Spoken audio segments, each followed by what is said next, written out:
Let's break up. The man in his early 30s stood by the roadside, casually lighting a cigarette with his palms, looking somewhat indifferent. Shi Yian was stunned in place upon hearing those words. He had never imagined that the man who once pursued him wholeheartedly would initiate a breakup, and so abruptly at that. Why? His eyes flashed with heavy astonishment, but he soon calmed down. After all, Fan Siyu wouldn't propose a breakup for no reason. With a cigarette dangling from the corner of his lips, the man took a few steps back. The smoke swirled around his cold and distant gaze. Tired of it. Shi Yian only heard this one sentence before his thoughts froze in place, unable to recover for a long time. The cool spring breeze felt cold on his face as he stood under the eaves, gazing at the retreating figure in the distance. Memories of their time together flashed through his mind. He had graduated early and years ago found a relatively stable job at a kindergarten in the city center. He was 24 then when he met Fan Siyu, who had come to pick up his nephew. Fan Siyu fell in love with him at first sight. Later, due to matters concerning his nephew, Fan Siyu asked Shi Yian to help look after the child after school, and over time, they grew familiar with each other. Both having steady personalities, they had almost never quarreled in their 2 years together but also didn't advance their relationship further. Even though Fan Siyu had intentions, Shi Yian was rather conservative in thought. As such, their interactions resembled more of a brotherly relationship than that of lovers. Huff. Shi Yian took a deep breath, quickly suppressed all emotions, and turned away. For someone like him, love was like a sugar cube in an otherwise bitter life, not sweet enough to leave an impact. So even breaking up wasn't something that could affect Shi Yian's life much. He rented a house in an old neighborhood nearby mainly because the rent was relatively cheap, there were no property fees or parking fees. Of course, he didn't have a car either. As he approached the neighborhood, he saw a tall figure leaning against an old tree at the entrance below. His steps paused momentarily, and unease surfaced in his heart. Didn't I tell you not to come looking for me anymore? Jiang Hemian seemed to have expected this, pocketing his phone as he looked up at Shi Yian with a smile. Brother, you left something at the kindergarten. Smiling, Jiang Hemian pulled out a set of keys from his sweatpants. Shi Yian's pupils slightly contracted, and instinctively, he reached out to take them. But before his fingers could touch the keys, Jiang Hemian withdrew his hand and smiled again. Brother, aren't you going to say thank you? Or tell me why you came back so late? I've been waiting here for a long time. Despite being several years younger and still an undergraduate in his senior year, Jiang Hemian was exceptionally tall. If he didn't want to give something, there was no way Shi Yian could force it out of him. Saying that, he pointed to his red cheeks, saying, I didn't eat dinner, just stood here enduring the north wind. Shi Yian couldn't help but feel a bit awkward seeing the nearly 6'3" boy act cutesy. Perhaps since he wasn't entirely straight, he tended to interpret things strangely, but it wasn't because of self-importance. Brother. Wait for me. Jiang Hemian was the second person Shi Yian encountered in this unfamiliar city who he could converse with, or more accurately, someone willing to strike up conversations with him. Why are you heading to the kindergarten today? Shi Yian stopped at the door of his apartment on the second floor after climbing the stairs, turning around and extending his hand. Jiang Hemian obediently handed over the keys. I'm a good Samaritan, helping my roommate pick up his irresponsible younger brother. Above their heads, the bulb flickered incessantly due to lack of maintenance.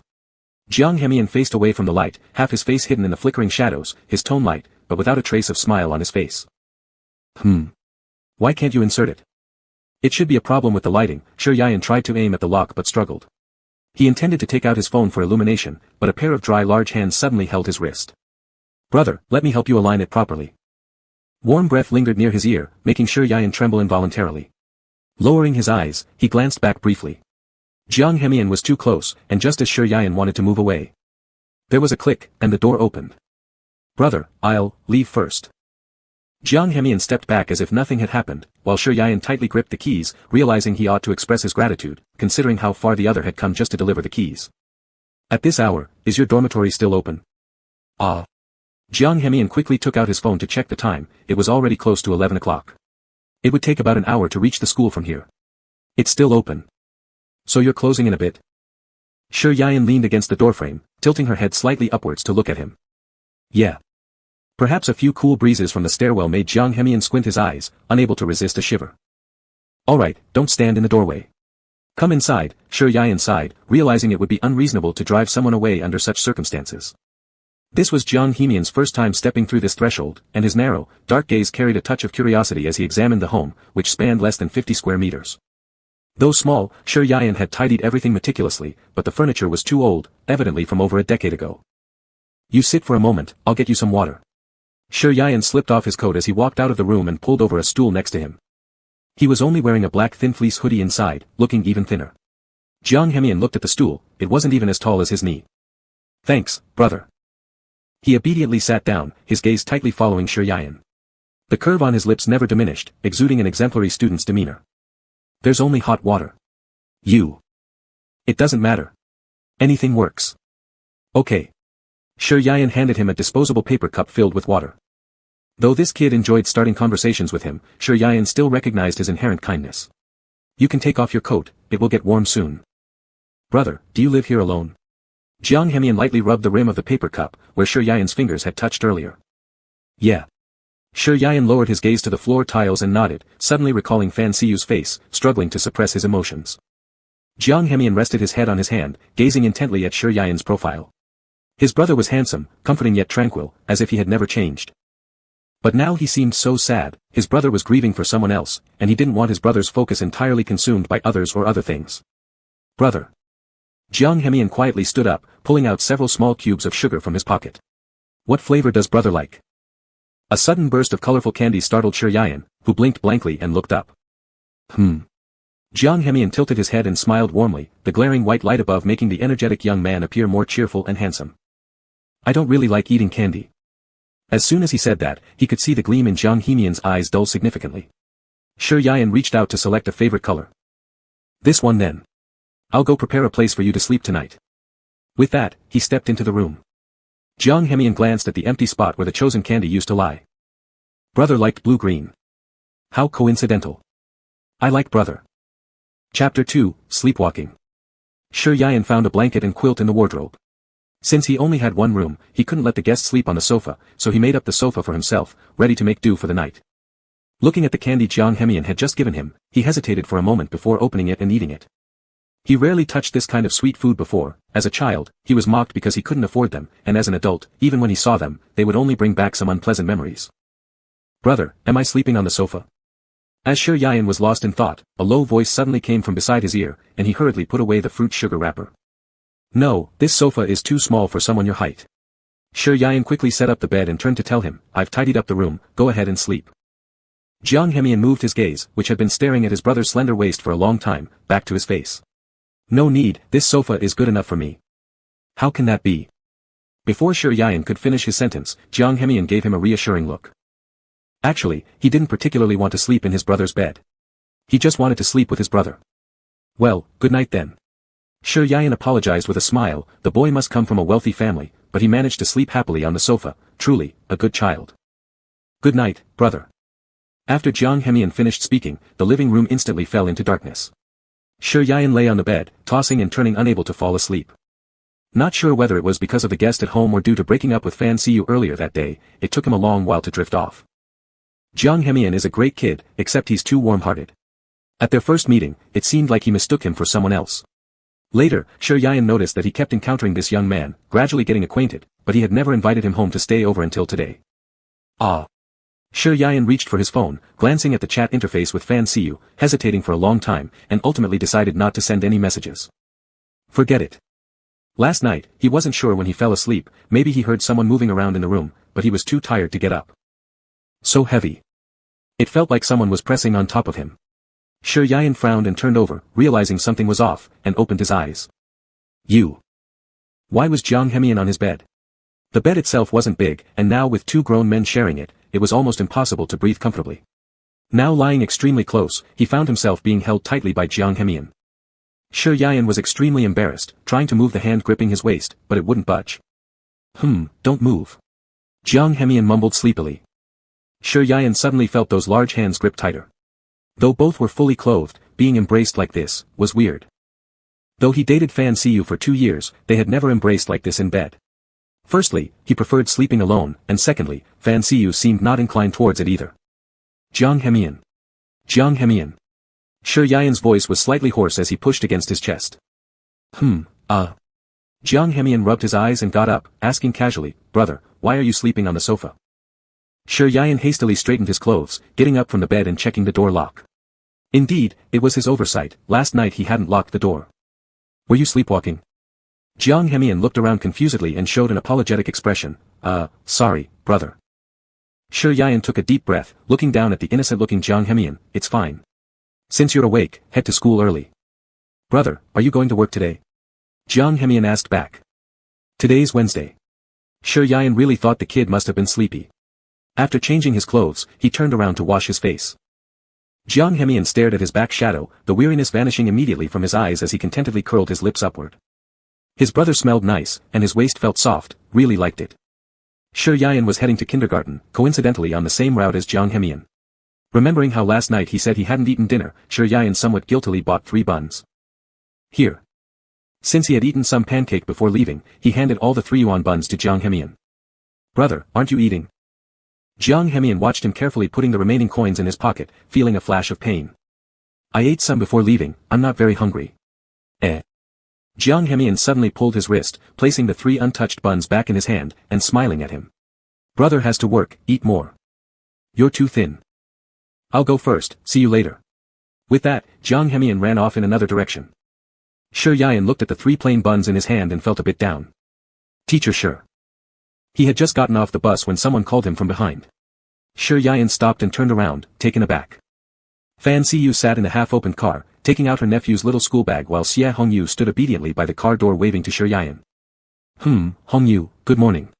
Sure, Yayan also smiled at him. This was a 6-year-old child who just started kindergarten this year. Over the past 2 years being with Fan Siyu, Sure Yayan had taken care of the kid a lot, and so now they were quite familiar with each other. Fan Siyu looked down while adjusting the boy's clothes and gave him an unkind warning. Listen to the teacher once you're at kindergarten and stop fighting with your deskmate all day. Got it? Xie Hongyu seemed scared of this uncle of his. As Sure Yayan knew that Fan Siyu wouldn't talk to him, he prepared to leave. Sure Yayan. Suddenly hearing someone calling him from behind, he turned his head only to see a car speeding towards him. In the next moment, everything went dizzying. When he came back to his senses, he was staring into a pair of calm yet worried eyes. Fan Siyu frowned. How much longer are you going to stay sprawled on me? Thank you. Sure Yayan quickly got up, pulling over Xie Hongyu who had been scared speechless. His voice trembled slightly. Let's go, class is about to start. Jiang Hemian had barely sat down in the classroom when a roommate came close. Boss, did you get a girlfriend? Why didn't you return to the dorm last night? I advise you to confess and gain leniency. The most gossipy in their dorm was Li Guanping, also the bravest one. Almost no one in the dorm would be willing to talk to Jiang Hemian, this cold-faced ghost, except for him. Sometimes when Li Guanping forgot to pick up his younger brother after gaming in the net bar, he would call out for Jiang Hemian's help. It was strange how this quiet cold-faced Yan Wang always agreed without hesitation, which made them seem like decent friends in the eyes of others. No. Jiang Hemian flipped open his book, looking as usual but terrifyingly cold. Li Guanping, seeing this, sighed that such a good-looking face was wasted. He yawned and complained to Jiang Hemian. This morning, I nearly got run over while sending that little scamp. Some car just suddenly rushed out straight to the kindergarten entrance. Luckily, my life was spared. Jiang Hemian paused momentarily at his words. Did anyone get injured? Seems so. Someone named Teacher Sure, but, hey. Where are you going? Li Guanping was startled by Jiang Hemian abruptly getting up and leaving. Please take a leave for me. Brother, please be okay.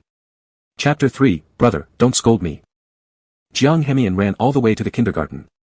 On the way, he accidentally knocked someone down and scratched his neck. Hey, show your ID. The security guard saw the young man rushing in without any hesitation and hurriedly stopped him. What happened here just now? Where's Sure Yayan? Jiang Hemian was on edge, yearning only to see a living, safe Sure Yayan. The security guard took a good look at this clean-cut young man. We do have a Teacher Sure here. What's your relationship with him? I'm his friend. Where is he now? Jiang Hemian lit up, explaining quickly. He's giving a class. The security guard was puzzled. Huh? Wasn't the brother injured? Jiang Hemian quickly flipped open his phone, unsure whether Sure Yayan had ever given him his contact information. But fortunately, he had secretly photographed his work ID before. After finding it, he soon made the call. Sure Yayan was conducting an art class for little kids when his phone suddenly rang. He hesitated for a moment but ultimately hung up. Why didn't you answer the call? Jiang Hemian tightly clutched his phone, a hint of evident in his eyes. There's nothing I can do if he doesn't pick up. Why don't you try calling back later? A deep sense of disappointment filled Jiang Hemian's gaze. In early spring, cold winds raged, and since he rushed out without putting on a coat, he only wore a thin shirt. By the time he got there, his hands were already frozen nearly senseless. After standing in the gusty wind for half an hour, he cautiously dialed Sure Yayan's number again. This time, the other party answered quickly. Hello. Your brother. When Sure Yayan hurried to the school gate, he immediately saw the tall figure by the roadside, Jiang Hemian standing motionless in the cold wind. Are you stupid or something? I didn't answer my phone and... Before Shi Yayan could finish scolding, Jiang Hemian abruptly pulled him into an embrace, clinging tightly. Brother, please don't scold me. His hoarse and aggrieved voice was like sand slipping through one's fingers, making it impossible for Shi Yayan to continue reprimanding. You should first, let go of me. This was still in the middle of a bustling street. Moreover, Shi Yayan felt something strange. Alright, you better come with me first. Thankfully, he didn't have another class coming up, otherwise, it would have been quite difficult to deal with. Taking him to his rest room, Shi Yayan finally asked, Speak. What's wrong? Jiang Hemian wasn't sure why himself. When he heard others say that his brother was hurt, he became uncontrollably anxious, with his mind set only on seeing him. I heard from others that you were injured, and I worried about you. Shi Yayan handed him a cup of hot water. His eyes showed more helplessness. I'm fine. Weren't you supposed to be in class today? How did you even make it over here? He wasn't sure what to say about this kid anymore. It was one thing to rush over, but not wearing a coat. And then standing outside for so long, face all frozen purple. Don't talk for now, just sit. From the moment Jiang Hemian entered until now, his eyes hadn't left Shi Yayan. As long as the brother was alright, nothing else mattered, not even himself. Brother, I'm cold. Now you know you're cold after standing out there for so long, said Shi Yayan irritably, taking off his own scarf to give to him. Suddenly noticing the scrape on his neck, he asked, Did you get hurt too? I collided with someone else. Jiang Hemian looked at the scarf in his brother's hand, feeling sulky. Shi Yayan didn't speak, merely turning to find the medical kit. Luckily, the wound wasn't too deep. After cleaning the scabbed blood layer, sticking a band-aid would suffice. Does it hurt? No, it doesn't. Jiang Hemian stared at Shi Yayan applying iodine to him. His movements were extremely gentle, careful not to cause pain. His breath even landed softly on his neck, as though someone was tickling his heart with a feather. Okay, be more careful in future. Don't get hurt again. Thank you, brother. Jiang Hemian looked at the scarf Shi Yayan put away again, asking somewhat disheartenedly, Brother, can I borrow the scarf? I'll return it after my afternoon class. Shi Yayan originally wanted to lend him the scarf, but somehow it felt awkward. Yet hearing him ask directly, he felt a bit surprised. Don't be so flustered next time. This kid always acted this way. Shi Yayan tied the scarf around his neck, patted his shoulder. Unknowingly, he seemed to truly regard Jiang Hemian as his younger brother. No, I'm usually not like this. Brother, you're the only one who makes my heart flutter. Jiang Hemian did not voice the last sentence, but his gaze on Shi Yayan was fervent and devout. After seeing Jiang Hemian off, Shi Yayan felt something was off, but he couldn't quite pinpoint what it was. What's not right? When Jiang Hemian returned to school, he took a taxi. The smell of his brother's scarf was pleasant, and even though it wasn't cold in the car, he didn't take it off. Brother, the scarf smells so good, and your body feels so soft, when can I have you? Through the rearview mirror, Jiang Hemian's attractive eyes revealed a strong sense of possession. In the afternoon, after assigning homework to the children, Shi Yayan gathered them up, got them ready, and waited for their parents to pick them up. Teacher Shi. Hearing someone calling him from behind, Shi Yayan turned around to see Xie Hongyu. What's wrong? I thought you went home already. My uncle hasn't come to pick me up yet. The little boy who was only as tall as his thigh when he was 6 years old, spoke softly, especially with those bright, grape-like big eyes that made people like him. According to Fan Siyu, this child lost his mother at an early age, and his father was often away on business trips, so for these 3 years, he had been sending the child to and from school. But he also had his own job, and could not always pick him up on time. You shouldn't run around. Your uncle should be here soon. At this moment, Shi Yayan felt mixed emotions. This child never knew his relationship with his uncle, and he didn't know how to explain this relationship to the child. Unfortunately, before he could figure it out, his relationship with Fan Siyu ended. Teacher Shi, I've come to pick up my child. Suddenly, a deep voice came from above. Shi Yayan's heart skipped a beat and looked up. Uncle. Fan Xinyan, in a black cloak, picked up the child effortlessly, saying calmly, Xie Hongyu, say goodbye to the teacher. Teacher Shi, goodbye. Shi Yayan tried to see something in Fan Siyu's eyes, but unfortunately, he seemed completely normal. Alright, goodbye. Things just suddenly ended like that. His ex-boyfriend showed no signs of being affected. Although he appeared very calm on the surface, it was because he knew that crying or fussing wouldn't make any difference. Brother, what are you looking at? Chapter 4, Sharing the Same Spoon with My Brother. Shi Yayan was standing on the steps, lost in thought, when a sound from behind startled her. She accidentally missed a step and started to fall backward uncontrollably. Ah! Instinctively closing her eyes, she braced for the expected pain but instead found herself embraced by strong arms. Jiang Hemian smiled as he steadied her. Brother, be more careful. Thank you, I got distracted. After regaining her balance, Yayan instinctively stepped back a few paces since everyone around was familiar. She didn't want anyone to inquire about her relationship with this young man. Jiang Hemian noticed her retreating movement. When the wind blew past, his eyes darkened mysteriously, then he flashed a graceful smile. You should be more careful in the future, brother. He handed the scarf in the bag back to Yayan. Thank you for your scarf, brother. Can I treat you to dinner? Jiang Hemian's extended fingers were quite attractive, clearly defined bones radiating strength, long and white fingertips tinged slightly pink with a thin rope hanging from them. Sorry, I have class tomorrow. Yayan politely declined. Given his current situation, he tried not to dine out even if it was a treat because he couldn't keep accepting dinners from others. Brother, please come. It's nearby, just at the end of this road, there's a new hot pot restaurant. Jiang Hemian knew it was mealtime, so Yayan wouldn't have gone home without eating. I just happen to have a discount coupon that requires 2 people or more to use. It'll expire soon too. Though somewhat hesitant, Yayan eventually gave in to Jiang Hemian's persistence. Brother, let me pay for it. Seeing Yayan's consent, Jiang Hemian visibly lit up with joy, immediately starting to tidy up messy chairs in the classroom and helping Yayan clean the rest area, all to ensure they could leave sooner to eat together. As it was dinner time, the hot pot restaurant was bustling with activity. They managed to find an empty table and sat down to order their meals. Glancing at the menu prices, Yayan paused momentarily, instantly regretting letting himself get persuaded by Jiang Hemian.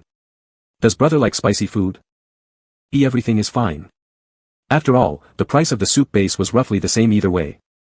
Having placed their order, Yayan felt her heart aching. Yet, she still maintained her smile while talking to him. Brother, who was the man earlier, the one you came here with? Jiang Hemian rested his hand against his temple, his enchanting peach blossom eyes dimmed with something unreadable. Startled by the sudden question, Yayan became a bit nervous. The boy probably had already seen her together with Fan Siyu before. It's nothing. Her eyes avoided meeting his. There was no way she could tell someone else openly that she liked men. Really? Is that so? Jiang Hemian stared directly at Yayan, his pale lips curving faintly. You know, brother, people have said that when you lie, you always press your lips.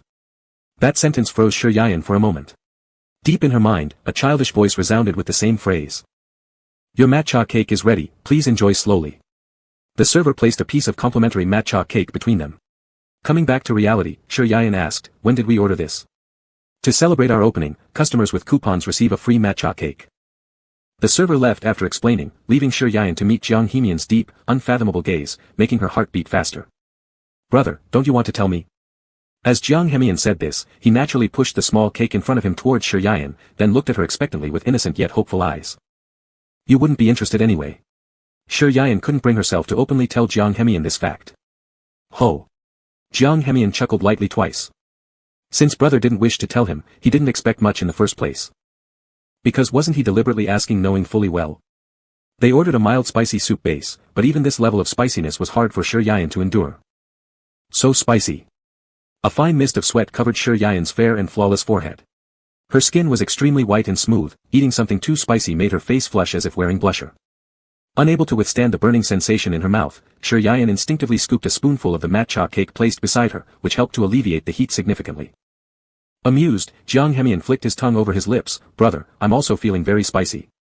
Then, he too effortlessly scooped a spoonful of the matcha cake and popped it into his mouth naturally. Wah! Wasn't that the spoon I used? By the time Yayan wanted to remind him, it was already too late. Jiang Hemian had already put it in his mouth and blinked at him blankly, asking, Brother, what's wrong? It's nothing. In this situation, Yayan decided to just let the mistake be since the cake had already been eaten by him, there was no way to make him spit it out now. Jiang Hemian's eyes gleamed with a victorious smile as he slowly stood up and said, Brother, the food is a bit spicy, I'll go to the restroom. Aha! Yayan nodded slightly, her gaze fixed on the spoon that she had used, her fingers unconsciously curling. Interacting with Jiang Hemian was very comfortable, but Yayan always felt something odd. It was as if living under surveillance, every move of hers seemed to be known to someone.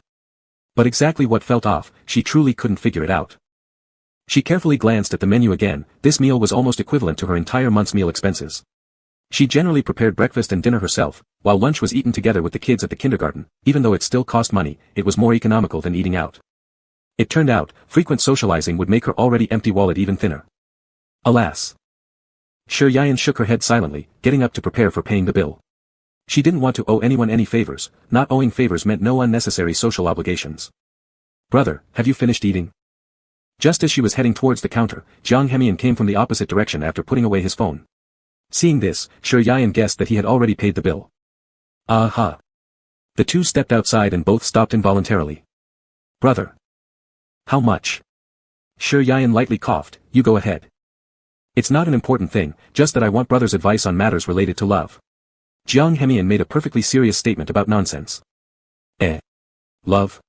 Sure Yayan was shocked, then thought about it, this boy, with his handsome face, must definitely attract quite a few girls. Yeah, recently, there's a little girl who approached me saying she likes me. You tell me, should I reject her or accept her? Jiang Hemian asked calmly, as if it were all true. Do you like her? Sure Yayan leaned on her chin and asked. No. Jiang Hemian saw a leaf drift onto Sure Yayan's hair and moved closer to pick it off for her. Brother, I already like someone else. For some reason, when Sure Yayan heard this, she suddenly felt even stranger, so she could only say, then just reject her politely. But I'm not happy. Jiang Hemian looked down at the leaf in his hand. Why? Is it because the girl you like doesn't like you? Sure Yayan asked curiously. Jiang Hemian shook his head bitterly, he doesn't even know that I like him. I'm afraid he will get mad and ignore me, so I haven't dared to confess. Sure Yayan didn't really know how to console him, so she patted his shoulder. It's okay, I will keep liking him, there will be chances eventually. Jiang Hemian sniffled and asked, brother, what did you want to say just now? Sure Yayan almost forgot to pay him back for the meal, give me your contact information, I will transfer half of the meal cost to you. You don't have an income yet, there's no way I can let you cover the cost. No. Jiang Hemian originally didn't want to, but thinking he could get brother's contact info, he agreed, alright. Anyway, even if brother sent the money over, he wouldn't accept it. After exchanging contact details, they arrived at the bus station where Sure Yayan got on first. Jiang Hemian watched as she left.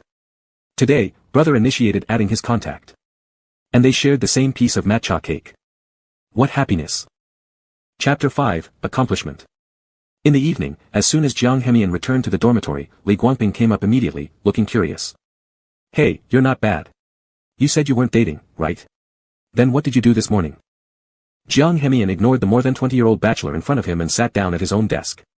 He added Sure Yayan on WeChat and immediately looked at his brother's Moments, WeChat social feed, but unfortunately there was nothing. Li Guangping tried again to pry, so Jiang Hemian shot him a cold glance and quickly switched the phone screen. Don't make a fuss. The others seemed to have become accustomed to Jiang Hemian's behavior like this, everyone was also laughing at Li Guangping being overly curious. Meanwhile, after sending half the cost of the meal, Sure Yayan went to take a shower. Lying on his bed, Jiang Hemian messaged his brother with a hint of amusement on his lips. The phone that Sure Yayan had left lying on the bed was jumping with one message after another in the darkness. Jiang Hemian, brother, I'm back in the dormitory. Have you arrived home yet? Jiang Hemian, emoji. Li Guangping slept in the bunk above Jiang Hemian. As he got into bed, he suddenly noticed Jiang Hemian had a smile playing at the corners of his mouth. He almost thought he was hallucinating. TSK, you still say you're not dating anyone, but you look like you're about to fly to the sky. Naturally, Jiang Hemian heard his muttering, and no longer bothered to hide it. What? Do you have an issue with it? That's not it. If you start a romance, then who'll pick up my younger brother? Li Guangping stubbornly retorted, then suddenly remembered something and asked, hey, when are you going for your internship? When that happens, let me go try too. Big bro here is about to be broke. Internship. A strange glint passed through Jiang Hemian's deep eyes, as if he were planning something. This year, he would graduate from his 4th year of university and didn't originally plan to find work in this city, hence why he hadn't thought about interning here. But now, it seems necessary. Just before sleeping, Sure Yayan finally sent him a message. Jiang Hemian took out a lamp that hadn't been used for a long time to illuminate. Brother, why don't you accept money? Jiang Hemian, brother, I have a favor to ask, so it feels inappropriate to accept. Sure Yayan paused drying his hair as he read Jiang Hemian's message. Instinctively wanting to avoid it, it wasn't because of anything else, rather, he worried about his wallet. After pondering for a while, Sure Yayan eventually replied. Brother, what is it? Jiang Hemian had just noticed that the status showed inputting. So what exactly caused Sure Yayan's hesitation? Was it because he pushed too hard? But if he doesn't, brother might be taken by someone else.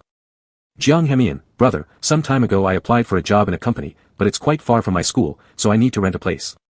I'm short on funds, and I can't come up with the rent right now. Brother, so. Are you asking me for money? Seeing Sure Yayan misunderstood him, Jiang Hemian hurriedly explained via message, making it sound as believable as possible. Jiang Hemian, no, brother, the company is actually close to where you live.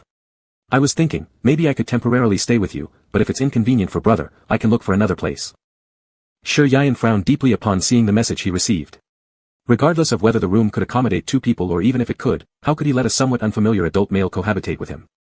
But recalling his own situation as a newcomer to this city without a place to live, Sure Yayan felt he could relate to that sentiment. As he hesitated over whether to agree or not, his phone vibrated twice again, and Jiang Hemian sent another message.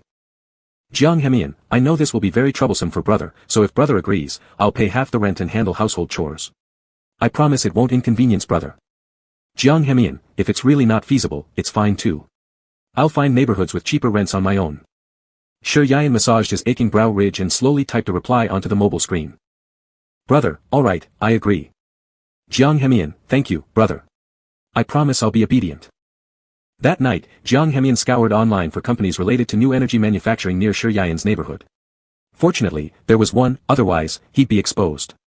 He was majoring in engineering, and their courses mainly focused on mechanical design, manufacturing, and automation knowledge. However, Jiang Hemian had never considered developing in this direction before. He soon found the company's job posting online and spent the night putting together a resume to send in. After finishing everything, it was almost 2 o'clock. He originally wanted to send his brother a goodnight message, but then thought better of it due to the time. See you tomorrow, brother. In the last semester of his 4th year, there weren't many textbooks left. Jiang Hemian had no classes this morning, so as soon as he woke up, he turned on his computer and, sure enough, received an internship notification. 4 days of leave per month, 4 hours of work each day, with a salary of 1,500 yuan, not bad. However, he didn't immediately start packing his things, because doing so would appear too purpose-driven. Since today was Friday, the kindergarten let out earlier than usual. Jiang Hemian thought he might as well help out by picking up the child again, it wouldn't be much trouble. After last night's little incident, Sure Yayan didn't sleep very soundly and likely experienced insomnia, causing him to feel off throughout the day. When school ended, he actually bumped into someone, none other than Fan Siyu. The pile of questions in his chest had only grown over these days, leaving him somewhat dazed and unable to believe that such a relationship could just disappear. Wait, Fan Siyu, due to lack of rest, even his voice sounded weak. Fan Siyu looked around and didn't want others to know about his relationship with Sure Yayan.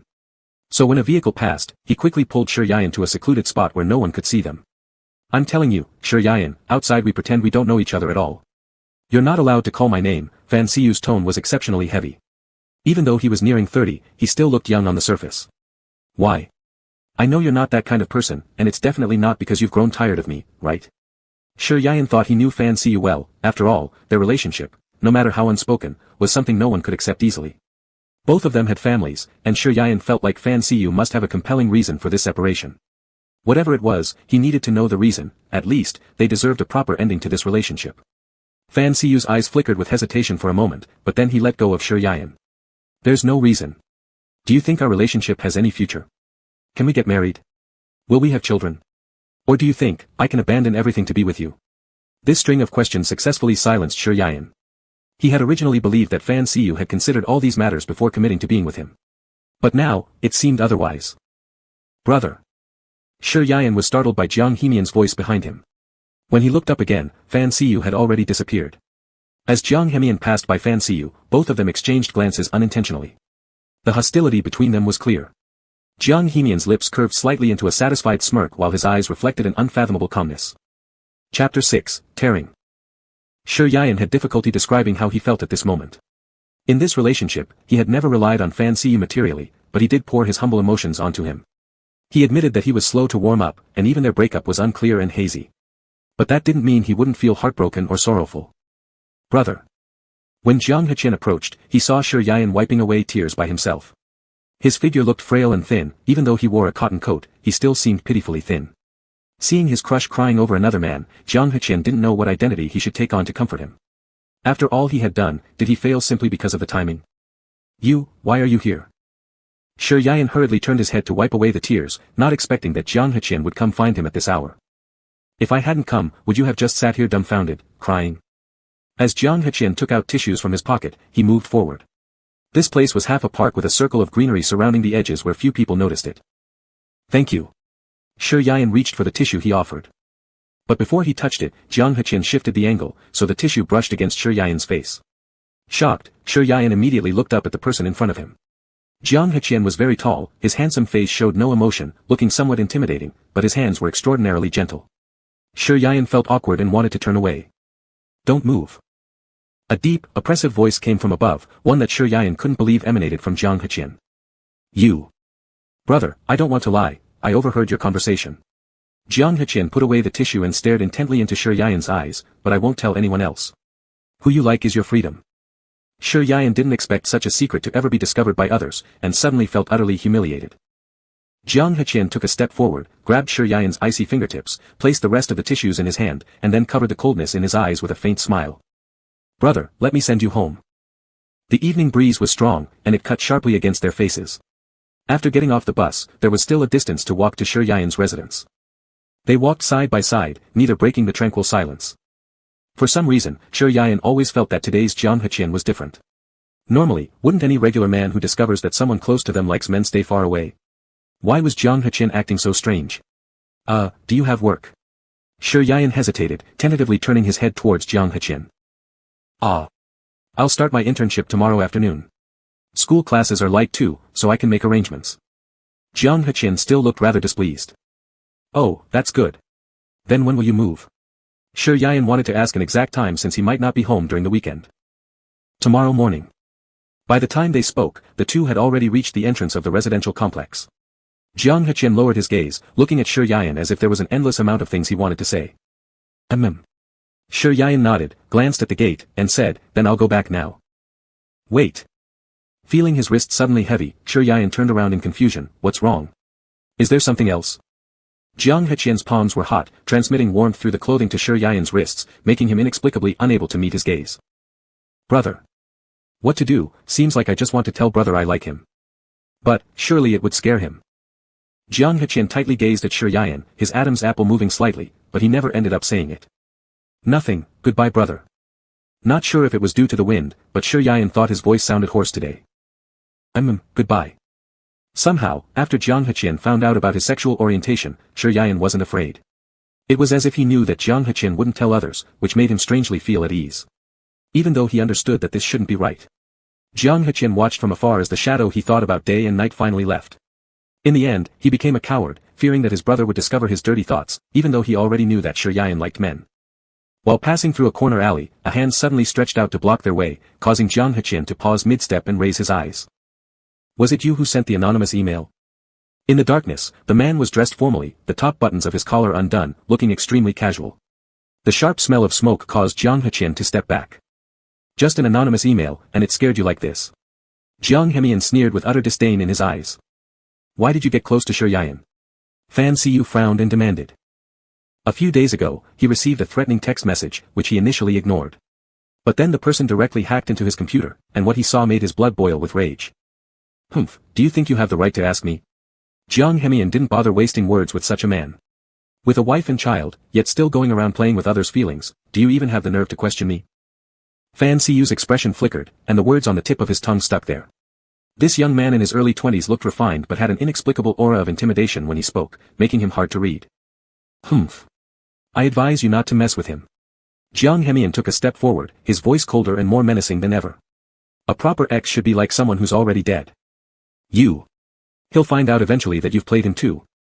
The feeling of being suppressed wasn't pleasant, especially by a younger student. This irritated Fan Siyu, accustomed as he was to wielding authority for so long. I couldn't let him go, came the curt reply.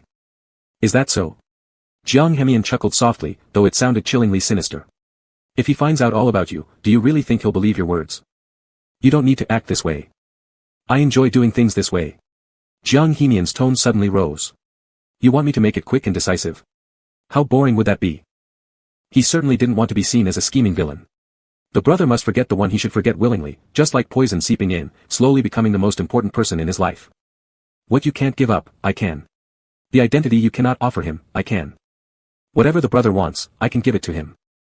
All these things are beyond your reach. Ha ha ha ha ha ha. Jiang Hemian's hoarse and chilling laughter echoed through the entire alley, filled with bare mockery and outright provocation. Tomorrow, I'll see my brother again. Chapter 7, Brother, So Fragrant. The next morning, Jiang Henian calculated the remaining classes he needed to catch up on within a month. He then simply packed his luggage and prepared to leave since graduation was approaching anyway. By the time he arrived at Shi Yan's apartment building with his suitcase, it was already 9 o'clock. Generally, kindergarten teachers work on a 2-day weekend system, but in case of any unexpected incidents, Jiang Henian pulled out his phone to call Shi Yan. Jiang Henian. Suddenly hearing a gentle voice from not far away, Jiang Henian looked up and saw Shi Yan standing downstairs wearing a dark thin fleece sweater. Oh, you're home, brother. I thought you went out. Jiang Henian's eyes curved into an innocent smile. I was going to go out actually. Shi Yan led him upstairs and took out the key to unlock the door. Huh? Do you still have work on weekends? Jiang Henian understood the undertone in his words. He hadn't expected to disrupt his brother's plans, so he smiled apologetically afterward. It's not that, I picked up a part-time job. I originally had an agreement with the merchant, but going in the afternoon works too. Yesterday, when he heard Jiang Henian would come over this morning, he had tidied up the room beforehand. Although there was only one bedroom, they could manage. I've already cleaned up the room inside. The sofa might be a bit small for you, but it doesn't bother me at all. Shi Yan helped him place the suitcase in a suitable position. Brother, actually, I could sleep on the sofa. That's enough, I've made my decision. Let's stop arguing about it. Shi Yan handed him slippers to change into and then gave him the ledger. The rent is 800 yuan a month. I've already paid the electricity, water, and gas bills. Apart from shared public resources which will split equally, the rest will basically be AA. Do you think that's okay? Jiang Henian looked at the yellowed ledger in his hand, recording Shi Yan's monthly expenses. His heart ached immensely, and he even wanted to cover all his expenses. But that wasn't feasible, it would seem disrespectful. Of course, it's fine. Just. Jiang Henian looked at the neatly arranged sofa in the living room. Shi Yan thought he might be dissatisfied with something and asked anxiously, is there anything wrong? Jiang Henian handed the ledger back, since I'll be sleeping in the room, it's reasonable that I pay more than half of the rent. But you. Even though it seemed like he should. There's no need to argue about this. Let me go tidy up first. What are we having for lunch, brother? Jiang Henian hadn't eaten much since morning and was already starving. There are some ingredients at home. Do you know how to cook? Although everything else was agreed to be split equally, it would certainly be inappropriate for one person to eat while the other just watches, wouldn't it? Ah. It was the first time in Jiang Henian's life that someone asked him this question, making his mind temporarily freeze. I know a little.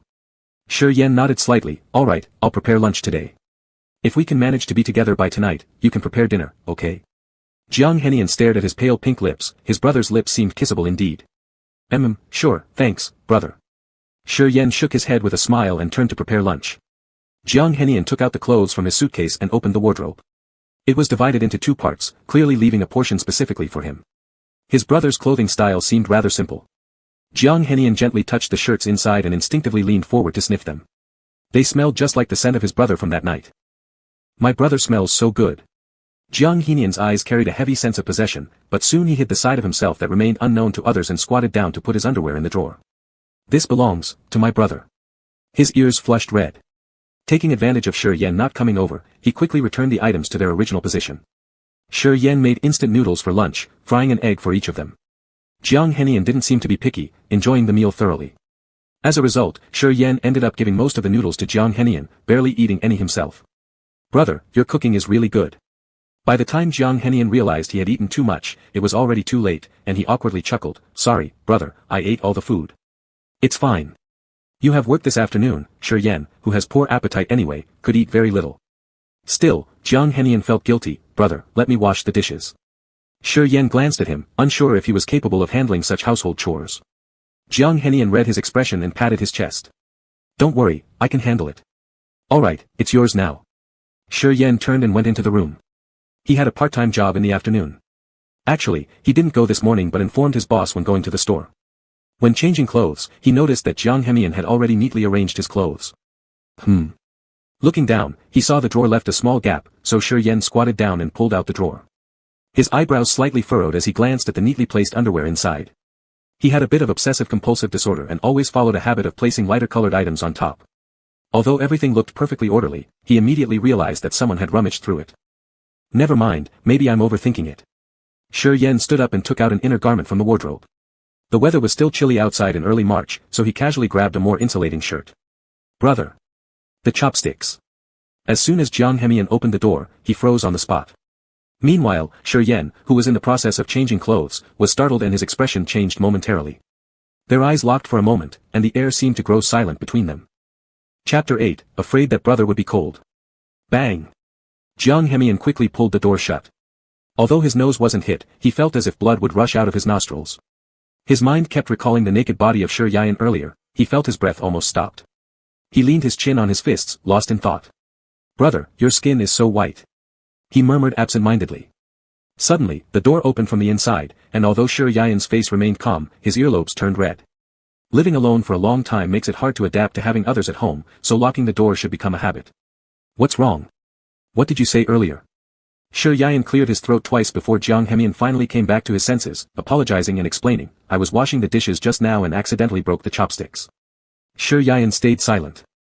I'll buy a new pair this afternoon, brother, don't worry. Jiang Hemian noticed that the old wooden chopsticks were not durable, so he intentionally broke them. Okay, don't buy too expensive ones. Shi Yian said as he adjusted his clothes. Jiang Hemian stared intently at the slightly open collar of his shirt, revealing delicate white collarbones clearly visible. His Adam's apple rolled a little, brother, your collar isn't straight. Let me help you. Before Shi Yian could reply, Jiang Hemian moved forward and embraced him loosely to adjust the collar. I can do it myself. This sudden close contact made Shi Yian obviously uneasy. Although he knew they were both men, it didn't feel right somehow. All done, brother. Jiang Hemian stared carefully at his reddened earlobes, barely curling the corners of his lips.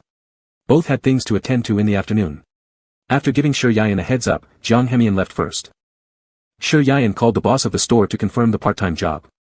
Fortunately, the boss told him it was only a temporary position, so it wouldn't be serious.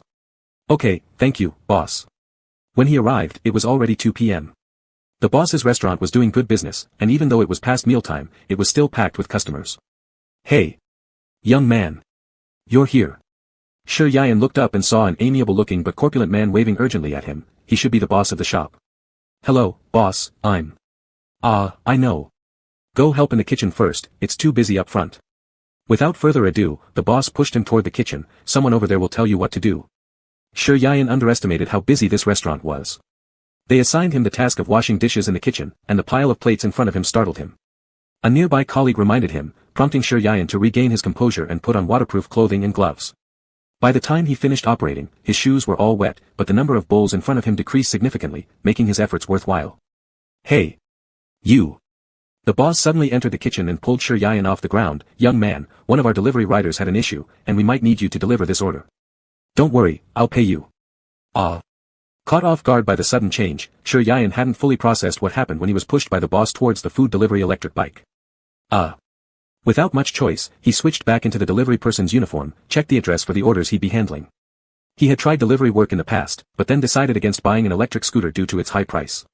Fortunately, these orders weren't far from the current location.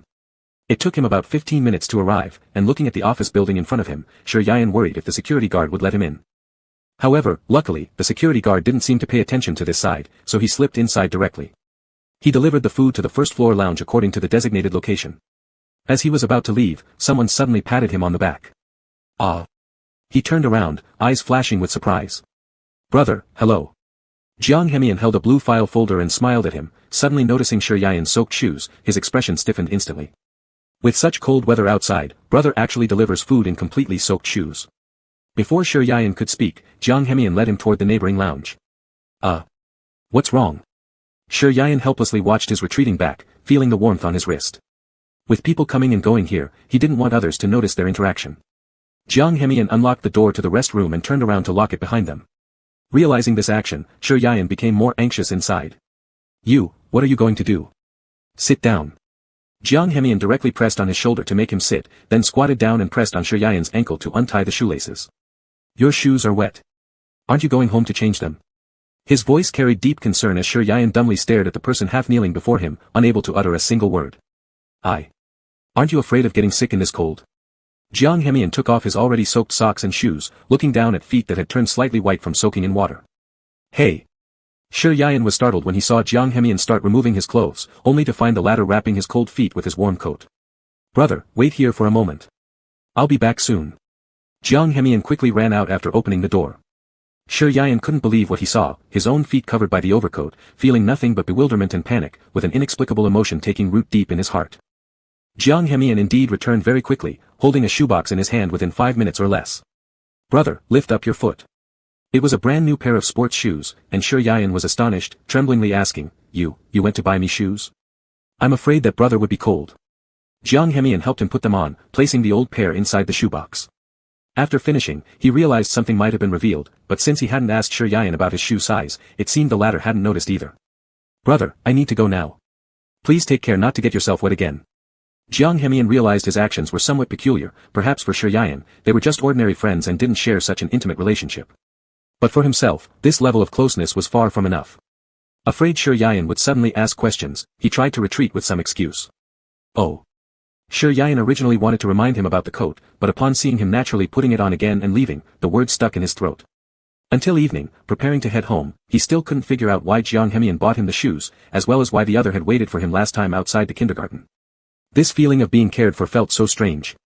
Fan Siyu did the same before, but Fan always vocalized his thoughts, while Jiang Hemian never mentioned a thing. Shi Yayan could only feel the youth's sincerity and warmth.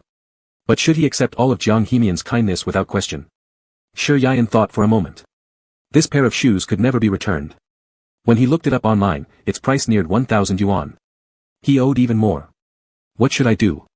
Shi Yayan mumbled under the building of his apartment complex, walking extremely slowly. Because of recent events, he suddenly didn't know how to face Jiang Hemian anymore. In the past, he avoided interacting because he believed spending money was involved. Now, it troubled him even more, the way this young man treated him kindly. Brother, what is wrong? Suddenly, a pleasant voice came from behind him, and Shi Yayan's heartbeat slowed for half a beat as he instinctively turned around. Chapter 9, Discovering Clues. Jiang Hemian must have just finished his internship work, carrying a crossbody bag on his shoulder, with a faint smile on his handsome face. Nothing at all. Shi Yayan bit his lip, avoiding Jiang Hemian's straightforward gaze. He felt extremely uncomfortable inside. Brother, do the shoes fit well? How do they feel when you wear them? Jiang Hemian walked beside him. Yeah, they fit well. Shi Yayan was afraid of being questioned about the shoes, for with his current financial status, he couldn't afford such a pair. Jiang Hemian didn't notice his embarrassment and instead happily chuckled lightly after hearing his response. These shoes, they must be quite expensive, aren't they? Aren't you supposed to be out of money? Although Shi Yayan didn't want the topic of the shoes to come up, this issue couldn't simply be left unresolved. It would be better if he raised the subject himself rather than having others ask for repayment. They're not that expensive. Jiang Hemian knew he would bring it up. Given Shi Yayan's character, he wouldn't accept any favors without reason. Hey, brother, don't worry about it. Just wear them first. I bought from the same store before, got a membership card, and they offered a discount. Jiang Hemian spoke as if it were completely true. Is that so? Shi Yayan hesitated slightly but looked at him extremely seriously. I will definitely pay you back, though it might need to wait until I get paid. Alright. On the surface, Jiang Hemian nodded along casually, as repaying or not repaying was ultimately the brother's decision. Whether to collect or not was up to him. In the evening, after finishing his bath, Shi Yayan handed over an extra set of house keys to him and mentioned casually, the landlord only gave me 2 sets of keys at the time. Please take good care of them, losing them will be a hassle. Sitting in front of the table typing away at his computer to prepare for the next day's work, Jiang Hemian turned around and saw Shi Yayan wearing a loose cotton fleece sleepwear. His hair had just been washed, water dripping from the ends onto his prominent collarbone, making him look quite sensual. You're speaking to me, why are you spacing out? Seeing no response from him, Shi Yayan directly placed the keys on the table.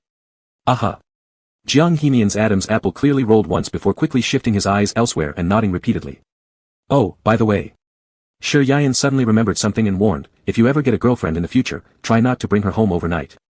Jiang Hemian laughed awkwardly, brother, I've thought about it, at my current age, it's not suitable to start a relationship with girls. I'll think about dating after a few more years. Hearing this response, Shi Yayan carefully inspected the young man before giving a slight nod. Now that he slept in the living room, whether or not the door was locked at night depended entirely on Jiang Hemian. In a new place, it made him a little restless, and thus unable to fall asleep easily. Though Jiang Hemian may not have been very motivated during classes usually, he was relatively satisfied with this company. After all, his brother worked here, and he temporarily didn't have any plans to move to another city. By the time he finished drawing up the design plans and checking them through, it was almost 2 in the morning. He stood up, went out, poured himself a glass of water, and made sure not to wake the person on the sofa by neither turning on the light nor making too much noise. You're still awake this late. Unfamiliar with the sofa, Shi Yayan's sleep was lighter than usual. Actually, since Jiang Hemian opened the door, he had already woken up but hadn't said anything. Brother, sorry, I woke you up. Jiang Hemian also poured half a cup of warm water for him and approached to hand it over. Thanks. Shi Yayan took only a small sip, noticing that the taste of the water seemed a bit off today but didn't dwell on it much. Jiang Hemian sat down beside him. Brother, are you having trouble sleeping? Not really. Shi Yayan subconsciously denied it, since he hardly ever had insomnia before Jiang Hemian arrived, just not used to it yet. Brother, I learned head massage before. It feels great. Do you want to try? Aren't you going to rest? Shi Yayan sat up and draped his jacket over his shoulders. I can't sleep either. Jiang Hemian chuckled nervously, brother, give it a try, I promise it feels great. With no other choice, Shi Yayan reluctantly agreed. Jiang Hemian appeared to truly excel at massage, because within a short period of time, drowsiness started creeping upon him. Who taught you this technique? Shi Yian's voice was already very soft and faint. Jiang Hemian let out a quiet chuckle. Brother, good night. Jiang Hemian lowered his gaze and looked at the now sleeping Shi Yian. He gently touched his smooth cheek, with endless desire and possession hidden in the darkness. Brother. He cautiously leaned closer, finally stopping just 5 centimeters away from Shi Yian, seemingly hesitating. How much he wanted to lean in and kiss him. But ultimately, he abandoned this thought. He glanced at the glass of water placed nearby, his eyes squinted slightly, flashing with unusual emotions. He returned to his room and closed the door behind him. Jiang Hemian lowered his gaze and looked down at his lower abdomen. Indeed, every time he saw Shi Yian, he wanted to hide him away or possess him entirely, he wanted him. Shit. But now was not the time, it would scare his brother, and he didn't want to make his brother dislike him. On the living room sofa, Shi Yian, who had already fallen asleep, slowly opened his eyes. He took a tissue, spat out the water, and raised his gaze toward the door of the room. What was he trying to do just now? Shi Yian realized something was off with the water as soon as he took the first sip. It could have been his sixth sense that made him keep it in his mouth without swallowing it, instead pretending to sleep. When Jiang Hemian got close enough that they could hear each other's breathing, his instincts told him something strange might be happening.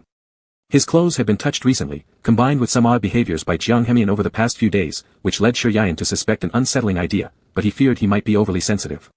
In the end, Shi Yian couldn't even remember how he drifted off to sleep. Brother.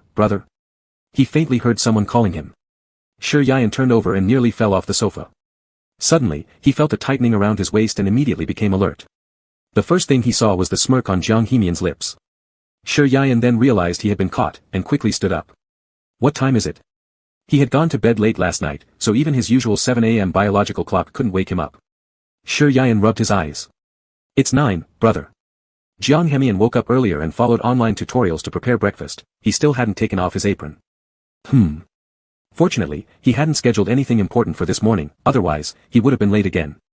Recalling the events from last night, Shi Yian abruptly lifted his head to look at Jiang Hemian. There he stood in an apron, holding a plate in front of the dining table, noticing Shi Yian's stare, and smiled faintly. Brother, I've made breakfast, come try it. If it weren't for what happened last night, Shi Yian might have continued being deceived by this seemingly harmless teenager, but now there wasn't much he could say. He decided to play it by ear. Jiang Hemian made sandwiches. Though Shi Yian didn't know where he bought the sliced bread from, the taste was decent. He didn't hesitate to praise it. Very delicious. I'm glad you like it, brother. In the morning, Jiang Hemian went to the supermarket while Shi Yian was still asleep. Originally, he wanted it to be a surprise. Brother, don't you find sleeping on the sofa uncomfortable? At these words, Shi Yian paused mid-motion while eating, recalling the voice calling him, brother, near his ear last night. A chill ran down his spine. Chapter 10, Injured. Brother. Noticing that Shi Yian had not spoken for a long time, Jiang Hemian thought he must have eaten something strange and asked again. What? Shi Yian's shoulders trembled slightly before finally snapping back to reality. He smiled awkwardly. What did you say? Jiang Hemian slowly raised his hand to prop up his temple as he looked at the seemingly calm Shi Yian and said gently, brother, if you really can't get used to sleeping on the sofa, we can switch back. No, it's unnecessary. I'm fine, Shi Yian waved his hand dismissively. After dinner, he voluntarily proposed washing the dishes. The always meticulous Shi Yian in housework got distracted this time and accidentally let the dish brush cut his fingertip. Bang! Ah! The white porcelain bowl shattered on the ground. Shi Yian instinctively crouched down to pick up the pieces but was stopped by someone grabbing his arm. Huh! His body suddenly became light as he was abruptly swept off the ground. Startled, Shi Yian subconsciously clutched onto the person next to him. Jiang Hemian. What are you doing? Brother, don't move around so much. There are shards all over the floor. Do you want to get hurt? Jiang Hemian's voice carried a hint of anger. He couldn't figure out why Shi Yian insisted on picking it up with his hands just now. After setting him down safely outside the kitchen, Jiang Hemian pulled Shi Yian into the living room. Are you injured anywhere? Shi Yian shook his head silently. In his 27 years of life, no one had ever held him like this. Apart from his grandmother, no one had cared about him like this. Even though today he wanted to avoid any extra contact with this person, things turned out differently. You're saying you're not injured? Jiang Hemian grabbed his wrist, blood nearly dripping to the floor. Where is the medical kit? In the living room cabinet, the second layer. Shi Yian didn't know how he felt about this. Maybe he was inexperienced and knew too little about people in this world, but he believed the concern in front of him seemed genuine. Fan Siyu could be quite a gentleman too. He would give him gifts during holidays and take him to fun places, but he was very busy and almost never had time to be with him. After being officially together for 2 years, all the trivial matters in life were handled solely by Shi Yayan. He seemed to know the day they'd part ways. So, he kept everything Fan Siyu had given him, luxurious watches or other valuable items, he never wore them. He also never took the pocket money Fan Siyu offered because he never owed anyone anything. However, in front of this man who meticulously applied medicine to his wound, even knowing Jiang Hemian might have other intentions for approaching him, Shi Yayan chose to turn a blind eye. Since he neither had money nor any utility, what harm could he do? Brother, does it hurt? Jiang Hemian used a cotton swab soaked with alcohol to clean the wound on his fingertip, making sure there wasn't a single shard left. Thank you, I'm fine.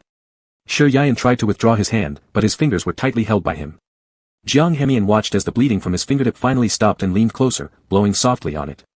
Alright, you need to be more careful these next few days. Yes. Shi Yayan suddenly felt himself being overly sentimental, it was just a small scratch after all. Why make such a big deal out of it? It's nothing, household chores always lead to such minor injuries. Hearing this, Jiang Hemian's eyes showed deep sympathy and hesitated to ask, brother, has it always been like this? No one helping you? Shi Yayan laughed after hearing this question. Pulling back his finger, he responded, how could there be help? Even if there was, I wouldn't keep relying on others every time. That previous boyfriend of yours, did he not help either? Jiang Hemian, squatting in front of him, cautiously asked. Shi Yayan paused for a moment, thinking. It wasn't whether Fan Siyu helped or not, it was simply that he never told others. He was very busy. I didn't want to cause trouble for anyone. Suddenly, Jiang Hemian stood up, startling Shi Yayan who looked up at him, asking, what's wrong? Jiang Hemian felt a surge of frustration, unable to comprehend why Shi Yayan would cry for such a despicable person that day. Tightening his fists, he eventually relaxed. Brother, then why did you break up? Jiang Hemian squatted down again, tidying up the first aid kit. Though he already knew the reason, he wanted to hear how Shi Yayan would answer. He got tired of me. Shi Yayan thought there was no point in hiding it. Then what about you? Do you still like him? Jiang Hemian followed up, seeing the somewhat dejected look on his brother's face. Suddenly, he regretted asking. Shi Yayan faintly shook his head. Perhaps due to his aloof nature or maybe he had never truly fallen in love, I no longer like him. After hearing this answer, Jiang Hemian's eyes lit up as he looked up and saw an inscrutable expression on Shi Yayan's face, with a hint of sadness lurking beneath. Brother, I'll clean up the kitchen. You rest first. Jiang Hemian worried that if he stayed any longer, he might go insane. He hated seeing his brother worried about someone else, disliked how Shi Yayan's mind could be occupied by men other than himself. In the afternoon, during his internship, all Jiang Hemian could think of was Shi Yayan's despondent look, and when he got home in the evening, he still felt restless. Isn't he just some jerk? Why should my brother be so upset over him? When he got home, Shi Yayan hadn't returned yet. Jiang Hemian sent a message to his brother via phone and glanced at the time, it was almost 9 o'clock. Jiang Hemian, brother, when will you be back? I'm already home. It had been a busy day at the store, and the boss kept them a little longer but doubled their pay. As he passed by the alleyway, he saw Jiang Hemian's message and stopped to reply. Shi Yayan, I'll be there soon. Upon seeing his reply, Jiang Hemian relaxed slightly, thinking of taking a shower first and then going out for late-night snacks with his brother. But after finishing his shower, Shi Yayan still hadn't returned, so Jiang Hemian called him again out of worry. Unfortunately, it rang for a long time without being answered. Under the cover of darkness, faint cries for help emerged from the narrow alleyway. Shi Yayan had been robbed of all his cash by several vagrants and had also been punched repeatedly in the struggle, now feeling somewhat dazed. You, please, leave me alone. His clothes were covered in dust as he looked up at these burly men. Filled with terror, he kept stepping backward. This face is really something. Too bad it's not a woman, huh? The leader kicked Shi Yayan hard in the stomach while cursing profusely. Oof. Cough cough. An intense wave of pain surged through his abdomen, leaving Shi Yayan pale, drenched in cold sweat, as he forced himself to say between gasps, what do you want to do? What to do? What can we do, see if you're male or female? Ha ha ha. Their cruel laughter cut into Shi Yayan sharply. As he retreated further, they were overpoweringly strong, far beyond what he could resist. He could feel a hand tearing at his clothes, and Shi Yayan frantically kicked out, unable to hear anything except the roaring in his ears. Get your hands off him. Damn it. A chilling, commanding voice suddenly boomed from behind. Before the hulking men realized what happened, ear-splitting cries of agony filled the alley. Chapter 11, Jiang Hemian, thank you. Shi Yan stood stunned, staring at the man standing against the light in front of her. For a moment, her brain seemed to have short-circuited, and she couldn't react to anything. In her ear was the anguished roar of the man. He instinctively covered his ears and retreated, but before he could take a step back, he suddenly fell into a warm embrace. Brother, I'm sorry, I came too late.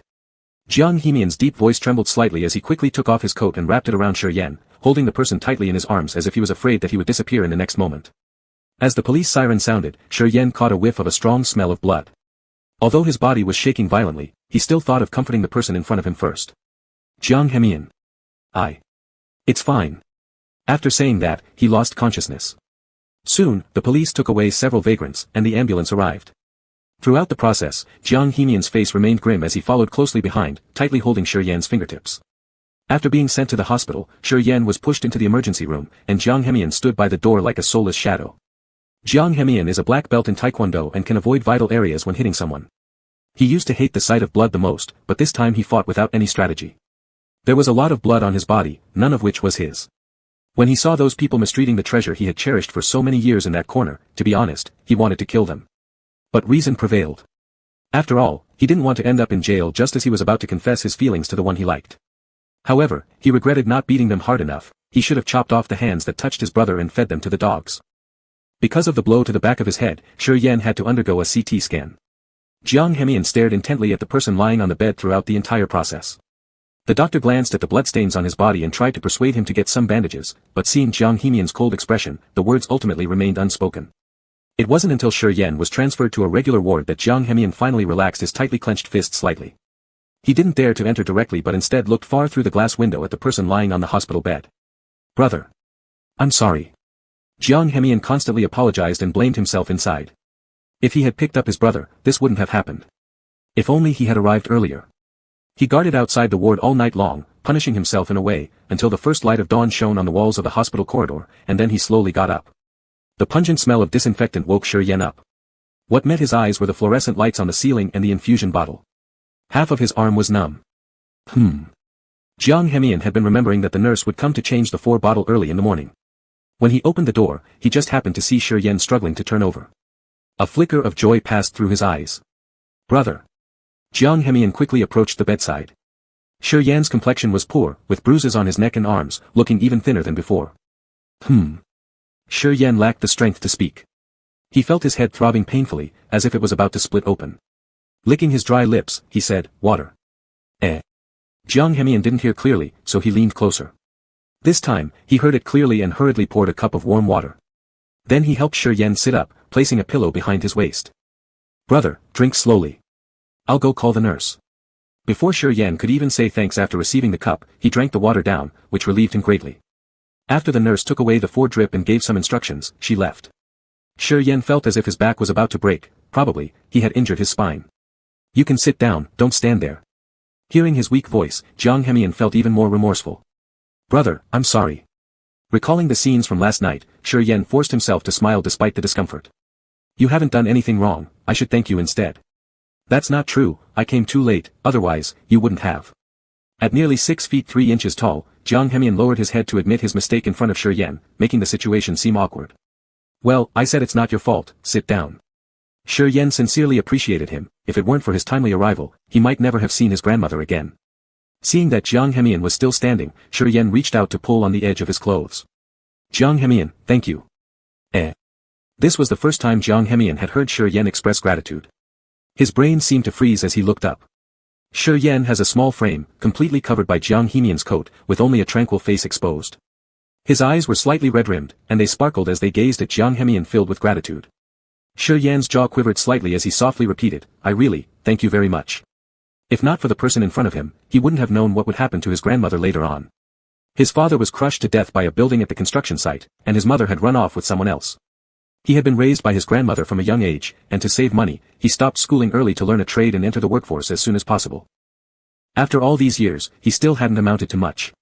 All he wanted was to make the most of his youth to save up some money, then buy a big house where he could live with his grandmother. If it weren't for Jiang Hemian, he probably wouldn't even have the chance to be filial to her. Brother, please don't cry. Jiang Hemian looked down as Shi Yan's crystalline tears spilled over his eyelids and slid down his cheeks. It felt as though his heart might break in an instant. He hurriedly used his fingertips to gently wipe away the tears, but more kept flowing from Shi Yan's eyes. In a clumsy manner, Jiang Hemian tried to clean up the droplets that fell like little pearls. Brother, stop crying, I'm here, I will always be here. Unexpectedly, after those words, Shi Yan cried even harder. Jiang Hemian couldn't stand seeing the one he liked cry, it made him feel even more guilty. He gently patted Shi Yan's back and pulled him into his embrace, inhaling the unique fresh scent that lingered on his body. Previously, Shi Yan had always given off an air of steadiness and resilience. This sudden breakdown was almost too much for Jiang Hemian's heart to bear. Jiang Hemian, woo, thank you for saving me. Thank you for coming last night. Shi Yan hadn't cried in a long time, and this time, he didn't know why he couldn't stop. In the past, he thought he could handle everything within his capability. This left him blind to the fact that life came with so many unexpected events. Perhaps it was because no one had offered him a shoulder to lean on for such a long time, or maybe he was just too tired. This cry seemed to allow him to express all the unsaid words in his heart, providing a small sense of relief. Sensing the slight trembling of the person in his arms, Jiang Hemian suddenly felt powerless. Normally someone who planned everything meticulously, he now found himself at a loss. Brother, I will always be by your side. As long as you want me, I absolutely won't leave. I swear. Chapter 12, Supporting Brother to the Bathroom. Shi Yan cried for a long time leaning on his shoulder, until finally only silent sobs remained. During this time, Jiang Hemian had maintained the same posture, gently patting his back with his hand continuously. Brother, I'm here, stop crying. Only then did Shi Yan realize how out of control he had been, hurriedly raising his hand to wipe away his tears. When he looked down, he realized he had gotten tears and snot all over someone else's clothes. Sorry, you. Jiang Hemian gave him a glance that showed no concern and handed him a tissue from nearby. It's nothing, brother, it's a small matter. Shi Yan took the tissue, turned away to wipe his nose, feeling thoroughly humiliated as his ears turned red. Brother, I've already taken leave for you at the kindergarten. These few days, rest in the hospital and leave the rest to me. I'm fine, I can be discharged. Shi Yan suddenly remembered the hospital fees hadn't been paid, taking leave would mean a loss of salary, his expenses this month were high, his cash flow was tight, these things he couldn't explain to Jiang Hemian, and even if he did, Jiang wouldn't understand. That's not acceptable. Jiang Hemian furrowed his brows seriously. Brother, listen to me, get well before returning to work. Looking at Jiang Hemian, who moved closer with a serious face, Shi Yan dazedly nodded, all right. Because of the long cry, Shi Yan's eye rims were entirely red, his long eyelashes damp with tears, blinking like an adorable lamb seeking pity. Brother, I feel bad for you. Jiang Hemian couldn't help but gently cup his cheek, wiping his tear streaks softly with his fingertips. Shi Yi's breathing unconsciously slowed down significantly, he could see his reflection in Jiang Hemian's eyes. Realizing this later, he quickly averted his head. No, it's fine, I said this isn't your fault. For some reason, Jiang Hemian's closeness made his heart race uncontrollably, a sensation Shi Yan couldn't explain. Jiang Hemian's hand paused mid-air, so he reluctantly retracted it, then suddenly remembered something, asking, Brother, are you hungry? What kind of breakfast do you want? Shi Yan bit his lip and truthfully replied that he really had no appetite, anything will do. Then let me go buy some. Jiang Hemian got up to leave but suddenly felt a force tugging on the corner of his clothing. He turned around, confused. You. Shi Yan had noticed earlier the red bloodshot in his eyes but hadn't had the chance to ask, did you stay here the whole night? You look tired. Brother, don't worry, I'm fine. Being cared for by Shi Yan felt wonderful, he wished every day from now on could be like this. Jiang Hemian bought soy milk, eggs, and steamed dumplings from the nearest breakfast shop near the hospital entrance. When he returned to the ward, he saw Shi Yan trying to get out of bed. Brother, the doctor said you injured your lumbar vertebrae, he told you not to move recklessly. Jiang Hemian immediately put down the breakfast and reached out to support him. But I need to use the restroom. Naturally, Shi Yan had noticed the issue with his lumbar vertebrae earlier, but he simply couldn't hold it any longer. I'll help you. Jiang Hemian firmly supported him and slowly moved towards the bathroom door before realizing a problem. Should he go in or not? Brother, can you manage alone? Embarrassed, Shi Yan nodded, but Jiang Hemian was worried about further injury, insisting on supporting him inside. Be careful. All right, thank you, I can handle the rest. Seeing that Jiang Hemian wasn't leaving, Shi Yan raised his head in confusion. Are you not going outside? I'll ensure your safety here. Though that's what Jiang Hemian said, Shi Yan always felt his gaze upon him differently. Go outside. He still couldn't endure being watched.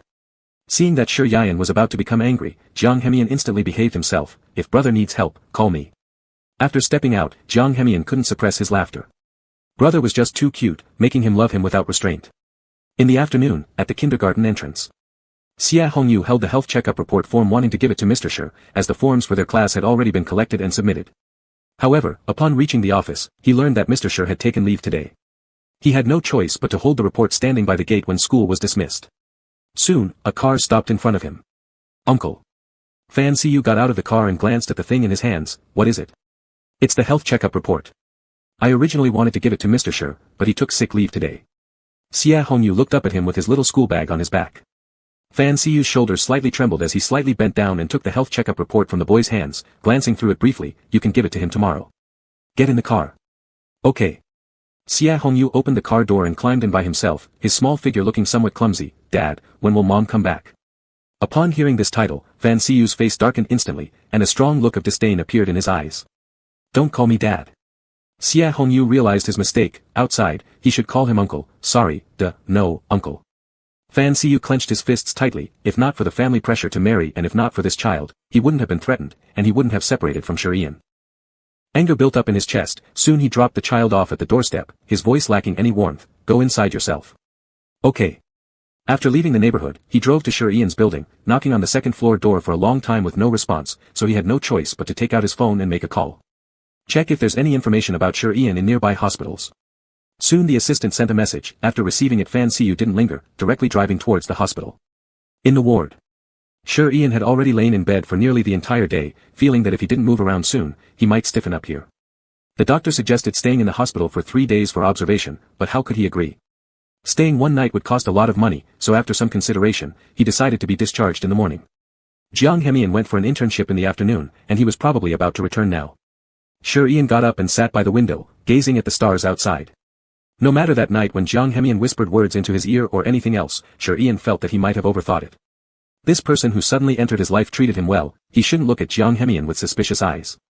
Still that sentence, he had nothing, what could people be after? Knock knock knock. While lost in thought, there came a sudden knock on the door. Thinking it was a nurse, Shurian's pupils widened in shock when he saw the visitor. Fan Siyu. Chapter 13, Brother is Angry. How dare you come here? Before he could finish speaking, Fan Siyu rushed forward in one swift motion and wrapped his arms around the man, and I'm sorry, I came too late. It was impossible to say that he didn't like him. If it wasn't his fault, there was no way he would have suggested breaking up with Shurianin. You. Shurianin blinked bewilderingly, not understanding what he was doing right now. Let go of me, we've already broken up. Fan Siyu felt the struggle from the person in his arms and thus held Shurianin even tighter, and I'm sorry, I'm so sorry. Listening to the apologies whispered in his ear, Shurianin thought it was terrible. The person who had said they were tired of it was him, and the one coming back now was also him. Fan Siyu. Let go of me. Shurianin couldn't summon much strength due to a strained spine and an injured arm, so he tried to kick. This kick somehow infuriated the man. He immediately pinned Shurianin on the hospital bed and started kissing his neck.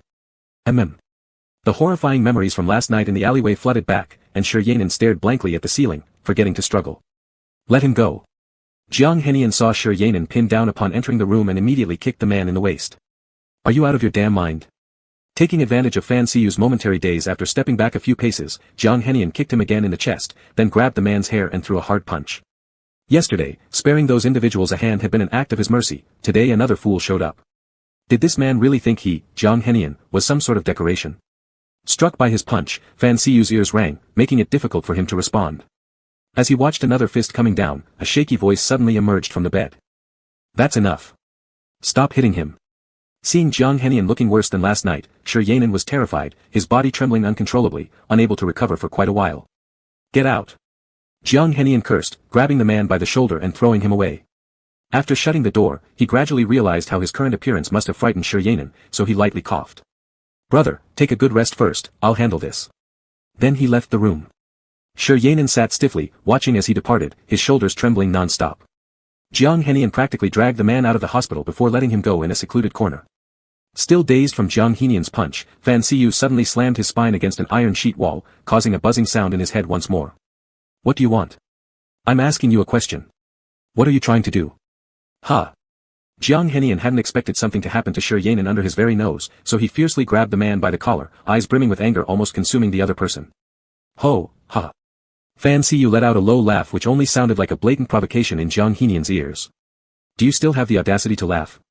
Jiang Henian muttered, ready to swing another punch, but Fan Siyu dodged it. Look at yourself, you didn't protect him well and now you're venting your anger on me, Fan Siyu mocked inwardly, finding this young man far too rash. Jiang Henian paused, surprised that he'd found out about Shurianin so quickly. This point struck right at his heart. You're asking for death. This time, Fan Siyu failed to dodge the punch, feeling as if all of Jiang Henian's strength was poured into that one hit. Lifting his head abruptly, his pupils shrank instantly. Brother. Fan Siyu. Shurianin looked towards the bloodied face of the man, enduring the intense pain in his waist and tried to rush over. But before touching Fan Siyu, his wrist was grabbed. Brother, don't go near him. Finally, Jiang Henian understood why his last punch was not avoided. Clutching tightly onto Shurianin's hand, it was as though he might lose the most important treasure at any moment. You. Shi Yanin never imagined that his resolution meant dealing with the situation by nearly beating someone to death, but looking at Jiang Henian's panicked expression, he finally softened his tone. Let me go first. Brother. Let go first. Shi Yanin gently patted Jiang Henian's hand, sensing his wrist ease slightly. Anen. Fan Siyu wiped the nosebleed from his face, seeing Shi Yanin slowly approach with a mix of excitement, Anen, we. Enough. Shi Yanin's gaze was colder than ever before. Although he didn't know why Fan Siyu had changed his mind so suddenly, he now finally understood what he truly meant to Fan Siyu. What? Fan Siyu didn't understand. Originally, he thought Shi Yanin would leave with him. It's over. If I'm nothing more than an optional presence to you, then I apologize, but from now on, I won't be. After finishing his sentence, Shi Yanin pulled Jiang Henian away, and until they returned to the ward, he didn't say a single word. If he hadn't rushed here today, would there have been a fatality? Did Jiang Henian even realize what he was doing? Beating someone up like that, if Fan Siyu reported it to the police, aside from having to pay for medical expenses, if it got recorded in his file, how would that turn out? Brother, Jiang Henian was about to apologize with his head bowed when Shi Yanin directly turned away, ignoring him. The words caught in his throat, leaving him looking quite at a loss. Brother is angry. Originally, he had bought a piece of matcha cake during the evening as they passed by a bakery. It was sitting on a cabinet not too far from Shi Yanin's right hand, but it seemed now that brother wouldn't be eating it. There was silence in the hospital room. Shi Yanin's mind was in turmoil, though his words might suggest he'd let go, there was still something he hadn't understood yet. Why did Fan Siyu come today? What was he trying to say? After a pause, Shi Yanin gradually came back to his senses, turning his head to look at Jiang Henian who stood beside him. He was startled for a moment. Your hand. On the back of Jiang Henian's hand, near the thumb joint, was a deep and glaring red mark. Though his face was expressionless, his eyes revealed profound. Brother, you're paying attention to me again. I never ignored you. For some unknown reason, with such an expression on Jiang Henian's face, Shi Yanin found himself unable to reprimand him. He called the nurse over to bandage it, only feeling slightly reassured after she finished. Brother, are you mad at me? As soon as the nurse left, Jiang Henian clung to Shi Yanin, his innocent gaze seeming to shimmer with tears. He forced himself on you, and I couldn't control myself. I'm not blaming you for that. Apparently, this kid still didn't know where exactly he had gone wrong. Shi Yanin, staring into those sad eyes, stated word by word. From now on, no matter when or where, try your best not to resort to violence. Before acting, you must consider the consequences, avoid getting yourself into trouble. Jiang Henian's heart quivered. He had originally thought that Shi Yanin was upset due to worry and care for others, but unexpectedly, Shi Yanin also cared about him. Brother, are you not mad anymore? Chapter 14, Stay Behind. Shi Yanin coughed lightly and turned her head away, refusing to look at him anymore. How could I not be angry? The light in Jiang Henian's eyes instantly disappeared as he gazed at the side face so close to him. A glint of extreme possessiveness flashed in his eyes. Brother. Suddenly noticing something on the cabinet, Shi Yanin turned her head and asked, what's that over there? Upon locking eyes with a pair deep beyond measure, Jiang Henian had not expected her sudden turn, quickly concealing his expression, making his speech somewhat disorganized. That's the matcha cake I bought for brother. Shi Yanin thought she must have misheard, not giving it much mind, didn't I tell you before? I don't like sweets. You never said that. Brother just mentioned not liking sugar, Jiang Henian responded offhandedly. Of course, he remembered Shi Yanin saying so, but that day in the hot pot restaurant, brother did taste the cake. Shi Yanin was speechless against his words.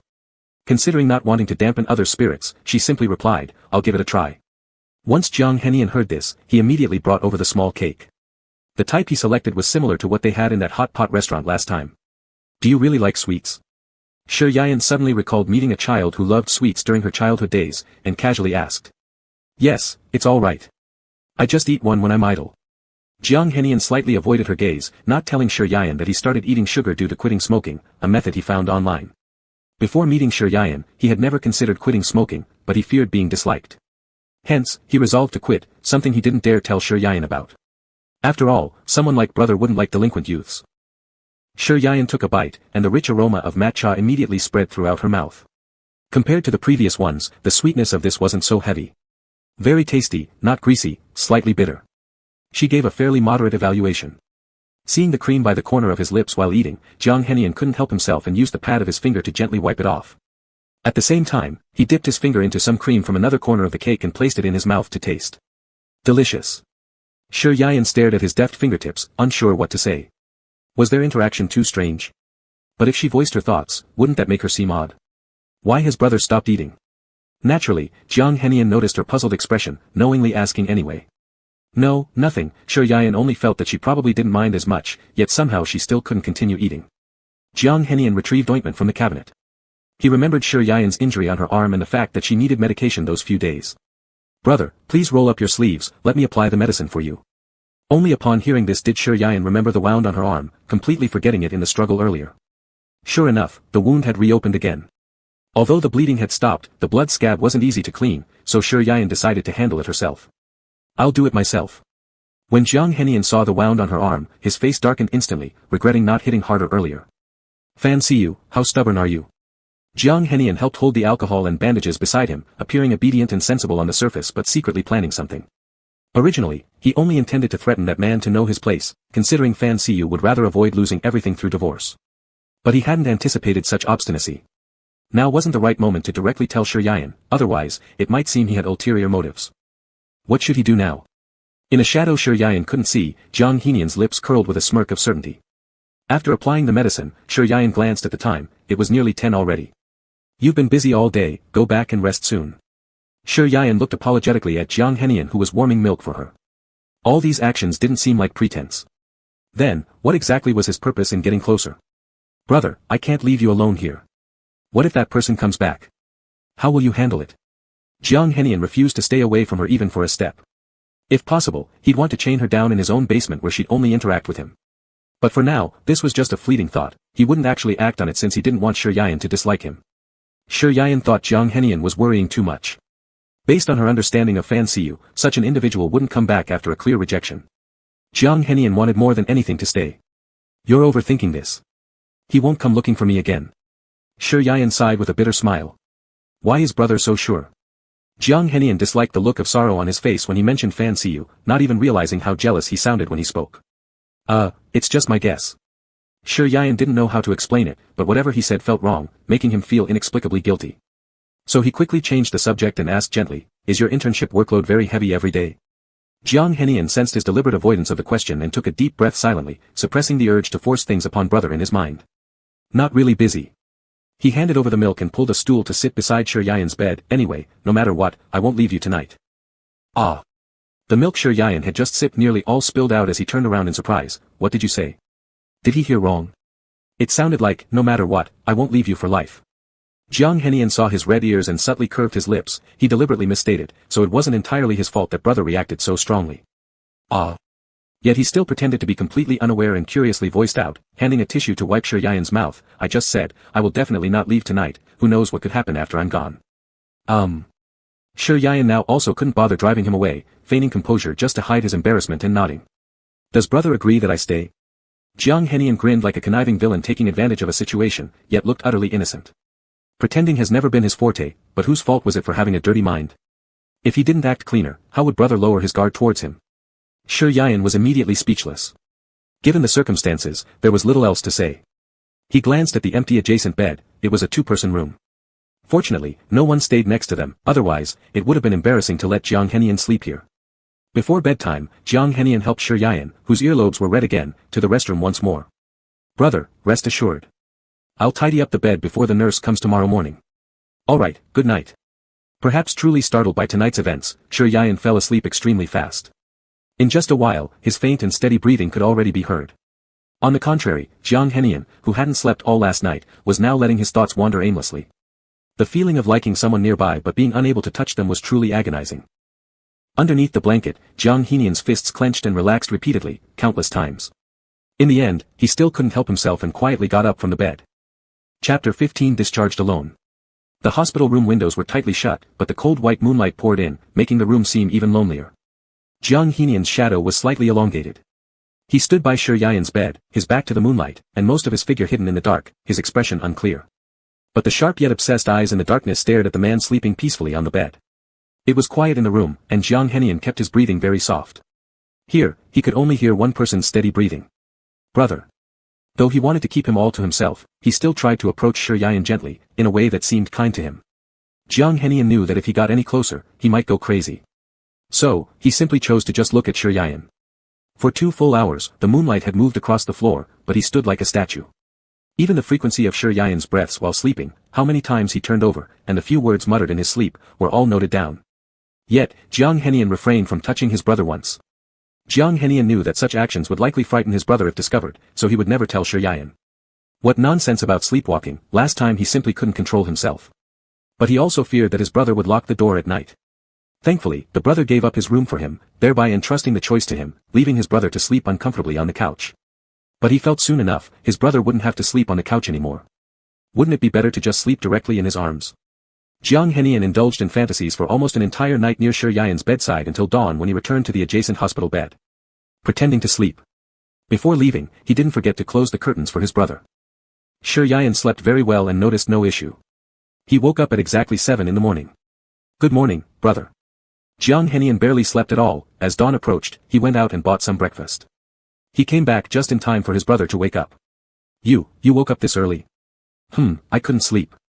Jiang Henian naturally placed the breakfast on the table and then walked over to help Shi Yayan to the bathroom. It's fine, I've already gotten much better. Shi Yayan did not want another awkward incident like yesterday to occur again. Jiang Henian saw his hand hanging in midair and a flash of disappointment crossed his eyes, but it was excellently concealed behind his thick eyelashes. Then he smiled faintly without saying anything. After coming out, Shi Yayan started fiddling with his phone, while Jiang Henian reminded him, brother, the breakfast is going to get cold. Shi Yayan only took a half-day leave today, he couldn't stay in the hospital any longer. He hadn't been paid yet, and his wallet was practically empty. Jiang Henian inserted the straw into the drink for him, and Shi Yayan suddenly remembered mentioning they should split the expenses evenly before, forgetting to give Jiang Henian the cost of the meals these past days. Moreover, Jiang Henian had even helped cover the hospitalization costs. This made him feel quite uneasy. Thank you. When Jiang Henian suddenly heard Shi Yayan express gratitude, his hand holding the soy milk stopped mid-motion, and he looked up. Shi Yayan's smile was rather nervous and sincere. Don't be polite with me, brother. This isn't being polite, it's only right. I always keep things clear. Shi Yayan didn't like owing anyone anything, so after transferring the money for the breakfast and medical fees to Jiang Henian, he finally felt more at ease. After eating their breakfast, Jiang Henian noticed the transfer message from Shi Yayan, instantly knitting his brows into a furrowed shape resembling the Chinese character, Chuan. Turning his head toward the person sitting on the bed, Shi Yayan quietly drank water, looking out the window. Brother, my internship schedule has been adjusted today, so I need to leave. Alright, take care on your way. Before Shi Yayan finished his sentence, Jiang Henian was already gone. Maybe he was really in a rush. Jiang Henian left the hospital running because he was afraid that if he stayed longer with Shi Yayan, he might lose control completely. After all, in his eyes, he was ultimately nothing more than an outsider. How he wished he could directly tell Shi Yayan, there's no need to pay me back. No need to pay me back. Why must everything be so clearly divided? Brother. He rushed to the rooftop alone to blow off some steam. A deep sense of helplessness spread through him. Even though he already knew that his brother might not accept him quickly, still, being seen as an outsider by his brother made him hurt. Perhaps in his heart, he was merely a regular friend who happened to have a slightly closer relationship. Jiang Henian stood on the rooftop gazing down at the endless flow of vehicles below. His gaze was extremely indifferent, as if he wasn't looking at people of this world. The north wind was blowing fiercely. He suddenly wanted to take out a cigarette, but realized his fingers were already frozen stiff. It took him a long time to find the cigarettes in his pocket, and instead, he ended up fishing out a handful of blue-green candies. Brother. By noon, Shi Yayan quickly packed up his things and checked out of the hospital. Although his lumbar vertebrae still hurt a bit, it was trivial for him. He returned home at noon, prepared some items needed for the afternoon class, and swapped his classes back with other teachers. He had thought about sending a message to Jiang Henian, but due to being too busy, he eventually forgot until he suddenly remembered when he got home in the evening. However, according to Jiang Henian's usual internship schedule, by this point, he should already be home. But when Shi Yayan returned home and opened the door, he realized he was mistaken. There was not a trace of that boy in the room, though it might also be because the internship work was too busy for him to return. It shouldn't be. Shi Yayan unlocked his phone and found that Jiang Henian hadn't accepted his transfer. Did he forget? Without giving it much thought, Shi Yayan turned on his computer and began preparing the PPT for tomorrow's class demonstrations. By the time all the work was done, Jiang Henian still hadn't returned.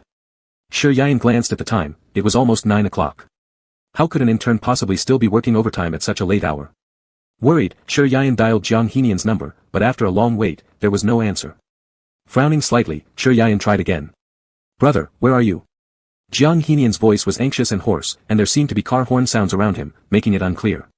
For some reason, Shi Yayan's heart started beating rapidly, even causing his speech to tremble. I am at home.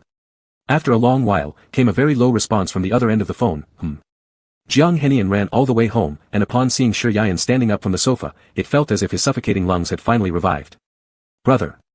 Seeing his hair disheveled and his collar undone, Sher Yan worriedly asked, How mph? Chapter 16, Sedative. Sher Yan had not finished what he was about to say when Jiang Hemian abruptly stepped forward and hugged him tightly. His grip was so strong that it slightly hurt Sher Yan's chest. You. Jiang Hemian was very tall, reaching only the shoulder of this person, but being tightly embraced like this brought an indescribable feeling in his heart.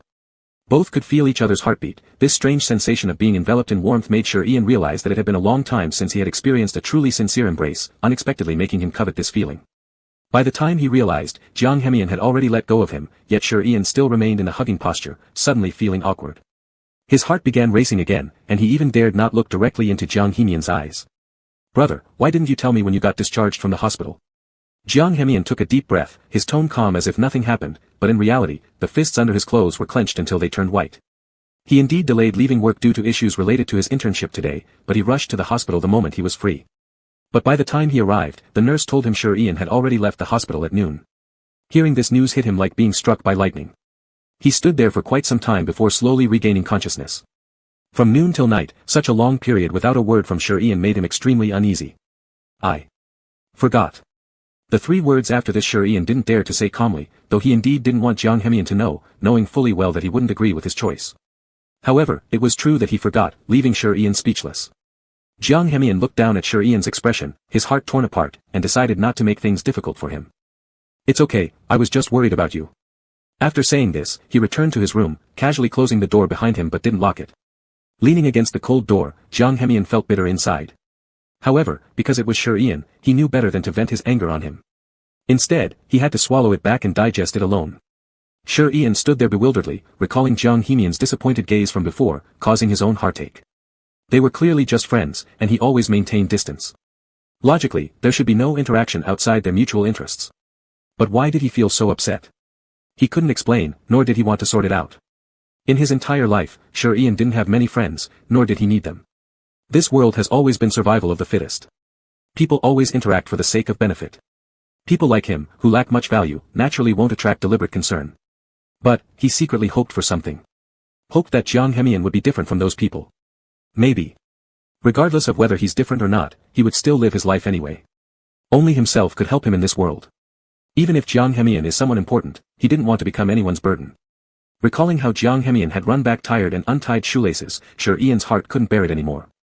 With an unusual feeling in his mind, he prepared a bowl of ginger soup for him. Knock, knock, knock. A knock came at the door. Sitting on the cold floor, Jiang Hemian slightly turned his head. Despite his low spirits, he responded nonetheless, getting up slowly from the ground. I'm coming. Upon opening the door, he smelled the scent of ginger soup. Surprised, Jiang Hemian looked at the soup Sher Yan was holding and asked, Is this for me? Today, he had spent a long time running around in the cold wind and also smoked a lot earlier, making his voice hoarse. Yeah, Sher Yan nodded, handing over the bowl. It's a bit hot, be careful. Yeah. Jiang Hemian glanced at him deeply, taking the bowl with both hands and tasting it. There seemed to be a lot of brown sugar added, making the flavor sweet. Previously, he had heard others say that brown sugar water is usually for girls, so for a man like him, it felt somewhat odd. That was what he thought inside. But once he thought about brother preparing it for him, the resentment accumulated in his heart instantly dissipated to a large extent. Still, he said nothing more to Sher Yan. After all, he also had his temper. When brother treated him like an outsider while he bared his heart to him, no matter what, his heart still felt painfully heavy. Jiang Hemian went to the kitchen to wash the bowl. On returning, he saw Sher Yan sitting in front of the coffee table looking at a computer, instinctively rubbing his waist gently. Living together with Sher Yan for a few days, Jiang Hemian found that he was really frugal in life. It seemed like everything in his hands could be reused somehow. It wasn't hard to guess why he was in such a hurry to be discharged. Jiang Hemian scanned the person sitting on the sofa with an emotionless face, his eyes filled with deep sympathy. He quickly withdrew his gaze after just one glance. Back in the room, he turned on his computer and couldn't shake off the memory of that man's visit last time when Ian was forcibly hospitalized. He had to do something, otherwise, that man would think his words were empty threats. Every time he thought about brother having been involved with someone like that in the past, it made him deeply unsatisfied for Ian's sake. His slender and handsome fingertips moved rapidly over the keyboard. The desk lamp was adjusted to a warm yellow hue, but a fierce expression flickered in Jiang Hemian's eyes. Anyone who harmed or plotted against his brother would not be forgiven. By the time everything was taken care of, it was almost 12 o'clock. And there had been no sound from the living room for a long while. Sure, Ian was likely asleep already. Jiang Hemian looked with satisfaction at the file sent through the computer. His fingertips clicked patiently on the desktop until the task was completed, then he finally turned off the computer. From a narrow gap in his backpack, he retrieved a small white bottle containing 2 different medications. Brother had consumed them last time, but on that evening, Jiang Hemian hadn't taken any measures due to his high spirits. But today, he was so sad. Brother treated him as an outsider, not even telling him about his discharge. Underneath his calm as water eyes glimmered subtle light, his fingers lightly caressing the pill bottle. These drugs, if dosed correctly, wouldn't kill anyone. After all, he only occasionally used them on brother when he was misbehaving. With this thought in mind, Jiang Hemian rose and went out, gently turning the doorknob and opening the door. As expected, Sir Ian was already asleep. The living room was pitch black, yet upon closer inspection, one could see the figure curled up on the sofa. His steps were extremely light. When Sir Ian slept, he liked to put his arm under the pillow, looking peaceful. Jiang Hemian squatted in front of the sofa, wrapping the pre-prepared medication in a tissue, letting the sleeping Sir Ian catch a whiff. Brother, sleep well, you don't have to do anything. Chapter 17, A Slap. The door to the room was wide open, revealing a faint glow from inside. It was the table lamp placed on the desk. Jiang Hemian gently lifted the person who had already fallen asleep and laid them down on the bed. He then turned off the lamp with a raised hand and lay down on the bed himself. Brother. His voice carried a unique hoarseness in the night, like a sound emanating from the depths of hell, deep and dangerous. Jiang Hemian tenderly caressed Shi Yan's smooth cheek, pulling him into his arms for a tight embrace as if handling a priceless treasure. Shi Yan made him unwilling to let go. Brother, just let me indulge this one time, just once, I swear. His voice was raspy, as though it had been scraped by sandpaper. His other hand quietly grasped Shi Yan's fingertips with an innocence akin to that of a child holding an adult's hand to play. Jiang Hemian's kisses fell fine and dense upon Shi Yan's skin. It seemed he particularly favored the neck area, lingering there for a long while before gradually moving downward. Perhaps he also knew that what he was doing was wrong, but he couldn't bear not having earned his brother's trust nor possessing his brother's body. Perhaps such actions would briefly make him feel like he wasn't too far away from his brother. After all was done, Jiang Hemian adjusted Shi Yan's sleeping gown, ensuring that nothing seemed amiss, before carrying him back to the sofa and placing him down. Brother, sleep now, you've worked hard. Jiang Hemian softly planted a kiss on Shi Yan's forehead, tucking the blanket around him carefully before leaving. It was only when the soft light faintly illuminated the living room curtains that Shi Yan sat up on the sofa awakened by the third alarm, looking at the clock. It was nearly 7 o'clock. So sleepy. If it weren't for work today, Shi Yan wouldn't think he could get up so early. He rubbed his eyes. Footsteps echoed through the living room, as Jiang Hemian approached carrying breakfast. Seeing Shi Yan awake, surprise flickered in his eyes. He originally intended to wake Shi Yan up himself. You're awake. Shi Yan didn't expect that Jiang Hemian had prepared breakfast for several consecutive days, making him instantly feel somewhat embarrassed. Sorry, you've been preparing breakfast for several mornings straight. Jiang Hemian calmly nodded without saying anything more. Shi Yan looked at the breakfast on the dining table, suspecting Jiang Hemian was still mad about yesterday, making him reluctant to eat what someone else had prepared. Rushing to wash up, Shi Yan looked at his reflection in the mirror and froze slightly. Is this an allergic reaction? Shi Yan noticed strange red marks on his neck in the mirror. Though they were very faint and relatively lower down, almost unnoticeable, he found them extremely apparent. Could I have accidentally pressed against something while sleeping? Shi Yan touched the spot lightly. It didn't hurt, nor did it seem like an allergic reaction. Due to time constraints, he didn't dwell on the matter and instead changed into a mid-collar sweater, intending to cover it up to avoid any questions. Jiang Hemian stayed in the room until hearing the door close behind Shi Yan, then he came out, casting his gaze over the breakfast he had prepared for Shi Yan. He didn't eat. Jiang Hemian almost dropped his backpack, overwhelmed by a sense of suffocation. His expression darkened deeply, with no glimmer of light left in his eyes, the knuckles of his tightly clenched fists bulging with veins. Where did I go wrong?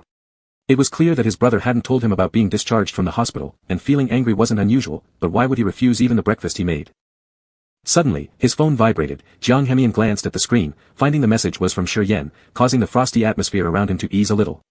Brother, I'll take care of breakfast myself, your internship is tough, eat more. Though he knew this was merely Shi Yan's polite response, it oddly brought much joy to his heart, at least giving him insight into his brother's attitude. Jiang Hemian, all right. Shi Yan received the message after reaching the kindergarten, entering after swiping his card and going directly to the class.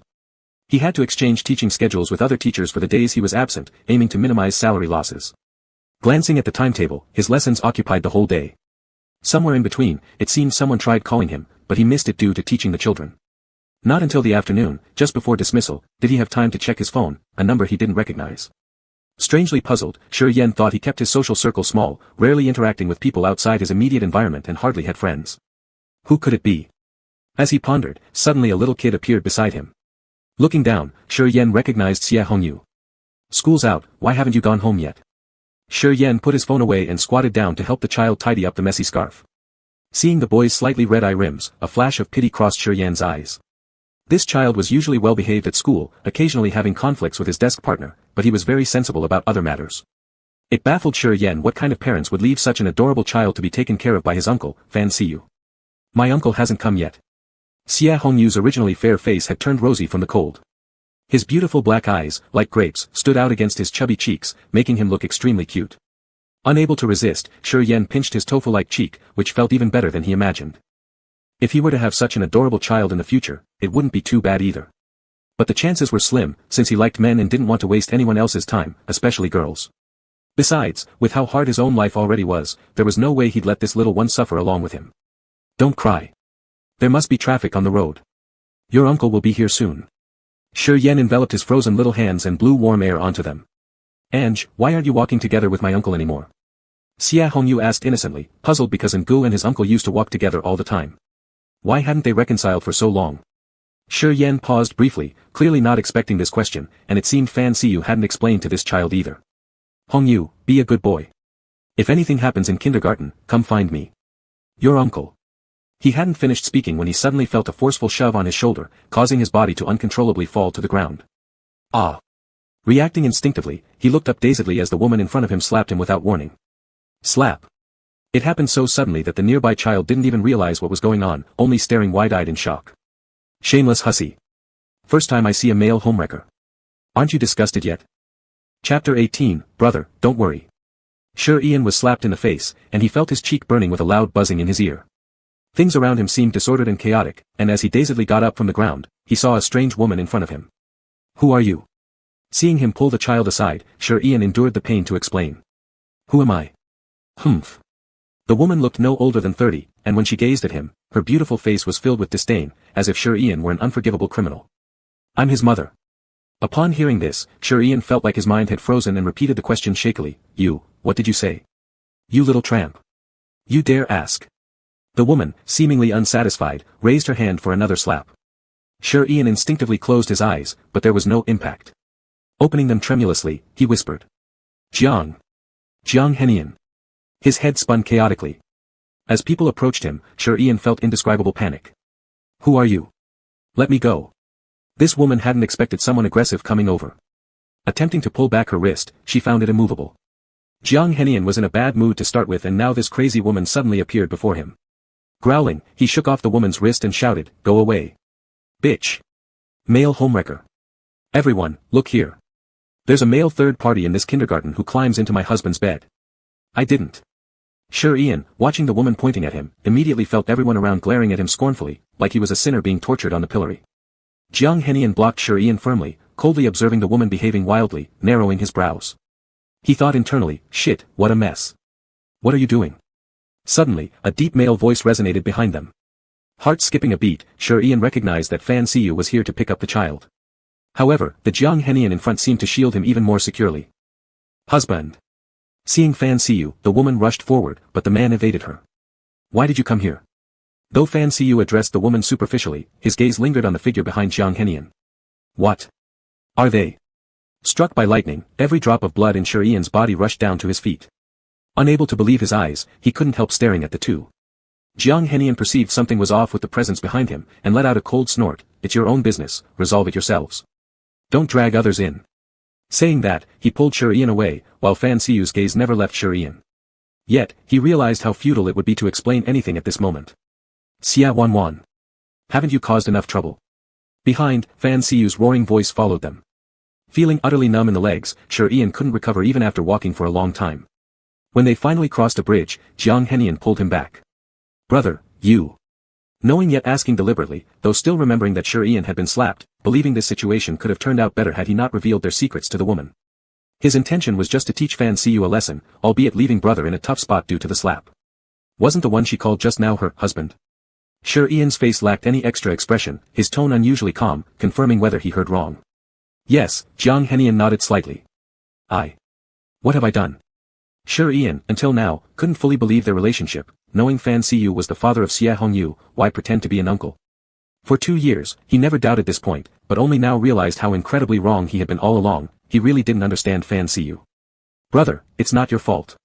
Jiang Henian knew about his inner grievances, and although he didn't want to push Shi Yan to the forefront, some things needed to be known. Sure Ian said nothing, returning home silently with Jiang Henian trailing closely behind. He too was responsible for this oversight, since that woman shouldn't bother finding her man's issues at the kindergarten but came instead to bother the brother. Clenching his fists tightly, Jiang Henian thought deeply about something. Anyway, this slap would not be forgotten. When arriving home, Sure Ian still appeared somewhat distracted. Jiang Henian fetched him water, also finding a medical kit underneath the cabinet. "Brother, drink some hot water first, his hands feel very cold." "Yes," Sure Ian responded vaguely. Sure Ian's fingers trembled slightly as he clutched the water cup to his chest, looked up at Jiang Henian, and asked bewilderedly, "Am I, a male homewrecker?" Jiang Henian paused for a moment, realizing how much of a shock it had been for him given the chaos of the situation. "No, you have never been one," he said with a comforting smile. "But I didn't know. I really didn't know he was married." Sure Ian fervently explained himself, knowing that anyone hearing such accusations would keep their distance. He feared Jiang Henian might also accuse and berate him like those people outside. "Alright, brother, don't think about it anymore. I know everything." Seeing his brother desperately explaining in such an awkward way, Jiang Henian felt immense sympathy. All thoughts of earlier disagreements vanished, and he pulled Sure Ian into a firm embrace. But... Sure Ian couldn't believe that Fan Siyu had deceived him all along. Worse still, there was also the innocent child stuck between them. Why did he deceive me? Why didn't he tell me? Being lied to by someone he once cared for deeply hurt, yet confusion outweighed sorrow because in others' eyes, he was the man who ruined another family, a role he never knowingly took on. "Brother, don't worry. I'll always be here. I will always stay by your side," Jiang Henian said firmly after loosening his hold, looking directly into Sure Ian's eyes. "Okay." For some reason, hearing those words gave Sure Ian a sense of inexplicable calm, and his fingertips unconsciously tugged at Jiang Henian's clothes. "Brother, let me first apply some medicine. Your face might swell otherwise."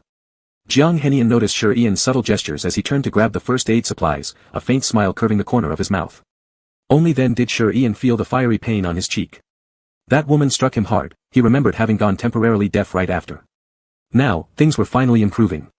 "Brother, this might sting a little," Jiang Henian said gently, eyeing the deep red marks covering Sure Ian's face, filled with pity. "I'm fine." Sure Ian might have been stubborn about not complaining, but when Jiang Henian dabbed the alcohol-soaked cotton swab onto the lightly grazed area, his composure broke instantly. Hiss. Sure Ian gritted his teeth through the pain but forced himself to endure it. "Sorry," Jiang Henian murmured, believing he'd been gentle enough without applying much pressure. "It's fine. Just a minor injury." Considering it was another person treating his wound, showing weakness seemed somewhat unacceptable to Sure Ian, who suddenly asked, "Hey. Are you not mad anymore?" Jiang Henian set down what he held, and his expression became serious. "Mad? How could I not be mad?" Chapter 19, A Strange Feeling. Sure Ian suddenly felt that this sounded familiar, as if he had said something similar before. "I didn't mean to not tell you. So it was intentional." Jiang Henian thought today might be a good time to have an open conversation. "Brother, what am I to you? A friend? A co-renter and a friend? Or just someone with whom you share a decent relationship?" Faced with his question, Sure Ian's face showed some discomfort because he felt none of the words Jiang Henian provided were enough to define their relationship, they seemed too single-dimensional. "You've saved me. You're more important than a friend. If you need my help in the future, I will absolutely not back out," Sure Ian said seriously as he met his eyes. Although these answers weren't sufficient to satisfy Jiang Henian, based on their current progress, their relationship was indeed at a good state. "Brother, since you've said that, I hope you can let me know when you do things from now on. Otherwise, I'll be worried about you." The last sentence, like a spell, kept ringing in Sure Ian's ears until he went to bed that night, giving him an indescribable feeling. How strange. Sure Ian always seemed to find a sense of security in Jiang Henian, which felt very peculiar. He had never experienced this kind of feeling when he was with Fan Siyu before. Could this be how one feels when dealing with friends? But according to logic, people in love should naturally feel this kind of emotion easier. But he hadn't felt it when he was with Fan Siyu. It was really strange. What's so strange? Jiang Henian looked at him, sitting on the couch mumbling something, casually asking. Aren't you asleep yet?" Sure Ian saw the person who unexpectedly appeared, his eyes flickering with surprise. "Isn't brother also awake?" Jiang Henian counter-asked, sitting down in front of him, "Are you still worrying about that matter?" Sure Ian naturally knew what he referred to. It wasn't exactly worry, he just didn't know how to resolve the matter. After all, no matter what, he was the third party. Jiang Henian didn't like seeing such expressions on his face, so he gently consoled, "Brother, you don't need to blame yourself. The one who is wrong is him, not you." Sure Ian slightly nodded, scratching his neck. Jiang Henian's gaze fell on the marks left on his thin neck from last night. He changed the topic. "What happened to your neck? Allergy? Or, are there mosquitoes at home?" "It's this. I don't know why, but it became like this after I woke up. Shi Yan explained. Jiang Hemian nodded without saying anything. Brother, if you encounter any troubles in the future, you can call me. It's not early anymore, go to sleep. Good night. Shi Yan adjusted his mobile alarm clock and prepared to sleep. Jiang Hemian returned to his room, recalling the little strawberries on Shi Yan's neck, couldn't help but chuckle softly. The room was too dark last night, and he didn't feel like he used much force, but it seemed he left a mark. Although he was satisfied, to prevent brother from getting suspicious, he would not leave marks in such conspicuous places like the neck in the future. The next day, Shi Yan still went to the kindergarten for class. However, the looks people around him gave him were very strange, both as if they were scrutinizing him and deliberately staring, making him feel uncomfortable all over. In his profession, there were more female teachers, so Shi Yan didn't have anyone he could talk to much at school. They only had working relationships. Hey, wasn't the mother of a child in your class making a fuss at the school gate yesterday? Why did it seem quite a big deal? In the office, a female teacher asked Xie Hongyu's homeroom teacher. Her voice wasn't loud, but it was enough for Shi Yan, who was sitting ahead on the right, to hear. Since Xie Hongyu had been handed over by him at the time, he talked a bit with this homeroom teacher about some situations involving the children, though they weren't particularly close. The woman teacher behind him merely nodded faintly and didn't say anything else, but her gaze lingered on Shi Yan's back for a few seconds. Teacher Shi, Principal Zhang is looking for you. Someone at the door called his name. Shi Yan stood up and walked out. All right. This Principal Zhang got along well with the principal and always appeared strict in the school. So Shi Yan had a little fear in his heart as he walked down the road. Arriving at the door, he hesitantly knocked twice, and only pushed the door open cautiously after receiving a reply from inside. Director, you were looking for me. It was quiet inside. The simple office housed a single-person desk, and on the coffee table lay a blue ashtray almost filled to the brim with cigarette butts. Shi Yan had just entered when he was almost choked by the strong smell of smoke. Cough, cough. Shi Yan instinctively stepped back a few steps until his spine rested against a picture frame on the door wall. You came. The director turned around in his black leather chair, and Shi Yan immediately became uneasy. At this point, he ignored the secondhand smoke and reluctantly walked forward. Director, you looked for me. Is there something wrong? Shi Yan stared at the ground as the director's shiny leather shoes tapped lightly against it, looking completely relaxed. What about yesterday? Aren't you going to explain that? The man's raspy voice filled the room, and Shi Yan could already feel the effects of the secondhand smoke from across the table. He quickly explained, I didn't, it's not what you think. The man above him didn't speak, leaving Shi Yan's heart hanging in suspense. He knew he'd be questioned by the leadership. Do you know? This isn't something you can deny your way out of. Director Zhang continued, standing up from his chair. Shi Yan could feel that the director had moved right in front of him. Seeing Shi Yan's embarrassment, Zhang Hao patted him gently on the shoulder. Don't be too nervous, although it has already harmed the school's reputation, and you are at serious risk of being fired, there are ways to solve this. With each grating word from the director's smoke-roughened voice, Shi Yan hardly dared to breathe. As he heard the end, he nervously looked up and asked, what solution? He had been troubled all night over this matter, fearing he might cause trouble for the school. But today he was brought into the office to discuss it, and it turned out to be even more severe than he imagined. There is a way. Zhang Hao, nearing 50 years old, slightly overweight, an old bachelor with average looks, glanced up at Shi Yan who was nearly 180 centimeters tall, shorter compared to Jiang Hemian, but clearly taller than the director by half a head, and it made the latter somewhat embarrassed. There is a solution. Zhang Hao's eyes were fixated on Shi Yan's pale lips, licking his thick lips as he circled around him, sizing him up like prey. Director Zhang, please help me, this job means everything to me, I can't be dismissed. He had only just settled down here temporarily, without finding another job beforehand. If he were fired now, he would lose his income source, and it might not be easy to find another job so easily. For him, that would be terrifying. Hearing this, Zhang Hao squinted his thick eyelids, revealing a cunning gleam before turning and saying to him, helping you isn't impossible. You also know I'm no good guy. Then what do you want? I'll do my best. For some reason, when Shi Yan met his gaze, he broke out in goosebumps, it felt so unnatural and unsettling. Not much, it's nothing difficult for you, you're pretty good at it. Zhang Hao unconsciously rubbed his palms, narrowing his eyes as he moved closer to Shi Yan. Involuntarily murmuring, how come I didn't notice earlier, your face is quite appealing. I wonder how you'd look in bed, ha ha ha. What? What do you think you're doing? Shi Yan realized instantly from Zhang Hao's gleaming eyes, he understood exactly what the director intended, which caused cold sweat to drench his back. What am I doing? With such a handsome face, what else can I possibly do? Ha! Laughing, Zhang Hao abruptly grabbed Shi Yan who was trying to escape. Chapter 20, cried. Shi Yan was grabbed by the wrist and his back collided with the wall edge. His waist vertebrae, which had just healed not long ago, suddenly suffered such an impact, causing a sharp pain as if the bones were out of place, making his complexion pale instantly. You might as well stop struggling, I haven't even rejected you yet. Hearing Zhang Hao's extremely disgusting words beside him, Shi Yan regretted coming here. He used to be respectful to this old man, but now he realized he was truly blind. Get off me. Shi Yan was after all a man, not some girl. Seizing the opportunity, he stepped on Zhang Hao's crotch. Ugh. The man's expression changed instantly. Forced to let go of Shi Yan, his long nails left vicious scars on Shi Yan's hand. Hiss. A sudden severe burning sensation came from his hand, but at the moment, Shi Yan couldn't care less. He ran out after opening the door. That kick, although not fatal, was enough to make the old man suffer. Huff. Huff. He didn't know how far he ran until he finally stopped. The cold wind blew fiercely, freezing his hands numb. His heart was racing like it was about to jump into his throat. He looked blankly at the city around him, feeling exhausted being alive for a moment. On the way home, he was deathly silent. Shi Yan knew that things were definitely going to end badly. Kicking director Zhang would surely result in his dismissal. This month's salary hadn't been paid yet, and he still needed money to pay Jiang Hemian back for the shoes, send living expenses to his grandmother, and more. He dared not think further, afraid that he'd collapse right on the road. When he returned home, Shi Yan couldn't hold back his emotions anymore and curled up on the couch crying. Why did it have to be this way? Why did everything become so terrible? He didn't know anything and ended up so unlucky. Sniff. The sadness in the living room was pervasive. Shi Yan hugged a cushion, sobbing silently in the corner of the sofa.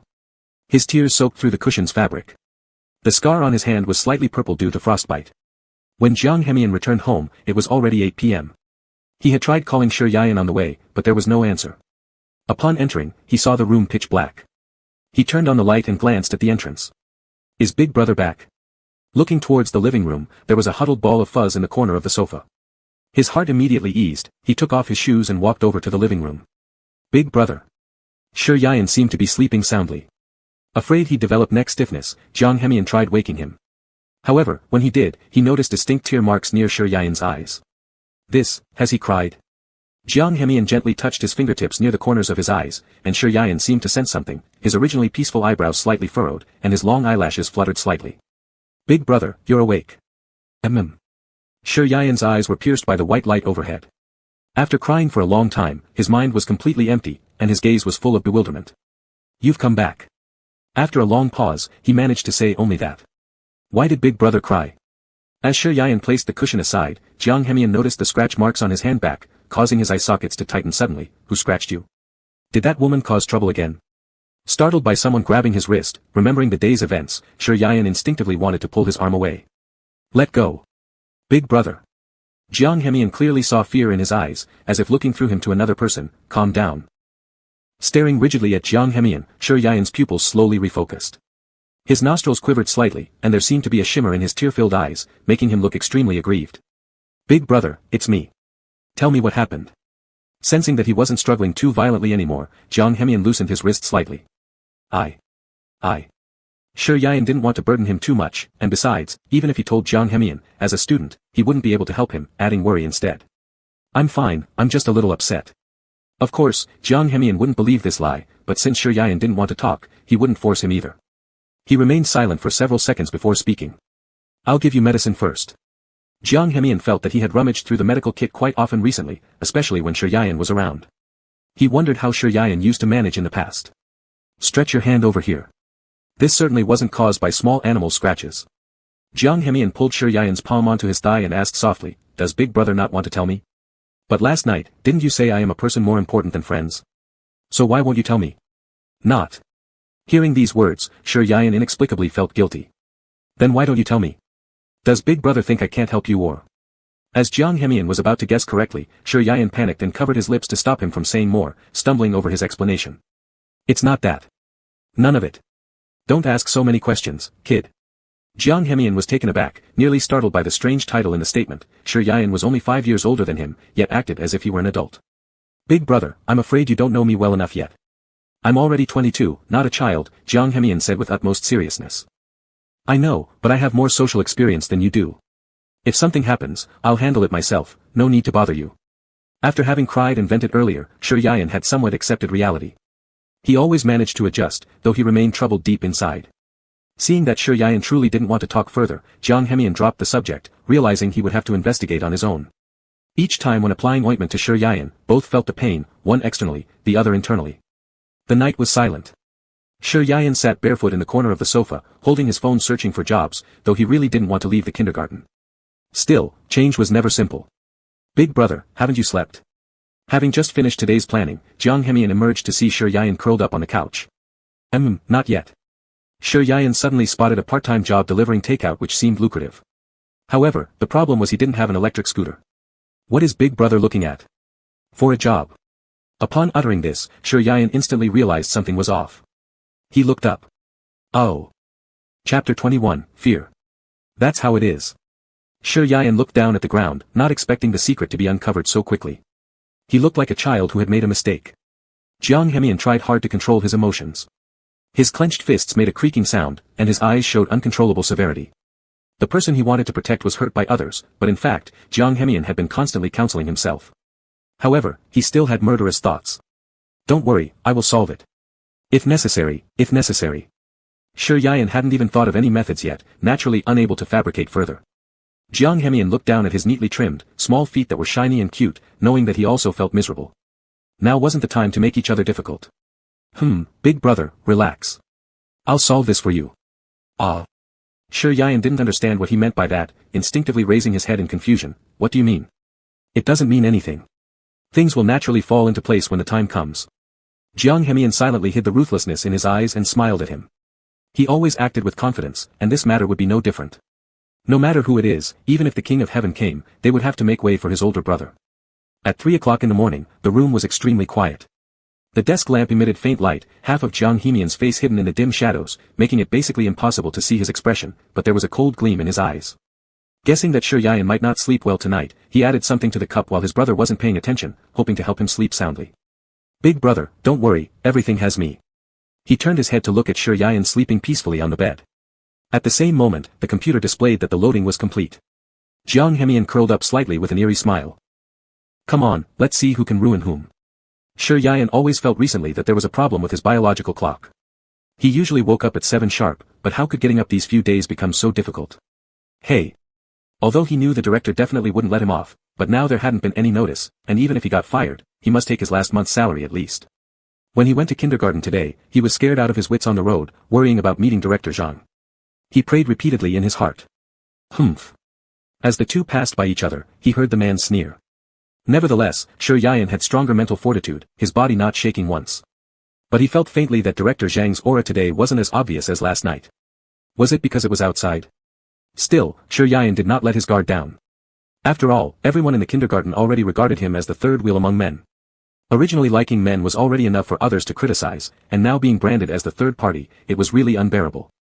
Finally enduring until afternoon dismissal, originally thinking that finally he could return to his little nest to rest, but unexpectedly encountered Fan Siyu, leaving him no place to hide.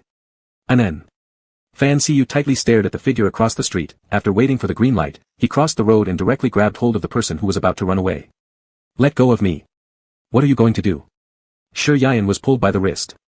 The difference in strength between the two was too great, and he was thrown into the car. Fan Siyu. Are you crazy? What do you want to see? He beat against the car window, looking at the man walking from outside to the driver's seat. Shi Yayan's heart was filled with panic. Just recalling the scene where the man had forcibly touched him in the hospital, Shi Yayan only felt extremely frightened. He currently didn't want to speak with Fan Siyu at all. Stop messing around first. We're going somewhere quiet, I have something to tell you. Fan Siyu locked the car door, fastened the seatbelt for Shi Yayan, and then stepped on the gas pedal before Shi Yayan realized struggling was useless, abandoning that idea, and started secretly sending messages to Jiang Hemian instead. Before the message was sent, the mobile phone was taken away by the man beside him, Shi Yayan tightly gripping the phone without letting go. I don't want to hear your explanation. Let go. Seeing that it was futile, Fan Siyu temporarily parked the car by the side of the road, forcefully seizing the phone. You must listen to my explanation. I had no choice. Shi Yayan was dragged out of the car by him. Here, it was far away from the suburbs, he didn't know where it was at all. Why did you bring me here? His heart was filled with fear. Shi Yayan never understood Fan Siyu. In an instant, he imagined several ways one could die. After all, this kind of thing he had seen online before. Fan Siyu kept pulling him deeper into the grass. Shi Yayan didn't want to provoke him, so he first pleaded for mercy. No. Fan Siyu, I'll listen to your explanation, just go ahead and tell me. His voice trembled uncontrollably in the wind. Not until they turned around and could no longer see the road did Fan Siyu stop. He then turned to Shi Yayan and said, I never intended to deceive you. I have never planned to lie to you. Shi Yian didn't dare to look into his eyes, merely nodding numbly. On the contrary, seeing that Shi Yian wasn't resisting anymore, Fan Xiyu assumed he had started accepting him again. So, why did you get married? Isn't Xie Hongyu your child? Shi Yian tried hard not to be overly tense, since at this point, there was only so much he could handle gently. I am married and indeed I do have a child. Fan Xiyu gripped Shi Yian's wrist tightly, as if fearing he would run away any moment, but getting married was never my choice. My family pressured me to marry, saying they wanted a grandson, so I. Why didn't you tell me earlier? Do you know what impact this has had on me? What about the child? Faced with Shi Yian's series of questions, Fan Xiyu obviously panicked. He had hidden everything so well before, why was he suddenly found out by that woman? He always felt it had something to do with the boy beside Shi Yian. He pulled Shi Yian into his arms abruptly, trembling his arms as he hugged him tightly, explaining constantly by his ear, and an, I'm sorry, I was wrong. Now I've realized it, I can divorce her for you, let's start over, alright? No more breaking up, never again. Hearing Fan Xiyu's words, Shi Yian frowned increasingly tighter. Why was it all about him? Why did it sound like Fan Xiyu was sacrificing himself, intending to make him feel guilty? No. Chapter 22, He believed in him. Shi Yian was resolute. Pushing against Fan Xiyu's chest, she distanced herself from him. I will not agree to your terms, no matter what conditions you propose. He had always believed that a person who would abandon someone once could easily do so again. Even though he may have had his reasons at the time, Shi Yian knew she was merely a result of Fan Xiyu's cost-benefit analysis. She understood this deeply. After all, even her own birth mother could commit such an act, let alone others. Shi Yian suddenly thought of her mother who had abandoned her, and it left a bitter taste in her heart. Anen. Fan Xiyu had come over today with the sole purpose of taking Shi Yian away. As long as she agreed, he would take her anywhere, be at the ends of the earth, and he wouldn't allow her to leave his side ever again.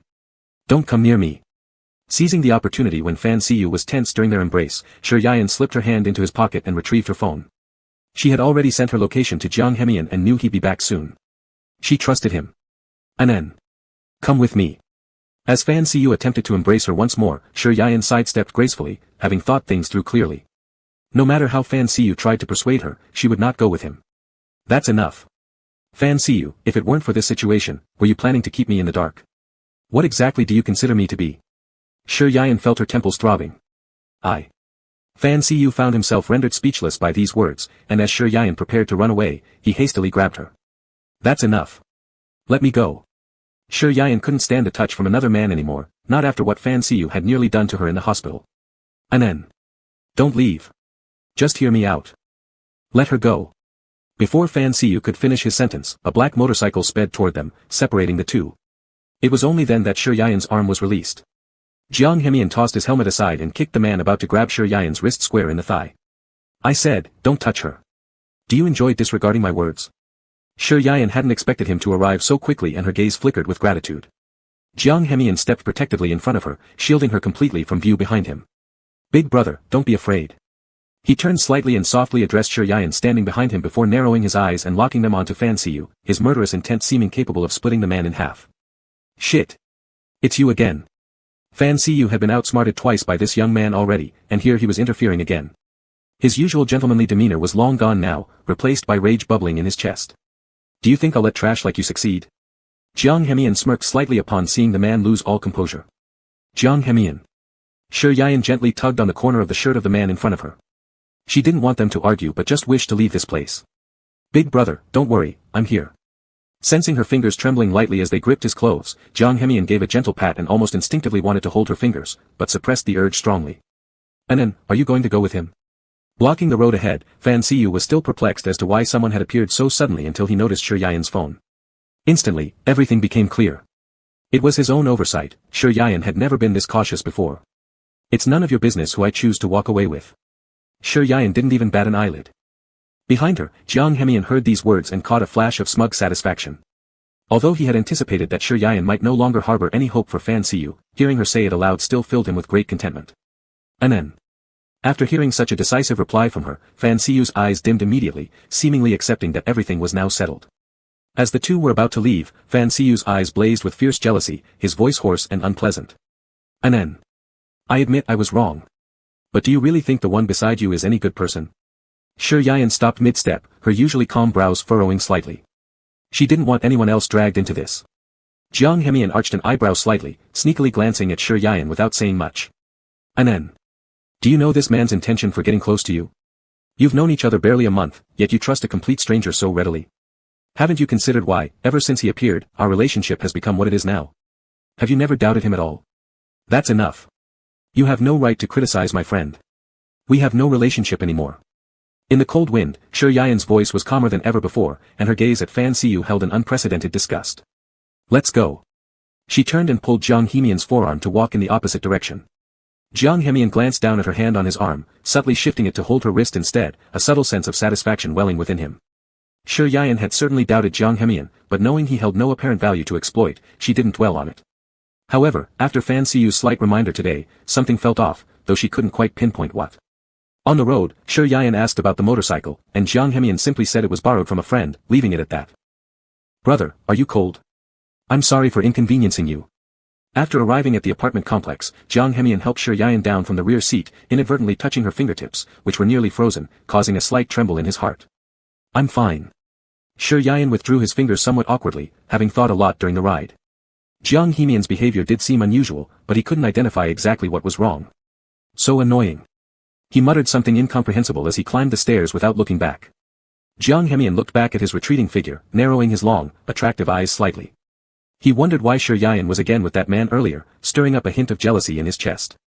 Upon entering Shi Yan's room, Jiang Hemian remained silent, gazing intently at Shi Yan, who suddenly stopped midway.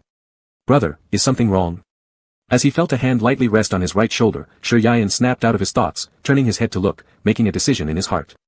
He then turned fully around. Jiang Hemian, you seem to know a lot about me, but I don't know anything about you. Shi Yan remembered one night when she fetched something from Jiang Hemian's room and saw something on his computer screen. Out of politeness, she hadn't scrutinized it closely then. But now reflecting on it, it seemed Jiang Hemian might be connected to this matter. What? Brother, I've just been gradually learning about you too. Jiang Hemian's shoulders slightly trembled, then he casually raised a hand to scratch the back of his head, awkwardly smiling. Shi Yan intensely watched his facial expressions, trying not to miss any subtle differences. Actually, you already knew about Fan Xiu. Why didn't you tell me? Chapter 23, First Kiss. As soon as these words were spoken, the temperature in the room seemed to drop by a few degrees. Even Jiang Hemian, who was always skilled at disguise, could not hide the tension on his face. He quickly thought about what might have gone wrong, but couldn't figure it out. As Jiang Hemian looked down at Shi Yan's gaze fixed on him, he felt choked and unable to speak. Brother, doubts me. No, more accurately, he's questioning me. Jiang Hemian found it hard to describe this feeling, his secret thoughts had been inadvertently revealed to the one he liked. However, instead of fear, he felt excitement. In the past, since brother didn't know, he could pretend to be well behaved. Now that brother has seen through this facade, it allows him to be true to himself. However, it depends on whether brother can accept it. If not, there's always a way, and Jiang Hemian has countless methods for brother to accept him. Losing the first strategy means nothing to him. Why don't you answer me? Shi Yan was unnerved by the incomprehensible look in his eyes. He felt an icy chill down his spine, and the atmosphere became odd. But he mustered up courage again and asked, you knew all along about Fan Xiu having family and yet you didn't tell me, right? Damn, I don't want to hear another man's name from brother's mouth. Jiang Hemian was dissatisfied inside, but dared not say it outright. Although he wanted to speak candidly, as the words reached his lips, he suddenly didn't want to see Shi Yan's disappointed expression afterward. Answer me. Shi Yan gently bit his lip, he initially only intended to test the waters.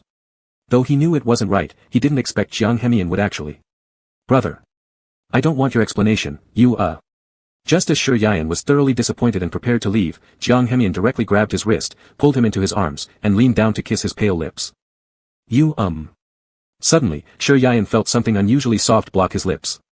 As he lifted his eyelids, he met a pair of deep, intense eyes, which made him momentarily freeze, unable to resist.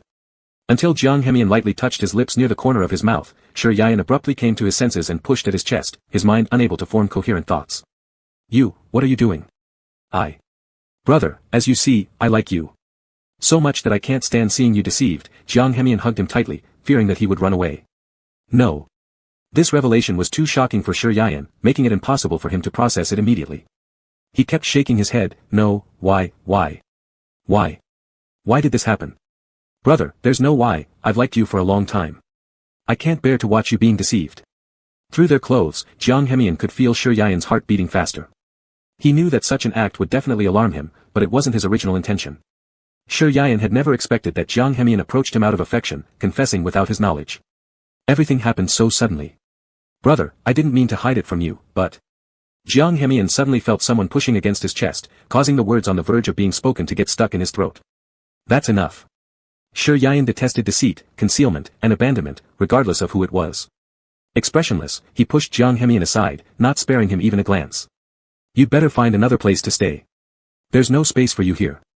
After saying that, he locked himself in the room, leaning helplessly against the cold door, sliding downward as if the world had lost its bearings. Work issues were unresolved, and Fan Siyu's matter was still troubling him, before his mind could settle down.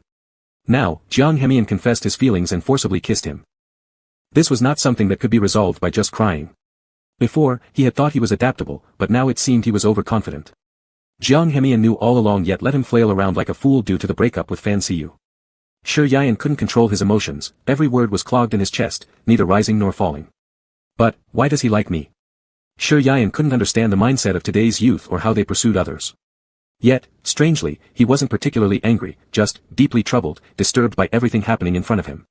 Did I say something excessive just now? Even though Jiang Hemian had been keeping things from him, he indeed sensed his sincerity during this time.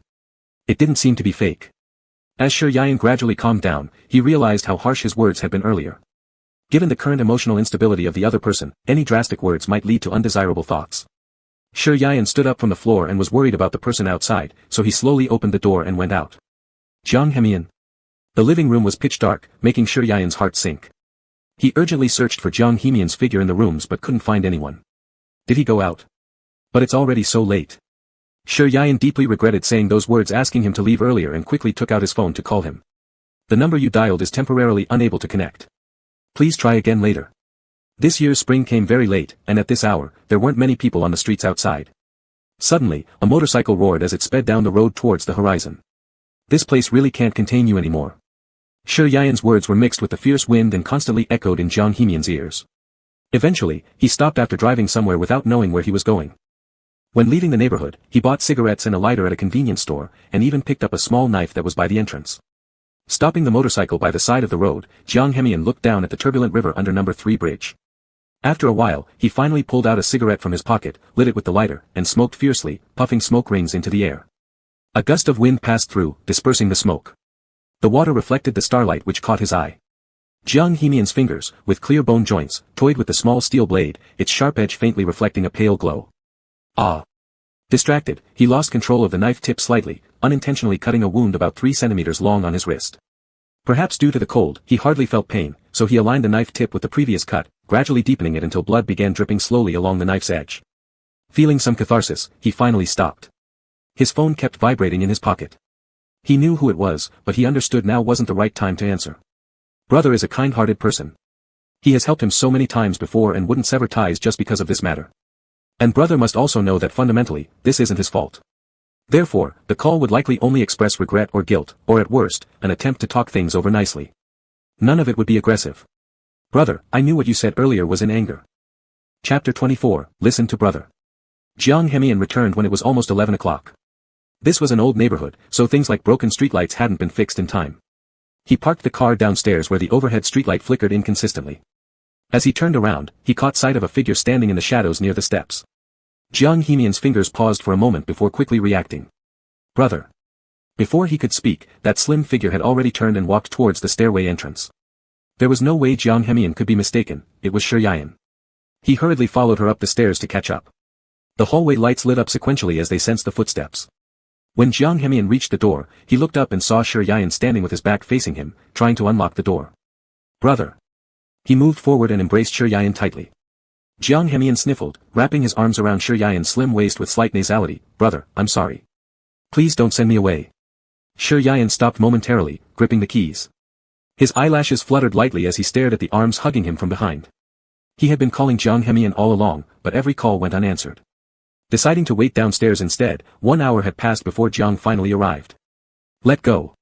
Shi Yian's voice sounded raspy after inhaling too much dry cold air. Jiang Hemian noticed this immediately. Shi Yian was wearing just a fleece hoodie and hadn't even changed shoes yet, radiating icy chill when close. Brother. After entering, Jiang Hemian quickly retrieved a blanket from the closet and rushed to pour him a cup of hot water.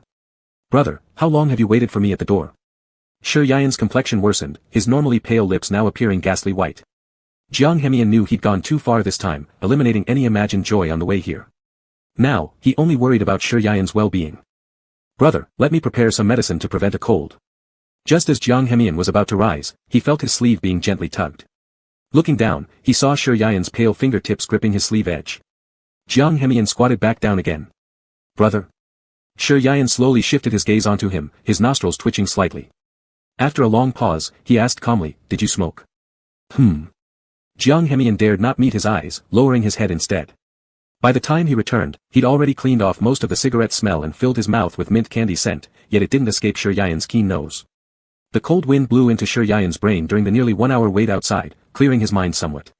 Now, he wasn't feeling any turmoil, neither the agitation and worry while making those calls nor the annoyance over Jiang Hemian concealing something.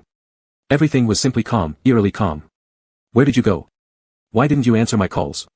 Though the tone seemed like a questioning one, coming out of his mouth, it resembled more of a peaceful heart-to-heart chat, without any blame or reproach. It was precisely this indifferent emotion that made Jiang Hemian uneasy. He originally thought everything would go according to his plan and be under his control, but he miscalculated. It seemed everything had derailed. My phone was muted, and I forgot to turn it back on. Jiang Hemian's voice was very low and grave. You're hurt. A serene statement came from above, which puzzled Jiang Hemian because Shi Yan did not expose his lie directly or linger on the issue. No big deal, just a minor injury. He concealed the wound on the back of his hand behind his back while raising his head to ask, Brother, how long have you waited for me outside? To tell the truth, when Jiang Hemian asked this question, his heart was fraught with unease. Shi Yan shook his head, not long, just about 10 minutes. Oh, that's how it is. While boiling water, Jiang Hemian continuously pondered the 10 minutes Shi Yan mentioned. Intuitively, he felt it wasn't right. Earlier, when he hugged Shi Yan, he could feel the biting cold emanating from his body, indicating that he must have lied. Jiang Hemian prepared some medicine for a potential cold for him and also heated up a glass of milk in the kitchen. Not until he saw Shi Yan drink them all did he feel a little relieved. Brother. Seeing the milk trace left on Shi Yan's lips, Jiang Hemian instinctively wanted to reach out and wipe it off, but Shi Yan discreetly avoided it by turning his head. Brother, about what happened today? Shi Yan licked off the milk residue on the corner of his lips and interrupted him with half-closed eyes, I'm tired. Let's sleep. Physical fatigue was indeed one reason, but more importantly, he didn't want to face what had happened. Shi Yan lacked the acceptance capability regarding this event, he needed time to adjust gradually. Alright, good night, brother. Though the process and Shi Yan's attitude were somewhat unexpected, the result was exactly what Jiang Hemian had anticipated. Jiang Hemian turned off the light and got into bed, but it seemed that his brother didn't plan to send him away again, so he could at least get through for a while. Brother. Shi Yan woke up in the middle of the night, gradually feeling difficulty breathing, as if something was stuck in his throat. He alternated between feeling cold and hot. Jiang Hemian. Instinctively, he called out for someone who could help, but his voice couldn't carry much sound. Jiang Hemian. The room was dead silent in the middle of the night. Awakened by a full bladder, Jiang Hemian had just stepped to the door when he heard some sound from the living room. He hurried out to check. Brother. He flipped on the light, seeing Shi Yan curled up in the corner of the sofa, moaning in pain. Jiang Hemian's heart almost stopped, quickly moving to check his condition. Brother, what's wrong with you? Shi Yan's usually pale face seemed flushed red, his voice distorted. His forehead felt abnormally hot, indeed, he had fallen ill. I feel terrible. Jiang Hemian. Shi Yan only sensed excessive heat within his body, instinctively kicking the blanket away. Jiang Hemian had just withdrawn his hand from checking Shi Yan's temperature, when a groggy Shi Yan reached out to grab his hand, placing it on his burning cheek. So hot. The soft, scorching sensation passed instantly through the skin of his hand, slightly unsettling Jiang Hemian. Forgive him for entertaining strange thoughts at this moment. Jiang Hemian hastily diverted his gaze from Shi Yan's curve-attractive rear end. Brother, you have a fever. I'll take you to the hospital. As he spoke, Jiang Hemian scooped Shi Yan up horizontally in his arms, his expression slightly startled. Though he'd carried Shi Yan before, he felt like his brother weighed even less now. No hospital. Already semi-delirious, Shi Yan suddenly resisted upon hearing they were going to the hospital, softly refusing in a slurred voice and flailing his legs. Jiang Hemian's self-control wasn't great, and hearing Shi Yan's pleading tone, it made his insides burn as well. His Adam's apple slightly rolled as his eyes darkened, staring deeply at the person in his arms. Hoarsely, he said, Alright, I'll do everything your way, brother. Chapter 25, Torture. Shi Yan was dead set against going to the hospital, so Jiang Hemian could only find a thermometer in the home medical kit to take his temperature. 38.1 degrees, you really have a fever. After finding some fever-reducing medicine and dissolving it in boiled water for Shi Yan to drink, Jiang Hemian felt slightly more at ease. But he still asked, Brother, don't you need to go to the hospital? I'll be fine with the medicine, I won't go. Shi Yan's mind felt like it was tangled up with paste, extremely uncomfortable. He was slumped on the couch, with an unnatural red flush on his cheeks. He didn't want to go to the hospital, partly because he was indeed afraid of spending money, and partly because although intravenous therapy might work quickly, it did great harm to the human immune function, so he usually opted for medication. "Brother, why don't you sleep first? If you still haven't recovered by tomorrow morning, I will take you to the hospital." Jiang Hemian knelt on one knee, worriedly watching the man on the sofa, his eyes never leaving him. "All right." Sure, Ian's eyelids were incredibly heavy. The deep male voice beside him sounded rich and pleasant, giving him an inexplicable sense of calm. Jiang Hemian glanced at the time. It was almost 4 o'clock in the morning. He watched quietly by Sure Ian's side for half an hour until the latter fell asleep. Then he picked him up and carried him back to the bedroom. When he turned off the lamp and got into bed, pulling the feverish Sure Ian loosely into his arms, it seemed that the person in his arms naturally moved closer to instinctively try to reach his neck with his burning hand. "Brother, stop fooling around." Jiang Hemian knew he wasn't conscious of what he was doing, but being openly provoked this way made him feel like he couldn't control himself. Feeling that Sure Ian might be reaching towards sensitive areas, Jiang Hemian quickly held his wrist and placed it inside the embrace, preventing further movement. Perhaps truly exhausted, after slight struggling, Sure Ian failed to pull his hand back and gave up. Jiang Hemian intertwined their fingers instead. Sure Ian's fingers were delicate and small, easily fitting within his grasp. The warmth transmitted from the tender palm made it impossible for Jiang Hemian to sleep soundly. "Brother, all you know is how to torture me." He had gone outside to cool down by himself, originally thinking he'd return to get a hug or some regret from his brother. But when Sure Ian came back, he had a cold from the freezing temperatures. As a result, Jiang Hemian spent the whole night unable to sleep due to concern for him, suffering as well. Unknown how long it had been, just as he began to feel sleepy, the person in his arms started feeling cold again, trying to insert icy fingertips under his chest. Jiang Hemian had no choice but to let him warm up against him, even bringing his fingers close to his mouth to exhale warm air onto them. "Brother, you mustn't fall sick." In the later part of the night, Jiang Hemian hardly slept at all. Sure Ian alternated between being cold and hot, worrying him out of his wits. Until dawn broke faintly on the horizon, the person in his arms finally calmed down. He went to the living room to retrieve the thermometer and took Sure Ian's temperature again. Phew, 36.4 degrees. Finally, the fever was gone. Without any sleepiness now, Jiang Hemian got up and prepared a simple breakfast for both of them. Clearly, his cooking skills were very rusty and required step-by-step guidance from online tutorials. Sure Ian vaguely remembered that today was a workday, but due to his illness, he stayed in bed for quite a while before getting up. While rubbing his eye sockets, he suddenly realized something was off about where he was sleeping. Memories of last night slowly surfaced in his mind, but he couldn't figure out why he ended up in the bedroom. "Brother, you're awake. Feeling better? Anywhere still hurting?" Lost in thought, the sound of Jiang Hemian's somewhat hoarse voice came from the doorway. Sure Ian turned back to look at him. "You." Suddenly noticing there were 2 pillows on the bed, the fingertips underneath the blanket curled unconsciously. "Last night, we..." Jiang Hemian realized his oversight of not putting the pillow back on the sofa and awkwardly explained with a laugh, "Brother, last night because you were too hot, you wouldn't let go of me, so I had to carry you back to the bed." Sure Ian thought maybe his fever hadn't fully subsided and he needed to retake the medicine. Otherwise, why would listening to Jiang Hemian's words make his face burn like this? "Did I spend the whole night hugging you?" He pointed at his own chest incredulously, looking confusedly at Jiang Hemian. "Yes, that's right," Jiang Hemian said with a suppressed smile, pretending everything was perfectly normal as he kept his eyes firmly fixed on Sure Ian's reddening ear tips. Even after sitting on the bus bound for the kindergarten, Sure Ian's heated ear tips never calmed down. Originally, Jiang Hemian suggested he take leave and rest at home, but Sure Ian knew he couldn't. The school probably wouldn't let him resign anytime soon. After all, if he left now, it would take time to find a teacher to take over. Before getting fired, he'd work as long as possible since the salary was the most important thing. In the morning, while attending the general meeting, he happened to sit next to Director Zhang. Sure Ian felt like every minute was agony. "Little bitch, where did you find help? Don't let me know, or else." Behind his black-framed glasses, Zhang Hao's protruding eyes tightly stared at Sure Ian's side face, using a volume that only the two could hear as he threatened him from beside.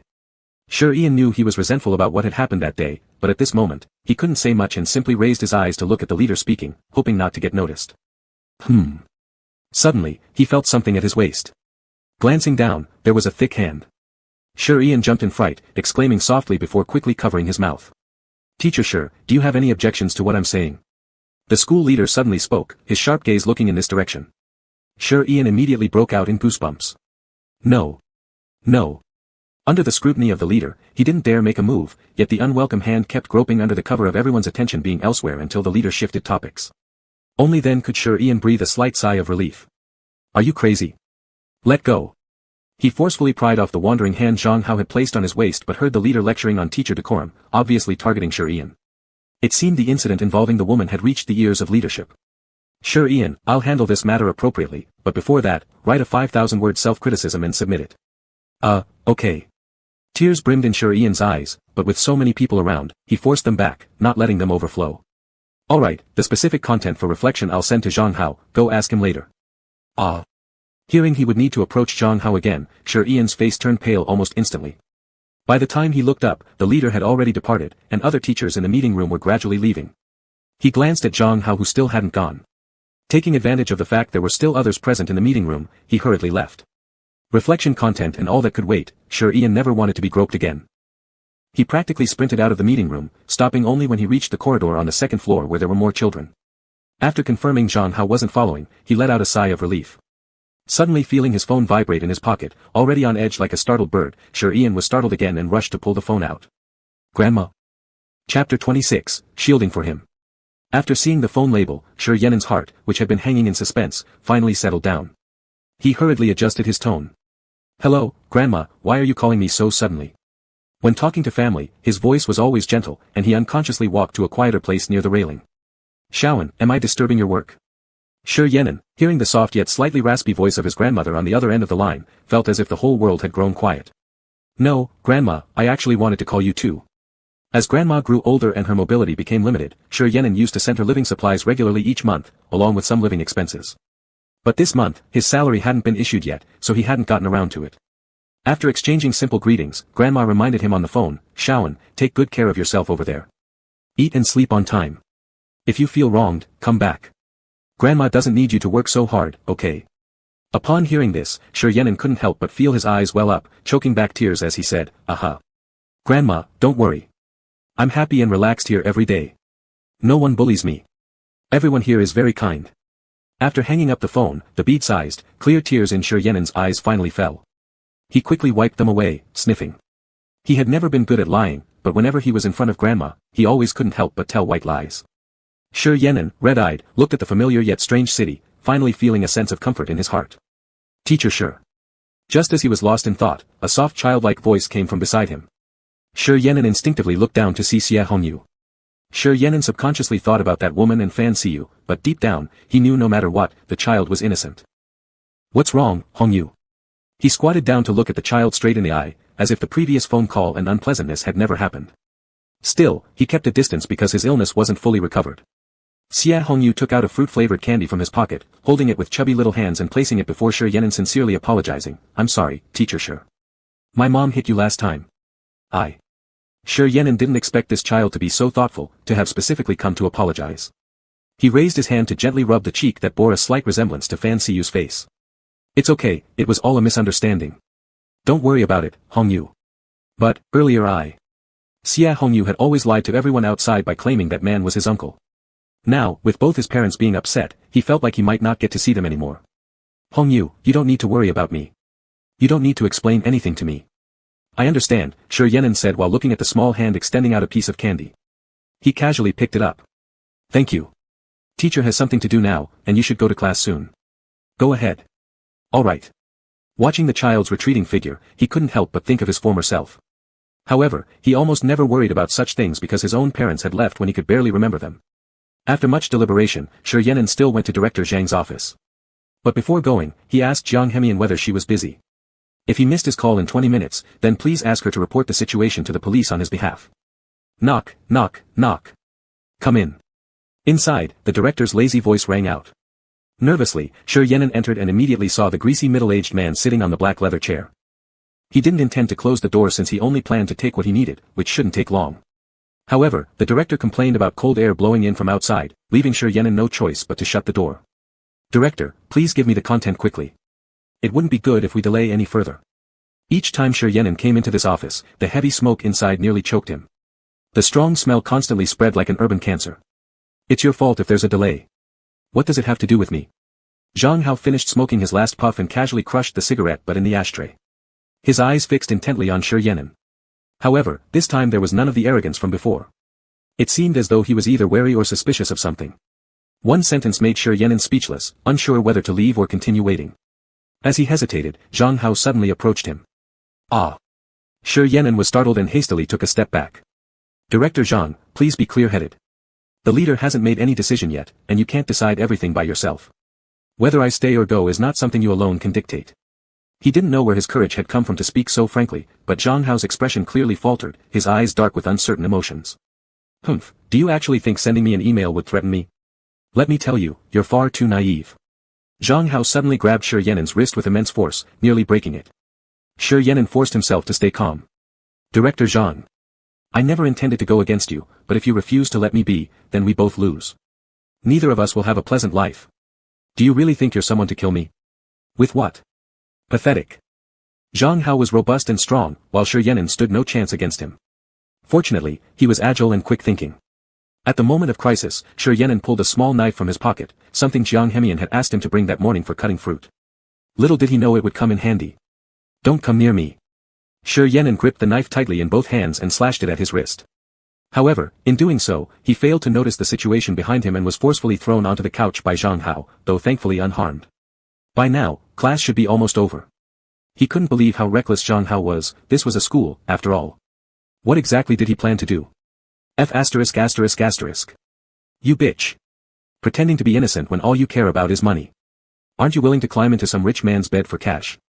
Once this is exposed, let's see if you can still stay in this school. Zhang Hao yanked Shi Yan'an's ankle and dragged him backward.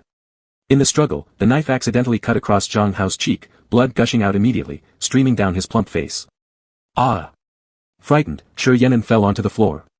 He didn't want things to escalate to murder, nor did he desire further entanglements. But Zhang Hao kept pushing his limits, leaving him on the brink of despair. You dirty rat. You've overstepped your boundaries. Zhang Hao's face was covered in blood as if soaked in crimson water. Coupled with his fierce expressions, Shi Yan'an froze in shock, unable to react. Brother! Get out of the way. As Shi Yan'an watched the gleaming blade from Zhang Hao's hand coming straight at him, he instinctively raised his hand and closed his eyes. Ugh. Chapter 27, Brother, It Hurts. After a sudden moment of silence, Shi Yan'an opened her eyes, trembling with her lashes, and was instantly frightened by the scene in front of her to the point of not daring to speak. Jiang Hemian. In front of her stood a boy nearly 1.9 meters tall, wearing a beige long coat. A blade embedded in his shoulder was soaked with bright red blood. Jiang Hemian shielded him tightly so that Shi Yan'an could hardly see the figure of the director behind him. Brother. The director seemed just as surprised that someone would suddenly rush forward. Moreover, he had not targeted Shi Yan'an at all, merely intending to intimidate. He quickly pulled the small knife out from the man's shoulder and tossed it aside. Ah! Jiang Hemian suddenly felt a stabbing pain in his shoulder, his legs went weak, and he collapsed onto Shi Yan'an, whispering weakly, Brother, it hurts so much. No. It's not me. It's him. He intentionally rushed into it. This has nothing to do with me. The director quickly distanced himself from responsibility, kicking the knife lying on the ground towards Shi Yan'an's feet, then loudly pointed at Shi Yan'an shouting, It was you. You stabbed him. Shi Yan'an realized this wasn't the time to argue, and hurriedly supported Jiang Hemian, anxiously asking, Are you alright? Let me take you to the hospital. Wait. Brother. Jiang Hemian managed to enter this place once, and if this matter wasn't resolved this time, this man might still cause trouble for his brother. Still waiting? You're already injured. Shi Yan'an looked helplessly at the constantly flowing, fresh crimson and viscous blood seeping from his shoulder. He was almost driven crazy with worry, thinking how could this child still wait. Jiang Hemian slightly lifted his eyelids to gaze at Shi Yan'an, seeing the worried look on his face filled his heart with warmth. Suddenly, he felt the wound he suffered meant nothing. Brother, I'm fine, let me deal with this. He braced himself, reaching into his pocket to pull out a USB drive and turned slowly, leaning against Shi Yan'an's arm. Director Zhang didn't know what he intended to do, but his demeanor struck fear in him. You, what do you plan to do? Ho, Zhang Guowei is your name, right? Jiang Hemian snorted softly. To him, the injury on his shoulder was nothing significant, but in front of Shi Yan'an, he decided to act weaker than usual. However, the deeply gloomy shadows in his eyes made Zhang Hao feel almost paralyzed with fear. You. How did you know? Are you? Fear flashed in Zhang Hao's eyes, though soon after, he found it hard to believe. 2 days ago, he discovered that an unknown system hacked into his personal computer. It only lasted half a minute without losing any files, yet when the computer tried to restore itself, red threatening words gradually appeared on the screen, leaving Zhang Hao no doubt that it had something to do with Shi Yan'an. Ho, realizing it now, isn't it a bit too late? Jiang Hemian threw the ancient USB drive, which he hadn't used in 800 years, to him. Seems like you are aware that you've done quite a few wicked deeds. If you don't want me to report you or call the police under my real name, then get lost. Don't let me see you again. Although Shi Yan'an wasn't paying much attention to what he said, all she could think about was the wound on Jiang Hemian's shoulder. She faintly felt that Zhang Hao seemed scared of him. There was something between them she did not understand. You. Although Zhang Hao was full of anger in his heart, he dared not show it because being caught off guard was very unpleasant. I'll remember you. Both parties were injured, and continuing the fight would be detrimental for everyone. Jiang Hemian knew keeping Zhang Hao around would serve a purpose, so he didn't want to ruin their relationship right now. It wouldn't benefit Shi Ian either way. With his face covered in injuries, Zhang Hao glared at Jiang Hemian through the dark gaze of his piercing stare and stormed off, covering his face. Shi Ian immediately helped the injured one walk outside. Going to the hospital was most important, other matters could wait until later. Brother, it hurts. Once they got inside the taxi, Jiang Hemian allowed himself to collapse into Shi Ian's embrace. His voice sounded both pitiful and heart-wrenching. The driver clearly understood that the couple was rushing to the hospital, but seeing the intimacy displayed in the front seat left him unsure of what to say. Driver sir, please hurry up, thank you. Facing Jiang Hemian who kept snuggling closer to him, Shi Ian couldn't refuse him because of the wound. Thus, he gently consoled, endure a little longer, we will be there soon. Brother. Jiang Hemian realized that he probably overestimated his own endurance ability. The knife must have hit near the neck area since pressing on it hasn't stopped the bleeding, making his head somewhat dizzy now. Shi Ian subconsciously held on to his cold hands. Even though the kiss and confession last night continued to bother him, at times like this, life was paramount, everything else came second. As they were about to arrive, Jiang Hemian had almost no energy left. He barely managed to sit up and asked in a voice only the two of them could hear, brother, I'm sorry. I made you angry last night, please don't ask me to leave. Please, stop talking for now. Shi Ian didn't expect that at such a time, he would still be apologizing for what happened last night. Actually, even without his apology, Shi Ian had never thought of asking him to leave. No, brother, I really like you, I swear I am not, cough cough cough. Before Jiang Hemian could finish his sentence, he began coughing violently. Don't talk anymore. Shi Ian's brows furrowed tightly as he gently patted his back, I know, I understand everything, please don't speak. Brother. I haven't hidden anything from you nor have I intended to mock you. I just didn't want you to know the cruel truth, I didn't want, cough cough. I didn't want you to be sad. After saying this, Jiang Hemian fainted due to excessive blood loss. It was only then that Shi Ian realized how wrong he had been to blame him before. His heart began racing uncontrollably, feeling fuller than ever, as if it was being filled with something indescribable. Chapter 28, Can I Pursue You? Shi Ian's legs went limp when he saw Jiang Hemian being rushed into the emergency room. Even without that child's earlier words in the taxi, he wouldn't truly blame him. After all, for the feeling Shi Ian had towards him, he found that he wasn't as repulsed as he had imagined. Instead, there was an inexplicable stirring, and he couldn't quite put his finger on exactly what it felt like. The hospital corridor was quiet at night, with the white light shining down on Shi Ian's lowered side face, leaving a shadow on the other half of his face. The doctor said that blood would only flow so much if the wound was close to the major artery in the neck, but fortunately, the wound was slightly off, thankfully avoiding the vital area, otherwise, the consequences would have been unimaginable. Shi Ian raised his hand to rub his sore eyes, exhaling softly. Yet, for letting Jiang Hemian bear the knife for him, he felt extremely guilty, always thinking that he owed that child even more. Recalling Director Zhang's face, his fingers slowly curled into fists until they turned white before he stopped, and an overwhelming sense of helplessness swept over him. He now felt like fish on a cutting board, waiting to be sliced up. But remembering the conversation between Jiang Hemian and Zhang Hao, he had a faint feeling that this matter might still have a chance, a psychological state he never used to fantasize about. But somehow, seeing Jiang Hemian could make him feel calm and grounded inside. Even though he knew such feelings shouldn't be directed toward Jiang Hemian, he shouldn't be troubling a friend who is 5 years younger, still, he couldn't help but rely on him, and this wasn't happening just once or twice anymore. Big brother, if you don't come in soon, my flowers will wither while I wait. After the doctor finished bandaging him, Jiang Hemian stayed in the room. Hearing from the doctor that someone was waiting outside, he waited comfortably on the bed for his big brother to enter. However, almost half an hour passed, and there was still no movement outside the door, so he finally came out. Just stepping out, he saw Shi Ian sitting on a long bench with his head lowered, lost in thought. Ah! Shi Ian was deep in thought when he suddenly heard a low voice beside him, causing him to instinctively turn his head. Jiang Hemian wore a dress shirt, with visible bandages around his neck and shoulders. Standing up, Shi Ian looked confused, I didn't know I could come in. I thought, Before he finished, something heavy suddenly landed on his shoulder, interrupting his words. Seeing Jiang Hemian suddenly collapse into his arms, Shi Ian quickly reached out to hold his wrist. Are you alright? Should I get the doctor? Jiang Hemian buried his face in Shi Ian's neck, catching the faint fragrance emitted by his big brother. Achieving his purpose, he smirked weakly, saying lazily, No, big brother, I'm fine. It's just that I feel a little dizzy. Could you please help me back to the room? Shi Ian glanced up worriedly. Jiang Hemian's complexion wasn't good, and although his body shape was solid, he did indeed seem somewhat weak at the moment. Are you sure I don't need to find the doctor? Asked Shi Ian again with uncertainty, reassured only after receiving an affirmative response from Jiang Hemian. He then carefully helped him back into the ward. Do you want some water? I'll pour you a cup, asked Shurian casually as he noticed dry skin on his lips. His hands were still holding on to Jiang Hemian's wrist due to lingering tension. Sitting on the edge of the bed, Jiang Hemian tilted his head upward and looked at Shurian. Feeling the slight tremor in Shurian's grasp on his palm, he teasingly asked, "Big brother, why are you so nervous?" Ah. Realizing he had unintentionally grabbed his wrist out of nervousness, Shurian hurriedly let go, sorry. Ultimately, everything changed since Jiang Hemian's confession left Shurian acting oddly around him. As for the reason, even Shurian himself couldn't explain clearly. To divert attention, Shurian turned around and poured him a glass of water. "It's a bit hot. Be careful." Just as he prepared to withdraw his hand, his wrist was suddenly pulled forcefully, and Shurian looked up questioningly. With a firm grip on his wrist, Jiang Hemian's beautiful eyes seemed filled with rich smiles.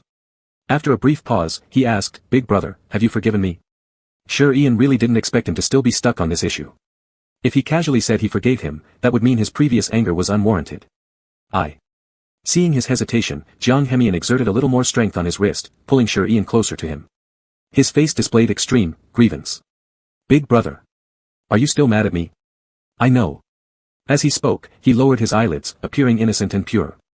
Despite being nearly 1.9 meters tall, his charming face, softened by coquetry, was impossible not to admire. "No." Shurian almost blurted out, trying to pull his wrist away but with no strength. He could only explain, "I forgive you, let me go." He didn't know why Jiang Hemian had so much strength despite being injured.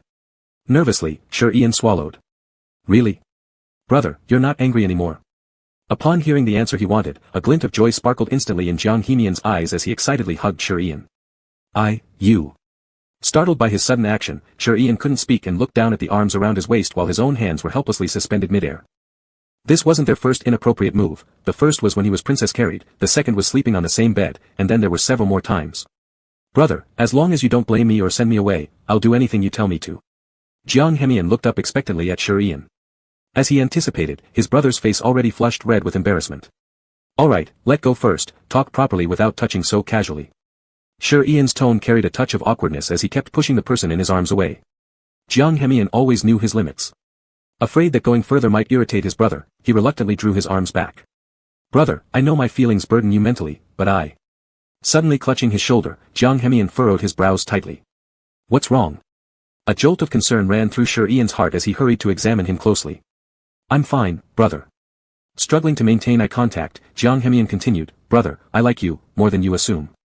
It's not fleeting infatuation, but the only one who has captured my heart over these years." Even for the always composed Jiang Hemian, confessing such words made his ears redden involuntarily. His prominent knuckles tensed into fists, and the veins in his hands faintly showed beneath the surface. "Brother, can I pursue you?" Chapter 29, A Stolen Kiss. Shurian blankly stared at the spirited boy in front of her, his earnest and melodious confession resounding in her ears. Somehow, the words of refusal just wouldn't come out. For a moment, the ward was very quiet. Shurian could only hear her own heavy, quick heartbeat, feeling as though her heart might burst out in the next instant. Looking into Jiang Hemian's affectionate eyes, the word "yes" that almost escaped her lips was forcefully held back. "Didn't you say before that you already liked a girl? What are you doing now?" Shurian suddenly remembered this, turning her head to ask. Jiang Hemian had thought that since he was being so sincere, Shurian should agree, but she still. He took a deep breath and slowly said, "Brother, I've never said I liked a girl, you must have mistaken it." Hearing what he said, Shurian remembered their previous conversation outside the hot pot restaurant and felt a bit awkward for a moment, then half joked and said, "So you've liked me ever since then?" "No." Jiang Hemian answered extremely straightforwardly, seeing that his brother really forgot about it. But no matter, at least they met now. Thank heavens he didn't miss Shurian again at 27 years old. Cough, cough, it's not early. You got injured today, you should rest earlier. Shurian awkwardly coughed twice, finally avoiding the question Jiang Hemian had asked her just now. At 22, he didn't want Jiang Hemian to focus all his attention on an uncertain romance, it would hurt both himself and others, a lose-lose situation. Shurian sincerely thanked him, so she didn't want to see him suffer from love.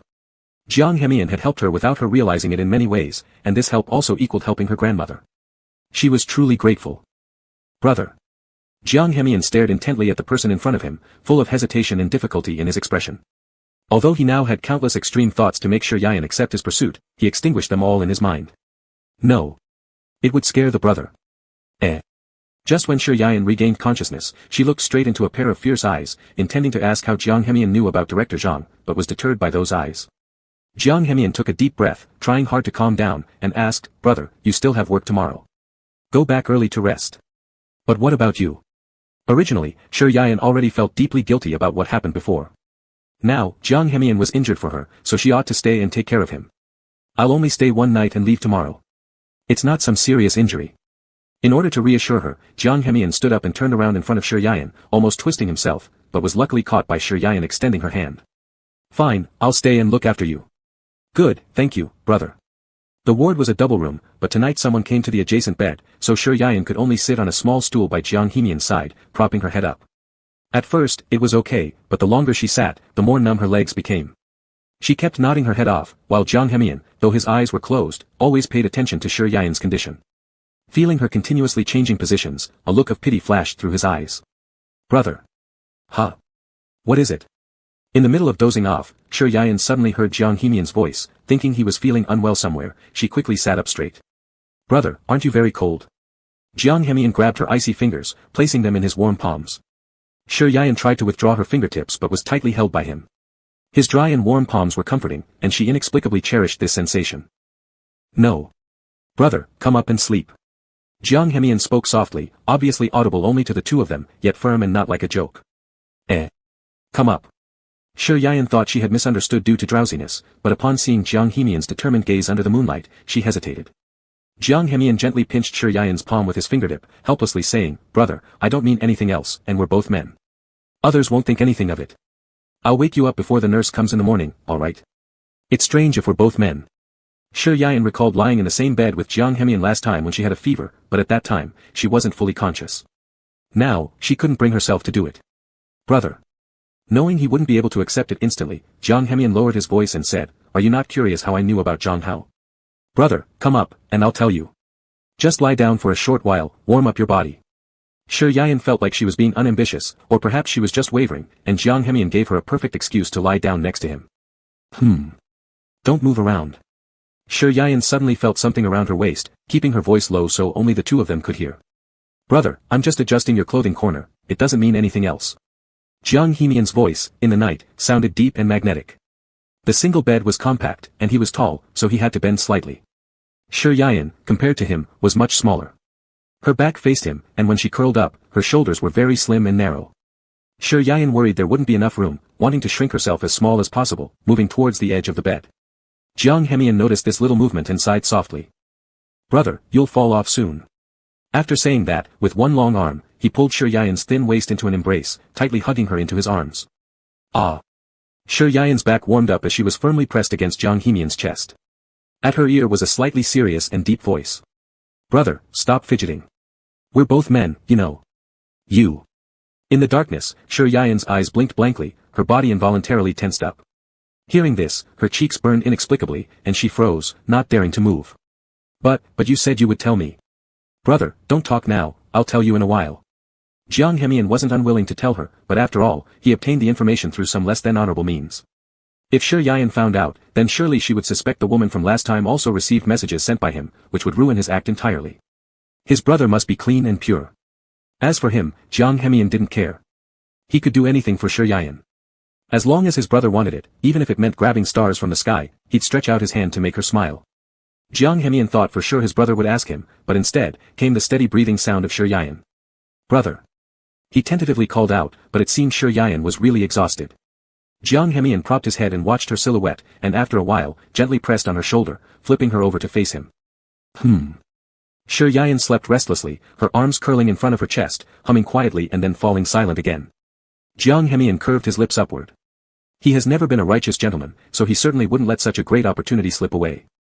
He slowly leaned closer, raising his hand to touch Shi Yayan's soft lips. The sensation of the previous forced kiss still lingered on his lips. Unable to resist, he extended his tongue to lick her slightly dry lips, and then secretly kissed the corner of her pure lips, separating immediately afterward. His brother was always this enchanting, and he dared to act upon those dirty thoughts from the day only at times like these. Brother, I love you so much. Chapter 30, Time for the Future. Shi Yayan regretted waking up in the morning. He shouldn't have listened to Jiang Hemian last night, and now he neither got any answers nor managed to get out of the bed they shared. To make matters worse, his waist was tightly held by an arm. Big brother, please don't move. He was contemplating how to sneakily shift his position and then get out of bed when the arm around his waist tightened its grip on him. Shi Yayan's eyes widened, and inexplicably, his breathing became softer. Jiang Hemian, I want to get out of bed. Sure Yayan was afraid that he'd soon be scolded by the nurse and didn't want others to see them like this, so his voice trembled slightly. His back was pressed tightly against Jiang Hemian's chest. Though cloth separated them, he could still feel Jiang Hemian's warm body heat. Sure Yayan couldn't help but bite his lips. However, where Sure Yayan couldn't see, Jiang Hemian had a slight upward curve at the corner of his mouth as he closed his eyes and gently sniffed the scent on Sure Yayan's body, whether it was from the detergent or something naturally emitted by him. Regardless, the smell was captivating and not overpowering. Jiang Hemian. Sure Yayan's breaths were slightly rapid as he twisted his waist trying to escape from Jiang Hemian's big hand. The nurse will be here soon, someone might see us. Upon hearing this, Jiang Hemian couldn't pretend anymore. After all, last night, he had already taken advantage of the situation, so he didn't mind letting go this time. He didn't want Sure Yayan to start disliking him. After all, there would always be more time for the future, big brother. In the morning, Jiang Hemian had his bandages removed at the hospital and redressed his wounds before leaving with some ointment for external injuries and Sure Yayan. He only stopped after accompanying Big Brother to the kindergarten gate. Big Brother, are you scared? Noticing his slightly trembling arms, there was pity in Jiang Hemian's eyes. Sure Yayan shook his head. Indeed, he was terrified that the director might trouble him again, but what he feared even more was if something happened to himself and no one took care of his grandmother.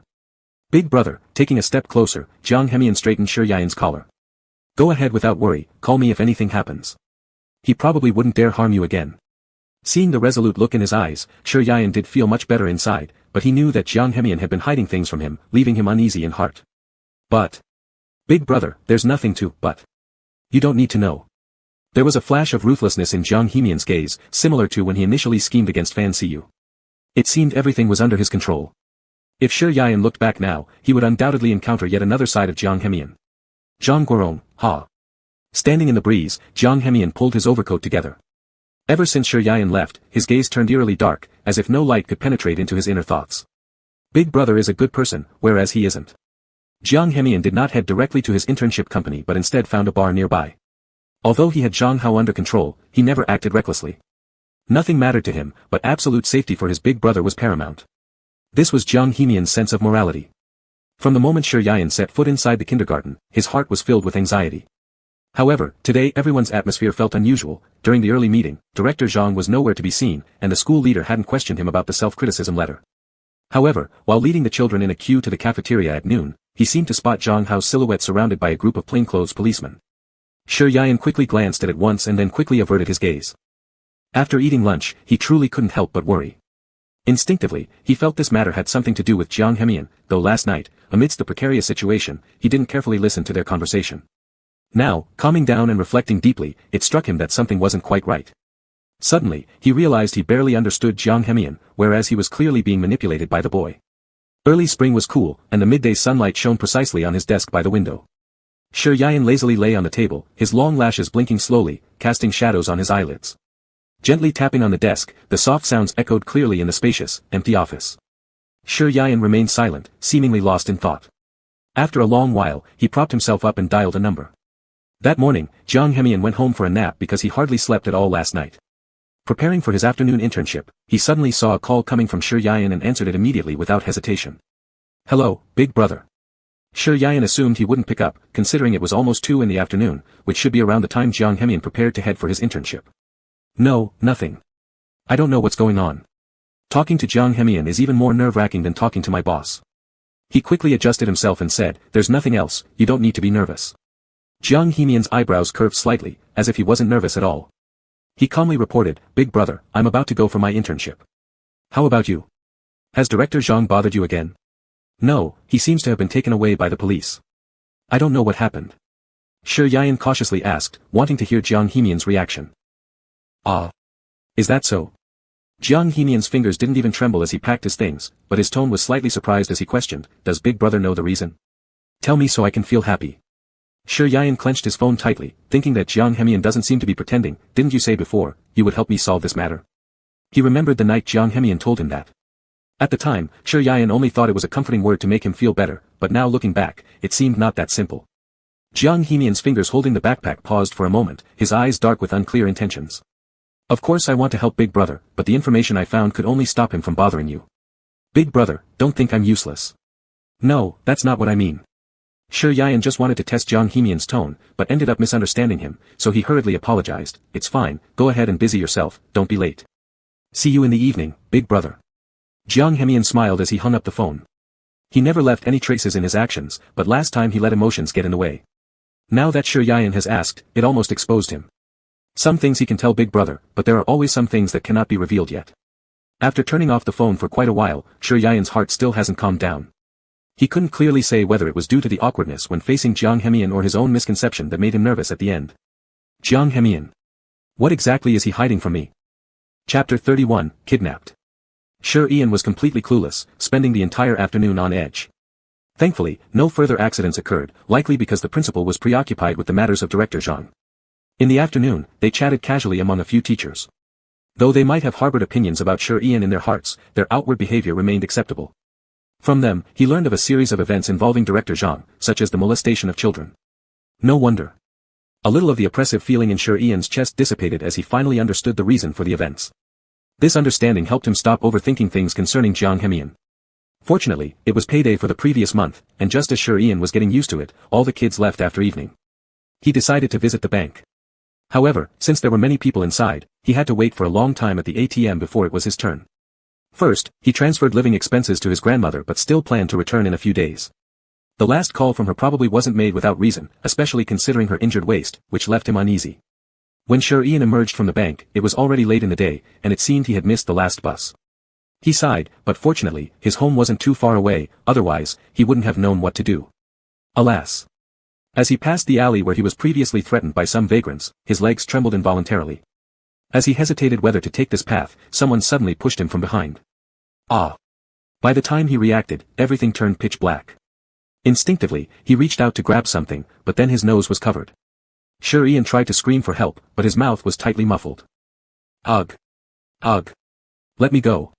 He desperately sought help, yet his consciousness began to fade.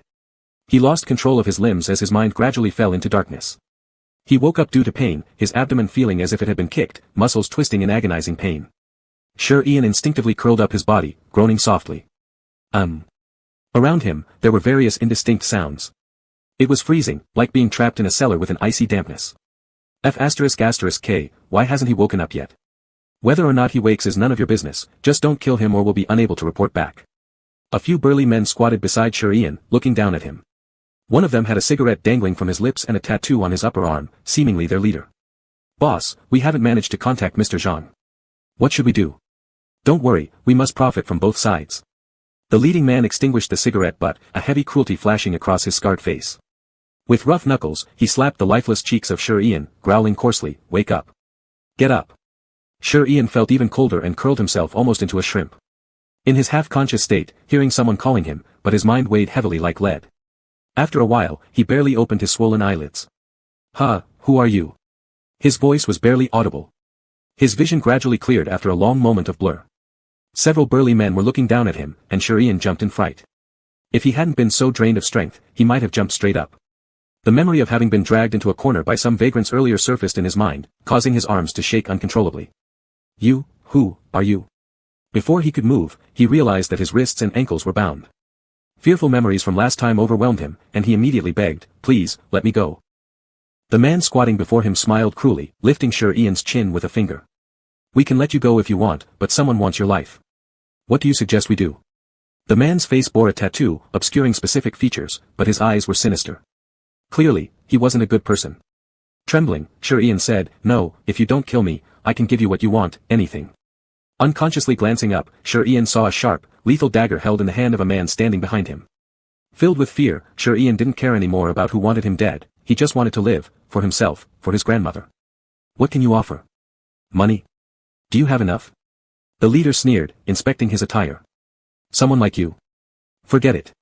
Right now, your best bet is to call your family and tell them to bring the money. Don't dare to report it to the police." "No. No." Shi Yian shook his head feebly at his words.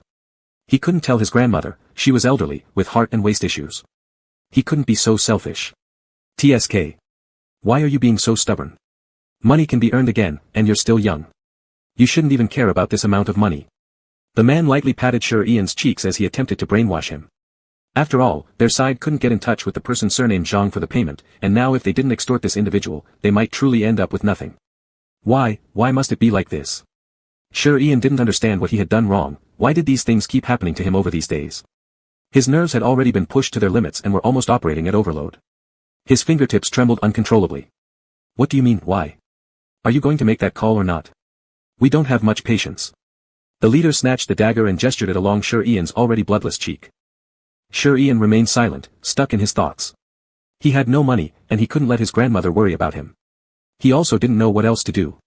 Just as his nerves reached the breaking point, a familiar ringtone suddenly sounded from the phone, leaving Sir Ian unsure who it could possibly be. He hoped it wouldn't be anyone. Give me back my phone. Before Sir Ian could finish speaking, his mouth was forcibly covered, sending him into a panic. Beautiful almond eyes shimmered with misty tears. The person answering the phone switched it to speaker mode, and though Sir Ian calmed down momentarily, his head remained muddled. Hey. Brother. Where are you? Jiang Hemian's voice came anxiously from the other end of the line. Sir Ian finally lost control of his emotions as tears silently flowed from his reddened eyes and trickled down his cold cheeks. Jiang Hemian. Chapter 32. A moment of fondness. They covered Sir Yian's mouth to stop him from making any sound, but he could still feel Jiang Hemian's desperation through the phone. Where is Sir Yian? Tell me. Jiang Hemian roared in anger, almost ready to smash the computer in front of him. He had never expected that Zhang Hao would have a hidden move up his sleeve, kidnapping. What audacity! We can only tell you that he is still alive. As for the rest, you need to talk with money. The man standing not far from Sir Yian said viciously. I want to speak to him, give me the phone. Sir Yian, hearing Jiang Hemian's forced calm voice, could not hold back his tears, trembling even though his hands were bound. The kidnapper looked at their boss for instructions and, getting them, moved the mobile phone closer to Sir Yian and removed the cloth stuffed in his mouth. Jiang Hemian. Jiang Hemian. With the ability to speak restored, Sir Yian breathed a sigh of relief, not wanting Jiang Hemian to foolishly come over with the money. But before he could say anything, his mouth was covered again. Brother. Don't worry. I will definitely find a way to save you.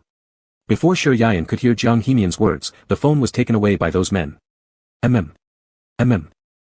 Yian kept crying and shaking his head, but with his mouth gagged, Jiang Hemian couldn't understand what he was saying on the other end of the phone. The person, as of now, is still alive.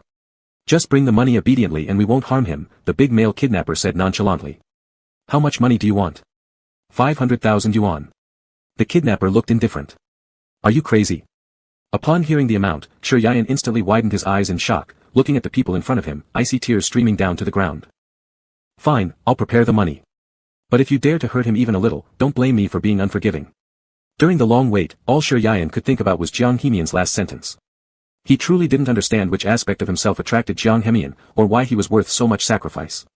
He was clearly so dull, so clumsy, so unlucky. He didn't know where this place was. It was colder at night, and his clothes felt as if they were soaked, chilling to the bone. Hugh. In the dark and confined corner, there was only him. Both his hands and feet were tied up, and from the few words spoken by the others, he roughly guessed who ordered these people to grab him. It was no surprise, it must be Director Zhang who could no longer wait. But those few people didn't know that Zhang Hao had already been arrested, or perhaps they did know but still wanted to make money off him. Sir Yian curled up his body despite his dizziness. He guessed it might be due to the residual effects of some drugs, plus the cold made him want to sleep. In fact, he became so drowsy that he eventually dozed off. After an unknown period of time, he woke up to noise around him. Sir Yian began to feel increasingly hot, cough. How suffocating. Sir Yian forced himself to open his eyes, only to see flames everywhere, smoke abruptly rushing into his nostrils, causing tears to fall uncontrollably. Ugh. His mouth was stuffed with cloth, both hands and feet tied tightly by ropes, unable to escape. Breathing through his nose, he inhaled large amounts of smoke. Sir Yian tilted his head to look at the area that was severely burned, seeing nothing but despair in his moist and red tear-filled eyes. His mind flashed two figures, one was his grandmother, the other was Jiang Hemian. Just as he closed his eyes expecting the burning wooden stick above to fall, the pain he had imagined didn't arrive. Instead, he heard a groan, and the next moment, someone hugged him. Ah! Against the background of chaotic sparks, Sir Yian focused his gaze on Jiang Hemian's side face, feeling a sense of disorientation, softly calling out, "Little cotton-padded jacket." A long-buried memory in his mind seemed to unfold tenderly. Sir Yian called out again softly, "Little cotton-padded jacket." He thought he might be hallucinating, mistaking Jiang Hemian for the little girl he knew in childhood. However, they did seem similar in some ways. "Brother, don't talk anymore, let me take you out." Jiang Hemian nimbly dodged the incoming sparks, but the mark on his back from the fallen wooden stick earlier was very noticeable. Sir Yian's mind couldn't function properly anymore. He turned his head to look at the exit that had been swallowed by the raging fire, tremblingly loosening his grip on Jiang Hemian's clothes. You listen to me, cough cough. Little cotton-padded jacket, let me down, you should leave, cough cough, don't care about me anymore. Brother. What are you talking about? How can I abandon you? You're everything to me. Jiang Hemian almost blurted out this sentence, but a fiery wooden beam suddenly fell in front of him. He had no choice but to dodge it and found himself blocked by flames everywhere. There was no way forward, he had to temporarily place Shi Yian in an area that hadn't yet caught fire. Little cotton-padded jacket, are you the real little cotton-padded jacket? Shi Yian reached out his shaking hand to stroke Jiang Hemian's cheek. Brother, do you remember me?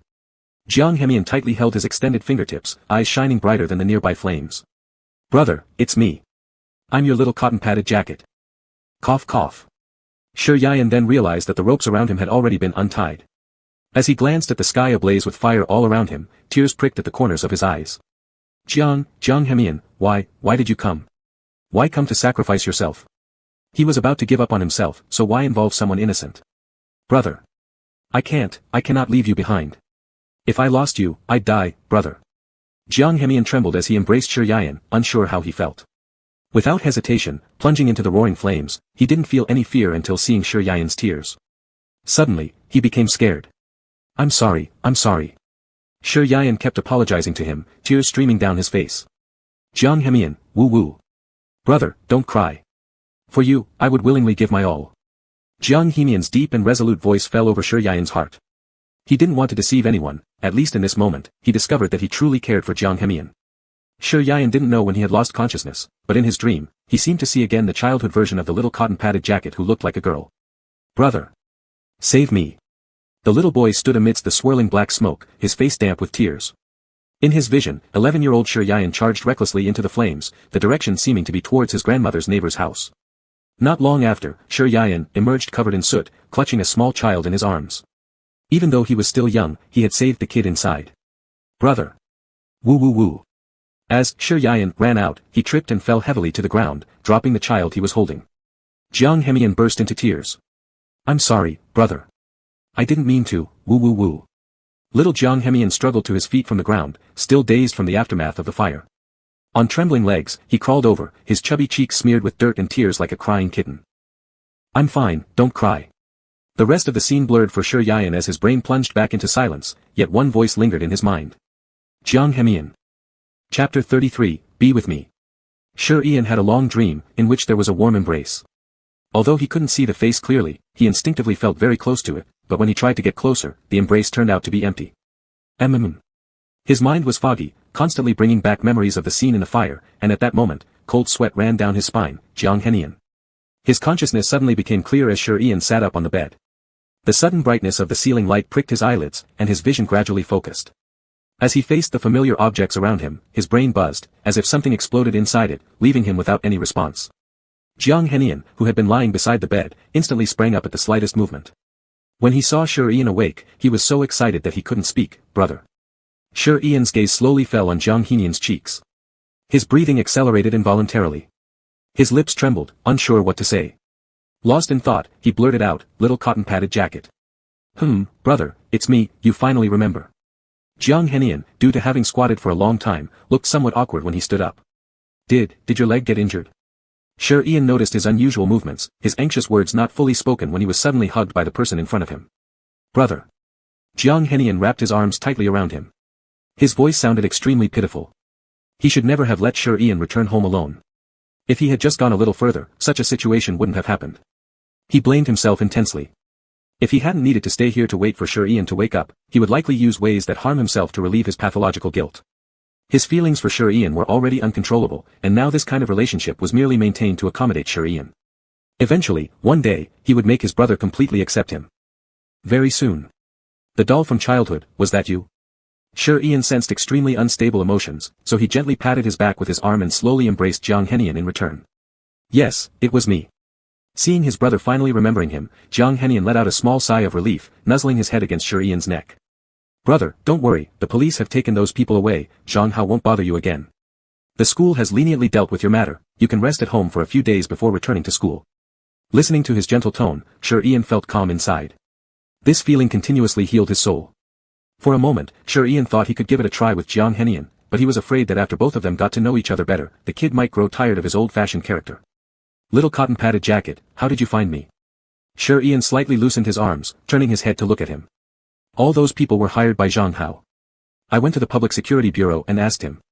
Jiang Henian, while saying this, looked somewhat strange. He certainly wouldn't tell Sure Ian that he had coerced Zhang Hao using his family to obtain the address. That would ruin his image. Sure Ian nodded slightly, slowly letting go of Jiang Henian and examining his dirty clothes. What time is it? Haven't you changed since you came back? Jiang Henian stared at his worried expression, laughing carelessly. It doesn't matter, I'm not injured. Brother, you slept for 4 hours, it's 4 o'clock in the morning now. So, you've been watching over me for 4 whole hours. Sure Ian could hardly believe the foolish boy in front of him. Before, he always thought he couldn't read Jiang Henian well, but now it seemed like the kid wasn't cunning at all, rather he was rather naive and did everything without telling anyone. It's worth it as long as my brother is safe, Jiang Henian laughed heartily, then, urged by Sure Ian, he took off his outer clothes outside in the living room. He looked down at the ash stains covering the back of his clothes, stretched his sore shoulders slightly.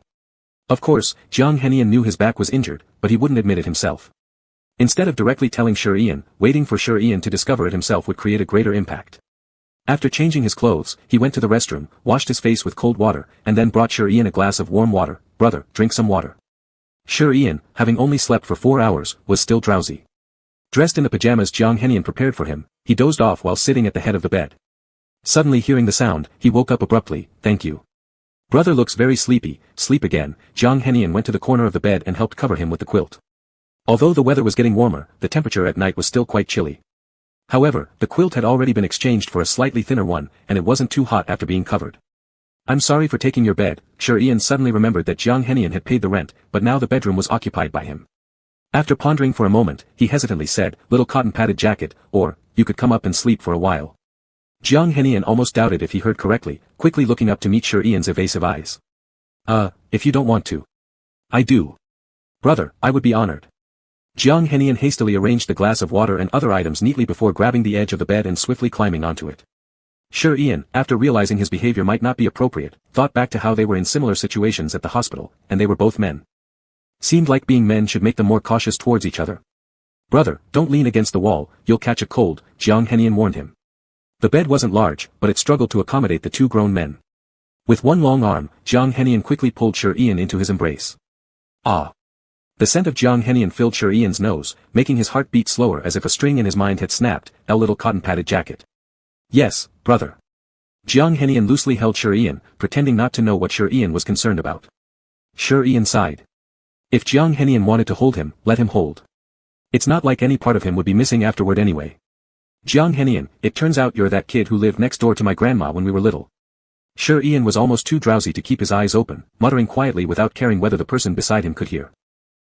Brother is the only one who has ever saved me. For all these years, he was the only one willing to save Jiang Henian from suffering. People always described him as emotionless, and he had never refuted that. Emotions only emerge when someone gives them, and besides, he didn't need to show unnecessary emotions to anyone except Sure Ian, including his own parents. Brother, stay with me again. Never separate, okay? Chapter 34, Can I Kiss You Again? As Sure Ian was about to drift off into a sleepy haze, he suddenly heard a low, magnetic voice near his ear. But he no longer had the strength to carefully consider the meaning of those words, his mind had reached its limit. He mumbled something unclearly, Although his voice was faint, it was perfectly audible in the quiet night.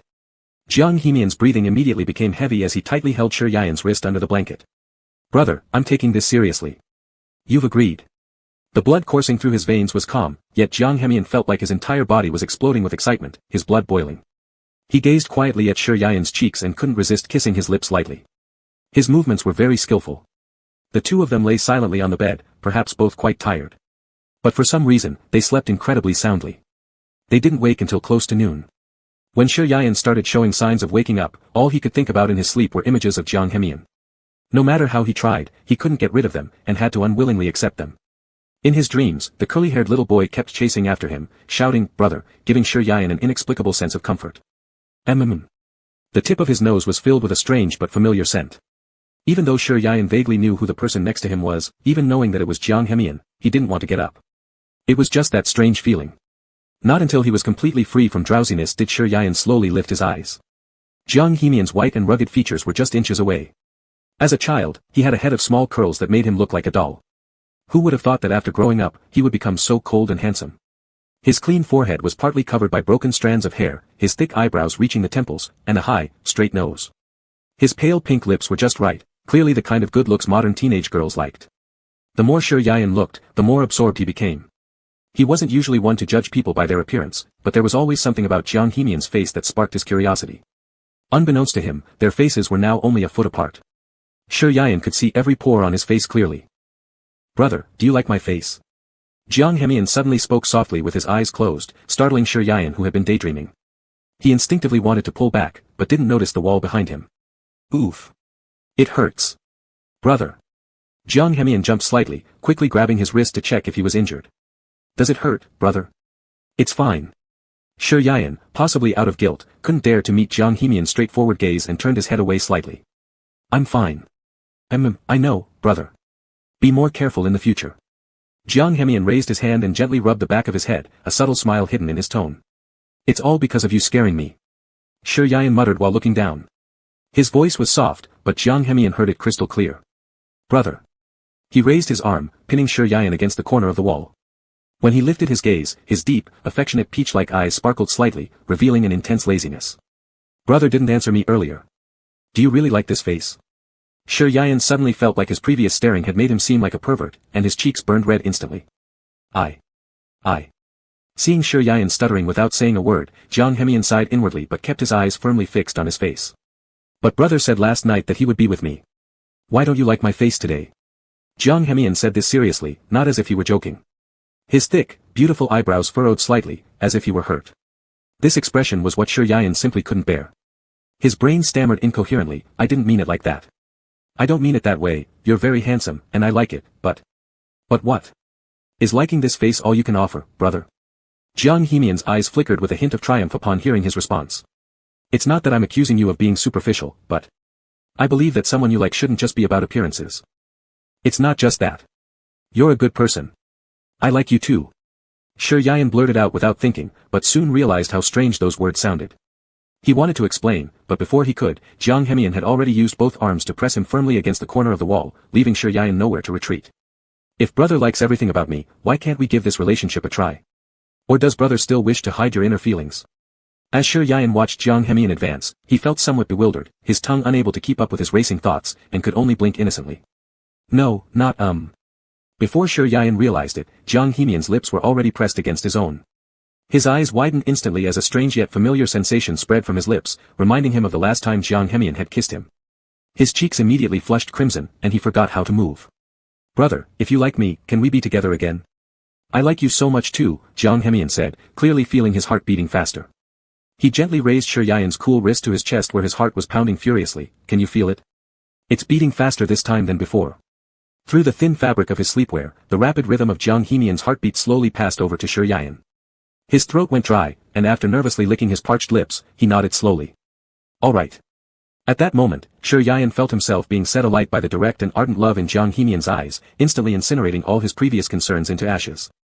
Jiang Hemian's eyes seemed to glisten with moisture, and he wasn't sure why, but deep inside him, something akin to a young sapling thriving even in the shadow finally reached taller than the covering dark clouds, seeing its sun for the first time at this moment. "Why, are you crying?" Sure Yayan, watching Jiang Hemian shedding tears unexpectedly, thought his answer might have fallen short of satisfaction, showing signs of awkwardness. "No." Jiang Hemian perhaps felt embarrassed and buried his head in Sure Yayan's neck, savoring the pleasant scent on him, confirming to himself this wasn't a dream. "I'm just too excited. It's wonderful brother has agreed. You've helped me so much, and without you this time, I might have died in there. I should be thanking you." Sure Yayan softly stroked Jiang Hemian's head with his hand. No, Jiang Hemian had saved Sure Yayan out of instinct. If he couldn't protect someone as precious as his brother, his life would lose any meaning. Slightly tilting his head, Jiang Hemian had wiped away the tears in his eyes and asked Sure Yayan, "Brother, can I kiss you again?" Chapter 35, Nosebleed. "What?" Sure Yayan still felt as if she hadn't recovered from the previous kiss, her expression still somewhat dazed. As she saw Jiang Hemian gradually approaching, she reacted slowly, until she again felt that soft pair of lips against hers, her eyelashes quivered slightly, and Jiang Hemian sensed the stiffness in her body. Sure Yayan instantly pushed her away, subconsciously covering her mouth with her hand. You. "Brother, you didn't answer me, so I couldn't help myself. I'm sorry." Jiang Hemian knew that the sudden kiss would naturally be unacceptable to Sure Yayan right now, since it was unreasonable. Thus, she had to apologize first. "I've already promised you, so I definitely won't go back on my word. But kissing, sorry, I still can't accept it yet. Sure Yayan has never kissed anyone before." Suddenly doing such a thing with her boyfriend of just one day, she rejected it psychologically. Jiang Hemian nodded slightly, indicating respect for her decision. Then her gaze fell on Shi Yan's ears, which were red, as she leaned closer and asked, "Brother, have you never kissed anyone else?" Shi Yan lowered her eyes, her cheeks burning as memories surfaced from her time with Fan Siyu. She shook her head slowly. Jiang Hemian knew what she was thinking about.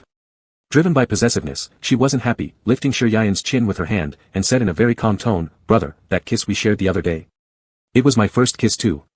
It wasn't until Jiang Hemian finished making lunch that Shi Yan finally came back to reality from the words she spoke last. Sitting beside the dining table, she unconsciously touched the corner of her lips which had been kissed, feeling restless inside like a fawn jumping around. She had never encountered such a situation in her entire life, unsure of why she felt this way. There was something strange, but she couldn't quite explain it. Jiang Hemian observed her lost-in-thought gestures and faintly curled her lips at the corners. After placing the dish of scrambled eggs with tomatoes in front of Shi Yan, she moved the stool closer, sitting shoulder to shoulder with Shi Yan. "Brother, is there something wrong with the food that doesn't suit your taste?" To be honest, before this, Jiang Hemian completely didn't know how to light the stove or cook. In order to make Shi Yan feel that she was sensible and obedient, she almost daily watched online videos teaching home cooking. She memorized recipes with fewer steps, meticulously jotting down every step into a small notebook. Whenever she forgot, she'd take it out for review. Up until now, though not particularly skilled, she could manage to cook edible meals. Even if they weren't always perfectly flavorful, at least they tasted decent when eaten. Shi Yan gradually returned to awareness at this point, instinctively trying a bite of tomato, startled by the overly sweet taste.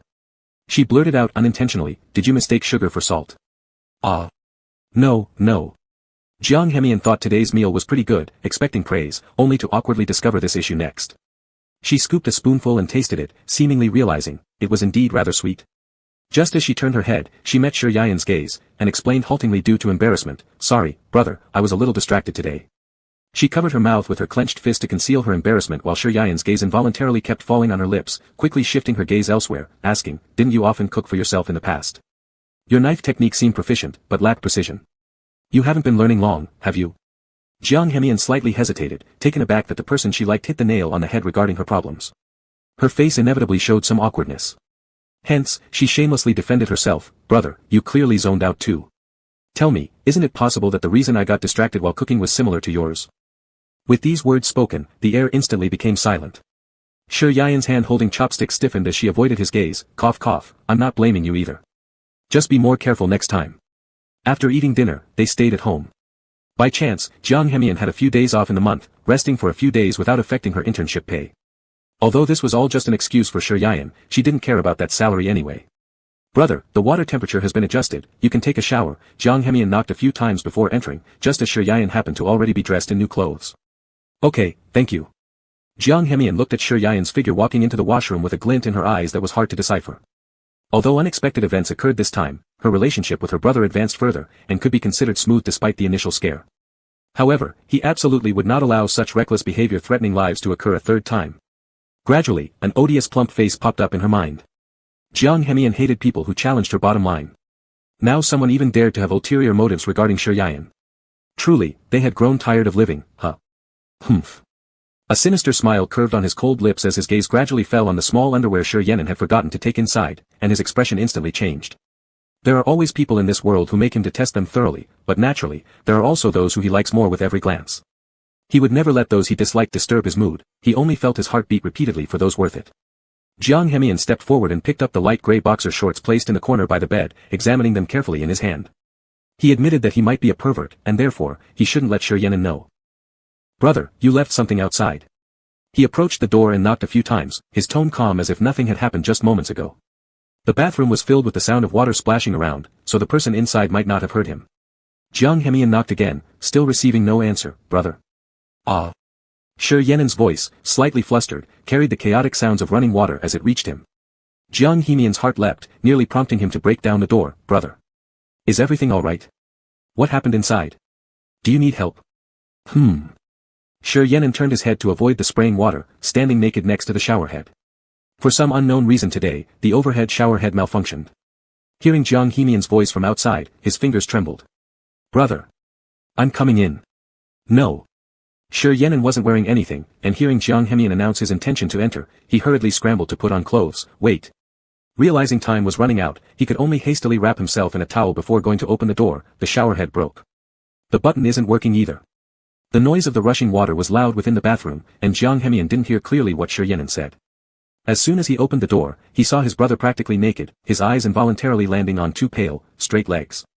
Suddenly, he felt warmth in his nasal cavity, sensing something flowing out. Don't stand there. You're having a nosebleed. Chapter 36, Lost in Thought. Shi Yan'an knew that water was splashing from behind him, so he chose to stand in front and block it all, tightly gripping one end of his bathrobe to prevent himself from exposing too much. He didn't care about the water dripping from his hands at the moment, his only thought was to pull Jiang Hemian, who was nosebleeding, away. Brother. Brother. Jiang Hemian watched Shi Yan'an, barely dressed, moving back and forth in front of him. Rarely speaking with any hesitation, he now fumbled over his words, completely unable to understand Shi Yan'an's actions. Instinctively, he glanced toward the bathroom door but quickly redirected his gaze to his brother. After closing the bathroom door, Shi Yan'an hurriedly looked for his phone while talking quickly to Jiang Hemian who stood nearby. It took Jiang Hemian quite some time to react and he prepared to follow Shi Yan'an into the room, but ended up being shut out. Brother. I'll change my clothes. You take care of your nose first. Shi Yan'an said from inside the room. From the moment they left the wet bathroom until now, he hadn't noticed that Jiang Hemian was holding his underwear. Jiang Hemian felt somewhat unsatisfied and absently wiped his nosebleed. In his mind, he recalled what Shi Yan'an had just said, showerhead. Malfunction. When he entered the bathroom, steam filled the air. Jiang Hemian conveniently used some of the spattered water to wash his face before examining where the problem lay. If he couldn't figure this out, then he wouldn't be a science student. Quickly changing his clothes, Shi Yan'an came out and found Jiang Hemian using a mop to clean up the water stains on the floor. He looked up, surprised, at the showerhead which no longer leaked water, and asked disbelievingly, You fixed it? Yes, brother, don't come in, it's slippery in there, you might fall. Jiang Hemian handed over the hanging underwear without even looking up once. Brother, you forgot something earlier. I was about to bring it to you. Shi Yan'an was about to express his gratitude, but upon seeing his underwear in Jiang Hemian's hand, an awkward atmosphere immediately surrounded him. He slowly reached out to take it. Ahem, thank you. You're welcome, brother. After cleaning up the excess water, Jiang Hemian placed the mop aside and turned to Shi Yan'an, saying, Brother, go ahead first. I'll take a quick shower and come out later. Seeing the person in front of him about to undress, Shi Yan'an suddenly felt the tips of his ears burning. On his way back to the bedroom, he couldn't help but lament how many things happened today, making his brain work overtime. However, the very first thing he needed to do was return the repairman's number since he never expected Jiang Hemian could fix such a small item in the bathroom. But still. Suddenly glancing down at his underwear, Shi Yan'an wished desperately to find a crack in the ground to hide in. How could he have forgotten something so personal outside, let alone leave it in Jiang Hemian's hands for so long? He was almost ashamed to death. Shi Yan'an felt his heartbeat rapidly accelerating, completely uncontrollable. After deep breathing for quite a while, he finally managed not to succumb to tachycardia, muttering to himself, Phew. It's fine, no need to care about these small things. Jiang Hemian had saved him from a fire, so naturally he should care less about such minor details. Comforting himself in this way, Shi Yan'an avoided becoming overly embarrassed. Suddenly, he remembered that Jiang Hemian did have a nosebleed earlier and that his gaze. Being adults already, he shouldn't indulge in such excessive thoughts. He buried himself entirely under the blanket, forcing himself not to think further. However, Jiang Hemian taking a shower on the other side clearly wasn't as comfortable. This bath lasted longer than usual. To be exact, if it weren't for tonight's unexpected incident, he probably wouldn't have witnessed such breathtaking beauty. Nevertheless, when stepping out of the bathroom, he felt extraordinarily refreshed. Phew, he exhaled deeply as he opened the door and went inside. Shi Yan'an had wrapped himself entirely in the blankets, leaving only his fuzzy head exposed. Jiang Hemian immediately noticed his damp hair and rushed over to wake him up. Brother, are you going to sleep without drying your hair? Your head will ache tomorrow morning. No. Although Shi Yan'an was slightly sleepy, he wasn't yet ready to sleep, rising from the bed by relying on Jiang Hemian's extended arm and rubbing his eyes while asking, Are you done showering? What time is it now? It's almost 10 o'clock, brother. Jiang Hemian's gaze again wavered as he looked at Shi Yan'an wearing thin sleep pants. With the weather getting hotter, soon he could see his brother at home wearing only shorts, exposing both legs, so he lightly coughed and hurried to change the topic. Brother, let me blow dry your hair. No, Shi Yan'an instinctively refused, but when his eyes met Jiang Hemian's beautiful gaze, the rest of his words remained unspoken. I guess it's fine. Jiang Hemian took the hairdryer from the drawer, adjusted the temperature and wind speed to a suitable level before helping Shi Yan'an dry his hair. He then naturally added by the side, Brother, do you still remember what we said this morning? We're in a relationship now, so you don't have to feel like you're bothering me. Boyfriends are there to be bothered. The hum of the hairdryer filled Shi Yan'an's ears, while the touch of Jiang Hemian's hands was extremely gentle and comfortable. The youthful yet mature tone of his voice provided a greater sense of security, always making Shi Yan'an subconsciously nod and agree with him. After finishing, Jiang Hemian slightly leaned forward closer and sniffed Shi Yian's head, feigning nonchalance while praising him. Brother, your hair quality seems really good. How do you usually take care of it? I do. I barely manage it. Shi Yian thought that he wasn't some little girl who would need to apply essential oils and other such things on her hair. That just shows how naturally good-looking you are, brother. Jiang Hemian knew that they used the same shampoo brand, but somehow the scent on Shi Yian was different, one that he preferred more. Brother, there's something I want to tell you. Shi Yian, with flushed ear tips, turned away, suddenly meeting a pair of bright, handsome eyes. His breath quickened instantly, and his speech became hesitant. What is it? Chapter 37, What are you doing? Jiang Hemian sat beside Shi Yian with a kind smile on the corner of his lips, a bright gleam in his eyes. Brother, let me ask you something. What is our relationship now? We're lovers, right? Shi Yian paused for a moment and thought about it. It didn't seem too bad. He nodded slightly. Yeah. Brother, to make us live better together in the future, I think we should tell each other some small stories about ourselves first. This will definitely avoid some conflicts when we're together. Jiang Hemian really wanted to understand Shi Yian. He wondered what kind of soul was hidden under that usually obstinate and tenacious exterior. What do you mean? I didn't quite follow. A flash of confusion passed through Shi Yian's eyes. Brother, for example, can you currently accept a tongue kiss with me? Jiang Hemian gently hooked the edge of Shi Yian's clothing with his fingertips and leaned closer. Though his tone remained calm, there was a trace of hope underlying it. And no way. Shi Yian was startled by his sudden approach and the words that came out of his mouth. His body unconsciously recoiled backward. A fleeting sense of disappointment flashed across the handsome gaze of Jiang Hemian, but he smiled and said, Brother, don't mind what I just said. I was just giving an example, but you should get my meaning, whether or not you could accept things like that from me. Shi Yian stared blankly at him, his long eyelashes fluttering. He wasn't sure what to say. Actually, he wasn't opposed to surface physical contact with Jiang Hemian, but a tongue kiss, it was too abrupt, and he couldn't adapt yet. Since brother won't speak, then I'll ask myself. Jiang Hemian leaned forward slightly and raised his hand to protect Shi Yian's head as it was about to lean against the wall. How about normal kisses? No tongues involved. Brother. Watching Jiang Hemian so closely, he seemed truly likable. Especially those expressive eyes which were now filled with both coquettishness and pleading. It made Shi Yian feel that rejection would be almost sinful. Brother, all right. Just no tongues. Jiang Hemian grabbed Shi Yian's pinky finger playfully while asking sweetly.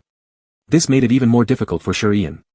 Out of sheer helplessness, he finally managed to force himself to nod. The moment he nodded, he suddenly felt soft pressure on his lips before they parted again, Jiang Hemian smiling brightly. Thanks, brother.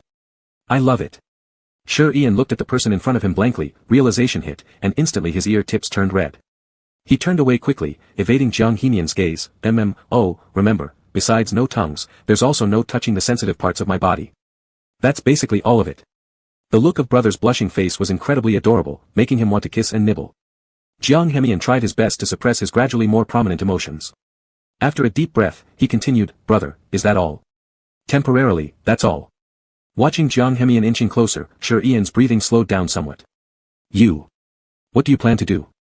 Before he could finish his sentence, Jiang Hemian suddenly leaned down and bit lightly on his already reddened earlobe, blowing softly afterwards. Brother, your ears turn red too, and it's so cute. For a brief moment, Shi Yian's brain froze completely. He had never experienced such intimate contact with anyone before, and when he came to his senses, fireworks seemed to explode inside his mind. Then he abruptly shoved the person in front of him. What do you think you're doing? Stop biting my ear. Why not? You didn't mention that before, brother. I'm saying it now. Shi Yian deeply regretted not thinking about this earlier and letting him become the escaped fish. All right. Jiang Hemian slowly let go, and his voice carried extreme disappointment. I got it. I'll keep it in mind, I won't do it again in the future. Shi Yian looked at Jiang Hemian, who appeared genuinely remorseful in front of him, and found himself unable to stay angry for long. He reached out to ruffle his hair. Cotton-padded jacket, affectionate nickname, I warm up slowly. I'm unsure if I can fully accept you while you're still fond of me. Brother, Jiang Hemian cut him off, lifting Shi Yian's chin with his fingertip and locking gazes with him. I know everything. But I don't regret any of it. Do you know why? Because I've waited for you for so many years. A few more years don't matter. That's true. From the age of 5 to 22, Jiang Hemian had been waiting. During this time, there had been doubts, disappointments, and he had even returned to their old place, only to hear that it had already been demolished. He didn't find anything. Shi Yian thought that his statement about having waited for so many years must have been a joke, so he didn't press further. Instead, he simply said, it's late. Let's sleep. Shi Yian originally intended to sleep separately, but he gave in due to Jiang Hemian's persistent wheedling. However, before falling asleep, the person lying beside him indeed behaved appropriately and did nothing unreasonable. It wasn't until the even breathing from his side signaled sleep that Jiang Hemian dared to gently pull the person into his arms, pressing a kiss on Shi Yan's lips and nibbling at his earlobe. Men of integrity fulfilled their promises, he wasn't one of them. He, Jiang Hemian, was not just an ass, but also a despicable ass who only behaved lewdly toward brother. It was rare for both of them to find some time off to rest at home for a few days. After seeing the approval message from his boss, Shi Yan slightly relaxed. Finally, he could set aside all the trivial matters at hand. He had already transferred the living expenses to his grandmother that day, which eased his mind a great deal. During these days of living with Jiang Hemian, Shi Yan realized how clingy he was, like an infant who hadn't weaned yet. Always sticking to him and cooing in his direction, this made Shi Yan feel somewhat troubled. Alas! He let out a gentle sigh as he stood by the kitchen chopping board slicing vegetables. The sound of closing door came from outside. Shi Yan knew that it was Jiang Hemian returning after buying things from the supermarket. Just as he turned around, a warm chest suddenly pressed against his back, making him pause momentarily. Feeling the ticklish sensation from his neck caused by something soft, Shi Yan slightly tilted his head away. Stop fooling around, you go first. Dinner will be ready in a bit. There was no way Jiang Hemian would listen so obediently. His arms slowly slid down to Shi Yan's slim waist, hugging him tightly from behind.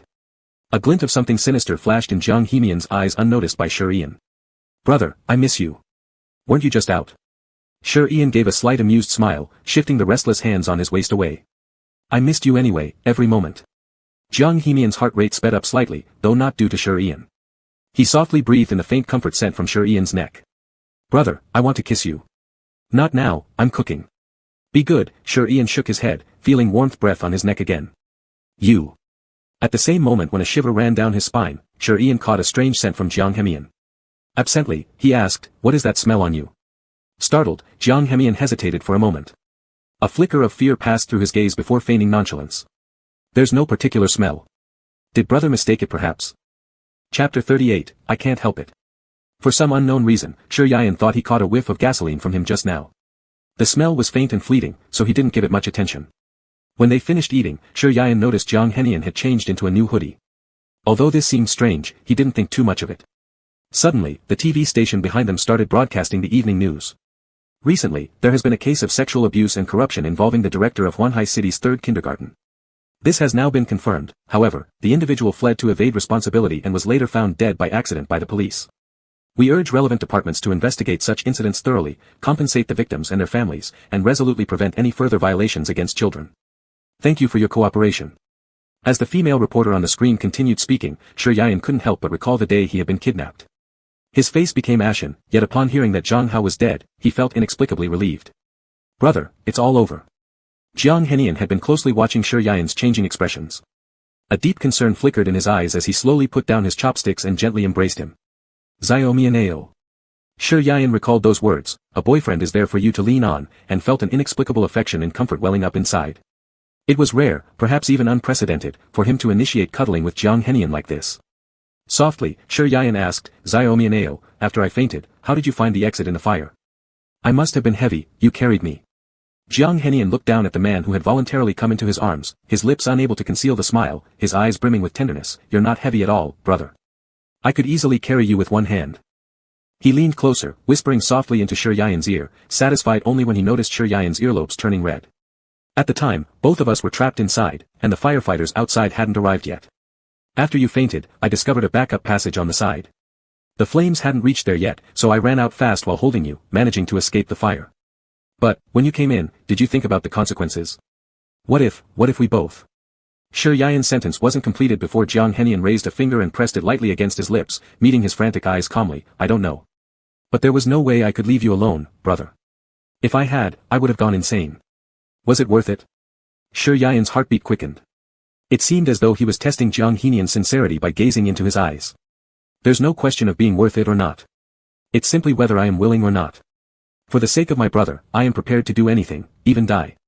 Startled by Shi Yan's sudden act of kissing the corner of his lips with tightly closed eyes, Jiang Hemian barely believed it was happening. However, when Shi Yan tried to pull away, Jiang Hemian held onto the back of his head and deepened the kiss. Their soft lips remained firmly pressed together for a long while. Jiang Hemian, noticing Shi Yan didn't move, cautiously began caressing the corner of Shi Yan's lips, whispering gently, brother, like this, I can't help myself. Shi Yan's heart suddenly lurched, as if realizing something belatedly. He abruptly pushed Jiang Hemian away, but heard him emit a stifled groan. What's wrong? Shi Yayan, observing Jiang Henian's suddenly uneasy demeanor, quickly stood up. Jiang Henian's back injury flared up after bumping into the chair behind him during the earlier moment, causing his expression to waver. Reaching out, he grabbed Shi Yayan, who was about to rush to check his back wound, and forced himself to reassure him through gritted teeth, "Brother, it's nothing. Do you really think I'm a 3-year-old child?" A single counter-question left Jiang Henian momentarily speechless. "What exactly happened? Are you injured?" "Yes," came the short reply. "When did this happen? Is the wound on your back?" While asking, Shi Yayan already ran to retrieve the first aid kit. He pulled Jiang Henian into the room, whereupon he noticed the pale-colored hoodie lying discarded beside them, though at this moment, it was no time to ponder that detail. "Brother, please don't worry, it's just a minor injury," Jiang Henian attempted to soothe him in a low voice. Nevertheless, the slight upward curve at the corners of his mouth betrayed the delight lurking within. "Take off your shirt." Shi Yayan placed the medicine box nearby, his eyes filled with anxiety. "What?" Jiang Henian feigned surprise as he looked up. "How will I know where you're hurt if you don't take off your shirt? Do you want me to help you?" "That's not impossible either." Shi Yayan surmised it must have been an injury from that day during the fire, it was all because of him. No need, I'll do it myself." Jiang Henian wasn't willing to let Shi Yayan wait on him hand and foot. In no time, he stripped off his hoodie, revealing a well-built upper body. Shi Yayan was surprised to see 6 solid abs on a person who normally looked rather slim when fully clothed. His skin, though not especially fair, looked elastic and gave off the impression of robust health. "Seems like brother likes my body," Jiang Henian teased, his cheeks gradually turning red. Shi Yayan snapped out of his daze upon seeing the muscles and rushed to check on Jiang Henian's injury, stammering as he explained, "No, it's just that I think you have a great figure." "Does brother like it?" Jiang Henian pulled him closer with an insistent smile, seemingly refusing to let Shi Yayan go unless he responded. You. Shi Yayan couldn't understand why this man always harped on such small details, or whether he even cared about his wounds. He sighed lightly and replied slowly, "Your physique is very good, the type most people like. Of course, I also admire it." Seeing Shi Yayan's troubled expression, Jiang Henian decided to stop teasing and turned around to reveal his bruised back. "Brother, please be gentle, it hurts." "You're..." Shi Yayan was shocked to find large patches of bruises across Jiang Henian's back, particularly centered on his spine, deep purple in the middle. It appeared extremely severe. He gently touched the area with trembling fingers, full of pain in his eyes, recalling how Jiang Henian had protected him from a falling beam of fire just before losing consciousness in the blaze. Back then, he heard Jiang Henian emit a stifled groan. Now, it was evident he had been hit by it. "Why didn't you tell me? If I hadn't asked today, would you never have told me?" Shi Yayan found some healing spray from the medical kit and carefully applied it onto the wound. "Brother, it's all minor injuries, I didn't want to worry you."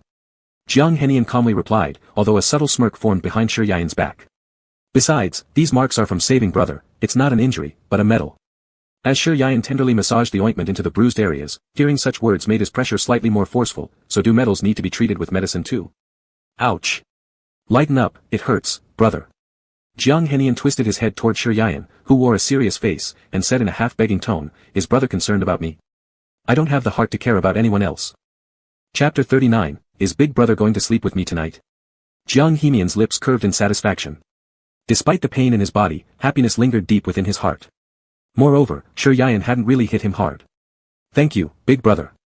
After applying the medicine, Jiang Henian acted like nothing had happened, still as lively and energetic as ever. He held on to Shi Yayan's wrist, preventing him from leaving. "Big brother, I want to hug you." "No." Shi Yayan was still upset that Jiang Henian hadn't told him about his injury. Before he could refuse, his body lost balance and fell into Jiang Henian's arms. By the time he realized it, a pair of strong hands had already gripped his waist. "Big brother, don't go." Jiang Henian, shirtless, wrapped Shi Yayan in his embrace, burying his face in Shi Yayan's neck, indulging in his scent. You. Shi Yayan couldn't sit on his lap with peace of mind. It was too strange, he had never done such a thing before. "Jiang Henian, let me down." He was nearly 30 years old after all. What was he doing now? Treating him like a child? "Then give me another kiss." Jiang Henian shamelessly tilted his head up, examining Shi Yayan's expression carefully, his eyes brimming with longing. "Just one, big brother." Shi Yayan's eyelashes trembled slightly as he remembered the bruises on his back. Embarrassed to refuse, he took a deep breath and leaned in, lightly touching Jiang Henian's lips before quickly withdrawing. That's enough. Let me go." Shi Yayan feared he would still refuse, so he added, "Little cotton jacket, if you don't put your clothes back on, you'll catch a cold." "Damn, big brother is going to be the death of me." Jiang Henian had originally intended to cling to him for a little longer, but unexpectedly, Shi Yayan was actually concerned about his health. Suddenly feeling bashful about his own lewd behavior, he responded softly, "Okay." As soon as he was released, Shi Yayan moved far away from Jiang Henian. On his way out, he brought along Jiang Hemian's hoodie. I'll place this on top of the washing machine for you. Alright, thank you, big brother. When Shi Yian returned the first aid kit to the living room, the TV was still broadcasting today's news. It was still related to Gan Zhonghao. Unbelievably, because of speeding, both he and his car had crashed into bridge number 3. Truly deserving his fate, he harmed so many young children and tarnished the school's reputation. His death was not a pity. According to preliminary police findings, Zhonghao did indeed die due to an accident while evading criminal charges. However, we discovered signs of tampering with the brakes and tires of his car. The specifics are still under investigation by the police. The video camera suddenly switched to the car that had been pulled out of the water and the adjacent corpse obscured by pixelation. Shi Yian was startled and suddenly saw darkness before his eyes. Jiang Hemian rushed out from the bedroom, quickly turning off the television and covering Shi Yian's eyes with his hand. Don't watch this kind of ominous stuff late at night, big brother. Jiang Hemian turned Shi Yian around and hugged him tightly, yet a flicker of malevolent triumph flashed through his eyes. I'm fine, I'm not that timid. Shi Yian shook his head lightly and lowered the big hand over his eyes. It's getting late. We both have work tomorrow. I'll clean up the dishes and rest early. Is big brother going to sleep with me tonight? Jiang Hemian looked at him with anticipation. Shi Yian hesitated momentarily, his face betraying obvious discomfort. Jiang Hemian wouldn't have asked otherwise, they might have lain on the same bed unspokenly. But since he did ask, it made answering difficult. Then how about we split the rent 50-50, since the bed is? Big brother sure has an interesting thought process. Jiang Hemian burst out laughing at Shi Yian's extremely veiled response. Big brother can take a shower first. I'll handle the kitchen. Oh, I replaced the shower head and regulator today. Shi Yian, entranced by Jiang Hemian's radiant smile, stood there dazed even after he had walked away. This kid is truly adorable. Leisure time always passes quickly. When the alarm didn't even ring, Shi Yian woke up first. He helplessly shook his head looking at Jiang Hemian still lying next to him asleep. Last night, clinging and kissing had left him too excited to fall asleep. He wasn't even sure when exactly the other finally dozed off. The weather gradually became warmer, and Shi Yian changed into a lighter windbreaker. He also prepared a simple breakfast in the kitchen before Jiang Hemian emerged groggily from the bedroom. Big brother. Upon stepping out, he hugged Shi Yian from behind as he tidied the dining table, gently sniffing his scent. Why did you get up so early? It's not early anymore, I need to go to work. Let me go. Shi Yian sighed inwardly. In just a few days, he had already accepted Jiang Hemian's dependence on him, which was very strange. Big brother, give me a kiss and I'll let you go. Jiang Hemian, who had been up for only a short while, spoke in a deep voice laced with lazy affection. Shi Yian felt his heart quicken again despite his better judgment, and he instinctively refused. No, let me go, Suddenly, he felt something soft touch his neck, followed by Jiang Hemian whispering near his ear, Big brother, your heartbeat is so fast. Shi Yian realized his wrist had been held, but thankfully, Jiang Hemian soon released him. Be careful on the way, big brother. As he was walking to work, Shi Yian had an odd feeling as though everything that happened over the past few days had been a dream, confusing his thoughts and disturbing his spirit. When packing his things before leaving home, he found some gifts Van Siu had given him earlier, including watches that were too extravagant and unused, in the gift box. He originally planned to return them some time ago, but he'd been too busy. Now that matters were finally settled, he could find a good time to return the items. Shi Yian taught his classes as usual, but during the afternoon, his supervisor called him in for a meeting, discussing mainly about the events between him and Gan Zhonghao. By the time he came out of the office, it was almost dark outside. He went to the classroom to fetch his backpack, then headed toward the main gate, assuming Jiang Hemian would be there. However, after searching around, he didn't see any familiar figure. Instead, he saw Fan Siu, there to pick up his child. Shi Yian glanced down at the unconnected phone call, thinking Fan Siu wouldn't come close to him. Unexpectedly, Fan Siu walked straight toward him. Although Shi Yian wanted to return the items in his backpack, when Fan Siu directly approached him, he instinctively stepped back half a step due to fear. Anan, I didn't come here to argue with you. Just take a look. Fan Siu pushed his phone toward Shi Yian, lightly tapping the screen with his fingertip. It was a surveillance video, although it wasn't very clear. Shi Yian was about to refuse but suddenly became fixated on a familiar figure wearing a jacket and hoodie in the video. The words caught in his throat. Jiang Hemian. Chapter 40, Unease. Fan Siu had his assistant send the child back and came to a restaurant with Shi Yian. The place looked extremely upscale. He originally didn't want to go in, but this matter appeared not simple at all. He had to get to the bottom of it. Sir, please follow me. It seemed that Fan Siu had reserved a private room in advance. As Shi Yian walked, he sent a message to Jiang Hemian, telling him his current address. However, the other party never replied, which made Shi Yian clench his fingers tightly in unease. After all the dishes were served, Fan Siu locked the door to the private room. Shi Yian's heart sank when he was about to get up from the chair, feeling a hand on his shoulder. What exactly do you want to say? First, there was that baseless video, "Now you bring me here, Fan Siu, do you really think I'm so easily deceived?" Facing the usually warm Sure Ian who rarely showed coldness but appeared extremely aloof now, Fan Siu felt a pang of guilt as he met the other's glaring eyes. He slowly said, "Anan, I know you're still mad. I've also heard how this thing has affected your work. I'm sorry. If you already knew I was mad and knew how this would affect me, then what exactly were you doing at the time? Feelings are not business. Mr. Fan might be able to dominate in the workplace, but did you think you could rule everything else as well?" Sure Ian's tone was calm, yet the almond-shaped eyes that were usually gentle as water were now filled with frosty coolness. With a few sentences, Fan Siu was left speechless. Sure Ian took a deep breath and retrieved an expensive-looking gift box from his backpack, pushing it across the table toward Fan Siu. "Shouldn't this seem unfamiliar? People like you never remember such little gifts chosen casually." Sure Ian stared at Fan Siu's guilty expression, mockingly adding with no particular emotion.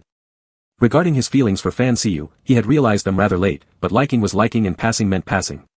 Life always has many uncertainties. Unfortunately, this person was unlucky.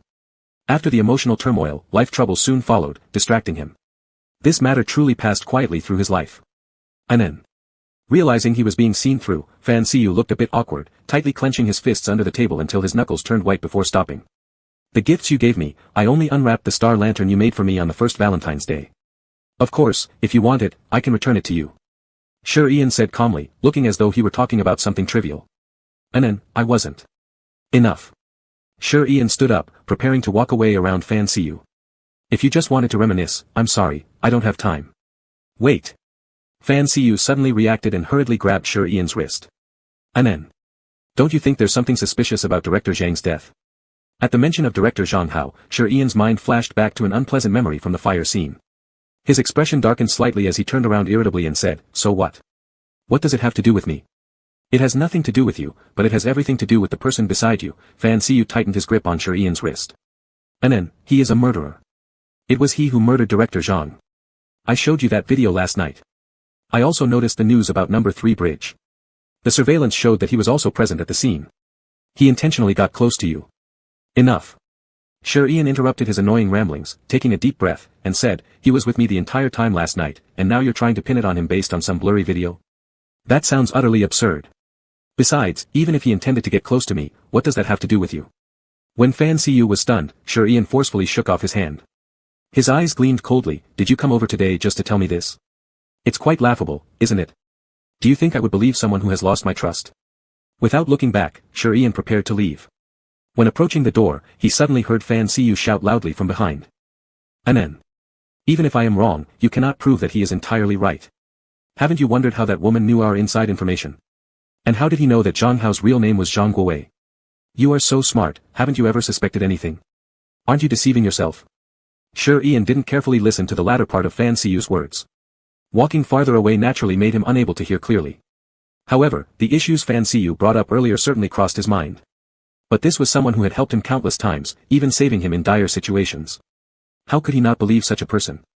Sure Ian returned to the neighborhood in silence on the bus.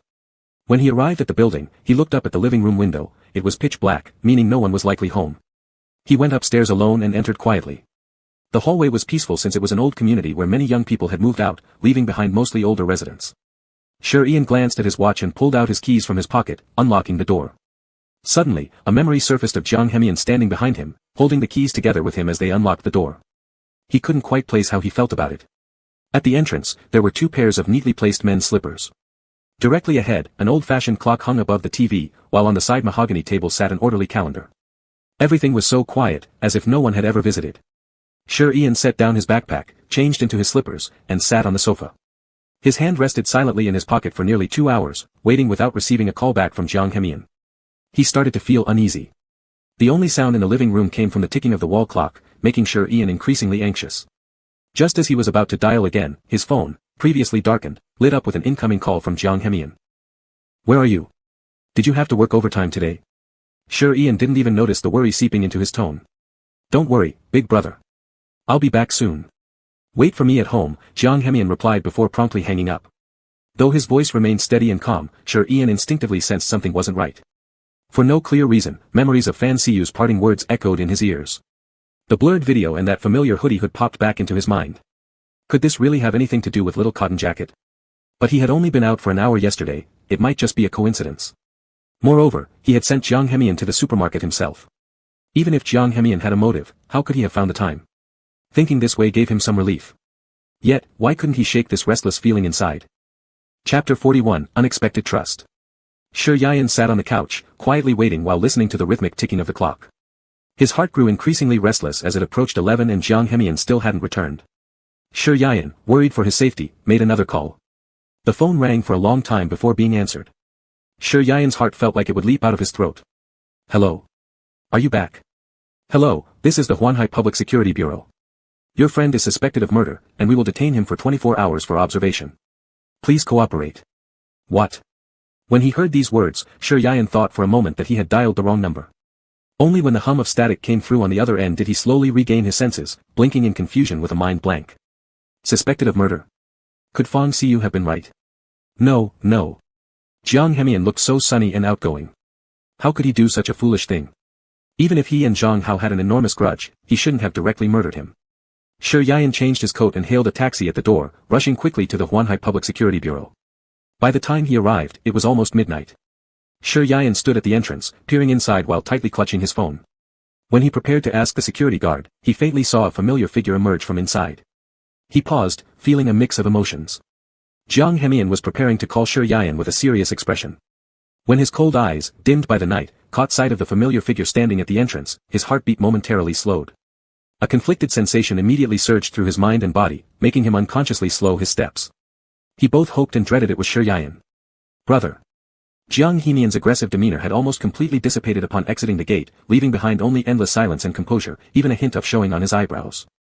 Though the road was bustling behind Shi Yian, at this moment, he felt an unusual quiet. All the worry and concern he had felt in the car turned to ashes, and all he wanted now was to see the intact Jiang Hemian. Shi Yian slightly nodded, without questioning or doubting. He still trusted Jiang Hemian fully and thus held no blame, only intending to bring him home. Neither of them spoke throughout the journey, but Jiang Hemian kept tugging at Shi Yian's clothes. He noticed that Shi Yian seemed exceptionally calm every time something major happened, leaving him feeling uncertain. The old neighborhood remained incredibly dim, their shadows overlapping on the ground. Jiang Hemian observed how Shi Yian continuously retracted his fingers, taking off his coat to drape it over his shoulders. No need, we're already at the building. Shi Yian lifted his hand to refuse and moved towards the stairs. Reluctantly, Jiang Hemian withdrew his hand and silently followed behind, using his hands to illuminate the way. After entering, unable to hold back any longer, Jiang Hemian hugged Shi Yian from behind, murmuring near his neck, "Brother, please don't stay silent, I'm scared." Feeling the warm breath on his neck, Shi Yian slightly turned his head to avoid it. You should have told me proactively. No matter what the truth is. Jiang Hemian sniffed the scent of Shi Yian's body, his eyebrows furrowing gradually. Brother, do you suspect it was me? Shi Yian was momentarily speechless, unsure how to answer the question. He didn't want to hurt Jiang Hemian's feelings but couldn't help doubting. I believe you. Taking a deep breath, he slowly turned to look into Jiang Hemian's eyes. Little cotton-padded jacket, I trust you, so you can't lie. Tell me, are you related to Director Zhang's incident? Complete silence filled the living room, as if they were living in a vacuum. Jiang Hemian's eyes grew dark, reflecting no light. After a long pause, he finally said, no. Suddenly, he felt a gentle softness on his lips. His eyes instantly widened. Shi Yian tiptoed lightly and kissed him. Their eyes met in silence, no words exchanged, but Jiang Hemian saw absolute trust in his gaze. Possibly out of guilt, Jiang Hemian didn't continue the kiss. After Shi Yian's lips left his, he didn't pursue the kiss further. Brother. His Adam's apple moved heavily. He extended his tongue to moisten his dry lips. Breathing lightly, seeing Shi Yian's full trust, he explained, yesterday, when I went out, I happened to meet Zhang Hao's car. He saw me too and tried to hit me, but I dodged. Then he drove off speeding. The rest is just like the news said. Shi Yian nodded and continued to ask, the police said they would detain you for 24 hours, right? I didn't mean it that way. I'm just a little confused. They can't keep me arbitrarily if they don't have any evidence. Jiang Hemian raised his eyebrows slightly, showing complete indifference. As long as his brother believed him, nothing else mattered. Shi Yian now felt more gratitude towards him than love, so he dared not let him know about his ruthlessness since the time wasn't ripe yet. One day, he would completely reside in Shi Yian's heart, take root, sprout, and become a thorn he could never remove throughout his life. Zhang Hao's death was self-inflicted, deserving punishment anyway. Anyway, everyone has to die someday, he merely helped Lord Yan add to his accomplishments. It's almost 12. Did you have dinner? Shi Yian changed his shoes by the entrance and decided not to continue with the earlier topic. Not yet. Jiang Hemian shook his head, his hair ruffled by the wind, making him look like a lost puppy. Brother, I'm starving. What do you want to eat? At this hour, the nearby restaurants are probably closed. Or, I could boil some instant noodles for you. Shi Yian looked up at him, seemingly having completely set aside the previous matter. I'm fine with anything, thank you, brother. Jiang Hemian watched his figure bustling around the kitchen, a sweet feeling rising in his heart. But when his gaze fell on the coat Shi Yian had taken off, his eyes darkened slightly. He approached, picked up the coat, and brought it close to his nose. His normally calm face furrowed into a frown. He always had sharper senses than the average person, and on their way back, he'd already noticed that there was sandalwood fragrance lingering on Shi Yian's body, a scent he particularly detested. In their past encounters, this man always smelled this way. Jiang Hemian glanced at his phone. Shi Yian had sent him a message at 6:30, and another one after that. He kept flipping through their chat history until he saw the address Shi Yian sent at 7:20. Instantly, his pupils contracted. His suspicion was confirmed, that man had come to find him again. Fan, see, you. Chapter 42, I'll be jealous. In the kitchen, Shi Yian's slender back was busily moving around without stopping. After Jiang Henian arranged his clothes exactly as they were before, he slowly approached him. For all these years, he hadn't eaten a meal filled with affection. The expectations in his heart since childhood have been preserved by someone special until now, and this feeling completely surpasses any physical joy. Brother, it smells so good. Shi Yian was concentrating on cooking when suddenly a large hand touched his waist, startling him. I'm making noodles for you, don't disturb me. And by the way, what you should be saying is how good the food smells. Jiang Henian chuckled softly as he buried his face in Shi Yian's neck, gently sniffing the unique scent of his body. He slowly kissed the throbbing vein, but he could always smell the faint scent of sandalwood from Shi Yian, which darkened his eyes a little more. Brother, are you planning to have dinner with me tonight? Sorry, I just saw your message now. Upon hearing this, Shi Yian's body obviously stiffened. He didn't even mind the hand that was rubbing against his waist, not knowing why, although nothing had happened between him and Fan Siyu, he was afraid that Jiang Henian might misunderstand him. Shi Yian's brain was working rapidly, wondering if he had informed Jiang Henian who he would meet at the restaurant. But then he suddenly heard a light reminder from behind. Brother, the noodles look like they're already cooked. Jiang Henian wandered around his waist, seemingly trying to cover up some strange, annoying vibes. Then, he gradually let go. Shi Yian did not answer his question, which made Jiang Henian even more convinced that something had happened between Shi Yian and the man. It seemed that the man still didn't give up despite their estrangement. However, as long as brother continued to believe in him, it shows that everything from the past had deeply moved him. In the place where Shi Yian couldn't see, Jiang Henian's eyes flashed with a hint of triumph. Shi Yian didn't know how to explain this to him, sensing that no matter how he said it, given Jiang Henian's nature, he wouldn't believe. That night, when sleeping, both still lay in the same bed. Shi Yian tossed and turned for a long time, unable to fall asleep. Naturally, Jiang Henian noticed. With a sweep of his long arm, he pulled the person beside him into his embrace tightly, whispering, Brother, can't sleep. My dear little blanket. Shi Yian hesitated, clutching tightly under the covers, and after considering for a moment, he said, Today, I returned my old things to Fan Siyu. He invited me to dine at the restaurant. At that time, I was worried and sent you a message. In the darkness, Shi Yian could hear his own nervous heartbeat. Jiang Henian's warm breath sprinkled near his neck side. Shi Yian waited half a while without hearing his reply, assuming he was angry. So, he actively leaned upward and planted a kiss on the corner of his lips. Are you mad? How dare I? Jiang Henian tightened his grip on his back, holding his head steady as he bent down to kiss him deeply, not stopping until he had fully tasted Shi Yian's lips. Feeling aggrieved, he said, Brother, please do not see him alone anymore. I'll be jealous, no matter what the reason is. Okay, I won't. Never again. Shi Yian lifted his hand to rub the soft top of his head. His voice was very gentle as he turned away to sleep, finally crossing that mental hurdle. After waiting until his breathing became stable, Jiang Henian kissed his brow once, then got up and reached for his phone in the dark, noticing several missed calls marked in red. He stood up, quietly leaving the bedroom and closing the door behind him. He went into the bathroom and locked the door. Hello. His tone was lazy and carefree, turning on the tap to wash his face. Why didn't you answer the phone for such a long time? Where are you? Weren't you supposed to wait for me in the hall? A raspy voice filled with worry and anger came from the other end of the line. Jiang Henian wiped the water off his face with his hand and brought the wet fingertip earphone closer to his ear. Uncle, I had an emergency, so I left. You had an emergency? What kind of emergency is more urgent than the homicide case you're currently involved in? Do you want to go to jail? You actually fled during the investigation. Are you crazy? The man on the other side continued to yell furiously, come back right now. Otherwise, no one can protect you. Uncle, don't policemen always emphasize evidence? Now that the result hasn't come out yet, you've already jumped to conclusions. Are you so sure that I am the one who did it? Jiang Henian. Don't forget, I watched you grow up. I know what kind of person you are better than anyone else. I know about your parents. Don't mention them to me. Jiang Henian's expression drastically changed, his eyes were full of gloom and depth. To prevent the person inside the bedroom from hearing, he deliberately lowered his voice, "Don't worry, uncle. Perhaps the result will turn out differently." After he hung up the phone, Jiang Hemian took a deep breath, arched his eyebrows slightly, and opened the door to walk out slowly.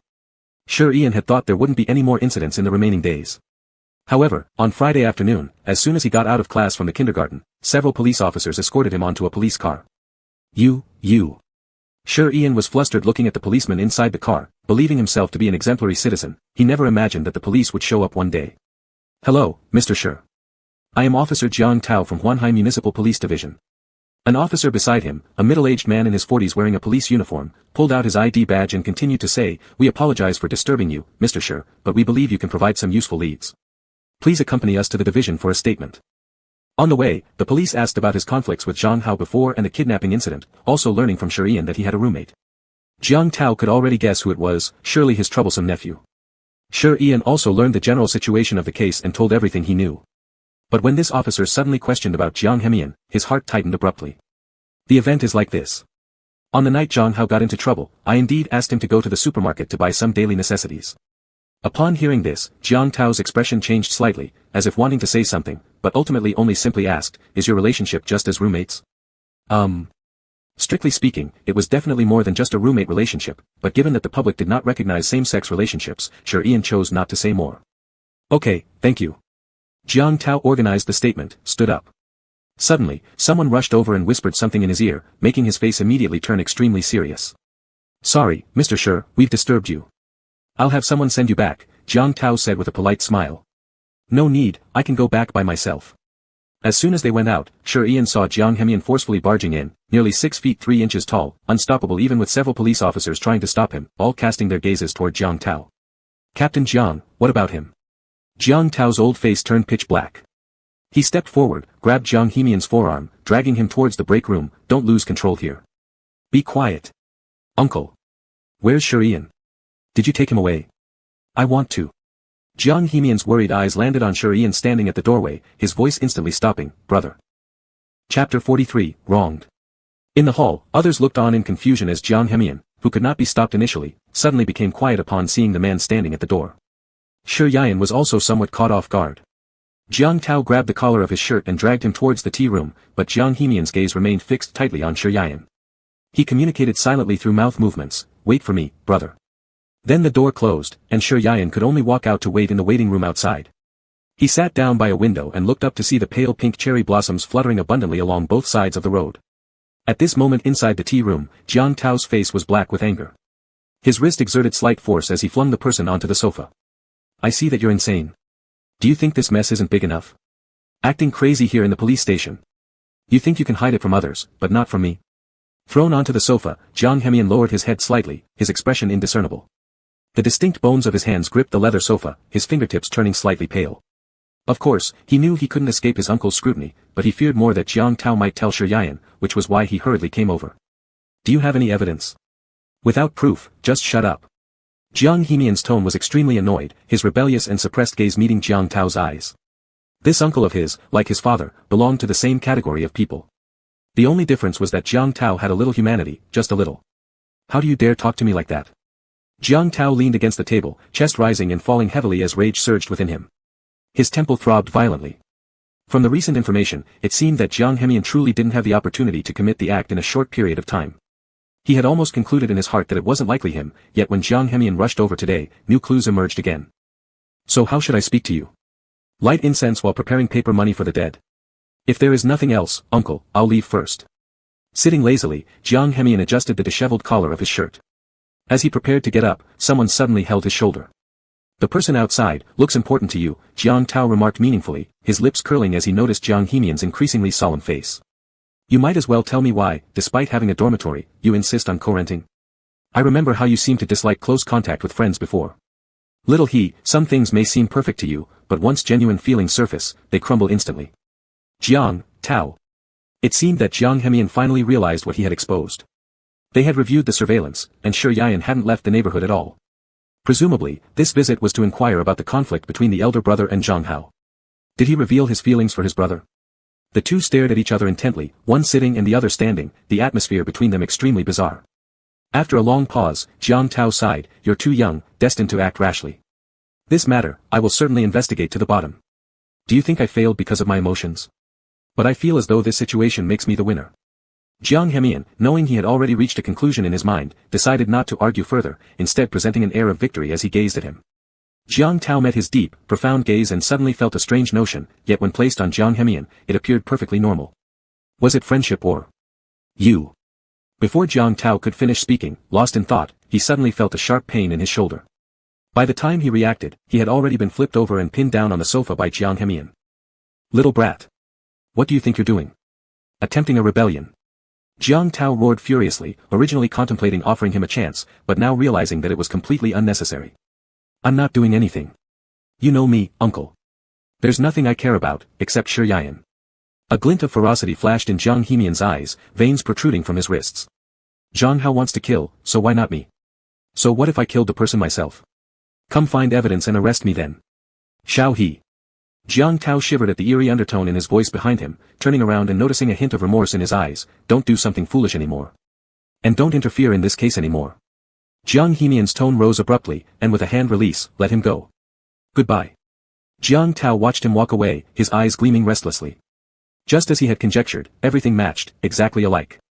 His nephew had always been so cold-blooded since childhood. At the age of 6, he personally witnessed Jiang Hemian holding a kitchen knife and slaughtering the stray cat downstairs. Blood splattered across his face at the time, yet his eyes showed no sign of disturbance, as if he were merely cutting vegetables.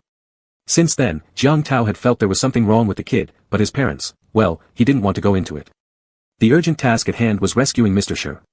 With Jiang Hemian's unpredictable and incomprehensible psychology, he was concerned. "Brother." The moment Jiang Hemian walked out, he caught sight of Shi Yian sitting by the window lost in thought. He crept closer and gently tapped his shoulder. "Huh." Shi Yian instinctively turned around to look but found no one there. However, as soon as he turned back, he realized that Jiang Hemian had been quietly sitting beside him, barely suppressing a grin on his lips, being mischievous. "Brother, I'm hungry. Can we go eat?" Jiang Hemian clung tightly to his arm as if nothing had happened just moments ago. Shi Yian had doubts, but since Jiang Hemian didn't offer an explanation, he didn't pry further. After they finished eating, the two strolled along the road enjoying the evening breeze. "Brother obviously has questions for me but keeps holding them back." Jiang Hemian was always extremely observant when it came to him, so he stopped while walking through a sparsely populated street corner. Shi Yian looked up slightly at him. Behind them, the vibrant city disappeared into dark clouds, while in front, under the dim yellow streetlight, stood the person Jiang Hemian whose features illuminated against the darkness. He thought it all seemed surreal, like something he could never have dreamed of in the past. Little cotton-padded jacket. Shi Yian subtly scanned their surroundings and, seeing no one around, lightly approached and grabbed Jiang Hemian's fingers. He looked up at him and asked, "What did you talk about with that police officer inside?" "Of course, if you really don't want to tell me, that's fine too." Jiang Hemian returned the grip on his slightly cold fingertips and pulled him a little closer, looking down into his bright almond eyes. "We talked about some case-related matters, but none of it is important anyway." "Do they suspect you?" Shi Yian blurted out without thinking. After all, even Fang Xiyu could get hold of that video, the police must have it too. "Yes, they all suspect me. And there's an officer in there who doesn't like me. Perhaps I'll be arrested again in a few days," Jiang Hemian said, pretending to feel wronged, then slowly embraced Shi Yian. "Brother, I don't want to leave you, I don't want to go to jail, what should I do? They will definitely find the real culprit, and I won't let them take you away." Shi Yian patted his back gently, speaking very earnestly. In a place where Shi Yian couldn't see, behind his back, Jiang Hemian's seemingly aggrieved gaze was indecipherable. "If brother says this, does it even matter if I end up in jail?" Chapter 44, The Truth. In the following days, the two enjoyed a leisurely life. Jiang Hemian was puzzled why Jiang Tao hadn't come to bother him anymore. Could it be that the case temporarily had no definitive clues and was put on hold? Or was there another more important case that needed handling? One day, while passing by the station, he wore a mask and chatted casually with the old man at the gate. It turned out that Jiang Tao had been transferred upstairs. However, it was surprising how sudden this was and coincided perfectly with this timing, truly aided by Providence. When passing by the neighboring flower shop, Jiang Hemian originally wanted to pick a rose brimming with love, but decided that a star-shaped pendant lamp beside his desk paired better with blue-green baby's breath. Thus, he selected a bunch of them and repeatedly instructed the store owner that it was for someone special, so the packaging must be exquisitely perfect. The matter regarding Jiang Hao successfully drew the school's attention, thus shifting their focus away from Shi Yian. But in these situations, there will always be a few people who continue to harp on things, though he didn't care much since worrying wouldn't change anything anyway. After waiting for the children to finish school, he also packed up his things and walked towards the gate, glancing briefly at the message that popped up on his phone. Xiaomi Aneo, little cotton jacket brother, what time will you be back today? Do I need to pick you up? Sure Yayan, no, I'll be home soon. Don't worry. Sure Yayan was focused on tapping at the phone screen, completely unaware of the middle-aged man not far away whose gaze continuously lingered on him. Only after sending the message to Jiang Hemian did he put his phone away. Upon exiting the school gate, he immediately recognized the middle-aged man in black as Jiang Tao, the police officer who had accompanied him to the station for questioning a few days ago. Officer Jiang. Is something wrong? Sure Yayan knew he was definitely looking for him again, even if it wasn't, greeting him would be polite. Mr. Sure, I'd like to talk to you privately. In the quiet cafe, the two sat across from each other near a window. The interior lights illuminated the shadows outside. People here were either doing business or couples on dates, making the atmosphere between Shi Yayan and Jiang Tao seem a little peculiar. Officer Jiang, why did you summon me this time? Ah. Jiang Tao reached into his pocket, smiling somewhat awkwardly as he said, to be honest, I'm Jiang's uncle. What? Shi Yayan never expected such an unexpected opening sentence, feeling momentarily bewildered before regaining his composure. Could it be that Xiaomian told her uncle about us? Or... His mind began to speculate wildly about the purpose of Jiang Tao coming to find him, even imagining cliché plot lines like the ones on TV where an elder offers money to keep away from their nephew. Quickly, he dismissed this thought. Uncle, hello, oh no. Officer Jiang, hello. Shi Yayan nearly jumped off his seat in surprise, entirely unprepared for meeting the family member. This little cotton jacket. You don't have to be nervous, just call me by my name. Jiang Tao lifted his eyelids and looked at the young man in front of him, pulling out his phone and placing it on the table. This time, I came mainly to chat with you about little he. What do you think, what kind of person is he? Shi Yayan slightly startled, instinctively propped his chin with the back of his hand as if deep in thought. He is very patient and gentle, responsible, and has helped me a lot. In front of elders, Shi Yayan didn't contemplate too much, fully expressing all that he had perceived, completely failing to notice the increasingly absurd expression and demeanor on Jiang Tao's face. Too strange, it couldn't even use strange to describe Jiang Hemian. Jiang Tao felt that perhaps the person he knew wasn't the same as the one encountered now. Was it true affection? Or was there some ulterior motive? Anyway, too abnormal always caused concern over whether he might do something even crazier. Jiang Tao made no comment about Shi Yayan's evaluation, simply handing him the voice recorder that had been sitting on the table from the start, raising an eyebrow slightly. Listen, and you'll know. Shi Yayan took the recorder hesitantly, bringing it close to his ear and gently pressing the switch with his fingertip. The volume wasn't high, and with the surrounding area being somewhat noisy, it was still more than enough for him alone to hear clearly. Zhang Hao wants to kill, so why can't I? So what if the person died because of me? Go ahead and look for evidence to catch me. And you stop meddling with this case. Goodbye. Jiang Hemian's voice inside was heard crystal clear. Shi Yayan felt all the warmth drain from his body, becoming stiff as a wooden puppet, devoid of any reaction. He didn't pay close attention to what Jiang Tao said afterward, nor was he interested. Before leaving, Jiang Tao naturally sensed something amiss with his mood and pulled out his business card from his pocket, offering some solace. Here's my card. If you encounter any life-threatening danger, give me a call. I'm no longer handling this case, but I let you hear those recordings so that. I understand, thank you for telling me these things. I'll be careful. Shi Yayan lowered his eyes and said, then turned to leave. The road was bustling with noise, yet it seemed like he wasn't part of this world, his legs weak. On the way home, his phone vibrated. Jiang Hemian sent a message saying there was an urgent matter at the internship company that needed him to resolve, estimating he would be half an hour late getting home. Shi Yayan saw it, for the first time not replying proactively to Jiang Hemian. When he returned home and closed the door, he even considered locking it, but in the end, the image of Jiang Hemian in the raging fire flashed through his mind, making him hold back from locking it. However, upon entering the room, he locked the door. He originally intended to bury himself under the blanket and stay there, but his vision was drawn to a gap left slightly ajar in the drawer. His personal belongings were in the first drawer, Jiang Hemian's were in the third one. They never interfered with each other.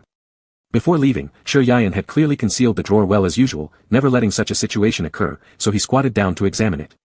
His brows furrowed gradually as he noticed the contents inside after looking. Although his intimate clothing appeared undisturbed, for Shi Yayan, who had maintained the same habits for years, even subtle changes were enough to instantly alert him. Was it him? He muttered softly, lightly running his fingertips over traces someone had left behind. His expression slowly hardened. He had vaguely sensed this once before, but that time Shi Yayan assumed it was his imagination. Now, though, everything pointed toward. A myriad of emotions churned within him, unable to comprehend why Jiang Hemian had deceived him. All these questions seemed to revert to the starting point. What was his purpose for getting close to him? It wasn't that he deliberately analyzed others' motives, but the facts were right there in front of him. He had already stated that he would trust Jiang Hemian no matter what. So why had he deceived him? Once he could tolerate it, but why did it happen again? Would there be a third time? Shi Yian knelt halfway on the floor, lost in thought as cold sweat drenched his back. Suddenly, the door began to make rustling noises, causing his heart to tremble. Brother. Chapter 45, My brother hit me. The voice of Jiang Henian startled Shi Yian. He almost bumped into his own knee when he got up. Jiang Henian hid the baby's breath flowers he was holding behind his back. He had thought that the door to the room was open, and he was ready to go in when he realized someone had locked it from the inside. He gently tapped on it with his hand. Brother? Are you in the room? Ah. I am, changing clothes. Shi Yian hastily made up an excuse while putting away the things in the drawer. In fact, at the moment, he did not want to see Jiang Henian at all. He feared that his uncontrollable emotions would make their relationship strained. However, there was no choice now but to face him. Shi Yian took a deep breath and reluctantly walked forward to open the door. Wah. What's wrong? Brother, I don't understand what you mean. Jiang Henian had a faint suspicion in his mind. When he noticed the business card that slipped out of the pocket of the coat lying on the bed edge, his heart immediately understood everything. You know exactly what I'm talking about. Shi Yian's tone was extremely calm, without anger or any emotion, as if discussing some trivial matter unrelated to them. How would I know what brother is saying? Jiang Henian attempted to grab Shi Yian's fingertips, but Shi Yian effortlessly brushed him aside. Instantly, he felt empty-handed and experienced a piercing void in his chest. It's you who committed murder, directly or indirectly, wasn't it? Shi Yian quietly took a step backward and stared solemnly at him. Jiang Henian tightened the arms hanging by his sides, rarely failing to maintain direct eye contact with Shi Yian. After a long silence, he barely nodded. Yes. Slap. A sharp sound echoed through the quiet living room. After realizing his actions, Shi Yian stepped back repeatedly, looking down at his numb palm, bewildered and flustered. For the first time, there was no apology, only panic. He had never imagined that the seemingly carefree and sunny Jiang Henian was a murderer. It completely overturned his understanding of him. Although Zhang Hao once planned to kill him too, that was someone else. However, Jiang Henian was his current partner, and Shi Yian couldn't bear the thought of spending such precious years in prison. Brother, you hit me. The buzzing sound near Jiang Henian's ears wouldn't stop.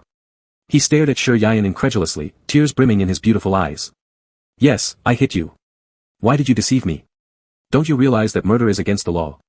Have you ever considered how serious the consequences of your actions are? Shi Yian was just short of shouting, have you ever thought about how I feel? Brother, please don't cry. Originally still dwelling on the sting of being slapped by his brother, Jiang Henian now saw Shi Yian shedding emotional tears, which filled him with pain. He wanted to console him but was locked outside the door. Brother. Open the door. Jiang Henian pounded on the bedroom door, but the person inside refused to open it. Shi Yian curled up under the covers, tightly covering his ears with his hands, forcing himself to ignore the incessant knocking from outside. His vision already blurred, but it felt even more indistinct now, tears dampening his vision. Shi Yian covered his mouth, trying hard not to let out cries. When he first received the news, he mainly felt unfamiliarity toward Jiang Henian and worry about his imprisonment. But the entire incident stemmed from him, and he knew he didn't have the right to blame Jiang Henian. Still. Why? He had finally found someone he truly liked, and finally let his guard down completely for Jiang Henian. Why was it happening so fast that he had to leave? Shi Yian had no parents when he was young. Other students mocked him back in school, but he never shed a tear then. Yet now, he was deeply saddened by the thought of Jiang Henian leaving soon. He cried alone under the covers for a long time, and due to the lack of oxygen inside the blanket, his whole face turned bright red from suffocation. After crying himself out, he started to sniffle and lay face down on the bed, falling into a daze before drifting off to sleep.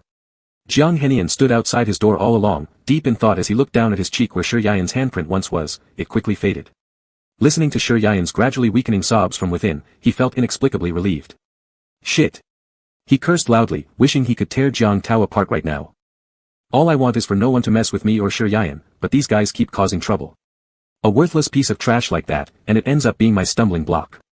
Jiang Henian knew Shi Yian couldn't accept this side of him. Obviously, he was scared now. But he didn't want things to be this way either. Everything was supposed to go according to the plan, but now everything's messed up. The disheveled bangs covering most of his expression only made his sharp jawline more noticeable. Jiang Henian clenched his fists so tightly that every knuckle turned white, emitting a chilling crackling sound. After taking a deep breath, he glanced through the keyhole beside the door. Shi Yian would likely be afraid of him now. After waking up, who knows how he'd try to drive him away, or perhaps Jiang Henian would have to leave himself. However, there was no way Jiang Henian would let Shi Yian escape from his sight, no matter what means were required. First, he found the room key from a small cabinet near the door, then searched his backpack for the leftover sedative. Looking at the two items in front of him, Jiang Henian's eyes glinted with an extreme possessiveness. As the clock struck close to 11, Jiang Henian quietly turned the lock with the key. The room was pitch black, but the light from the living room cast a long beam onto the floor. A tall, lean shadow stretched across the brightly lit floor as it moved closer toward the lump covered under the blanket on the bed. Brother, no matter what, you cannot be afraid of me, you can only belong to me. Chapter 46, You're Crazy. Sure Ian slept until the middle of the night, feeling his head heavy and muddled. He vaguely remembered that he could only sleep for a short while but couldn't get up, as if someone had poured lead into his brain, leaving him completely powerless. Brother. He felt there was a familiar deep voice calling him by his ear, but to him, that voice sounded like it came from a far-off heaven. Sure Ian couldn't hear it clearly. The room was pitch dark at 3 in the morning, yet it did not hinder the extreme possessiveness in Jiang Hemian's eyes. He stared intently at Sure Ian's slender neck. The dark night was always the best time for him to release his desires. His fingers gradually moved upwards from Sure Ian's thin waist through the clothes, which, although separated by a layer of clothing, still brought him immense excitement. Brother, I obviously like you so much, so why do you always want to drive me away? This time, you'll definitely drive me away, be afraid of me, leave me, won't you? Jiang Hemian's fingertips, slightly calloused, slid from Sure Ian's steady chest, where his breathing was even, to the neck artery where his heartbeat was clear. The strong and stable heartbeat transmitted through the smooth skin, and for a moment, Jiang Hemian wanted to keep his body by his side forever, even if there was no soul in the shell. But this extremely crazy thought was soon put on hold by him as an alternative method. After all, that way, he would never hear Sure Ian kindly call him Xiaomianao again. His heart, burning with fervor, almost broke through the darkness and burst out directly, but Jiang Hemian's movements remained slow and elegant, as if Sure Ian in his hands was a delicate gift that he must slowly unwrap layer by layer. In a state of drowsiness, Sure Ian vaguely felt something searching on his body. He groaned lightly in his dream, wanting to open his eyes to see, but his body was already exhausted to the extreme, unable to open his eyes. At this moment, Jiang Hemian was like a madman, stripping Sure Ian of his clothes entirely. His warm dry hand wandered over his tight skin. In the darkness, he approached to kiss his lips, his fingertips moving from Sure Ian's throat to the smooth chest and further down. Not knowing what was touched, Sure Ian suddenly trembled heavily in his dream, forcibly accepting Jiang Hemian's domineering and sickly tender kisses. In the dark, Jiang Hemian chuckled lightly, leaning over and pressing Sure Ian beneath him, kissing downward from the lips. The faint morning light shone on the grey curtains stitched with small patterns. Jiang Hemian held Sure Ian, who was already dressed in pajamas but had his hands and feet tied up. A sheet covered them lightly, and one could vaguely see the dense hickey marks on Sure Ian's slender neck. It wasn't until the clock in the living room showed exactly 10 in the morning that Jiang Hemian slowly opened his eyes, looking at Sure Ian, who was nearby but closed-eyed. He was a little puzzled. With such a small dose added, why did it last so long? Brother. He reached out to touch Sure Ian's forehead, and it didn't seem like he was sick. Jiang Hemian sighed in relief and got up to prepare a simple breakfast for two. Sure Ian had a very long and unrealistic dream. He dreamed that Jiang Hemian locked him in a pitch-black basement. He restrained both his hands and feet and engaged in embarrassing activities every day. He had tried to escape, but each time, he was caught back, followed by more humiliating punishment rounds. The Jiang Hemian in his dream was like a maniac, endlessly demanding his submission, or else he would be done away with on the bed. No, don't. Sure Ian woke up abruptly, cold sweat covering his spine. The glaring sunlight pierced through his brown pupils, making his head feel even heavier. He instinctively raised his hand to block the sunlight, only to suddenly find his wrists bound behind his back. What's going on? Had someone broken into his house? Just as he was thinking, sudden footsteps approached from afar outside the door. Sure Ian turned his head subconsciously and froze immediately. Jiang Hemian. Gradually, the memory of their quarrel from last night resurfaced in his chaotic thoughts, interwoven with horrifying images from his dreams. Although sitting warmly in the blanket, Sure Ian felt as though he were plunged into a chilling cellar. Jiang Hemian came in holding red bean porridge and some bread. Seeing Sure Ian awake on the bed, he wasn't surprised. First, he placed the food on the table before turning back to speak to Sure Ian. Brother has woken up. Do you need me to help you wash up? Facing the light, his tall and athletic figure was sharply outlined, but his face revealed no emotion, slowly overlapping with the horrifying image of Jiang Hemian in his dream. What are you going to do? Sure Ian didn't know how he had opened the door, nor did he understand why he had slept so soundly last night but still felt dizzy today. But he vaguely felt that all of this had something to do with Jiang Hemian. I'll carry you to wash up. Jiang Hemian did not answer his question. Instead, he walked forward, bent down and carried him towards the bathroom. Sure Ian was frightened as he looked at his cold-side face, not knowing why, but he felt as though the Jiang Hemian from his dream had come out. Xiaomianao, what are you going to do? Do you even know that killing is illegal, and soon the police will come knocking, Jiang Hemian pressed the person in his arms against the sink, then lowered his head to kiss those incessantly chattering lips. His large hands tightly gripped Sure Ian's tense slim waist. Don't, Sure Ian widened his eyes, staring at the man who kissed him without any warning. Instinctively, he tried to kick the man's groin with his restrained legs, but Jiang Hemian easily suppressed them. Jiang Hemian knew that he was stubbornly clenching his teeth inside, so naturally, he didn't force his tongue in immediately. Instead, he kept licking his plump lips like savoring jelly, until Sir Ian's lips swelled from kissing, only then did he release him. Is brother afraid I'll kill you? Sir Ian was kissed to the point of dizziness, panting for fresh air while staring at Jiang Hemian's expression which completely contradicted his usual demeanor, giving him a strange sense of fear. You know that's not what I mean. Then what do you mean? Brother, I got rid of the people who wanted to kill you, aren't you happy? You're crazy. Chapter 47, Feeding Him. Even though Shi Yan had already known that the person was indeed killed by Jiang Hemian, hearing it stated so calmly still left him incredulous. His breathing became hurried. Is this the real you, or? This isn't important. Jiang Hemian lifted his head and took out a toothbrush behind Shi Yan. His distinct fingers elegantly squeezed out toothpaste onto it, moving forward. This is very important. You lied to me. Why? I trusted you so much. Shi Yan's eyes were red from crying for a long time last night. Even though there was no swelling, faint red bloodshot veins could be seen clearly, and his eye rims were now slightly red as well. Don't you actually like me? If he liked her, how could he possibly commit such criminal acts? How could he deceive her, and betray her feelings? Seeing the shimmer of moisture in Shi Yan's slightly red eye rims, Jiang Hemian's previously calm expression finally changed. With the drop of utterly disappointed clear tears falling from his eyes, his heart seemed to stop beating at that moment. Big brother. He gently raised his hand and used his fingertips to sweep away the tears at the corner of Shi Yan's eyes. There was a barely noticeable tremor in his voice. How could I not? My most beloved person in the world is Big Brother. You're lying. Shi Yan immediately denied without hesitation. The tears in her eyes flowed like uncontrollable floods, instantly breaking through the levee. Liar. You are a murderer. You are not my familiar Xiao Mianya. I hate you. Shi Yan felt utterly deceived. All the accumulated affection she cherished shattered into ashes at this moment, but even amidst these fragmented ashes, her feelings for Jiang Hemian persisted. Big brother, do you know what you're saying? Jiang Hemian tightly gripped the toothbrush, the joints widening as a crisp, snap sound could be heard. He never thought he had done anything wrong, yet why did everyone end up blaming him, including Shi Yan whom he cherished as a treasure? Why? Let me go. Untie me. Do you even know what you're doing? Shi Yan struggled, her eyes red as she looked up. Officer Jiang had discovered the truth. The police would surely investigate thoroughly, leading to Jiang Hemian being detained on charges of premeditated murder. As for the punishment, that goes without saying. Although Shi Yan was utterly disappointed with the person before her after all their nearly 4 months together, Jiang Hemian's name had become a steadfast pillar of support. Love was love, and she couldn't betray her inner self nor let him continue making mistakes. Big brother, I love you.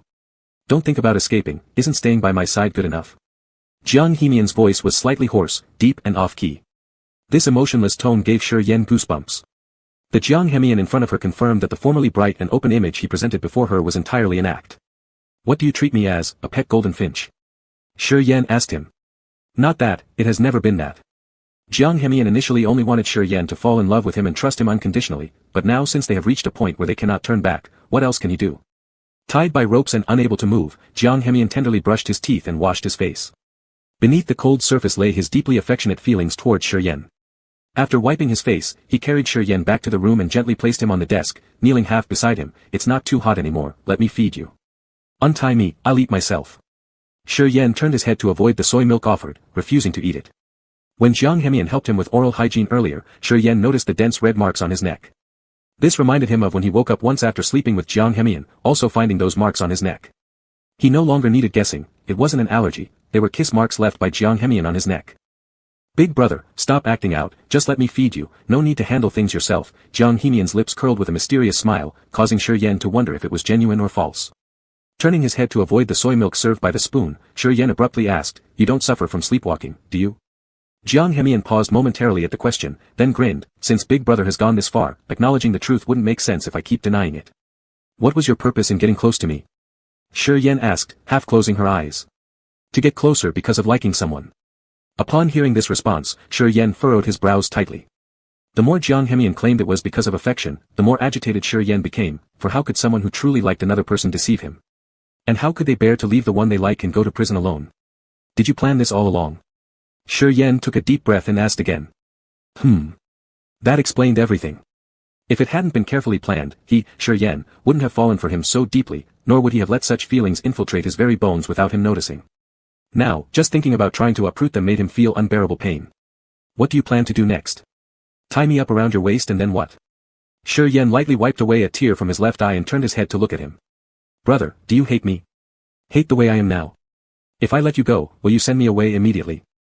Jiang Hemian looked up at him, his handsome peach-like eyes flashing with deep concern. Shi Yan didn't answer, the two simply staring at each other in silence. He wasn't sure whether or not he should tell the truth, so he chose to stay silent. After a long while, Shi Yan calmly said, "Even if I don't drive you away, the police will still come knocking on the door, right? That's a different matter, I don't care." Jiang Hemian was completely unafraid of those outside influences, all he cared about were Shi Yan's thoughts. "If I don't eat, and you refuse to untie me today, then I won't eat either," Shi Yan firmly declared as he looked directly into his eyes.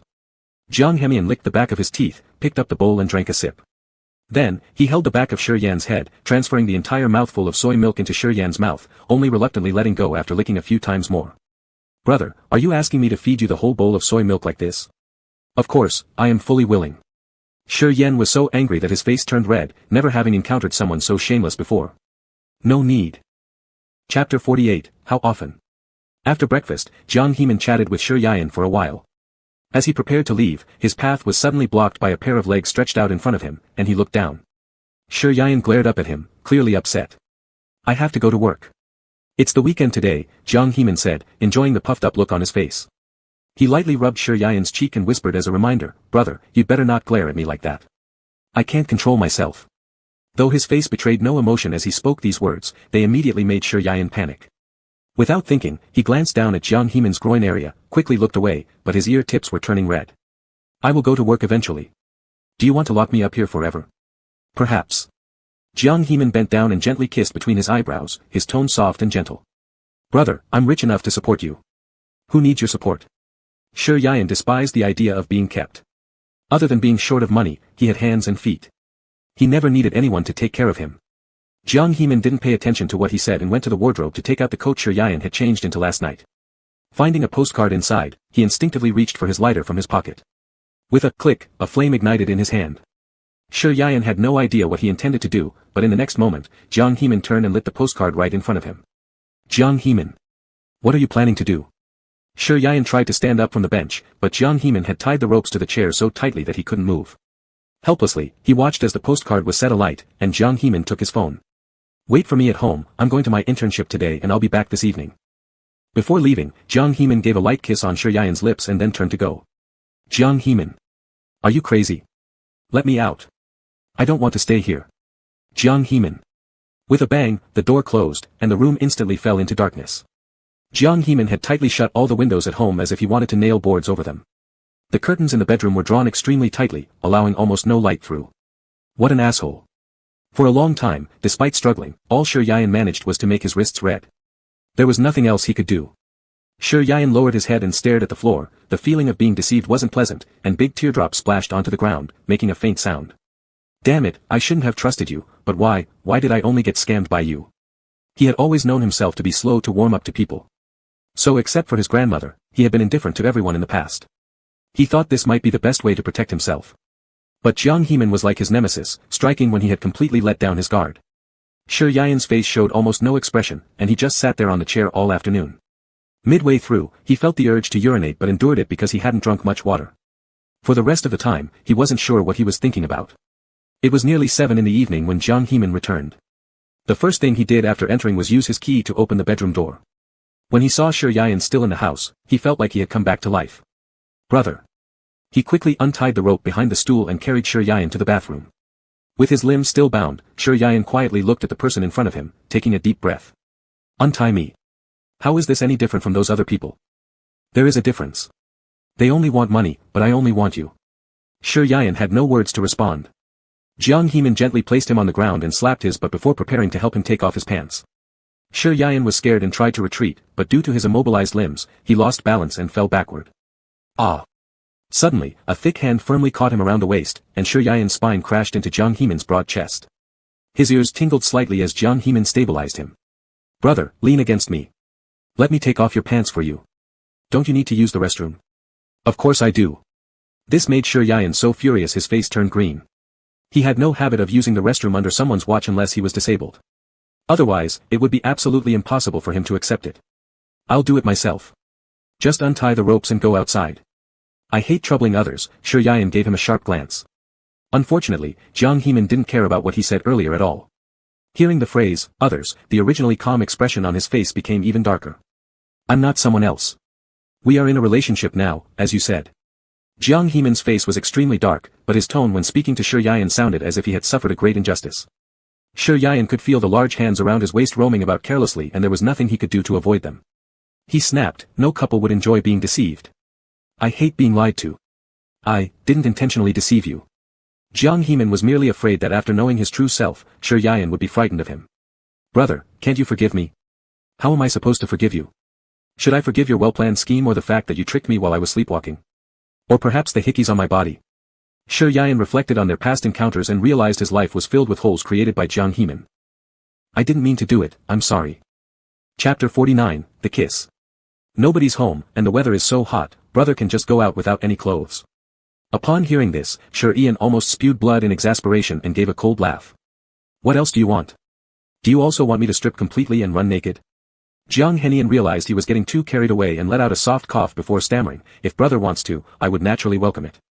Shi Yian hadn't noticed before that Jiang Henian was such a smooth talker, who could push him into speechless entanglements. After coming out of the bathroom, Shi Yian asked him if he wanted to check his phone. Since Jiang Henian naturally didn't hand it over, he turned on the TV to keep him entertained while going back to prepare dinner. Watching his figure, Shi Yian did not want to repeat the odd-tasting meal from last time, so he reminded loudly, I need to watch you cook. Jiang Henian paused for a moment and then walked up to pick him up. All right. Too much salt, add some more water. The shredded potatoes are uneven. The fire is too high, the meat will become too dry. There's also... Wait. Jiang Henian bent down and slightly turned down the flame, interrupting him as he said with a smirk, Brother, I think you're being nitpicky. Be confident, remove, think. Standing beside the wall expressionlessly, Shi Yian retorted, Did you say you were supposed to take care of me? Now, what? Can't handle it anymore. Or should I untie myself and handle it myself? While stir-frying the dishes in a pot, Jiang Henian flashed a smile at the corner of his mouth and then covered the pot to allow the food to stew. I wouldn't dare complain, where would I dare? Jiang Henian lifted his arm and pinned him against the wall as he gazed deeply, Brother, I won't let go of you unless... Unless what? A flicker of hope passed through Shi Yian's eyes, but his heart was already brimming with disappointment. He indeed had ulterior motives to get close to him. And now it was finally exposed. Jiang Henian leaned closer, whispering lewd words by nibbling on his earlobe, turning Shi Yian's face instantly red, his star-like eyes filled with intense irritation, pervert. Yes, that's me. After the meal was prepared, Shi Yian suddenly claimed he lost his appetite. But it was Jiang Henian who forcefully pulled him along and fed him spoonfuls of food. Brother, be good. You don't need to fear me, after all, I wouldn't do anything. Jiang Henian held Shi Yian closely in his embrace, letting him sit on his lap. Suddenly, he laughed, seemingly recalling something, of course, except those things brother cannot accept yet. You've had enough. As Jiang Henian's fingers kept moving upwards, Shi Yian trembled like a lamb awaiting slaughter, pleading helplessly, Jiang Henian. Have you forgotten what you promised me? How can you go back on your word? In urgency, Shi Yian could only use this as an excuse. Brother never said waist touching wasn't allowed. Last time when Jiang Henian asked, it was simply for finding ways to sneak later on. I'm saying it now. Sitting on his thighs, Shi Yian couldn't stop twisting his waist to evade, his cheeks flushed like apples as he tremblingly begged, Jiang Henian, please, stop touching me. Jiang Henian chuckled lightly, is brother's whole body so sensitive? I barely touched you lightly, how come? Please stop. I'm begging you. Shi Yian wished he could find a crevice to hide right now. His teary eyes stared into Jiang Henian's gaze. Brother, stop squirming. Jiang Henian's voice was notably hoarse with deep affection in his eyes. Shi Yian knew how spirited and reckless he was, yet never imagined he could be this uninhibited. You'll have no reaction if I set you down, Shi Yian had just finished speaking when one hand gripped his chin tightly, mph. Only until Shi Yian felt as if he was about to suffocate and die did Jiang Henian release him. His dark, piercing eyes were fixated on his plump lips. The taste is wonderful. Brother needs to learn how to breathe and how to accept.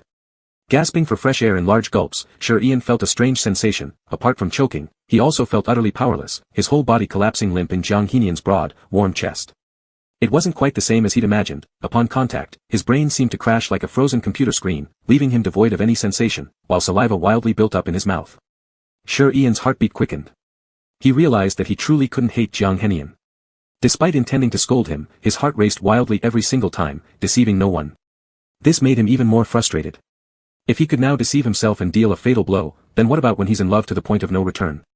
He would become a helpless lamb, trapped in a desperate situation. Let me take a shower, you have to let me go, right? Shi Yian said with a heavy sigh. Of course. I'll help brother shower. Chapter 50, Do something to enhance our relationship. Later, under Shi Yan's strong refusal, Jiang Hemian finally untied the ropes on his hands and helped adjust the water temperature.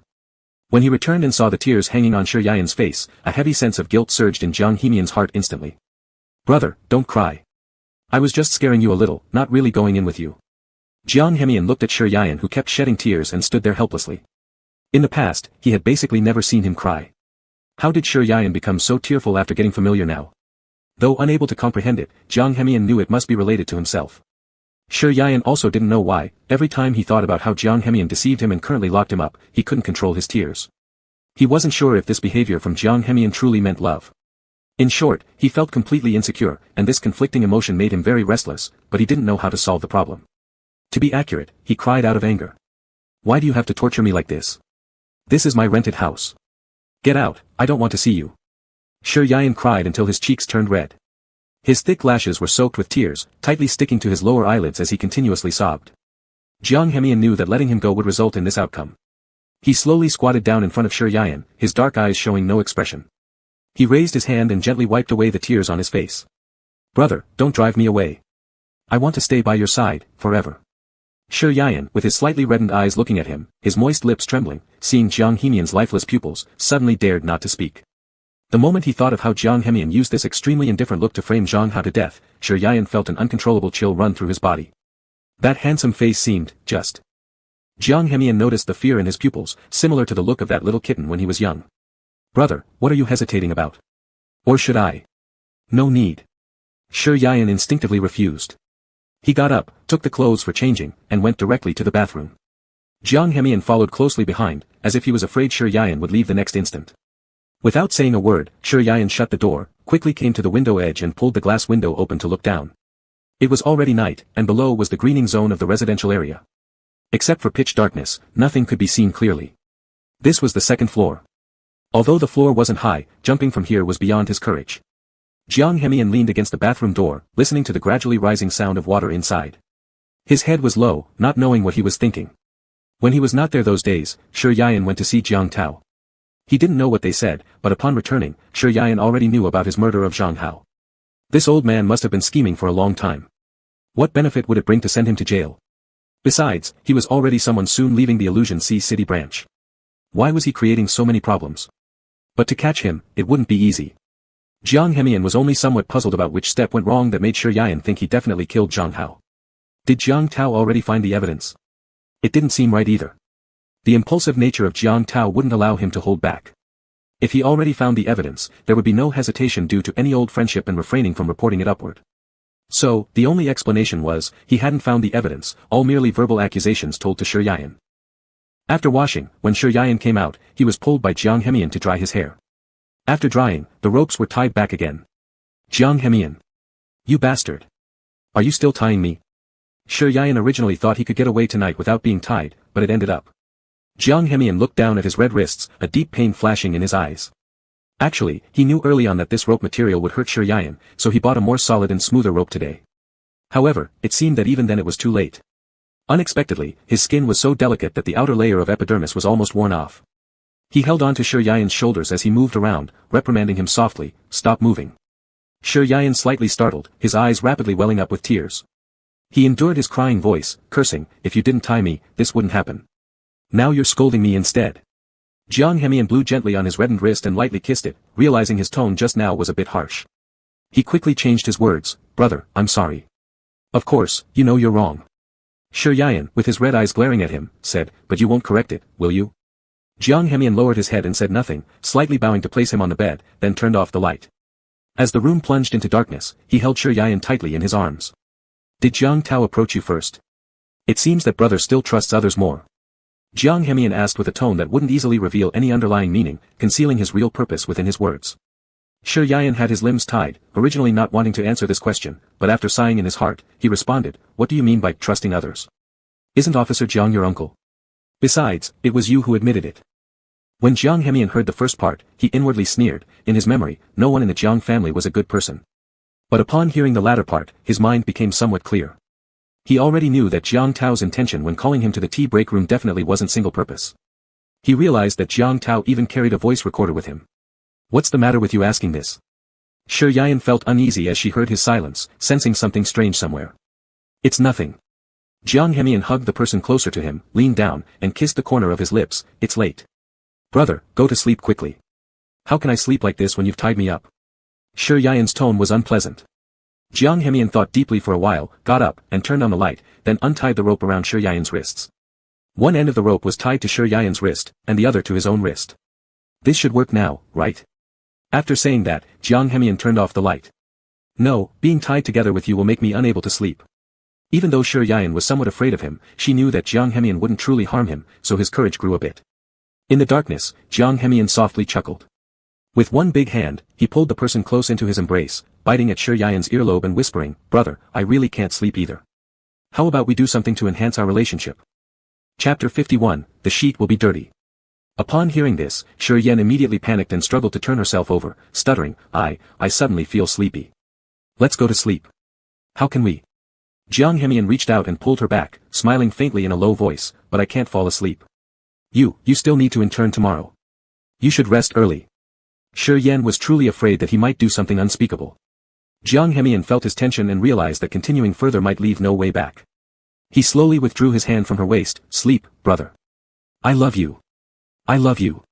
These 3 words floated lightly from Jiang Hemian's mouth, but Shi Yan understood that this wasn't real love, it might be a distorted expression of needing affection. She didn't know what Jiang Hemian had experienced before, but she vaguely guessed that it might be related to the living environment he grew up in. However, now, she could barely take care of herself and had no energy to deal with his issues. Even if she asked, Jiang Hemian might not tell her anyway. Lost in random thoughts, perhaps because Jiang Hemian's embrace was too warm, Shi Yan couldn't help but drift off into sleep, lost in dreams. Jiang Hemian heard her steady and even breathing and slowly opened his eyes in the dark. He hugged her tighter as though she were an irreplaceable treasure, stealing a reluctant kiss on her forehead. It seemed that Jiang Tao had already obtained evidence. Since there was a recording, they could arrest him at any moment. Yet, with no news so far, Jiang Hemian felt some puzzlement. In the intertwining of their breaths in the darkness, Jiang Hemian indulged in doing the things he longed for while Shi Yan was unconscious, feeling it was yet insufficient. He planted several small kisses like strawberries on Shi Yan's neck. He didn't care if he would be captured or not. Jiang Hemian always only cared about what Shi Yan thought of him. Shi Yan found that her physical condition these past few days hadn't been good, constantly plagued by nightmares, all revolving around Jiang Hemian. This led to her being startled every time she woke up and saw him sleeping beside her in the morning. Did brother sleep well last night? Jiang Hemian suddenly pulled Shi Yan, who was getting up, into his arms and kissed her pale lips. Shi Yan noticed her wrists were tied again. After he let go, she gritted her teeth and said, "If it weren't for you, I might have slept better." Is that so? Jiang Hemian lowered his head and looked at her with a serious face. He hated hearing Shi Yan say such disparaging words the most, and now his beautiful peach blossom-like eyes were dead silent. But without you, I might not survive. Shi Yan knew he was good at saying these passionate and sweet words now, but she was clear in her heart that even without her, Jiang Hemian would be fine. From her gaze, Jiang Hemian could see that she didn't believe him, understandable given how deep he appeared in Shi Yan's mind, a deceptive person with ulterior motives who might be capable of murder. Since it has come to this, there was no point in him pretending anymore. He would personally tear away his own disguise, allowing Shi Yan to know the real him and make her once again feel moved by him. Even without much confidence, the pride in Jiang Hemian's bones would prevent him from bowing down. Let me go. I want to use the bathroom. Shi Yan tried to struggle out of his arms but was held fast. Brother, it's morning. Can you stop rubbing against me? Jiang Hemian's eyes gleamed deeply, and his voice was hoarse to the extreme, tightly pressing their bodies together. You. Shi Yan underestimated Jiang Hemian. Although she wriggled a bit, she almost couldn't touch anything. Let me go. Then I wouldn't keep bumping into you. Then keep rubbing. If you're not scared, I will be more than happy to indulge. Jiang Hemian's hands were restless. As expected, Shi Yan's cheeks turned red again, stuttering irritably, "Do you think everyone is like you? Thinking of nothing else but those things all day? We're both men, I don't believe brother has never done it himself." Jiang Hemian pinched her cheek in a teasing manner. Shi Yan rarely took care of herself, and when she did, it was very infrequent. Otherwise, she didn't think about it much during other times. Does it concern you? Shi Yan's body trembled slightly. What are you doing? Brother, look, you really shouldn't resist. Jiang Hemian turned her around and pinned her against the corner of the bed, his low, raspy voice dripping with allure. Just give in. There's no reason to feel shy. Jiang Hemian smiled silently. When Shi Yan came out of the restroom, her legs were weak. On the contrary, Jiang Hemian looked refreshingly alert. Seeing her walking unevenly, he hurried forward to support her. Brother, take it slow. Be careful not to fall. Jiang Hemian's tone was extraordinarily light-hearted. Shi Yan felt her cheeks burning red and shook off his outstretched arm. I don't need your support. Shi Yan now disliked this guy even more. Another charge against Jiang Hemian in her mind was added: insult. During breakfast, Shi Yan didn't utter a word and didn't even spare a glance for Jiang Hemian. Is brother mad? Jiang Hemian squatted half beside him, asking knowingly. Shi Yan was fuming, not wanting to deal with the persistent man next to her at all. Jiang Hemian quietly reached for her fingertips, softly laughing and teasingly apologizing. Brother, I was wrong, I won't dare do it again. I know brother feels shy because he's weaker than me in such things, but it's alright, you've got me. Heavy tasks will be mine in the future, you can rest assured. Shi Yan couldn't understand how this person could bring up such private matters so casually, speaking so confidently without any hesitation. Brother doesn't speak, so I'll take it that you've forgiven me. Jiang Hemian leaned up and kissed her on the chin, suddenly remembering something, continued, brother really can't handle jokes. You, get lost. I don't want to see you. Never want to see you again. Shi Yan was overwhelmed with shame and anger, now completely disregarding her usual composure. This seemed to be the first time she had ever sworn at Jiang Hemian. There goes another slip-up. Chapter 52, Bastard. Jiang Hemian watched as he had upset Shi Yanin and hurriedly went over to apologize, squatting by his side like a little dog, rubbing all over Shi Yanin. Finally, he said he would come back with roses and matcha-flavored small cakes for him. Shi Yanin watched his departing back, not knowing what to say. Now, he tied Shi Yanin to the chair again, pulling all the curtains in the room closed, not giving him a single beam of light. Shi Yanin clenched his bound fists tightly. He was angry at himself for being spineless. Since he already knew Jiang Hemian's true face, he still couldn't find it in his heart to scold him. Yet, he condemned Jiang Hemian's actions. He began doubting whether he had severe neurosis. Tomorrow he would have to go to work. Shi Yanin thought that if Jiang Hemian just locked him up for 2 days to scare him, it might be okay. And probably soon the police would show up. Even if the police didn't find him, if he didn't go to work and didn't take leave, there would definitely be people who suspected something. Perhaps, this would end up getting Jiang Hemian into double trouble. When he thought about this, his eyes welled up involuntarily with tears, tightly biting his teeth to stop them from falling. This thing called affection, when met with the right one, is a cure, but when met with the wrong one, it becomes poison. To Shi Yanin, Jiang Hemian was both an unattainable remedy and a poison that made him cry. In just a few short months, his fervent love had taken root in his heart, growing into sharp thorns that could not be erased. Shi Yanin recalled where Jiang Hemian had placed his phone. Which cabinet was it? But he couldn't remember. What a bastard, he hadn't even given him something basic to entertain himself.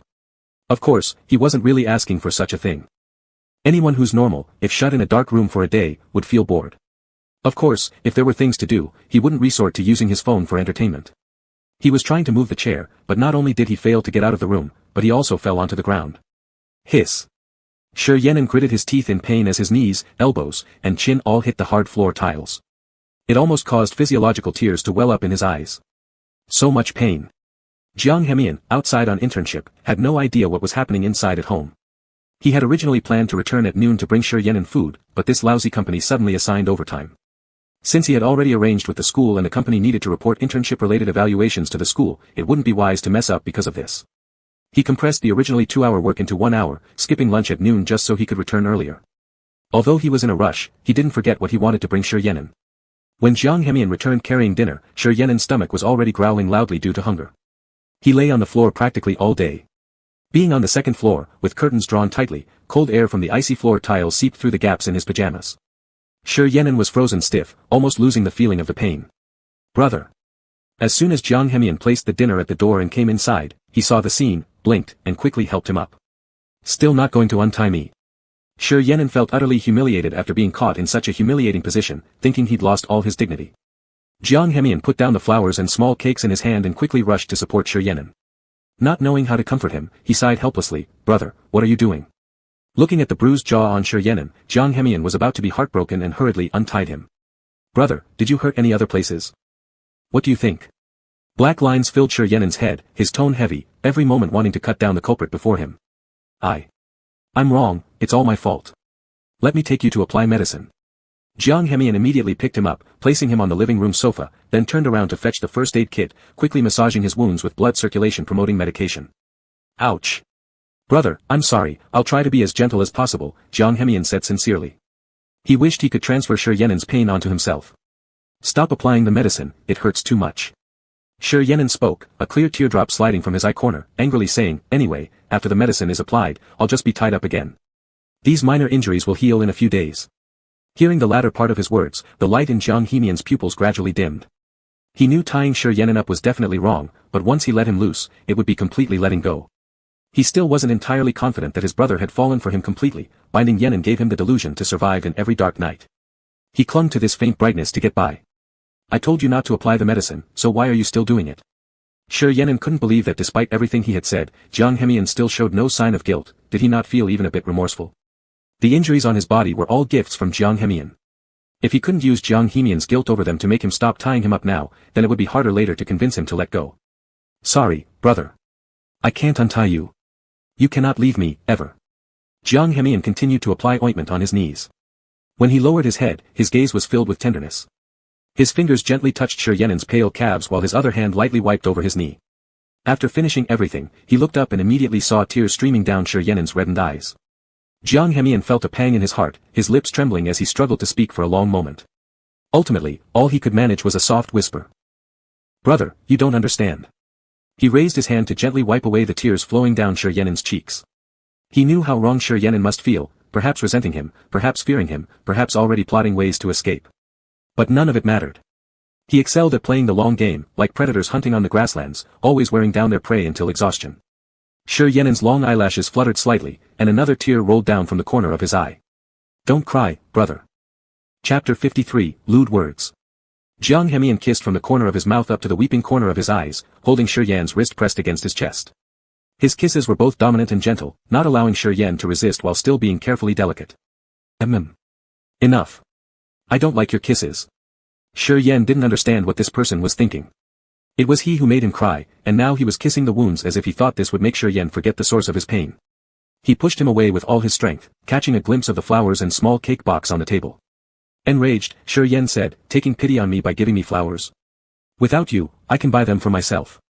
Caught off guard by the forceful push, Jiang Hemian listened to the hateful words from the one he loved, and his face showed confusion and coldness. Why? Why say these things to him? Did he do something wrong? Jiang Hemian couldn't understand.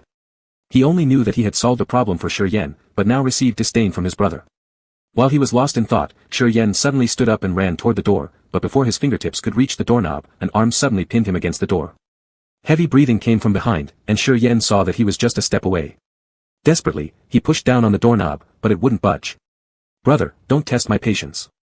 Jiang Hemian's hurried breathing laced with anger resonated beside Sure Yan's ear as he gently pried Sure Yan's fingers off the door handle.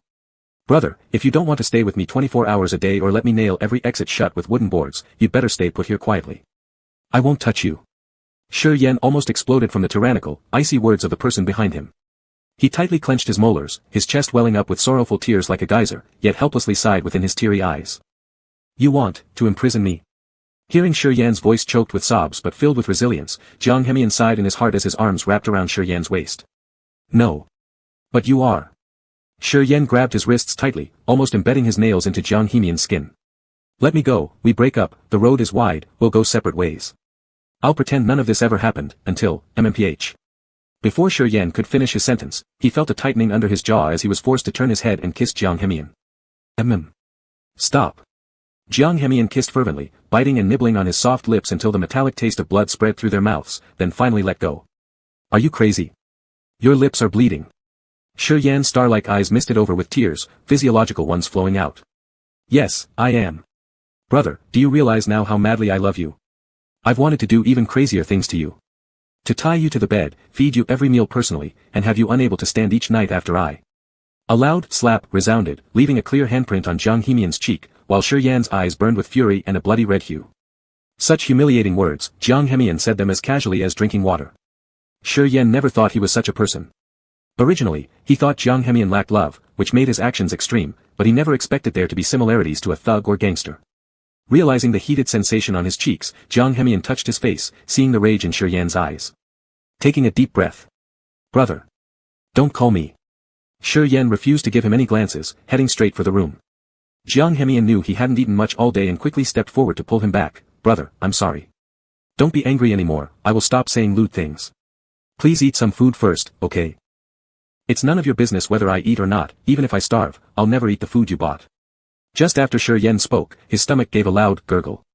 The heavy frown on Jiang Hemian's face finally softened, revealing a loving smile when he saw Sure Yan's freed hands. Even if he was forced, he could still feed himself. In short, he didn't want to be fed by Jiang Hemian anymore. Brother, eat more, I feel like you've gotten thinner. Jiang Hemian remembered touching Sure Yan's body secretly at night, he wasn't as thin as he is now, which hurt his touch. Continuously adding dishes to Shi Yan's bowl, soon the rice bowl in front of him was piled high like a little hill. Putting down the chopsticks, Shi Yan softly said, "Give me back my phone, I need to see if Grandma called." "I checked, she didn't." Jiang Hemian replied without raising his head. "That kindergarten matter. It's also over, your issue has passed." Jiang Hemian put down his chopsticks and looked up at him. "No one will care about that incident anymore, besides, it wasn't related to you in the first place, it was their fault. Tomorrow is Monday, I want to go." Shi Yan didn't finish his sentence when he suddenly heard Jiang Hemian sigh, standing up to grab the TV remote. "Bored staying home alone, brother? How about I skip my internship and stay with you for some fun?" Jiang Hemian switched channels aimlessly and tossed the remote on the couch, then turned to Shi Yan.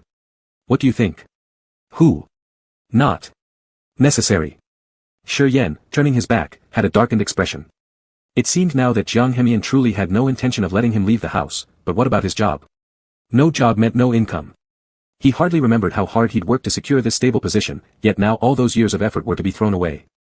Standing up with an emotionless face, Shi Yan's icy gaze warned others not to come near.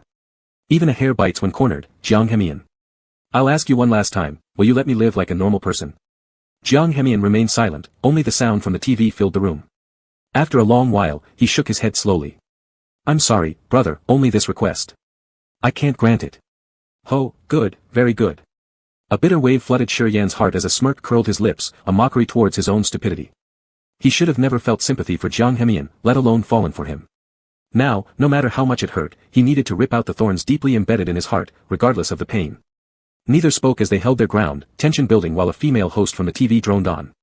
Recently, Captain Jiang from the Illusion Sea City Police Station tragically died after being hit by an oncoming bus during a mission. The exact cause is still under investigation. Captain Jiang. For a moment, Shi Yan was dazed, until the name, Jiang Tao, confirmed on screen froze him where he stood. Instinctively, he turned to the man next to him. "Was it you?" Chapter 54, Stop, I beg you. Jiang Hemian's brows furrowed tightly. He hadn't expected that no one had come to arrest him for so long because of Jiang Tao's car accident, nor did he anticipate that Shi Yan would subconsciously suspect him. "Brother suspects me?" He turned his head to meet Shi Yan's cold gaze, and his heart sank. In Shi Yan's almond eyes, two different emotions intertwined. He stared at Jiang Hemian for a long time without uttering a word. Finally, all the emotions were swallowed by the black pupils. "Could it not be you?" Shi Yan stood with his back to the overhead light, dark strands of hair clearly visible. His fine eyebrows were lost in the shadows, and those dark pupils reflected no light. His tone was very calm, sounding harmless, but the feather-light words fell on Jiang Hemian's heart like a heavy 10,000-pound blade, slicing painfully at his heart. Warm blood seemed ready to splash everywhere. Jiang Hemian struggled to moisten his dry lips. Even breathing was causing him excruciating pain. "Brother, if I say it wasn't me, will you believe me? Do you think I would believe you?" Shi Yan recalled that night when Jiang Hemian questioned how he accurately deduced that he had murdered Zhang Hao. The next day, in front of his face, he set fire to that business card. Although Jiang Tao was his uncle, these signs all indicated that he had the strongest motive for murder. Hearing this, Jiang Hemian fell completely silent. Although he hated the Jiang family, he wouldn't go as far as to actually kill Jiang Tao. Moreover, if he truly wanted to kill Jiang Tao, he wouldn't have waited until now. But the question was, how could he explain this to Shi Yan? Brother had completely lost trust in him already. "Jiang Hemian. He is your uncle. No matter what, you shouldn't." Shi Yan felt that recent events had completely overturned his perception of the handsome man standing before him. He clenched his fists tightly, under the pressure, the skin on the outside gradually turned white. Shi Yan's nails almost dug into his flesh. Watching the silent Jiang Hemian in front of him, his once fiery chest became a stagnant pool. "Brother." As Shi Yan was about to go inside, Jiang Hemian hastily reacted, reaching out and tightly grabbing the door crack, but this time Shi Yan locked the door with all his might. With a bang, the door closed. Jiang Hemian had no choice but to pull his hand back. His fingertips had been scraped raw by the door, and blood soon flowed slowly from them. It seemed as though he couldn't feel any pain, not even flinching. He only pressed the wound on his hand heavily against the door, looking down, lost in thought. Brother was afraid of him, suspected him, disliked him. It seemed everything had reached an irreversible point. Jiang Hemian clenched his back teeth tightly, his eyes filled with intense possessiveness. But these were temporarily unimportant. Whether he misunderstood him or disliked him, they were all things Jiang Hemian had anticipated. If anyone was normal, they probably wouldn't accept someone like him. After a long time, he lowered his fist from where it rested against the door, a strange smile curving at the corner of his mouth. Shi Yan gasped for breath leaning against the door. Even after temporarily separating from Jiang Hemian, he still felt immense terror. Huff. He covered his lips tightly with both hands, not daring to make a sound. The muscles of his thighs went soft to the extreme, and Sir Yayan's body uncontrollably slid downwards, collapsing onto the cold floor. Tears burst forth, flowing into the spaces between his fingers, smearing his whole face. He only dared to whimper softly. On the other side of the door stood a murderer who had killed his own relatives, and Sir Yayan felt an unprecedented fear from Jiang Hemian. Yet, he just couldn't let go. Under the influence of such conflicting emotions, Sir Yayan only felt unbearable chest pains, almost suffocating his lungs from breathing. Jiang Hemian, how much I hate you, how much I hate you. The living room was quiet. Jiang Hemian used an abandoned glass bottle to hold the roses he bought earlier that night, spraying some water on them. Even though he knew these rootless flowers wouldn't last long, he always tried to extend their bloom period as much as possible. After finishing all this, he then washed the bowls and chopsticks on the dining table, never showing a hint of expression on his face throughout the entire process. He came to the entrance and skillfully took the room key lying inside the drawer. This time, he didn't knock but directly turned the lock and entered. Ah! Sir Yayan, who was standing by the window looking down, was startled. His foot slipped, and half his body tilted backward as he instinctively closed his eyes. Suddenly, he felt a tightness around his waist, and after a dizzy spell, he caught the familiar scent in his nose. Sir Yayan fluttered his eyelashes open and murmured, "You." Jiang Hemian's face was terrifyingly dark, his handsome thick eyebrows furrowed tightly as he spoke sharply in a deep tone, "Does brother wish to die? If so, perhaps I shouldn't have saved you from the fire that day." There were still faint traces of palm prints on his face, and Sir Yayan had never struck him with full force, but it wasn't too light either, so the marks wouldn't fade for a while. "So why don't you kill me already? Go ahead, it's not like killing is something difficult for you, right?" Sir Yayan's hoarse voice carried a heavy tinge of sarcasm. "Brother, I've said this before, I will not lay a finger on you," Jiang Hemian stated calmly, pressing him tightly beneath his body. "But what difference does this make from killing me? A bird without its sky, is it still a bird? You should know, no matter how much power and wealth you may possess, it doesn't give you the right to imprison anyone." Sir Yayan locked eyes with his unfathomable pupils. Jiang Hemian pursed his lips thin, a flicker of barely detectable cruelty passing through his eyes. "So brother truly wishes to die?" Before Sir Yayan could speak, Jiang Hemian suddenly covered his lips, an ominous voice resonating by his ear. "I advise brother not to entertain such thoughts, because I would find many ways to ensure you belong to me even after your death. Do you understand, brother?" Sir Yayan couldn't resist as Jiang Hemian pinned him down, his entire body bristling with tension. Jiang Hemian continued whispering into his ear, "This is who I am, brother, a bastard. And I want to do any and every despicable thing to you. So brother must stay alive, at least when I'm facing the living you, my heart still stirs with pity. But if you die, what then?" Sir Yayan's voice trembled uncontrollably, cold sweat trickling down his spine and soaking through his thin pajamas. Jiang Hemian curled his lips into a smirk, lightly biting his earlobe. "You know, brother, your body is irresistible to me. I might ruin it, or I might do things you cannot imagine. Of course, there are worse possibilities. Please stop." Chapter 55, Confession. Sir Yayan finally understood that Jiang Hemian was not only a murderer but also a true-to-life psychopath. No wonder he had disguised himself so well in the past, it seemed that wearing a mask for too long had made him even better at pretending to be a normal person. He now only had one way out, since Jiang Hemian liked him, he had the opportunity to earn sympathy. If he could master this, then getting out of here would be much more convenient. "Is brother unwilling to hear me continue, or do you not want to see me like this?" Jiang Hemian leaned down to kiss his soft neck, greedily sniffing the comforting scent on his body. Sir Yayan's expression changed slightly. Feeling the fluffy head nuzzling against his neck, he was even afraid that Jiang Hemian would bare his fangs and bite into his carotid artery. "Brother says nothing. What? Am I scaring you?" Jiang Hemian knowingly questioned as he gave a quick peck under his chin. Sir Yayan narrowed his eyes slightly and explained about what had just happened. "I'm not suicidal. You locked me in the room all day, I was bored, so I just wanted to look at the scenery outside." Jiang Hemian raised an eyebrow, a nearly imperceptible smile appearing at the corner of his mouth. "Oh. So it seems I misjudged the situation, almost causing brother to fall." "That's right." Sir Yayan had been suppressed by him, their bodies tightly pressed together. Though they hadn't gone further than that, it already made him uncomfortable. "Get off me. You're pressing on my knee, it hurts." Jiang Hemian laughed silently, showing indifference towards his sudden change in attitude. He got up and pulled the curtains and windows shut. Then he took out the rope, gradually moving closer to Sir Yayan, his voice gentle like water. "Brother, it's very late, let's sleep." Sir Yayan instinctively tried to move back when he saw the rope in his hand which had confined him all day. His hands trembled involuntarily, pretending to stay calm. "I haven't taken a bath yet. Shall I help you?" Jiang Hemian immediately saw through his attempt to delay. Sir Yayan's expression changed quickly, hastily shaking his head in refusal. No need, I'm not dirty, I won't take a bath." He didn't want to give Jiang Hemian another chance to take advantage of him. Last time, things had gotten completely out of control, and he couldn't even imagine what might happen this time. Then sleep. Jiang Hemian turned off the light and hugged him, holding his hands, preparing to tie them with the rope. Xiaomian, Shi Yian called out softly, yet his arms were trembling slightly because of his tight grip. Jiang Hemian's heart fluttered, pausing momentarily in his movements. What's wrong, brother? My wrists hurt. Can we not tie them tonight? Please.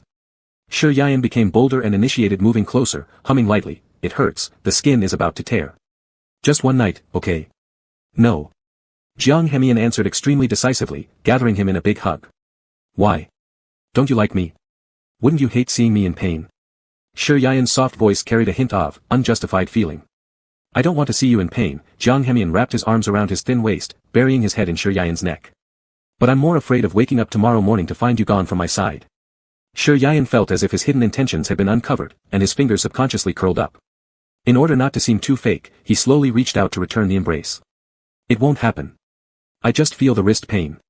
Shi Yian wasn't good at lying, his heartbeat accelerating abnormally fast. No, I love brother dearly. I fear you'll leave me behind. Jiang Hemian could distinctly sense something abnormal about Shi Yian's heartbeat, tenderly kissing the sensitive skin behind his ear. I like you, very much, more than you can imagine. Shi Yian mimicked the words he once heard him say during his confession. Though it sounded somewhat false, it was still the truth.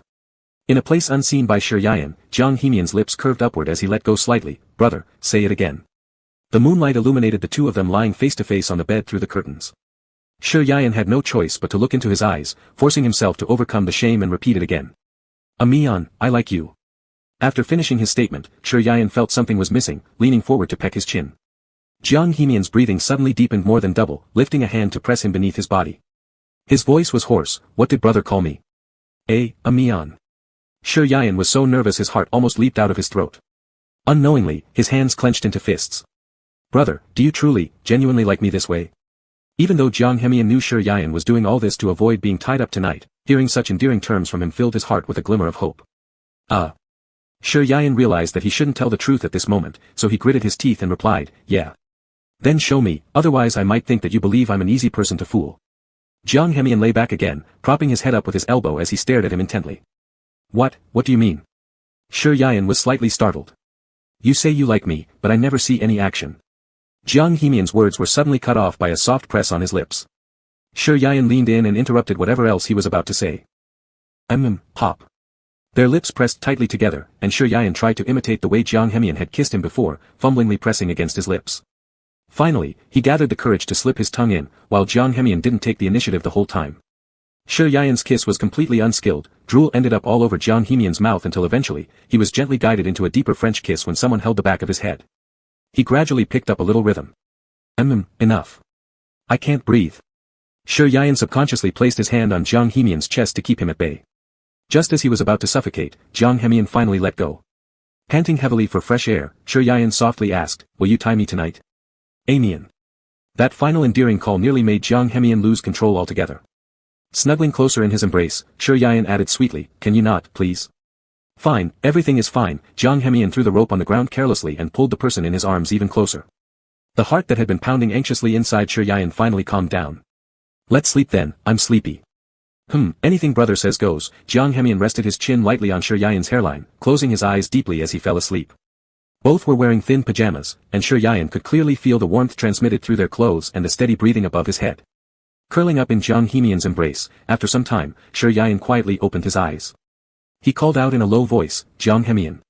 But there was no reply.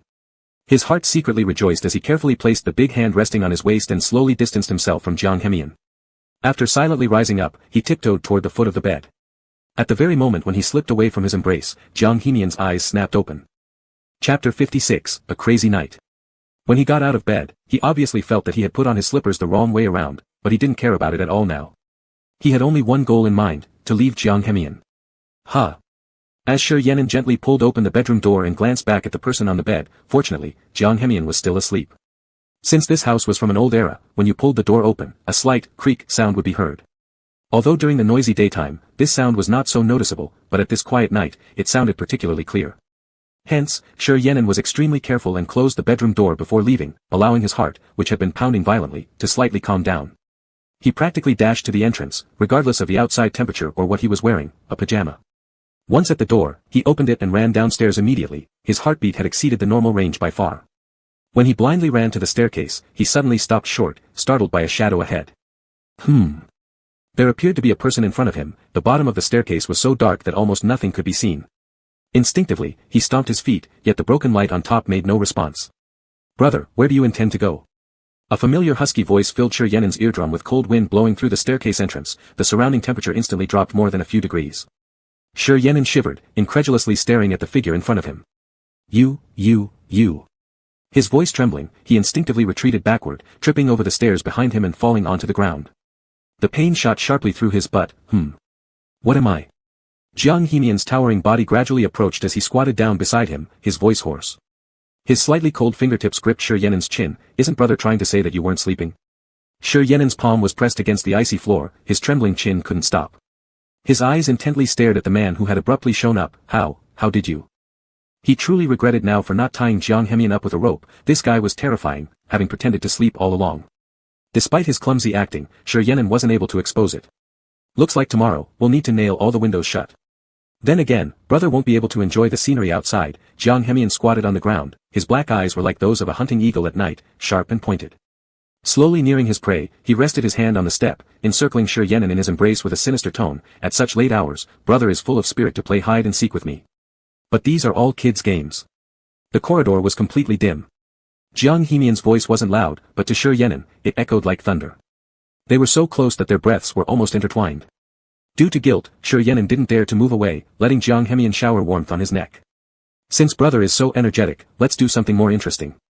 Before Shi Yanan could react, he suddenly felt an alarming sting in his neck. He tried to shout, but Jiang Hemian's somewhat dry large hand tightly covered his lips. Ugh!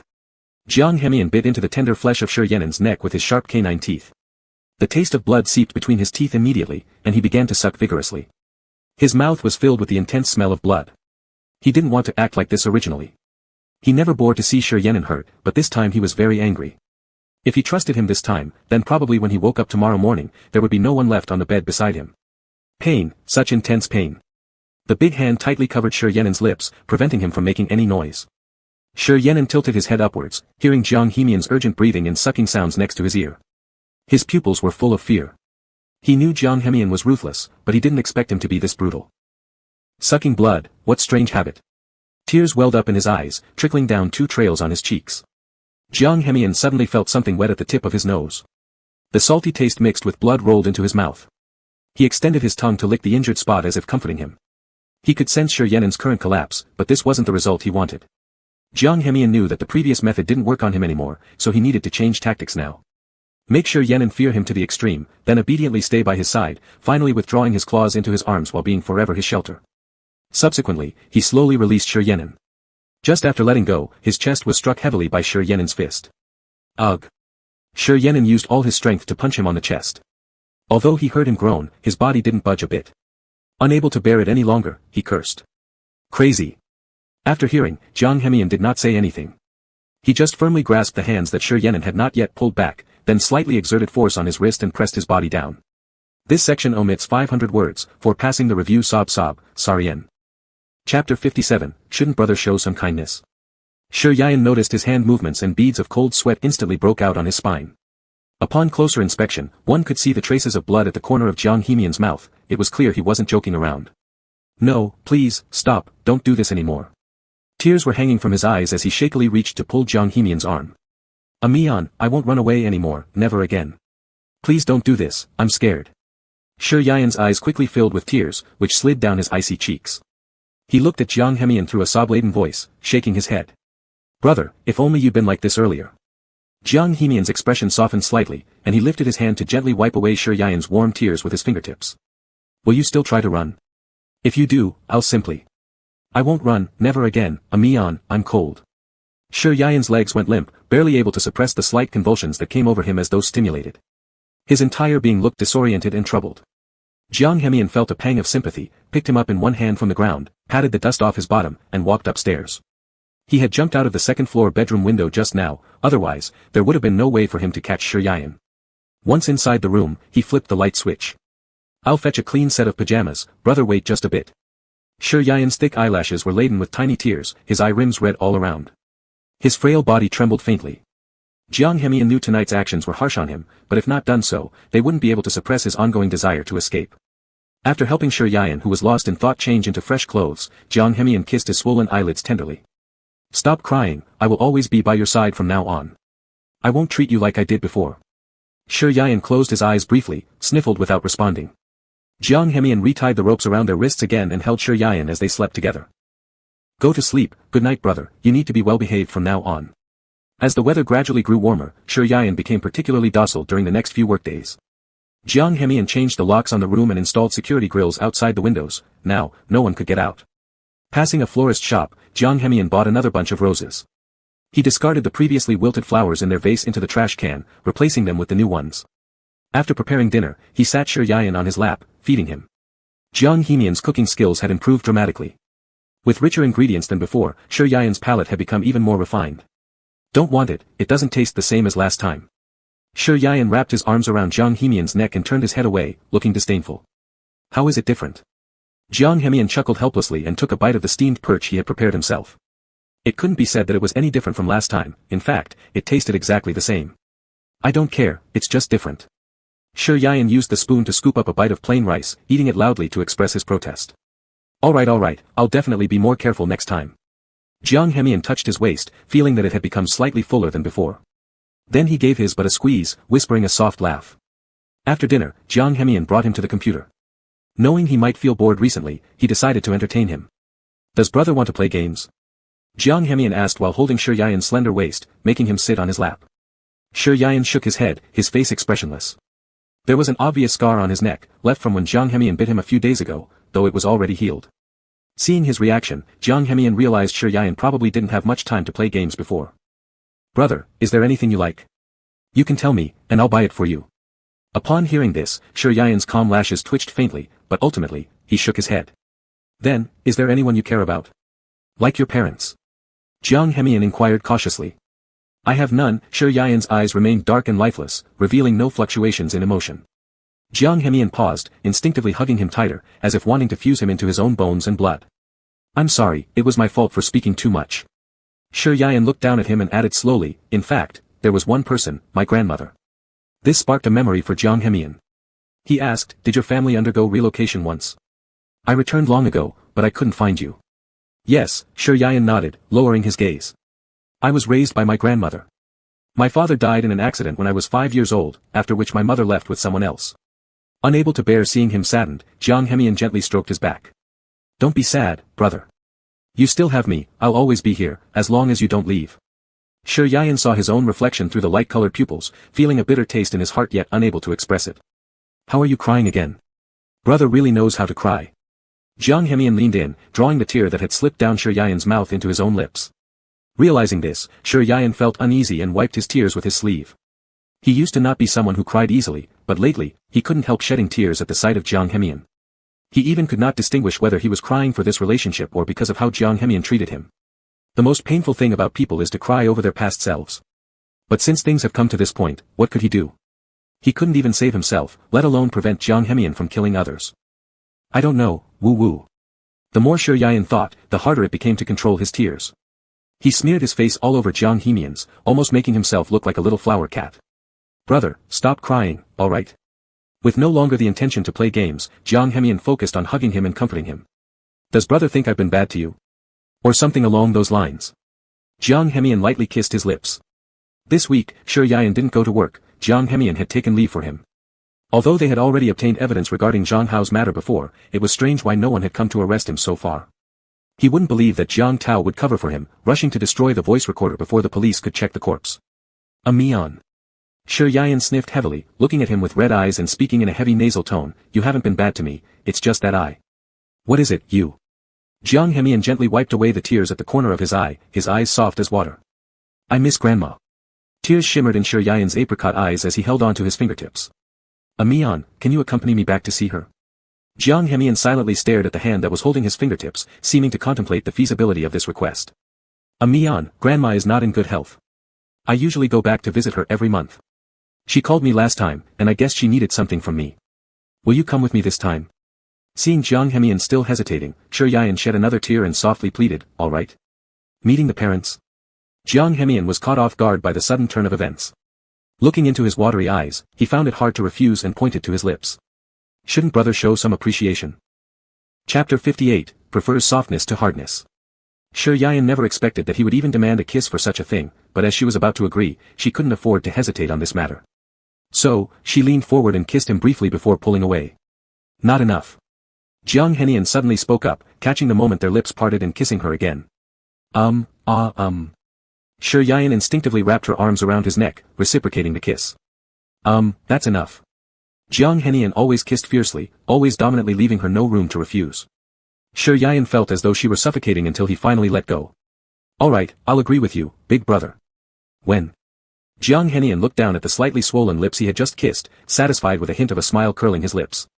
Shi Yian gulped in large breaths of fresh air, her heart overflowing with joy yet trying not to show it too obviously.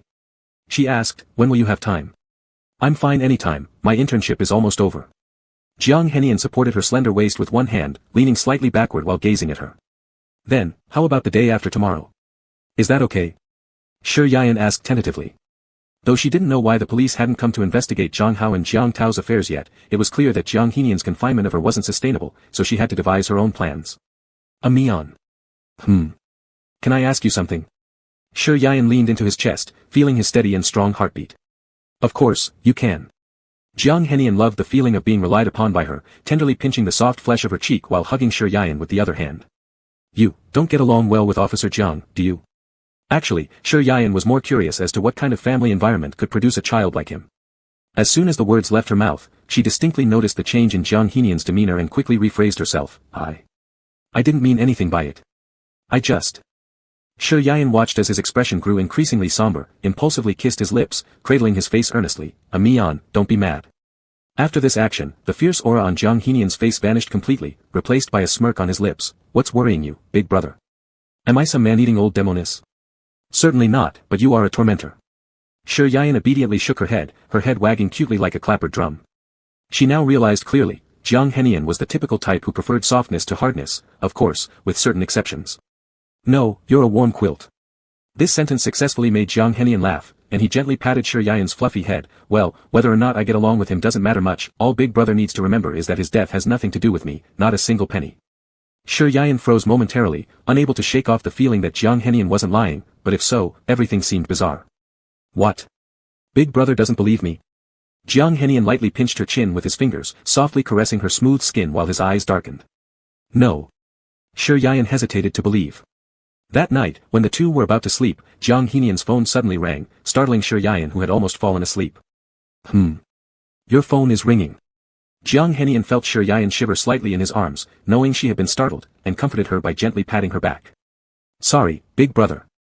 I forgot to set my phone to silent mode today. It's okay. Go ahead and answer it. Shi Yian wondered who would call him so late. Jiang Henian untied the rope from his wrist and tied it onto the bedpost. Though Shi Yian currently behaved extremely docilely, he still couldn't fully trust her. He bent down and kissed Shi Yian's forehead gently. Bear with me for a bit, big brother. I'll be right back. Jiang Henian took his phone and went to the bathroom, coldly glancing at the incoming call display, and locked the door behind him. Hello. When are you coming back? A middle-aged man's voice came from the other end of the line. Despite his greeting tone, there was no trace of concern. No time. Jiang Henian was concise and utterly cold. I'm not asking you. I'm commanding you. Jiang Henian sneered and replied leisurely, I'm not answering you. I'm informing you. Do you want to die? Who gave you the audacity to speak to me like this?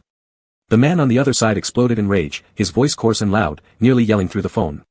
Jiang Henian could almost smell the heavy cigarette smoke from the other end. Got it, I'll hang up first if there's nothing else.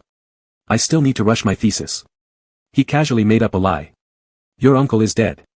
This was the last sentence Jiang Henian heard before he cut off the call. Everything after that was swallowed by the mute sound at the end of the line. For some reason, Jiang Henian couldn't shake the feeling that Jiang Tao's death had something to do with this man, considering their years of open and hidden conflicts. His father figure. Jiang Henian raised an eyebrow slightly, a glint of ruthlessness flashing in his dark pupils. If it really was that old man who did it, it would save him quite a bit of trouble. When he returned to the room, the person on the bed was already asleep, but their hands were still tied to the top of the bed, looking pitiful. Jiang Henian gently untied the ropes and applied some ointment where they had left red marks, then held Shi Yian close as he slept. Mian, who called? Shi Yan snuggled into his arms, her eyelids fluttering, her voice muffled. Not important. Go to sleep, brother. Good night, I love you. Jiang Hemian pulled her tightly into his embrace so he could rest well. All right. Shi Yan noticed he didn't want to talk about it, so she didn't press further. There'd be time later. Chapter 59, Brother, I miss you. Jiang Henian took time off from her internship company to prepare for sending Shi Yanan back to her grandmother's house, but she had not yet decided on a gift. Brother, does the family need anything? Jiang Henian asked as she slipped into her coat. Shi Yanan suddenly felt an unexpected warmth when she heard Jiang Henian refer to her grandmother's home as family. She shook her head. No, we can just buy some firewood, rice, oil, and salt at the town market. Jiang Henian didn't say anything, but nodded. All right. Before leaving, he threw the wilted flowers in the glass bottle into the trash bin downstairs. Shi Yanan remembered that every time the petals withered, he would buy another bouquet, repeating this cycle over and over without minding the cost. In fact, you could turn them into dried flowers. That way, you could always preserve their original appearance. Jiang Henian was taken aback for a moment before replying, they lose their soul. Shi Yanan had no response. In his view, a fresh flower loses its soul the moment it is cut, and people merely give it a second meaning by packaging it as a gift. Therefore, Shi Yanan did not understand Jiang Henian's perspective or behavior. But even the most beautiful flowers will wither eventually. Why are you so fixated on buying a new one when they start to wither? Is it because you enjoy watching the process of them gradually wilting? Shi Yanan turned to ask him. Does brother really think I'm that negative? Jiang Henian chuckled softly and leaned closer. Is it possible that I simply want to see a brand new bouquet? Humans have always preferred the new to the old. Of course, all these were nonsense fabricated by Jiang Henian. His sole purpose of buying flowers was to make Shi Yanan happy, and the rest were trivial matters. The two returned to Fangyuan City by high-speed train, then switched to a bus to purchase some daily necessities in town before heading back to the village. It turns out the village has changed, no wonder I couldn't find it before. Jiang Henian murmured while looking at a distant, vaguely visible strange mountain. Shi Yanan noticed that he seemed to be carrying almost all the heavier items himself and asked, is it heavy? Would you like me to take some? Not at all. What, is my brother worried about me? Jiang Henian felt a sweet joy internally. Not really. This sentence was half true and half false. Shi Yanan disliked troubling others, but looking at Jiang Henian's hands which used to never touch water, he indeed felt somewhat uneasy. Recently, he had clearly sensed that Jiang Henian's cooking skills had become more refined, and his knife techniques were more proficient. However, observing his method of using both hands simultaneously with the knife suggested that he likely had never cooked before. While Shi Yanan was pondering, they had already reached the front door of his grandmother's house. He went up and knocked, and after a long time, very slow footsteps were heard from inside. Grandma's legs are not agile, sorry to trouble you. Shi Yanan pulled out a tissue, stood on tiptoe, and gently wiped the thin sweat off Jiang Henian's forehead. Don't worry about it, brother. Jiang Henian was exceptionally good-looking, had a great figure, and was of the type most girls liked. When passing through the village entrance earlier, several grandpas had been staring at him. Shi Yanan smiled faintly. Soon, the door opened from the inside, and Shi Yanan quickly withdrew his hand. Grandma. The person who opened the door was an elderly lady who appeared to be around 60 or 70 years old, with white hair. She was not tall and slightly bent over, initially seeming quite bewildered, but her clouded eyes instantly brightened when she saw Shi Yanan's face. Grandma exclaimed in surprise. Yes, it's me, Grandma. There was a sudden incident, so I didn't call you. Shi Yanan said apologetically, actually because his phone had been left with Jiang Henian. This young man is your friend? Oh. Grandma suddenly understood. Come in quickly, don't stay at the door. Shi Yanan inquired about her grandma's old injuries in the waist and legs, feeling that her health condition had worsened compared to before, which made him increasingly concerned. Grandma, let's consider getting the surgery done sooner rather than later. The doctor recommended it earlier, considering that the older she gets, the greater the surgical risk would be. How dare you talk nonsense? This child, Grandma suddenly scolded Shi Yanan, patted his shoulder, and smiled at Jiang Henian. Your grandma is perfectly healthy. Don't worry, haha. Jiang Henian noticed Shi Yanan's difficulty and laughed, saying, that's naturally the case. Looking at you, you seem to have excellent complexion and definitely can live to be 100. During the subsequent conversation, Shi Yanan no longer brought up the matter. Although Jiang Henian didn't outwardly express it, she had silently noted it down in her heart. Ian, you're not young anymore. Do you have any girl you like? Grandma is not pressuring you to marry, just asking casually. Shi Yanan was caught off guard by the sudden question and instinctively looked at Jiang Henian beside him. To his surprise, Jiang Henian seemed to be enjoying the show, watching him leisurely. I haven't, not yet, and I'm quite busy now. Shi Yanan awkwardly continued fabricating, in short, if there is someone, I will definitely let you know. Good. Grandma nodded contentedly with a smile. That evening, Shuryanin prepared the guest room, laying out the bedsheet when he suddenly felt something tighten around his waist. He was startled. "What are you doing?" he hissed, his bewildered eyes turning toward the person behind him. "Brother, am I sleeping here?" Jiang Henian asked from behind, hugging his waist while inhaling his refreshing scent. "You should speak properly. Let go of me first." "Your grandma might see." Shuryanin attempted to pry Jiang Henian's arms from his waist, but it proved futile. "It won't happen." "I've locked the door," Jiang Henian whispered, kissing Shuryanin's neck. A tingling sensation spread through Shuryanin's body, causing his voice to tremble. Please stop, release me. An old woman from your village came earlier. I don't know exactly what she said to Grandma, but I think it's related to you." Jiang Henian nibbled gently on Shuryanin's earlobe before reluctantly letting him go. "Is that so? Then I'll ask Grandma tomorrow," said Shuryanin, uncomfortably fidgeting with the bedsheet as Jiang Henian smirked slightly. "The bedsheet is laid out. I've also cleaned this room. If you don't mind, you can stay here tonight, and I'll sleep in the next room." Just as Jiang Henian was about to say something, Shuryanin heard Grandma calling from the doorway and hastily dropped everything to go out. Fortunately, it wasn't anything major, just some minor errands. Grandma reminded him to sleep early. As he passed by Jiang Henian's room, his steps faltered for a moment, but then he left as if nothing happened. He wanted to distance himself from Jiang Henian, but it was too hard. That person knew where he worked, rented apartment, and even his grandma's address now. Shuryanin felt like he had made another wrong move. Clenching his fists tightly, he returned to the room, locking the door and lying down on the bed, replaying the recent distressing events. As time ticked away, Shuryanin's eyelids grew heavier until he drifted off to sleep unknowingly. In the middle of the night, he suddenly sensed an increased weight on the bed and the feeling of someone touching him. Although incredibly tired, he ignored it at first, but the sensation persisted and became stronger. Shuryanin turned over and mumbled half asleep, "Mian, stop teasing." The finger of Jiang Henian who lay next to him paused for a moment and laughed lightly in his ear. "My brother truly thinks of me even in his sleep." Still in the haze of sleep, Shuryanin abruptly woke up upon feeling his feet dangling empty, shocked stiff to find someone lying next to him. Suppressing his anger, Shuryanin said coldly, "What do you gain from scaring me to death?" "I just thought there were many stars tonight, so I wanted to share it with you," Jiang Henian apologized as he patted his back. Shuryanin squinted toward the window, confirming it. Jiang Henian had climbed through the window. After shifting his position slightly, Shuryanin froze momentarily. "You. Brother, I miss you." Chapter 60, Shame. "It won't. Grandma has already fallen asleep, and as long as we don't make any noise, right?"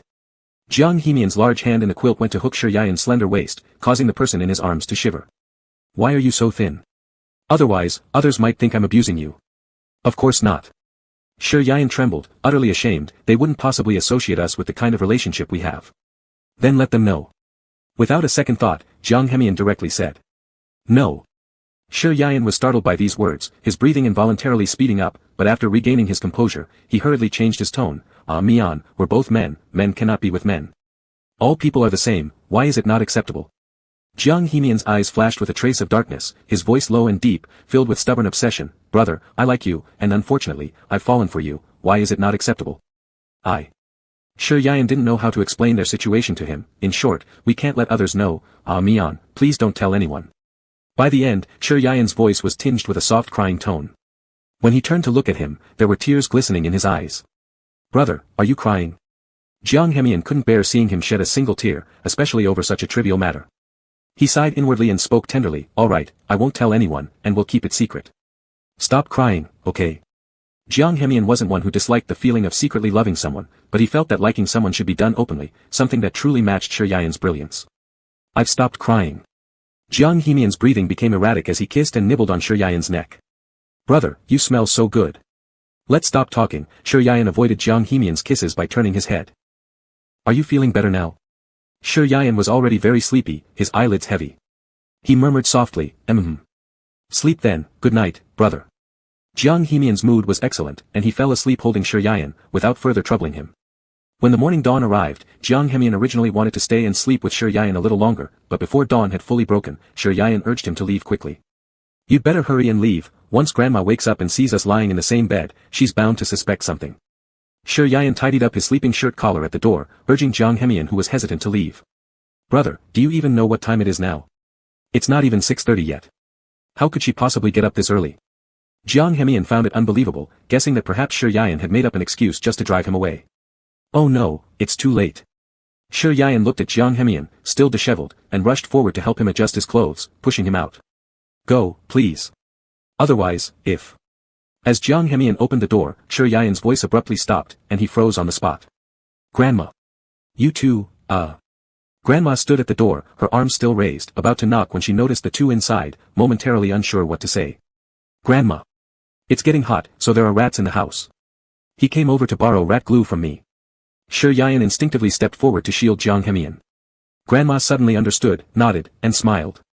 She said, I've made breakfast. Tidy up a bit, and come eat. After saying this, she left, and Shi Yian exhaled in relief. Phew, what a scare. Jiang Hemian bent down, resting his chin on Shi Yian's shoulder. Brother was so worried, huh? Of course. Shi Yian didn't want Grandma to find out about his sexual orientation issues since traditional thinking ran deep in the minds of the older generation. Her health isn't good. I don't want her to worry. Jiang Hemian nodded, showing understanding, and therefore did not dwell on the matter any longer. After eating, Grandma separately sought out Shi Yian to talk, mainly wanting to inform him that yesterday, an auntie had visited. Her daughter, a junior high school classmate of Shi Yian's, had organized a reunion for old classmates, wondering if Shi Yian would attend. Of course, if you don't want to go, that's fine too. Time is tight and Grandma understands. We'll see. He rarely returned home, and the auntie from the village likely took good care of Grandma often. Given that it was also a class reunion, Shi Yian didn't feel comfortable refusing. Just as he stepped out of the room, he saw Jiang Hemian walking toward him. Brother, why does your face look so pale? Are you sick? Chapter 61, Jealousy. Shi Yian shook his head, a trace of discomfort flashing in his eyes. He recognized the aunt mentioned earlier. Back when he was in junior high school, he had been desk mates with her daughter, and because their families lived close by, they often interacted. But later, both of them were accepted into the city's key high school, but Shi Yian didn't attend. There was no other reason, simply due to financial constraints. It was during that time when his grandmother suffered from a severe back injury and urgently needed medical expenses. He clearly knew that choosing high school would lead to a series of university fees that he couldn't afford, so he directly chose a public vocational school where tuition could be waived entirely. Shi Yian signed up without hesitation, and thus ended his connection with the female classmate. He never imagined that after so many years, there would still be an opportunity to meet her again. Big brother, what are you spacing out about? Jiang Hemian saw him looking disheartened and waved her hand in front of him. No, nothing. Shi Yian snapped out of it. His phone wasn't even on him right now, everything he did had to follow Jiang Hemian's wishes. How could he come and go freely? Big brother, I've known you longer than a day. You're still lying. Jiang Hemian grabbed his wrist and pulled him into the house. I heard your entire conversation earlier. Go change clothes, I'll go with you. That evening, in a taxi. Shi Yian seemed very restrained, not because of the upcoming reunion, but due to Jiang Hemian sitting next to him. You, really have to come with me? Or what? Why shouldn't I get to know more about Big Brother's past? Jiang Hemian tilted her head to look at him, a cryptic expression flickering in her eyes. Apart from family matters, Shi Yian seemed like he had never told her anything about his own history. Thinking this way, Jiang Hemian had probably been curious for a long time.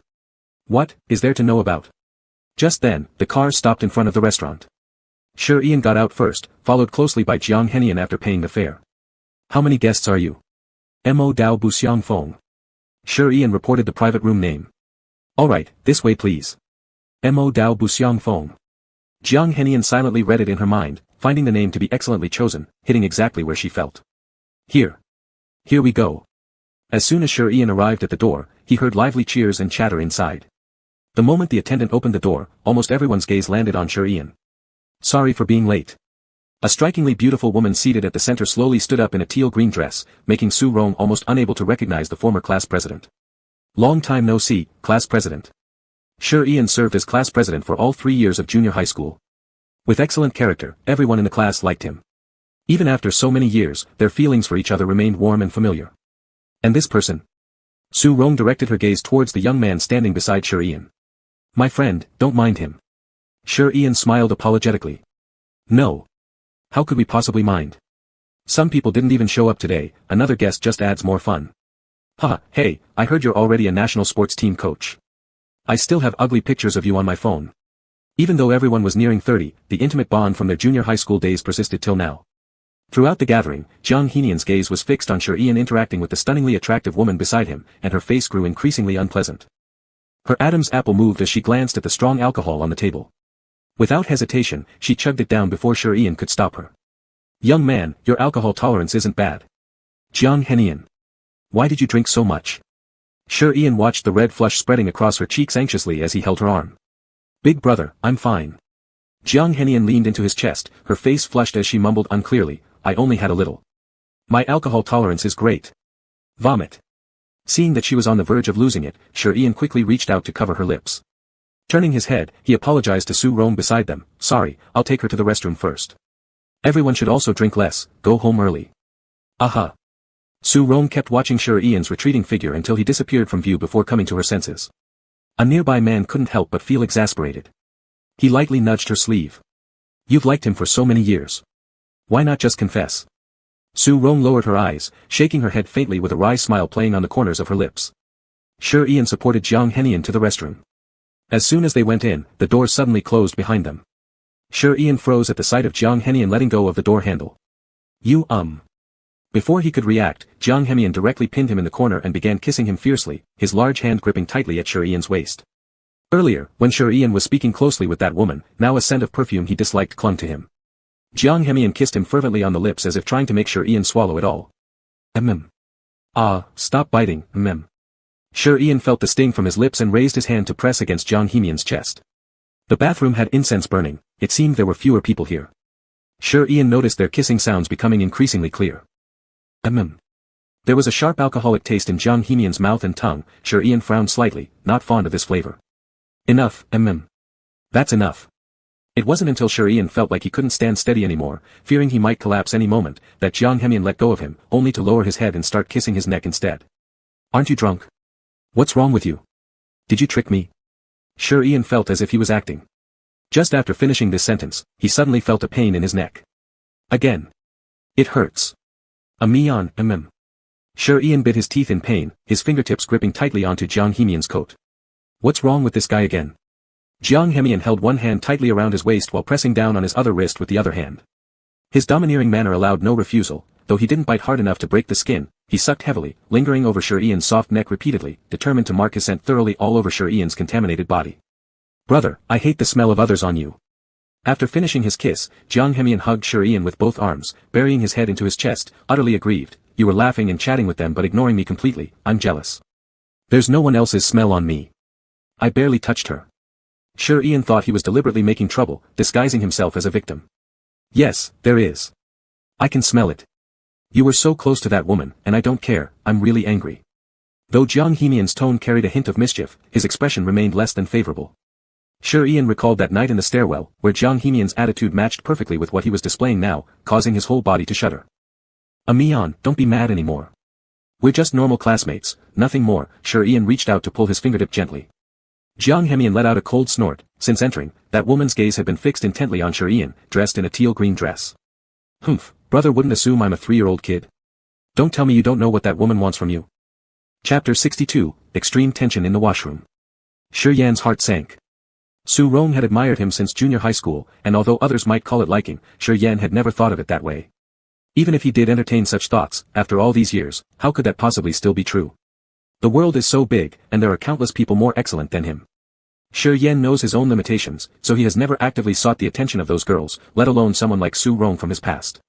I don't know her feelings for me, nor can I control them. Shi Yan looked up to meet his gaze, knowing that Jiang Henian surely didn't just want a simple denial from him. Instead, he asked in return, don't you trust me? Since we've been together, my heart has always solely belonged to you. Jiang Henian hesitated for a moment, feeling there was some truth in what he said, but something still seemed off, though hard to pinpoint. I don't like women, nor will I delay them unnecessarily. Are you not confident in me? Shi Yan thought this argument was effective, so he stood on tiptoe and wrapped his arms around Jiang Henian's neck, saying, don't get angry about such trivial matters anymore. If you ruin your health, I'll feel terrible. Brother, do you really only like me? He wasn't doubting Shi Yan's sincerity but rather questioning himself, was he so broken that no one could truly like him? Yes, I only like you. Shi Yan smiled, though bitterly inside. He liked Jiang Henian, the bright, cheerful, and righteous Jiang Henian. However, each time he saw this face, a mixture of aversion and fondness would twist his emotions, causing immense inner pain. No. Just as Shi Yan thought today's trouble was unavoidable, a phone rang from Jiang Henian's pocket. The big hand on Shi Yan paused slightly before gradually loosening its grip. Jiang Henian pulled out his phone grumpily and with one glance, deep loathing surged in his eyes. He wanted to hang up but reconsidered briefly before hitting the accept button. Hello. Come back the day after tomorrow. It's Grandpa's order. Jiang Henian frowned, he usually had nothing to say to this father figure of his. With a short grunt, he hung up immediately, pocketing the phone. As his gaze fell on Shi Yan squatting on the ground, his pale cheeks glistened with tears, his frail body trembling weakly, completely helpless. Did I scare you? After regaining clarity, Jiang Hemian realized his actions were a bit extreme. He lifted Shi Yan tightly embracing him. Sorry, brother. Saying this, he bent down to kiss away the teardrops on Shi Yan's cheeks. Big brother, stop crying. I know I'm wrong, earlier I was just a little. You bastard. Shi Yan suddenly looked up, his reddened eyes brimming with unshed tears, clearly furious. His whole body shook uncontrollably, his nostrils flaring rapidly. He lifted his hand and delivered a punch to Jiang Hemian's chest. Jiang Hemian grunted softly but made no effort to dodge. For a long while, he comforted Shi Yan inside the washroom. By the time they left, nearly everyone in the private room had already gone, leaving only a slender blue-green figure seated at the round table. Su Ron was drunk, looking lifeless. When Shi Yan passed through the doorway, Jiang Hemian deliberately positioned himself in front. It's late, let's go home. All right. Shi Yan was genuinely frightened tonight by this madman Jiang Hemian. Along the way, he gave intermittent answers to his questions. Brother, were you the class monitor in junior high? Yeah. No wonder you have such good relationships. Jiang Hemian subtly caressed Shi Yan's waist where the driver couldn't see, propping his elbow on the window, casting sidelong glances at the weary Shi Yan. Which university did you attend? Why did you choose this job? Shi Yan's starry eyes clouded over with a gray hue as he faintly shook his head. I never went to college. Chapter 63, Big Brother, let's go. A simple sentence made Jiang Hemian instantly regret asking the question. He could sense millions of emotions from Shi Yan's tone and expression. When the driver wasn't paying attention, Jiang Hemian affectionately kissed Shi Yan's forehead and let him lean on his shoulder to sleep. By the time they got home, it was almost 10:30 in the evening. Big brother, we're home. Jiang Hemian bent down to softly remind the sleeping Shi Yan near his ear, patting his shoulder. Shi Yan slowly opened his eyes. With Jiang Hemian's support, he stepped out of the car, but before he walked a few steps, his ankle suddenly went numb. Hey! Jiang Hemian quickly caught him in his arms with a light laugh. Big brother is so delicate. It's not that, I sprained my ankle. Shi Yan replied listlessly.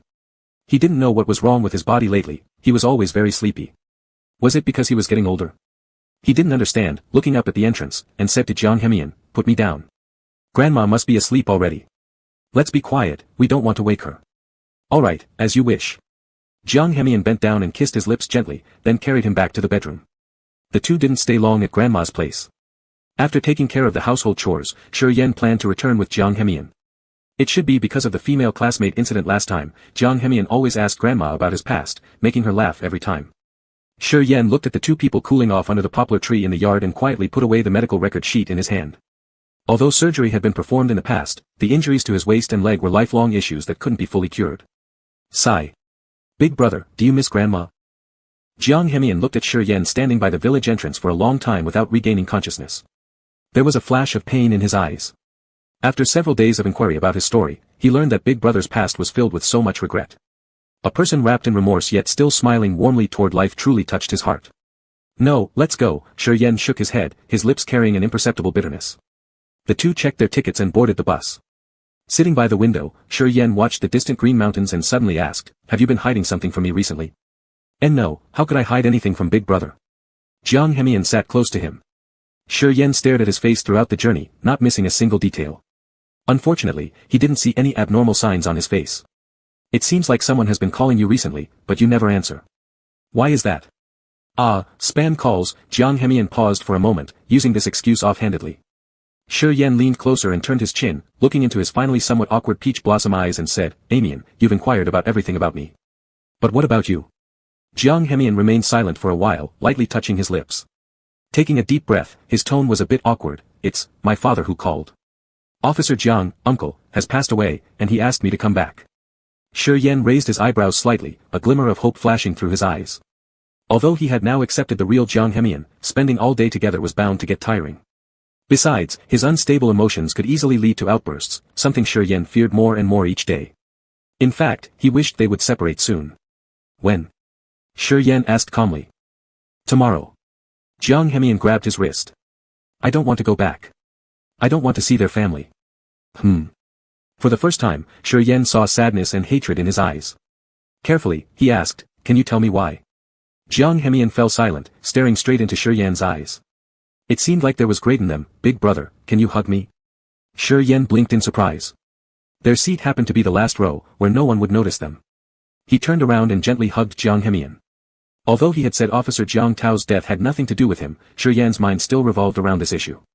Now, with Jiang Hemian refusing to go back, was it due to guilt? Forgive him for thinking along these lines. Amian, what really happened? Shi Yan gently patted his back and asked. Big brother, do you really want me to go? Jiang Hemian rested his chin on Shi Yan's shoulder, burying his head in his embrace.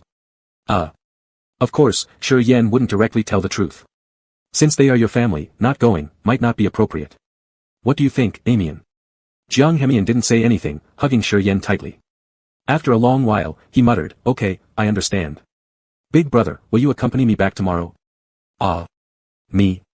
After spending the night in Illusion Sea City that evening, the next day, Jiang Hemian planned to take Shi Yan into his home. However, it seemed as though his big brother was not particularly willing. Amian, I think I won't go. Shi Yan didn't wish to accompany Jiang Hemian, considering it was a funeral and they had no direct relationship. Indeed, it felt inappropriate. Isn't big brother curious about my story? Why don't you want to come with me? Clutching his wrist tightly, Jiang Hemian spoke half-jokingly, but his expression revealed he wasn't playing around. Shi Yan had no way out. Jiang Hemian preemptively arranged for him to take a 1-month leave. How ridiculous. Now there wasn't even room to decline. Where is your place? Have you booked tickets? Shi Yan asked reluctantly. In Capital Peace City, no need for tickets. Someone will come to pick us up soon, Jiang Hemian replied, leading him out by the wrist. Capital Peace City. That place where land prices were astronomical. I remember you didn't live in Fountain Source City when you were younger, right? Shi Yan tested. Yes. Jiang Hemian nodded calmly and continued, when I was little, my grandmother and grandfather lived next door to your family. My mother, she married above her station, into the Jiang family, but despised her own humble origins. The rest, I don't have to explain. Shi Yan tried recalling, around the age of 10, he seemed to have met Jiang Hemian's mother, though any memory of her was faint now. At that time, I was still young. After our house caught fire, grandfather learned about it and took me back. Since then, I've never had the chance to return. I even missed my grandmother and grandfather's funerals. While speaking, the two had already reached the entrance of their apartment complex. At a glance, Shi Yan noticed an expensive Bentley parked at the gate. The driver removed his sunglasses, stepped down from the driver's side, and walked around to open the passenger door, saying respectfully, young Master Jiang. Stunned, Shi Yan blinked blankly at Jiang Hemian, as if trying to dissect every layer of him to uncover all his secrets. Thousands of rays of sunlight illuminated Jiang Hemian's figure. Standing tall at nearly 6 feet, he became the most dazzling presence in the crowd. He gestured slightly toward the driver and opened the rear car door with a smile. Big brother, please step in. Chapter 64, Jiang Family. After the all-black Bentley closed its door, it quickly merged into the bustling traffic. Shi Yan sat in the car unconsciously fidgeting with his fingers. Jiang Hemian noticed his discomfort and gently patted his restless fingers, giving him a relaxed look. Shi Yan, however, worried about being seen by the driver, hastily pulled his wrist back just as the car encountered a sharp turn.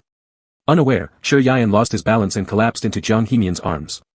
As he was about to get up, his wrist was held back, and Jiang Hemian whispered softly beside his ear, there's still 2 hours of driving. Big brother can rest first. By the way, don't be nervous. I'm here, I've always been. He then kissed Shi Yan's earlobe before letting him go. The driver wore sunglasses, and when Shi Yan regained consciousness, he didn't know if the driver had seen. Actually, if Jiang Hemian didn't kill people, perhaps he'd be a good partner, this was what Shi Yan thought. 2 hours later. In the central construction of Jing'an City, the Jiang residence. A low-key yet luxurious Bentley slowly entered the courtyard parking lot. Shi Yan was mesmerized by the castle-like extravagant villa at the entrance, stunned for a moment. Big brother, we've arrived. Let's get out of the car. After getting out, Jiang Hemian walked around to Shi Yan's side, opened the car door, and extended his hand. This was Shi Yan's first time in Jing'an City, so he appeared quite bewildered. Initially reaching out subconsciously toward Jiang Hemian's hand, upon noticing the driver, he quickly retracted it. No, I can manage myself. Jiang Hemian could only reluctantly withdraw his hand, shooting an irritated glance at the suit-clad driver. Driver, I saw nothing. Nothing happened. Shaking nervously. Big brother, let's go to the memorial hall first. You must stay close to me the whole time. There will be many people today. Don't wander off. Jiang Hemian slightly leaned closer and spoke near Shi Yan's ear. All right. The two climbed up the marble steps, and the temple-like abode gradually came into view within Shi Yan's limited field of vision. At the gate stood rows of staff in black uniforms, each wearing white carved badges on their chests. Amidst the bustling crowd, despite being overshadowed by others, one of the protocol ladies immediately recognized Jiang Hemian and rushed over. Little Master Jiang, please follow me. Cutting through the noisy hall, they traversed a corridor adorned with jadeite and finally reached the quiet solemnity before the memorial hall. Shi Yayan stood cautiously at the doorway, clearly sensing the sharp gazes from inside shifting toward them. Jiang Hemian lightly coughed and guided him inside. Directly facing the entrance hung Officer Zhang's black and white photo along with his medals. The elders standing on both sides of the memorial hall were not in high spirits, and their expressions worsened significantly upon seeing Jiang Hemian enter with an outsider. "You rascal! How dare you be late for something this important? And bringing a stranger too? You've got some guts." Shi Yayan was startled by the sudden shout, his shoulders visibly tensing as he instinctively looked towards the source. It was a man in his 50s, though his face had aged, one could still perceive his charm through the lines of time on his cheeks. However, his gaze felt excessively harsh. "Sorry, there was traffic congestion on the road." "I'm sure uncle would understand." Jiang Hemian ignored the middle-aged man, picked up a branch of white chrysanthemum and inserted it into the bouquet, bowing slightly before retreating. Shi Yayan followed with a slight nod, feeling the persistent stares from those around, becoming somewhat uneasy. "Humph." The middle-aged man snorted coldly. Jiang Hemian retreated to Shi Yayan's side and gave a faint smile to the elderly man in traditional Chinese attire sitting on a wheelchair, his hair silver and frail due to old age. "Grandfather, may you take care." The elder was already advanced in years and somewhat hard of hearing, but after hearing Jiang Hemian's voice, his drooping eyelids slowly lifted. His eyes filled with sadness, showing his deep sorrow. Cough, cough. Cough, cough. Suddenly, the old man started coughing violently. Jiang Hemian's expression showed rare signs of panic. "Grandfather. Don't worry about it. You're back, that's all that matters." The old Jiang lightly patted his clothing edge, and Jiang Hemian instantly understood. "The wind is strong here. I'll take grandfather back to the room first." He subtly hinted with his fingertips at Shi Yayan, then pushed the old grandfather out of the memorial hall, while Shi Yayan tightly followed behind them. As they passed through the garden, the grandfather raised his hand signaling them to stop, and Jiang Hemian paused. "Grandfather, is something wrong?" The grandfather shifted his gaze from him to Shi Yayan. "If you brought a friend, why didn't you inform me earlier?" "It's not a friend. Due to urgent timing, I didn't have a chance to tell you beforehand," said Jiang Hemian while half-squatting. When Shi Yayan heard the words, "not a friend," he was slightly stunned, and his fingertips gradually curled up. It made sense. Everyone here was dressed appropriately, and Shi Yayan stood out awkwardly among them. This must be an important reason why Jiang Hemian hadn't revealed their relationship. Shi Yayan sighed inwardly, a bitter smile flickering on the corner of his lips. "I see. Your grandfather was just curious, seeing you grown up like this, and you've never brought anyone home." The old Jiang said kindly, yet there was profound sadness in his tone. "Not just anyone." Jiang Hemian instinctively denied. "Grandfather, uncle, ah." The moment he mentioned it, the old Jiang's expression darkened instantly, shaking his head gently. "You know, I don't have much time left. Among my children, only your father remains, but he isn't the right candidate for inheriting the Jiang group." Cough, cough. "Grandfather." Jiang Hemian hurried to pat his back, but was interrupted by the old man, who said solemnly, "So, I want you to give it a try." "Me?" Jiang Hemian's astonishment didn't seem feigned, and even Shi Yayan standing beside him was shocked. By logic, this sort of task should go to someone more reliable. Why pick Jiang Hemian who hasn't even graduated? "Grandfather, that simply won't do." Before he could finish, the old man stopped him with a raised hand, saying slowly, "Your father has disappointed me too much. Xiao Mian, my decision is made, stop dodging. I still have a few years left, so you can start trying managing the company. All matters afterward will fall into your hands." "Nonsense. Grandfather will live 100 years surely." Jiang Hemian frowned, sensing that grandfather already knew the suspicious circumstances surrounding Jiang Tao's death. Alas. The old Jiang shook his head. "Go then, be careful. If any issues arise, feel free to consult grandfather." Jiang Hemian nodded profoundly, bending slightly as he spoke. "I'd like to stay at home for a few days and familiarize myself with the company simultaneously." "I won't disappoint grandfather." Behind them, the black-suited bodyguard held the elderly's wheelchair steady as Jiang Hemian led Shi Yayan away, reaching the third-floor room and closing the door behind them. Mian, there are many things you haven't known about me. Chapter 65, Details. Jiang Hemian knew Shi Yayan would definitely question him, so he hurriedly embraced his slender waist and let him sit on his lap. "Brother, don't be angry. Am I someone who likes to get angry in your eyes?" Shi Yayan countered. "Not really, but I'm afraid brother might be angry because of me." Jiang Hemian was confident in this point, holding him tightly with his dry big hand to prevent him from falling. "But I didn't plan to hide it forever."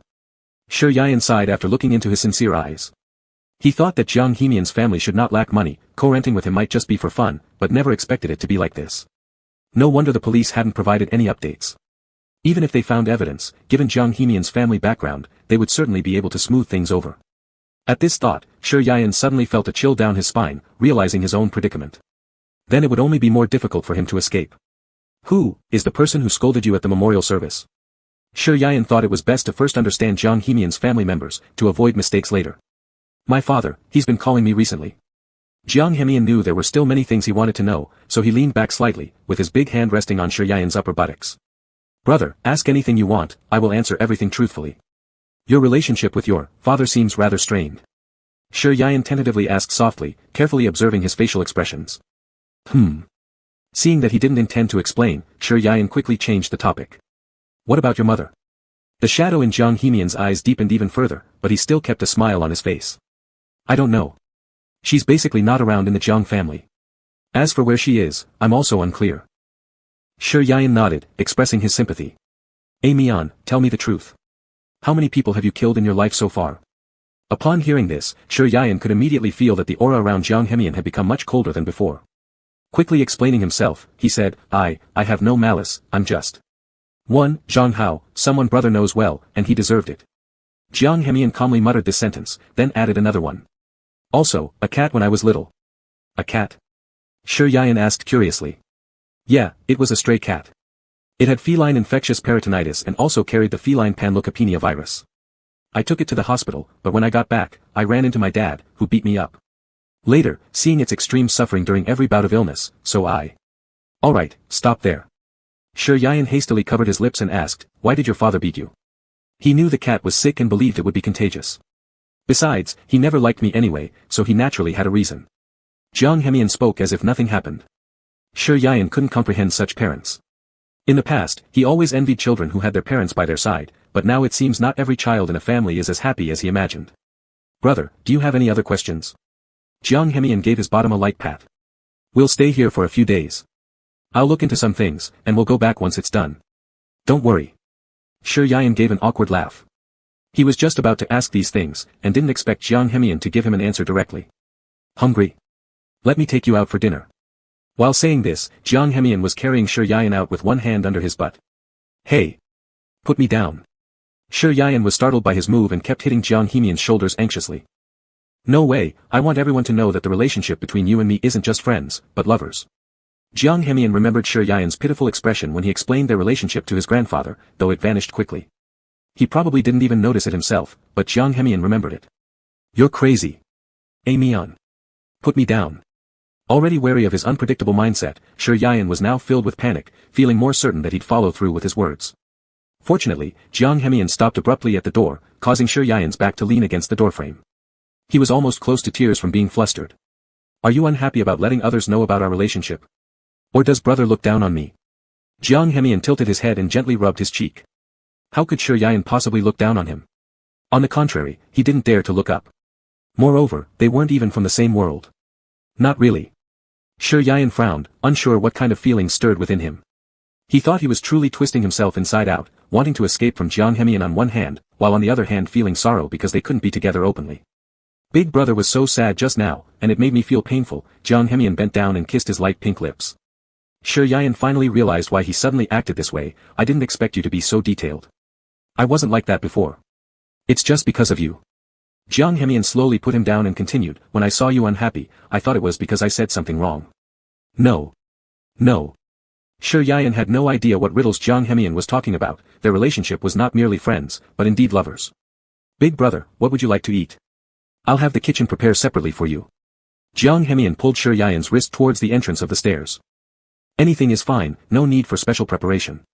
Jiang family's restaurant was on the second floor, where trays similar to those in a buffet were lined up from the entrance all the way inside, seemingly endless. Jiang Hemian casually picked up a plate of snow pine steak and reminded the person beside him, Big brother, take whatever you want, don't be shy. After choosing the ingredients, they went straight into a private room, and the servants immediately understood, placing a plate of watermelon on the small wooden cabinet outside the door, indicating that it was occupied. Outside the window, near the room, a woman in a white gauze dress slowly shifted her gaze towards the private room, her eyes flickering with an ambiguous emotion. Don't. In the room, halfway through his meal, Jiang Hemian began kissing Shi Yayan, as he found Big brother eating too tempting to resist. No, there are people outside. Shi Yayan had no idea what to do with Jiang Hemian, who always behaved indecently, quickly pulling away his hand wandering between his legs and dodging his kisses. You deal with it later when we go back. Noticing the gradually noisy sounds outside, Jiang Hemian deepened his hoarse voice and gave another kiss on his wet lower lip. Shi Yayan felt something pressed against his thigh, turning his ears red, and reluctantly nodded, alright, let go of me first. Shi Yayan adjusted his collar and quickly fled. As soon as he stepped out, he bumped into someone. Losing his balance, his body swayed backwards uncontrollably. The girl opposite, holding a glass of red wine, accidentally dropped it, and it was about to spill over Shi Yan's head. Ah! Chapter 66, Darling Brother. Shi Yan instinctively closed his eyes, expecting the imagined pain, but instead, a large hand gripped his forearm and pulled him up from the ground. With a bang, the glass bottle shattered, and crimson-colored wine splashed all over the floor. Can't you watch where you're going? Jiang Henian held Shi Yan protectively with one arm and yelled at the woman in the white dress. A Henian. Shi Yan had just regained his composure after being startled. He lightly tugged on Jiang Henian's clothes with his fingertips and quietly gestured for him not to act like this. The woman in front of them, with long curly hair, had exquisite makeup and lifted her moist eyes to look at Jiang Henian. I'm sorry, senior, it wasn't intentional. Who is your senior? To be recognized here, Jiang Henian gave the other person a contemptuous glance. He barely interacted with girls at school, and besides, since he was related to the Jiang family, why would she choose Huanghai University? Did the Jiang elder forget me? I am Su Qingqing, a first-year student in the Chinese department. You helped me during the last school sports meet. The girl spoke calmly and clearly, her bell-like voice pleasant, with a smile that always lingered on her lips. After hearing this, Jiang Henian still had no impression and irritably said, Ah, so this is the reason for the collision. Seeing the girl's cheeks turn bright red in embarrassment, Shi Yan hurriedly broke the ice. That's enough. It was also my fault. It's no big deal, let's go. Jiang Henian finally gave in after confirming that Shi Yan was not injured at all, then led him away from the second floor. Knowing that Shi Yan was not familiar with this place, Jiang Henian took him for a walk around the back courtyard. The Jiang family house wasn't purely Chinese style but a blend of both Chinese and Western elements, preserving the charm while adding a touch of romance. Ah Henian, I have a question. Shi Yan suddenly spoke as he walked on the side. Do you have a bad relationship with Officer Jiang? Not really, anyway, I don't like him. Jiang Henian could never remember seeing his uncle smile since childhood. Most of the time, his uncle was irritable and showed a cold face. And when he was beaten by his father with an iron rod as a child, Jiang Tao just stood there and never stopped it. So your family really is cold-blooded. Jiang Henian finished his sentence for him. Brother, everyone in the Jiang family is like this, their emotions are tied to benefits. But you seem to get along well with Grandpa. Shi Yan didn't finish his sentence, and Jiang Henian picked a wild chrysanthemum beside him and handed it to him. My father's ambition is great enough to destroy the entire Jiang family. Naturally, Grandpa wouldn't want to give his half-life's accumulation into his hands. So, compared to my father, I would be a much easier target for him to control. But eventually, everyone will die someday. Doing this will make your relationship with your father more. Actually, Grandfather never had this idea originally. He has always been partial, planning to let Jiang Tao take over the Jiang family after retirement. Unfortunately, these plans were disrupted. Jiang Henian said nonchalantly. Disrupted? Shi Yan focused on this point. Judging from what he said earlier, Jiang Henian's father became the prime suspect in plotting Jiang Tao's death.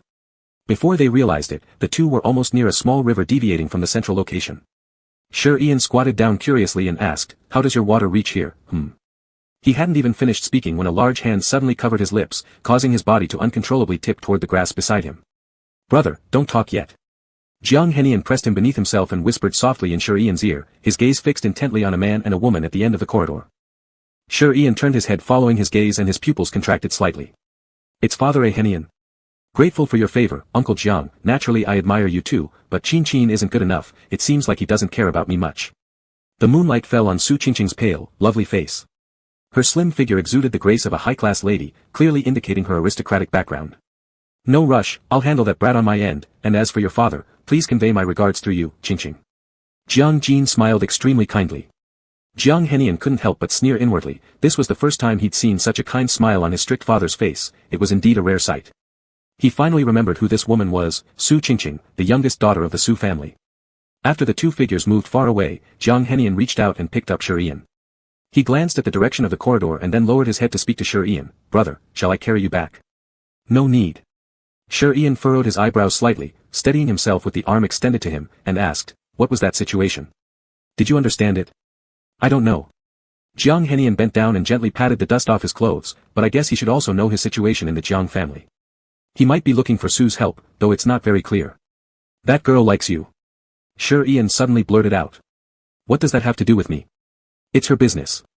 As they were talking, they had already reached the door of a third-floor room. Jiang Henian pushed the door open and pressed the unsuspecting Shi Yan against the wall. He squatted slightly, holding Shi Yan's thigh and lifted him up. Are you jealous, brother? Jiang Henian looked up at him with curious glint in his beautiful eyes. No. Shi Yan shook his head indifferently. Since you've said it has nothing to do with you, I won't be jealous. But what if, just saying, what if, it is a bad romance caused by me at school? Jiang Henian tested cautiously. Sure, Ian loosely wrapped his arms around his neck and tilted his head slightly. Then we break up, would you agree? Well, I'm just joking. Jiang Henian kissed him on the lips apologetically, pressing his strong waist against Sure Ian's thigh root. You don't have to worry about my family stuff. In this lifetime, I will never love anyone but you, and I will deal with all problems properly. I find you've called me brother less often recently. Sure, Ian looked up at him. Because I also want to call you sweetheart, wife, darling, baby, and Sure, Ian couldn't bear to listen further and covered his lips with his hand, shaking his head helplessly. You still call me brother. I like that. Alright, dear brother. Chapter 67, You're going to steal my soul. After showering, Sure Ian lay on the bed. The room was large enough for 2 people to live in. His fingertips ran over the silk-sewn bedsheet, and he sighed. Jiang Hemian had managed to escape from police eyes after committing the murder of Zhang Hao, and now appeared before him under such an identity. His intuition told him this person was dangerous and hiding something from him. Yet Sure Ian felt like he had become Jiang Hemian's pet locked inside a cage, causing him great unease which he could not express. It seemed as if fate had sealed off all his possible paths, but instead illuminated Jiang Hemian's presence in his life. What are you thinking about, dear? Sure, Ian got a scare. Being with this murderer every day made him jumpy at any sound or movement around him. You want to scare me to death. With a weary sigh, Sure Ian turned his head slowly, only to nearly jump out of bed when he saw what was before him. Why aren't you wearing clothes? Sure, Ian quickly looked away after one glance, only to have his chin pinched by someone forcing him to meet Jiang Hemian's gaze. Is Big Brother shy? Jiang Hemian's voice after his bath sounded lower and more hypnotizing than usual. And no, we're both men. Back at the public bathhouses, we'd see white bodies all the time, so what is there to be shy about? Just that being alone with you feels strange. Sure, Ian didn't say the rest, seeing Jiang Hemian's expression change from a light laugh to seriousness. Is that so? Thinking about how many others had seen Sure Ian's body, Jiang Hemian's eyes instantly darkened. Sure, Ian was scrutinized by this gaze until the hair on his entire body stood up, and he hurriedly denied it, but it was too late. Ah! Jiang Hemian wrapped his long arm around Sure Ian's waist and placed him straddling his stomach. He murmured seductively, everyone else has seen you, but not me. Darling, I want to see too. Take your clothes off for me. What nonsense are you spouting? Feeling ashamed in this position, Sure Ian tried to get off, but Jiang Hemian tightly held onto his waist. Let me go. With a low breath, Jiang Hemian reminded him near his ear, I suggest Big Brother stop twisting around. You're about to steal my soul. Where am I twisting? Sure, Ian moved slightly, immediately turning red-faced. You. Big Brother darling, enticing me. Jiang Hemian focused on making Sure Ian helpless by losing his sense of shame. I want to ask you something serious. Sure, Ian glared at him irritably, then pitifully added, every time after helping you, my wrist hurts for a long time. Don't you care for me at all? Jiang Hemian chuckled apologetically, I want to finish fast too. Why don't you try a different position? Painful in another position? Sure, Ian questioned him. Not at all, I can't bear seeing you hurt. Jiang Hemian's gaze fell on his thin waist, pondering silently whether it could withstand. Taking advantage of Jiang Hemian's distraction, Sure Ian hastily got off him, fearing he might lose control any second later. Before Jiang Hemian could say anything, Sure Ian leaned in and kissed his lips softly, begging hoarsely. This time, I'll let you off. Next time, it won't be this easy, decided Jiang Hemian, giving up completely since it wasn't much fun doing it alone anyway. Getting up to blow dry his hair, Sure Ian tossed the shirt beside him over to him, put some clothes on, it's not yet summer. You might catch a cold. Thanks for reminding me, Big Brother. Jiang Hemian casually accepted the shirt but kept it aside without wearing it. Through the mirror, he could see Sure Ian sitting on the bed wearing his shirt. He chuckled lightly. In such matters, he always respected Sure Ian, even though he was also impatient. But he knew that rushing things would spoil them. Moreover, that sort of thing could only be truly enjoyable if it was consensual. Forcing someone against their will could happen, but it would lack charm. Ah Mian. Watching his well-built back silhouette, Sure Ian suddenly spoke, his tone not entirely reflective, yet deeply emotional. I'm here. Jiang Hemian put on the shirt after drying his hair and walked toward the bedside. What is it? Sure Ian gazed at his sometimes stern, sometimes gentle face, and all his irrational frustration seemed to gather in his throat. He originally thought Jiang Hemian might spend the rest of his life in jail, and that this relationship would end there. But he indeed went through sadness and conflicts because of this matter in the past. Now the unexpected turn had come, but Jiang Hemian's cruel nature hadn't changed, preventing Sure Ian from fully letting down his guard. If one day Jiang Hemian no longer liked him, where would Sure Ian find his place? When people are in love, they secrete a lot of hormones such as phenylethylamine, dopamine, and hormones, etc. The peak concentration of phenylethylamine that sustains the height of love generally lasts only 6 months to 4 years. If it continues, he wasn't sure if Jiang Hemian would be willing to defy the essence of human hormones to continue this emotion. After all, even his own was unclear. The current Jiang Hemian in front of him might be a good partner, but he was already nearly 30. Sure, Ian wanted more stability rather than the impulsive recklessness of his youthful days. Nothing's wrong, sleep. I'm tired. Jiang Hemian didn't understand the meaning behind Sure Ian's expression and held him while falling asleep. Good night, sweetheart. The next morning, while still half asleep, Sure Ian heard Jiang Hemian mutter something into his ear. It must have been before dawn because when he woke up and checked the time, it was almost 8:30 a.m. already. His biological clock used to be exactly at 7, but recently, for some reason, he always felt like he hadn't slept enough. Could it be? I'm too depleted. Sure, Ian muttered softly, turning his head toward the empty side. He dismissed the thought. Jiang Hemian had such strong desires and almost had demands every day, yet he still appeared refreshed. Could it be the difference in physical fitness? He recalled what Jiang Hemian had said by his ear when he was half asleep hours ago. At the time, he wasn't fully aware, but he vaguely remembered, "Big brother, I'll go take care of some business and be back soon. Someone will naturally take you for breakfast shortly, be good." Sure, Ian rubbed his temples, put on the clothes Jiang Hemian had prepared for him earlier, brushed his teeth, washed his face, and went straight out of the room. Not having a phone was quite inconvenient. After just taking a few steps, Sure Ian got lost in the large, complex house.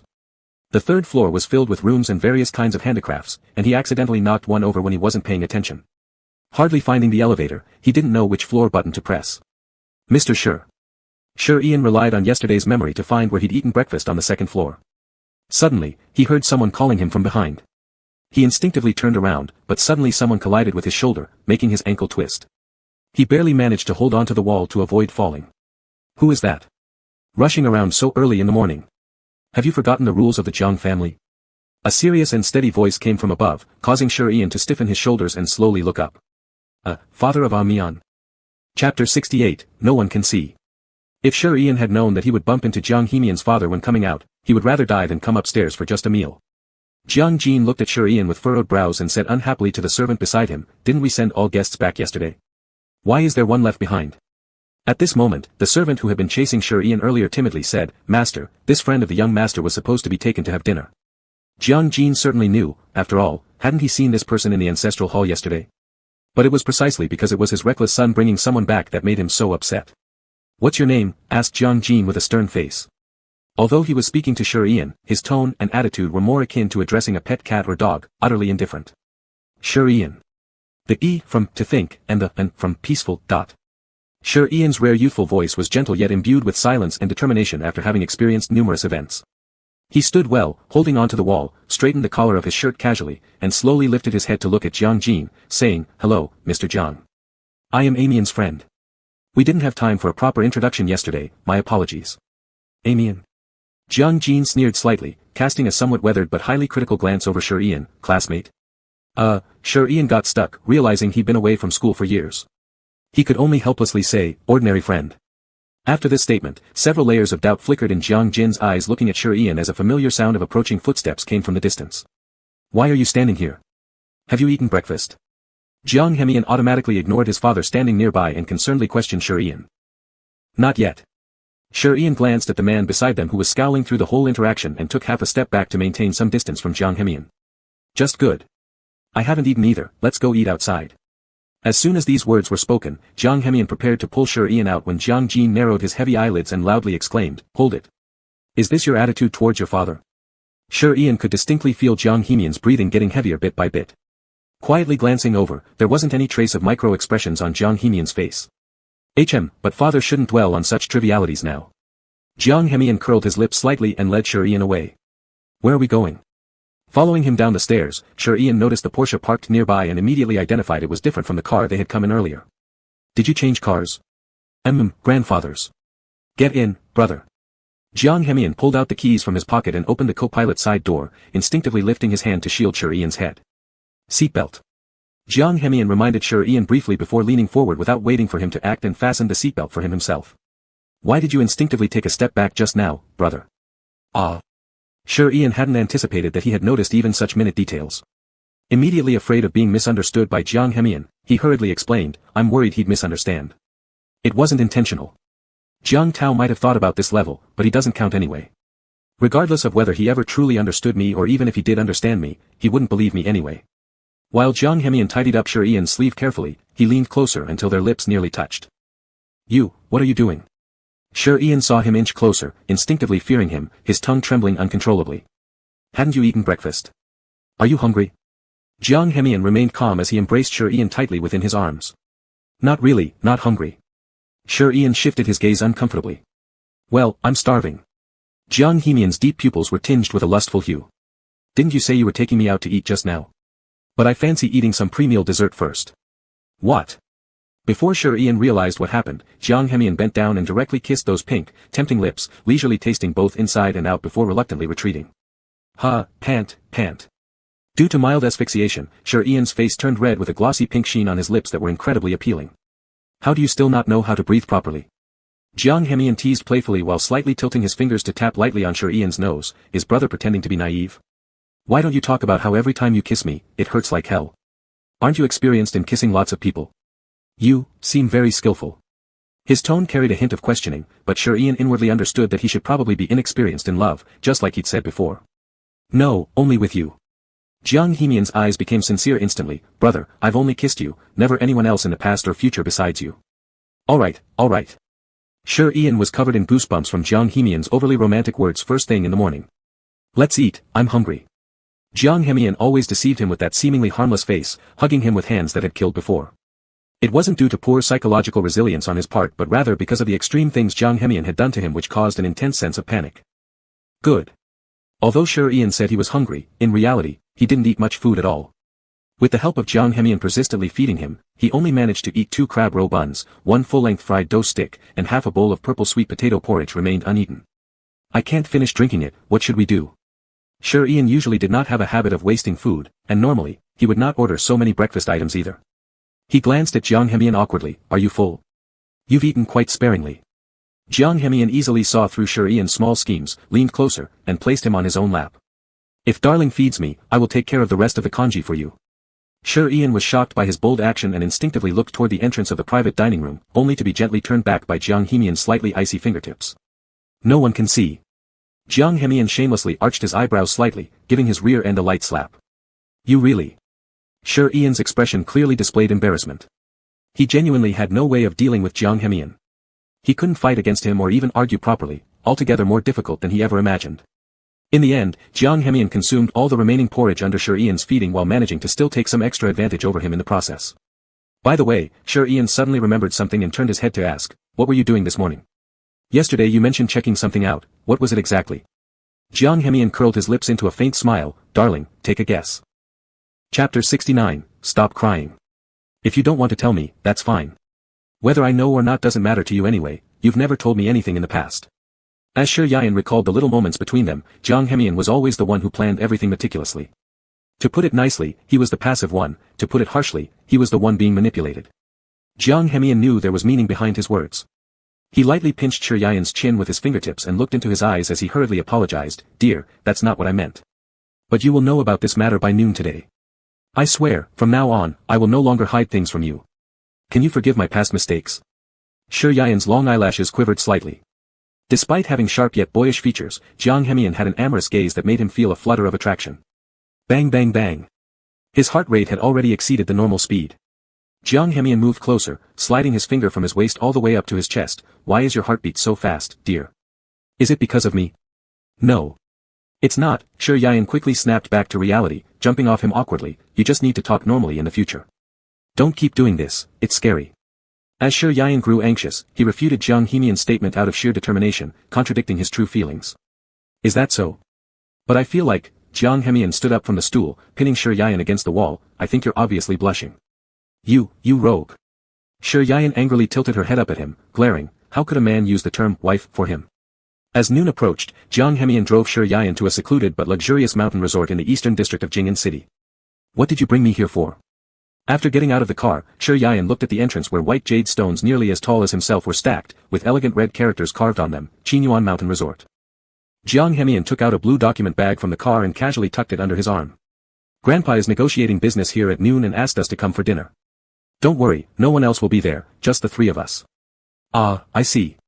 Sure Ian thought he didn't seem very familiar with that grandfather either, but even after handling the family funeral, they managed to find time amidst their sorrow to work, a true workaholic. The two followed a server holding an umbrella to a private room. Jiang Hemian gently pulled the silk curtain in front of Shi Yian and entered, one after the other. Grandpa. The room was spacious. Though its exterior design was fully traditional Chinese, almost everything inside was automated. The server removed the barely touched mountain delicacies and seafood from the middle table and replaced them with new dishes one after another. Shi Yian's eyes widened. It seemed that Jiang Hemian, coming from a wealthy family, must have been a young master in the past. No wonder when he first saw him cooking, his only real skill seemed to be knife handling, while his vegetable cutting was utterly terrible. Good, sit down. After hearing the deep voice, Shi Yian finally snapped back to reality, focusing his eyes on the elder sitting at the main position. With snow-white hair and dressed in a Zhongshan suit, the old man looked over 80 but held himself very upright. Though his eyes were somewhat cloudy, they still reflected the determination that came with years of experience, as if seeing through all worldly matters. First, Jiang Hemian helped Shi Yian pull out a chair, then he sat next to his grandpa. Grandpa, rest appropriately. Your health is the most important. Did you find out? Is it him? The old man sighed deeply and slowly closed his eyes. At this moment, the server tactfully closed the door. Jiang Hemian hesitated for a moment before passing the blue file forward. Of course, he couldn't let the old man read it himself, so he avoided using sensitive terms and began explaining slowly. The owner of the hit-and-run vehicle received intermittent transfers of 5 million yuan from an unknown bank card afterward. Around the same period, father returned after finishing some business in Huanghai City. It's been confirmed that the bank account belonged to a female employee working under father. Now, the evidence is clear. Shi Yian could distinctly feel how the surrounding atmosphere around Grandpa Jiang became increasingly cold and stern. Even though Jiang Hemian didn't mention names directly, Shi Yian understood his implication effortlessly. Despite the abundance of luxurious food set out before them, Shi Yian lost all appetite. His mind was preoccupied with the news report about Director Zhang's accident. Until recently, he truly believed that Jiang Hemian had designed the scheme to incriminate his uncle, but now the plot had suddenly twisted.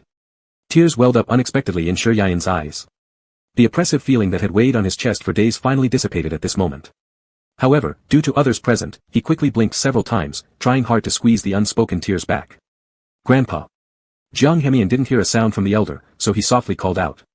It wasn't hard to guess from their conversation in the backyard yesterday that Grandpa already knew who had killed Jiang Tao, yet today he still had him investigate and bring forth concrete evidence. Was this all unnecessary, or was it because Grandpa refused to face reality?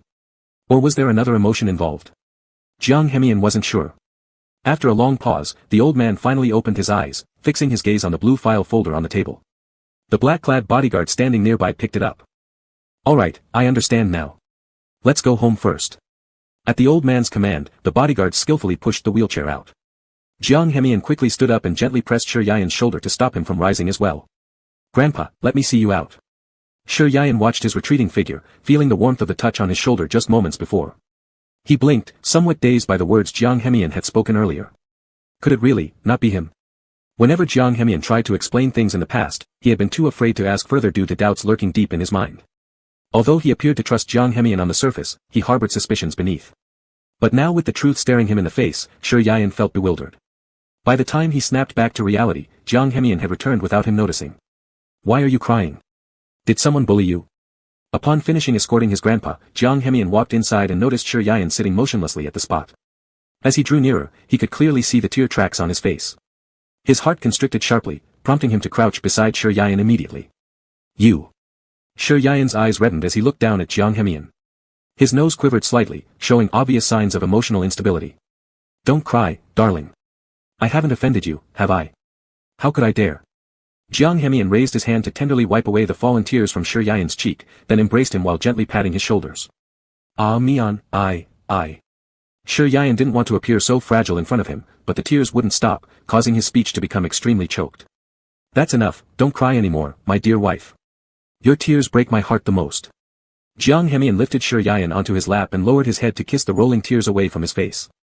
This was the first time Shi Yian had cried like this for no apparent reason, leaving Jiang Hemian at a loss of what to do except kiss his lips repeatedly. Stop crying, brother. It was the first occasion Shi Yian broke down so uncontrollably. Chapter 70, Drinking. Shi Yian was this kind of person. He felt that he once hated Jiang Hemian so much because of what had happened with Jiang Tao, and he had even thought about just giving up on these feelings. But now. Mian, I used to think you were a murderer who even killed your own relatives. Shi Yian's eyes were red, choked with emotion as he said, I've misunderstood you for so long, so long. Jiang Hemian gently wiped away the tears on his face with his fingertips. His hands were originally unclean, and in the past, even though he told Shi Yian the truth, he never intended for him to fully believe it. You don't need to feel guilty.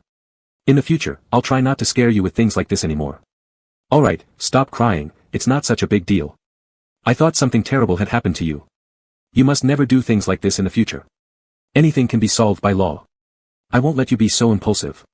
Shi Yian turned his head away from his fingertips to wipe away his tears. Alright, I'll remember your lesson. Jiang Hemian relaxed somewhat upon seeing he had finally stopped crying. After having lunch in a private room and staying close together for a while longer, they prepared to go back.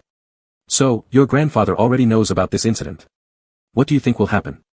Shi Yian looked out the car window at the buildings moving backward outside. I guess my grandfather probably made some guesses initially, but everything is clear now. Jiang Hemian drove and said, but one thing that intrigues me is. What is it? Shi Yian subconsciously asked.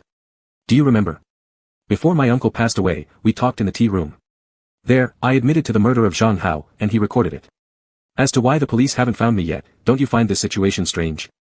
This question, Shi Yian had pondered over a long time ago, saying, there are several possibilities. The first one is that Officer Jiang wanted to cover up for you. As to the reason he later spoke to me, I am not sure. There's no possibility of the first one. Jiang Hemian looked ahead firmly, extremely determined. The second possibility is that the recording device might have been damaged in Officer Zhang's accident. Shi Yian tilted his head and looked at him. That possibility seems higher. Jiang Hemian nodded. The Porsche steadily parked in the courtyard of the Jiang family residence. Shi Yian got off the car following Jiang Hemian. Big brother, I'm quite busy these days. If you encounter my father, don't bother acknowledging him, he won't force you to leave. Jiang Hemian pulled on his wrist to step onto the stairs. Be careful, the design of these stairs isn't very user-friendly. Okay, let go of me, I can walk myself. Shi Yian quickly released his hand for fear someone would notice them. Jiang Hemian sighed lightly, helplessly saying, Big brother really is. He sent Shi Yian back to his room and intended to seize a kiss under the pretense of opportunity when his phone conveniently rang. Mian, answer the call, don't delay the important matters. Shi Yian smirked and quickly planted a peck on his lips before hurriedly getting up from Jiang Hemian's lap, retreating to the side. Jiang Hemian glanced at the incoming call display, hesitated for a moment, then answered. Yes, grandfather, okay, I'll be there soon. After hanging up the phone, Jiang Hemian's gaze fell on Shi Yian sitting properly aside. Unable to resist, he chuckled softly, Big brother, you're really scared of me, aren't you? No. Shi Yian instinctively denied it. He wasn't afraid of Jiang Hemian, but sometimes. Just go quickly. Don't delay important things. Not in a hurry. Jiang Hemian slightly tilted his lips upward, trapping Shi Yian against the edge of the bed. Baby, we still have time to do some naughty things. No. Don't. Although Shi Yian's misunderstanding toward Jiang Hemian had been cleared up, it was impossible for them to behave so recklessly. Mian, grandfather surely has more important matters than me, so hurry up and go. In my heart, there's nothing more important than you.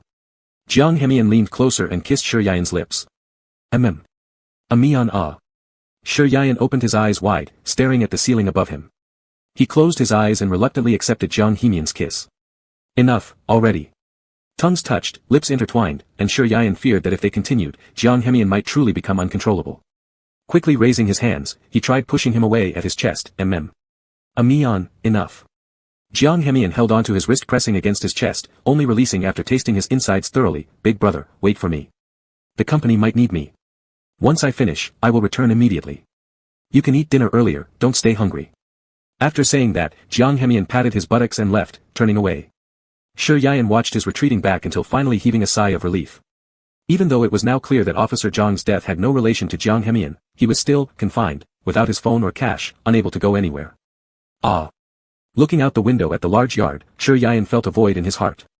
Everything here seemed so unrealistic. He had thought Jiang Hemian and himself were in similar situations, both pitiful people, but now it seemed he had been too naive. After the small incident in the morning, Shi Yian didn't step outside his room all afternoon, first, because everything around him was unfamiliar and he didn't want to stir up trouble, and second, because he was tired. He spent half of the time sleeping. He woke up as dinner time approached. There was a knock on the door by one of the servants, and Shi Yian changed into his slippers to open the door.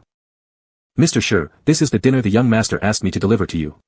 The maid carried the tray over. Shi Yian was slightly surprised but then smiled appreciatively. Thank you for your effort. He hadn't expected Jiang Hemian to have these preparations ready, which saved Shi Yian a lot of hassle. After eating, he stood in front of the floor-to-ceiling window gazing at the moonlight, lost in thought. He didn't know when Jiang Hemian would return. When Shi Yian realized he subconsciously awaited Jiang Hemian's arrival, he abruptly snapped back to reality. It seemed like he had forgotten something more important. Work. It was true that Jiang Hemian's family was wealthy, but he couldn't keep going like this. He had his own matters and life to attend to, a life that was supposed to be unremarkable until he met Jiang Hemian, whose presence disrupted his original course. Shi Yan shook his head, trying not to think about Jiang Hemian anymore. He took some clothes from the wardrobe and went into the bathroom. Jiang Hemian hadn't expected to run into a few veteran shareholders and partners right after work in the evening. Out of courtesy, he had no choice but to drink some alcohol and eventually let his driver come to pick him up. By the time he got home, it was almost 10 p.m. His steps were unsteady. Although Jiang Hemian occasionally smoked, he rarely drank, and the alcohol served during the evening was rather potent. Just a few glasses left him in his current state. Brother. Chapter 71, Hurts So Much. As soon as Shi Yan came out of the bathroom, she saw Jiang Hemian stumbling in from the door. Instinctively, she looked at her own waist. Fortunately, her clothes were intact. Mian. What's wrong? Shi Yan noticed his strange gait and was about to fall down, so she hurriedly went forward to support him. As soon as she got close, she smelled a strong smell of alcohol. Shi Yan instinctively frowned slightly. How could you drink so much? No. Jiang Hemian couldn't hold on to the wall and fell into Shi Yan's arms. The usually clean face was now tinged with a red flush. He muttered, brother. I didn't drink too much. Shi Yan couldn't support him. As she watched him about to throw up, she quickly brought him to the restroom. Jiang Hemian puked for a long time over the toilet bowl. Shi Yan gently patted him until he had vomited all the messy liquor in his stomach, then handed him a toothbrush for cleaning. Afterwards, she helped him onto the bed. Brother. Shi Yan was just about to get up but was held by Jiang Henian's long arm around her waist, and her whole body couldn't control falling backward. Ah. Jiang Henian took the opportunity to press down, looking down at Shi Yan with hazy eyes. Brother. What do you want to do? Shi Yan could feel through the gaps in their clothes his abnormal temperature, which gave her an ominous feeling. Dear brother, you smell so good. Jiang Henian lowered his head and kissed her neck, then sniffed again on her body. Mian, no, don't be like this. Shi Yan noticed his action of undressing, which confirmed her previous suspicion even more. Brother, I want you. After saying that, Jiang Henian leaned down directly and kissed Shi Yan's lips, lifting his leg to press on Shi Yan's restless calf. He panted coarsely and whispered in the person below's ear, please, just once, brother. You. The morning sunlight shone through the gauze window onto the pure white sheets. Shi Yan was lying naked in Jiang Henian's embrace, half asleep. They didn't know how many times they did it last night. In any case, he already had no recollection of the latter part of the night and felt completely drained. Brother. The first thing Jiang Henian did upon waking was to test the temperature at Shi Yan's head. Thankfully, everything seemed normal without any accidents, allowing him to breathe a sigh of relief. Mian, I'm tired. Shi Yan instinctively snuggled closer to Jiang Henian. Her beautifully shaped eyebrows knitted tightly. The lips that had been calling his name all night were slightly dry, but their color remained attractive. Brother. Watching Shi Yan made Jiang Henian. He swallowed heavily, finally discarding all inappropriate thoughts. However, Shi Yan lying completely naked in his arms tested every ounce of his self-control. Jiang Henian simply got up from the bed and glanced at the time. It was almost 11 in the morning. Thankfully, he could rest today, otherwise he would have messed things up. Dear brother, are you going to get up? Where does your body hurt? Jiang Henian asked while perching by the bed, giving her a light kiss on her nose. Tired. Don't want to get up. Shi Yan felt like her body was about to fall apart. Well then, let me tidy up and get us lunch. Jiang Henian adjusted his collar and just stepped out when he met Jiang Jin coming out from another room in the hallway. His steps paused for a moment. It should have been a workday today, but Jiang Jin was actually home, making Jiang Henian suspect that Grandpa might have revoked his position or some authority in the company. After all, currently at least 45% of Jiang Corporation's shares were in Jiang Jin's hands. If Grandfather wanted him to spit everything back out exactly as he had taken them in, it wouldn't be easy. For now, the best thing to do was not to make any rash moves and provoke Jiang Jin. Stop. Jiang Jin looked disdainfully at him, examining him from head to toe. His gaze seemed as if it were trying to dissect him, then turned to look at where he came from. What? Does father have something to say? Jiang Henian faced his stare without any hint of fear. You're becoming increasingly lawless. Jiang Jin's face darkened. Last night, Grandpa called him for a talk and withdrew the deputy chairman rights of a subsidiary company from him based on an imaginary reason. He vaguely felt that this matter was not unrelated to Jiang Henian.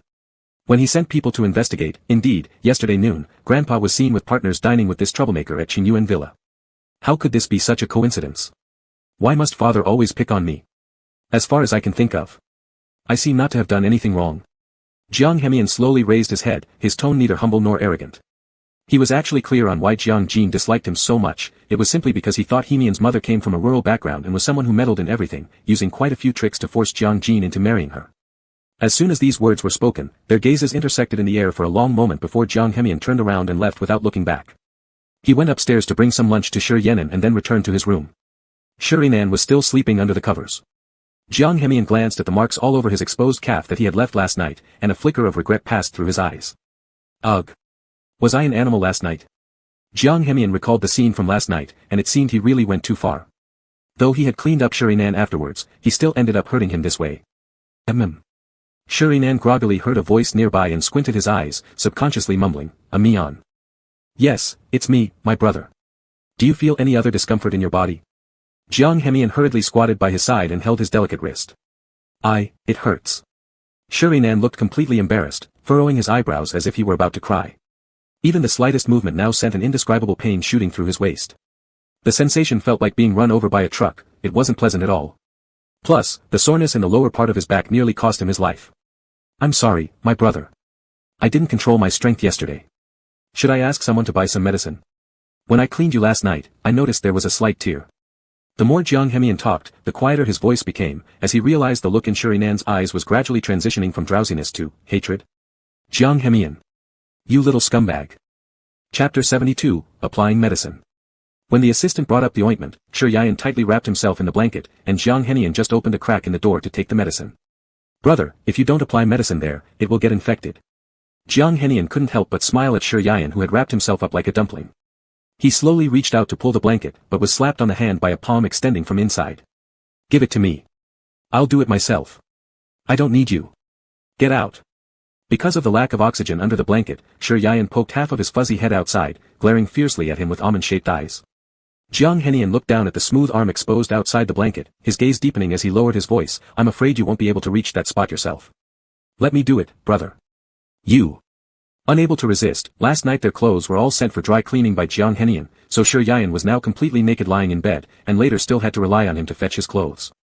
"Be gentle. It hurts." "Sweetheart, I'm already being very gentle." Blushing furiously, Shi Yan'an struck the center of Jiang Hemian's chest hard. "Don't look. It's all your fault." Not looking would be strange." Jiang Hemian looked down at the aftermath of what they did last night, compassion and guilt flashing in his eyes as his hands worked even more gently. "SSS." Shi Yan'an grimaced with pain, and the beautiful muscle lines on his back, tense from clenching, caught Jiang Hemian's attention enthusiastically. But he also knew Shi Yan'an couldn't handle another round, so Jiang Hemian sped up his movements and evenly applied the ointment. "There, done, brother." Lying down breathlessly, Shi Yan'an hummed weakly, "My back hurts too, what should we do? Shall I massage your back?" Saying that, Jiang Hemian immediately placed his hands on Shi Yan'an's slender white waist and began kneading it lightly. "Apply a bit more pressure." Comforted, Shi Yan'an closed his eyes and sighed contentedly. "All right." The two dawdled around the room for a long time before Shi Yan'an finished eating lunch and changed into clean clothes. Thankfully, Jiang Hemian had already helped him shower last night, otherwise, after applying the medicine, they'd have to apply it again. "Brother, your collar isn't straight. Don't touch me." Jiang Hemian merely wanted to help Shi Yan'an adjust his collar but was rejected unceremoniously. His tall frame of 6'3" seemed helpless for a moment. Shi Yan'an looked at the mirror, noticing all the densely packed red marks covering his neck without a single clean spot visible. How could he possibly go out? How could you leave marks all over my neck?" Jiang Hemian scratched his scalp awkwardly and said apologetically, "Brother, I didn't mean to. You were just too tempting last night, and I couldn't help myself." Hearing this, Shi Yan'an was flustered, wondering why Jiang Hemian was blaming him. You indulged in promiscuity after drinking, you know that?" Shi Yan'an defended himself, blushing furiously. "I didn't." Jiang Hemian's tone was firm, and his eyes were unusually calm. As Shi Yan'an was about to say something, his mobile phone rang, interrupting him. Jiang Hemian glanced at the caller ID and his expression turned unpleasant. "Hello. You need to come to the company this afternoon." Understood." Jiang Hemian nodded indifferently and hung up. "Your father?" Shi Yan'an guessed who had called just by his tone. "Yeah, he wants me to come to the company." Jiang Hemian, with one long arm, drew Shi Yan'an close and took something out of his pocket and handed it to him. "Here's the phone. Call me if you need anything, alright, brother." Shi Yan'an was slightly surprised as he stared at the phone handed over to him. After being stunned for a few seconds, he hesitatingly accepted it. "Really, are you just giving it to me like this?" "What? Don't you want it, brother?" Jiang Hemian lifted his hand and gently stroked Shi Yan'an's fuzzy head, then suddenly changed his tone. "If you don't want it." "I do. I want it." Shi Yan'an hurriedly shoved the phone into his pocket and turned away. Jiang Hemian chuckled softly, seeming unconcerned whether Shi Yan'an would run away. "What does brother want?" "I'll bring it for you when I come back tonight." "There's nothing I want. Go quickly, don't delay important matters." Jiang Henian stepped closer and kissed Shi Yan's lips deeply before leaving with a smirk. Humph. Such a little thug. Shi Yan felt his sore waist after standing too long and sat down beside the bed immediately. He unlocked the phone, noticing that the password hadn't changed, but the wallpaper had been switched to a casual selfie taken afterward by Jiang Henian. Such a narcissist. He quickly scanned some messages sent by the school teacher group, fortunately not missing any important news. Suddenly he flipped to an unanswered call from a few days ago, and his pupils contracted. He remembered this number. Fan see you. Jiang Henian originally thought it was something related to the company, but it turned out to be just a minor issue in the finance department. He took a deep breath and walked into Jiang Jin's office with great composure. But as soon as he entered, he bumped into a woman coming out. Jiang Henian reacted fast, sidestepping to avoid her, but the woman wasn't so lucky. She was about to fall to the ground when Jiang Henian grabbed her collar and used the momentum to push her against the wall. Can't you watch where you're going? Su Qingqing suddenly heard a familiar voice in her ear and looked back in surprise. Senior. I've told you, I don't know you, said Jiang Henian. He never expected to see the woman who had tried to scam him last time here. What a coincidence. After hearing these words, Su Qingqing's bright eyes immediately filled with tears. Brother Jiang, is there something you misunderstand about me? Why do I always feel like I did something wrong? The employees around heard the commotion and stretched their necks to stop and sneak a peek. Jiang Henian's face hidden behind his hair darkened. Enough. He'd never seen such a troublemaking woman. Jiang Henian dragged her outdoors and threw Su Qingqing at the entrance. Let me tell you what you did wrong. Stop pretending to look pitiful. I have no interest in you. Don't try to use business relations to ingratiate yourself with the Jiang family. The waters here are deeper than you think. Chapter 73, I already have someone I plan to spend my entire life with. As Jiang Henian had just finished speaking, he heard a series of footsteps coming from behind. Jiang Jin hurried out in quick steps. Seeing the scene in front of him, he almost rolled up his sleeves and slapped Jiang Henian on the face. Uncle Jiang, please don't be angry. Senior just wanted to talk to me elsewhere. Su Qingqing shook her wrist that had hurt from being gripped tightly by Jiang Henian as she quickly stood in front of the two.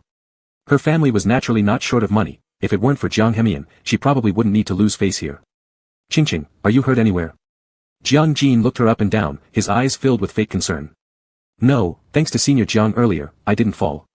Su Qingqing's gaze fell back onto Jiang Henian, gratitude filling her beautiful eyes.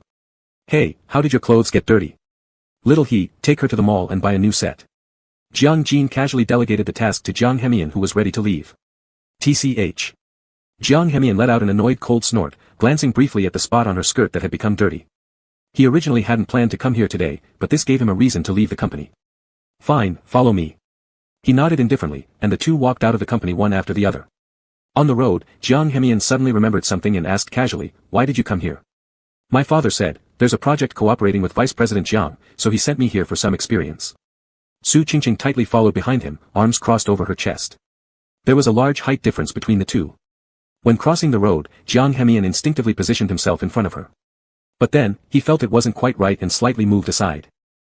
Shi Yan wasn't so short or weak as to require such protection from him. Jiang Henian glanced at the girl struggling to keep up with his pace behind him. Where's your driver? After crossing the road, Jiang Henian suddenly stopped. Huh? Su Qingqing actually thought he was going to take her to the mall to buy clothes and looked bewildered as she replied, I asked him to go shopping for me. Jiang Henian stared into her eyes for a moment before finally saying, go back. The surroundings were quiet, resembling a city park. Su Qingqing's long, thin eyelashes trembled slightly. Senior, I really like you. I'm sorry, but I already like someone else. To be precise, I already have someone I plan to spend my entire life with. Jiang Henian sighed and continued, the Jiang family is not as simple as you think. If you don't want to become a pawn. Su Qingqing's slim shoulders trembled, and this was already the second time she had heard this from Jiang Henian's mouth. Aren't you afraid I'll tell these things to my father? If I was afraid, I wouldn't be reminding you here. Jiang Henian's eyebrows arched slightly, go. You will naturally meet someone better later on. Don't waste your energy and emotions on me. Never again. Definitely never again. Su Qingqing gazed at his retreating back. The wind blew away the tears welling up in her eyes, and she realized, never again. People always tend to be deeply moved by someone standing up for justice during their low moments, even though that person might forget the incident soon afterward. Jiang Henian bought a bunch of blue roses at a flower shop. As he passed by a pet store, he inadvertently turned his head toward it, and his pupils instantly dilated. That was. Toward the end of the evening, Jiang Henian's phone rang. He thought it was Shi Yan, but surprisingly, it was the old man instead. Hello, Grandpa. After the phone call, Jiang Henian felt much more relaxed. It turned out Jiang Jin had reported to Grandpa, using the excuse that he had ruined the cooperation between the company and the Su family. However, not only did he fail, but the grandfather scolded him severely and reclaimed some of the power under his control. Jiang Hemian hung up the phone and carried the 5-month-old kitten he held directly upstairs. Based on the current situation, Grandpa was indeed being much more straightforward. Pretty soon, Jiang Jin would have to step down as vice chairman, and he himself would come closer to achieving a certain plan. Although Grandpa was utterly disappointed in Jiang Jin, tigers do not eat their young, he wouldn't do anything too drastic to Jiang Jin. But he, Jiang Hemian, would certainly not handle this matter so simply. According to the assistant's investigation, Uncle Jiang could very likely destroy what was on the voice recorder before the police arrived. As for the reasons, Jiang Hemian was unclear, but judging by this action alone, he would definitely seek justice for this uncle. Meow. Just as he approached his room, the little kitten in his arms suddenly mewed at him. Jiang Hemian's lips curved slightly as he stroked its furry head. Good baby. Then he pushed the door open. There was joy hidden within Jiang Hemian's eyes. Big brother, look what I brought you. Huh. His words paused for a moment as he looked around, finding the spacious room completely empty. Jiang Hemian's fingers loosened slightly, almost causing the kitten in his arms to fall. What are you doing standing at the door? Aren't you going to come in? Shi Yayan entered carrying a cup of coffee and saw the familiar figure turned away from him. Brother. Jiang Hemian slowly rotated his stiff shoulders, inch by inch, and when he finally faced Shi Yayan entirely, a dreamlike sensation welled up from deep within his heart. Whose little kitty is this? It's so cute. Shi Yayan hadn't noticed the look of relief on Jiang Hemian's face just moments before. He set down the coffee and attempted to pick up the kitten with both hands, but before he could touch it, Jiang Hemian quickly bent down and placed the kitten on the ground. Hey, what, Before Shi Yayan could fully comprehend his actions, Jiang Hemian had pinned him against the wall and kissed him deeply. What, you mean? Jiang Hemian kissed him with such urgency, as if trying to drain all the oxygen from Shi Yayan's mouth. The kitten on the floor, though famished, did not whimper, its big brown eyes watching blankly as the two continued their passionate embrace. Finally, just as Shi Yayan was about to lose breath, Jiang Hemian let go, looking down at the waterlogged lips that had been reddened by the kiss. His heart, which had been hanging anxiously, finally settled. Does your waist still hurt? No. Shi Yayan shook his head while catching his breath, instinctively licking his lips before calmly asking, did you think I left? Yeah. Jiang Hemian nodded slightly, keeping his large hand rested on Shi Yayan's waist. It'd be hard to find someone to take responsibility if brother left. Take responsibility for what? Shi Yayan asked curiously. What do you think, brother? Jiang Hemian suddenly grinned, lowering his voice a bit. Shouldn't you be called wife now? Meow. Chapter 74, The Little Kitten Knows How to Pick a Spot. Shi Yayan felt embarrassed under his gaze. They had already consummated their relationship, but in the legal sense, it didn't count for much. Do as you please. He didn't want to dampen Jiang Hemian's enthusiasm. Suddenly, he felt something tugging at his ankle, and instinctively looked down. It was the little kitten that Jiang Hemian had abandoned. Shi Yayan squatted down and picked it up, asking, did you buy this? It's so cute. Jiang Hemian couldn't help but smile slightly as he watched Shi Yayan's lips. The cat he had when he was a child resembled this one, which was why he brought it home. Shi Yayan used his fingertip to gently touch the kitten's soft little belly. This little kitten wasn't afraid of people at its age, instead, it seemed very friendly. What should it eat? Should we feed it milk? It seems hungry. The kitten already had its baby teeth and began licking Shi Yayan's outstretched fingertip. Jiang Hemian smiled, I'll have my assistant bring over some fresh milk and kitten food. Shi Yayan sat on the edge of the bed, and the little kitten wasn't misbehaving, just wiggling around with its little tail up high and short. He placed the kitten between his thighs, but then the little thing started climbing toward him. Even without fully grown claws, it managed to climb all the way up to his chest. Shi Yayan was afraid it might fall, so he lightly supported its little bottom with both hands and leaned down to watch this lively creature closely. Hey! Suddenly, the kitten bit down on Shi Yayan's right chest. Jiang Hemian quickly grabbed it by the neck and moved it aside, turning back to check on Shi Yayan, are you alright? Yes. A trace of uneasiness flickered across Shi Yayan's cheeks as memories from last night came flooding back, making his face flush. Brother, are you really okay? Jiang Hemian's gaze was fixed intently on the spot where Shi Yayan had been bitten, leaning in slightly as if ready to undress him to check further. This little kitten knows how to pick a spot. You, stop acting like that. Shi Yayan immediately caught what he was implying and lightly slapped his cheek. Jiang Hemian closed his eyes, savoring Shi Yayan's palm striking his cheek, then laughed as he picked up the kitten again. I tested it on you last night, it doesn't have milk. One sentence made Shi Yayan feel like steam was practically rising from his head as he turned sharply to glare at Jiang Hemian, who was smirking. After feeding the kitten, Jiang Hemian arranged it in a small cat bed sent up by his assistant. In no time, this 5-month-old little kitten fell asleep after suckling on the milk. Brother, want to take a shower together? Jiang Hemian casually threw off his shirt onto the sofa, exposing his well-built muscles, and grinned at Shi Yayan, who was still crouching beside the cat's nest. Go by yourself. Shi Yian glared at him again upon hearing this, standing up to drink the cup of coffee that had already cooled. But someone held his wrist, and Jiang Hemian pressed his warm chest tightly against Shi Yian's back, whispering near his ear, "Still sore? Do you need more medicine?" "Absolutely unnecessary." After saying that, Shi Yian fled like a streak of lightning. When Jiang Hemian came out of the bathroom, the outside window showed a pitch-black night, except for a single warm yellow lamp left on for him by the bedside. The room was quiet, with only Shi Yian's and the kitten's breathing faintly heard. He gently lay down beside Shi Yian and gazed down at his steady breathing. This unprecedented peace quickly filled the long empty heart of Jiang Hemian. That's right. His brother should be like this, forever staying by his side, being his alone. In the following days, Jiang Hemian mostly worked long hours, familiarizing himself with various investment projects and current market trends within the company, while secretly engaging in fierce battles with Jiang Jin behind the scenes. Su Qingqing seemed to have taken Jiang Hemian's advice, as she didn't show up at the company afterward. Of course, unsurprisingly, the deal between Jiang Jin and Su family fell through, but the old man didn't blame Jiang Hemian, instead attributing the fault solely to Jiang Jin and stripping him of some of his rights. Nobody knew what Jiang Hemian was thinking when he left the company for the last time, but Jiang Jin had a vague sense of foreboding. "Brother, let's go home."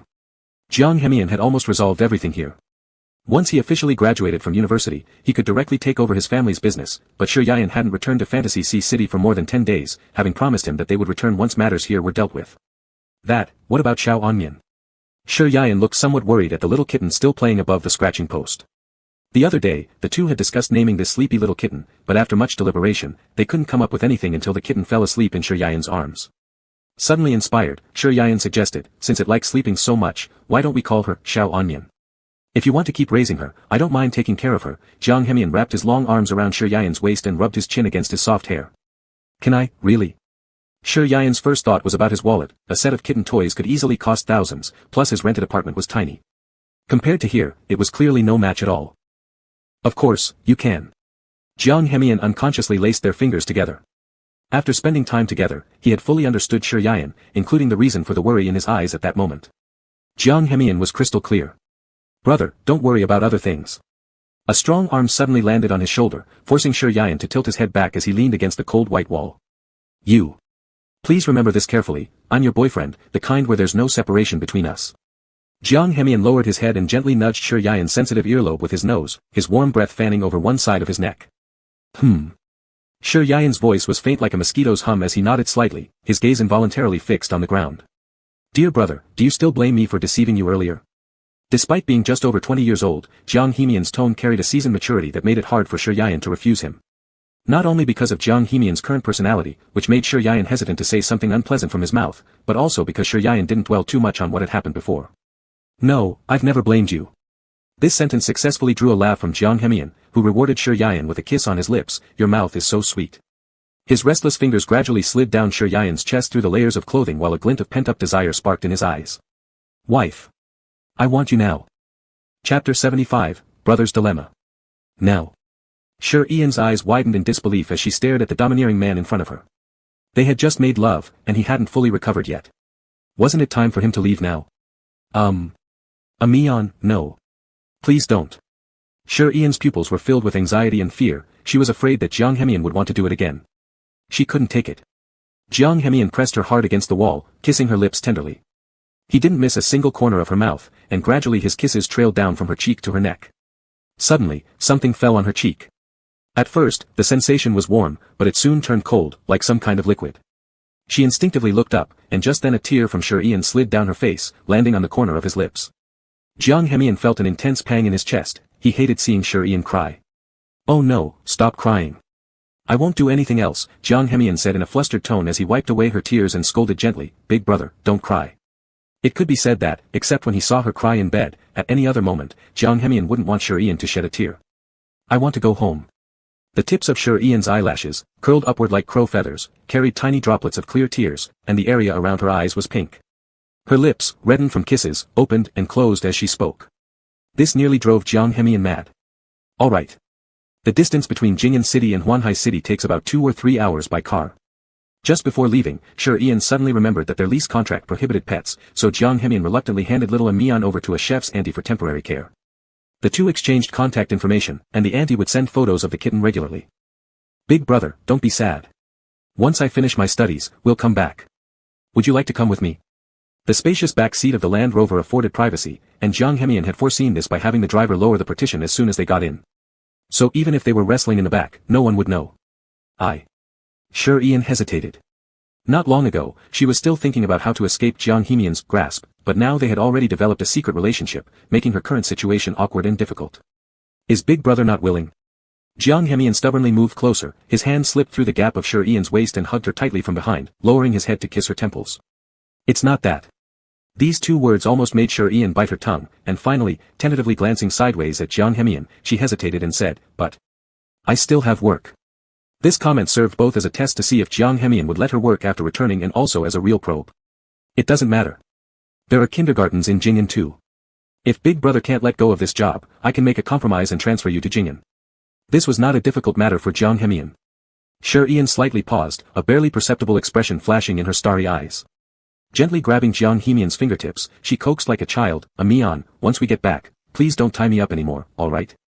Seeing that he remained silent, Sure Ian quickly kissed the hollow of his throat and looked up earnestly at him. At home, there's no one, the room is dark, I can't even drink water or use the restroom, I'm scared. That last line successfully awakened Jiang Hemian's conscience, though it mainly stirred his macho desire not to see Sure Ian suffer. Alright, I won't tie you up anymore, but you must promise me that you won't run away and won't maintain any connection with other men. Jiang Hemian rested his chin on her nape and added, Big Brother knows who I'm talking about. Sure Ian nodded slightly, recalling the call from Fan Siyu she had seen on her phone earlier. Halfway through the journey, Sure Ian began feeling drowsy. Jiang Hemian turned his head and helplessly smiled, pressing her fluffy head into his embrace. From this angle, Sure Ian seemed exceptionally well behaved. Her delicate and attractive features appeared especially peaceful under the occasional flashes of street lamps outside the window. Perhaps sensing discomfort in this posture, she mumbled in her sleep and shifted to a more comfortable position, curling up in Jiang Hemian's arms. When they returned home, it was already around 9 p.m., half an hour later than planned. It was likely due to the evening rush hour traffic. Jiang Hemian tilted his head to glance at Sure Ian, still sleeping soundly. Tisk, so sleepy, huh? But then, remembering what happened last night, how he kept her awake all night, it made sense. Jiang Hemian didn't bear to disturb her deep slumber. He had the driver parked downstairs, and he carried Sure Ian upstairs himself. When they reached the stairwell entrance, he abruptly stopped and turned back to glare at the driver. That look seemed to say, mind your own business, scaring the driver into not daring to stay longer for fear of losing his job, so he turned on the signal light and drove away. TSK, that was a clever one. As soon as they entered the room and Sure Ian was placed on the bed, he woke up groggily, his voice slightly hoarse. Mian. I'm here, brother. Jiang Hemian gently held his hand, looking down at him. What time is it? Sure Ian asked in a hoarse voice. 9 o'clock. Are you hungry, brother? I noticed you ate very little this evening. Jiang Hemian asked with concern. Sure Ian took a deep breath and sat up while rubbing his eyes. If he had to go to work the next day, he still needed to organize his project presentation, but he was very sleepy. Lately. I've been feeling drowsy. I don't know why. He wanted to wash his face in the bathroom, but as soon as he stood up, he felt dizzy, stumbled, and fell into Jiang Hemian's arms. Did brother often do self-pleasure before? But you don't seem like someone with strong desires, so it shouldn't be physical weakness, Jiang Hemian said as he firmly embraced him, feeling guilty about last night. I don't know either. Sure Ian's ear roots were slightly red as he shook his head lightly, maybe I just haven't rested well. Are you sleepy? I want to go to school tomorrow, I need to sort out my presentation. Jiang Hemian's eyes darkened instantly. He hadn't expected it to come so soon, they had only been apart for less than a week, and he still hadn't completely given his full attention to Sure Ian. Is it not allowed? Sure Ian pouted, looking somewhat dissatisfied, you promised me, Mian. You can't go back on your word. I gave you a month off at that time. Jiang Hemian paused, taking a deep breath before continuing, of course, if you really want to go. I know I can't stop you, but brother, you should understand my nature. Staring at the deep possessiveness in his eyes, Sure Ian was momentarily stunned. Jiang Hemian's fingers roamed along his waist, if you insist on going, there is one condition you must meet. What condition? I want you, right now tonight, brother.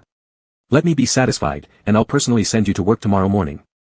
Chapter 76, Will Brother Leave? Sure Ian finally understood. Although Jiang Hemian's word seemed generous, in the end, the leeway he left for Sure Ian was still narrow, one could even say it was slim. I'm not going anymore. You're a vicious capital, I don't want to play with you. The saying goes that people are chopping boards and me fish meat. He now felt this truth very much. Yet, he didn't want Jiang Hemian to see his current dispirited state, so he turned his head away and wiped his tears secretly.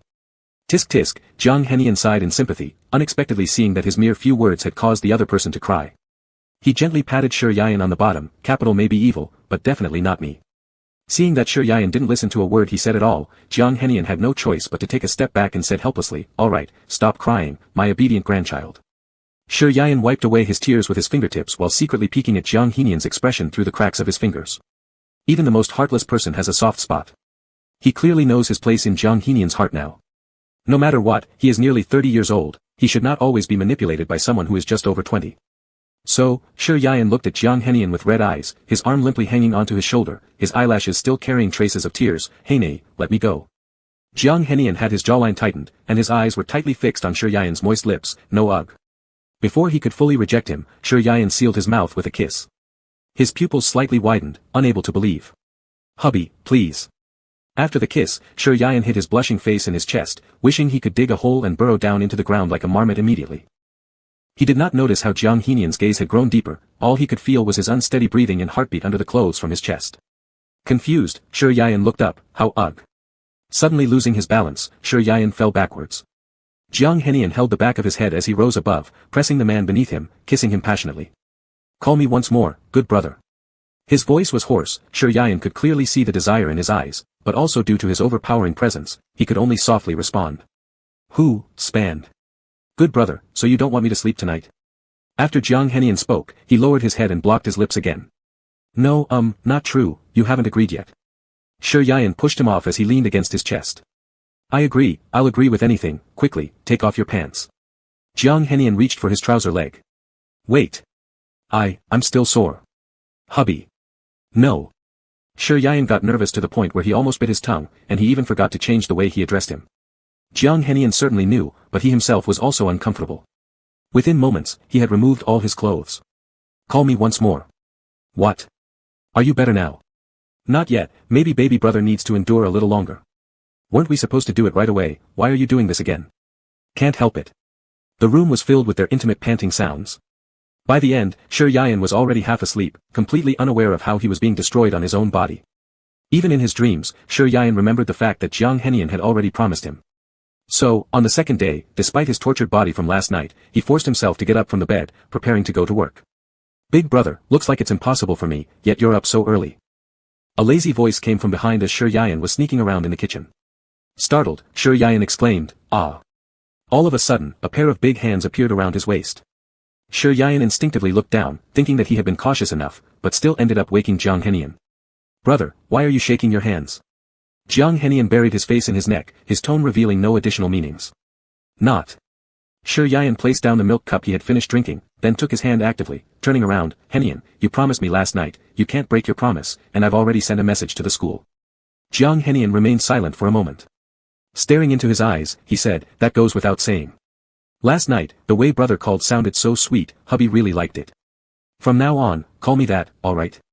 Mentioning last night's incident, Shi Yayan couldn't help but turn red in the face, stuttering, I'm leaving first then. You have things to attend to too."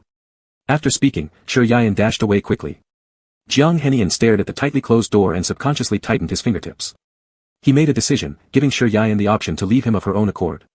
This was like a game. He had been the god who confined Shi Yayan. In the past he could recklessly shut off all her exits, making her obediently be a bird with broken wings. But now, the uneasy feeling in his heart was growing stronger. Just a moment ago, they were lovers who adored each other, but right now, he felt so far from Shi Yayan that he could no longer see her. "Brother, will you leave?" "But where could you possibly run to?" Chapter 77, Brother, can you really escape? Shi Yayan felt much lighter as he returned to his own world. After the turbulence of the previous period, the lake gradually calmed down. This morning when he went to school, the others only looked slightly bewildered, but there was no significant reaction. "Teacher Shi." Suddenly a soft voice came from below. Shi Yayan, who was sitting and massaging his sore waist, looked down in surprise. "Hongyu." The little boy looked up with red eyes and lowered his gaze. His pale face had a misty look, and upon first glance, the red wound on his forehead stood out prominently. Shi Yayan's eyelids twitched, and he squatted down to examine it. "How did you get hurt? Who bullied you?" "No." Xia Hongyu pressed his lips together. His thick lashes completely covered his round black eyes, and Shi Yayan could only judge through the boy's tone. "You still say no? You're already here complaining to me." Shi Yayan gently raised his hand and softly rubbed the chubby cheeks of the child before pulling his small hand and heading to the infirmary. "Dr. Zhou, please bandage him up. The weather is getting hotter, so we need to avoid infection." The male teacher wearing black-rimmed glasses glanced at Xie Hongyu and sighed helplessly. "You, last time I just bandaged your forearm, and now you're here again." Sure Ian awkwardly chuckled nearby. "Go ahead." After about 20 minutes, the doctor let him out. With a white bandage wrapped around his forehead, he looked both comical and cute. "Now, can you tell me what happened?" Sure Ian squatted down outside the infirmary to look directly into the boy's eyes. "It's..." Xie Hongyu stole a glance at Sure Ian. His mouth turned upward slightly as if ready to cry. "My desk mate said you are the third party, and that the reason why my parents don't come back to see me is because of you." Sure Ian unconsciously tightened his fingertips, unsure of how to respond. Then he heard Xie Hongyu continue. "It's not true. My dad doesn't like me at all. He never lets me call him in front of strangers, and my mom doesn't like me either. Neither of them likes me." Wah! As he spoke, Xie Hongyu couldn't hold back his tears anymore. Sure Ian, heartbroken, wiped his tears for him, but before comforting words came to mind, he could only gently pull the boy into his arms. He had heard Fan Siyu mention once that Hongyu's parents were married for commercial reasons and had no time to take care of this emotionally neglected child. Thinking of this now, Sure Ian guessed that perhaps the boy's father was truly more involved in business relationships than anything else. "Don't cry, Hongyu is the best. Not everyone dislikes you, Before Sure Ian finished his sentence, a sudden darkness clouded his vision, and dizziness overwhelmed him. The figures before him began to twist into an indistinguishable blur, and the boy's voice faded further and further away. "Teacher Sure. Sure Ian." Just before losing consciousness, the last thing he saw was a figure in a white shirt running out of the infirmary, and then everything went black. The patient has a severe allergy to sleeping pills and other such substances. Even a bit of metharbidol might cause fatal harm. Luckily, it seems he took it orally instead of intravenously. Has he shown any symptoms of dizziness or vomiting recently? Dr. Zhou hesitated as he looked at the man in a suit who had rushed in midway. Yes. Fan Siyu didn't blink an eye. Given the situation, these symptoms didn't need further elaboration. "Alright, the condition isn't very serious. We'll stop using any sleep-related drugs in the future. Once he recovers fully, he can be discharged." After the doctor gave his instructions and left, only the two remained in the cold white corridor, glancing at each other. "Not leaving yet?" Fan Siyu asked grimly. "I'll wait until he wakes up," Dr. Zhou smiled humbly. If his memory served correctly, this man should be Xie Hongyu's father and presumably maintained a kept relationship with Sure Ian. "Leave, none of this concerns you anymore." Fan Siyu glanced down at the new message on his phone screen, which confirmed Xie Hongyu had been safely returned. If today he hadn't come to pick him up, the situation might have reached Jiang Heimei's knowledge before he intervened. It seemed providence helped sometimes. Dr. Zhou thought for a moment, agreeing that what Fan Siyu said made sense. Not knowing what valid reason he had to stay longer, he reluctantly left. Fan Siyu gently pushed open the icy door. The disinfectant smell inside was overwhelming, and under the white light, Sure Ian slept restlessly. How had he never known about Sure Ian's insomnia before? For half a month, the man didn't come to work, didn't answer his calls, and ignored his messages. What exactly had that man been doing with him? He mobilized personnel to search but found no trace of Sure Ian, as if he had vanished into thin air. So many days, was he really in this state? Fan Siyu's thick brows furrowed closer together as he lowered his eyes to look at the ghastly pale face of the man on the bed, his fists unconsciously clenching tighter. Suddenly, the phone on the bedside table rang. Sure Ian let out a couple of groans and weakly tried reaching for it, but his body was too heavy to lift. Fan Siyu noticed his feeble attempt, grabbing the phone off the table first. His gaze fell on the caller ID, and his pupils contracted sharply into straight lines. The ringtone blared. "Hubby." "Shit." Jiang Heimei, who had just finished a class in the lab building, called Sure Ian several times, only to have every single call cruelly hung up. To his shock, the last call was answered by Fan Siyu. Although he'd long harbored a bad feeling, being so abruptly proven right felt almost like a death sentence. Jiang Heimei walked along the dim and shadowy tree-lined path under a moon buried in dark clouds. With each hurried step, his cold and severe expression became harder to read. "Brother, are you so eager to leave me?" That morning, he had thought Sure Ian might leave him, yet Jiang Heimei still held on to some nameless hope. He couldn't explain why such an emotion arose within him, but now, all fantasies were shattered. "Hello. What happened to the young master?" Jiang Heimei nonchalantly pulled open the car door, directing the driver where to go, and the taxi quickly merged into the flow of traffic. Clutching his phone, he lacked even the mood to speak. He typed out a few messages randomly, asking them to track Sure Ian's phone GPS and check the kindergarten surveillance. Back when he'd confiscated Sure Ian's phone, he secretly installed a microlocation tracker inside. Originally thinking he'd never need to use it, it turned out to be useful much sooner than expected. The driver unintentionally glanced back through the rearview mirror and immediately felt his cigarette lost its stimulating effect.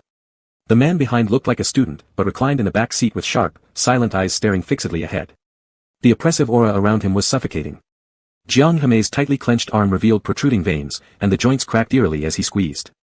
Brother, do you really think you can escape? Chapter 78, You'll never see him again in your life. The night was deep, the heavy clouds obscured the view, making it almost impossible to see the crescent moon above the cloud layer. Occasionally, the simple black and white curtains were lifted by gusts of wind from outside, revealing a spacious yet understated living room. The tea preparation area emitted intermittent faint water sounds. Fan Siyu turned off the electricity and brought out the warmed milk. He knew someone would soon head to the hospital, so he had already taken Shi Yanin out earlier. This house was something he'd purchased a few years ago. Although fully decorated, it remained vacant due to his lack of time, but this time it came in handy. He pushed the door open and walked in. Shi Yanin was still not awake. Her phone had already been taken away by his people for handling, avoiding any unnecessary trouble. Yanin, I'm sorry. Fan Siyu placed the warm milk on the bedside table, sat down at one side of the bed, and gently held Shi Yanin's fingertips. It was indeed wrong of him to deceive Shi Yanin before, but he had his own unspoken difficulties. How could all the blame be directed at him? Shi Yanin slept restlessly, her brows slightly furrowed, leaving a delicate crease in the middle. Fan Siyu lifted his hand and used his fingertips to gently rub the spot until her frown eased. Suddenly, the partly hidden red marks on his neck caught his attention. Fan Siyu gripped Shi Yanin's fingertips tightly. The slightly open collar of his shirt revealed some concealed areas, showing slight redness, though not clearly enough. Fan Siyu raised his hand and moved the fabric aside, revealing a cluster of hickeys scattered across his neck and up to the collarbone. His breathing became instantly heavier. His fingers contracted suddenly but then loosened when he realized he was still holding Shi Yanin's hand, controlling his strength. The bulging veins on the back of his hands revealed his fury. After 3 years together, Shi Yanin had never made the first move, they barely communicated, never interfering with each other's work. He thought Shi Yanin was too conservative, which was why he didn't let him touch him. Now, she behaves like this with a man she has known for only 3 months. Not only did it cause a serious allergic reaction leading to a brief loss of consciousness, but now it went to this extent with that man. Shi Yanin, you truly are something else. Fan Siyu clenched his teeth in anger, released Shi Yanin's fingertips, and switched off the bedside lamp with a snap, before turning around and leaving the room. His chest ached as he alone stepped onto the balcony, taking a deep breath to calm himself. He cupped a flame and lit a cigarette, inhaling sharply to try to suppress the agitation within. His relationship with Shi Yanin was already known to his family. He had originally planned to run away with Shi Yanin, shedding the burdensome responsibilities, but things did not go as planned.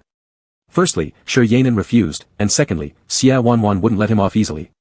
Although she harbored no affection for this son or him, she certainly wouldn't miss the opportunity to destroy his reputation publicly. The act of infidelity was enough for him to leave everything behind, including facing his parents and many old shareholders in the company. Once involved, there was no complete withdrawal for him. Liking men was fine, and he genuinely liked Shi Yanin, but he wasn't a fearless youth anymore. The things he had to bear far outweighed emotions. Hiss, Fan Siyu tilted his head back, exhaling smoke rings while the surrounding tobacco haze partially concealed his sorrowful expression, appearing especially desolate under the darkness of night. Shi Yanin wandered out of the unfamiliar room in confusion and immediately saw the dark silhouette standing by the window. Instinctively rubbing his eyes, he hoarsely asked. Who? Who is there? Fan Siyu's fingers paused as they gripped the cigarette, quickly turning around and masking any other emotions in his eyes upon seeing the person standing in the living room. Yanin. You. Shi Yanin's foggy mind cleared up instantly upon seeing Fan Siyu, his pupils enlarging reflexively, causing him to instinctively take a step back. Yanin. Fan Siyu noticed his attempt to escape, swiftly extinguishing the smoldering cigarette tip with his fingers and stepping forward to grab him. Let me go. Why am I here? Where is Jiang Hemian? Shi Yanin violently threw off his arm, frantically recalling what had happened in his mind. Why was he with Fan Siyu? What about Jiang Hemian? Yanin. Hear me out first. Calm down. I mean no harm. Fan Siyu hurriedly approached and pinned him against the corner. He was both stronger and taller than Shi Yanin, completely blocking him from view. Talk, Shi Yanin said calmly, though beads of sweat formed on his forehead due to the struggle moments before. You fainted at school. When I went to pick up the child, I happened to encounter your school doctor carrying you onto the vehicle, so I followed all the way to the hospital. Fan Siyu wrapped his arms tightly around him, resting his chin on his shoulder as he explained near Shi Yanin's ear, I admit I'm selfish.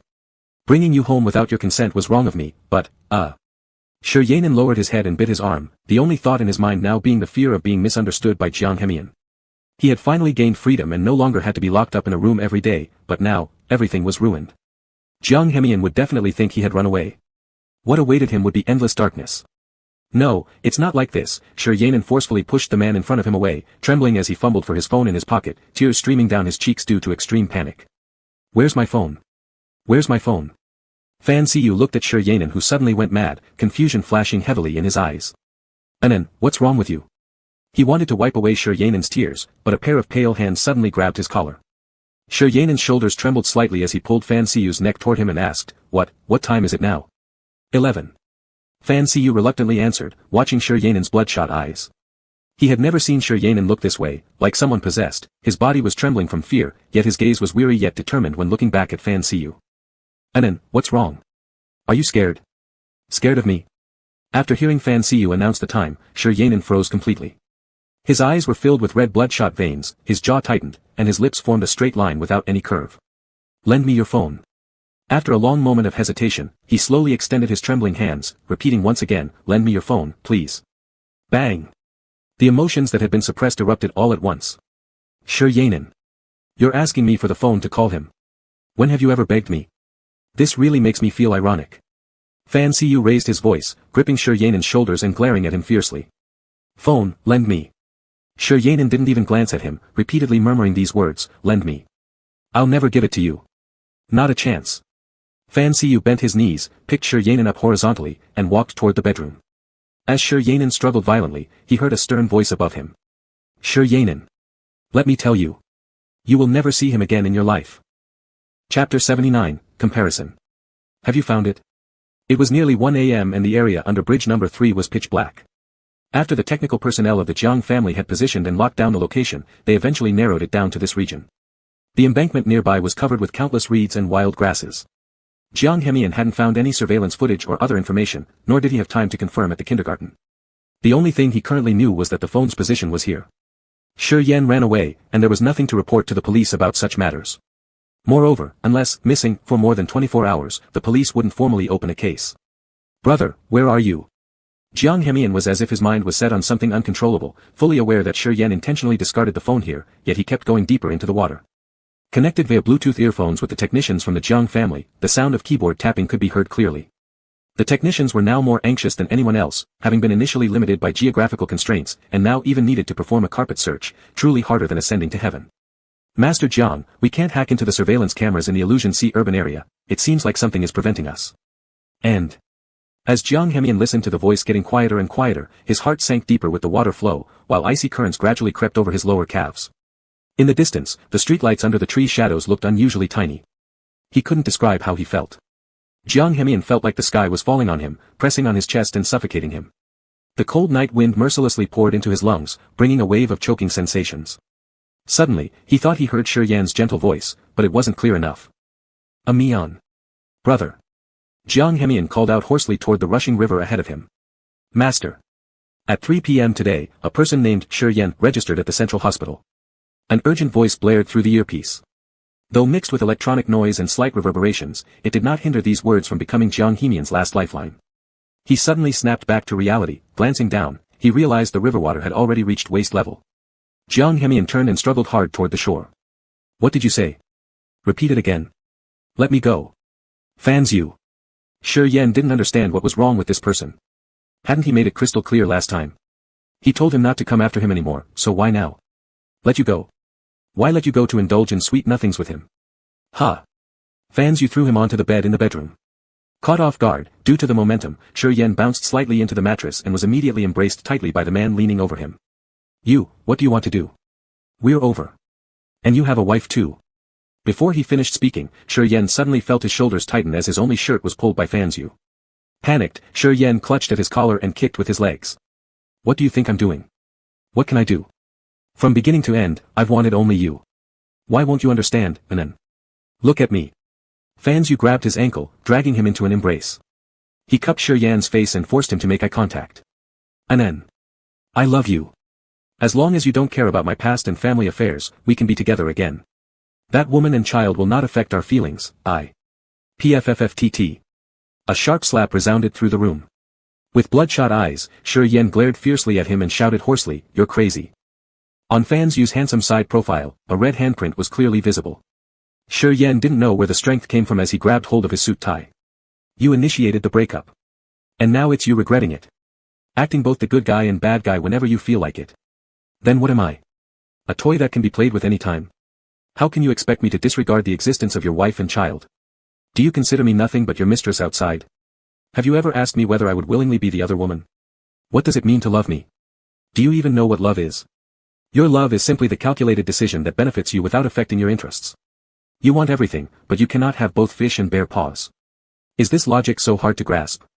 By the end of his rant, Shi Yan felt like smoke was coming out of his throat, yet his grip on Fan Zhu's tie never slackened. Rather than saying you love me, it's more accurate to say you love yourself more, isn't it? Am I right, Mr. Fan? Shi Yan's fingers went limp, and he gradually released his hold on Fan Zhu's collar, leaning back against the bedhead as if drained of all strength. Still recovering from his earlier ordeal, coupled with a dizzying headache, his chest tightened sharply, he almost choked. Fan Zhu remained silent, the slap Shi Yan delivered with full force still searing half his face. It felt like it was on fire, his ears ringing incessantly. It took a while for him to regain his composure. How can you be sure that his love for you is pure? Humph. Shi Yan panted, a trace of mockery curling at the corner of his mouth as he frowned and looked straight into Fan Zhu's eyes. I've never expected or wished for anyone's love to be absolutely pure, nor have I dared to imagine a lasting and unchanging relationship. The world changes rapidly, so cherishing that fleeting moment of fondness becomes particularly precious. That's not how. Then how should it be? Must you compare him with everything? Shi Yan's eyes were filled with derision. When I was hurt, he always came forward to care first.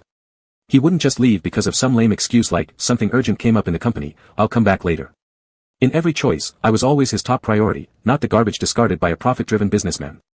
He would rush into blazing fire without hesitation to save me, even. Enough. Enough. Facing Shi Yan's indifferent gaze, Fan Zhu had never felt so inadequate before Shi Yan.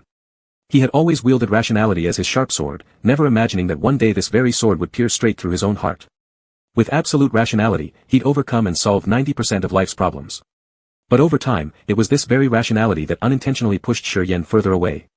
When he turned back, an insurmountable chasm had already formed between them. The room fell into silence, as though time had stopped. After a long while, Fan Zhu finally dragged himself out of the abyss, regaining his composure. If he's so good to you, then what were you afraid of just now? What was wrong? Chapter 80, what are you talking about? In response to Fan Zhu's question, Shi Yan had no intention of answering. He had just praised Jiang Hemian extravagantly, and others would never understand how he felt. With the mentality that further explanation was useless, Shi Yan remained silent.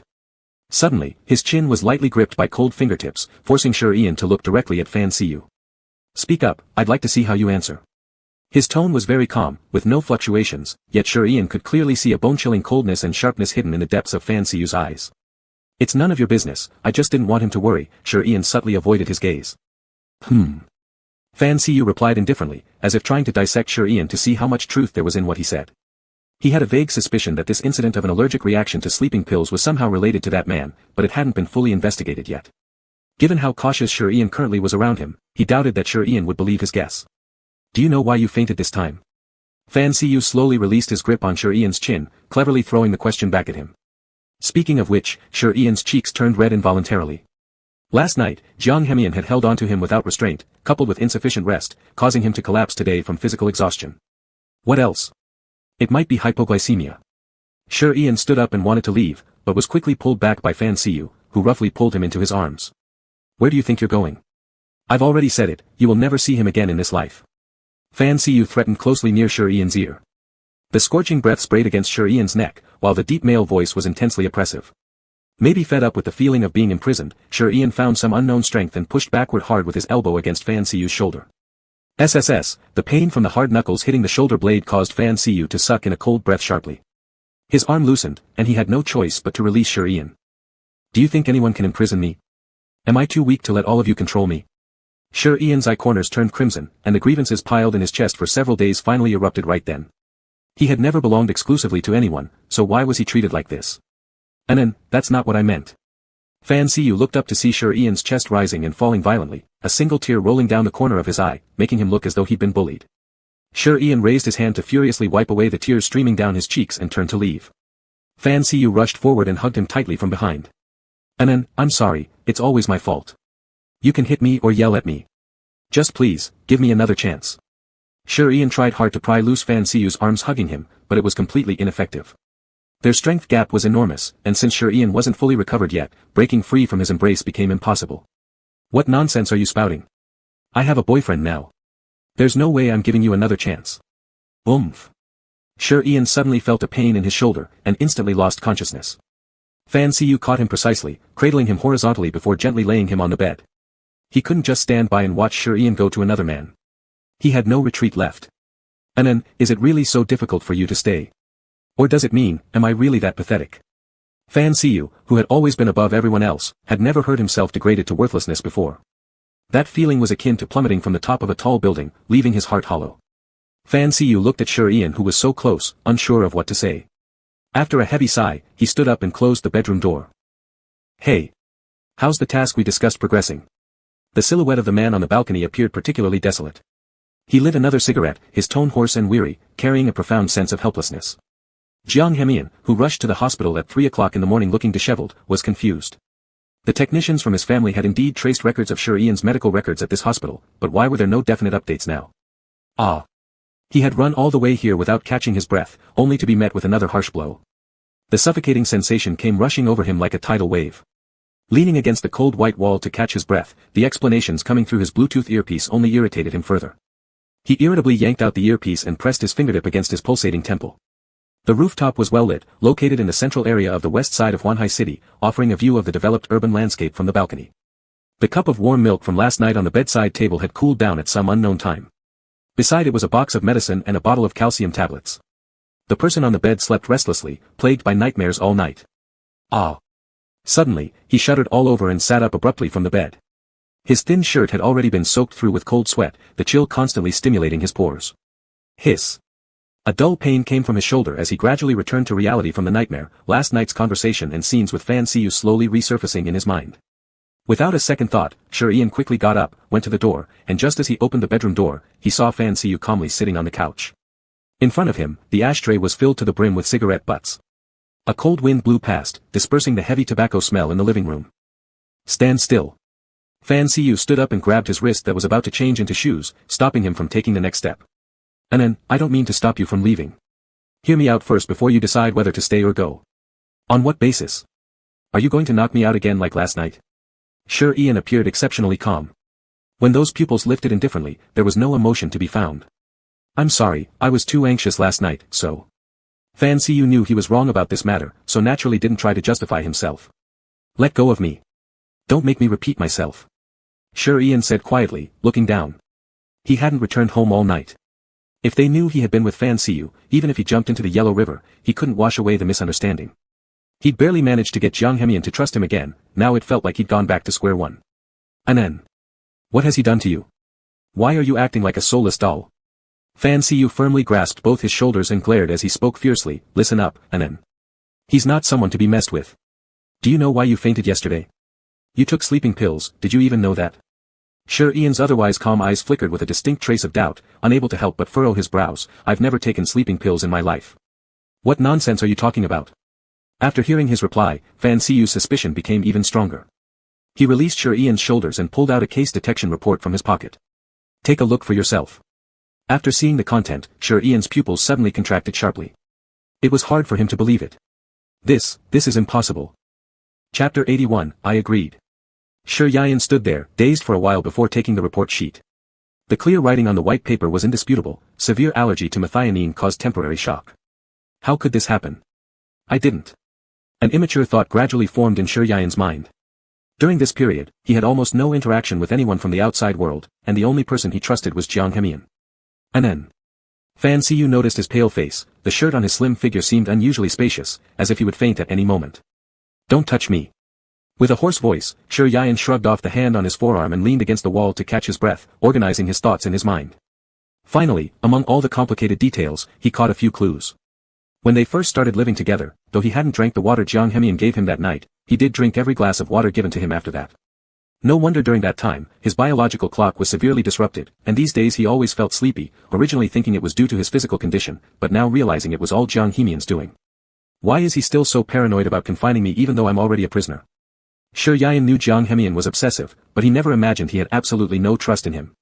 Those pathetic acting skills he used a few days ago, obviously didn't convince him either. Sliding down the wall in exhaustion, Sure Ian realized there was nothing worse than this, and he actually began to back down, even considering giving up entirely. He could sense Jiang Hemian's affection, but this kind of love made him feel unworthy. Time passed silently second by second. Fan Siyu stood helplessly beside him, then after some time, Sure Ian's fingertips moved slightly. What did you say last night? Huh? Caught off guard by Sure Ian's question, Fan Siyu appeared somewhat confused. I want another chance, I wish to be with you. Spare me. Shi Yian cut him off directly, closing his eyes slightly and looking at the black and white floor as he continued speaking. I remember you saying that you wouldn't let me see him again, right? Shi Yian slowly turned his head, his gaze falling on Fan Siyu, showing no emotion. Can you do that? Mr. Fan? Shi Yian asked calmly. Yes. Fan Siyu was prepared for this. It was indeed his carelessness that allowed that boy to take advantage before. But not this time. As long as he wanted to, he could make sure everything went perfectly. Ha! Shi Yian suddenly laughed, his smile appearing sorrowful and mocking. What was he thinking about? Avoiding Jiang Hemian would just be trading one cage for another, and now he had lost everything. His job was bound to fail soon too. Truthfully, there was no situation worse than what he was currently experiencing. And then. Fan Siyu had never seen such an expression on Shi Yian's face before, which made him somewhat scared. Shi Yian took a deep breath and straightened his body slowly. Alright, I'll stay, but you have to make sure he doesn't find me. When Fan Siyu heard this, his cunning narrow eyes flashed with disbelief, and an, you really, agreed? Don't move. Shi Yian placed his hand against the chest that was about to embrace him. I'm agreeing to stay, not becoming your mistress. You better be clear on that. Fan Siyu felt a lump in his chest, staring into Shi Yian's cold eyes, yet managed to continue smiling stubbornly. Of course, I am genuinely happy that you're staying. Feel free to ask for anything, and I'll ensure it's properly arranged. Shi Yian subtly raised his eyebrows, and lifted his gaze to look at him. Could you arrange a job for me? This was the first time Shi Yian actively sought his help. Although Fan Siyu was excited, he maintained some rationality. Then, can you tell me, how far have things progressed between the two of you? What happened, and why are you so afraid? Shi Yian avoided his direct stare, clenching his fists tightly. Mr. Fan, who has power over everything, should not be troubled by anything, right? With that, he turned and walked toward the bedroom. I'm tired. Aren't you busy with work? Sure. Regardless, since Shi Yian had agreed, Fan Siyu was delighted. Anything could go according to his wishes. I will arrange a suitable job for you and let you know when I get home tonight. As the door clicked shut, the room gradually fell quiet. The decor of this place was extremely simple, and because it hadn't been inhabited for a long time, it became especially chilly when no one spoke. Fan Siyu sighed, took a call, and once all concerns were cleared, he turned to leave. TSK, should I lock it or not? He suddenly stopped, glanced back at the tightly closed door, his fingers curling then relaxing. Shi Yian had voluntarily stayed behind, which meant that little boy's schemes had already collapsed. It seemed this time Shi Yian was deeply hurt. Humph, Fan Siyu had foreseen the two would end up like this today, just didn't expect it to come so fast. Fan Siyu knew well that in Shi Yian's heart, he wasn't as important as that guy, but so what? He didn't intentionally deceive, but that boy had made unforgivable mistakes. At this very moment, on the other side of the door, Shi Yian was pressed firmly against the doorframe. He instinctively hugged himself with both arms, and the courage he had accumulated in front of Fan Siyu disappeared completely at this moment. Huh. He tilted his head back and let out a long sigh, his body sliding downwards uncontrollably. Why don't you trust me? The blue clouds outside the window reflected in Shi Yian's clear eyes, and soon a flood of tears welled up in his eyes, streaming silently down his cheeks. Although he did soften Jiang Hemian's heart towards him through a gentle strategy, it truly included his real emotions. Once liking someone means truly liking them, even though rationality always fights against emotions. But Shi Yian was an adult, he had his own thoughts, never letting either side sway him. He clearly liked Jiang Hemian, and that's why he felt so sad right now. Jiang Hemian was naturally suspicious and extremely stubborn. Such a person wouldn't easily let him go. Shi Yian once fantasized about changing such a person in his own way, but it seems now that he lacked the ability and opportunity. Jiang Hemian must hate him thoroughly by now. Shi Yian could almost imagine everything that would happen if Jiang Hemian found him, his dreams would turn into reality. Whimper. A meon. When affection and fear intertwined, they became agony. Shi Yian had no plan left, all roads ahead had been blocked for him. Chapter 82, Sexy. In the dimly lit room, Jiang Hemian hadn't slept all night. The curtains were tightly drawn, so the room didn't get a speck of light from outside. Hiss. They said that at times Yan Yian's logged information could be found in the hospital center, but when he rushed there, he couldn't find anything. All the leads broke off at this moment. It seemed as though an invisible hand was pushing him further and further away from his brother. Jiang Hemian turned off his computer and personally went to the kindergarten. He wanted to probe for some information from the gatekeeper, but all the gatekeepers on duty the day Yan Yian disappeared had been replaced. This made him even more suspicious. Later, when the police conducted an investigation at the hospital's result was that the surveillance was broken on that day, and they were fixing the content of that day. Jiang Henian felt like a headless fly bashing around aimlessly. Could a full-grown adult vanish into thin air like this? The more he thought about it, the more it didn't make sense. In the past, he had the ability to track down Yan Yian because he could find him through technical means. But this time it was like looking for a needle in a haystack, he just couldn't find him. After leaving the security room, he happened to bump into someone. Jiang Henian looked up with a grim face, tisk. It appeared to be the school doctor. Suddenly, he thought of something and stepped forward to grab the person by the shoulder. What a coincidence, Dr. Zhou. Dr. Zhou was bewildered by the sudden greeting as he adjusted his glasses and glanced sideways, revealing a young man standing before him. Do I know you? Jiang Henian quickly concocted a reason in his mind. Without a work ID, he couldn't get into the school, but if he wanted to know Yan Yan's full situation, he had to get into the school somehow. You forgot. Last time when I came to pick up Teacher Shi, we greeted each other. As he spoke, he flashed a smile that seemed rather forced. But after careful consideration, Dr. Zhou recalled that it indeed might have happened. He nodded towards the security guard and indicated the stranger next to him. He's my friend, he came here to fetch something. I'll personally see him out soon. The two entered the gate and stopped at a secluded place. Dr. Zhou subtly avoided Jiang Henian's hand that rested on his shoulder as he stared sidelong at him. Who are you? What's your purpose coming in with me? Jiang Henian wiped the strained smile off his face. Nothing much, I'm here to find someone. Who? Dr. Zhou suddenly remembered what Jiang Henian had said at the gate and asked uncertainly, Teacher Shi. Yes. Jiang Henian nodded, glancing elsewhere. Teacher Shi fell sick and asked for leave. She's back home now. Are you her friend? How could you not know? Dr. Zhou apparently grew impatient. There were kids around, and naturally, they couldn't let a strange man in. So he urged, if there's nothing else. Wait. What did you say? Sick at home. When? Jiang Henian initially intended to ask other teachers here about Yan Yan's whereabouts but unexpectedly found someone who knew her. Either the day before yesterday or yesterday, a man took her. Dr. Zhou paused suddenly. Hey, since you claim to be her friend, why wouldn't you know about it? Dr. Zhou realized something wasn't right, immediately putting some distance between them. Many people tried finding excuses to enter the school, but how come today he met someone so absent-minded? What man? Which man? All of Jiang Henian's focus was on this part. He stood nearly 6 feet 3 inches tall. His expression was ominous, which created an overwhelming pressure on Dr. Zhou. Reluctantly, Dr. Zhou took a step back, stammering. How would I know the name of that man? Anyway, it's just some guy. If you don't leave right away, I'll call security. If anything happens involving this strange man on campus, who would bear the responsibility? As he said that, Dr. Zhou started walking towards the school gate. Jiang Henian quickly reacted and grabbed the collar of his shirt. I'll leave on my own. It seemed that someone else got to Yan Yan first. But why did she suddenly fall sick? Compared to Yan Yan's escape, Jiang Henian was clearly more concerned about this question. After stepping out of the school gate, he glanced back again. TSK, it seems they planned it well. He clenched his teeth tightly. The lines on his jaw tensed as he pondered deeply. Suddenly, among a group of children, he spotted a familiar yet youthful face. Hiss, there's always a loophole somewhere. Yan Yan spent 2 nights at Fan Siyu's house, barely seeing anyone during the day, only meeting others in the evening. The good thing was the leisure, but the bad things were too many, no suitable job for him, and he couldn't go out. Sure, Ian had even thought that delivering food would be fine, but Fan Siyu considered it too dangerous and completely unacceptable. Can you find me a job or not? If not, I'll find one myself. I'm not picky. As long as I can earn money, it's fine. Sure, Ian drank his medicine mixed with warm water in one gulp. When he tilted his head back, his fluffy hair would sway backward following the momentum, revealing a smooth jawline.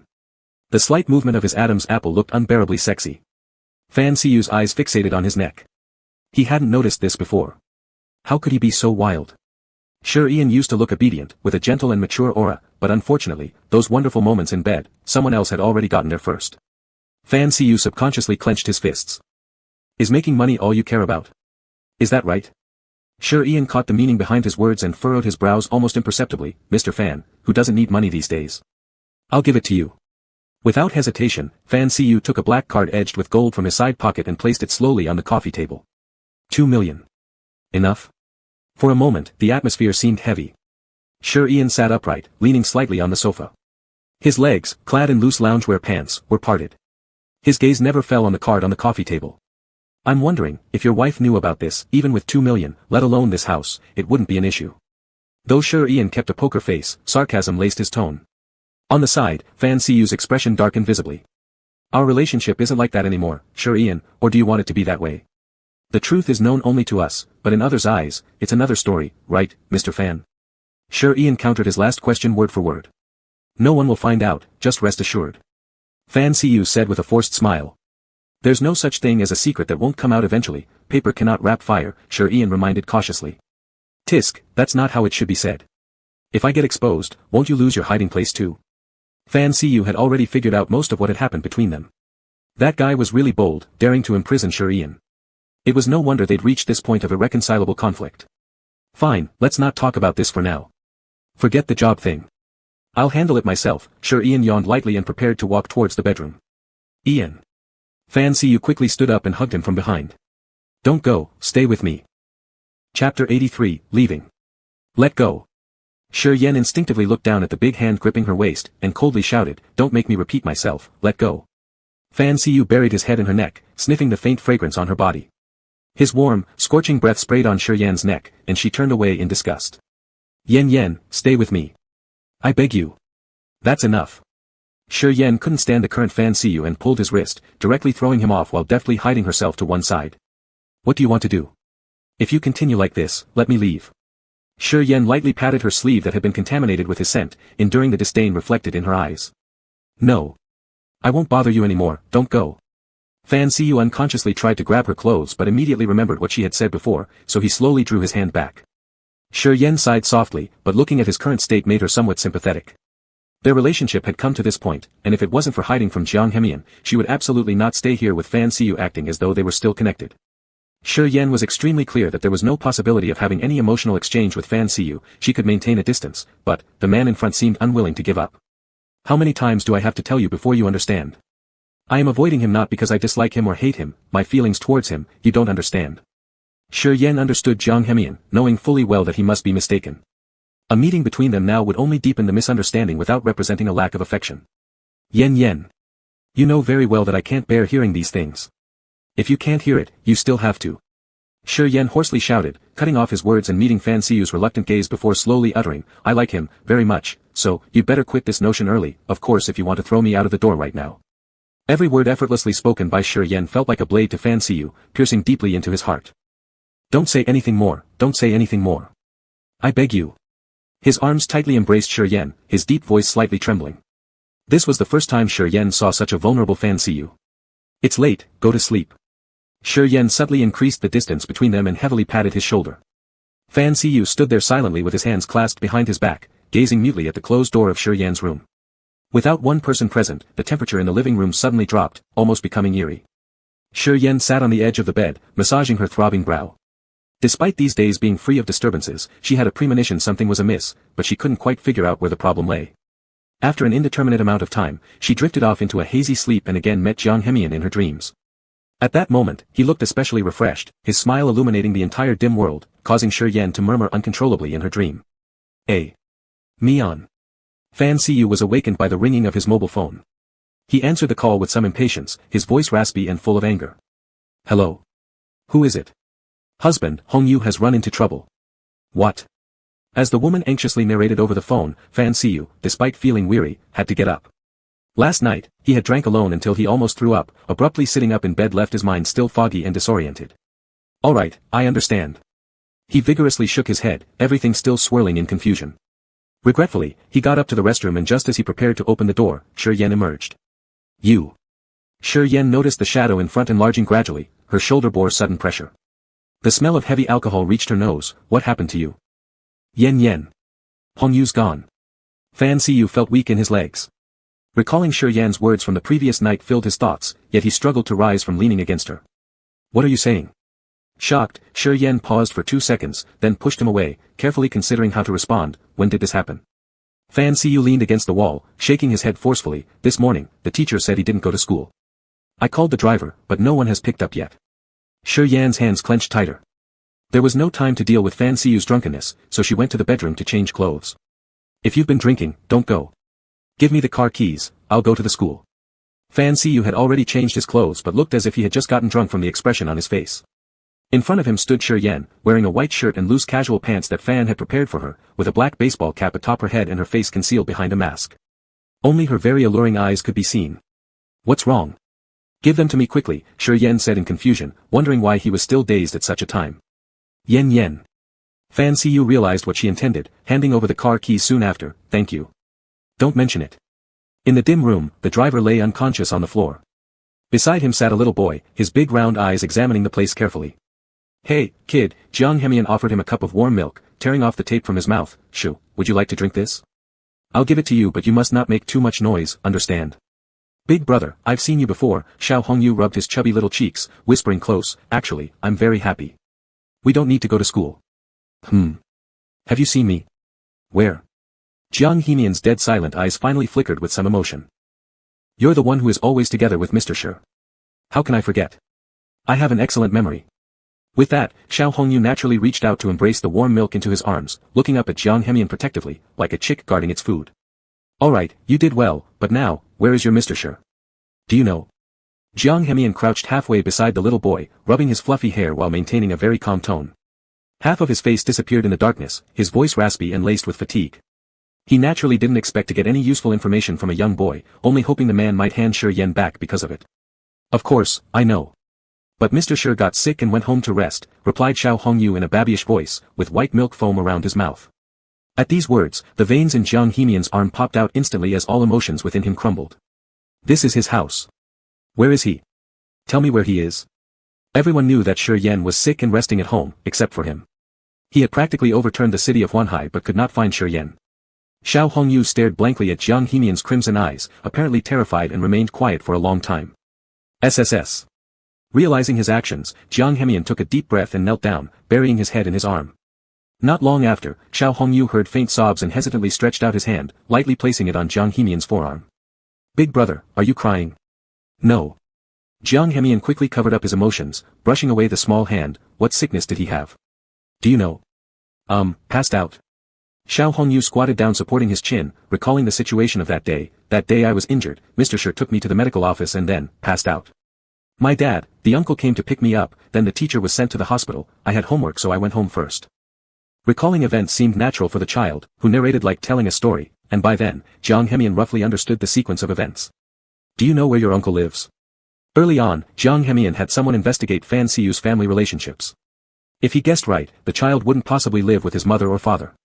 My uncle, he's usually very busy, he probably stays in the company. When mentioning this, the brightness in Xiao Hongyu's eyes quickly faded away. Got it, brother understands. Jiang Hemian never held malice toward the child, instead, he felt sympathy. Shi Yan drove up to the school gate, and Fan Siyu had provided her with a new mobile phone. She would never have accepted this phone under normal circumstances. Just as she wanted to get out of the car, she saw a deep red sedan stop behind her through the rearview mirror, and for some unknown reason, Shi Yan felt a strange sensation in her eyelids. Seeing the person walking toward her car, her eyebrows furrowed immediately. How could it be such a coincidence? Chapter 84, Remember the Pain. The woman in a light windbreaker who stepped out of the car walked straight towards them. Shi Yan, of course, recognized her, Xia Wanwan.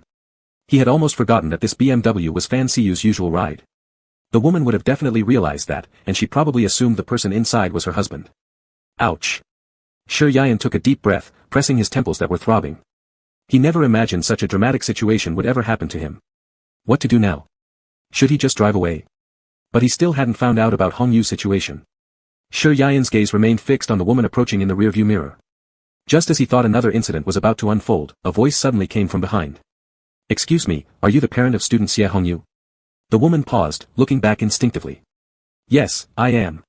Taking advantage of the momentary pause, Shi Yan quickly fastened his seatbelt, hit the gas pedal, and sped off, leaving the scene behind. Although he didn't own a car, many years ago he had passed his driving test. Before quitting his job to go back to school, he used to work as a chauffeur for others. But after securing a stable position, he stopped doing it. Hey, your wife went to the school, she saw this car. What should we do?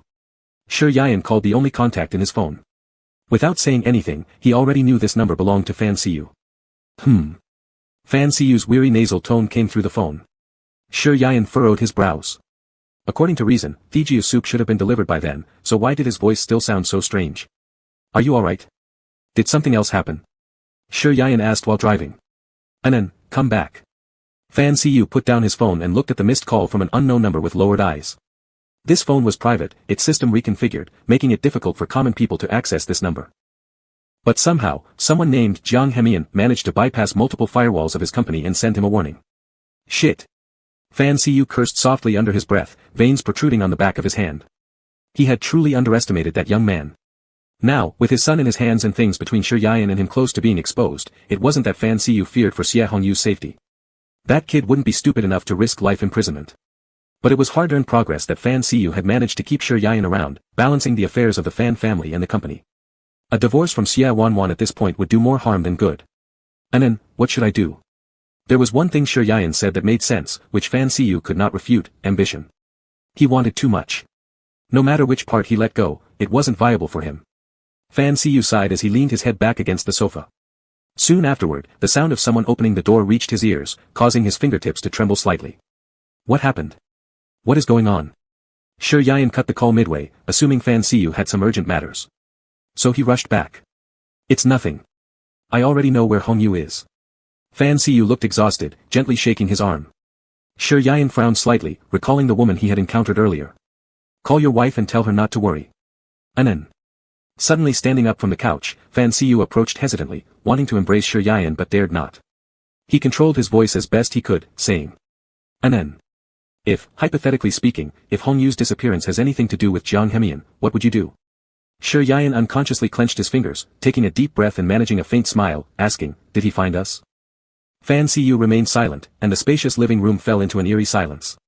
Even though he didn't say a word, Shi Yayan could guess the gist from his eyes. I wouldn't do anything. I'll just go back, and he'll release Hong Yu. After finishing his statement, Shi Yayan turned around, ready to leave.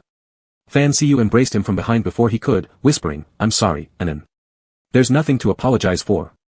I avoided the problem at the beginning, but couldn't escape later. Shi Yayan smiled faintly at the corner of his lips. He never considered this place as his gentle refuge and understood well that, when faced with interests, Fan Siyu's choices would never change. Shi Yayan's exquisite eyes remained eerily calm. Pushing aside Fan Siyu's arms, he stood quietly on the side, retrieved his keys from his pocket, and handed them back. Here, that's all. Goodbye. Fan Siyu lowered his gaze, looking at the silver key ring hooked on his slender, white fingertips. His heart felt hollow, as cold winds gathered in his chest from all sides, making it hard for him to bear. Shi Yayan gently patted his shoulder. Although a smile lingered on his lips, seemingly comforting Fan Siyu, only he knew how forced his smile was at that moment. Jiang Hemian must have found out about his whereabouts at Fan Siyu's place. Shi Yayan understood what was coming his way. He had thought he still had some time to breathe before death came knocking, but when he opened the door and saw the tall figure standing there, Shi Yayan froze stiff at the entrance. Amian. Jiang Hemian wore only a black long coat, with dark circles under his eyes, as if he hadn't rested properly for days. Shi Yayan's arm by his side trembled slightly. It was me who took him away. You can address your issues with me. Fan Siyu stepped forward, grimacing, shielding Shi Yayan behind him as if ready to start a fight.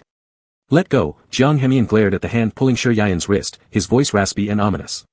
Give him back to me. I don't want to use force. Amian. Shi Yayan tried to shake off Fan Siyu's grip, but the other's hold was too tight. What about Hong Yu? Let me talk. Before Fan Siyu could finish his sentence, Jiang Hemian swung a punch directly into his cheek, and Shi Yayan suddenly felt his wrist loosen. Amian. Please, don't hurt anyone. Shi Yayan realized this wasn't going anywhere good. When Jiang Hemian got angry, murder was more likely than mere disabling blows. He moved forward and embraced Jiang Hemian around the waist, his thin frame trembling uncontrollably as he looked up, pleading. Amian, let's go home. I'll explain once we get home. Please stop, don't do this. Jiang Hemian's dim eyes were bloodshot, glaring intently at Fan Siyu as days of resentment and worry exploded in this very moment. Shi Yayan was so scared that his teeth chattered. He wanted to turn around and check on Fan Siyu, but Jiang Hemian held his head down firmly. Ugh. His jaw ached from being pinched painfully. Bewildered, Shi Yayan blinked repeatedly, staring into the close-up handsome face as he felt pain on his lips. Jiang Hemian had viciously bitten his lower lip. Ugh, it hurts. Hurt. Then remember it. Chapter 85, Don't Come Again. No. The taste of blood quickly spread in their mouths. Shi Yan's heart sank to the bottom of the sea. Jiang Hemian didn't seem to be kissing but rather venting. Let him go. Fan Siyu was still dizzy from the previous punch, and after stabilizing himself, he rushed over to try and separate them. Jiang Hemian reacted faster, hastily parting from Shi Yan and pulling him behind himself, then delivering a kick. Fan Siyu didn't expect that sudden kick and saw no way to dodge it, receiving the blow heavily in his abdomen. Mian. Shi Yan realized they couldn't stay here any longer.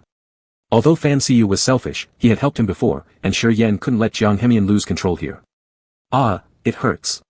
Suddenly feeling a loosening grip, a pained moan came from behind him as Jiang Hemian turned back. Gidge. Shi Yan squatted on the ground, his face pale, his lips devoid of color. Mian, it hurts. So much pain. Where? Hang in there, I'll take you to the hospital. After saying this, Jiang Hemian directly scooped him up and ran towards the door, leaving Fan Siyu alone, sucking cold air on the sofa. Shit. Seeing the direction in which they left, he kicked the coffee table with his foot, instantly making the living room a mess. Jiang Hemian stormed out, descended downstairs, and placed the person directly into the car. He yelled at the driver, still standing there. Central Hospital. Big brother. Are you okay? Where does it hurt? Tell me. Jiang Hemian looked down anxiously at Shi Yan, all anger dissipating in this moment. He didn't yet know why Shi Yan had fainted this time, assuming something was wrong with his body. No. Shi Yan curled up in his embrace, softly whimpering. In a place Jiang Hemian didn't notice, Shi Yan's fingers trembled slightly due to excessive fear. The family chauffeur wisely lowered the middle partition, and the car sped off towards the central hospital. Ah Mian, I don't want to go to the hospital. I'm scared. Originally pretending, Shi Yan feared being found out at the hospital with no problems, which would make Jiang Hemian angrier. It's fine, we'll be there soon. Just bear with it a bit longer.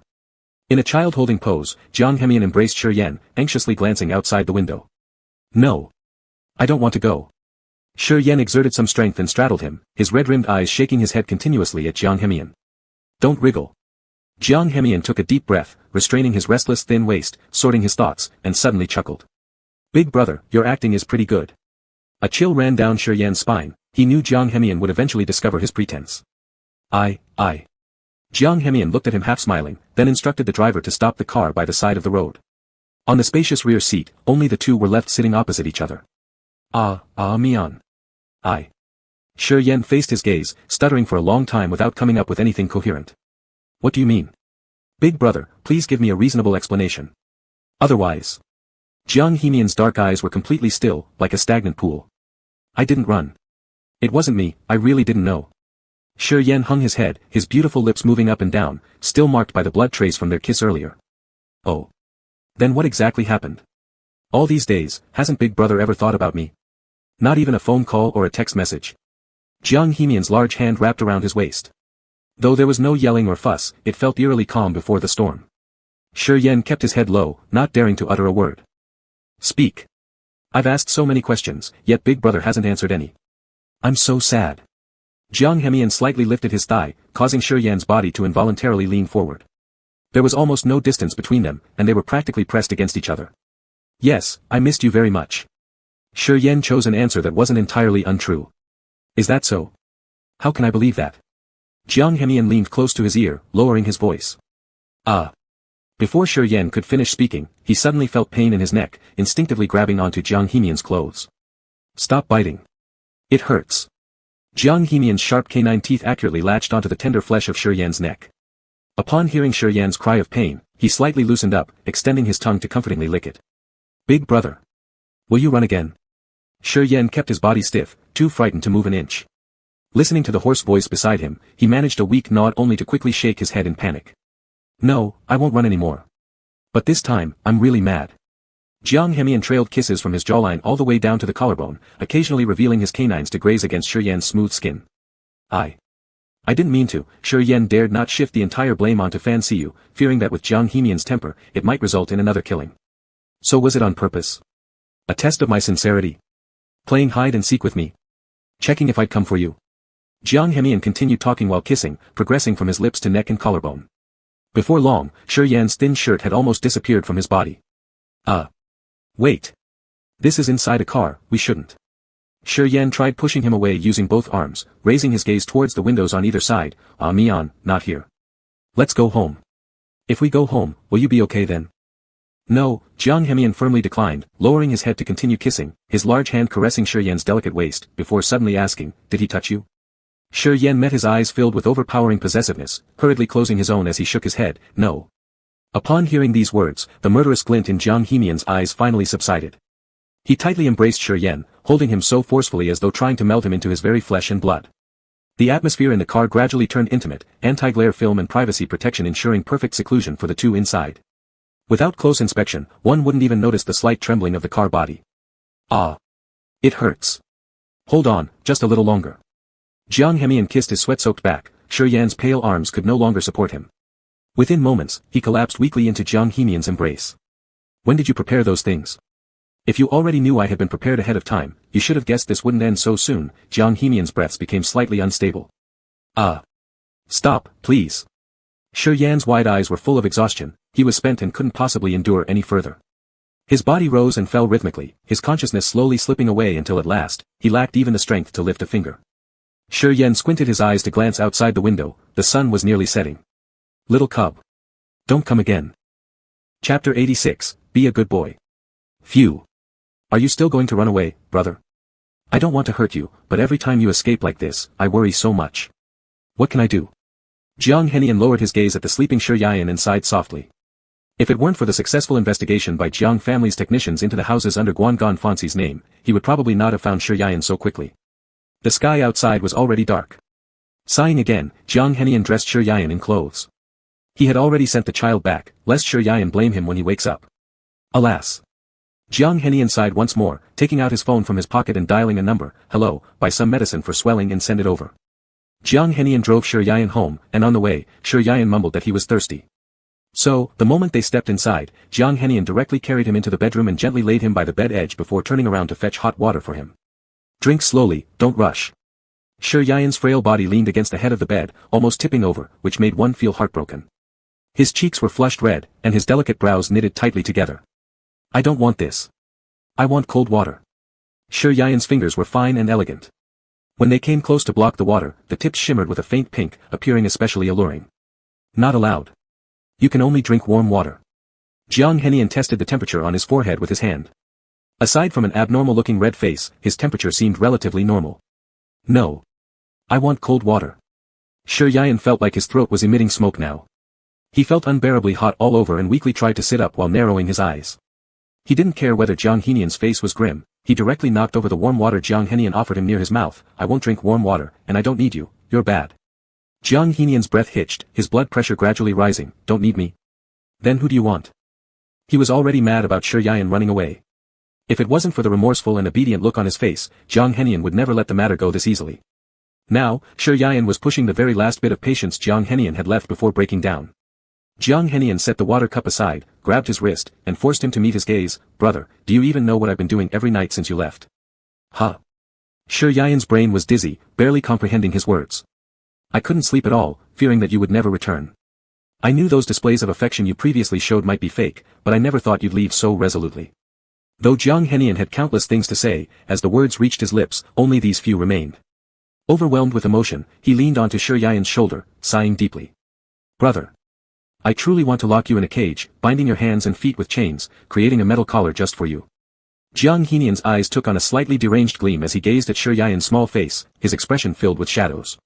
Drink the warm water, be a good boy. Jiang Henian looked down at the cup of water he spilled earlier. Most of the hot water had splashed onto his pants, so he patiently went to fetch another glass of lukewarm water, making sure it was cooler before offering it to Shi Yan. I don't care. I want cold water. Shi Yan detested the scorching aura emanating from him. You don't get a choice. Under Jiang Henian's domineering insistence, Shi Yan could only endure the discomfort and finish drinking the lukewarm water, choking several times in the process. The culprit sitting beside him appeared concerned deep down, yet his actions betrayed no softness. Do you want more water? Jiang Henian wiped the corners of his mouth with tissues, completely ignoring the fiery glare in Shi Yan's eyes, continuing, then shall we sleep now? Shi Yan continued to stay silent, glaring straight at him. It wasn't clear if he was angry or simply dazed. I'll take your silence as wanting to sleep. Jiang Henian bent down to untie his shoelaces, then helped Shi Yan change into pajamas. Sleep, good night, brother. So hot. Shi Yan tossed and turned in bed, searching for a cool spot but accidentally rolled off. Ouch. This fall woke him fully, the pain akin to being run over by a car rushing through him. Shi Yan gasped for air, shakily using his limp arms to support himself from the ground. My head feels so dizzy. Struggling to sit at the edge of the bed, Shi Yan's mind was clouded, trying to piece together fragmented memories of last night. Realizing everything, his cheeks burned even hotter. You bastard, Jiang Henian. How dare he? Shi Yan vigorously shook his head, gasping for breath as he tried to shake off the humiliating scenes from yesterday. Footsteps approached the door, and Shi Yan instinctively stood up from the bed. Just after a few steps, he felt an intense tearing sensation within his body. His legs went limp, and he fell straight to his knees. When Jiang Henian returned carrying medicine, he opened the door just in time to see Shi Yan kneeling on the ground. He rushed over, picking him up gently but with a blank expression as he placed him on the edge of the bed. You want to run again? Wasn't yesterday's lesson enough? Ah. I didn't. Shi Yan began to explain but realized his throat was hoarse, making his voice sound terrible. Although Jiang Henian's words were cuttingly harsh, his arms cradling Shi Yan were incredibly gentle. He knew that last night he had lost control and hurt Shi Yan badly enough to make him run a fever in the middle of the night. Shi Yan's temperature was still slightly elevated even now. What about this? Will you run away again in the future? Brother, I hope this is the last time. If there's another, I don't mind having you be a disabled person without legs. Jiang Henian coldly threatened, and Shi Yan, meeting his chilling gaze, trembled uncontrollably, pressing his lips into a thin line. I didn't. Yesterday, he'd screamed until his voice was gone. Today, whenever he spoke, it sounded so awful to him that he decided not to speak anymore. But tears cascaded like pearls cut loose from a string. What are you crying for? Did I wrong you? Jiang Henian's heart clenched as he kissed his tears tenderly with a mixture of compassion. No. The more Shi Yan cried, the more the tears flowed. It was Jiang Henian who didn't trust him, giving him sedatives that caused him to suffer from a serious allergic reaction leading to unconsciousness. If it hadn't been for Jiang Henian, he wouldn't have been taken away by Guan Fancy. So why was all the blame being put on him? Oh, you, brother, I was only teasing you before, don't cry. Last night, when Jiang Henian was losing control, Shi Yan cried continuously, and now even saying a single word could trigger his crying once more. Jiang Henian severely doubted if he wasn't made of water. Wah. You treat me as you please, Wah. It's not my fault, it's you, it's your distrust of me, Wah. My whole body hurts, ah. Everything hurts, ah, Wah. Chapter 87, Challenging the Authority. Jiang Henian had great strength, and since he was angry last night, he completely disregarded the other person's life. Now, Shi Yan felt pain coming from all directions, especially in his chest, as if needles were pricking him, so much that he only wanted to cry. It's you who gave me sleeping pills, it's you who never trust me, woo-woo, and now it's all my fault, woo-woo. I don't want to talk to you anymore, woo-woo. The suffering of both body and mind intertwined, becoming a terrifying sharp sword, stabbing Shi Yan until he was riddled with holes. How have I not trusted you? Brother, stop crying. Jiang Henian held back his struggling hands, confused about what he meant. Shi Yan's words came out brokenly due to his sobbing, making him unclear. Let me go. I don't want to talk to you, it hurts so much all over, woo-woo. Shi Yan was tormented all night last night, and today, even the slightest movement brought an indescribable feeling of tearing.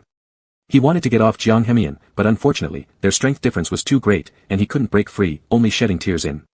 Let me go, woo-woo, didn't you want to break my legs? Then come on, woo-woo. I'm not afraid of you, woo-woo. Shi Yan cried profusely, wiping tears and snot carelessly onto Jiang Henian's sleeve. Brother, I was just teasing you, not for real.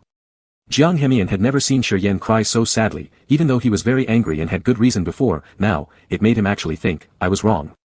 You always tease, woo-woo, but I took it seriously. Jiang Henian lowered his head to kiss his pale pink lips, stopping the words about to come out of his mouth. Shi Yan instinctively raised his hand and placed it on his shoulder. You're not allowed to kiss me, In front of the domineering Jiang Henian, Shi Yan's resistance seemed extraordinarily weak, but this kiss was unusually gentle, covering every small corner of his mouth. Brother, don't take it too seriously, I won't easily make you disabled. Jiang Henian whispered softly by his ear. Though these words aimed to console him, they didn't have any effect at all. You will. You always scare me. And you even gave me sleeping pills which caused me to pass out, allowing others to pick me up, and it wasn't gentle, causing me so much pain. Shi Yan's voice was extremely hoarse, yet this time, Jiang Henian heard it crystal clear. Giving Shi Yan medication was something from a long time ago, and such medicine couldn't be said to be purely sleeping pills. It should rather be referred to as a kind of drug similar to sleep-inducing ones. He specifically investigated this matter, ensuring there would be no side effects as long as used appropriately. It was exactly because of this skeptical attitude that Jiang Henian later didn't give it to him anymore. So the reason you fainted is an allergy to some component of the drug? Jiang Henian's arms holding Shi Yan tightened imperceptibly. Yes, that's what the report said. Shi Yan's red-rimmed eyes looked at Jiang Henian, soaked wet like apricot eyes filled with unspeakable resentment. I'm sorry, I didn't know, but I really wasn't doing it because I don't trust you. Jiang Henian hugged him tightly, as if fearing he might leave because of this matter at any moment. I don't care, I didn't even bother to argue with you about using drugs on me, but you've never even given me a chance to explain. As he spoke, Shi Yan wanted to rise from his embrace, but Jiang Henian held him so tight that he found it hard to breathe. I was wrong, brother. It was the first time Jiang Henian admitted a mistake, but it was more like he stubbornly clung to his old ways, which Shi Yan knew better than anyone else. Humph. I don't want to forgive you. Shi Yan turned his head away, refusing to look at him directly. You always admit your mistakes, but you never change. Brother, do you know? Since we confirmed our feelings for each other, there has been no one else in my heart other than you. I really like you. Is it after confirming my heart that you need to love everyone you meet? Shi Yan interrupted his emotional words directly. I'm almost 30, I need a partner with stable emotions, not someone like you. My heart can't take it. Jiang Henian closed his eyes deeply. The 4 words, emotionally stable, were impossible for him. Even if others died right in front of him, he would just say, blocking my way, then walk around. But Shi Yan was different. As soon as any problem arose, Jiang Hemian lost control like boiling water dropped into a hot oil pan. He had never thought that he had psychological issues before, but after meeting Shi Yan again, he realized he was more than just slightly problematic, he was like a mental patient. Brother, I'm sorry. Jiang Hemian slowly loosened his grip, and the usual stubbornness in his eyes disappeared entirely at this moment. Shi Yan got up from his embrace, feeling inexplicably empty inside. You should reflect on yourself. After speaking, he stood up and prepared to leave. He hadn't even reached the door when a sudden tightening around his waist pinned him against a warm body. Brother. Don't leave me. Where are you going? I'm going to brush my teeth and wash my face. Shi Yan sighed helplessly, with an overwhelming headache. I hurt all over right now, and my eyes ache too. Can you stop torturing me already? I'm getting old, I can't keep playing with young people like you. Oh. Alright, just washing your face, then. Jiang Hemian's tense nerves relaxed immediately as he murmured those words again. Shi Yan endured the sharp pain as he entered the bathroom, lifting his head to look into the mirror. He almost screamed at the sight of the person inside. Is there a rabid dog living in this house? He stared at the dense clusters of hickeys and bite marks on his neck, even on his jawline, which bore light pink traces of kisses. Shi Yan couldn't believe how many more such marks were hidden under his clothes. Ouch. Under the light, he pulled open the collar of his wide shirt for a closer look. He had thought it would just be full-body hickeys, but surprisingly found a significant bite mark near his heart, surrounded by skin that was bleeding slightly. Shi Yan really wanted to dismember Jiang Hemian right now. Not only did the guy bully him without warning, but he left him looking like this, and Shi Yan felt something still lingered within him that wasn't cleared out yet. In truth, Shi Yan wasn't fully confident that Jiang Hemian would apologize to him earlier. He simply took a gamble, wanting to challenge the authority, and luckily, things went as he had expected. Sigh. Even so, he was still somewhat unhappy. To Shi Yan, Jiang Hemian was like a time bomb ready to explode anytime, keeping him perpetually anxious. This sickness, it must be cured. Shi Yan closed the glass door, turned on the hot water, cleaning himself while simultaneously planning ways to make Jiang Hemian get rid of his bad temper. Brother, why do you spend so long on? As Shi Yan was lost in his own thoughts, the door suddenly opened, cutting Jiang Hemian's words short. Their eyes met. You. Chapter 88, You're sensitive again. Jiang Hemian only caught a glimpse of a pale, naked body before Shi Yan threw a towel at him, covering his chest. You're still looking. And you didn't even clean me properly. Shi Yan's cheeks, already flushed from the steam, were now redder than ever. He squatted down, desperately wishing to crawl into a crack in the floor. Then, would you like my help, brother? Jiang Hemian sniffed the scented towel and held it in his hands. I don't need it. But I think brother does, and it looks like you really need it. Jiang Hemian quickly took off his short-sleeve shirt, then slowly walked into the bathroom, shutting the door behind him. You want to do it again? Shi Yan hesitated, gazing up at the muscular lines on Jiang Hemian's chest, which had made him fearfully regretful last time, making his legs feel weak. Brother, you should give me a chance to make it up to you. Let me show how good I can be, please don't be mad at me anymore. Jiang Hemian raised a hand to take down the shower head, crouching slowly and testing the water temperature before dousing Shi Yan's body with water. Shi Yan shrunk back, though the two had already been completely honest with each other before, he still found it hard to accept such things. Stop looking. This is all your fault. Sorry, how about, you lean on me. Jiang Hemian's face and eyes exuded compliance. He already knew that Shi Yan hadn't left intentionally, but because of the medicine he used earlier, Shi Yan had fainted, and he admitted that it was his fault and naturally didn't dare do anything improper to Shi Yan again. Achoo. Shi Yan sneezed, his mind still hazy as if it might give way to another fainting spell due to his weak knees. Brother, let me help you. I'm sorry. This situation where I didn't clean thoroughly won't happen again, I promise. Jiang Hemian knelt on one knee, the lime gray house pants getting wet around the knees, turning darker. Shi Yan glanced at him and could only say, you're not allowed to leave so many marks next time. Alright. Jiang Hemian gave a helpless laugh and reached out to help clean. SSS, can't you be gentler? It hurts. There's a slight tear. I'll get the medicine, I'll definitely be gentle. It felt so strange. Shi Yan lay sprawled over him, unwilling to turn his head and see what was happening, his cheeks blazing red, making his head even more dizzy. Who knew what spot Jiang Hemian pressed that caused Shi Yan's entire body to suddenly tense? Between gritted teeth, he moaned softly, Yes, sorry, it must have been too rough last night, and you're sensitive. Just hurry up. Stop talking nonsense. Alright. Shi Yan was carried out of the bathroom by Jiang Hemian. After applying the medicine, he realized his body had become even softer, unable to exert any strength. I want some water. I'll bring it to you. Jiang Hemian gently placed him on the bed and unconsciously looked at his butt. While helping him dress, he awkwardly asked quietly, "Brother, does your bottom still hurt?" It would have been better not to ask. Once Shi Yanin heard the question, he was embarrassed to the point where his headache intensified. "Why do you always have to mention the one thing we don't talk about?"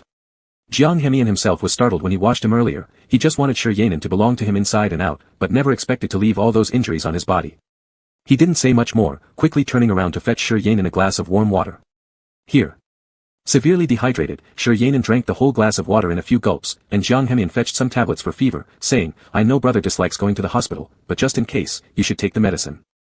"Humph. Now you're being obedient. Why didn't you listen when I cried and begged you to stop last night?" Shi Yanin hummed lightly as he accepted the tablets. "Sorry." Jiang Hemian didn't have any good explanations, keeping his eyes lowered as he stood far from Shi Yanin, clearly looking like a little dog who had made a mistake. "I'm tired, I want to sleep. I still have work tomorrow." Shi Yanin's tone was still tinged with dissatisfaction, but his eyes secretly tested Jiang Hemian again, continuing, "What? Do you intend to block me? Imprison me again?" To be honest, Jiang Hemian did have the thought, but, this time he had no choice but to agree to Shi Yanin's demands. "Fine, anyway, school breaks for summer vacation in a month. I should rush my final thesis. When summer comes, I'll take you on a trip, alright?" Jiang Hemian spoke with rare tenderness. Shi Yanin dozed off. As long as he wasn't imprisoned or tortured, everything else could be left to Jiang Hemian's discretion. However, the young man was full of energy, and it seemed like there was no end once they started. All he did was Shi Yanin's aging body. Shi Yanin felt that he would need a month to recover. You should clean out the expired food in the fridge while I'm sleeping. I'll want to eat when I wake up." "I'm starving," Shi Yanin said from the bed, wrapping himself tightly. "Alright, how about steamed perch and braised pork dumplings?" Jiang Hemian bent slightly, his arms propped on the bed as he looked down at Shi Yanin. "Is there anything else you'd like me to do, brother?" That's all for now." Shi Yanin met his gaze and turned away, feeling somewhat embarrassed. It had to be admitted, Jiang Hemian had a striking face with deep, mesmerizing features. When he wasn't acting strange, he was undoubtedly a handsome man, one who effortlessly ensnared Shi Yanin's heart. "Brother, your ears are red," Jiang Hemian murmured, planting light kisses on the side of his neck. "Don't be mad. I'll listen to you from now on." "Really?" Shi Yanin asked instinctively. "Yes, I won't lie. Will brother forgive me this time?" "No," Shi Yanin knew he was waiting for that. "If I don't forgive you, you won't listen to me and cook for me, will you?" Jiang Hemian paused momentarily before denying subconsciously, "No, as long as brother forgives me, I'll do anything." "Pfft, I'm tired. Stop looking at me like that, it's creepy."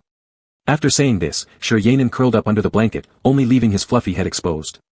A flicker of disappointment crossed Jiang Hemian's eyes as he reluctantly got up. "Good afternoon." He knew it was his fault, he had misunderstood Shi Yanin and hurt him.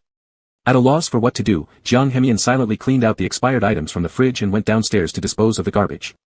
He then braved the scorching sun to buy a fresh perch at the market. Once home, he immediately prepared the ingredients. There were times when his hands struggled to keep up, he was simultaneously chopping vegetables while worrying about the person in the other room. The sharp blade accidentally cut into his fingertip, but it took him a long while to even realize it. He washed the wound briefly under cold water without dressing it, then turned around to continue chopping, pretending nothing had happened. When all preparations were finally done, he wiped the sweat off his forehead, dried his hands, and took off the apron. He quietly approached the bedroom, tiptoeing beside Shi Yanin and staring blankly at his back. "Brother. I'm sorry." On the other side of the bed, Shi Yanin slowly opened his eyes, letting out a soft breath. Chapter 89, Heart-Pounding Fear. He had still made the right bet. Using this mistake by Jiang Hemian caused him to feel guilty and stop throwing tantrums indiscriminately. Shi Yan felt this was a temporarily usable method. Even though he liked Jiang Hemian, it was absolutely impossible for him to indulge his temper just because of liking. Moreover, it wasn't even his fault, Jiang Hemian had no right to imprison him at will. Shi Yan seemed to close his eyes pretending to be asleep but was actually planning his future path in his heart. However, later as he thought more and more, he fell asleep. Jiang Henian listened to the steady breathing beside him, only then did he realize that he wasn't completely lost. "Brother." He murmured softly, gazing at the back turned toward him, feeling a deep sense of melancholy in his heart. He only dared approach after ensuring Shi Yan was sound asleep. Jiang Henian slowly moved closer and embraced him, letting him possess him temporarily. Jiang Henian didn't sleep all night, and early in the morning when the pharmacy opened, he went to buy fever-reducing medicine. He was now also feeling somewhat drowsy. The two lay there together like this, their breath mingling. Jiang Henian liked this serene feeling. In the afternoon, the sunlight poured through the windows, reflecting brilliant golden light. The room exuded an atmosphere of tenderness and serenity. Shi Yan's sleep lasted straight into evening, and eventually, he woke up from hunger. As soon as he opened his eyes, he saw a handsome face right next to him. "Jiang Henian." Instinctively, he felt scared, but soon calmed down and started staring at his cheek. When Jiang Henian slept, his features would naturally relax, the stern facial features actually showed a hint of softness, although Shi Yan knew this was just an illusion. In fact, you look good when you're not acting crazy, I really like it too. Shi Yan fumbled under the quilt to find his hand, gently hooking it with his fingertips. Unexpectedly, he met a pair of charming peach eyes. Brother, do you really like me? Jiang Henian suddenly realized what was happening, and hurriedly explained, I am not pretending to be asleep on purpose. It's just that. Ah. Tensed, Jiang Henian pulled Shi Yan's wrist, pressing him onto the bed directly. You. Shi Yan was startled by his sudden action, realizing it immediately and pushed him away, I don't like it. You heard wrong. Jiang Henian unconsciously fell backward, hearing his cold words, his facial expression visibly darkened. Mian, I don't like how you throw fits easily, I don't like how you are always so self-centered, I don't like you, scaring me. After saying these words, Shi Yan got out of bed directly, ignoring him. Jiang Henian remained dazed at the bedside, with Shi Yan's repeated words echoing in his ears, every sentence hitting his heart squarely. Shi Yan went to the kitchen to prepare dinner for himself, but when he saw that Jiang Henian had already prepared all the ingredients, he was slightly stunned, helplessly shaking his head. Alas. Actually, he didn't want to hurt Jiang Henian at all. But if he didn't do it, conversely, he would get hurt instead. Shi Yan just wanted Jiang Henian to learn a lesson, he wasn't really against him. Just as he picked up the knife to cut the washed vegetables, a voice came from behind him. Brother, let me do it. Shi Yan instinctively turned around and saw that Jiang Henian was unaffected by his words, so he took a shallow breath of relief. Be careful. After reminding him, Shi Yan turned and left the kitchen, leaving Jiang Henian alone to prepare tonight's meal in the kitchen. He came to the living room and curled up in the corner of the sofa watching the news. Not long after, the aroma from the kitchen caught Shi Yan's attention, and he involuntarily swallowed saliva. Brother, dinner is ready. Jiang Henian wearing an apron placed the food on the table, glancing at Shi Yan huddled on the sofa. Okay, thanks for your hard work. Shi Yan got up and casually grabbed a wet tissue from the coffee table handing it over, wipe off some sweat. Jiang Henian paused slightly, then tried to reach out to accept it, thank you, brother. Shi Yan shook his head faintly, picked up the chopsticks and sat down to eat. Afterward, both of them remained silent, the host's voice of the evening news sounding particularly jarring behind them. After the meal, Shi Yan stood up first, preparing to bring the bowls and chopsticks back to the kitchen, when Jiang Henian hastily snatched them away from his hands. Brother. Let me do it, you rest. We'll probably need to apply medicine again tonight. Shi Yan, of course, understood that he referred to applying medicine to that place, chuckled softly, saying nothing. When Jiang Henian came out of the kitchen after washing the dishes, Shi Yan was just coming out of the bathroom with the medicine in hand. Seen from behind, his walking posture seemed a bit peculiar. Brother, let me support you.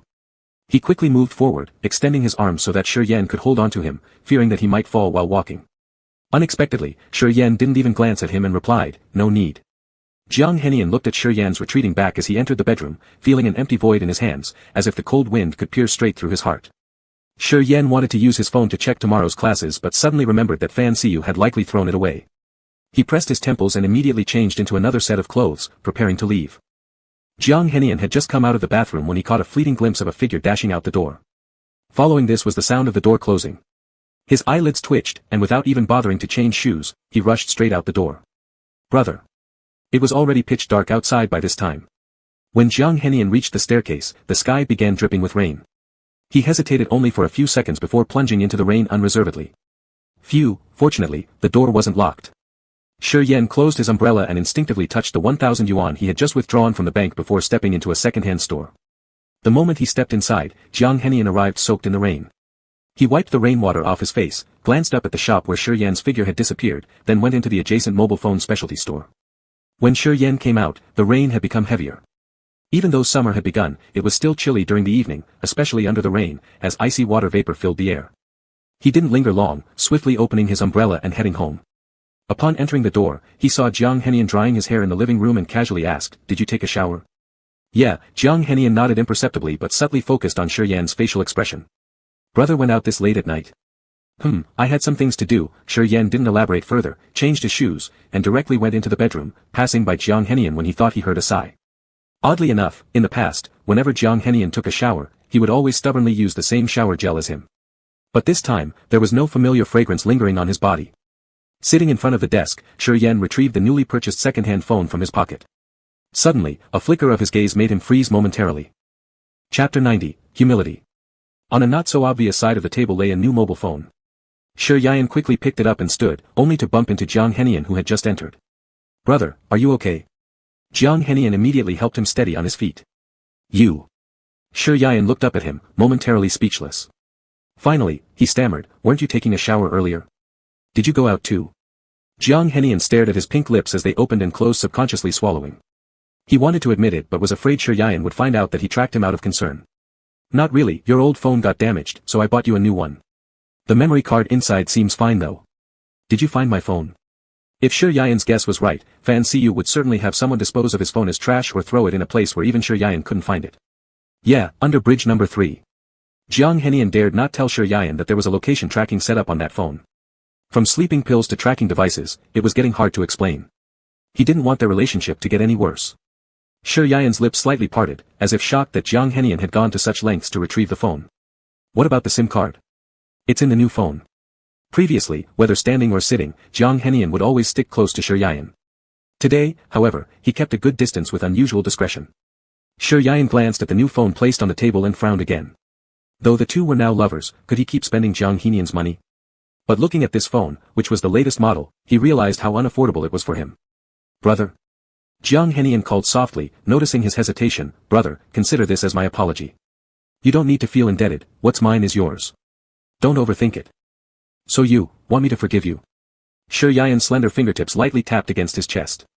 Slightly tilting his head, a faint smirk played on the corner of his lips. Jiang Henian gazed at his fingertip, showing a moment of confusion. Shi Yian had never revealed such alluring expressions towards him before. He became momentarily lost. Bro. Do you think handing me a phone can resolve everything? Shall we just let this issue go? Unbeknownst to Wen, Shi Yian was already standing in front of him. Though they differed in height, Jiang Henian somehow felt an air of stability from the accumulation of time in Shi Yian's demeanor that left him mesmerized. No. I just want to see you happy. As for when brother will forgive me, that's beyond my control. Jiang Henian swiftly reacted, managing to stretch his lips into a smile. Well, it's getting late. Let's sleep. I'm heading out tomorrow. After a quick wash-up, both of them laid down on the bed. Shi Yian turned off the light and turned his body, giving Jiang Henian an indifferent back. He had just dozed off when he heard rustling sounds behind him. A warm body pressed against his back. The drowsy Shi Yian became somewhat irritated.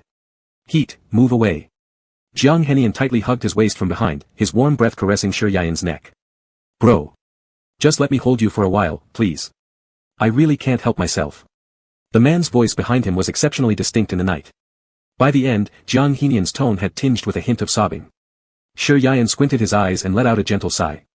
Let go. No, brother, just let me hold you for a while, just a little while, please. Bro. Jiang Henian clutched Shi Yian like a super-large plush toy. Except for the slightly tight grip of his arms, he remained quiet elsewhere. Shi Yian, his voice slightly hoarse, said. I'm too hot, can't breathe properly. Loosen your grip. Hearing this, the force around his body seemed to ease somewhat. Shi Yian turned over, both of them staring at each other in the dark. Did you cry? No. Jiang Henian instinctively denied. True, the one who should cry is probably me. Misunderstood by you, doubted by you, and... Shi Yian ultimately couldn't bring himself to say the last word. I'm sorry. Even though it was pitch black, Jiang Henian still wouldn't dare to meet his gaze. I don't need your apologies. This time, Shi Yian had made a firm resolution to fix his bad habits. Although he felt a bit uneasy, since previously Jiang Henian used to be an unreasonable lunatic, but this time, it seemed like he genuinely knew he was wrong. Go to sleep and loosen your hands. Or I'll sleep on the couch, you decide. Don't. I'll loosen my grip, please don't go to the living room. Jiang Henian instinctively let go of Shi Yian and even took a step back. Shi Yian didn't expect him to comply so readily. Even while pushing him away in his heart, Shi Yian felt a strange pang of sorrow. Jiang Henian spent the entire night with his eyes wide open, staring at Shi Yian's back. Beneath the covers, his fists were clenched, effectively hiding the protruding veins on his hands. No one knew what he was thinking. His gaze carried an array of emotions, possession, illness, obsession, restraint. At 3 a.m., the lights in the apartment shone brightly. The sound of shattered glass seemed capable of tearing through the humid sky filled with dust. Xia Wanwan, looking at Fan Siyu drunkenly sprawled out in the living room, became increasingly angry. I'm asking you. Who was driving your car that day? Was it that despicable man? Glass shards lay scattered across the floor, along with disheveled files on the coffee table. Though Xia Wanwan had no affection for Fan Siyu, she wouldn't tolerate being played for a fool. She had already given him a chance last time, and if there was still any contact between him and that man now, then don't blame her for being ruthless. Isn't Hongyu safely back home? Why are you getting all worked up? And why don't I ever see you caring about your son normally, yet here you are accusing me of hiding someone. Fan Siyu couldn't figure out why this woman was pretending to care about their child. He'd seen her flattering others countless times in business circles. Yet somehow, she managed to act like a chaste woman around him. For years, though he had no feelings for Hongyu, wasn't it always him who worried about the trivialities of daily life, school pickups and drops-offs? Don't you know clearly in your own mind whether you're hiding some rogue man? Don't tell me otherwise. As Fan Siyu got more drunk, listening to the woman incessantly nagging, irritation flared up inside him. Damn it.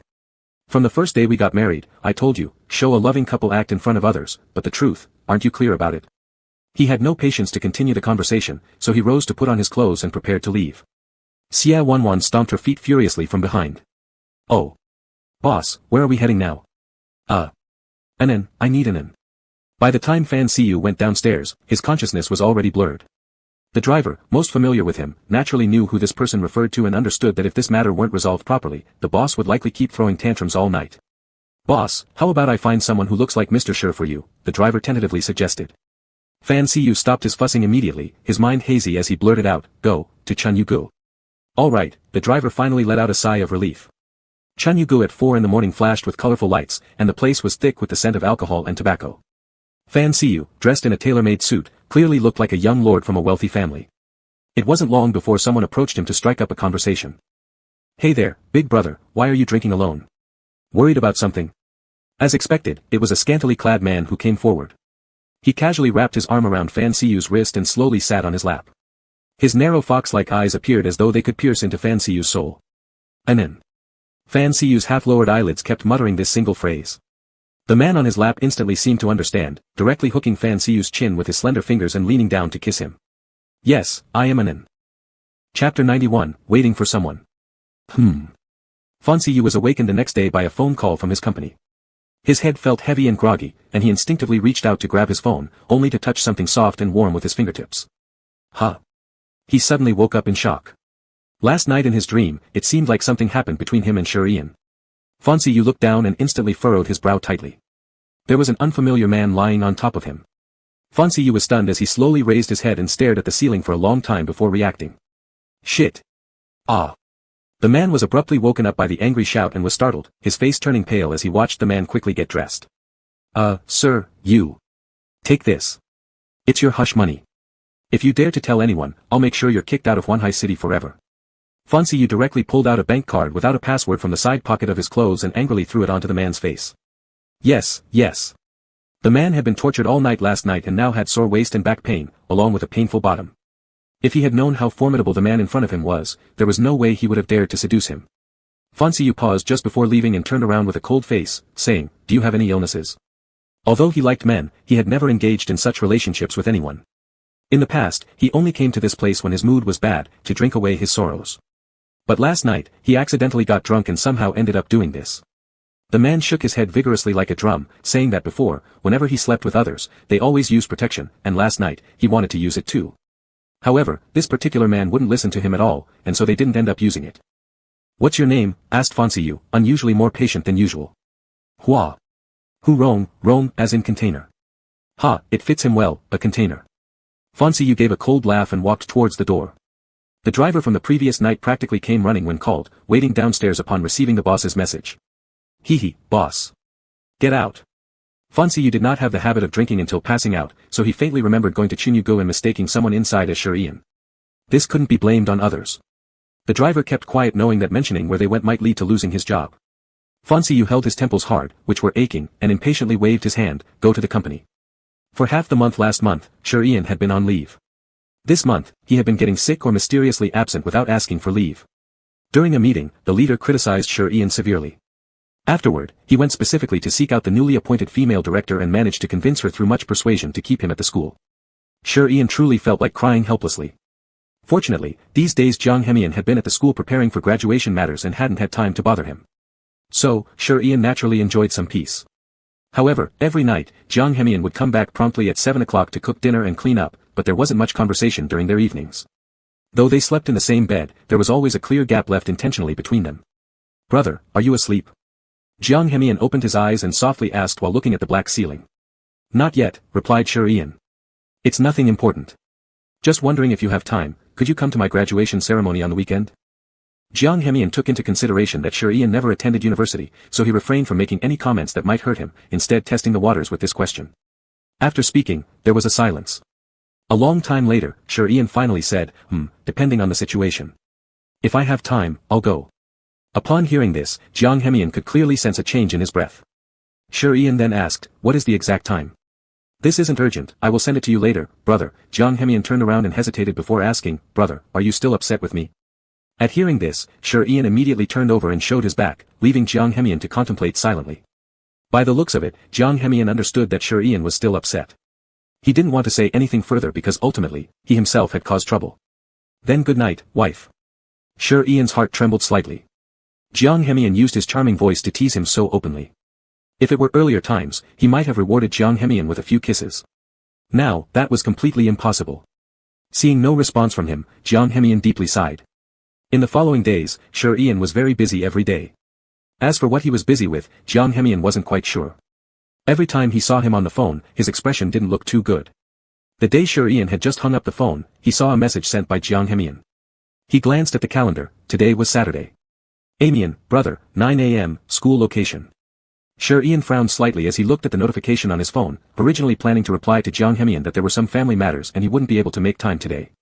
But an image of Jiang Hemian's handsome face involuntarily popped into his mind, so Sure Ian glanced at the time. There should be enough to make it back. Hey, brother Jiang, come take a picture together. In the distance, Li Guangping waved and called him over. Jiang Hemian put down his phone and slowly walked over. He truly didn't understand how this guy managed to pass all his projects and evaluations while playing games in the dorm every day. Li Guangping pulled out his phone with a mischievous grin, ready to snap a photo of both of them. But he stopped when Jiang Hemian raised his hand to block the camera. I don't like taking photos. You can take one yourself. Ah. That's not good, you know. Look, this semester I've caused you plenty of trouble helping me deal with my unruly younger brother. How about we go for a meal later?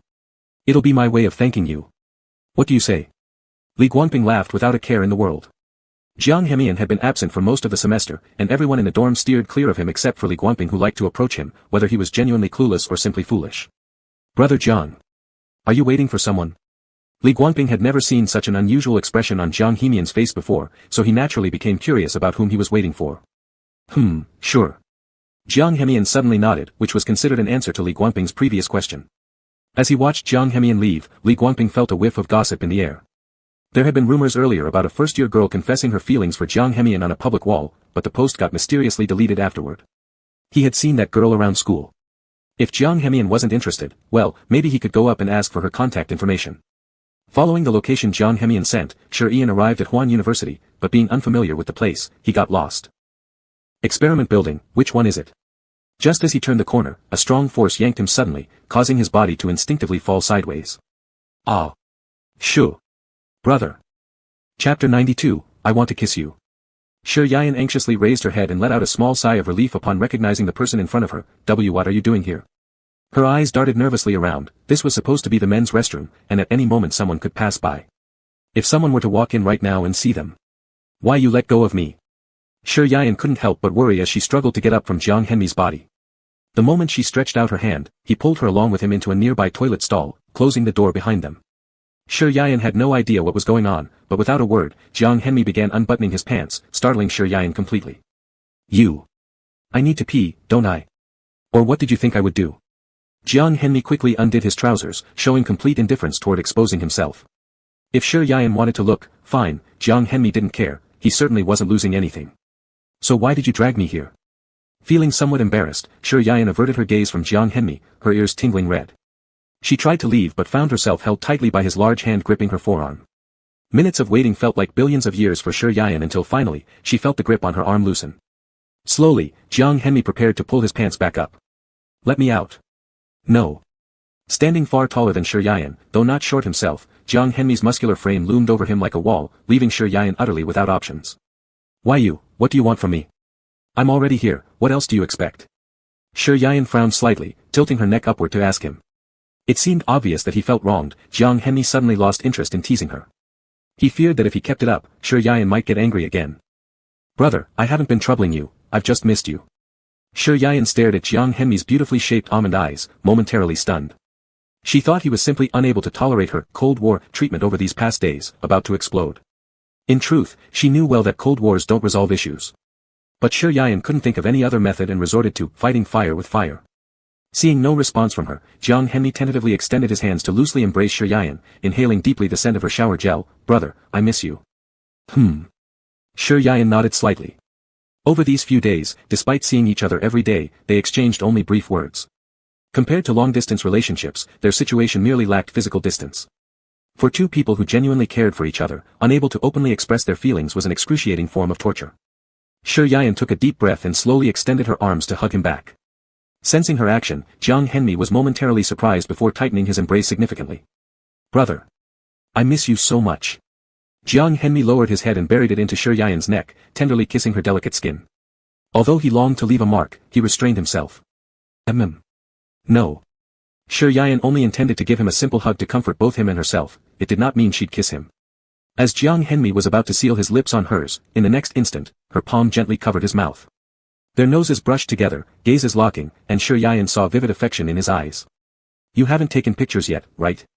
Let's hurry and go out. Shi Yayan pushed him away, swiftly opening the door and walking out first. A hint of loneliness lingered in Jiang Henmi's eyes despite managing a faint smile. At least Shi Yayan hugged him, didn't she? Hey, bro Jiang, didn't you say you disliked taking photos? Shi Yayan was being dragged into a photo by Jiang Henmi when suddenly, a figure popped up behind them. Jiang Henmi turned his head slightly and introduced softly, my roommate, Li Guanping. This is. Li Guanping eyed Shi Yayan up and down, a tinge of jealousy flashing in his eyes. It was already enough to watch Jiang Henmi's face make middle school girls swoon. Now, another handsome male had appeared. Oh, how truly enviable. Hello, I'm Shi Yayan, Jiang Henmi's brother. What is it? Jiang Henmi pulled Shi Yayan's proactively outstretched right hand back and shielded her behind him. A dinner gathering. Huayue Hotel, Li Guanping cheekily came closer to Jiang Henmi and whispered, Bro Jiang, do you have the contact number of that girl who confessed to you by the campus wall last time? Seeing his sparkling little eyes, Jiang Henmi immediately understood why the guy had been trying to approach him tonight. The one he referred to must be Su family's young woman from last time, but how would he possibly have her contact details? No. How could that be? Li Guanping obviously didn't believe it. How couldn't it be? Do I look like someone who goes around collecting numbers? Jiang Henmi wore a look of complete helplessness, he was about to just flip his phone open and show him all the few contacts he had. Alright then. Li Guanping saw that Jiang Henmi wasn't the type to lie often, but at this point, he was starting to suspect if there was something off with his sexual orientation. How could someone ignore all those beautiful women chasing after him and live as calmly as a monk?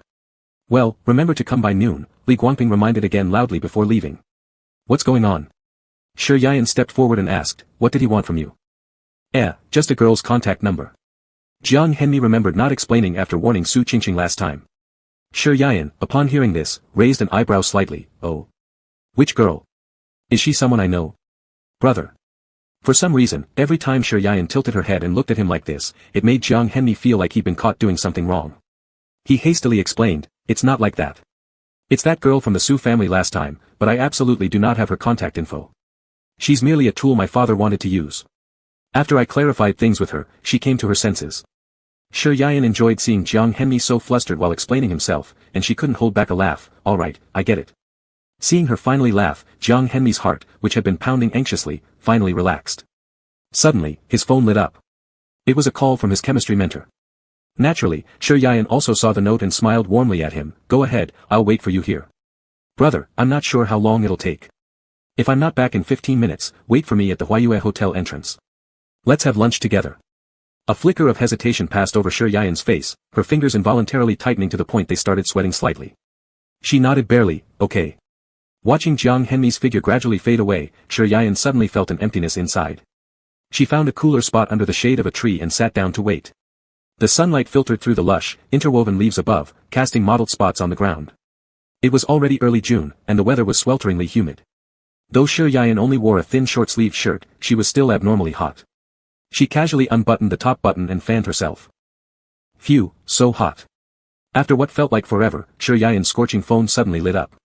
Instinctively, she answered, hello. She wasn't sure what was said on the other end, but instantly, cold sweat broke out all over her body. Not even stopping to send Jiang Henmi a message, she ran toward the gate.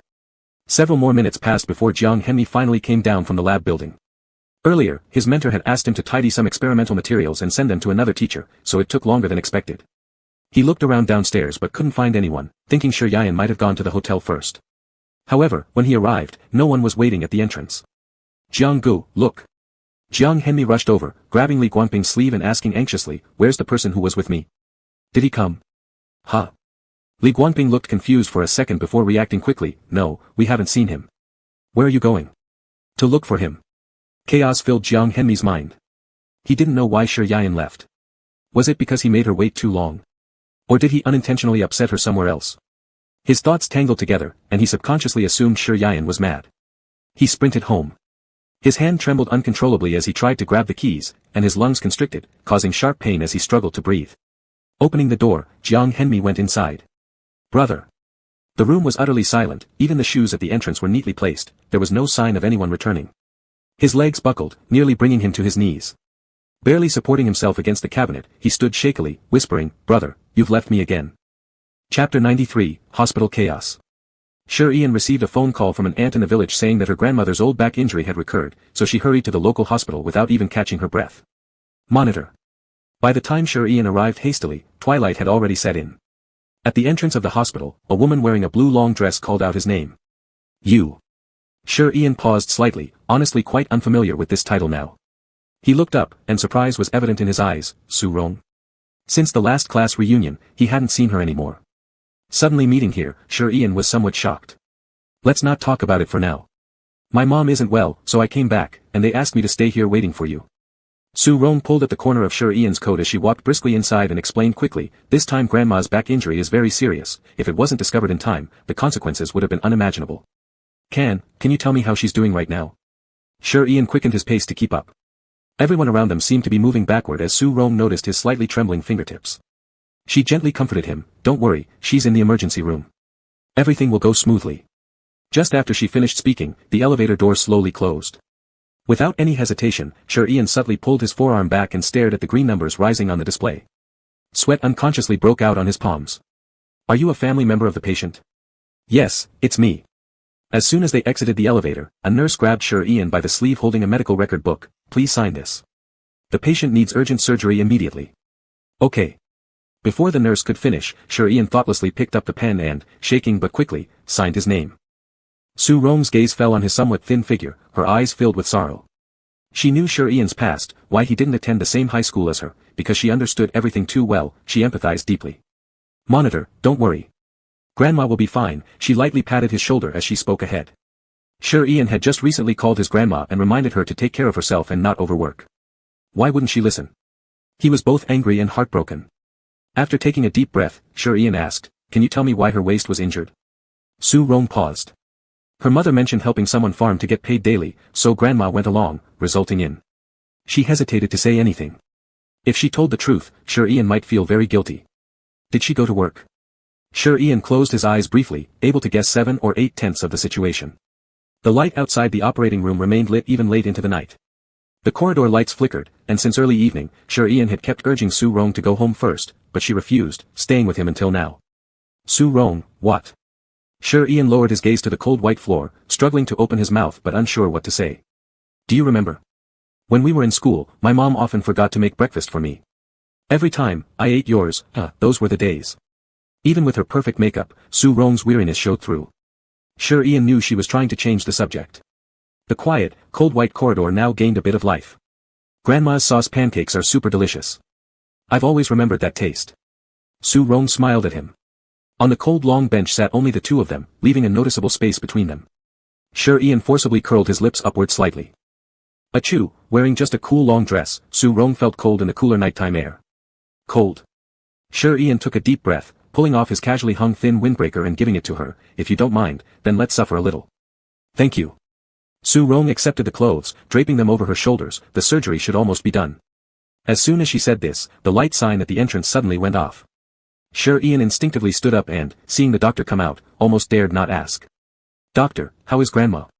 It was Su Rong who stepped forward to inquire first. Only then did Shi Yan snap out of it. The surgery was very successful. The patient needs some rest. Shi Yan's legs went weak, barely supporting his standing posture, finally releasing the tension that had kept his spine rigid all this time. Are you okay? Seeing his pale complexion, Su Rong quickly supported him. Shi Yan maintained a blank expression, shaking his head. He felt like all the blood was being drained from his body, no problem. He had stayed by the hospital bed for most of the night. Su Rong had already fallen asleep on the single bed beside him before Shi Ian suddenly remembered to message Jiang Henian. He fished his phone from his pocket and pressed at it for a long time with no response, only then did he slowly realize that it was out of power. Out of battery, yeah, go charge it. Shi Ian abruptly stood up, but dizziness overwhelmed him for a moment. Leaning against the wall for support, he recovered somewhat.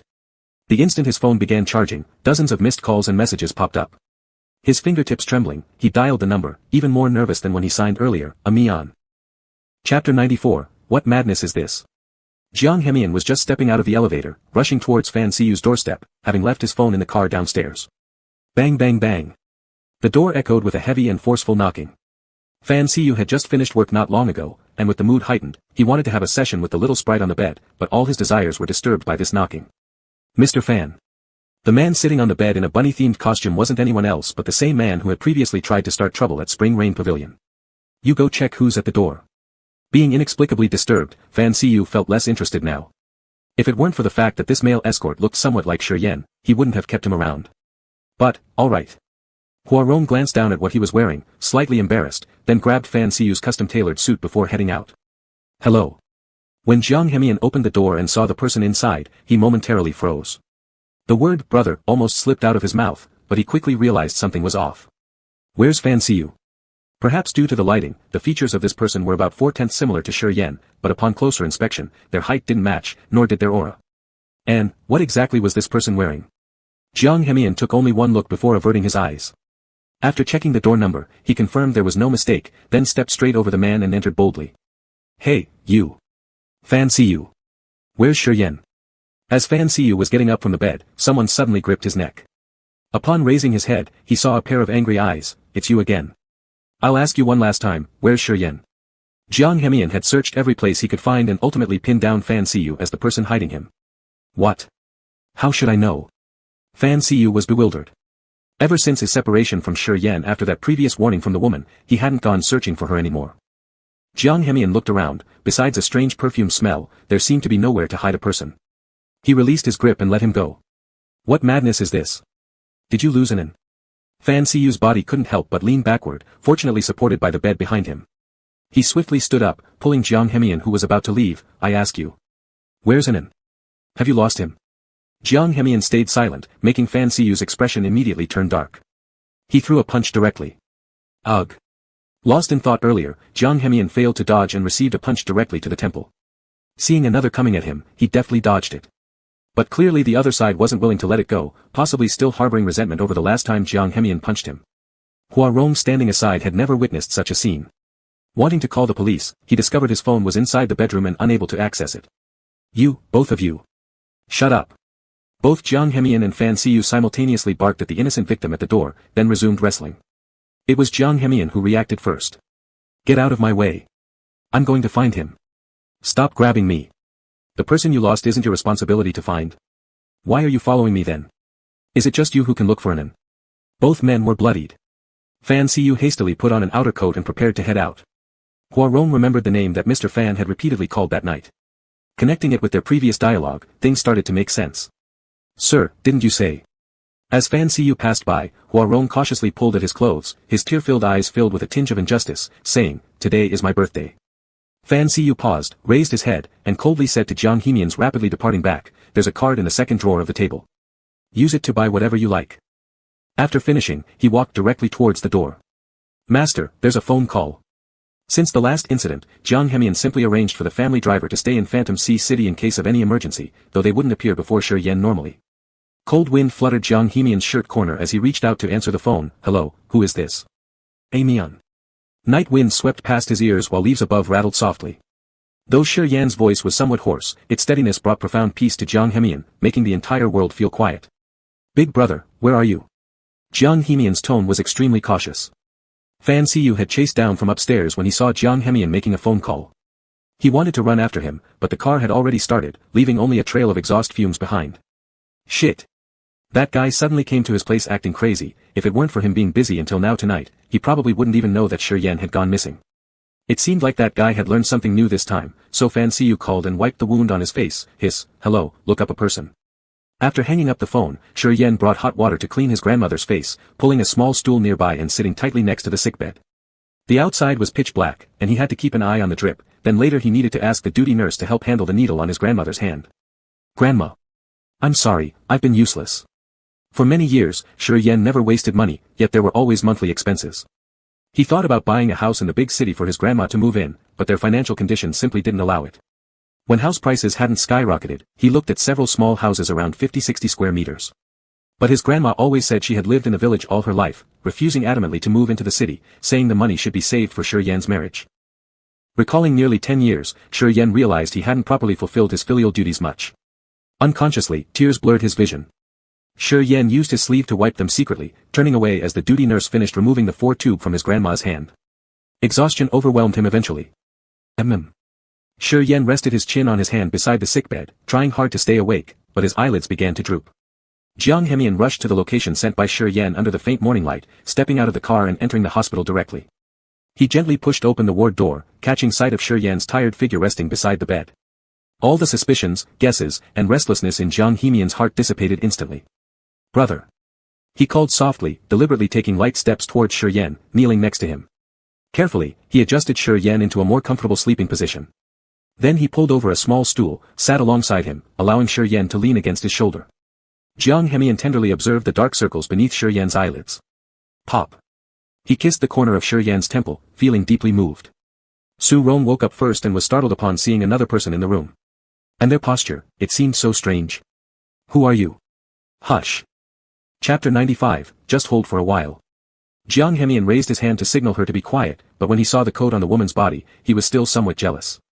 He had some impression of this woman. She was Su Rong, whom Yen introduced to him at their last dinner gathering, precisely because of this that Jiang Hemian felt displeased inside. Leave the coat here, you can go now. Su Rong also couldn't possibly have no memory of the young man in front of her, just, the mix of green and white patches on his forehead looked quite frightening. She met the man's unwavering gaze with some bewilderment and for an unknown reason, she always felt antagonism from those eyes. It made Su Rong forget how to think and react, so she merely nodded yes. Before leaving, she took another quick look at Yen who was leaning against the man's chest, then quietly stepped out of the door. Only after Su Rong left did Jiang Hemian dare to embrace Yen around the waist, letting his whole body lean into his arms while looking down at the message sent by the driver downstairs. It turned out that Yen was anxious because grandmother urgently needed surgery. Jiang Hemian's gaze gradually fell onto the hospital bed, the expression in his eyes becoming uncertain. Grandmother. The person in his arms suddenly groaned lightly, prompting Jiang Hemian to look down. Brother. Yen's eyes were sore. If not for worrying about his grandmother, he probably wouldn't have had the willpower to wake up right now. Suddenly, he sniffed a familiar yet strange smell, and his consciousness slowly became clearer. A Mian. Surprise showed in Yen's pupils. Brother, rest, I'll take care of grandma. That won't do. Before Yen could sit up, his shoulder was held down. Jiang Hemian bent over and gently placed him on the unoccupied adjacent bed. Yen, please care for yourself more, or even better, care for me. Jiang Hemian firmly held Yen's slender shoulders trying to rise, as he stared straight into his reddened eyes. Brother, sleep a little longer. He could imagine that Yen hadn't rested well from yesterday until today. His recovery wasn't long ago and he couldn't afford such exhaustion. Thanks. Yen rubbed his eyes and glanced at his grandmother, struggling to say after a while, wake me up if grandma wakes up. And if the doctor comes, call me too. And, what happened to your forehead? This, accidentally hit the railing, nothing serious, just a small wound. Jiang Hemian casually came up with an excuse. Hearing Yen's nonchalant concern, he felt sweet inside. Be more careful next time. Okay. Jiang Hemian smiled, nodded, leaned forward and kissed Yen's forehead. Brother, don't worry, I'll stay here with you and grandmother. Alright. Yen really couldn't keep his eyes open anymore. Unknowingly, he fell asleep holding Jiang Hemian's hands. During this period, the doctor came once and the nurse reminded about paying off the fees from yesterday. Jiang Hemian got up and paid the remaining fees all at once downstairs, taking the opportunity to book the adjacent hospital bed. Upon returning upstairs, it seemed like grandma was waking up. Jiang Hemian rushed forward to check. Are you? Hemian? After who knows how much time passed, grandma's cloudy eyes gradually became clear, as if she remembered Jiang Hemian. Yes, it's me. Grandma, you just finished the operation, the doctor said you should rest quietly, don't move around recklessly. Jiang Hemian got up and poured her a glass of warm water. On his way back, he noticed grandma seemingly looking at Yen sleeping on the adjacent hospital bed. Big brother looked after you last night, I let him rest for a while. Jiang Hemian softly explained as he raised the upper part of the bed slightly and handed over the cup of water. Drink some water first. Wouldn't this disturb his work? Grandma didn't hurry to accept the water cup he offered but instead immediately cared about Shi Yan's job first. Not at all, I already took leave for him in advance, Jiang Hemian lied with a calm face, continuing to reassure the grandmother, rest assured, it won't affect his work. Oh, good. The grandmother visibly relaxed and slowly drank a cup of warm water. When she wanted to use the restroom, Jiang Hemian called in a female nurse outside to help. Approaching noon, Shi Yan still hadn't woken up, so Jiang Hemian went online to look up post-surgery diets suitable for elderly patients. In the end, he assigned this arduous task to the driver, expecting unsatisfactory results. However, after the chef from a 5-star restaurant cooked the dishes, Jiang Hemian realized that he underestimated the capability of the family driver. Master, are you satisfied? The driver stood at the door, his eyes sparkling as he looked at Jiang Hemian. It was clear that he'd done this kind of thing more than once. You can go back and get reimbursement from finance for your expenses. You did well. Jiang Hemian guessed that the dishes must have been ordered from the only 5-star hotel in this city. He took out the remaining change from his wallet. Go buy some good cigarettes. Alright, thanks boss. The driver took the money and happily left. Jiang Hemian glanced at the restroom where the nurse was inside assisting grandma who hadn't come out yet, while Shi Yan slept restlessly. Brother. Shi Yan felt like he had been sleeping for a long time. As soon as he opened his eyes, he turned his head to look at the adjacent bed but noticed it was empty. He woke up entirely alarmed. Grandma. Jiang Hemian immediately steadied him. Brother. Grandma's in the bathroom, don't worry. Hearing this, Shi Yan slightly relaxed and raised his eyes. Although Jiang Hemian appeared spirited, on closer inspection, red bloodshot eyes could still be detected. Mian, when did you arrive? Shi Yan thought he might have slept through the confusion. He seemed to recall Jiang Hemian coming into the ward in the morning, but no matter how hard he tried, he couldn't remember the exact circumstances. Brother, do you not remember? You called me at 4 in the morning and sent me your location, then I rushed here. Seeing the bewildered expression on Shi Yan's face, Jiang Hemian decided to explain the whole story to him, which finally allowed Shi Yan to pull some fragments of memory from his exhausted mind. Thank you. Shi Yan was about to get off the bed when suddenly he was embraced. Brother.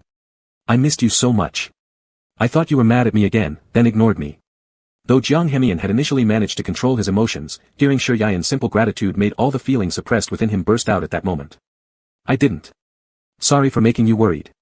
It wasn't intentional that I left without contacting you, my phone ran out of power right after our call. Shi Yan's soft words entered Jiang Hemian's eardrums, their warmth melting away the ice-like coldness of his heart. Brother, just hold me for a while, just for a little while. Jiang Hemian's voice became hoarse, even surprising himself. You.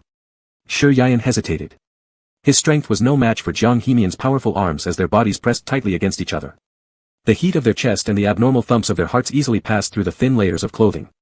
In a moment, Grandma will come out of the restroom, will be seen. Shi Yan strained to push Jiang Hemian away, but their strength difference was too great to budge him. No one will see. As soon as Jiang Hemian said this, the sound of the lock being opened came from the restroom. Shi Yan panicked, calling out, Mian. Chapter 96, Do you think I'm going to kiss you, brother? Fortunately, just before the nurse came out with Grandma, Shi Yan quickly pushed away from in front of her and straightened up on the bed. But from Jiang Hemian's perspective, his ears were slightly red. Grandma. Shi Yan hurriedly put on his shoes and went forward to help. Let me do it, thank you. You're welcome. After handing over the patient to Shi Yan, the nurse turned around and left, thoughtfully closing the ward door behind her. Naturally, Jiang Hemian wasn't idle either. Together they helped Grandma sit back down on the bed. Oh dear, my old body still causes trouble for young people like you. Grandma has a gentle and kind look, with soft yet firm eyes that actually bear some resemblance to Shi Yan. Jiang Hemian noticed this during his last visit home. Why won't you listen to me? Just rest at home and don't make me worry. Don't work in the fields anymore. Shi Yan felt frustrated but helpless. He had repeatedly tried to stop Grandma from working in the field, but she wouldn't listen. This time, her long untreated back injury got worse. Grandma gave a silent smile and gently touched Shi Yan's cheek with her rough hands. After years of farming work, I'm fine. Don't worry about me. Look at you, you've lost weight again, haven't eaten properly. Grandma, you. Shi Yan took the initiative to hold those cracked hands, tears welling up in his eyes unconsciously. What are you even talking about? You always change the subject. Don't you know that only when you are healthy can I work with peace of mind? Jiang Hemian watched Shi Yan's teary eyes glistening as he knelt by the bedside, filled with heartache, so he slowly knelt down too and lightly patted his shoulder. Brother, we should have lunch soon or it'll get cold. Are you taking Grandma's side too? Shi Yan looked back and didn't expect Jiang Hemian to also be dodging the topic. He knew Grandma was stubborn. If he didn't make things clear this time, once she recovered, she'd probably return to farming despite her age. Shi Yan couldn't endure such fear any longer. He lacked the means to ensure an easy life for Grandma and certainly couldn't bear seeing her perform hard labor at such an advanced age. I didn't mean. Jiang Henian hadn't finished speaking when Shi Ian let out a soft sniffle with reddened eyes, then rose and walked out, leaving him unable to catch up. Grandma, why don't you have lunch first? I'll go talk to him later. Jiang Henian restrained his immediate urge to chase after Shi Ian as he set the table on the hospital bed and laid out the light meals one by one. No problem, Xiao He, you don't need to worry about me, go check on Anan first, I'm worried about him. Her aged eyes were filled with worry, and Jiang Henian nodded, he just loves you too much. He stayed up all night watching over you last night. Don't worry, I'll go find him right now. After finishing his sentence, Jiang Henian rushed out and searched every possible place in the hospital, finally focusing his gaze on the gloomy emergency exit. Brother. As soon as he stepped inside, he heard a muffled sob echoing down the corridor. Unable to distinguish it clearly, Jiang Henian relaxed his breathing and confirmed that the sound was from upstairs. He took large strides towards the 6th floor and sure enough, found the familiar figure facing away at the turning point of the spiral staircase. Shi Ian buried his head into the crook of his arms, his voice choking with quiet sobs that grew clearer as Jiang Henian approached. Brother, stop crying. Jiang Henian sat down next to him and gently pulled him into his embrace. I know you blame yourself, and I understand you. You've done incredibly well, seriously, I'm not lying. Wah. When no one comforted him, Shi Ian could manage his emotions on his own. However, as soon as he felt the warm and long-missed embrace, hearing Jiang Henian's deep and gentle voice, his tear glands seemed uncontrollable. All the emotions he had previously suppressed towards Jiang Henian erupted at this moment. Like an iceberg encountering scorching flames, he melted completely. Ah Mian, Wah. Shi Ian burst into tears, tightly hugging Jiang Henian. It's all my fault, I'm useless, I'm such a terrible person, Wah. That's not true, brother is excellent. In my eyes, you're the best, and the only one. Jiang Henian rested his chin on Shi Ian's shoulder and softly consoled him. Along this journey, Shi Ian had encountered countless irreversible incidents that left him powerless.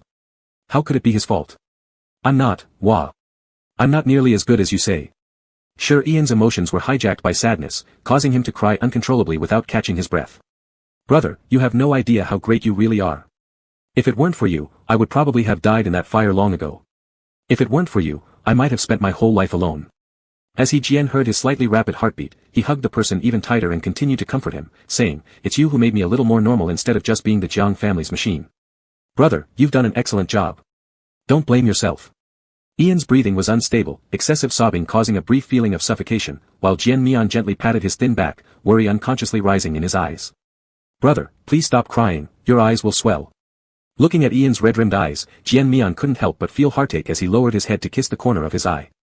He was truly not good at comforting others, and sure Ian rarely cried before, only shedding tears when they were both unable to endure during those times. However, those moments often brought out Shi Ian's cat-like cries that Jian Mian cherished the most. But now it's different. Shi Ian's self-blame and pain transferred to him, piercing directly through Jian Mian's heart like a knife. After crying, Shi Ian slowly realized how embarrassing this state was and started suppressing his emotions.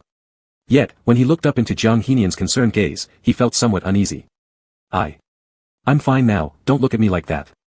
He tried to push Jiang Henian away, but Jiang Henian held tightly onto his waist with such strength that Shi Ian couldn't break free. Brother, why do you want to shut me out right after crying? I'm so heartbroken. Jiang Henian, lips curved in a smile, gazed at Shi Ian who avoided his eyes, taking the opportunity to quickly press a kiss on his lips while still in his arms.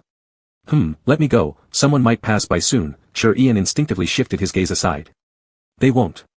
Jiang Henian lifted his hand to cup his cheeks, their noses lightly touching as they stared into each other's eyes.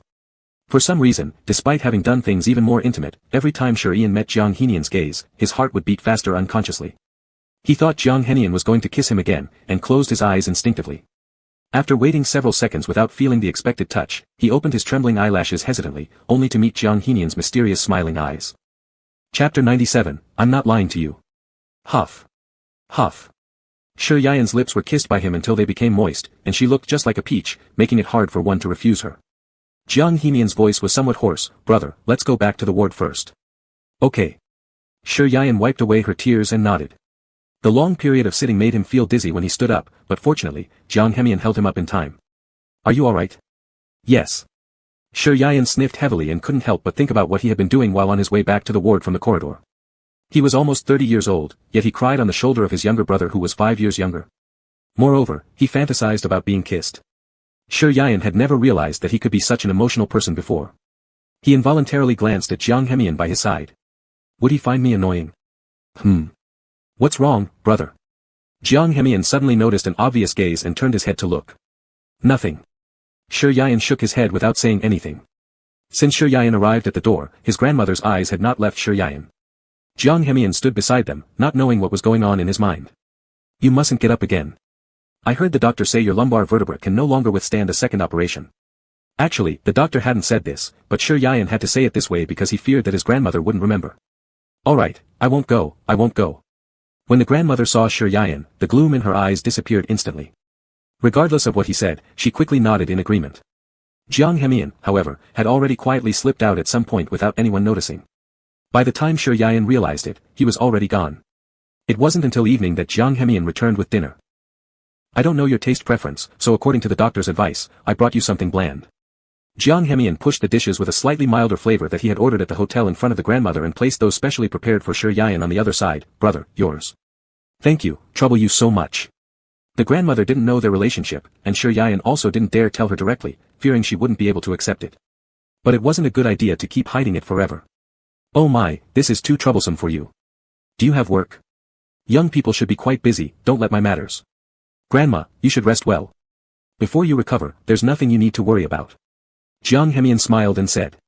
Shi Yayan felt warmth in his heart and looked at Jiang Hemian with even more gratitude. After the grandmother finished eating, the two came down to the hospital building's lower floor. There were certain things unsuitable to say in front of the grandmother. Shi Yayan could only ask him when the two were alone. When did you pay the fee? Today. Walking on the shaded path, the moonlight cast clear frost-like light all over the ground, lengthening the shadows behind the two. Their hands, hanging by their sides, touched lightly from time to time as they walked, but neither made the first move. In the end, Jiang Hemian couldn't bear it anymore. He grabbed Shi Yayan's wrist and pulled him closer. What? Does brother want to repay the money to me?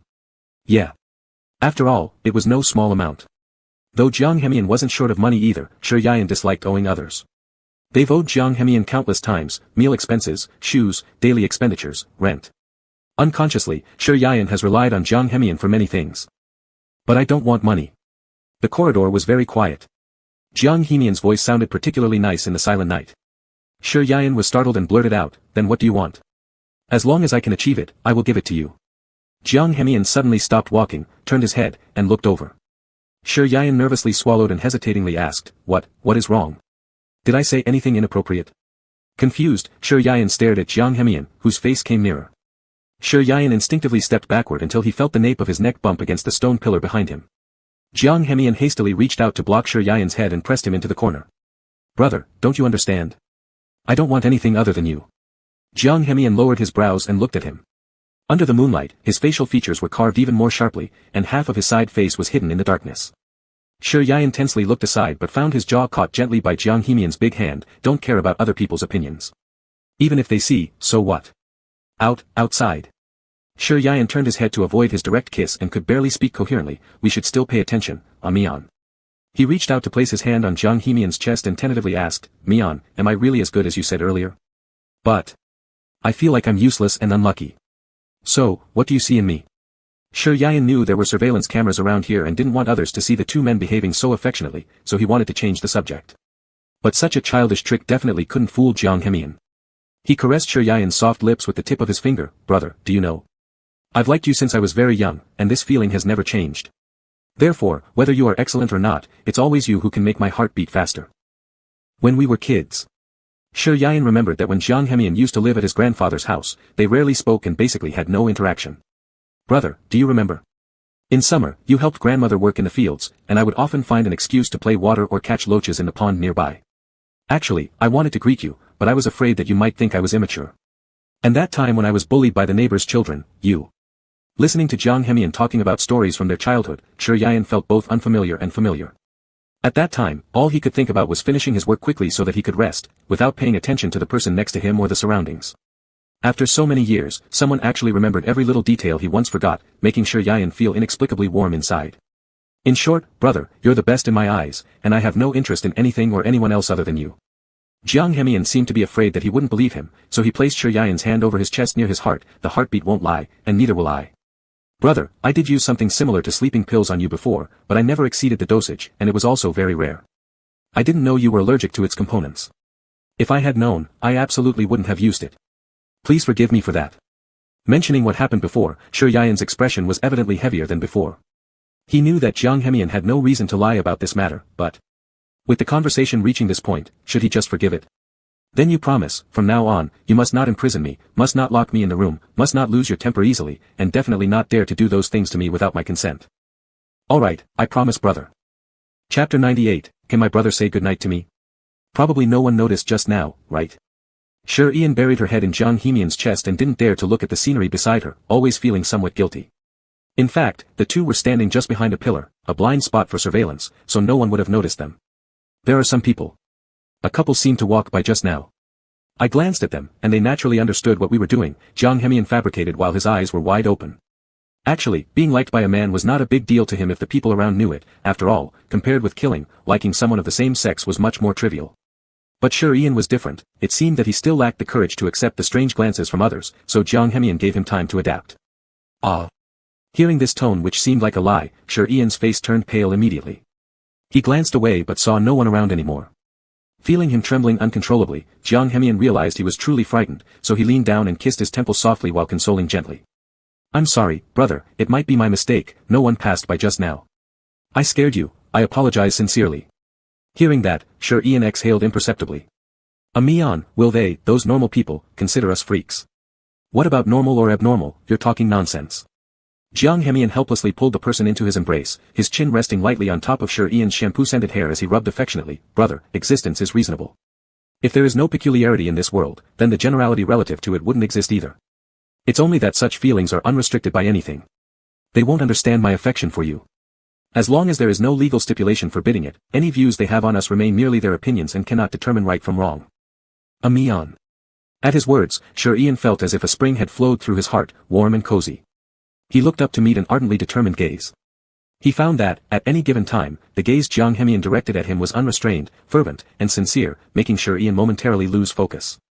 When regaining his senses, he couldn't help tiptoeing and kissing forward instinctively, with his arms naturally encircling Jang Hee-myun's neck. Brother, don't tempt me this way. I can't control myself. Sure Ian paused, the soft touch on his lips hadn't yet disappeared. Their bodies clung tightly together, and he could feel the heat radiating off Jang Hee-myun. Forgive me. Realizing that, Sure Ian quickly let go of him as if he was afraid Jang Hee-myun would lose control.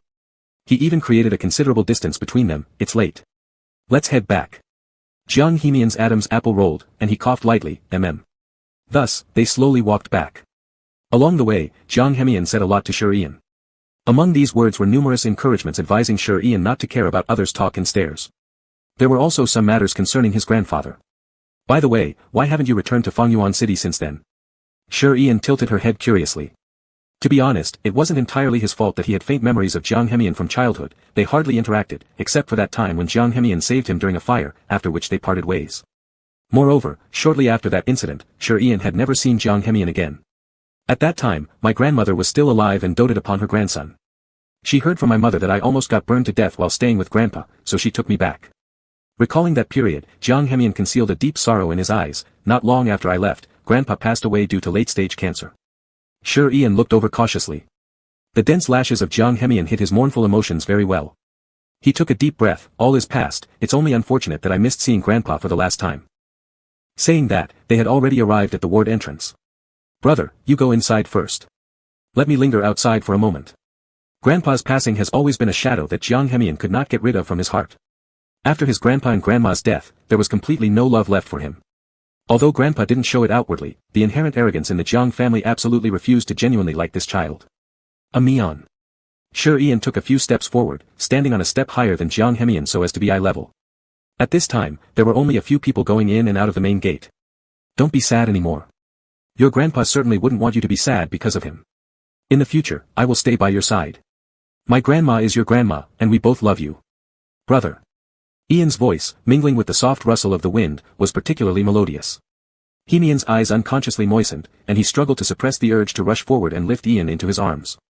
Alright, don't be sad anymore. You're not dressed warmly enough, it's still a bit cold at night, don't stand outside any longer. Come inside with me. Ian had never imagined that the usually fearless Jang Hee-myun, who seemed crazy at any moment, could have something that made him so heartbroken. Taking advantage of the fact that no one was around, he gently pinched Hee-myun's cheeks and teased, so soft. Brother. Hee-myun quickly regained his composure and returned to the ward with Ian. After the nurse removed the four from their grandmother's hand, the room gradually became peaceful again. Shoo. Grandma has fallen asleep. Just as Hemian was about to ask if Ian, sitting in front of the bed, wanted some water, Ian stopped him. This ward had 2 beds placed in it, separated by a curtain to prevent disturbance. After tucking the blanket tightly around their grandmother, Ian went over to turn off the window side light, leaving only the lamp on the wall lit. Mian, did you stay awake all night last night? Ian probed, though he wasn't sure either. He could only guess based on the dark circles under Hemian's eyes and the red bloodshot eyes. Brother, I'm fine, you go to sleep. I'll keep watch. Hemian forced himself to stay alert but couldn't help rubbing his sore eyes. Ian furrowed his brow slightly, feigning severity in a low voice. Are you reckless with your life? Aren't you afraid of sudden death someday? Go to sleep. I've got this here. Brother. Seeing that he still wanted to say something, Ian directly pulled him forcibly toward the bed, pushing him down by his shoulders to sit while standing before him, arms crossed. I hereby order you, go to sleep. No objections. Hemian looked up at Ian putting on airs, unable to resist reaching out and hugging his slim waist, pulling him closer to himself. Looking up at him, he asked, then, can my brother say goodnight to me? Chapter 99, Kiss Scar. You're really pushing your luck. Today, the two of them had kissed far too many times, yet Jiang Hemian still seemed unsatisfied. But seeing his drowsy eyes straining to stay open, Shi Yenin couldn't bring himself to refuse, and could only sigh as he said, good night, little quilt. That's enough, go to sleep fast. Big brother should also go to sleep early. If necessary, wake me up, and I'll take over. Jiang Hemian smiled contentedly. Their grandmother's condition was unstable now, so someone had to keep watch at night, and Shi Yenin needed to pay attention if she required water or a bathroom trip and other small chores. Therefore, by 2 or 3 in the morning, Shi Yenin was already exhausted.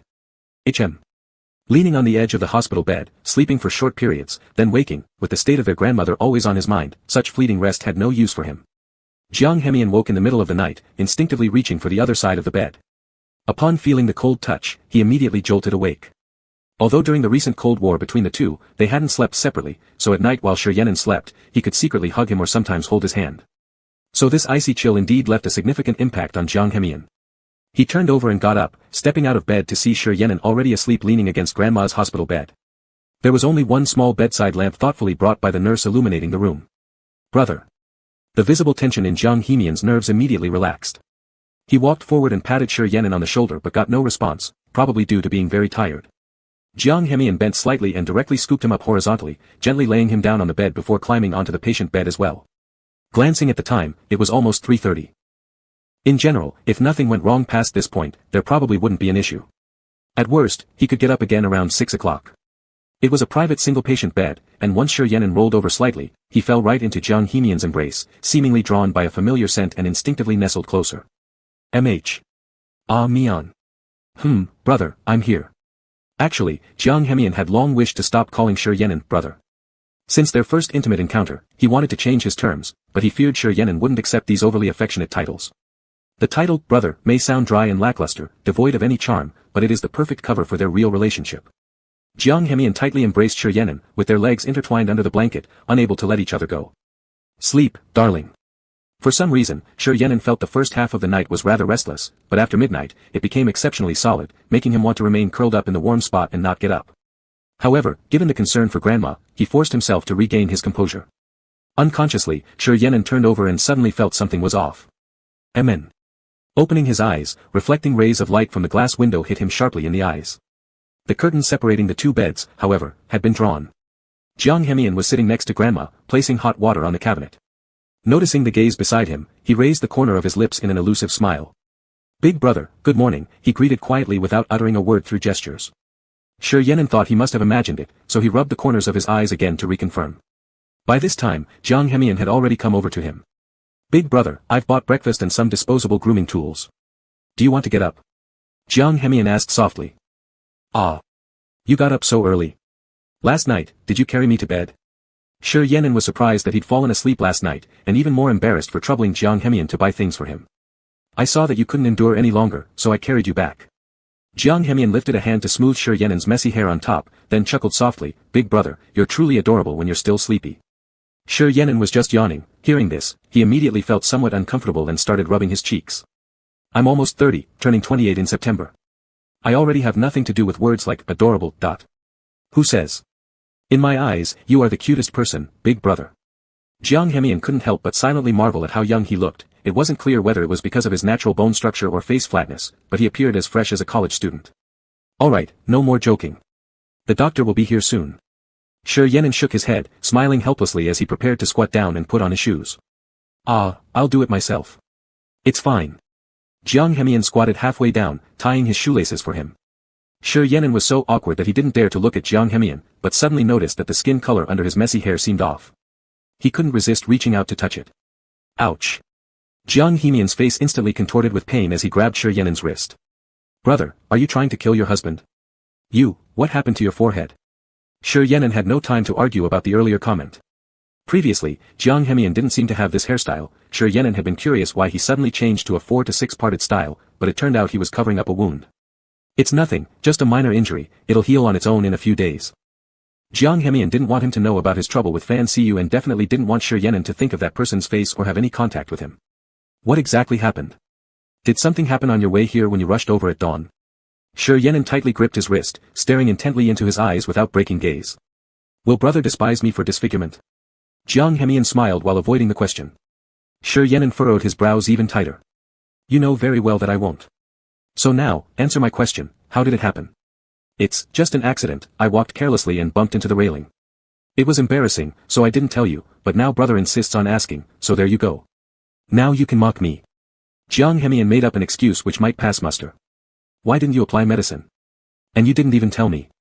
Shi Yan'an found some iodine and cotton swabs under the cabinet and looked towards Jiang Hemian standing beside him. Sit down. You're so tall, I can't reach. Shi Yan'an initially thought it was just a bruise, but upon moving his messy hair aside, he realized that the corner of his forehead was swollen to the size of a walnut, and there was one place where the skin was broken. Apparently, using only iodine wasn't enough. Brother, doesn't it look bad? Are you disgusted by me? Seeing that he remained silent, Jiang Hemian asked deliberately. No, not at all. Shi Yan'an only felt heartache over his clumsiness, which had caused such damage to himself. He gently caressed the bruised area with his fingertips before slightly leaning forward instinctively to blow softly on it. Does it hurt? Not at all. Jiang Hemian couldn't bear the stimulation, his body tensing immediately. Brother, please don't get so close. He suddenly felt as though something soft had touched his forehead. Jiang Hemian's shoulders trembled slightly, unable to move an inch. Hem. A sudden raspy yet authoritative cough echoed from the side of the bed, causing both of them to pause momentarily. Chapter 100, Uneasy. Granny. Shi Yan'an instantly bounced off from Jiang Hemian's embrace, his cheeks burning red. Smoke seemed to rise visibly above his head, and he stood there like a petty thief caught in the act. You too. The grandmother thought it might be her failing eyesight playing tricks on her. After rubbing her eyes and looking clearly again, she felt as if she were lost in a fog of confusion. 2 men. Granny, I'm sorry we didn't tell you sooner, it was my oversight. I originally planned to explain everything to you after your recovery. Jiang Hemian rose and positioned himself in front of Shi Yan'an with an unprecedentedly humble and sincere attitude. As you see, I like brother, and brother likes me. Please bless our union. Seeing Granny's astonished expression, Shi Yan'an quickly stepped forward and pushed Jiang Hemian towards the door. Hemian, please step out for a moment so I can explain it better. Don't worry. Granny. I genuinely love brother, heaven and earth are my witness, MMPH. Before Jiang Hemian could finish speaking, Shi Yan'an had shoved him almost face first against the door. Staring at the tightly closed room door, he suddenly felt a bit disoriented. He hadn't planned on revealing this situation to Granny so soon. How unfortunate that it all unfolded so coincidentally today. Jiang Hemian sighed faintly and sat down on the bench in the corridor, his mind wandering with chaotic thoughts. What if Granny disagrees? Will she make us break up? Would this cause any conflict between us that may harm our feelings? How would brother explain it to Granny? Would he leave me? Questions kept arising incessantly in his mind without letting Jiang Hemian catch a breath, leaving him feeling both restless and at a loss. Ugh, what should I do? All the problems piled up in his mind like a mountain. With tangled thoughts, Jiang Hemian anxiously fidgeted his hair while sitting on the chair, accidentally brushing against the wound on his forehead and causing him to grimace in pain. The 30 minutes spent waiting outside the door felt to Jiang Hemian like half a year had passed. Though he heard muffled voices coming from behind the door, Jiang Hemian felt as if they were deafening. He knew Shi Yan'an had come out and now stood before him, yet he couldn't bring himself to look up. Any. Shi Yan'an saw that he was lowering his head, so gently lifted his chin to meet his gaze. Come inside. Brother, how did you explain it to her? Does Granny agree? Jiang Hemian instinctively reached for his wrist but then remembered they were in the hospital, considering Shi Yan'an's feelings, so let his hand fall back down. Well, I told her, but she seems not to fully agree. Shi Yan'an hung his head low, his complexion rather sullen. Why not? Let me talk to Granny. Jiang Hemian rushed to enter, completely unaware of Shi Yan'an's barely suppressed smile. Granny. It's fine, I've heard everything. Granny waved her hand dismissively before Jiang Henian could speak further. Both of you, come over here so I can take a closer look. Jiang Henian was stunned, not quite reacting until Shi Ian nudged his waist lightly from behind as a hint. Still spacing out. What? Oh. Jiang Henian quickly responded but couldn't help wondering why Shi Ian would tease him like this. Xiao He, how old are you? Have you graduated already? And do your parents know about this matter? Sitting beside them awkwardly, Shi Ian felt like the conversation resembled a household inquiry. Despite explaining their condition very carefully earlier and gaining Granny's agreement, the elder seemed to have reverted into direct questioning now. I'm 22, and will graduate shortly. Whether my family knows or not won't affect the depth of my feelings for brother. Jiang Henian subconsciously grabbed Shi Ian's wrist. Although appearing calm on the surface, a torrential emotional storm churned within him. He worried about saying something inappropriate. Ooh, you still haven't told your family yet. When do you plan to inform them? Leaning back on the bed, Granny's tone was warm but laced with some strictness. With your kind of situation, I truly don't know what to do. Granny, we could get married abroad if necessary, and even adopt a child later when we want one. Jiang Henian proposed every potential solution he could think of. Granny, these are still distant plans, no rush now. Sensing Jiang Henian might continue elaborating, Shi Ian hurriedly interrupted. With lines etched deeply into her face, Granny lay on the sickbed, puzzled by the thinking process of today's youth. She only has one beloved grandson, and if Shi Ian truly loves him, she feels gratified already. Granny is getting old, I don't understand how young people think nowadays. Shi Ian looked up at his gray-haired grandmother, took a deep breath, and said, Grandma, I'm sorry for hiding this from you. It wasn't my intention. Thank you for understanding. Oh, you too. The grandma's slightly hazy eyes scanned them, and she gave an affectionate yet helpless smile. You both take care of each other. You've grown up now, so I won't say much more. The couple standing in front of her held hands. Though they might not look like ordinary couples, one was her cherished grandson, and the other, someone else's well-mannered child, there was nothing different. For over half a month afterward, Shi Ian devoted himself to caring for his grandmother in the hospital, forcing his work to pause. Each day, he recounted stories about him and Jiang Henian to her. With advanced age, she hadn't been visited by Shi Ian as often as she would have liked these past few years, so he decided to use this time to fulfill his filial duty. When Grandma was able to walk on her own again, Shi Ian finally felt assured enough to discharge her from the hospital. During this period, Jiang Henian also stayed with him, and they lived together in the countryside for quite some time until new arrangements came in August. Brother, will you go back to Jing'an City with me in September? Or, how about we get our marriage certificate on your birthday? As soon as they got into the car, Jiang Henian embraced Shi Ian, who immediately fell into a drowsy state, then kissed his temples lovingly. Shi Ian hummed, reluctant to answer that question. Sweetheart, if you don't speak, I'll take it as a yes, Jiang Henian declared, deciding it on his own. No. Shi Ian slumped completely into Jiang Henian's embrace, muttering faintly, no. Last night, Jiang Henian kept him awake all night, and Shi Ian ended up crying while repeatedly calling out, husband, and pleading for mercy, eventually hoarsely shouting himself raw. That morning, he had to make sure Grandma didn't notice anything, so he forced himself to rise early despite being exhausted. You were too rough last night. I'm still sore. Shi Ian weakly threw his fist at Jiang Henian's chest, but before it even touched, his wrist was grabbed. Dear brother, you sounded so good last night that I couldn't help myself. It had been their first time in over a month, making it clear just how long Jiang Henian had waited. Consequently, he lost control slightly and got carried away. You're lying, you intentionally did it. Shi Ian furrowed his brows and instinctively glanced at the driver in front. Luckily, there was a partition between them, otherwise, it would have been embarrassing again for him. My darling, I swear I didn't mean to. Jiang Henian pulled Shi Ian closer into his embrace and tightly wrapped his arm around his waist. It was all your fault for being irresistible without realizing it and yet blaming me for being too harsh. Chapter 101 Leroy. Oh. Did I not tempt you? Jiang Henian was innocently implicated and naturally wanted to say a few fair words for himself. Jiang Henian extended his tongue to moisten his slightly parched lips, recalling in his mind the alluring figure of Shi Yan from last night. I didn't. I don't want to talk to you anymore, HMPF. Shi Yan only felt a burning heat on his cheeks, and he started to get up from him. Although they were alone in the back seat, such explicit words still immediately reddened Shi Yan's ears. Hey, big brother, I'm wrong. Don't leave. Jiang Henian quickly reached out to hold his wrist, lowering his head to nibble at his bright red earlobe. Alright, I won't cause trouble. Let me tell you something, would you go with me to register our marriage in September? Registering our marriage, huh? Shi Yan leaned against the spot over Jiang Henian's chest, listening to his vigorous heartbeat, feeling inexplicably calm. Mian, are you sure? I don't want to regret this later. Sure, and absolutely certain. Who knows that Jiang Henian dreams every night about Shi Yan becoming his legal partner, unable to wait even a moment. Shi Yan looked up into Jiang Henian's eyes brimming with deep affection, momentarily unsure what to say. Let's go home first, and we'll make arrangements later. Good. By the time the two returned, it was already nighttime. They originally planned to just find a restaurant by the entrance and eat a meal. Just as they were about to go inside, there was suddenly some commotion behind them. Big brother Jiang. Shi Yan heard a tender voice cutting through the bustling crowd from afar. Instinctively turning around, he bumped face first into a kid. Ah! Shi Yan had no reaction, and he stumbled backward a few steps. Fortunately, Jiang Hemian promptly held him around the waist, preventing him from falling further. Are you alright? Shi Yan shook his head slowly. He wasn't in good mental condition to begin with. Now, shocked, his face turned deathly pale instantly. You little guy, how dare you collide straight without looking?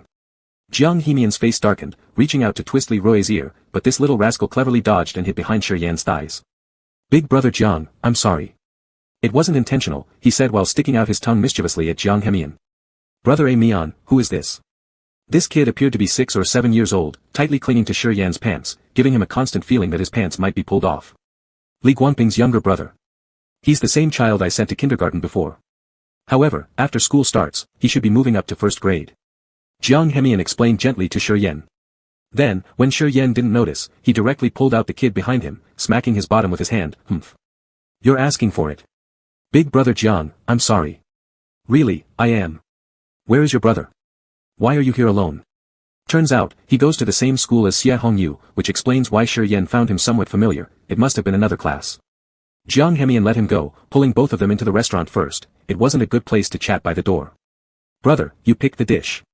Jiang Hemian sat next to this little pest, avoiding him going over to speak with Shi Yan. Not in a rush. Shi Yan fixed his gaze on the innocent face of Li Rui, lightly tapping the table with his knuckles. How come you're here alone?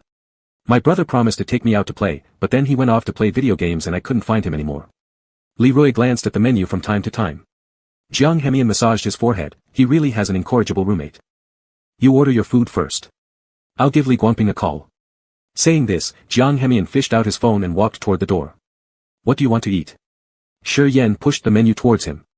Li Rui's innocent eyes fixated hungrily on the glistening, drool-worthy pork bones on the menu, hesitantly stretching his chubby little finger toward them. Big brother, can I choose this one? Of course. No.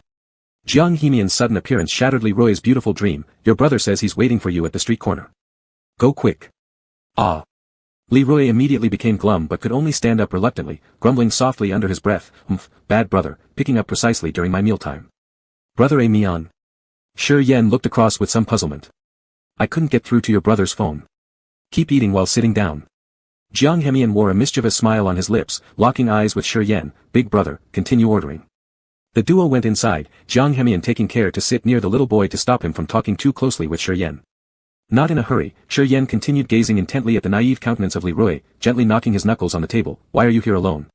My brother said he'd take me out to play, but instead ran off to play games, and now I can't find him anymore. Li Rui occasionally glanced at the menu. Jiang Hemian sighed exasperatedly. What could he say about his roommate? You two order your dishes first. I'll give Li Guanping a call. As he spoke, Jiang Hemian took out his phone and walked toward the doorway. What do you feel like having? Shi Yan gently slid the menu over toward Li Rui. With pure eyes wide open, Li Rui locked onto the bright, savory-looking braised pork ribs on the menu, timidly extending his plump little finger to point at them. Big brother, can I have one of these? Certainly. No, you cannot. Jiang Hemian's sudden return crushed Li Rui's dream. Your brother says he's waiting for you at the street corner. Hurry up. Ah, the joy drained from Li Rui's face, though he reluctantly stood, muttering discontentedly. Bad brother, picking me up right when I'm eating. A Mian. Shi Yan looked at him curiously across the table. I couldn't reach your brother's phone. Just continue eating here. Jiang Hemian's lips curved in a teasing grin as his gaze met Shi Yan's unwavering eyes. Big brother, keep ordering. The 4 dishes they ordered all tasted pretty good, and Shi Yan was just starting to feel hungry. As a result, he ate more than usual. Jiang Hemian always had a normal portion size. It seemed that in his eyes, food was merely for quelling hunger. However, Li Rui sitting next to him was different. With oily little hands gripping the soy sauce-soaked bone larger than his own fist, Li Rui chomped down mouthfully. Shi Yan smiled throughout as he watched this child eat. It was quite adorable. Wipe the oil off your hands. Perhaps because there was a mini-eating show opposite him, Shi Yan's appetite also significantly increased compared to normal. He pulled out a tissue and handed it to Li Rui. Don't get it on your clothes. Big brother, he's not so small anymore, he can take care of himself. Jiang Hemian took the tissue first from Shi Yan, wiping the corners of his mouth before giving another one to Li Rui himself. Hey, where do you live? Why isn't your brother answering the phone? I mumble. I don't know either. He's probably still at the arcade, I guess, Leroy said while shoveling rice into his mouth, leaving a circle of grains on his lips. Where do you live? Shi Yan couldn't help but frown. Leroy paused for a moment, taking some time to think. Center Street, Luchun Jia Yuan. That's quite far. Brother, you're not planning to have me drop this kid off at home, are you? Jiang Hemian's face was filled with helplessness. Seeing that Shi Yan didn't respond, he laughed bitterly. Do you think I could just send him straight to the police station? Then, Jiang Hemian pulled out a bank savings card from his side pocket and handed it over to him without a word, saying, Go settle the bill, honey. Shi Yan uncomfortably avoided his direct gaze, and when he finished paying, Jiang Hemian was already waiting for him at the door with Leroy. Here. Shi Yan returned the bank card immediately. You keep it for me for now, my pockets today are too shallow, and I'm afraid I might lose it later. Jiang Hemian didn't make a move to take it back. Alright, then I'll hold on to it. Shi Yan understood what he meant. The immediate task was to return this little troublemaker home. It was almost 9:30. Thankfully, they met them today, otherwise, who knows what might have happened. Jiang Hemian kept calling Li Guangping, but it kept showing no answer. Little Roy, is anyone home? Shi Yan was concerned that even if they sent him back, it'd be a problem if no one would open the door. Or, did you bring your keys with you when you left? No. Leroy shook his head aimlessly and helplessly, seeming a bit scared as well. His little hands anxiously rubbed against his pants uncontrollably. It's still not getting through. What shall we do? After pondering for quite a while, Jiang Hemian decided, take him back first. If we still haven't heard from his brother by tomorrow, we'll only be able to take him to the police station. Chapter 102, Why is your mouth swollen? Shi Yan had no choice but to do this for now. Although Leroy looked mischievous, he was generally a well-behaved child. Brother Jiang, how come you live with teacher Shi? Leroy's shiny black eyes darted back and forth around Jiang Hemian. Of course, he had seen Shi Yan before, just never spoke to him at school, which is why he didn't dare directly rush into someone else's arms like that otherwise. He's my brother, of course we live together, Jiang Hemian said naturally as he pulled the living room curtains open. Shi Yan rubbed his forehead. The room was already small enough. There would be no way to arrange sleeping places tonight. Amian, or I sleep on the sofa and you and Xiao Rui sleep in the room. He walked over and quietly negotiated with Jiang Hemian. No. Jiang Hemian immediately disagreed, sounding a little upset. In fact, it didn't matter where he slept, but he definitely needed Shi Yan beside him to feel at ease. What are you going to do then? Shi Yan sighed helplessly, glancing at Leroy who was on tiptoe brushing his teeth in the restroom. He's not that young anymore. He can sleep alone in the living room. I want to sleep with you. Before the kid came out, Jiang Hemian quickly gave Shi Yan a peck on the corner of his lips. You. Shi Yan shook his head speechlessly. He felt like he was taking care of two children, except one was just bigger in size. However, Shi Yan eventually persuaded Jiang Hemian to let him sleep with Leroy, leaving the sofa for himself. Just when he was about to fall asleep, he suddenly felt a shadow by his side, which startled an unguarded Shi Yan. The next moment, his mouth was covered, and a deliberately low voice whispered in his ear, It's me, brother. You. How did you come again? Shi Yan hadn't slept well last night. Though he caught up on some sleep in the car today, the quality wasn't good, and he still hurt, making him very tired. I want to hold you. Holding you helps me sleep peacefully. Jiang Hemian sounded a little whiny as he squeezed Shi Yan closer. The living room sofa was narrow. If Shi Yan hadn't thought quickly and lowered the backrest beforehand, both of them might have fallen off onto the floor by now. Hey, you. Shi Yan dodged the hand trying to grope his waist under the blanket repeatedly. Is Xiao Rui asleep? Don't mess around, Jiang Hemian's dexterous fingers slipped inside Shi Yan's pajama seam, caressing his smooth back. The two of them were tightly pressed against each other on the cramped sofa. Amian. That's enough. When those hands were about to touch his chest, Shi Yan quickly trembled and stopped him. Stop it. I'm really tired. Let me sleep peacefully through the night. Unsure what Jiang Hemian ate to be so energetic, Shi Yan helplessly embraced his solid waist. Husband, let's go to sleep, alright. Brother. One word successfully fired up Jiang Hemian, all the blood rushing to one place, but hearing Shi Yan's utterly exhausted tone, he couldn't bear to press further. My dear brother, you're killing me. Though they didn't do anything, Shi Yan was kissed all over by Jiang Hemian. Just before falling asleep, he vaguely heard the sound of water coming from the bathroom, and later events slipped from his memory. The next day. Hey, Li Guangping. Come pick up your brother. Jiang Hemian stood in the kitchen calling, his tone unusually cold. Somehow, Leroy had sympathy for him. Why did he have such a carefree older brother? Brother Jiang, I got dumped. Wah. Li Guangping had no idea where his courage came from recently when he got Su Rong's contact info from someone and kept checking in on her daily via text messages. Yesterday, encouraged by friends around him, he confessed to the goddess, and the result was obvious. Jiang Hemian couldn't help but move the phone away when he heard crying-like sounds from the other side of the phone. Did you drink? A little, wah. When will you come get your brother? Jiang Hemian pressed his temples. This afternoon. The other side's voice got softer and softer, probably falling asleep right there, causing Jiang Hemian to force down his anger with a deep breath and muttering a curse softly. Amian, what's wrong? Seeing his sour expression, Shi Yian pushed the kitchen door and went in, handed him a cup of warm water, feeling that he didn't seem angry about Leroy, but something else. That guy got dumped and probably won't come until the afternoon. Jiang Hemian concealed his bad mood well. Then it doesn't matter, right? Anything else? Shi Yian handed him the cup of water, tilting his head slightly as he asked. There's nothing else. Jiang Hemian slightly avoided his direct gaze, feeling a little uneasy. Is that so? Shi Yian had clearly heard him answer 2 calls, the first was brief with just a few sentences. However, Jiang Hemian wasn't willing to tell him, so Shi Yian didn't want to force an answer. Alright. Leroy insists on going to the amusement park, what should we do? Shi Yian rubbed his forehead and shared this troubling news with Jiang Hemian. That kid sure causes a lot of trouble. Jiang Hemian took a sip of warm water. Suddenly remembering that he hadn't actually been to the amusement park either, his eyes landed on Shi Yian. He leaned in closer and asked, Sweetheart, do you want to go? Me? Why would I go? Shi Yian instinctively stepped back but was caught by the waist. I haven't been, has brother been? Their noses were almost touching, yet the kitchen door was open. If they made even a slight sound, the child watching cartoons on the couch would likely come over. I haven't either, you don't, there are still people outside. Shi Yian tried to dodge the impending kiss. Just one kiss, just one. Jiang Hemian, taking advantage of Shi Yian's distraction, held his nape and kissed him directly, only letting go after tasting every bit of flavor from his lips. Let's go. To where? Shi Yian was somewhat dazed, covering his moist lips as her breathing quickened. To the amusement park. They set off at 4 o'clock in the afternoon. Shi Yian searched for tips and tickets on his phone, then showed the navigation route to the driver. Since Grandma was hospitalized, he noticed that Jiang's family driver had been following them all along, likely because of Jiang Hemian, but he didn't ask further. Whenever he saw the driver, though, he always greeted him politely. Teacher Shi, why is your mouth swollen? Leroy sat beside Shi Yian, turning his head to look at him. Jiang Hemian, sitting in the front passenger seat, glanced at Shi Yian through the rearview mirror, smirking faintly. Yeah, big brother, why is your mouth swollen? Shi Yian glared fiercely at Jiang Hemian who was starting trouble and gritted his teeth. I accidentally got scalded by hot water. Ah. It's so hot outside, Teacher Shi, and you're drinking hot water. Leroy was shocked, gaping wide, looking incredibly innocent. It was an accident. Shi Yian certainly couldn't tell the truth outright, but seeing the culprit grinning made him feel a bit irked. So, he changed the subject. What do you want to play most? Should we make a plan first?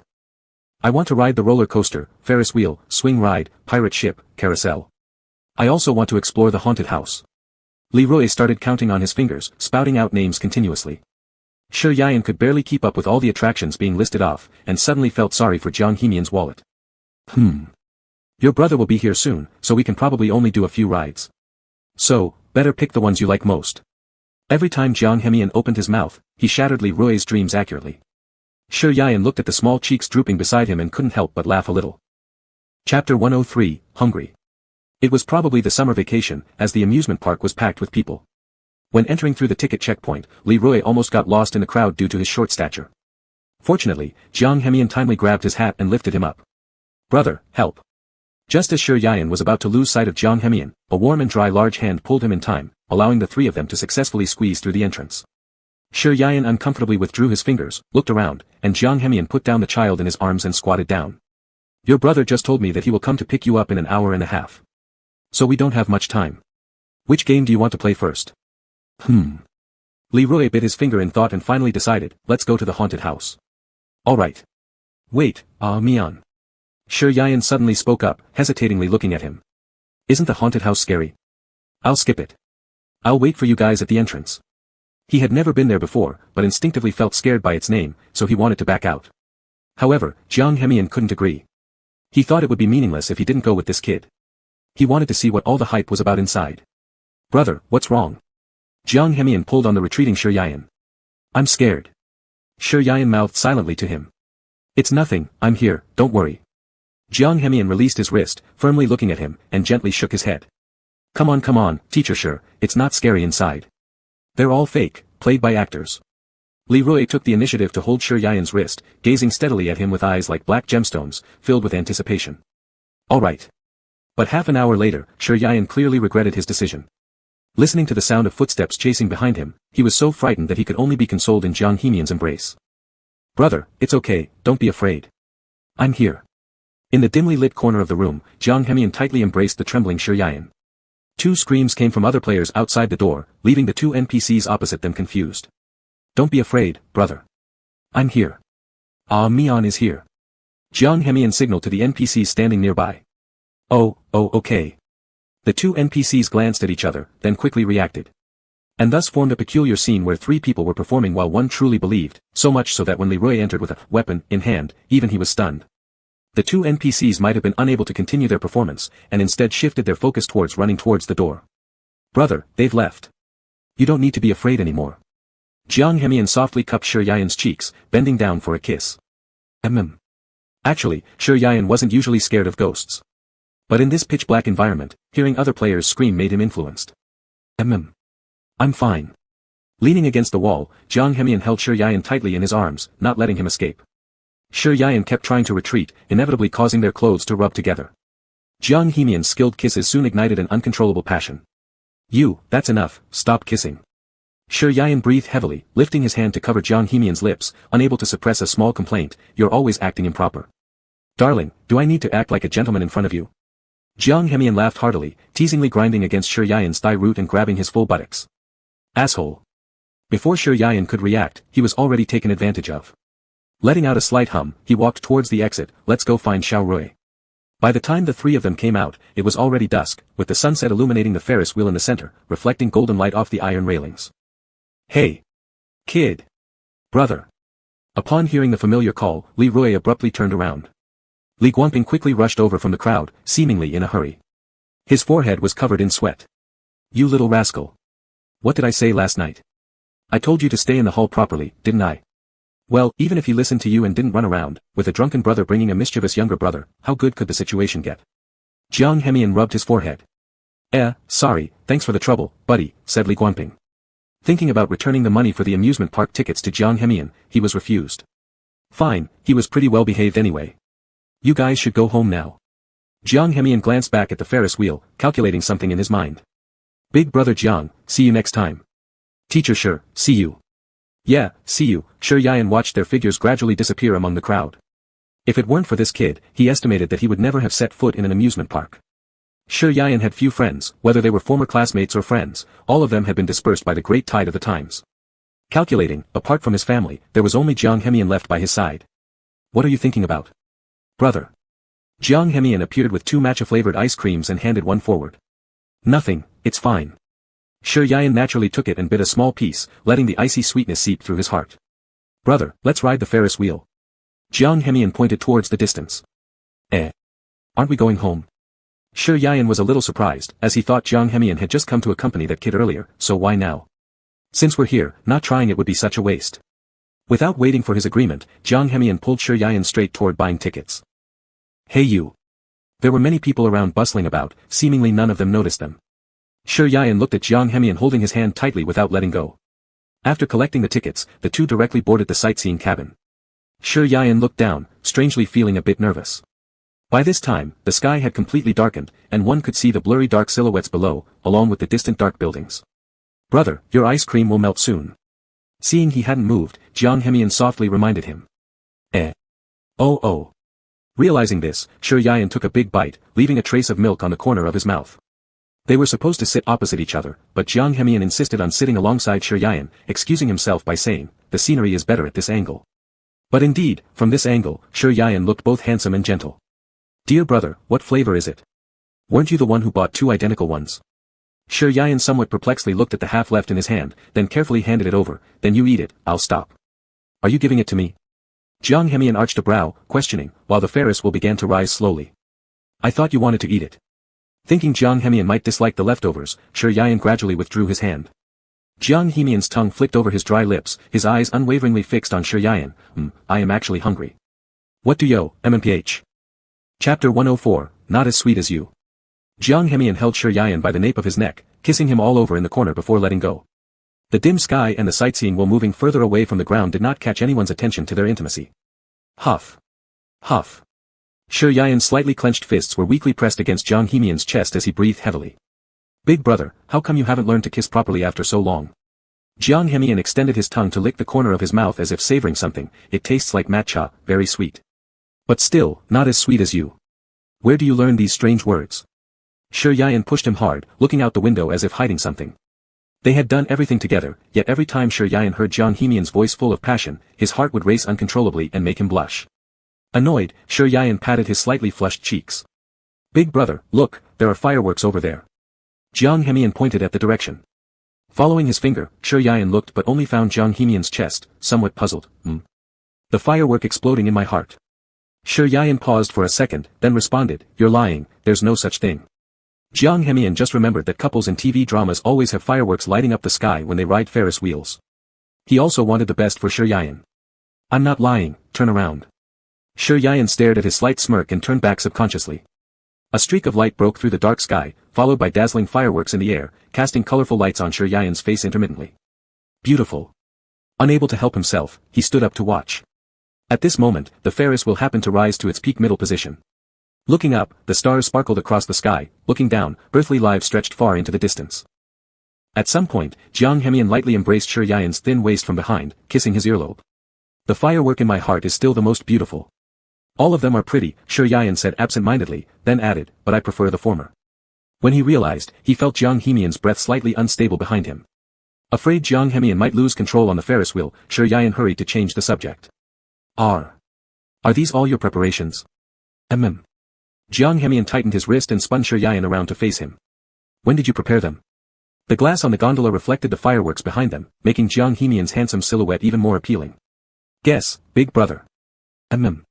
While you went to buy ice cream. In fact, Shi Yian was a bit afraid of Jiang Hemian with this kind of gaze, because he only saw it when they were on the bed, but they were currently on the Ferris wheel. Dear, how smart, let me kiss you once. As Jiang Hemian reached out, Shi Yian tried to dodge but couldn't escape being cornered. You, With his 1.9-meter tall figure, Shi Yian's slender arms and legs were no match for Jiang Hemian. It would be better to use the little strength pushing him away on kissing instead. Bip. The originally calm phone suddenly interrupted the intimate atmosphere between the two, and Shi Yian sighed in relief. Mian, answer the call. SSS, Jiang Hemian drew in a sharp breath, calming down the anger of being interrupted mid-kiss. Who is it? Always picking the right moments. Hello. He let go of Shi Yian and glanced down. Estimating there would be about 3 or 4 minutes before the gondola reached the ground. Brat. Did you block my number?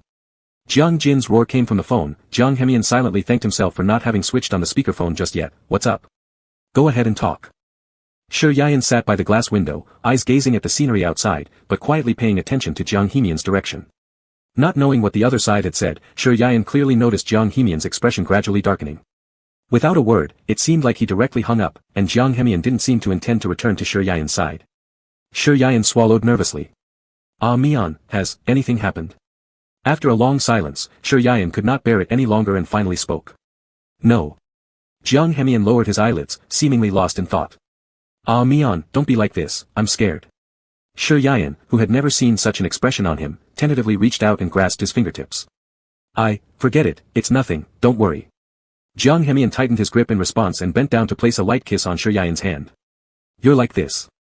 Just as Shi Yian was about to speak, the Ferris wheel cabin landed on the ground, and the staff here came to hurry them along. Let's go down first.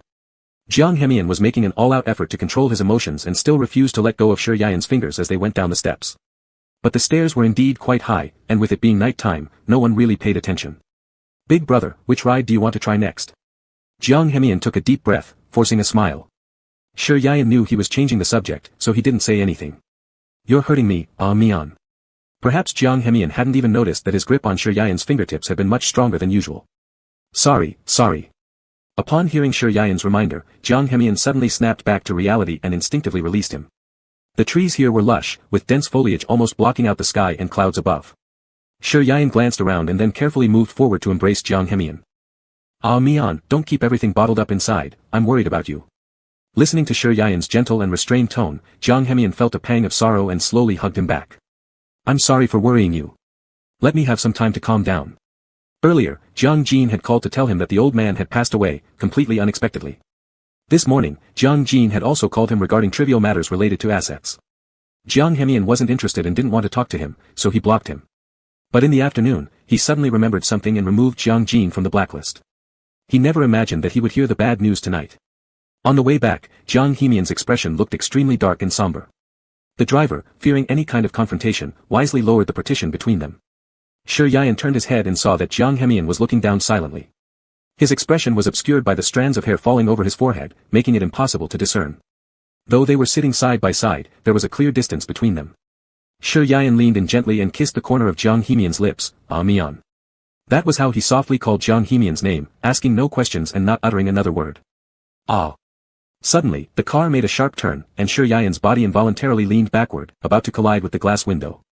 Jiang Hemian quickly reached out to shield his waist, pulling him forcefully into his arms. "Big brother, don't talk. Just let me hold you for a while." Chapter 105, What should I do since I love you so much? Shi Yian didn't move, letting him hold her while she found a more comfortable position to hug Jiang Hemian tightly. "It's all right. I'm here. I'll always be here and will always stay by your side." Shi Yian gently touched his fluffy hair with the words that Jiang Hemian once used to comfort her. She rubbed her cheek against his neck. She knew for sure that something else must have happened, which made Jiang Hemian's emotions suddenly become so downcast. The only thing Shi Yian could do was to stay by his side, giving him as much comfort and affection as possible. Shi Yian had once thought that she would not be able to melt the heart of this child who lacked love from a young age and was extremely radical, but after what happened last time, Jiang Hemian really changed a lot, unlike the person who used to get angry at the drop of a hat. "Brother. Will you always love me?" Jiang Hemian's voice was muffled, burying his face in Shi Yian's neck. "I've only got you left." Although Jiang Hemian showed no concern for the other members of the Jiang family, the old man was undoubtedly his reliance growing up in the Jiang household. Although the ruthless old man never gave him any love, Jiang Hemian clearly knew that if it weren't for the old man, he probably wouldn't have survived past the age of 5. Jiang Jin hated his mother, so he also hated this son. In his youth, he was quite a philanderer. Jiang Hemian also knew that he kept mistresses on the outside, but he had never heard about having children, estimating that they coincidentally couldn't bear children. When he was a child, Jiang Hemian endured much discipline from him, even getting beaten hands, kneeling in the front hall, and being confined indoors for minor mistakes, regardless of the season. Jiang Hemian grew up under such torment. However, this situation lessened somewhat after he turned 14. Jiang Hemian originally thought it was because he was afraid of holding grudges, but later realized it was because the old man moved back from abroad to retire. All those former indignities passed through his mind like frames in a movie. The cold memories made him feel the warmth of the embrace in front of him even more, yet he feared that his sharp eye spikes would hurt Shi Yian. "Fool, don't talk nonsense, of course, I will always love you. From now on, you will never be alone." Shi Yian didn't understand the meaning of his previous sentence, so she continued to give him security. "Brother. I love you so much, what should I do?" He could obviously hear the crying tone in Jiang Hemian's voice, feeling warmth on his neck. Shi Yian laughed helplessly, thinking this would tell her what happened, but instead, this person started crying. Mian, I love you too." Jiang Hemian clearly understood that his sad emotions were not entirely due to the news of the old man's passing, but rather the vast Jiang family held records of all his past sorrows and pains. Whenever he recalled them, sour feelings spread from his heart and lungs to the tip of his tongue, plunging him into a deep sorrow. In the past, he would choose to smash things or hurt himself to vent his emotions. Therefore, to keep others from discovering this secret, he would act unusually coldly. However, now it was different. Shi Yian was beside him, and he didn't want the impulsive devil inside to harm the one he loved most. Thus, Jiang Hemian remained silent all along, and Shi Yian stayed by his side. Although there were few exchanges between them, they communicated their feelings without words. After returning home, Jiang Hemian continuously clung to Shi Yian. Wherever Shi Yian went, he followed. Poof. Seeing the quiet and pitiful expression on Jiang Hemian's face in the mirror, Shi Yian couldn't help but laugh. "Do you plan to keep staring at me brushing my teeth?" Rinsing out the white foam in his mouth, washing his face, Shi Yian knew he might be in a bad mood, but she didn't expect him to be so immature as to not tell her why for so long. "Brother." Jiang Hemian reached out from behind to hug Shi Yian's waist tightly, his hot chest pressing closely against her back through her thin clothing. "Were the things you said in the car true?" "Huh?" Shi Yian was startled and quickly reacted, "Of course, I wouldn't lie to you." Jiang Hemian's breathing faltered. He turned Shi Yian around to face him, staring intently into her eyes. "Will you always love me? Will you always be by my side? Loving only me?" "Of course, I only love you." Shi Yian cupped his cheeks lightly and kissed him on the chin. "So Mian, what exactly happened? Can you tell the person who loves you most?" Suddenly, Jiang Hemian felt a pang of soreness in his nose as the beloved face blurred in front of his eyes. Knowing how much he had lost control of his emotions today, he wondered why could Shi Yian still be so good to him? "Oh, why are you crying? So cute." Shi Yian gently wiped away the tears on his eyelids with her fingertips, cooing to him in a tone one would use with toddlers in kindergarten, "Don't cry anymore, or you'll become a little flower cat soon." Jiang Henian suddenly felt embarrassed at being treated like a child, averting Sir Ian's direct gaze and quickly wiping away the tears that had unconsciously streamed down when he was touched by emotion moments ago. Why are you still blushing? It's not shameful to cry in front of your wife, or husband. Sir Ian teased him further. But before she finished her sentence, she suddenly felt a tightening around her waist as Jiang Henian placed her on the sink, leaning over her. Who is the husband? He had only shed a few emotional tears, and yet this older brother had already claimed the title of husband. I'm a man too, why can't you call me husband? Sir Ian's voice trembled slightly, afraid of bumping into the toothbrush cup behind her. She instinctively grabbed onto Jiang Henian's collar and looked straight into a pair of deep, unfathomable eyes. There's no reason why. Who makes my big brother frail and weak? Jiang Henian dominantly used his knee to part Sir Ian's legs, tightly enfolding him in his arms. You, where am I weak? Sir Ian's eyes widened. No one had ever said such things to him before, muttering softly, you're the one who was just sobbing. Your stamina isn't good in bed. Though Jiang Henian's words carried little actual insult, they were highly offensive. Damn it, let me go. And after all that soothing you ungrateful pup. As she spoke, Sir Ian tried to jump down from the side, but alas, Jiang Henian stood firm like a wall, leaving her with no opportunity to escape. Dear brother, stop moving around so much, we'll catch fire. Jiang Henian's voice was unmistakably hoarse, glancing downward as Sir Ian's knee nudged against his. You have no self-control. Sir Ian muttered under her breath. Most of the time, it was always Jiang Henian who initiated these emotions but blamed them on her every single time. Only with you. Jiang Henian softly sighed, briefly brushing his lips against hers before letting go, lowering his eyelashes with a heavy tone. Big brother, grandfather has passed away. Huh. Chapter 106, Compensate you with me? Sir Ian's eyes widened slightly, her mind momentarily blank as she looked at Jiang Henian, whose gaze did not seem to be joking. What, when did this happen? It was too sudden. After all, Sir Ian had seen old Master Jiang just over 2 months ago. Though elderly, he seemed very spirited at the time. Who would have thought that something like this would? She subconsciously covered her lips, her fingertips gripping Jiang Henian's collar. Amian, you. No wonder Jiang Henian had been so quiet and sullen along the way. Sir Ian raised her hand to stroke his cheek, words reached her lips, but she didn't know how to comfort him. Sweetheart, you don't need to console me, I'm not overly sad. Jiang Henian held her fingers and kissed the back of her hand, the joints, the finger pads, even not missing a single gap. This abrupt reversal caught Sir Ian off guard. She was still trying to think about how to console him. Isn't he your grandpa? Then why were you crying earlier? I wasn't crying for him. Jiang Henian gently bit Sir Ian's fingertip. He hadn't cried for anyone in a long time. Jiang Henian's tears were reserved only for the people he cherished and who also cherished him, not those related by blood in name only. So you're... Brother, there are many things I haven't had the chance to tell you yet. Jiang Henian wrapped his long arms around Sir Ian's slim waist, picked her up with one arm, left the bathroom, and placed her on the sofa. Then he turned around, poured her a glass of warm water, and sat down next to her. Actually, I don't feel much towards the men in charge of the Jiang family. Grandpa didn't care about me too much either. In their eyes, money, power, and face are more important than anything else. Jiang Henian lowered his gaze to look at the ground, recounting his past which he preferred not to remember. He narrated the events that had happened to him like a robot, seemingly detached from himself, yet intimately related. That's enough. Stop reminiscing, Amian. Seeing the darkening atmosphere around Jiang Henian and the chilling light in his eyes, Sir Ian quickly hugged him. There are still a lot of similar things like these, but I've come through it all. Jiang Henian sat silently, legs slightly apart, staring at the clock ticking on the wall. I understand. I know everything now, Amian. Don't think about these things anymore, I won't let them happen again. Sir Ian felt a bitter emptiness in her heart. The person she had struggled to accept and fallen in love with had suffered such harm in the past, and she regretted that she didn't have the ability to protect him back then. Brother, I have no friends, nor do I care about relatives tied by blood, I only have you. Jiang Henian returned her embrace, his chin lightly grazing against the top of her hair.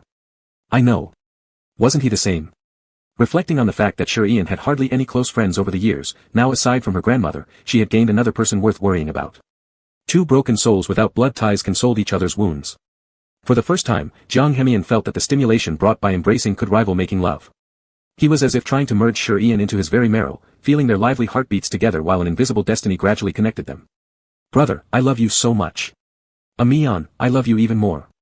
The coincidental declarations entered each other's ears simultaneously. Sir Ian realized first and bounced out of his embrace. Cough, cough. First, let's talk about the plan going forward. Sir Ian hastily changed the topic. She wasn't skilled at romantic confessions. That previous declaration had indeed slipped out naturally, not deliberately planned.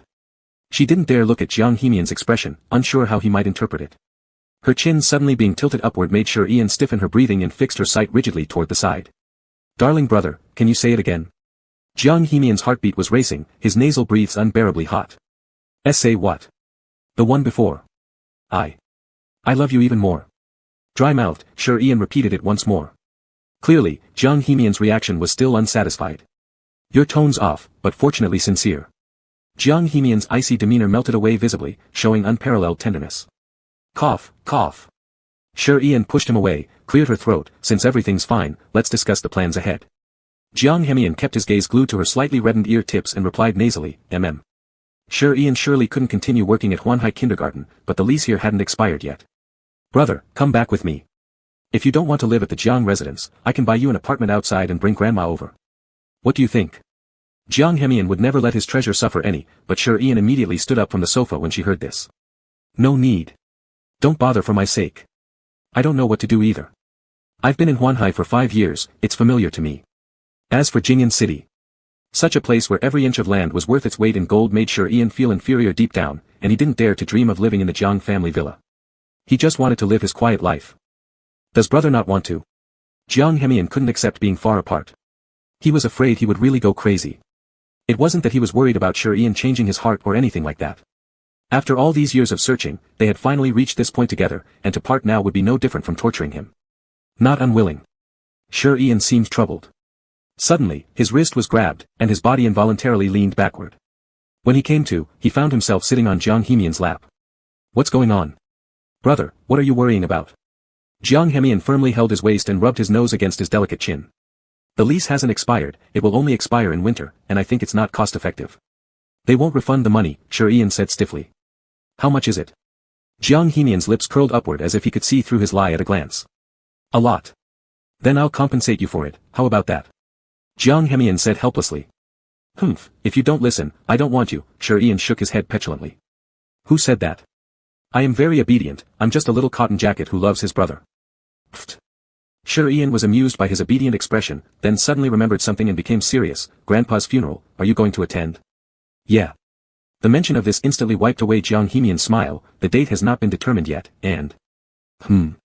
And what? Sure Ian moved closer and asked him. Brother, don't you think Grandpa's death is too coincidental? From Uncle's death alone, it can already be seen that Jiang Jin lacks humanity.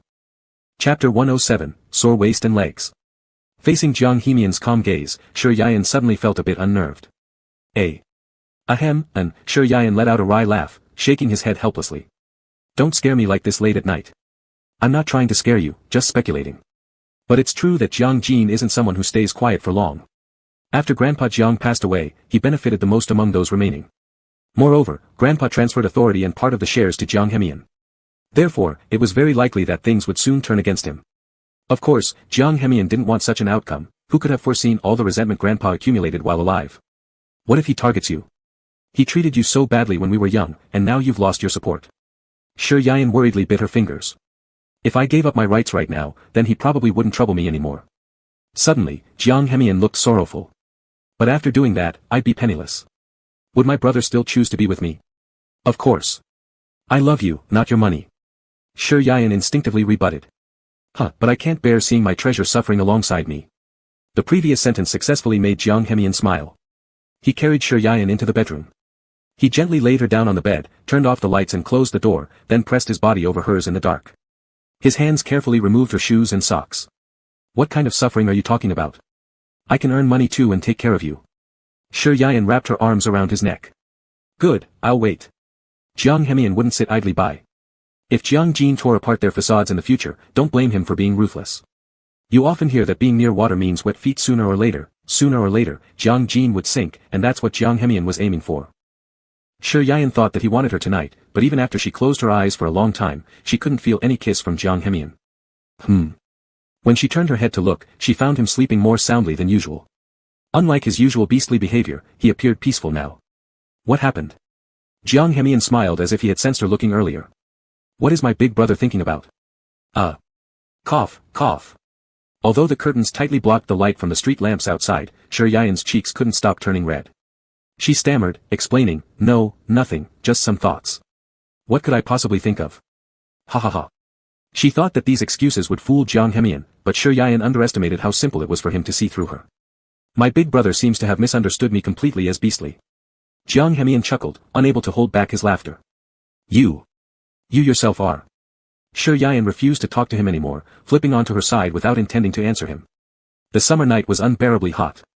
Initially, Shi Yian slept soundly tucked in Jiang Hemian's embrace, but after some time, the heat became too much. Mian, I'm hot. Jiang Hemian had been awake too. With the constant shifting beside him, how could he sleep soundly? Then shall I turn on the air conditioning? Alright, though it does cost quite a bit of money. Previously, Shi Yian slept alone and only needed a small fan, but now that they were two, the temperature required an AC. When Jiang Hemian heard her words, he felt somewhat bitter inside.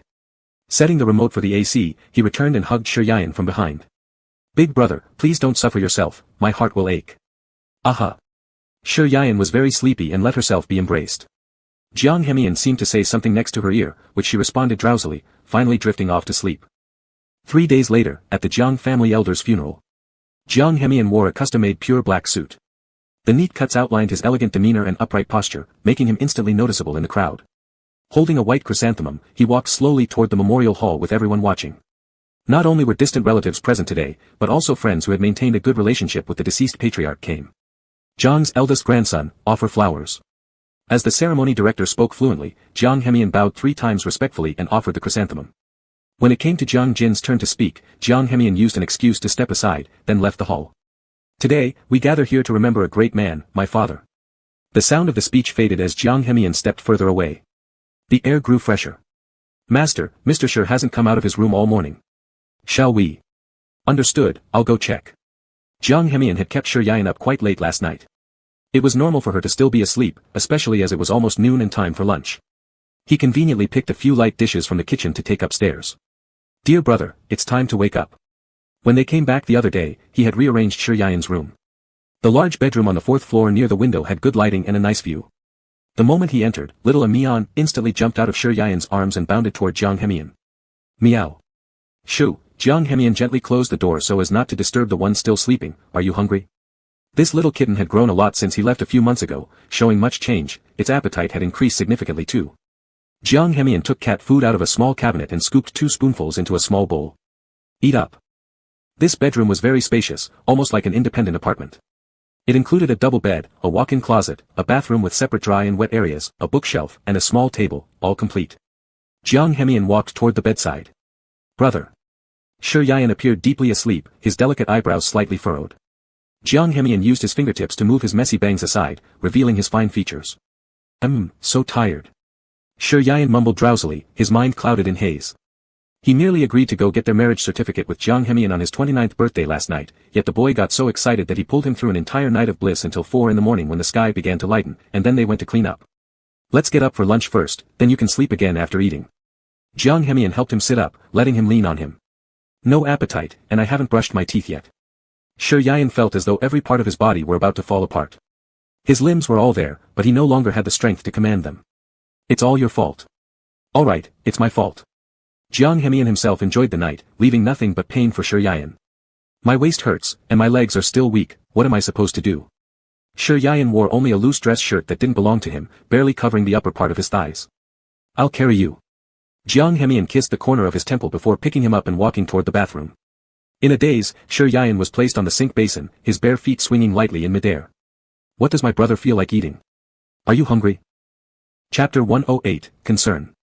Shi Yian, who was originally still drowsy, instantly became more awake upon hearing the embarrassing sentence. She struck a punch on Jiang Hemian's shoulder, but that little strength meant nothing more than tickling to the culprit. Don't move around. Jiang Hemian gently patted her moving bottom, be careful not to fall down. Ouch. It hurts. Are you crazy, Jiang Hemian? Last night, Shi Yian knelt on the bed for so long and now both her waist and buttocks had reached their limit, especially her buttocks which were probably swollen. Sweetheart, I'm sorry, Jiang Hemian clearly saw some tears gathering in her eyes, knowing Shi Yian was genuinely upset this time, he quickly admitted his mistake, big brother, I really know it was wrong. Please stop glaring at me. Humph. Let me down. But when Shi Yian herself reached the ground, she realized how unrealistic her demand was. Knowing that she wasn't wearing shoes, Jiang Hemian found a pair of clean slippers from the entrance hall and squatted down to help her wear them. Don't lean against the wall, big brother. Seeing her awkward posture, Jiang Hemian couldn't help but laugh. It's all your fault. You are not allowed to touch me anymore. If you continue like this, one day you'll exhaust me to death. Shi Yan, leaning on the wall and the edge of the wash basin, couldn't control the trembling of her legs. That sensation, sour yet tingling numbness. No. Jiang Hemian instinctively refuted, reaching out to support her waist and bringing her closer into his embrace. Next time, I will be gentler. Do you dare to try again? I don't dare, I won't dare. Absolutely no more daring. Anyway, Jiang Hemian had already taken advantage of everything, losing verbally didn't matter much. In the end, it was still he who helped Shi Yan with washing up and eating. Maybe because of last night's huge physical exertion, Shi Yan ate more lunch today than usual. Why aren't you eating? I'm watching you eat. Jiang Hemian smiled as he turned off his phone. Shi Yan wiped the corner of her mouth somewhat bashfully, suddenly remembering something, she quietly asked, so? How exactly did Grandpa die? Seeing his furtive look as if afraid someone else would hear, Jiang Hemian couldn't help but smile. This room has excellent soundproofing. There's no need for you to speak like this, brother. Moreover, even if someone hears, so what? I don't want to cause trouble for you. Brother, you don't have to be like this. Even within the Jiang family, there is no one stupid enough to provoke you. Jiang Hemian pinched his cheek. Unable to resist, Shi Yan brushed against his wrist. As for Grandpa's issue, I haven't figured it out yet. Jiang Jin's implication was natural aging. After pondering for a moment, a trace of mockery appeared at the corner of Jiang Hemian's mouth. He can come up with such reasons too. Well then. Did he target you? Even though a tiger doesn't eat its own young, before interests, humans and ghosts become indistinguishable. Shi Yan worried about Jiang Hemian's situation. Not yet for now, but... Jiang Hemian recalled the scene from this morning, Jiang Jin chatting happily with several tycoons. It seemed strange whichever way he looked. Never mind, it's nothing. Jiang Hemian squinted his deep eyes, not wanting Shi Yan to worry about him, hence not planning to tell him about his own intentions. You don't need to worry. I'll handle everything well. Shi Yan leaned forward and gave him a kiss on the lips. Don't work too hard. Take good rest. Jiang Hemian couldn't refuse her direct act of affection. He wrapped his long arm around her and embraced her. Thank you for your concern, dear. I will. You once said you would arrange a job for me. Shi Yan tentatively probed. Rest assured, your matters always rank first in my heart. Jiang Hemian didn't expect Shi Yan to be a workaholic. After the vacation ends, I'll let my assistant take you. A glimmer of brightness and anticipation flashed in Shi Yan's eyes, and there was also an implicit anxiety. As soon as the funeral passed, the vast Jiang family home instantly became a quiet house devoid of vitality. Hey, check the hospital records for the backup of the old man's physical examination report from last month. Jiang Hemian finished making a call under the balcony and prepared to go to the company. As he left, he coincidentally bumped into Jiang Jin. Father. Now these two could be said to be irreconcilably opposed. On the surface, they cooperated equally to manage the Jiang Corporation, but Jiang Hemian had uncovered a hidden will in the study's secret corner. Once confirmed by the court, then the entire Jiang estate would be directly inherited by him. However, with the current undecided results, both of them needed to supervise every detail of the company affairs. Truly grown up, can't be controlled anymore. Any kind of disreputable friends can be brought into the house. Although the Jiang family had many vacant rooms, the integrated suites on the fourth floor were only prepared when esteemed guests arrived. Yet, Jiang Hemian had casually brought his friends home without even informing Jiang Jin. Truly, he wasn't as obedient as when he was younger. Jiang Hemian listened to his sarcastic words and clenched his fists tightly in anger. Is that so? Does father know that now everyone outside is spreading rumors about the Jiang Corporation being desperate, having lost its backing and leader, hence becoming headless like a bee? His words were blunt and cutting. Despite Jiang Jin's ambition, his capabilities didn't match his lofty position. Though currently holding great power in the company, every decision was still constrained by old shareholders. In the past, with the elder presiding over the situation, the stubborn old men wouldn't say anything. But times have changed. Just recently, why was it that Jiang Jin was associating frequently with other cunning bosses? Clearly, because of urgency. You insolent wretch. Do I need you here to interfere in my affairs? Jiang Jin became significantly angry at these words. Rolling up his sleeves, he aimed for Jiang Hemian's face, but regrettably too slow. Father. Jiang Hemian dodged sideways, catching the wrist aiming at him. I'm merely stating facts. He now stood taller than Jiang Jin by almost half a head. With a grim look on his face, he bore an eerie resemblance to the young patriarch's decisive nature, making Jiang Jin shiver with a chill running down his spine. One reaps what one sows. Do you truly think grandfather's matter can be kept hidden? Jiang Hemian pursued relentlessly, his snake-like gaze piercingly focused on Jiang Jin's wrinkled face.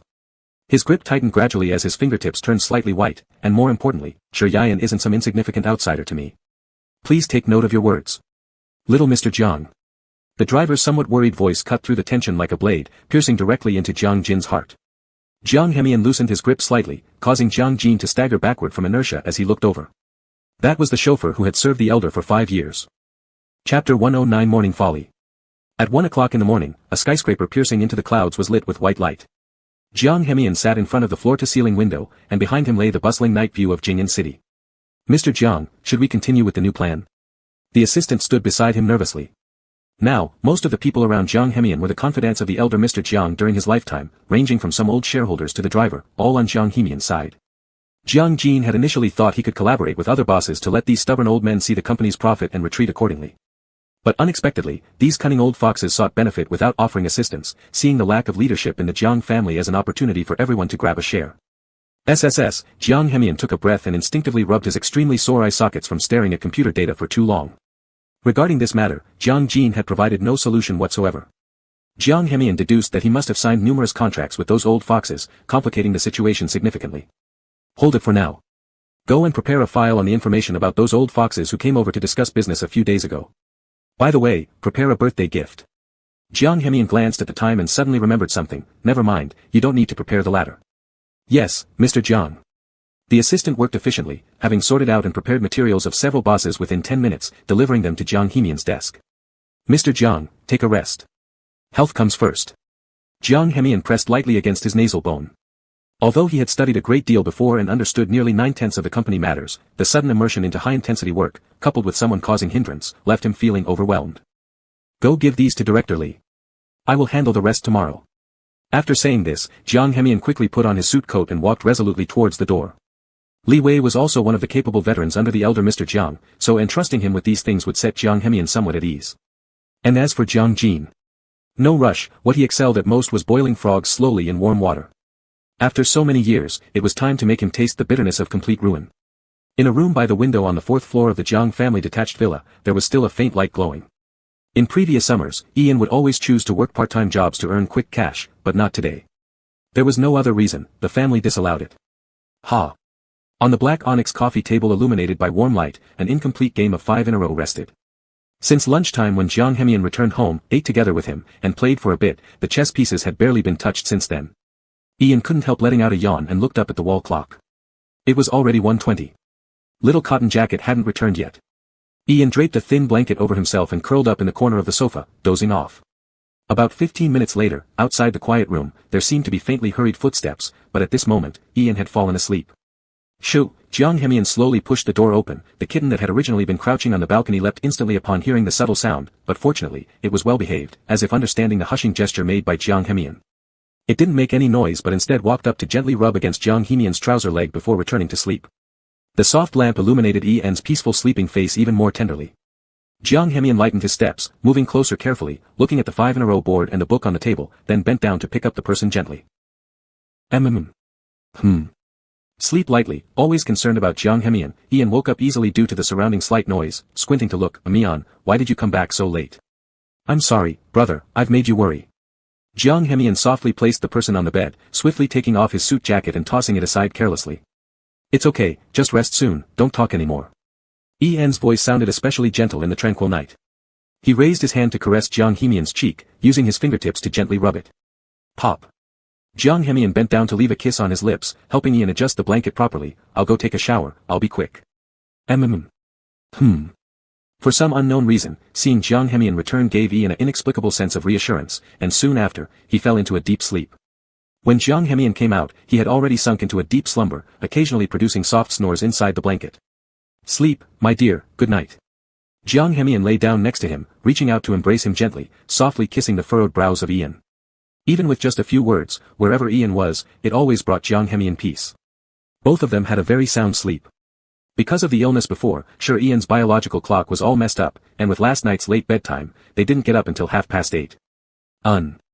Last night. Mian seemed to have come back. Sure Ian had some vague recollections of last night. Suddenly feeling something heavy around his waist, he instinctively reached out and touched an arm. He instantly became more awake, turning his head to see the familiar profile up close. However, Jiang Hemian looked very exhausted, with faint dark circles under his eyes. Sure Ian knew that work-related matters were arduous and mentally demanding, so he usually wouldn't ask too much or disturb Jiang Hemian. In the last week, their conversations had decreased significantly compared to before. Just as sure Ian was about to turn over, he suddenly sensed something and immediately stopped, unable to help but look down. His earlobes flushed red instantly. This is a normal physiological phenomenon. Indeed, Jiang Hemian was a normal young man, and it had been a week since the last time, so this situation was also normal.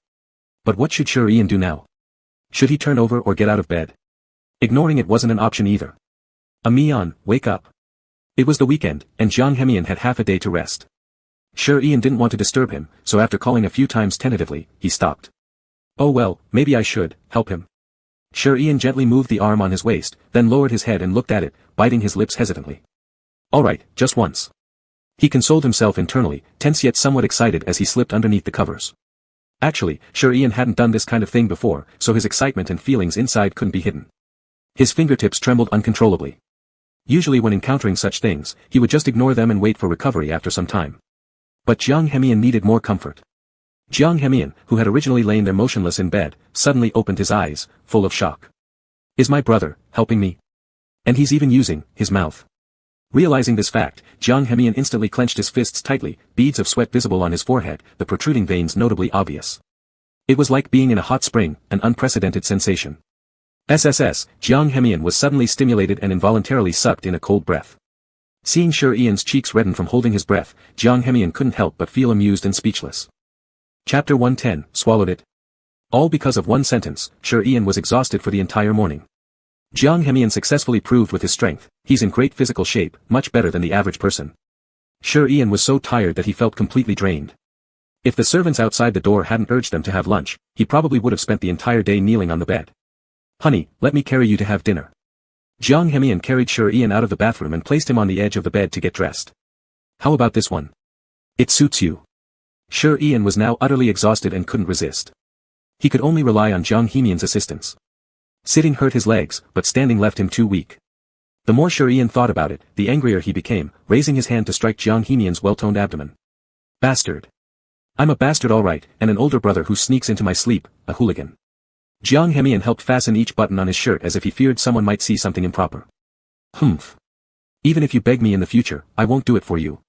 Sure Ian didn't expect this incident to turn into a jesting joke for Jiang Hemian.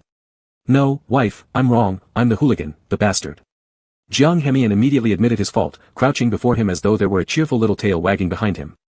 With a sincere expression, he looked up at Sure Ian. Wife, I'm sorry, please forgive me. Humph.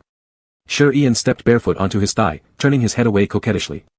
You haven't told me anything about your work recently, and every day you're busy until late, hiding everything from me. The things about work are so boring. If it weren't for necessity, I wouldn't even want to deal with them. Jiang Hemian, a student in a science major, suddenly switched career paths to learn financial management content. To him, it was like a carnivorous animal abandoning high-quality protein to choose fiber vegetarianism. There was no telling how awkward it was.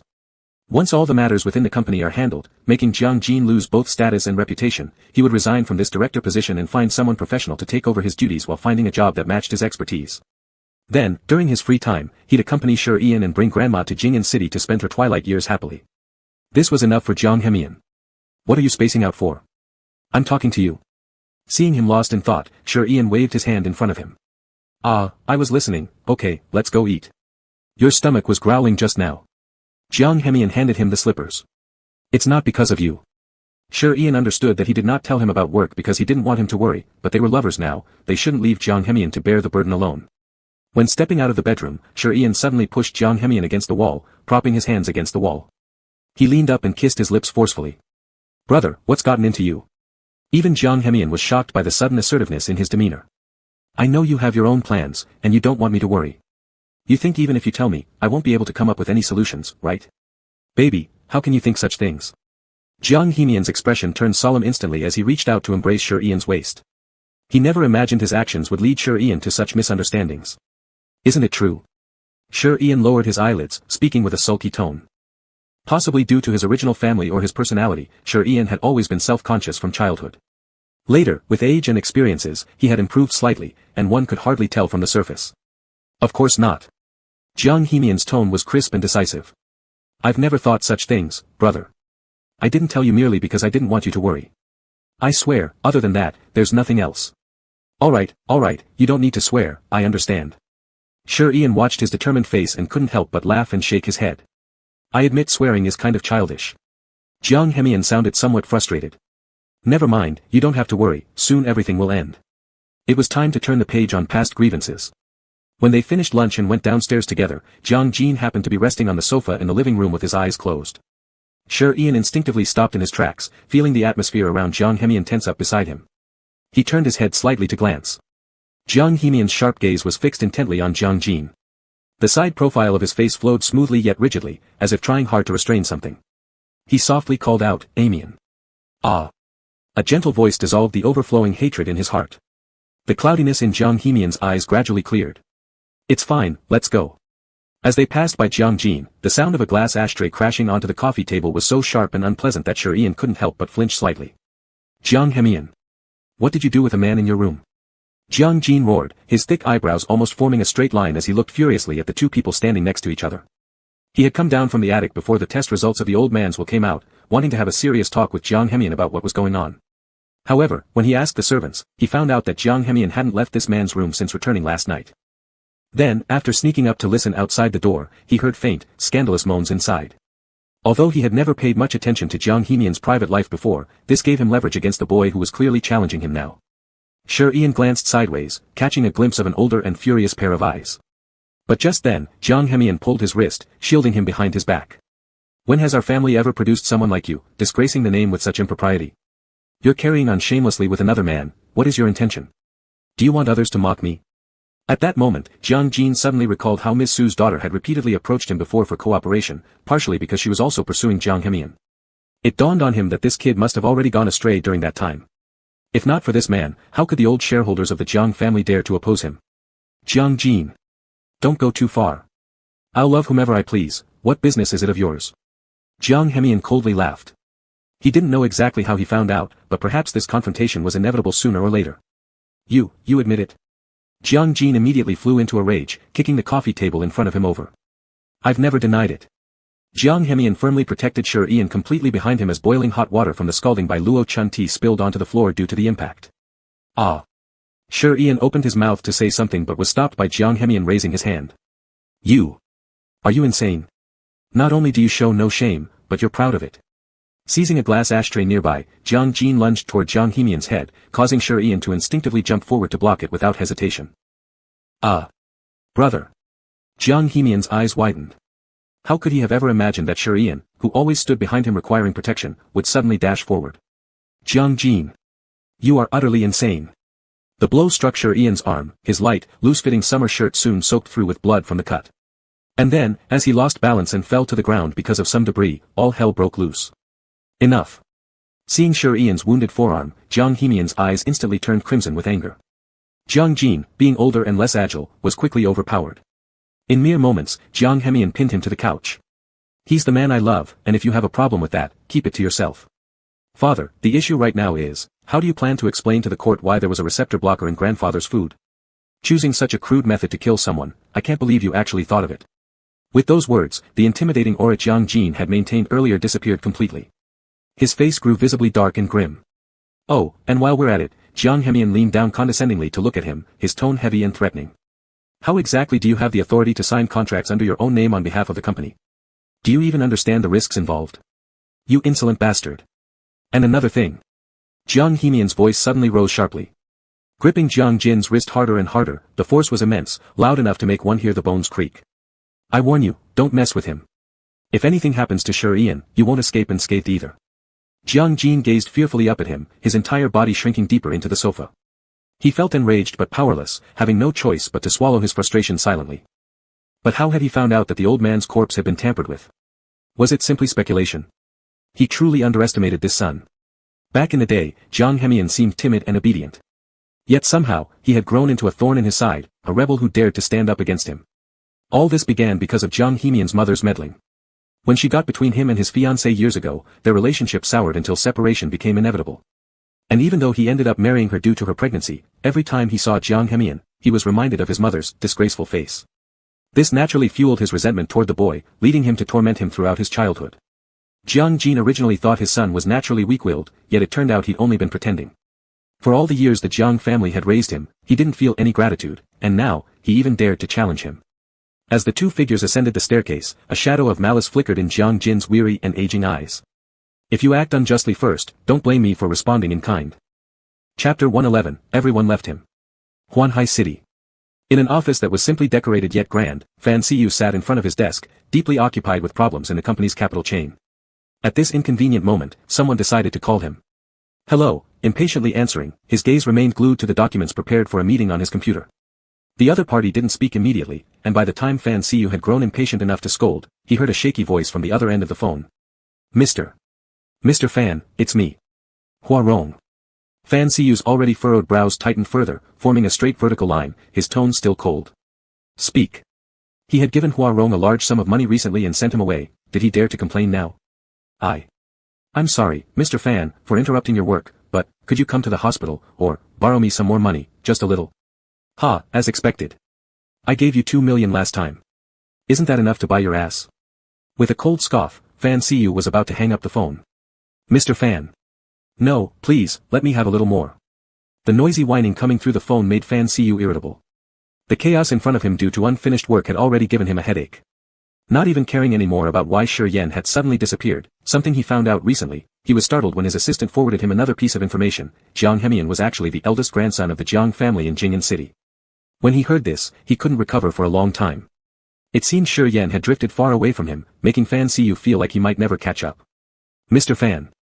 Hua Rong's voice continued, while Fan Siyu no longer had the patience to listen, hanging up the phone instead and tossing it aside carelessly. After an unknown amount of time passed, he gradually grew more agitated, glancing at his phone 3 hours later. It had been 3 hours since Hua Rong's call. What is it with him? Seriously. A duck hired purely because of money, if not for his performance in bed, coupled with his quiet and hassle-free attitude, Fan Siyu would have dismissed him a long time ago. Reviewing the chat records with Hua Rong on his phone from 3 hours ago, they were all bank transfer details without a single intimate conversation, until today when several unusual greetings appeared, followed by a current location shared. Central Hospital. What business does he have there? Didn't he say he wasn't sick? Subconsciously considering these, Fan Siyu quickly understood, picked up his coat, and stormed outside. Hey, boss. Implement solution 3, I'll be back to check the results. Leaving behind these words, Fan Siyu rushed towards the door, dove into his car, shouting at the driver, are you still daydreaming? Central Hospital. Oh. Got it, boss. 15 minutes later. Mr. Fan. You can't go in. The patient has already passed away at 10:23 this morning, and we've taken care of arrangements. A nurse blocked Fan Siyu who was trying to barge into the morgue. You're saying what nonsense? How could he die? He was so young. No. It's impossible. Fan Siyu couldn't describe his own state of mind, shock, hesitation, regret, disbelief, they all surged inside, causing him to lose control without even noticing. The medical record. Hand it over. Sir. Are you his family member? The nurse looked helplessly at the sullen man before her, naturally sensing fear. Without giving him a chance to respond, she saw the record snatched from her hand. Hua Rong, male, age 20, cause of death, acute myocardial infarction. What? Did he have heart problems? Why did I never know? The black ink burned Fan Siyu's pupils painfully. He still couldn't believe it, the person was alive just days ago. Even though his relationship with Hua Rong was merely a transaction, the departure of a life left Fan Siyu deeply shaken. Mr. Fan. This was found next to the patient's bed, it's a letter. The nurse gently handed over the envelope. A pink note was pasted on the white envelope with the inscription, for Mr. Fan's eyes only. Fan Siyu's gaze fell on the letter, his fingers trembling involuntarily, wanting to take it but hesitating to reach out. So, borrowing money was just Hua Rong's excuse to see him. Mr. Fan. Oh, I think you're his friend, unless you're not the one mentioned in the letter. Yes, give it to me. Fan Siyu took a deep breath and slowly accepted the envelope, his desolate figure gradually disappearing in the hospital corridor. For some unknown reason, he felt an emptiness inside, wanting to open the envelope but lacking the courage to face its contents. Fan Siyu stood by the eaves and lit a cigarette. His mind replayed Hua Rong's attempts to endure the smoke and sit close to him on the couch. His brows furrowed as he irritably pinched out the cigarette with his fingertips. One after another, they had all left him. Chapter 112, I Love You Too. Jiang Family. Jiang Hemian helped Shi Yan back to the room and rummaged through the first aid kit to apply medicine for Shi Yan. SSS. The loose shirt was pulled up to the upper arm, revealing a purplish-blue wound on the forearm. Shi Yan sucked in a sharp breath of cold air. Does it hurt? Why did you suddenly block it for me? Are you stupid? Jiang Hemian's face was full of pain. Although the action of applying medicine was very gentle, the stinging pain of alcohol disinfection still made Shi Yan clench his teeth tightly. I don't want to see you injured, and it doesn't hurt that much. Shi Yan was afraid he would worry, so he casually swung his arm as if nothing had happened. Look, it's a small injury. You, next time don't do this, I'm tough, getting hurt is no big deal, but your skin is delicate and your strength is weak. If you break a bone, even if there's no broken bone, it's unacceptable. Jiang Hemian didn't like seeing him enduring pain in front of him. Sure, Yayan might be used to enduring, but he felt heartbroken. If today's wound hadn't been on the forearm but some fatal position instead, he might have lost control directly. Does my brother usually appear weak? Words like delicate skin are generally used for girls, why put them on me? Sure, Yayan covered his face and laughed, feeling somewhat helpless while watching him finish applying the medicine, then pulling down the sleeve. It just is, though Jiang Hemian has never compared him with girls, his instinct was to protect and care without any relevance to gender. Mian, I am not a girl. I know, and I can't possibly get these things mixed up. Jiang Hemian tidied up the cotton swabs and tweezers, putting the medical box back to its original place. Seeing his silent expression, Sure Yayan got up and hugged him from behind. Little cotton jacket, are you mad at me? Jiang Hemian was slightly surprised and looked down, where his eyes fell upon the wrist encircling his waist. After being silent for half a while, he nodded, yeah. Sorry. Sure Yayan softly apologized, slowly releasing him. Big brother. Jiang Hemian helplessly grabbed his uninjured hand and pulled him into an embrace. I am indeed mad. The one who should be injured should be me, it's because I didn't take good care of you. Watching his treasured gem being hurt by others right before his eyes was like having a knife stabbed into Jiang Hemian's heart. He suddenly regretted bringing Sure Yayan over so early, impatiently dragging him to his side. He should have resolved all the dirty matters here before bringing him over. This is what Jiang Hemian thought. That's not true, husband. Sure Yayan buried his head in his arms, muffled, I love you too, and I want to protect you. I don't want to see you get hurt. Big brother. This was the first time Jiang Hemian had heard Sure Yayan express such straightforward affection, which left him momentarily speechless. He licked his dry lips strategically and held him tightly. The room was very quiet. The cat had jumped out the window to play at some point, and the two people who understood each other were tightly embracing, neither wanting to let go of the other. The moonlight enveloped Huanghai City, and Fan Siyu was crouched on the balcony smoking a cigarette. In the past, when he was together with Sure Yayan, he would still try to control the frequency of his smoking habit, rarely smoking in front of him. But after their breakup, his nicotine cravings became inexplicably intense, making it hard for him to endure a day without smoking. Dad. The voice of Xie Hongyu came from the living room, and Fan Siyu frowned slightly but still extinguished his cigarette. Why aren't you sleeping this late? He admitted that he wasn't a qualified father and naturally didn't want to hear the child calling him that. My stomach is hungry. As he spoke, a few growls sounded from Xie Hongyu's belly. With a pitiful expression, Xie Hongyu looked at Fan Siyu. I've just finished my holiday homework, and I didn't have time to eat. What do you want to eat? Fan Siyu glanced at the time, it was nearly 8 o'clock already. Generally, children at this age shouldn't stay up late, going out to eat would waste too much time and they would probably return around 1 o'clock. He coughed slightly and stepped inside after closing the window. In Xie Hongyu's black pupils, there flashed a flicker of hope. I want instant noodles. Instant noodles. Fan Siyu furrowed his brows. What's worth eating about that thing? Junk food, eat less. Ever since Xie Hongyu was born, the child had never suffered hardship. Fan Siyu personally drove him to school every day. His meals were strictly controlled, and he didn't even dare think about entering the snack section at the supermarket. But I want to eat. Xie Hongyu cautiously tugged at his corner of his clothes and looked up pitifully, just once, okay? Tisk, Fan Siyu looked down at this kid who was both craving and restrained, a similar image suddenly flashing in his mind. It was a rainy night in late autumn. Sure Yayan hurried over from outside nearing 10 o'clock. The heavy rain had soaked his clothes. Fan Siyu had waited for him for a long time in the living room, and when he heard faint sounds coming from the entrance, he looked over. Why did you come back so late? I found a new part-time job today. I didn't expect it to start raining halfway through.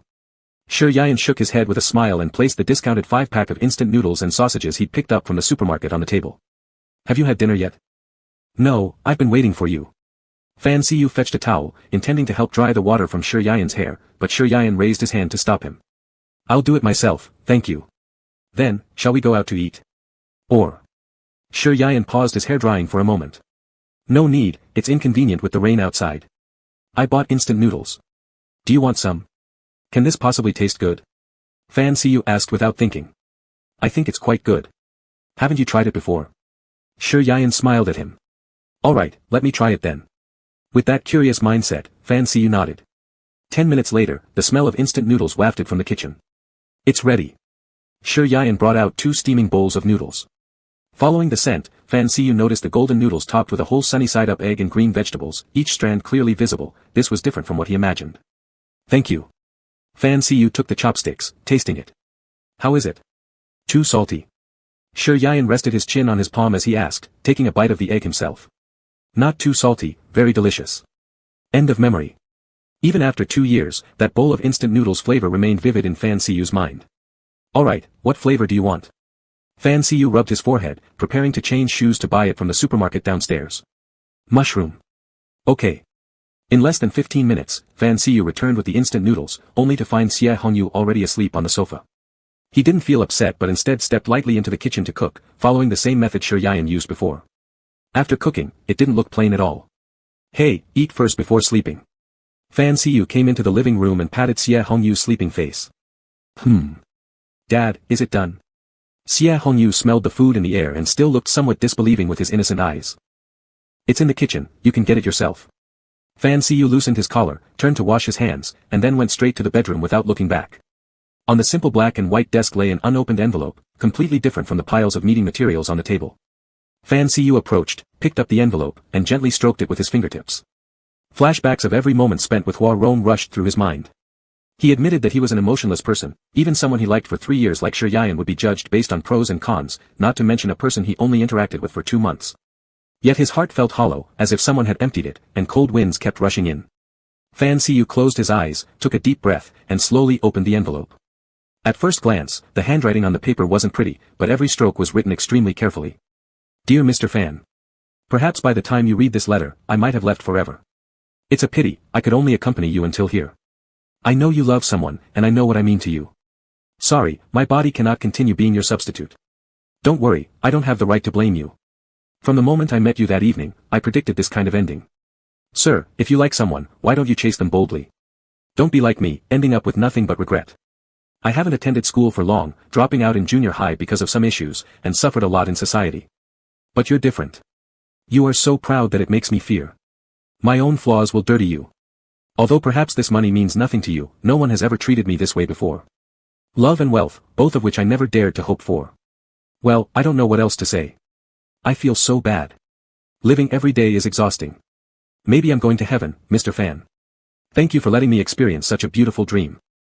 No signature, no date, the format of the letter was entirely wrong, and the words illogical, yet Fan Siyu glimpsed Hua Rong's entire life in those short sentences. Is he alright? Truly alright?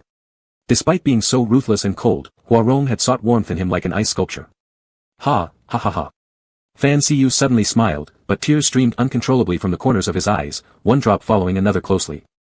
Chapter 113, What Gift to Give My Wife? During the week, Jiang Hemian was as busy as ever, almost impossible to see during the day. He would attend the morning meeting in the morning, handle company affairs, and then rush off in the afternoon to meet with the agreed-upon lawyer. Mr. Xiao Jiang, here are the materials you requested earlier. Just leave them there. Jiang Hemian looked at the delivered documents, pausing briefly with his fingertips. Once his assistant left, he opened the package. Inside were Jiang's father's death certificate and a will. The court had confirmed that all of the grandfather's estate would go directly to his legitimate grandson, Jiang Hemian. However, it seemed like Jiang Jin couldn't believe the news when he heard it. He didn't trust the court report, nor was he willing to hand over power and shares. If they were going to fight in court, Jiang Hemian suddenly regretted exposing the fact that Jiang Jin had given their grandfather beta blockers, which probably made him wary, so much so that the police still hadn't given a conclusion. Sai, if you want to play, I'll accompany you for all it's worth. Jiang Hemian leaned on the table with his elbow, interlocking his fingers, his chin resting on the heel of his palm, a typical pose for deep thought. After a moment, he got up, took his car keys and coat, and headed out. Mr. Xiao Jiang, don't you have a meeting in 20 minutes? Reschedule the time to 10 o'clock tonight. Online meeting. Jiang Hemian walked out of the hall in silence, without taking a driver. Instead, he changed the navigation destination to Huanghai City himself. He needed the specific details of Jiang Tao's accident. Though the old man knew what Jiang Jin had done, he never openly indicated any punishment for him but silently transferred assets and shares away. In a way, they were both his children. Moreover, one of the clever things about the old man was his patience. Jiang Hemian understood this wasn't magnanimity but rather strategy. Though the old man held the majority of the power, fighting against Jiang Jin, who was despicable and cunning, led him to take what seemed to be a safe yet extremely dangerous course of action. In fact, he could have been ruthless and sent his son to jail, but he failed because of compassion. At 7:30 in the evening on the expressway, a jet-black Bentley came rushing down from the end of the road, its speed leaving the roadside lamps far behind. As the car sped along, Jiang Hemian's side face showed alternating brightness and shadow. The rearview mirror reflected his cold expression, no one knew what he was thinking. At 18, Jiang Hemian also enjoyed extreme activities such as racing, but his father crushed that passion before it could take root. He could not simply hate this father of his, more precisely, his hatred had reached an extreme. But if it weren't for the deaths of Jiang Tao and the old man, Jiang Hemian might never escape from his shadow in this lifetime.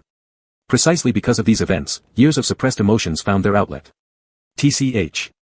Jiang Hemian wasn't sure whether he should lament the old man's passing or laugh at his foolishness. To keep a traitor by his side and yet maintain a compassionate heart. He shook his head, controlling the steering wheel with one hand, reaching into his pocket to take out his phone. He glanced at the screensaver showing Shi Yayan staring while drinking coffee, and involuntarily bent his lips upward. Last week, he'd planned to prepare a birthday gift for Shi Yayan, but he hadn't figured out yet what to give her, or what she might like. Growing up, he'd never formally given a present like this, and now he felt somewhat unsure. Xiao AI classmate, what do wives like to receive for their birthdays? Good day Mr. Jiang, I'm delighted to help answer your question. Girls generally enjoy skincare products, lipstick, bags, jewelry, and such. But your loved one must certainly be most special to you. Giving a gift naturally means catering to her preferences. My response may not be entirely correct, but I hope it gives you ideas. Humph. If I gave her the items you mentioned earlier, my brother might assume I've made her cheat on me. Jiang Hemian chuckled helplessly. Catering to her preferences. Of course, Jiang Hemian knew what Shi Yayan liked, those practical things that money could buy. Other than that. Oh, right. Her brother likes him, doesn't he? That's right, it is indeed helpful to me. Jiang Hemian smiled with a gleam in his eyes and amusement at his lips. He was looking forward to seeing how his brother-in-law would react to the gift in a few days. The Bentley roared towards the toll gate of Huanghai City's highway. Half an hour later, outside the Huanghai Public Security Bureau. Wait. Jiang Hemian had just come out after filing a report when someone called him back. Is there anything else, officer? At this point, light raindrops began to fall. Standing under the stairs, Jiang Hemian's coat flapped in the wind. He didn't look like someone coming to file a complaint, but rather like someone walking on a runway. Are you Officer Jiang's? He is my uncle. Jiang Hemian's heavy tone carried with the refreshing cold air from outside, causing the young police officer taking notes at the door to shiver slightly. Okay. The phone tightly nestled in his pocket suddenly rang, and Jiang Hemian instinctively pulled it out, glancing at the caller ID before a smile instantly spread across his face. Hi, sweetheart. The young police officer thought to himself, did his expression change that quickly? Chapter 114, Blame Me for Being Late. Shi Yayan sent a message to Jiang Hemian in the afternoon, mainly asking if he had eaten and approximately when he would be back at night. She knew Jiang Hemian well, most of the time he acted like a spoiled rich kid, but once he got busy, he would likely forget even meal times. It's raining outside. When will you be back? Shi Yayan stood by the balcony looking out over the prosperity of Jing'an City, always feeling like she didn't belong here. A vague uneasiness filled her heart. What? Do you miss me? Jiang Hemian watched as a young police officer hurriedly entered, his tone inexplicably cheerful. No. Shi Yayan instinctively refuted. Outside, the rain was splattered against the glass window by the wind. She bit her lip as if she had given up struggling and said, Yes, I miss you, Amian. Jiang Hemian's breathing grew heavier, his fists unconsciously tightening slightly. Big brother, I miss you too. I'll be back soon. Don't worry. Huh. Suddenly, there was no sound from Shi Yayan on the other end. Jiang Hemian shook the rainwater off his hair, opened the door, and got inside, looking back through the rearview mirror. Hey. Baby, why aren't you speaking? Are you crying? Jiang Hemian tilted his head and held the phone between his shoulder as he fastened the seatbelt. Wife, why aren't you speaking? Is the signal bad? Jiang Hemian looked down at his phone screen, it showed good call quality. Hey. Brother. What happened over there? Jiang Hemian felt alarmed, his nerves immediately tensing up. After a long while, breathing sounds finally came through the phone. Nothing. The kitten just climbed over the wall and got all muddy. It almost fell off the balcony just now. Shi Yayan frowned as she gazed at the small kitten that was drenched in mud. Its previously white, fluffy fur had turned gray, sticking to its frail body like a wet mop, dripping dirty water all over. Upon hearing Shi Yayan's voice, Jiang Hemian finally relaxed slightly. That's good. Stay home and wait for me, my beloved brother. I'll be back soon. Ah. He hadn't finished his sentence when an ear-piercing scream from Shi Yayan came through the phone. Jiang Hemian's fist gripped the steering wheel instantly. What's wrong with my brother? What's happening over there? Woo-woo. Speak up. Jiang Hemian's brows furrowed, wishing he could be in Jing'an City right away. There was no more sound from Shi Yayan on the other end, but Jiang Hemian picked up faint sobs. F***K. Brother, you mustn't be in trouble. Stepping on the gas pedal hard, the car tires screeched against the asphalt during the turn, sending out a sharp noise. The sleek black vehicle shot forward like a fierce beast amidst the darkness, cutting through the silence like a streak of light. Because of the escalating tensions between Jiang Hemian and his father recently, Jiang Jin only returned every few days. Most of the time he was either being taken to the court for checks or trying to maintain good relations with old shareholders in the company. Hence, the grand, spacious Jiang residence had become Shi Yayan's solo dwelling. However, when the servants outside heard the scream from the 4th floor, they all chose to stay silent and none dared to go ask what had happened.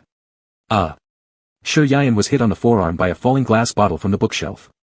The sudden pain changed her expression drastically. The white carved floor was covered in blood flowing from the kitten's mouth. Wah! Little Amian, what happened to you? Tears streamed out first. Just moments ago, the kitten had playfully jumped onto the balcony. How did it suddenly become this way? Trembling, Shi Yayan extended her fingertips and gently cradled the kitten bleeding from its mouth into her arms, rushing downstairs and forgetting the phone left on the table. The rain was heavy, but without hesitation, Shi Yayan stepped right into the torrential rain. Though summer's oppressive heat hadn't completely dissipated, the cold nighttime raindrops were still chilling as they dripped onto her exposed scalp. Mr. Shi. Is something wrong? Do you need any help? The black-clad bodyguard by the gate saw Shi Yayan coming out of the living room from far away and handed over the business-class black umbrella. Can you save it? Drive us to the pet hospital. Can you? Shi Yayan tightly hugged the muddy kitten, her tone panicked and urgent. Well, without Mr. Zhang's orders, we don't dare to use the garage cars. The bodyguard was somewhat troubled, watching Shi Yayan's eyes, which had been hopeful, gradually lose their luster. Shi Yayan could distinctly feel the kitten's body temperature gradually slipping away in her arms. Her chin trembled uncontrollably. Then what do we do, woo-woo? As the bodyguard was about to send a message to the housekeeper, a sudden bright flash of white light appeared at the entrance. Shi Yayan instinctively closed her eyes, Amian. In the incessant curtain of rain, a tall dark figure got out of the car and rushed straight to Shi Yayan. Brother.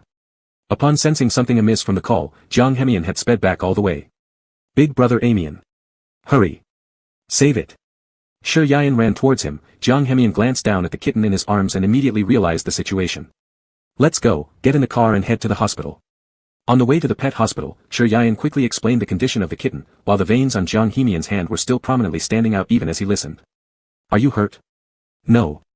Shi Yayan instinctively hit his bruised forearm behind him, not wanting to worry Jiang Hemian. Not surprisingly, Jiang Hemian caught this gesture through the rearview mirror. 6 minutes later, the car stopped in front of the pet hospital. As they sent the little cat off for treatment, Shi Yayan let out a slight sigh of relief. However, seeing his lightly colored clothes drenched with rainwater, revealing faint traces of blood beneath, Jiang Hemian's gaze darkened. Let's go. Where to? The People's Hospital. Without another word, Jiang Hemian pulled Shi Yayan into the passenger seat, ignoring whether his mud-covered body would dirty the car seats. Why? What if the wound gets infected? Can't you take care of yourself? Though Jiang Hemian's tone sounded strict, it was filled with deep concern. It's just a small wound, I'll apply some medicine when we get home. Shi Yayan glanced down at his forearm, which had already started bleeding. Jiang Hemian frowned silently. After visiting the hospital and having Shi Yayan's wound properly rebandaged, his expression finally eased slightly. Shi Yayan noticed the sweat along Jiang Hemian's temples and, taking advantage of the doctor's distraction, quickly wiped it off for him. This is external medicine. Apply it on time. After collecting the medication, Shi Yayan wanted to check on the kitten at the pet hospital but was stopped by Jiang Hemian at the entrance. Your hair is all wet, your clothes are dirty, and the nearly healed wound. Seeing Shi Yayan's disheveled appearance, Jiang Hemian's brows tightened further. He wasn't angry, instead, he blamed himself. The last time Shi Yayan was injured by Jiang Jin, he had secretly vowed that no harm would ever come to Shi Yayan again.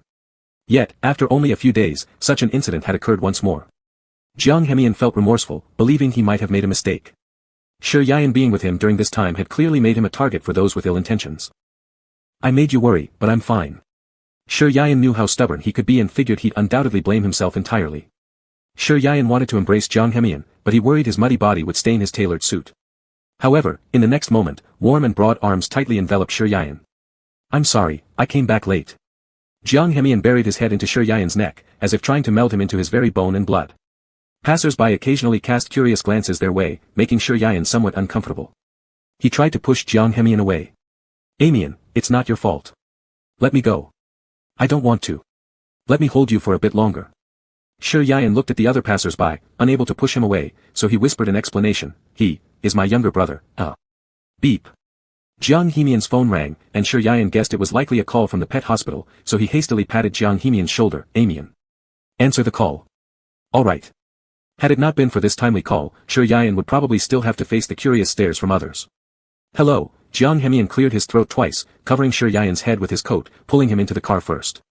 Shi Yayan faintly sensed the call was from the pet hospital, and Jiang Hemian's expression didn't look good. After hanging up, the car fell silent, neither of them spoke. The sun visor blocked most of Jiang Hemian's face, leaving Shi Yan with a sense of foreboding. Amian, what happened? Is the kitten, Before he could finish, Jiang Hemian suddenly hugged him again. My beloved brother, I will always be by your side. You, don't evade the question.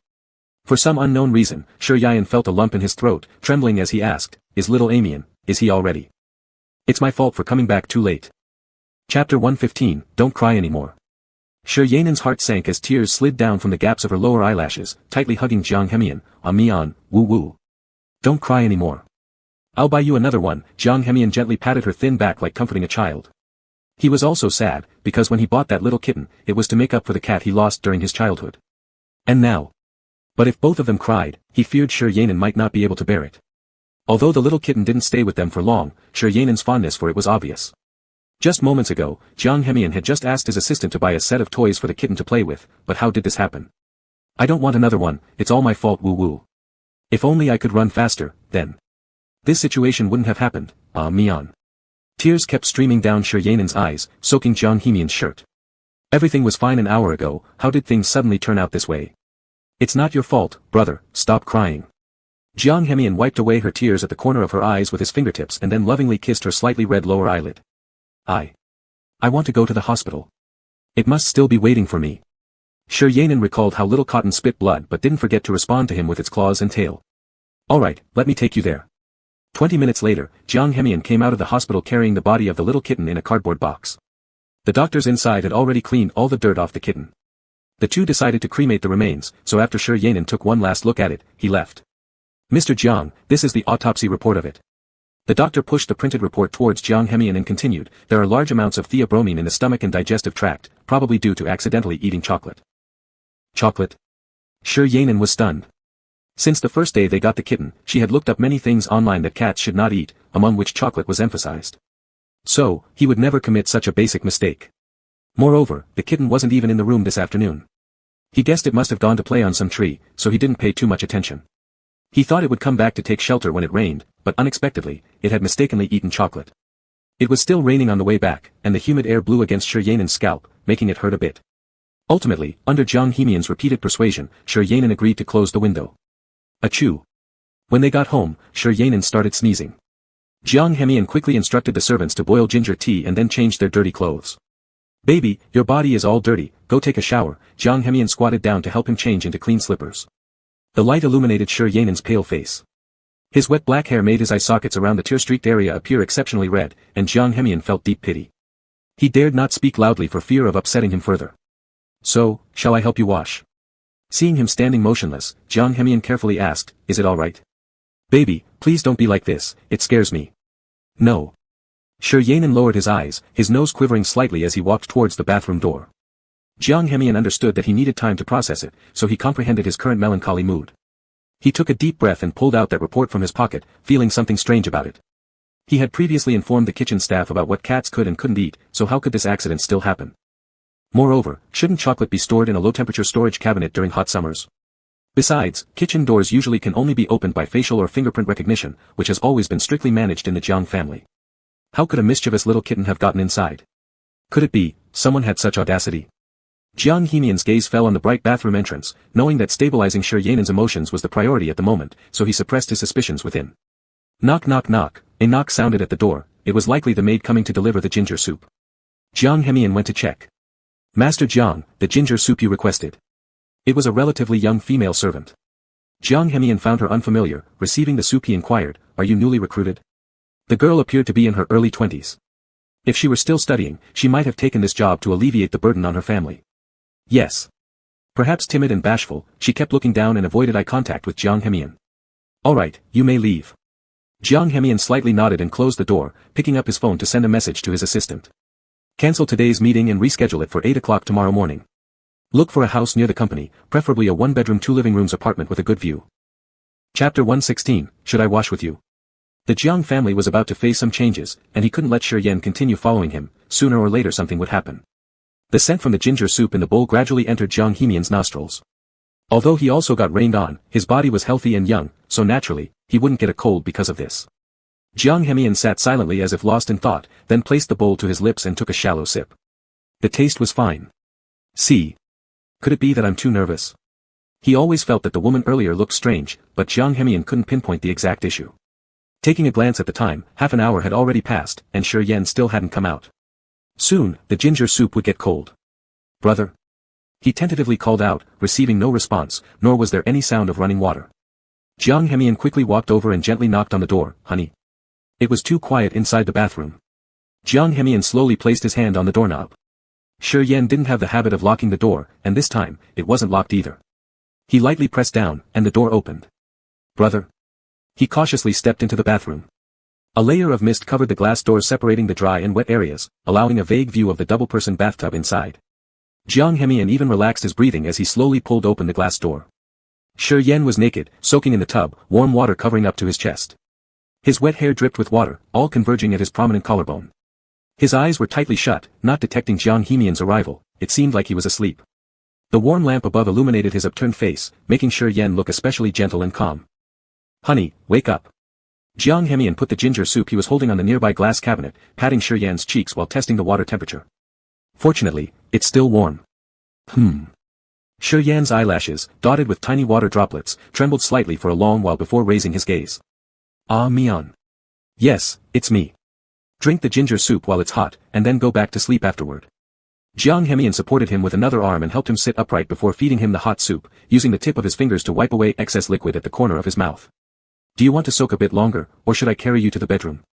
Shi Yan didn't respond, keeping his eyes fixed on the frosted glass window. Honey. Jiang Hemian lifted his arm and waved it in front of Shi Yan's eyes. Though only a small amount of rain had stuck to his hair, left unwashed for a long time, it carried a sticky and icy sensation. Seeing that the person in front of him wasn't planning to talk, Jiang Hemian deeply inhaled and provoked him. Big brother, I'm so cold too. Can I bathe with you? After a period of silence, Jiang Hemian sighed, began taking off his clothes, completely stripping himself. After thoroughly washing his hair and feet in front of Shi Yan, he stepped into the bathtub. Big brother, don't be like that. Even though the bathtub was large and spacious enough for 2 adult males, Jiang Hemian increased the water temperature a little, hugging Shi Yan from behind. Both their heads dripped with water, smooth bodies closely adhering to each other. Jiang Hemian revealed his heated chest and enveloped him in his embrace. Honey, don't blame yourself. It's all my fault. Sorry. Thinking Shi Yan wouldn't respond to him today after finishing his sentence, suddenly his frail body started trembling lightly, which startled him. Big brother. Wah Mian. Shi Yan abruptly turned around, hugging him back. Warm tears rolled down onto Jiang Hemian's shoulders, burning his heart along with it. I'm here, big brother. Stop crying. Your eyes are red from crying. Don't cry anymore. Jiang Hemian didn't expect how important a cat was to Shi Yan. What about him? If he were to meet an accident, what would big brother do? For some unknown reason, Jiang Hemian thought of a word, dying together. Would he? No. Jiang Hemian's eyes suddenly became clear. He might have an accident, but Shi Yan can't. Shi Yan has his own life, he has a grandmother to take care of, and he can't get involved in such mishaps. Big brother. I love you and will protect you with all my strength. You can't have anything happening to you. Jiang Hemian rested his chin lightly on Shi Yan's head, rubbing his cheek against his neck while narrowing his eyes, softly muttering, I'm here. Nothing bad will happen, big brother, don't cry. Even though Jiang Hemian continued comforting him by his side, Shi Yan cried for a very long time, eventually falling asleep on his shoulder when exhausted. Oh well. Jiang Hemian helplessly smiled and carried him out of the bathroom. He dried his body on the sofa, blow-dried his hair, and only then tucked him into bed. Bup. Sleep well. I love you. As he looked at the sleeping face of Shi Yan, Jiang Hemian's expression was filled with a calm and gentle smile. He crouched down to help Shi Yan dry his little feet and kissed the top of his foot before leaving. The rain had quietly stopped during the night. Jiang Hemian wiped his hair simply before stepping into the elevator to go downstairs. Following his orders, the butler gathered all the servants and maids hired by the Jiang family in the first-floor hall. Explain, what happened with the chocolate? Jiang Hemian, dressed in pure black simple pajamas, with white slippers on his feet, sat leisurely on the sofa, legs crossed as usual, holding a blue and white porcelain teacup in his hand. Even without any adornments, an air of dignity and authority could not be hidden from him. The report, Mr. Jiang, the chocolate was freshly imported this morning. This afternoon it was prepared for Mr. Shi as a snack, so it wasn't returned to the low-temperature storage cabinet in time, the butler reported, occasionally glancing up to gauge Jiang Hemian's expression. Whose mistake? Jiang Hemian's cold gaze immediately fixed on the girl who had earlier brought the ginger soup. Without cause, only her arm was trembling slightly. Everyone else chose to lower their heads and remain silent. After a long while, a faint voice came. It's me. Jiang Hemian didn't even shift his eyes, locking onto hers intensely. Don't tell me you're new here and haven't finished reading the housekeeping manual yet. That reason was blocked instantly by Jiang Hemian. The girl turned deathly pale, nearly collapsing on her legs. I am sorry. Mr. Jiang, I didn't mean to. With a bang, the porcelain cup in Jiang Hemian's hand shattered to pieces. Startled like a frightened bird, the girl completely fell to her knees, trembling violently. Great, let me ask again. Jiang Hemian's sharp gaze swept across each of their faces. When Shi Yan came out of the room with the cat, why didn't anyone inform the butler or call me? At these words, everyone in the hall held their breath. Jiang Hemian clenched his fists under his clothes until they were white. For a long time, he stood up from the sofa. Walking across the floor scattered with shards of porcelain, they cracked underfoot with crisp sounds. Mr. Jiang, Mr. Jiang. I. As Jiang Hemian approached, the girl visibly panicked, her hands pressing against the cold floor as she crawled backward. Doesn't the life of a cat count? Jiang Hemian's towering figure cast a considerable shadow on the ground, and he looked down at the trash on the floor as if from a grim reaper. His voice felt like it could pierce through skulls and nerves straight to the brain. Slowly gripping the slender neck of the girl with icy fingers, Jiang Hemian sneered, then go apologize to it in hell. Just as he was about to tighten his wrist, someone suddenly hugged him from behind. Ah Mian, I'm scared of the dark. Chapter 117, Goodbye, Husband. When Shi Yan's timid voice reached Jiang Hemian's eardrums, the murderous intent in his eyes vanished instantly. All the servants tactfully looked away as if looking another second longer would have their eyeballs gouged out by Jiang Hemian. Brother. Little quilt, I can't sleep without you. Shi Yan was wearing a loose sleepwear that barely covered his thin white thighs. When Jiang Hemian turned around and noticed he wasn't wearing shoes, he instinctively bent down to lift him up. You ran down barefoot, what if you get hurt? Jiang Hemian glanced subconsciously at the place where he had smashed the porcelain cup just now, a layer of cold sweat seeping through his back instantly. Shi Yan's arms hung naturally around his shoulders as he turned back to look at that girl, his eyes full of helplessness. After waking from a nightmare, Shi Yan immediately sought out Jiang Hemian without bothering to dress properly. When he came downstairs, he accidentally overheard Jiang Hemian reprimanding someone and stopped to listen for a moment. Jiang Hemian slowly placed him on the bed, fetched a warm towel to wipe Shi Yan's feet, then warmed them in his own embrace. Your feet are red with cold, my heart aches for you again. Shi Yan lifted his hand and used his fingertips to touch Jiang Hemian's cheek, the buttons on his chest somehow having come undone, revealing a large expanse of snow-white skin. Little quilt, stay with me, don't leave me. As soon as Jiang Hemian looked up, he saw the alluring body before him and Shi Yan's passionate yet aggrieved gaze, his breathing turning hot. All right, I won't leave you, I'll stay with you, we'll sleep together. Jiang Hemian turned off the light and lay down, holding Shi Yan tightly. Their breaths intertwined, becoming each other's reliance. Good night. Even though he knew Shi Yan had an excuse so he wouldn't lose control, Jiang Hemian never exposed it and didn't become the demon he once was. The next day, Jiang Hemian replaced all the previous servants in the Jiang family house, even the housekeeper was changed. His assistant called and informed him that a suitable house had been found according to his requirements. Ah Mian. Jiang Hemian had just finished a phone call on the balcony when Shi Yan's raspy voice came from behind. He took a glance at the time. Why did you get up so early? Shouldn't you sleep a bit more? Jiang Hemian closed the glass door and walked into the bedroom, rubbing Shi Yan's head gently. I couldn't sleep. Shi Yan spent the whole night plagued by nightmares, his spine drenched in cold sweat. Why so much sweat? Jiang Hemian's big hand slipped easily under Shi Yan's shirt. Your clothes are wet. Stop. Shi Yan startled and stepped back. Hey, I just wanted to smooth out the creases pressed under your sleepwear. Jiang Hemian chuckled wryly, realizing he might have left too rough an impression on Shi Yan. It's fine. Shi Yan swatted his hand away, unbuttoned his sleepwear, and took it off. I'll take a shower, you go ahead and handle your things. Jiang Hemian watched his unusually calm back figure and felt somewhat astonished, hastily grabbing his arm. Brother. There is something I want to tell you. Are you moving to another place? Shi Yan had already heard the content of their phone conversation earlier and knew that the house Jiang Hemian chose would certainly not be bad. You've already heard it. And what about you? Shi Yan tilted his head slightly to look at him. If something were to happen to you. The rest of the words were cut off by Jiang Hemian's domineering kiss. After the kiss, Shi Yan's lips were glossy. Brother, don't talk nonsense, I'll be fine, and so will we. A rare tension and uncertainty appeared in Jiang Hemian's normally resolute eyes. Shi Yan hugged him. Little quilt, I can move out as per your request, but you promise me, you must take care of yourself and walk alongside me forever. All right, I promise, brother. Although the morning was tight on time, Jiang Hemian still accompanied Shi Yan for breakfast. He had a morning meeting scheduled in the morning and court hearings in the afternoon. His schedule today was completely packed. Go ahead. Shi Yan stood at the steps helping Jiang Hemian adjust his tie, speaking in a gentle tone. Drive carefully, pay attention to your health. It has to be said that no matter whether it was his appearance or body proportion, Jiang Hemian was unmatched. Even casual clothing made him appear extremely elegant and precious. Thanks, dear wife, for caring. Unable to resist, Jiang Hemian leaned forward and gave him a peck on the cheek. There'll be someone picking you up at 3 this afternoon, and I'll be back tonight. Alright, see you later, husband. As Jiang Hemian went down the stairs, he caught these words in the wind, turned back, and formed an imperfect heart toward Shi Yayan, mouthing, I love you, brother. Pfft, idiot. Shi Yayan was amused by his comical appearance, and the curve of his lips gradually faded as the vehicle drove away. Based on the clues provided by Jiang Hemian to the Illusion Sea City Public Security Bureau, Jiang Jin was involved in a murder case. Soon, the police found him and took him in for questioning. As expected by Jiang Hemian, Jiang Jin did not confess directly but requested a defense lawyer for the court trial instead. The inheritance left by Grandpa Jiang and the control of the company had already been forcibly executed by the court and were now solely owned by Jiang Hemian. Any agreements previously signed under Jiang Jin's name would remain his own responsibility. Jiang Hemian sat on the redwood chair provided by the court, slightly tilting his head as he watched Jiang Jin about to be taken for review at the Illusion Sea City. His hands crossed, a barely noticeable smile played on his lips. Wait. It wasn't me. You can't arrest me. Jiang Jin still clung to a thread of hope. The defense lawyer beside him also didn't look too good, and several policemen together restrained Jiang Jin, who was struggling. Jiang Hemian's heart, which had been heavy all this time, finally eased a bit, but his eyelids wouldn't stop twitching. Ignoring Jiang Jin's antics, he got up and was about to leave. Disgraceful son. Disgraceful son. Unfortunate family. Suddenly, Jiang Jin grabbed Jiang Hemian's sleeve and squatted down, sobbing uncontrollably. You, liking men is your business. Dad didn't say anything bad about it, so how could you treat your old father like this?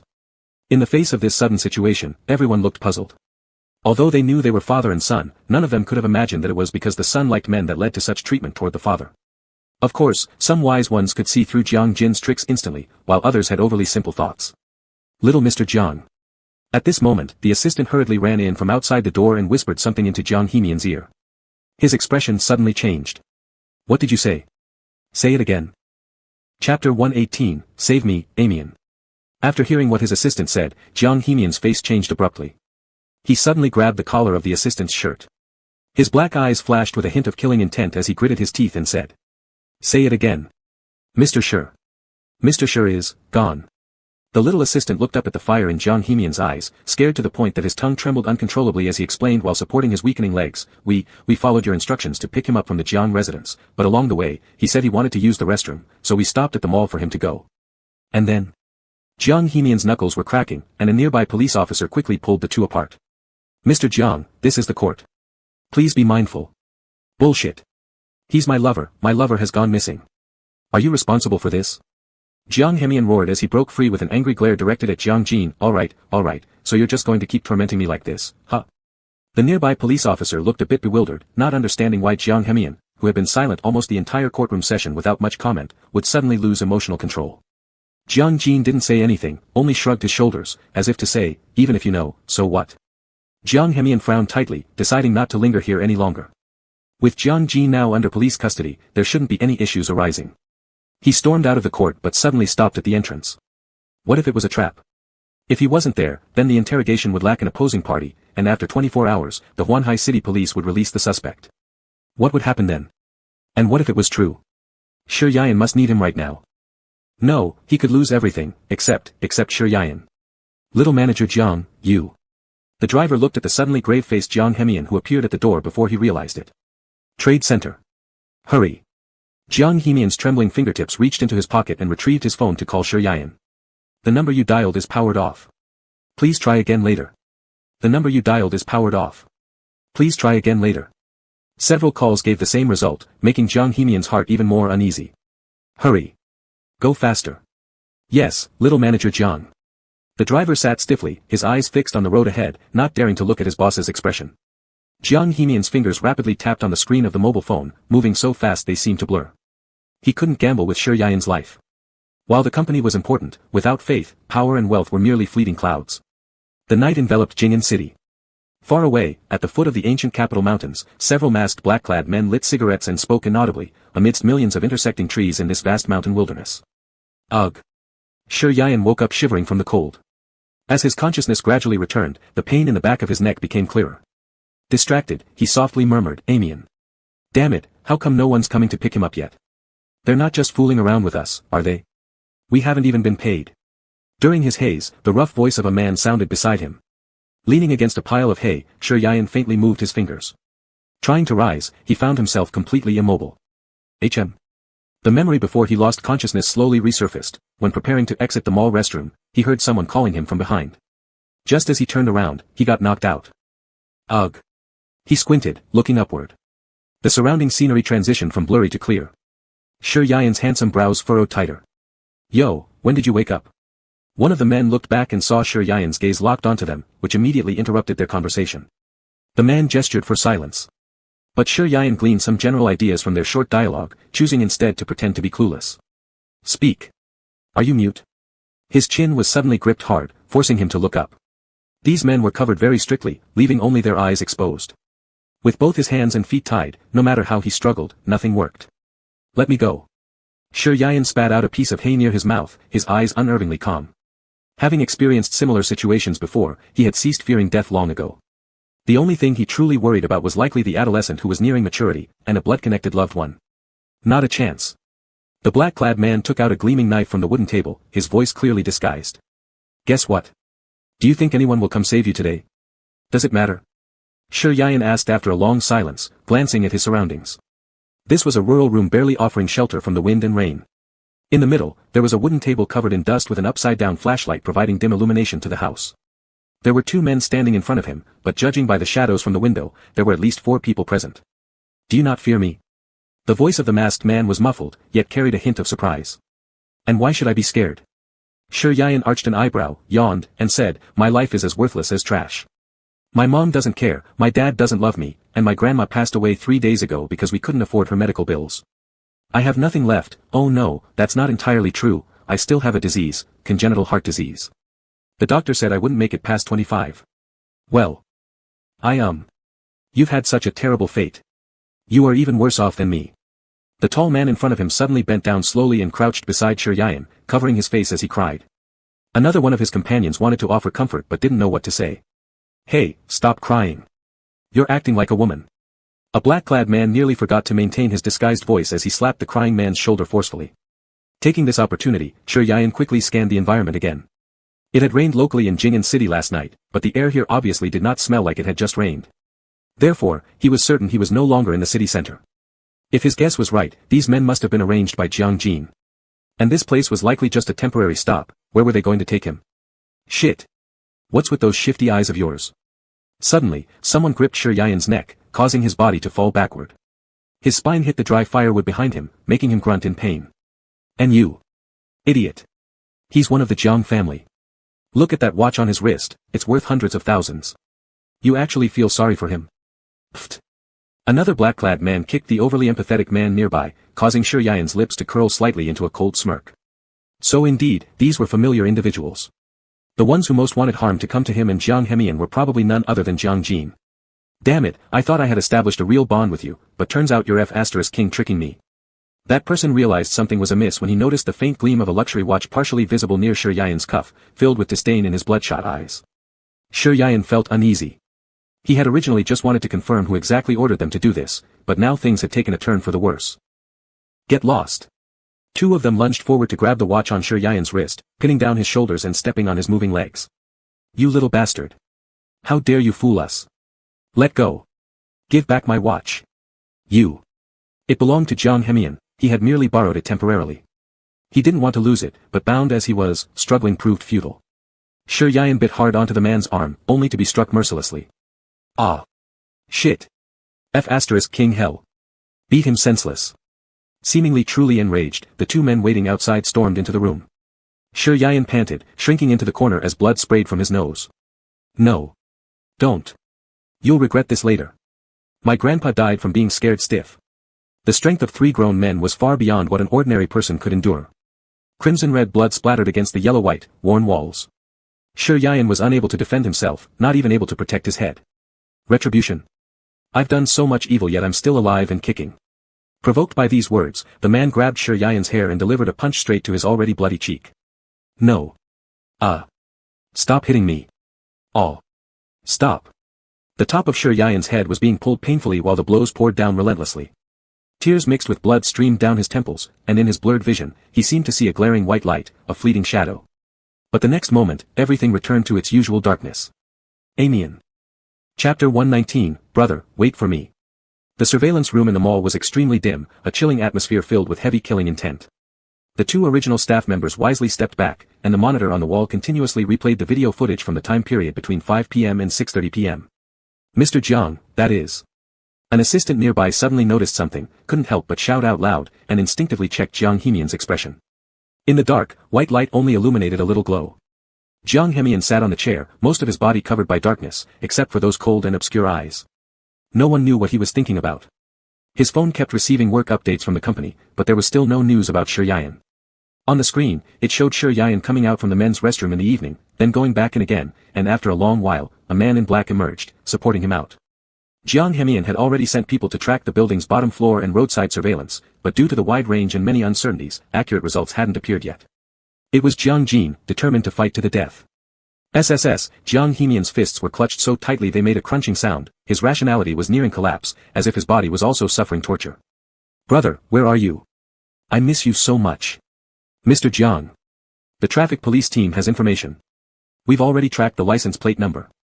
The assistant opened the door and suddenly felt a chill go down his spine. Before the assistant could see the boss movement clearly, the seat was already empty. Mr. B. Boss. Looking at Jiang Hemian's hurried figure, the assistant tremblingly added the rest of the sentence, but we didn't find the person. He knew that it takes 24 hours to file a case, so Jiang Hemian could only rely on money to buy clues. He held Shi Yayan's life in his hands. If even he just sat there waiting, how desperate would Shi Yayan be?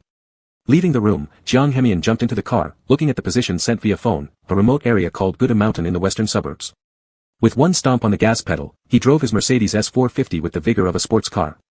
While passing through the city, Jiang Hemian paid slight attention to the speed limit, but once on the highway, the speed never slowed down. When he glanced slightly at the rearview mirror, a pure black Volkswagen drew his attention. Jiang Hemian looked sharply once and slowly changed lanes. However, the other vehicle continued to closely follow, maintaining a distance of around 800 meters, neither too close nor too far. TSK. Jiang Hemian furrowed his eyebrows, slowing down the car speed, expecting the black Volkswagen behind to overtake him. Unfortunately, it didn't, their speed dropped accordingly. This tracking technique seemed excellent, like professional. If it wasn't for the overly black color of the vehicle catching Jiang Hemian's eye, he probably wouldn't have noticed. How long has it been tailing? Who dispatched it? What did they want? Jiang Hemian pressed harder on the accelerator, gradually increasing the car speed until it neared the maximum limit. He took another glance behind him. Gone. Could they have given up? Jiang Hemian speculated like this, but even half an hour later after exiting the highway, the black sedan never reappeared. Just when he relaxed his guard and got onto the elevated bridge, a large truck suddenly came straight at him. Jiang Hemian swiftly turned the steering wheel. The side of the Mercedes scraped rapidly against the truck. Even though he avoided collision, since the truck was loaded with a great deal of cement and objects, heavy metals swept off from the truck. Ah! The sound of the windshield shattering rang beside Jiang Hemian's ear. Transparent glass shards rushed toward his neck propelled by the impact, followed immediately by a sense of weightlessness. With a bang, the front of the Mercedes hit the iron railing. Crushed stones poured towards the river water below. Losing control, the car flipped over. Jiang Hemian's temple collided heavily with the steering wheel. Not giving him even half a chance to catch his breath, the car fell from the high altitude, splashing several meter-high water ripples upon impact. The cold river water flooded his throat uncontrollably, sending Jiang Hemian's heart rate soaring. Hardly recovering from the shock, he took advantage of the moment when the car had not yet completely submerged underwater and forcefully pushed open the car door. Even if he wouldn't drown along with the car, this turning point happened to be where the water current swirled, preventing him from swimming upward, with the river water constantly surging over his head. Water filled his chest cavity mouthful after mouthful. Jiang Hemian's strength began to deplete, everything in front of his eyes becoming blurred and illusory. Exerting every ounce of energy to swim, death's scythe gripped firmly onto his ankle, unwilling to let him go. On the verge of unconsciousness, fragments of memories with Shi Yayan flashed through his mind, the icy river water relentlessly sweeping across Jiang Hemian's body.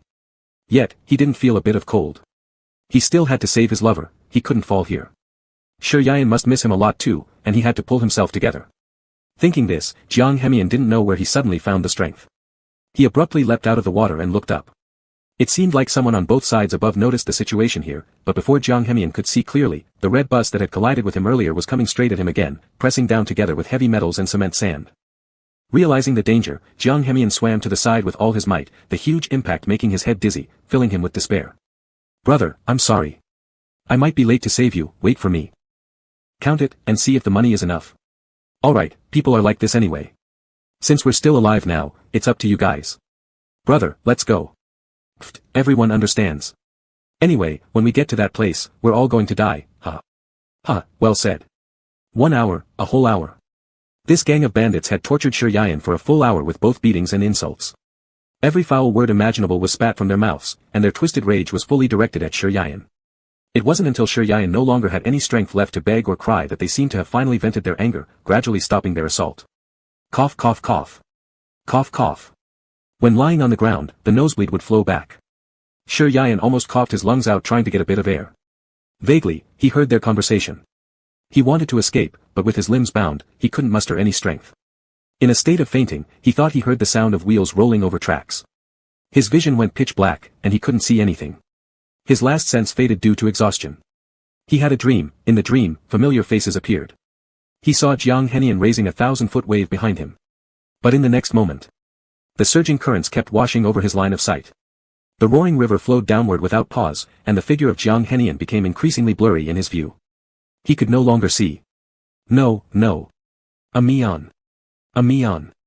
Sher Yayan trembled violently, coming out of the terrible nightmare. Instinctively, he leaned backward, cold sweat soaking through his shirt. An eerie chill radiated from his coccyx. Hey! You're stepping on me. Little wretch. Before Sher Yayan could shake off the lingering effects of the nightmare, an excruciating dull pain suddenly shot through his thigh as he looked down. A foot, grey-white sports shoes caked with mud. Looking up, Sher Yayan met a pair of ferocious, bulging pupils. F***K. How dare you look at me like that? The woman yanked her hem sharply from where Sher Yayan had been sitting and kicked him hard in the already sore chest. Oof. This kick might not be significant for a regular man, but on Sher Yayan's frail body, it was far too severe. Blood had pooled in his chest and throat, and with the woman's kick striking directly at his chest, a torrent of dark red blood immediately gushed out of his nostrils and mouth. Sher Yayan's face was already pale. This time, the blood covered more than half of his face. Lying on the ground and looking up, he resembled a soul-collecting demon from hell. Other people in the carriage were shocked by the scene and moved aside one after another. In this carriage, almost no one dared to provoke Aunt Liao. Nor did anyone expect that this scruffy-looking man would dare to provoke her. Sleeping since we got on board. You've got some guts, young man. Sher Yayan struggled to support himself, looking back. His 4 limbs were still bound, and this time, they had changed to iron chains. The abnormal sensation in his lungs made him cough uncontrollably. Cough cough cough. Cough cough. He raised his head and leaned against the side iron wall to stand up. With a sidelong glance, he scanned the surroundings, finally focusing his gaze on the woman sitting on a rusty iron box. There were roughly 20 people scattered around here.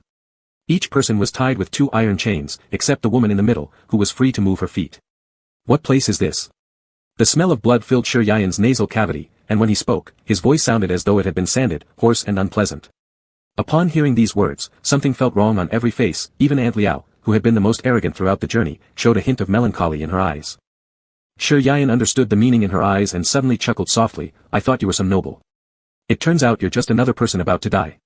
Upon hearing this, whether standing, sitting, or barely alive lying down, everyone in the carriage took a sharp intake of breath, worrying for Sher Yayan. You. The woman's expression grew increasingly ugly, ready to give Sher Yayan another kick, when suddenly a window on the iron wall behind her was opened. Hey! What's all the noise about? Do you want to starve to death here? Look at you bunch who seem eager to die. A rough voice sent Sher Yayan's heart trembling slightly. Just as he raised his eyes to look, a shadow fell straight onto his forehead. SSS, Sher Yayan gritted his teeth tightly, emitting no sound, merely looking down. It was a hardened yellow steamed bun, likely left out in the open air for too long. The outer layer had already cracked dryly, appearing as though it had burst open. The woman unusually didn't say much, only calmly taking her portion of food, a small dried bread. Others were picking up the steamed buns that had fallen on the ground. The one near Tim's feet remained untouched for some reason, with no one daring to pick it up. Tim sighed. This was how the world worked, bullies like her who acted tough but were actually fragile. This woman seemed arrogant and overbearing, but as soon as someone confronted her directly, she retracted her claws. Tim let out another heavy sigh and noticed a dark, emaciated hand on the floor. He looked down to see an old man, probably the eldest in this carriage, struggling with his tied hands to grab the rolled-over bun from the ground. Humph. A cold snort came from above him. Tim knew who it was but paid no attention. He squatted down, picked up the hard bun, and sat next to the old man against the iron wall. Here. In a low voice only the two could hear, he asked, Grandpa, where are we going? Tim's face was half covered in blood about to dry. His distant and detached demeanor made him stand out entirely. The old man, trembling both hands, accepted the bun and muttered, I don't know. It made sense. He was likely sold here, so Tim wasn't sure how the others in the carriage had ended up here either. Lacking appetite, and Tim's gaze silently swept over each person in the carriage and landed on the small iron window through which food was tossed earlier. There were mostly young girls, only a few older men and middle-aged women, and their clothing styles leaned more towards trendy and rebellious. And Tim realized there were no windows in this carriage. They were all confined in this enclosed space like goods packed into a box. Goods. And Tim suddenly thought of something just as someone outside kicked open the locked door. Before he could figure out what these black-clad individuals wanted, a suffocating sensation hit him. Ugh! A black cloth flew at his face. During his struggle, they pressed him against the wall and delivered a hard kick. Then a needle-like pain pierced his neck. Quickly, everything around him started to blur, and within minutes, everyone in the carriage had fainted. In the early hours of the morning, the train stopped beside an abandoned track, and the people from the last carriage were unloaded. The entire process took only 6 minutes. Meanwhile, the passengers in the front carriages were all asleep, none noticing this obscure event. Chapter 121, Beautiful Dream. The red light outside the emergency room on the top floor of the People's Hospital had been on for nearly 5 hours before the lead surgeon finally stepped out, his steps unsteady. What happened? How is our boss? The assistant, dragging his exhausted body, ran up in quick little steps and grabbed the doctor emerging from the room. Nearly 6 hours of intense work left the head of the emergency department quite drained. He swallowed hard despite having no saliva, and eventually only managed to say briefly. The surgery was successful, but there's damage to the brainstem, the probability of waking up, let's leave it to fate. What? The assistant's pupils instantly widened, and his legs began trembling uncontrollably, finding it hard to believe. He was Jiang Hemian's personal assistant. If something happened to his boss, then this job he'd worked so hard to secure would also be lost. The doctor sighed and slowly walked away. The assistant felt at a loss, could only pray that his boss would wake up. Jiang Hemian had a very long dream. In his dream, he went abroad with Shi Yan to get married and even adopted a baby, beautiful scenes filling his mind, making him completely forget the pain brought by his body. Husband. I picked up a little shell. This one looks so pretty. You come quickly. Jiang Hemian turned towards the sound and saw nothing but blue skies, white clouds, and the sea, as well as Shi Yan who looked relaxed facing the ocean breeze. Brother. What are you spacing out for? I've been waiting over there for a long time, and you wouldn't come over. Now I'm angry. While still lost in thought, Shi Yan somehow approached and used her seawater-drenched fingers to poke his cheeks. I'm sorry, I. While apologizing for zoning out earlier, Jiang Hemian suddenly felt a cold sensation in his palm. Looking down, he found a light blue uniformly patterned shell. Brother. Suddenly, softness touched his lips, leaving Jiang Hemian feeling like his breathing would stop. Shi Yan, barefoot, stood on his shoes and gave him a lingering kiss. Husband, my legs feel weak. Shi Yan's arms loosely hung around his neck, her wet almond eyes looking at him, full of tenderness. Jiang Hemian subconsciously wrapped his arms around her waist and glanced around at the people nearby. For some reason, he felt everything was too wonderful. Then shall I carry you home? Jiang Hemian was still holding the small blue shell, leaning forward to firmly support Shi Yan's knees and elbows. Thank you, husband. Shi Yan leaned in and kissed his lips gently. It's not easy for you to come back once, so I prepared dinner. Would you stay to eat together? Jiang Hemian paused slightly, blurting out, aren't I always with you?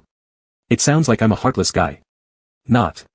Shi Yan's expression suddenly turned sad, her tone tinged with a whiny cry, you haven't always been with me.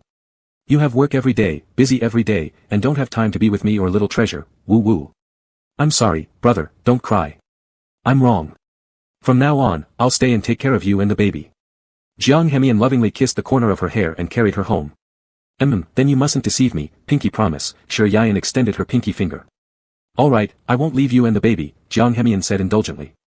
After they returned home, the nanny had already put baby to sleep. Shi Yan gently pushed the rocker chair, her gentle gaze seemingly able to melt all the coldness. Wife, it's late. Let's go to bed. Jiang Hemian heated up a glass of milk for her, then carried her into the bedroom and placed her on the bed. But, baby is still here, Shi Yan was still somewhat worried. Usually, she had to wait until little treasure fell asleep before she could sleep herself, otherwise, she'd be awakened by her cries in the middle of the night. She's already asleep, brother, you should lull me to sleep instead. Jiang Hemian gently pushed her down onto the bed with his wrist strength, leaning forward to press himself against her while casually retrieving a bottle of men's cream from the bedside cabinet. Me, please don't. Shi Yan looked down at the expensive cream and reached out to stop him, no, don't use this. It's expensive. Let's just use this one. I bought it for you. Jiang Hemian dipped his finger in a bit of the cream and lowered his head to sip Shi Yan's moist lips. Husband. Shi Yan's eyes reddened as if tears were about to spill. Okay. Afterward, Jiang Hemian held the naked Shi Yan to take a shower. After cleaning her carefully, he carried his fragrant wife back to bed. According to reason, he should have been happy, yet why did Jiang Hemian feel something was missing? He looked down at the person sleeping in his arms, and it just didn't feel quite right. He seemed to have forgotten something important, yet was exceptionally infatuated with the present moment. Annie, wake up. Jiang Hemian thought he heard Shi Yan's voice, but the room was deathly silent. Moreover, he was certain that everyone else had already fallen asleep. Brother. He muttered softly, as if trying to find something in his mind. Everything before him began to distort, becoming so blurred it felt unreal. Wah boss. You can't become disabled, wah. What am I supposed to do if you become disabled? In the hospital ward, the young assistant had been waiting by the bedside for several days, meticulously taking care of Jiang Hemian. Ugh, don't disturb me. Jiang Hemian's knuckles moved slightly. As the beautiful dream in his mind gradually faded, he became more and more conscious, and the pain from the car accident became all too clear. Boss. The assistant, who had been crying loudly while leaning on the bed, suddenly perked up at the sound, quickly getting up from the bedside. Wah boss, you finally woke up. After lying in bed for 3 days and nights, Jiang Hemian had just come to, only to feel like his eardrums were about to burst. I'm not dead, but you're going to kill me with your noise. Unable to resist, he made a sarcastic comment. Images flashed through his mind from before he lost consciousness, making his entire body shake violently. In a hoarse voice, he asked, have you found them? Where's Shi Yan? B-boss. I reported it to the police and handed over all the useful information we had. Alright, now there are no results yet, but good people always have good luck. Mr. Shi will definitely be found. At these words, Jiang Hemian immediately pulled the needle out from the back of his hand and rose, preparing to rush out of the room. Boss. Chapter 122, Out of Control. The assistant had never seen such a scene before and was even stunned for several seconds before realizing the situation. He could tell that his boss and Shi Yan had a good relationship, but he never imagined this love would be so. Boss. The assistant abruptly stood up from his seat, almost losing his balance and falling. He thought he wouldn't see his boss again, but fortunately, the doctor managed to stop Jiang Hemian in time. Let go. Jiang Hemian's eyes were bloodshot as he glared furiously at the doctor. Even though his wounds were still not healed, his determined gaze exuded an inexplicable authority. Mr. Jiang. Please calm down. The doctor tried his best to restrain Jiang Henian's raging body. Let me go. You people. Jiang Henian couldn't figure it out. He just wanted to find his lover. Why wouldn't they let him? All these people were sent by Jiang Jin. They all wanted him and Shi Yan dead. It was them. Yes. Kill them. Kill. In his eyes, the figures of the medical staff slowly twisted, eventually becoming demons floating in midair. Jiang Henian gritted his teeth tightly, and the veins on his neck were clearly visible. The nerve connecting to his rationality inside his brain had completely snapped. Everyone in the hallway witnessed Jiang Henian violently assaulting the medical staff. He looked exactly like a ferocious demon released from its cage. There was blood on Jiang Henian's fists, and his crimson eyes devoid of humanity. No one knew why he had become this way, nor did anyone know what he intended to do. Not until all the medical personnel dared not approach to stop him did Jiang Henian shakily rise from the ground.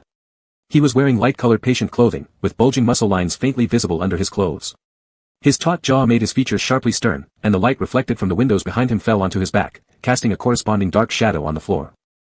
Brother, where are you? Downstairs at the hospital, sirens quickly grew louder, approaching rapidly. Jiang Henian's gaze was vacant, constantly murmuring something. The assistant widened his eyes as he watched his boss being taken away.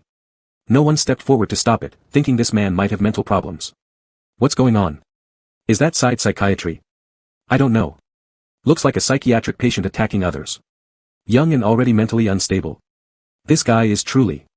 The assistant stood rooted in place for a long time, listening to the fragmented gossip of the people passing by. He shot them a disdainful look and muttered in response. He's not insane. Our boss is just too worried about the safety of his beloved. The wind swept over the wilderness, carrying the chilling atmosphere of autumn. The cold wind outside howled throughout the night, and Shi Yan was the first to wake up from the air filled with the smell of blood. Ugh. He took a deep breath, feeling pain in his neck arteries, and his memory gradually became clear. He must have been injected with some kind of sedative, combined with the unhealed wounds on his body. The pain surged through his scalp, making him numb. As Shi Yan opened his eyes, his blurry vision gradually cleared. With the small electric bulb above illuminating the objects in front of him dimly. SSS. He tried to move, suddenly feeling some heavy object pressing on his knees. Shi Yan gasped in pain and instinctively looked down. It's that woman. She died. What lay on his knees wasn't anything else, but a ghastly pale head. Her makeup, smeared during her lifetime, now gave her face an extra eerie and terrifying appearance. Shi Yan felt as if the surrounding air had frozen. He could distinctly feel the coldness of the woman after death seeping into his dusty jeans. There were large, eye-catching bloodstains on her neck and chest. Suddenly, he noticed something. His pupils contracted sharply as he saw a grayish patch near the woman's chest, appearing to be caved inward. Her clothes were also disheveled. Despite the overwhelming stench of blood, Shi Yan leaned closer to examine it. The white light above flickered intermittently. Shi Yan held his breath and took one glance, immediately breaking out in a cold sweat. Her heart was gouged out. Shi Yan quickly drew his legs back, leaning against the wall. His gaze darted around restlessly. All other people here were in a deep slumber, and he could sense there were fewer people. Ah! At the moment of shock, an ear-piercing scream suddenly echoed nearby. Shi Yan quickly reacted and covered the girl's mouth. Hush, don't speak. Shi Yan's hands were bound with chains, so he could only use his arms and legs to lift his forearms to block the girl's mouth. He whispered gently into her ear, don't be afraid, don't make a sound for now. The girl's eyes widened in realization, and she nodded rapidly like a pecking chick. Seeing this, Shi Yan slowly slid his arm away from her mouth. He remembered seeing her in the carriage. She couldn't be older than 20. Though her looks were average, her eyes were strikingly beautiful. She's dead. Shi Yan spoke in a voice only the two of them could hear as he turned his head and asked, little sister, were you captured by these people? No, not. The girl shrank into the corner, shaking her head while staring at the floor, her nostrils flaring lightly and quickly. Just as Shi Yan thought she wouldn't answer, she suddenly spoke, not captured, I came here willingly. What did that mean? I'm from a rural family, very poor. My brother needs to attend the best high school in the city, but we're short on money. I'm a sensible good child, woo. She sobbed uncontrollably halfway through, but even without finishing, Shi Yan understood everything. He looked at her sympathetically and consoled her, don't cry. We will definitely get out. These illegal human trafficking places will be discovered by the police, and will be rescued soon. After hearing this, the girl was stunned for a moment. A glimmer of hope flashed in her dim eyes, and she slowly raised her head to look at Shi Yan, her trembling voice asking, is it true? Shi Yan's throat felt dry. He wasn't sure if they would actually escape, but the youthful fire burning in the girl's eyes compelled him. He gritted his teeth, yeah. We will. Definitely. As soon as he finished saying this, a set of footsteps sounded outside the door. At the same time, most of the people in the room had already awakened. Ayawa. The middle-aged woman's corpse lay right there. Upon seeing it, all the young girls couldn't suppress their collapsing emotions. Shadows of footsteps projected onto the door crack just as Shi Yan didn't know what to say. What's all the racket about? Want to turn into a corpse too? 3 figures dressed completely in black entered, faces hidden except for their eyes. Shi Yan swallowed hard. You. And you. Get up. The leader pointed to several who had acceptable looks, then kicked the corpse aside with his foot as if remembering something. His gaze ultimately fell upon unassuming Shi Yan. And, you. Chapter 123, Pain. Shi Yan's brow trembled, and a chill rose from the soles of her feet. No. Let me go. One of the girls who had been pointed out struggled to escape the grip of the man in black, but her limbs were locked with chains. The man seemed annoyed by the commotion, and a glance passed between them, the sharp gleam of a blade flashing as Shi Yan gasped in horror, no. But it was too late. The knife sliced across the throat, spilling warm blood. Shi Yan's usually gentle eyes froze in shock, revealing undeniable astonishment and fury. He admitted that he was just an ordinary person. For the death of the middle-aged woman who once caused him trouble, Shi Yan felt little emotional fluctuation. But in the face of this young girl's death, he could no longer stay calm. The room almost only held younger individuals now. The few elderly people who were in the carriage before had already disappeared, presumably sorted out earlier. What are you shouting for? The ringleader's snake-like gaze flicked towards Shi Yan's neck, as if pondering something, then slowly approached. The other girls in the room had been scared silent. 2 deaths in quick succession were a massive blow to them. Just as Shi Yan was about to speak, someone suddenly grabbed her neck tightly, smashing the back of her head against the rough wall. Ugh. Cough. Her chest already contained clotted blood, making it hard for her to breathe now. She began coughing violently, blood spilling from her mouth, eliciting a low curse from the man. Fuck. Weakling. Forget it.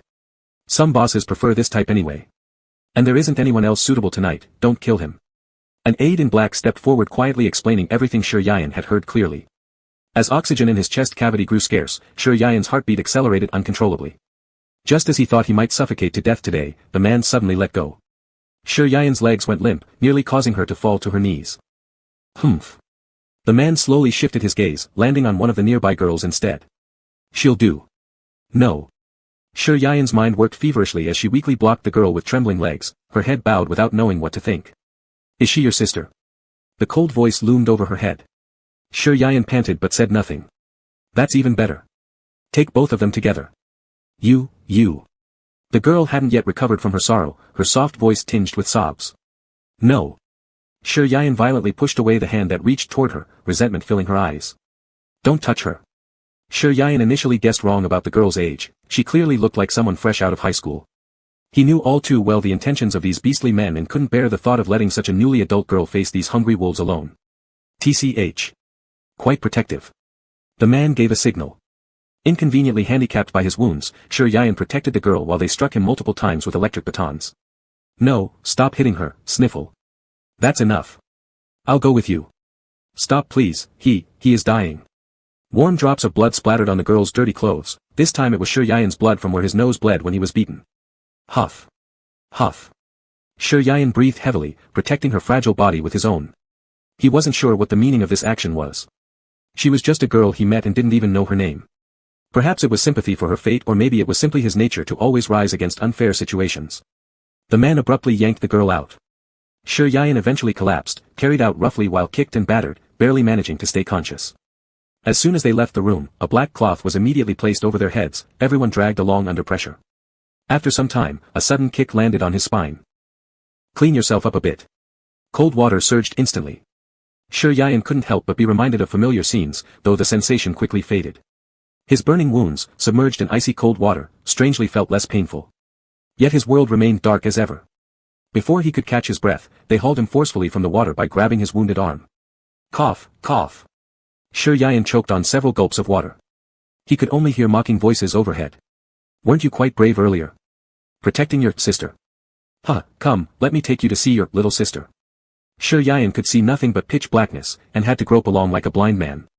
His palm touched something icy cold, and he guessed it was probably a door. Go in, your sister is inside. The man's tone carried heavy sarcasm. Shi Yan pushed the door open and clung to the wall to walk in. With every step, the chain around his ankle emitted an ear-piercing clang. As soon as he stepped inside, he heard the girl's cries for help. You're so slow. The man kicked him on his lower back, causing Shi Yan to stumble and fall to the ground. He felt as if his knees might be ruined. All he could feel was pain. Help me. Please. Don't come closer. The girl's screams became more frequent. Suddenly, the darkness before Shi Yan's eyes disappeared as the pure black hood was roughly pulled away. What met his eyes was a room filled with disarray and old facilities. A few middle-aged men with bare arms appeared in his line of sight without warning. Shi Yan's expression grew even graver. No, don't come any closer, Sniffle. The girl kept retreating until she reached the corner of the wall where there was no place left to retreat. The men looked at her in a way that matched hungry wolves spotting an isolated lamb. Shi Yan understood now. They thought he was the girl's older brother. Even if they were completely unrelated, a situation like this, he was full of determination but lacked strength. Let her go. Kneeling in front of a transparent glass window, Shi Yan's face was pale beyond measure. His light gray eyes tightly focused on the chaotic scene inside, while fresh red blood vessels began to creep into his sclerae. He repeated again, let her go. Do you know who you're speaking to? The black-clad man swung an electric baton and lashed it onto Shi Yan's spine. Ah! The sound of breaking bones was clear and crisp, and fresh blood continuously gushed out from between his teeth. Shi Yan clenched his fists, and the scenes in his line of sight gradually became nauseating and heartbreaking. He could only watch helplessly as the light in the girl's eyes gradually dimmed. A deep sense of powerlessness seemed to pierce through him, and he wasn't sure when tears had blurred his vision. Listening to the cries and pleads of the girl in the room, Shi Yan's whole body couldn't help but shake uncontrollably. Let her go please. Chapter 124, Despair. I'm not sick. Jiang Henian sat indifferently on the chair, looking at the psychologist with policemen accompanying both by his side and outside the door. Mr. Jiang. Before coming, the police had already informed him of Jiang Henian's situation. As a psychologist, he had naturally seen many patients who claimed they were not ill. After clearing his throat slightly, he continued, I understand. Would you please first fill out this questionnaire for me? As he said this, a special questionnaire was slowly pushed in front of Jiang Henian. He was still wearing a hospital gown, his muscles faintly visible under the wrinkles of the clothing. The policeman beside him also looked very serious. Seeing that Jiang Henian hadn't moved for quite a while, the officer couldn't help but urge in a deep voice, Mr. Jiang, please cooperate with our work. Assaulting and injuring a doctor is already a criminal offense. However, if you can cooperate with our arrangements for you, it will certainly help reduce the punishment as much as possible. I haven't. Although Jiang Henian still wanted to insist, something suddenly came to mind, and his words stopped abruptly. Looking at the questionnaire on the table, his eyes imperceptibly narrowed slightly. All right. He reached over to pick up the questionnaire and then grabbed the neutral pen lying nearby, quickly marking choices on the paper. In just 20 minutes, all 5 questionnaires were completed. Jiang Henian seemed calm and collected on the surface, but in fact, his heart was in turmoil. Okay, is there anything else? The doctor took the questionnaire and continued, we need to ask you a few more questions. Do you have a history of mental illness? Please answer honestly. No. The hand holding the pen tip of the psychological doctor clearly paused before continuing, what about your parents? Or the friends around you, do you remember them clearly and know about them? Of course. Then could you give me a brief introduction, asked the doctor again. Father works at the police station, mother left long ago, uncle died in a car accident. Jiang Henian's eyes lacked any warmth when saying these things, as if these people had no relation to him, and, my lover. The doctor was startled and gave this young man a top-to-bottom look. Around the age of early 20s, his overall demeanor gave off an extremely contradictory feeling. On one hand, his appearance was outstanding, making it hard to associate him with a mental illness patient. On the other hand, he had an unusual maturity that didn't match his age, which might be the origin of the contradictory sensation. Where is your lover now? He's missing, I'm very worried about him. Jiang Henian's back stiffened slightly, and the flicker of tenderness and worry in his eyes was caught by the doctor. Confusion appeared on the face of the police officer beside him as he tilted his head to look at him. Did you report it to the police? Even if you're worried, it doesn't justify assaulting others. Jiang Henian remained silent for a moment.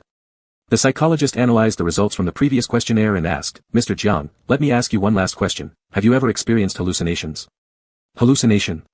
This word successfully made Jiang Henian's expression turn dark immediately, bringing back memories of when he mistook those people for. I see.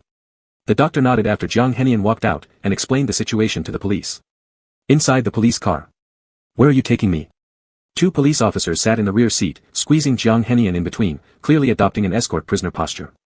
Mr. Jiang, your mental state has already shown some issues, and we're afraid that if we release you, it might harm public safety. The police officer spoke tactfully, but Jiang Henian understood the implication in his words. He was currently penniless, his car keys and phone having been confiscated, leaving him no way to go save anyone. Rest assured, our captain has already set out and is following leads to find your lover. The officer patted his shoulder, understanding from earlier that Jiang Henian caused the car accident due to the urgency to save someone. Sigh, truly unfortunate person. Where is he now? Jiang Henian pressed on his temples which felt bloated, adding, I am his family member, I have the right to know.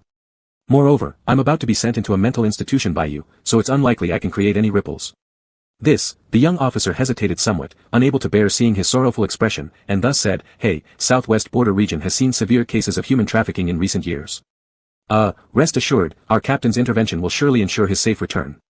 Southwest Border.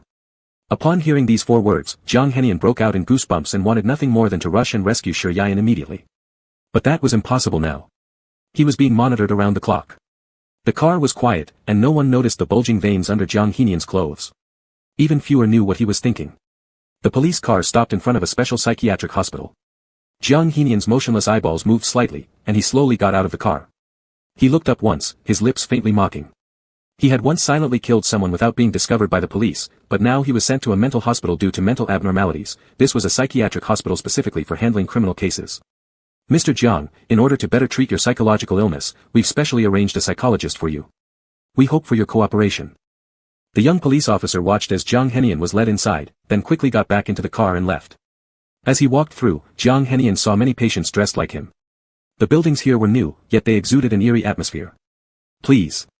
The staff opened the door, and he immediately saw the psychologist sitting in the center position. Jiang Henian took a deep breath, trying hard to suppress the anxiety and anger in his heart, and slowly walked in. He answered the doctor's questions like a robot, then watched as the doctor left expressionlessly. When the door closed, Jiang Henian suddenly stood up from his stool.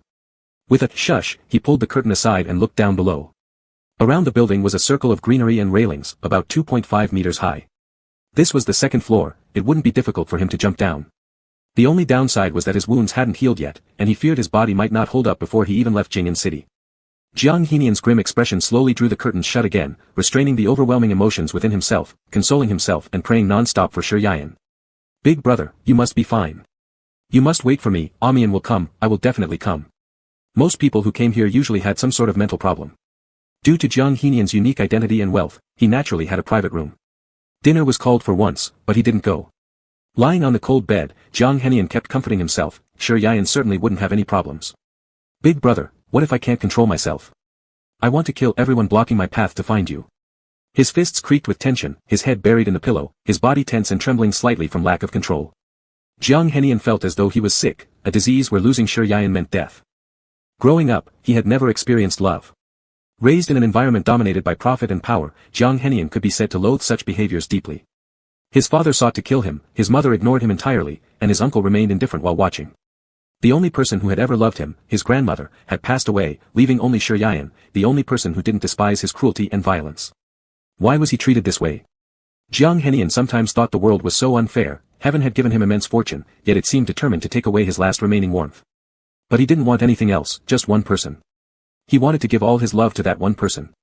Jiang Henian lay in pain on the bed all night, seeing nothing but Shi Yayan's face in his mind, until he started having hallucinations again. Mr. Jiang. Ugh. Stop.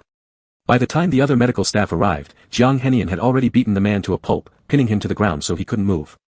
Tranquilizer. Hurry. An experienced doctor made an immediate diagnosis based on the situation and Jiang Henian's condition, hallucination combined with violent behavior. Taking advantage of Jiang Henian's distraction, a tranquilizer was injected, finally calming the situation. A sharp pain shot through his neck, his bulging veins loosened instantly, and he lost consciousness the next moment. The patient is in a severe state of delusion and may engage in more harmful actions. Please keep a strict watch. Jiang Henian's accommodations were rearranged, it wasn't even in the same building anymore. These were his last words before slipping into unconsciousness. He lay quietly in the hospital bed, feeling as if it had been a very long time. Here, he could only judge the general time of day based on the sunlight. Several times, Jiang Henian attempted to escape, but every time he was caught and brought back without fail. Red needle marks began appearing on his neck, the smooth muscle lines of his originally healthy body diminishing over time. His veins were filled with dense, purplish-blue puncture marks. The doctor's eyes looked at him coldly. Jiang Henian said he wasn't ill, but they replied that mental patients always claimed they weren't ill. No one knew what he went through inside, only that the light in a person's eyes faded bit by bit. The border. 3 days, exactly 3 days. Shi Yayan knelt on the ground and watched them torment him like an animal for 3 whole days. He didn't know how many tears he had shed, each sob caused unbearable tightness in his chest. Aren't you his brother? Then I'll let you watch properly. Watch how she is killed. Wah, no, no. I beg you, please let her go. She's really going to die. Shi Yayan couldn't feel the pain in his body anymore. Kneeling on the floor, he pleaded with the man beside him, trembling fingers reaching out to grab the man's clothes. Get away. How disgusting. The man kicked him in his thin shoulder. Shi Yayan fell to the ground without surprise. His once clean clothes were now dirty and torn. Tears streaked his face, his eyes red and swollen. He had fainted from crying several times but was revived with cold water poured over his head by the man, who relentlessly tormented him psychologically. Who? He collapsed in despair, watching the girl through the glass door. His vision blurred again. In nearly 24 hours, the girl inside had gradually given up struggling and screaming as one group of men after another entered the room. Shi Yayan felt like he was going mad, those sickening acts seemed like someone was cutting into him, one slash at a time, carving his skin and flesh. TCH. What's your rush? Your turn will come soon enough. The man showed a sinister and playful smile. This place wasn't paradise, it was the hell of human nature. Here, there was no distinction of gender, money ruled everything. What, do you mean? Shi Yayan's voice was hoarse. Big tears rolled down his cheeks as if he finally understood the situation. She's dead. Dead at the best age of her life. Shi Yayan's fragile psychological barrier broke entirely. Every nerve in his body felt like it was being pulled taut, causing immense pain in his scalp. He was carried away, washed roughly in a pool to remove some dirt from his body, then thrown onto a bed. The overhead light shone painfully bright. Shi Yayan was no longer as good-looking as when he arrived. His skin remained pale, yet the various wounds on his body tore his heart apart. Sir. We've brought the person we knew you'd like. Humph. He doesn't look that great. Shi Yayan's entire body stiffened as vulgar words fell on him. It took him a long moment to move just his fingers. He tried to push himself up but was immediately pressed down by a large shadow. Shi Yayan jumped in fear, shouting, "Ah!" A thick, smoke-filled smell hit him as he looked up to see a huge, muscular man with an ugly face. Surprisingly, this man's indifferent eyes lit up upon seeing Shi Yayan's serene features. Looks okay, though why are there so many bruises on his face? Come here, let Big Brother take care of you. Shi Yayan glared at the man and mustered all his strength to try to back away, only for a pair of thick hands to grasp his delicate ankles. His body lost balance suddenly, sliding helplessly downwards. As he was about to be engulfed in a greasy embrace, Shi Yayan clenched his teeth and kicked fiercely. Oof. The man's expression instantly darkened, clutching his groin and gasping for air. Shi Yayan wasn't unscathed either, his knees couldn't handle such a violent struggle, and he clearly heard the sound of his bones dislocating. Pfft. You're still a hard nut to crack. The man gestured to his subordinate standing nearby, make him kneel down. He doesn't want the polite way, so give him the hard one. Let me go. You animals. You're worse than pigs and dogs. Sure Yayan had never realized how nauseating lust could be. No feelings, just satisfying physical needs, what's the difference from animals? He was forcibly pressed to the ground by two strong men whose combined strength Sure Yayan couldn't resist against. Let me go. Ugh. The fat man before him smeared his hand heavily over Sure Yayan's lips, then started undoing his belt while cursing, brat. Look at your pitiful self. You should be thrilled that I even noticed you. Sure Yayan's crimson eyes fixed on the man. Though the handcuffs were off, his arms remained twisted in a way that made it hard for him to breathe. Disgusting. Go away. At the sight of the horrifying scene, Sure Yayan grew extremely angry. Blood gushed out of his chest cavity, splashing all over the man. In the next instant, completely exhausted, he lost consciousness. Chapter 125, It's All My Fault. From the initial state of excitement to ultimately submitting to the doctor's treatment, the only thing Jiang Hemian did every day was to stare at the ceiling and think about his lover. There were many more blue needle marks on him, from the back of his hand to his forearm, then to the back of his neck, all caused by intravenous drips and sedatives. Even the top of his foot had needle holes. Every day, Jiang Hemian lived in a world of delusions, wrapping himself up like a cocoon, fantasizing about life with Sure Yayan. The surveillance camera overhead was pointed at him 24 hours a day, monitoring everything he did. Unlike the first place where he stayed, this place was much stricter, it felt more like a prison or a cage. And these fantasies about Sure Yayan made him feel as if his soul was still alive. Big brother. I'm sorry, woo-woo. Amian misses you so much, where are you? Jiang Hemian never slept soundly at night, even though he had been given large doses of medication meant to calm him down. He would always quietly sob uncontrollably under the covers during the dead of night, just like a child who had lost all care and affection. Outside the hospital, people had gone crazy spreading rumors about him. They all said that he was incurably ill, making up outlandish and exaggerated stories about him. With everyone having nothing better to do, he became the subject of their post-meal gossip and jokes. It wasn't until one day, when the doctors wheeled Jiang Hemian outside to bask in the sun. When they returned, the wheelchair was empty. Jiang Hemian knew he was sick, and seriously so. He also knew the solution. The only solution was to find Sure Yayan. Sedatives could only control his central nervous system, but there was only one person in this world who could be the soothing medicine for him. Captain, Team 2 is ready. Wait for my orders, proceed according to the original plan. At his command, all the policemen lying in ambush nearby sprang into action like agile cheetahs emerging from the darkness. This location was transmitted from the intelligence center, it wouldn't be wrong. Everything here was dirty and messy. They searched through the dilapidated house but found no results, yet they could clearly perceive that someone had been here not long ago.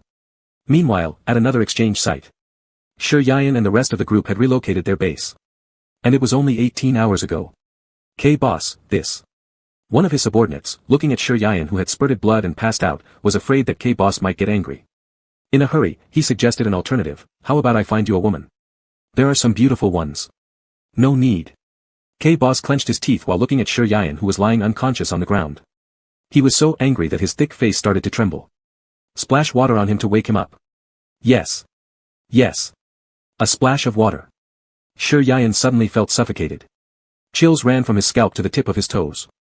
He couldn't help but cough, and a rusty metallic taste filled his mouth. Before he had time to regain his senses, the man stomped on his abdomen. Ah! Sure Yayan closed his eyes in pain. He had become significantly thinner over these days, almost unrecognizable. The wide footprint included the protruding hip bone of Sure Yayan. Lying on the floor, Sure Yayan gasped for breath, his chest rising and falling rapidly. His long neck looked fragile, and water dripped from his black hair. His thin cheeks were as pale as death, there was no comparison to those women wriggling around on the bed. The man frowned with disgust, completely disinterested in Sure Yayan's current state. He squatted down, make a few sounds for me. Go to hell. Through gritted teeth, blood mixed with the words in Sure Yayan's speech, shivering continuously, deep contempt and hatred filled his gaze. Fucking shit. The man spat, pinching Sure Yayan's chest hard. Sure Yayan's body quivered violently, eyes wide open. Go away. Get off me. So trashy, telling me to leave but still trying to arouse me. A disgusting gleam flashed behind the man's bloated eyelids. No. So disgusting, utterly disgusting. Sure Yayan tried to avoid the groping hands of the man, flashes of that girl's death appearing in his mind, despair filling his eyes. Like a fish lacking water, Sure Yayan struggled hopelessly. The man seemed to find this rather dull, so he turned to his subordinates, instructing them to bring something in. They injected it into Sure Yayan's vein. Afterwards, Sure Yayan could barely remember anything. Somehow, it stopped halfway because outsiders came and dragged him out. Even though it didn't go to the end, that disgusting and dirty face remained etched in Sure Yayan's memory.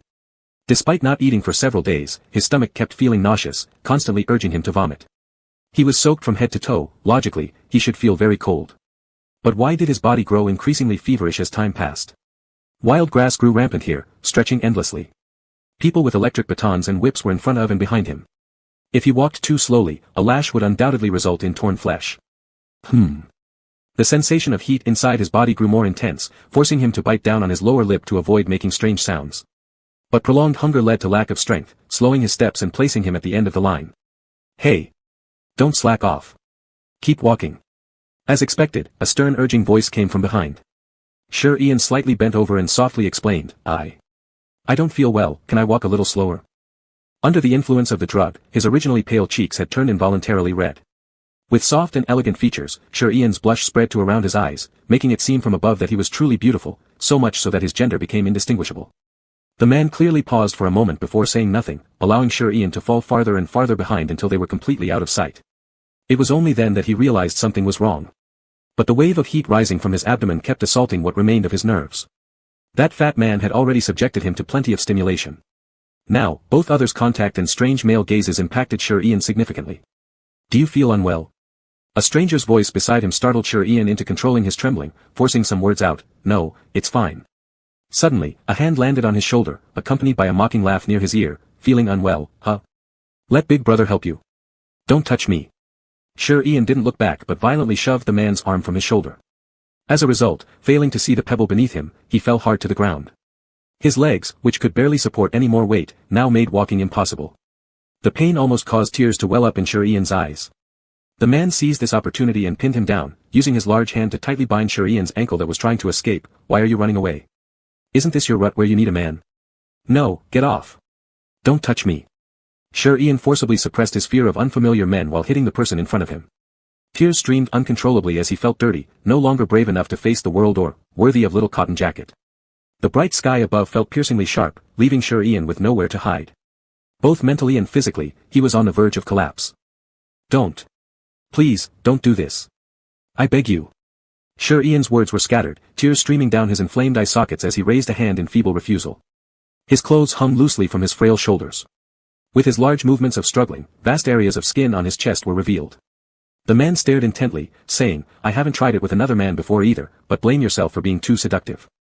Sir Ian clutched onto his pants without letting go, but the man ripped open his trousers from the ankles, exposing his bruised and discolored shins. No, is there anyone here? Help me mph.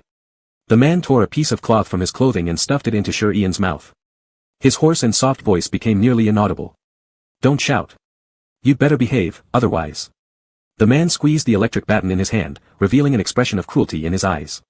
Wah. Sir Ian continuously shook his head, his tears scattering all over the ground.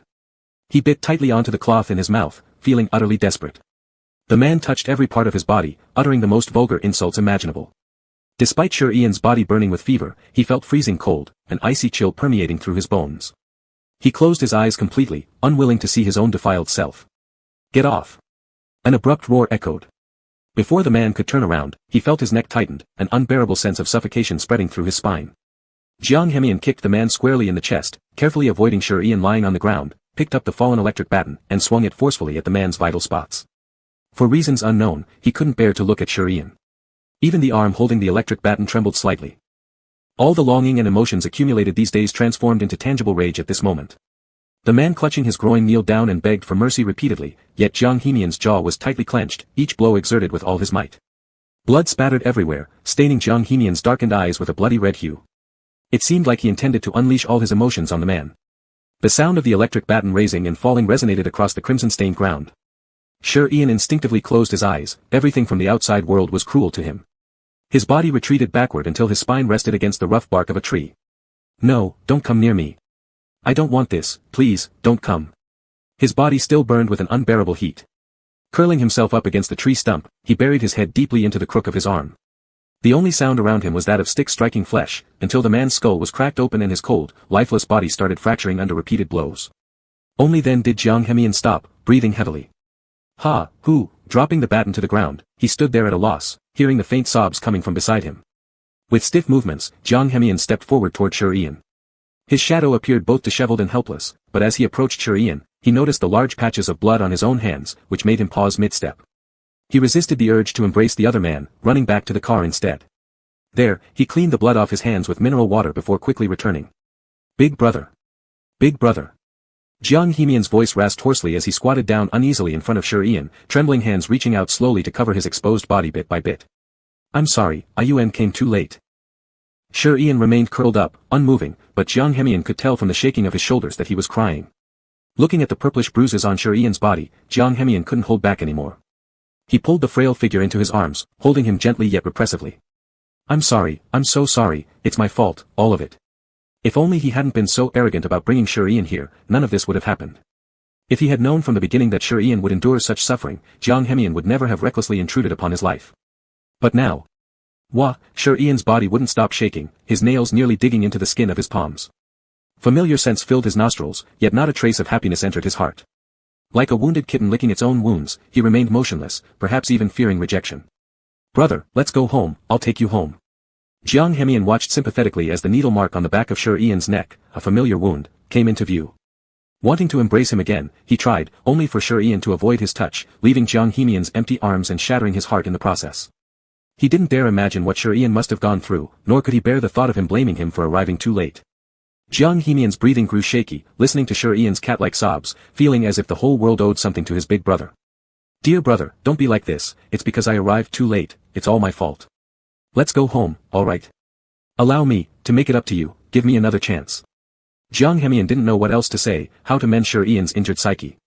After driving all night, following the police unit here, he'd imagined many different scenarios of meeting Shi, including the worst possibilities, but not this one. Brother, please come home with me. By the end, Jiang Hemian's tone carried a sob, it's my fault, all of it. Wah wah. Shi cried even harder as Jiang Hemian hugged him tightly, unable to stop the tears streaming down his face. Stop crying, please stop, be good. Shi pushed him away, leading Jiang Hemian to think he was being too tight until he heard the whispered word, dirty. Not dirty. Initially believing Shi was resentful towards him, Jiang Hemian understood fully when hearing those words, embracing the other firmly within his arms. Not dirty. Not at all, my brother is the purest. Shi sobbed breathlessly, his body in immense pain, but he gritted his teeth without letting out a single sound. All around him were vulgar words and curses, making him fear.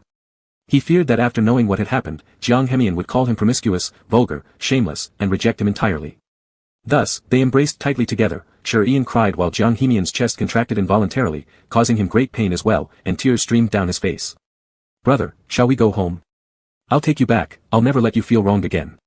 Lowering his head, Shi stayed silent, hiding in his embrace. Carefully lifting him up, Jiang Hemian headed towards the car. So much lighter now, there wasn't much flesh left on his bones. Hurting. Placing him gently on the back seat of the car, Shi could no longer suppress the small groan escaping his lips. Jiang Hemian then realized his body was burning with an unusually high fever. Brother. Chapter 126, Don't Touch Me. He looked down to see Shi's pale cheeks with two abnormal red flushes, her lower lip had been bitten several times leaving evident tooth marks, and her slender body was trembling slightly. Don't touch me. Jiang Hemian reached out to test his forehead for a temperature, but Shi swatted his forearm. Brother, what's wrong? Where does it hurt? Shi didn't answer, gasping for breath in the back seat with labored chest movements. He had experienced carnal desires, naturally tasting its flavors, and at this moment, it felt like his body was an immense dried-up water vat that desperately needed moisture. Even though he clenched his teeth tightly, moans still escaped him. Shi turned away, curling up on the spacious back seat, legs tightly clasped, squirming uncomfortably. Little beads of sweat seeped from his temples, shining faintly under the white light. Shi's head tilted back, his chest rising and falling. He stared aimlessly at the ceiling while murmuring softly. No, don't come near, please. Jiang Hemian's heart ached seeing Shi in such a state, cursing his own helplessness and regretting arriving too late. Brother, what's wrong? Where does it hurt? Supporting himself on the chair, he climbed into the car, gently pulling the door shut before slowly approaching Shi. No, don't come closer. Shi's body was unbearably hot. Previously, he had hoped Jiang Hemian would save him, but upon truly seeing him, he also felt intense fear. Dear brother, please don't push me away. Jiang Hemian tentatively held his wrist, lowering his head to kiss his hand, covering every corner with tender attention. Filthy. Shi's voice was hoarse, almost incomprehensible. Jiang Hemian's kisses on his hand were fervent and devoted, spreading warmth across his skin to reach deep inside his heart. Not filthy, you are forever clean in my heart. Lifting his gaze, Jiang Hemian earnestly asked, Brother, are you uncomfortable? Shall I help you? Shi's body was burning hot, yet his eyes subtly reflected fear and terror. Glancing down at his abdomen, Jiang Hemian instantly understood. How could these beasts drug Shi? When did they do it? How long has it lasted? Are there any side effects? Has Shi Yayan been violated by others? A series of questions arose in Jiang Henian's mind. His brows furrowed more and more deeply.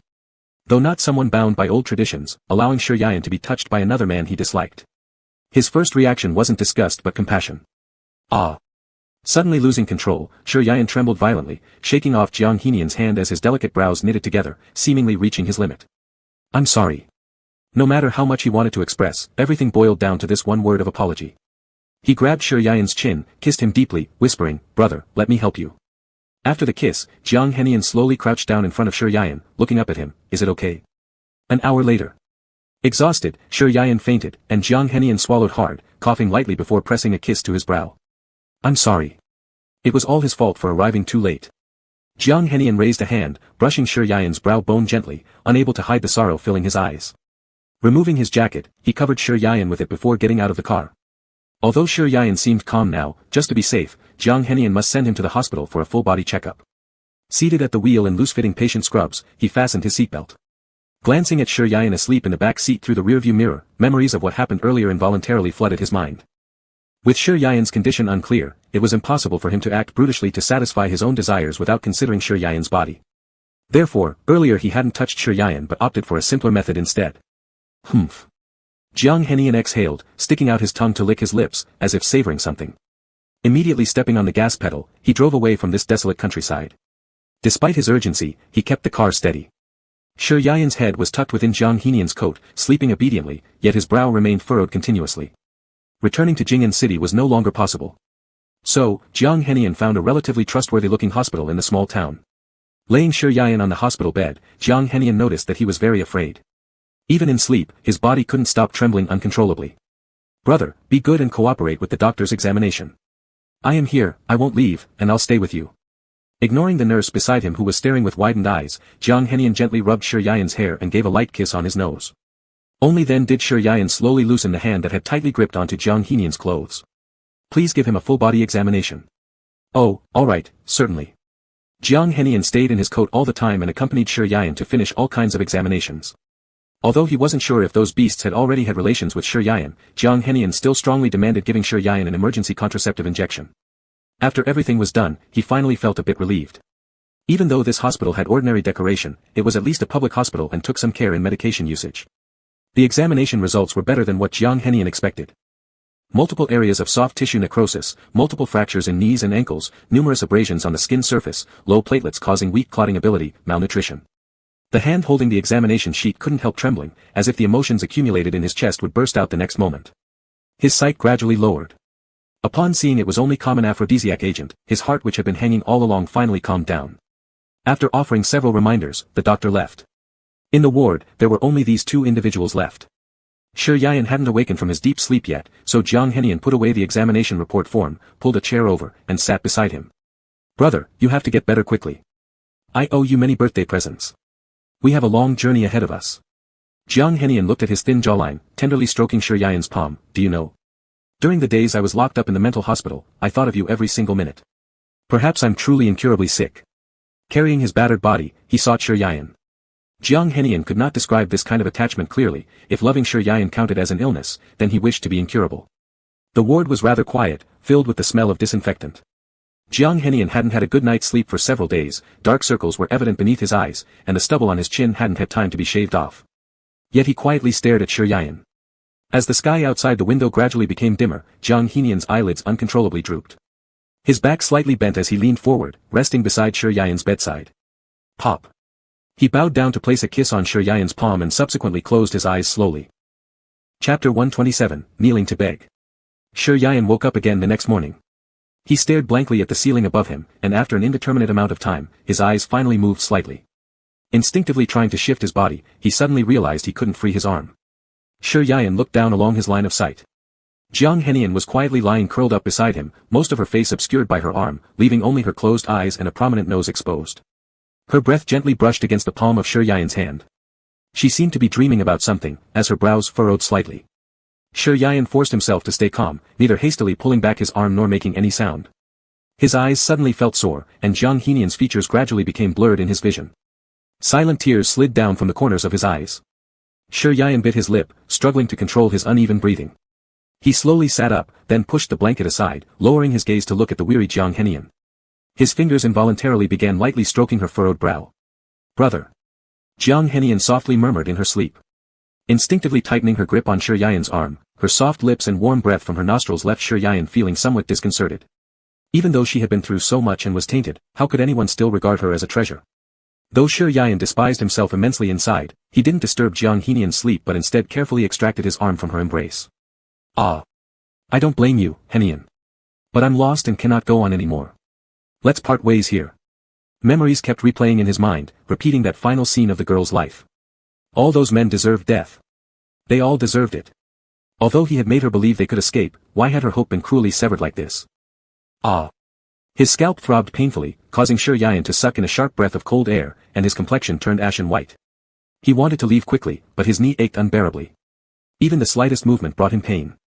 He adjusted his position while supporting his own weight, preparing to place his foot on the ground when his muscles unexpectedly cramped, causing his body to sway forward and fall toward the floor. "Brother."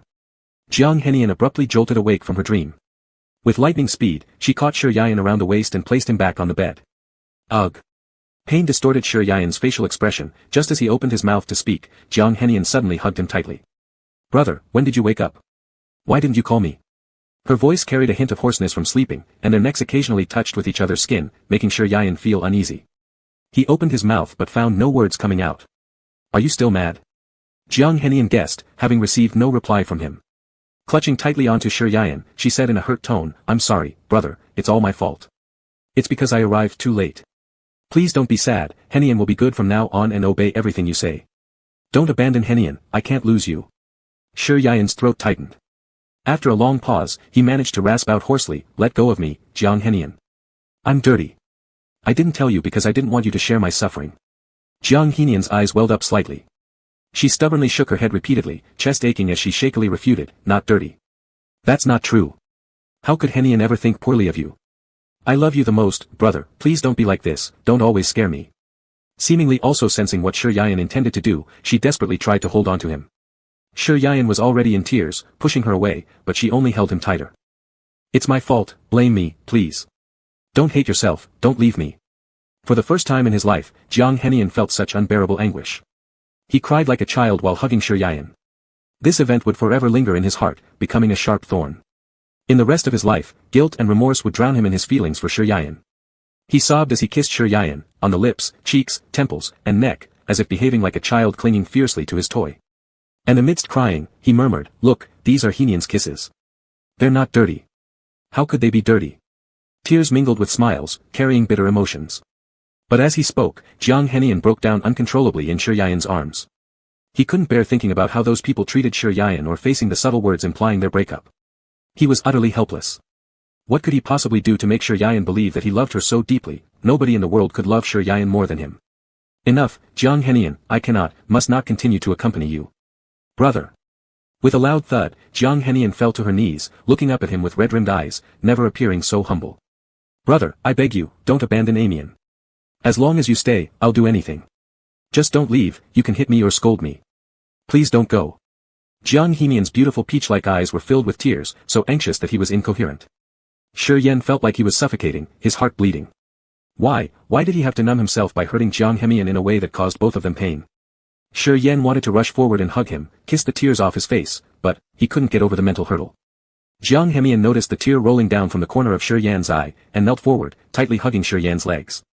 "Brother, do you not like Amian anymore? It's fine even if you don't, just as long as you're not too hateful. I know I've done many wrong things before, but I've changed. Give me a little more time, and I will definitely change completely, alright?"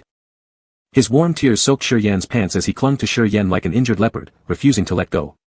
"Don't," Shi Yan's knee was wounded, and Jiang Henian was hugging too tightly, which inevitably caused pain. "Ah. Sorry brother." Jiang Henian suddenly realized this and quickly let go. "Does it hurt a lot? Let me call the doctor." "No need." Shi Yan wiped the tears off his face and looked up at him, noticing that Jiang Henian was wearing a hospital gown inside, which made him slightly startled. What happened to you? Why are you wearing this?" He didn't ask further because Jiang Henian hadn't intended to explain and didn't want to excuse his own fault. But such a light-hearted concern flipped his stomach like spilled vinegar, instantly turning his nose red. He wiped his tears carelessly with his sleeve. "It's nothing. You're lying." If nothing else had happened, Jiang Hemian wouldn't have looked so pitiful. Shi Yan clenched his fists and focused on the nape of Jiang Hemian's neck. He nodded at him.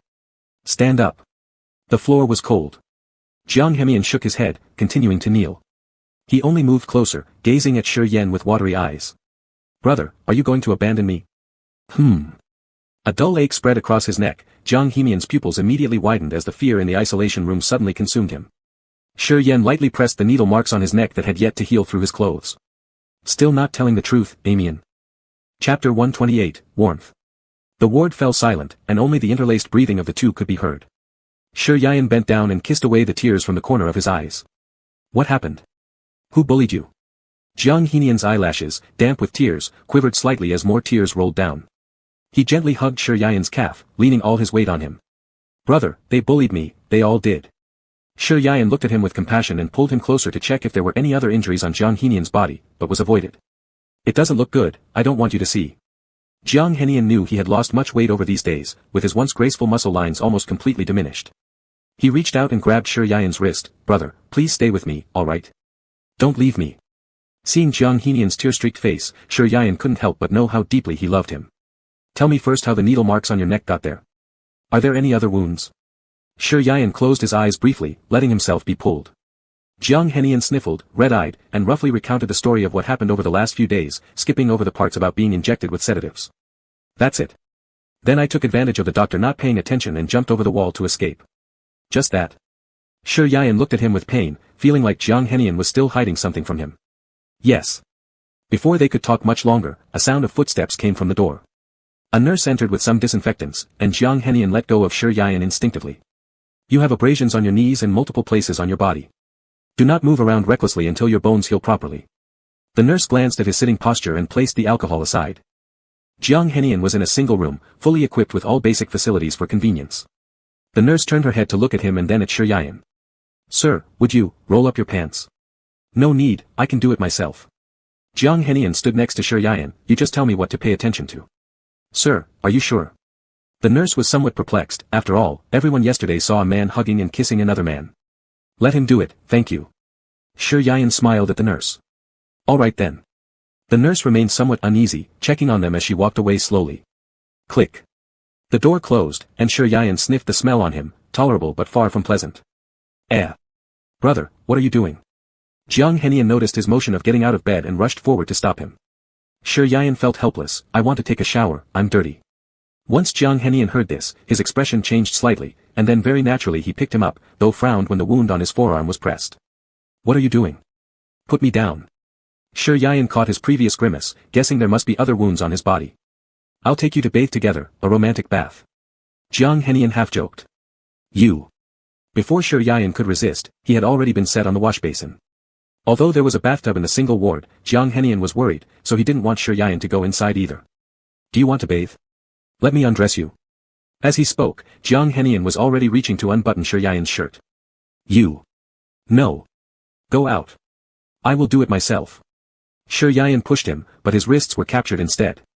Lifting his gaze met those crying red almond eyes, Shi Yan's heartbeat slowed momentarily as Jiang Henian leaned closer to his nose tipped gently. Brother, let's bathe together. No. That was Shi Yan's instinctive reaction. Without needing to say, he knew he must be dirty all over and also wounded, but he wanted to know if Jiang Henian had any injuries or lied to him. All right. Shi Yan ultimately gave in. Jiang Henian adjusted the water temperature, allowing steam to fill the bathroom, then went to unbutton Shi Yan's shirt. No, I'll do it myself. Fine. Jiang Henian hadn't expected him to agree, so he was surprised, quickly stripping off his upper clothing without hesitation. Only when his body felt cooler did he realize something was amiss. His wrist was pulled, and Shi Yan closely scrutinized the purplish needle holes on his arm. Indeed, he had concealed many things. Why has he become so thin? Why are there so many wounds on him? Shi Yan looked him over from head to toe. You really. Don't worry, baby. They're all minor injuries, they'll heal soon enough. Jiang Henian spoke as if it were nothing, but how could Shi Yan forget the way he had been crying his eyes out just moments ago? He closed his eyes briefly, took a deep breath, and slowly removed his coat. Soon, in the steam-filled bathroom, the two naked bodies faced each other. Shi Yan shyly averted his gaze and raised his arm to block Jiang Henian's view. Don't look, let's hurry up and wash. All right. It was merely two souls tending to each other's wounded bodies, undisturbed by any external sound. No one could truly understand their emotions. Shi Yian kissed the wound on his arm tenderly, offering warmth to the injured person directly. Does it hurt a lot? Not really, it's just my eyes feel kind of sore. Their kisses carried no trace of earthly desire, yet when they touched each other's heart, both could always feel the most passionate love. Chapter 129, Muscular Guy Pouting. Jiang Hemian carefully wiped Shi Yian's body. In the bathroom, apart from the dripping sound of the shower head, there was only the steady breathing of the two. Brother, you're so white, making me look really dark. Shi Yian's skin had an unhealthy whiteness, but after soaking in hot water, his capillaries dilated, making his skin appear pinkish white. Not dark, it's a very healthy color. Jiang Hemian squatted down to wipe his wet feet. Shi Yian had a normal foot size, but due to being too thin, they looked exceptionally small. Hey! Jiang Hemian was worried he might catch a cold, so he quickly dressed Shi Yian in clean clothes. Brother, don't say things like that in the future, I will feel very sad. He originally regretted and felt pain for failing in his responsibilities. He didn't dare ask what happened to Shi Yian there, or even if he had been. Before, how did I not notice that a Mian cries easily? Shi Yian tilted his head, using his lips to wipe away the tears rolling down from his brother's eyes. His tone was light, but it lacked joy.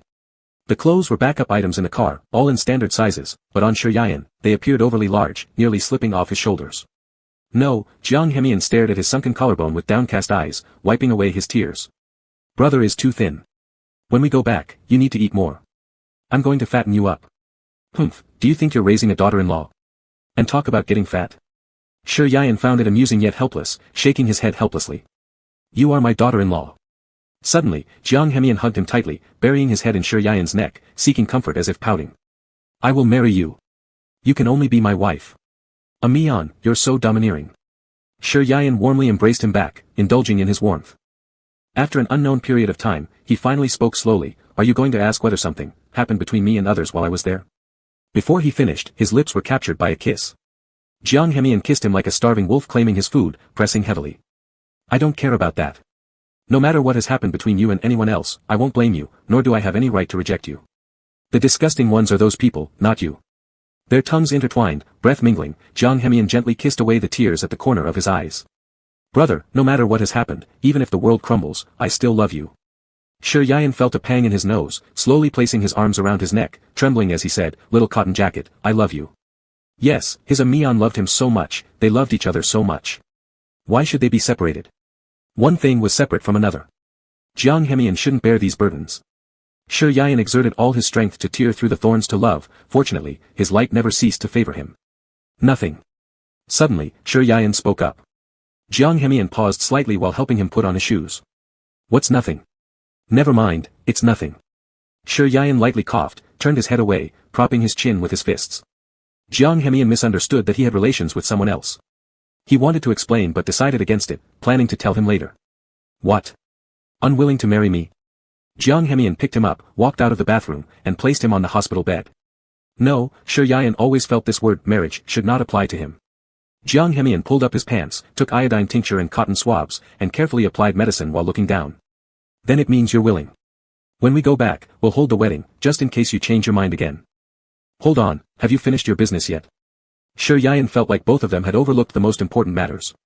Jiang Hemian's fingers paused slightly, a flash of ruthlessness crossed his eyes, it was done by Jiang Jin. I've already sent someone to find evidence. This time, he won't get away with it. In the mental hospital, Jiang Hemian recalled multiple times these days' events, from the cat's death to Shi Yian's disappearance, every single one implicated him. Let's wait until you've resolved those issues. Shi Yian rested his hand on his cheek, gazing outside. Where are we? He remembered the sound of train tracks and knew they left Jing'an for a secluded place, but he wasn't clear where specifically.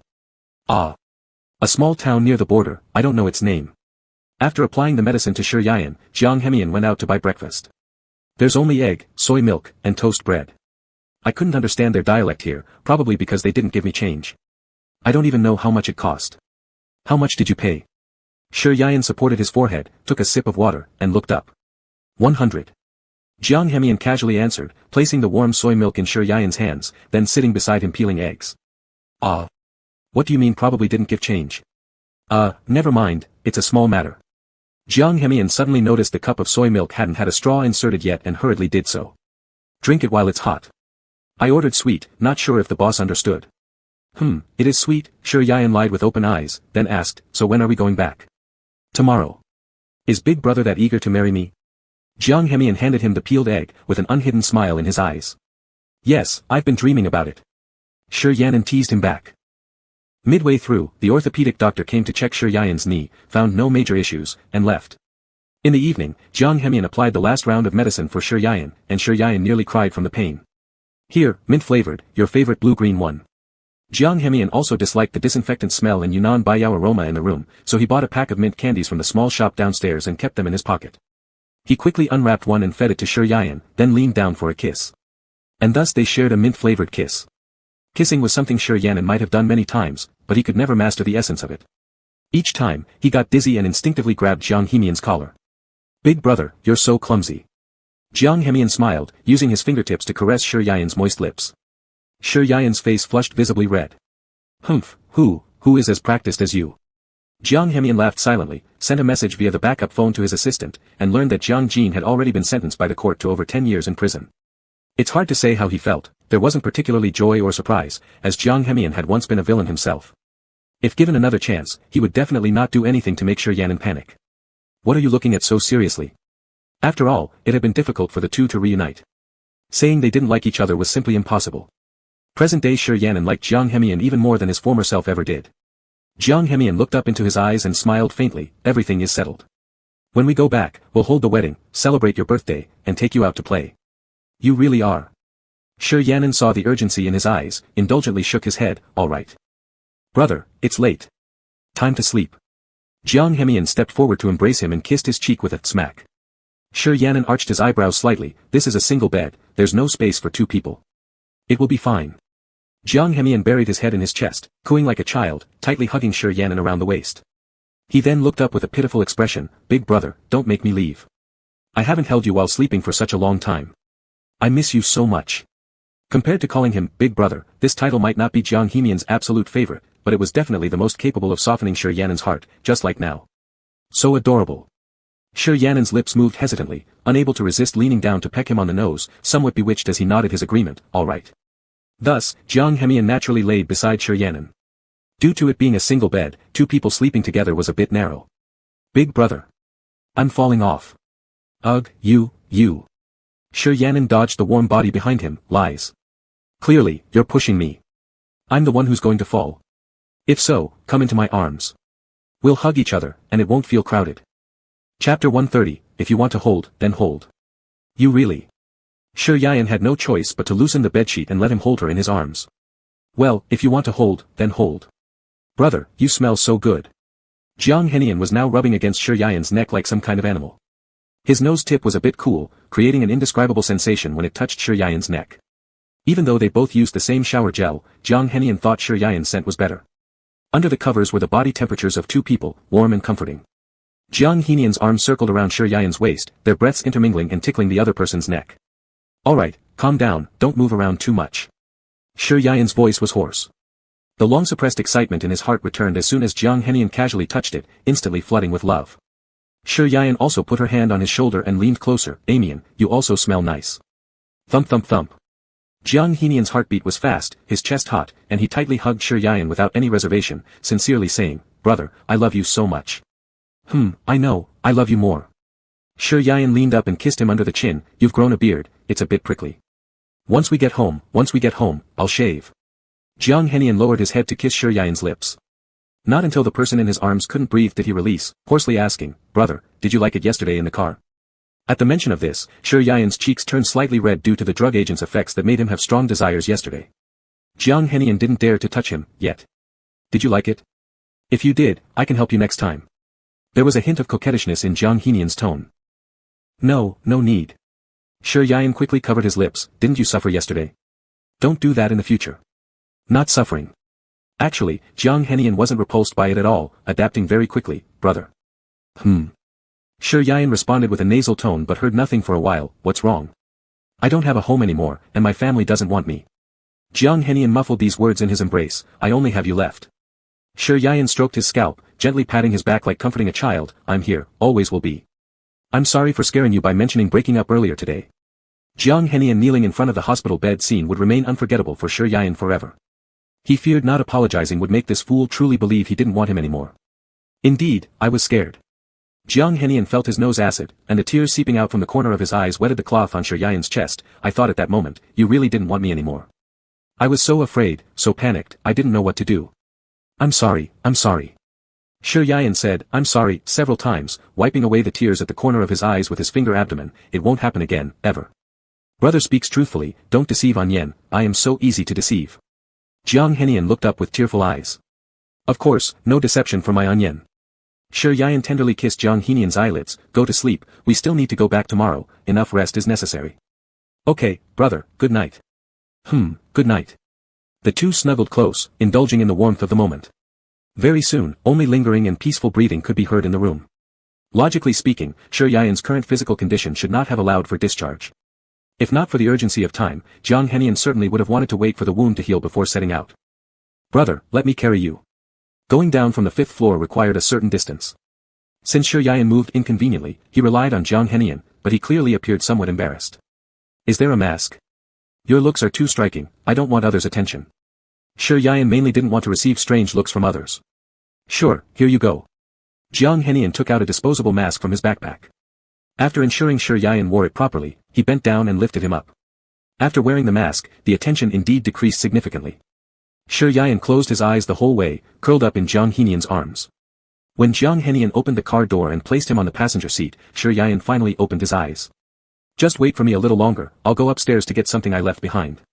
Alright. Watching Jiang Henian run upstairs, Shi Yayan felt an indescribable warmth in his heart. When he came downstairs, Shi Yayan had already taken off his mask. Some topical medicine, and a pack of mints. Jiang Henian placed the plastic bag on the back seat, unwrapped a piece of candy, and popped it into his mouth. He opened the car door and sat in the driver's seat. Shi Yayan noticed his slightly puffed cheek and reached out with a teasing smile, asking, aren't you going to give me one? Jiang Henian turned his head and smirked slyly, then stretched his long arm and gripped Shi Yayan's nape firmly, locking eyes with him before pressing their lips together. In an instant, the fresh minty scent filled every corner of Shi Yayan's mouth, as sweetness slowly seeped into his heart. And so, Jiang Henian's mint finally found its way into Shi Yayan's mouth. Double sweetness. Jiang Henian released him, licking the leftover sweetness from the corner of his lips. You just wanted to kiss me while I was about to ask for it. Shi Yayan used to only reluctantly accept sweet things. Now that he had a taste of it, he couldn't stop thinking about it. It wasn't clear whether he liked the sugar or the kiss that came with it more. Your ears are red, brother, which means you enjoyed it a lot. Jiang Henian fastened his seatbelt for him. Let's go. It would take at least 5 hours to get from here to Jing'an City. Jiang Henian managed to find his assistant after climbing over the hospital wall, but that delayed some time. To be precise, he left at dawn on September 2nd and sped all the way here to track the police car to where Shi Yayan was, meaning the return trip might take 7 or 8 hours. Shi Yayan suddenly remembered something and turned to ask him, how did you find me? Did you report to the police? Actually, it was purely by luck. Even the police were still figuring things out. Aha, intuition. I knew you were waiting for me. It must have been destiny that didn't want me to lose you. What Jiang Henian said wasn't entirely wrong. The police went up from the northern side of the mountain, and he originally wanted to follow, but his car broke down, or perhaps because the mountainside was too dry and steep, forcing him to choose the relatively flat dirt road on the southwestern side instead. Fortunately, he heard Shi Yayan's cries for help and managed to judge the location through the barren forest filled with tall grass, barely arriving in time. After helping Shi Yayan deal with the situation in the car, he quickly called the police to inform them of the approximate location. By now, everyone else should likely have been rescued already. Driving with pride, Jiang Henian recounted the story to Shi Yayan, adding regretfully, it was just a little too late. His gaze darkened with guilt, I should have come earlier, even just a little bit sooner. Then Shi Yayan could have suffered less. Don't blame yourself, Amian. You did wonderfully well. The car stopped at a red light, and Shi Yayan leaned over to rub Jiang Henian's forearm. Does your wound still hurt? This morning, the bruises still hadn't faded yet. It doesn't hurt, Jiang Henian chuckled bitterly, quickly pecking Shi Yayan's cheek.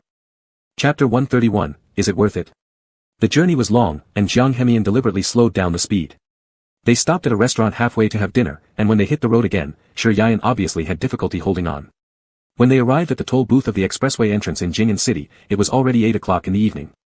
Jiang Henian lowered the angle of the passenger seat so that Shi Yayan could sleep more comfortably. He received several calls from the company during the trip. The current situation was still stable, but he needed to see Jiang Jin one last time before he went to prison. Jiang Henian didn't drive to the Jiang residence. Even though there was a new batch of servants and housekeepers, he still felt uneasy as Shi Yayan had been through too much pain there. As soon as the car stopped at the entrance of the new neighborhood, Shi Yayan, who was asleep, let out a moan. Jiang Henian turned off the engine and unfastened the restrictive seatbelt, then looked over. There were fewer people moving around downstairs in the housing complex. The dim yellow light seeped through the car windows, casting onto Shi Yayan's sleeping face just right. I don't know how this person grew up, but he's so likable.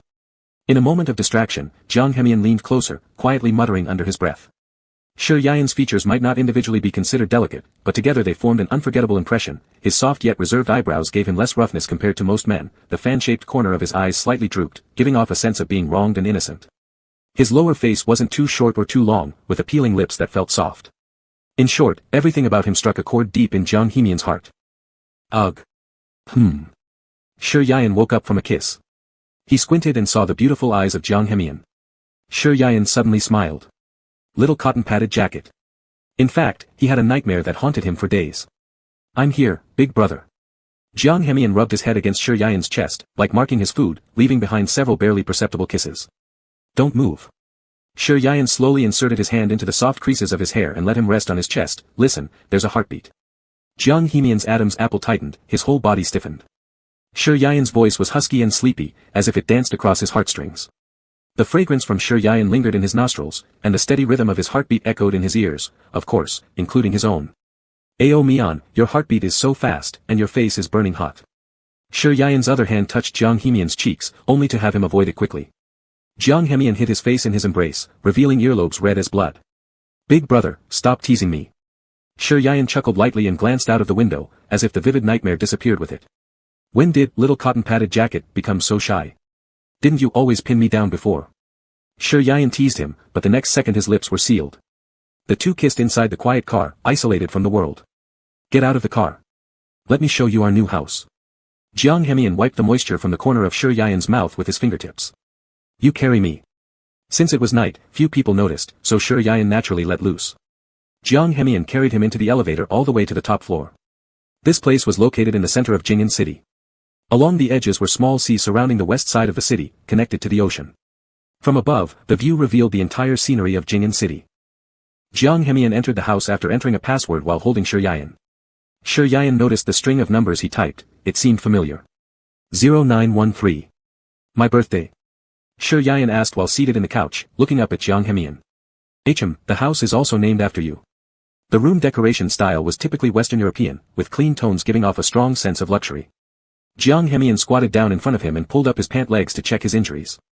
Shi Yayan was somewhat at a loss. He found it hard to describe what kind of feeling this was. Being loved made him very attached. One of the betrothal gifts, a set of houses in Jing'an City. Are you satisfied, big brother? Jiang Hemian naturally took out the external ointment. Is it worth it? Shi Yayan's heart felt slightly sour. He had always been an average child, with no special talents or skills, with an ordinary personality and poor family background. In short, there seemed to be nothing remarkable about him. If Jiang Hemian liked girls, he might find someone millions of times better than himself. Why on earth? Shi Yayan's selfish mind made him grateful that Jiang Hemian fell in love with him in this vast sea of humanity, yet he couldn't help feeling unworthy of this foolish young man. Not worth it. Jiang Hemian suddenly spoke, gripping his chin. Shi Yayan's eyelashes trembled as he looked at Jiang Hemian with a flash of deep disappointment in his eyes. Then, he heard Jiang Hemian chuckle softly. These engagement gifts are, of course, not worth even 1/10,000th of you. Hey, why are you crying? Jiang Hemian reached up to wipe away the tear from the corner of his eye. Is it because of what I said before? It's not. Shi Yayan instinctively denied. If it weren't for his own inferiority complex, how could a single not worth make him cry? Though Shi Yayan denied it, Jiang Hemian knew in his heart that he had hurt this person. I'm sorry, I shouldn't have scared you, brother. Jiang Hemian squatted half on the ground and looked up at him earnestly. Don't cry, it's my fault. I shouldn't have been unclear with my words. Shi Yayan sniffled and turned his head away so as not to look at him. Jiang Hemian sighed deeply, murmuring, what a well-behaved ancestor. The external wound on his knee had scabbed over but still required disinfection daily with iodine tincture. As for the internal injuries, those would require a trip to the hospital. Are you hungry? I'll go cook something for you. Jiang Hemian sat next to Shi Yayan on the sofa, which was big and soft. His mind unconsciously drifted into inappropriate thoughts. When brother fully recovers. He'd be bare-chested, with brother sitting on his lap, breathing hard, blushing, calling him husband, leaving little love bites on his neck. Cough, cough. Jiang Hemian cleared his throat lightly, shaking off the images in his head. Then his gaze fell upon the tear marks on Shi Yayan's cheek. Are you still mad? Mian really knows wrong. Mian didn't mean it that way. Shi Yayan covered his ears indicating he didn't want to hear it anymore. You shouldn't come near me. If you think they're not worth it, I'll return them all to you. He didn't know why he was acting crazy when Jiang Hemian had already apologized, yet Shi Yayan still felt uneasy. He was too insecure, just a misunderstanding wounded the self-esteem he'd built up over many years. It wasn't like this before. If someone else said such things, Shi Yayan wouldn't have cared, but this person was Jiang Hemian, the Jiang Hemian who never disdained him.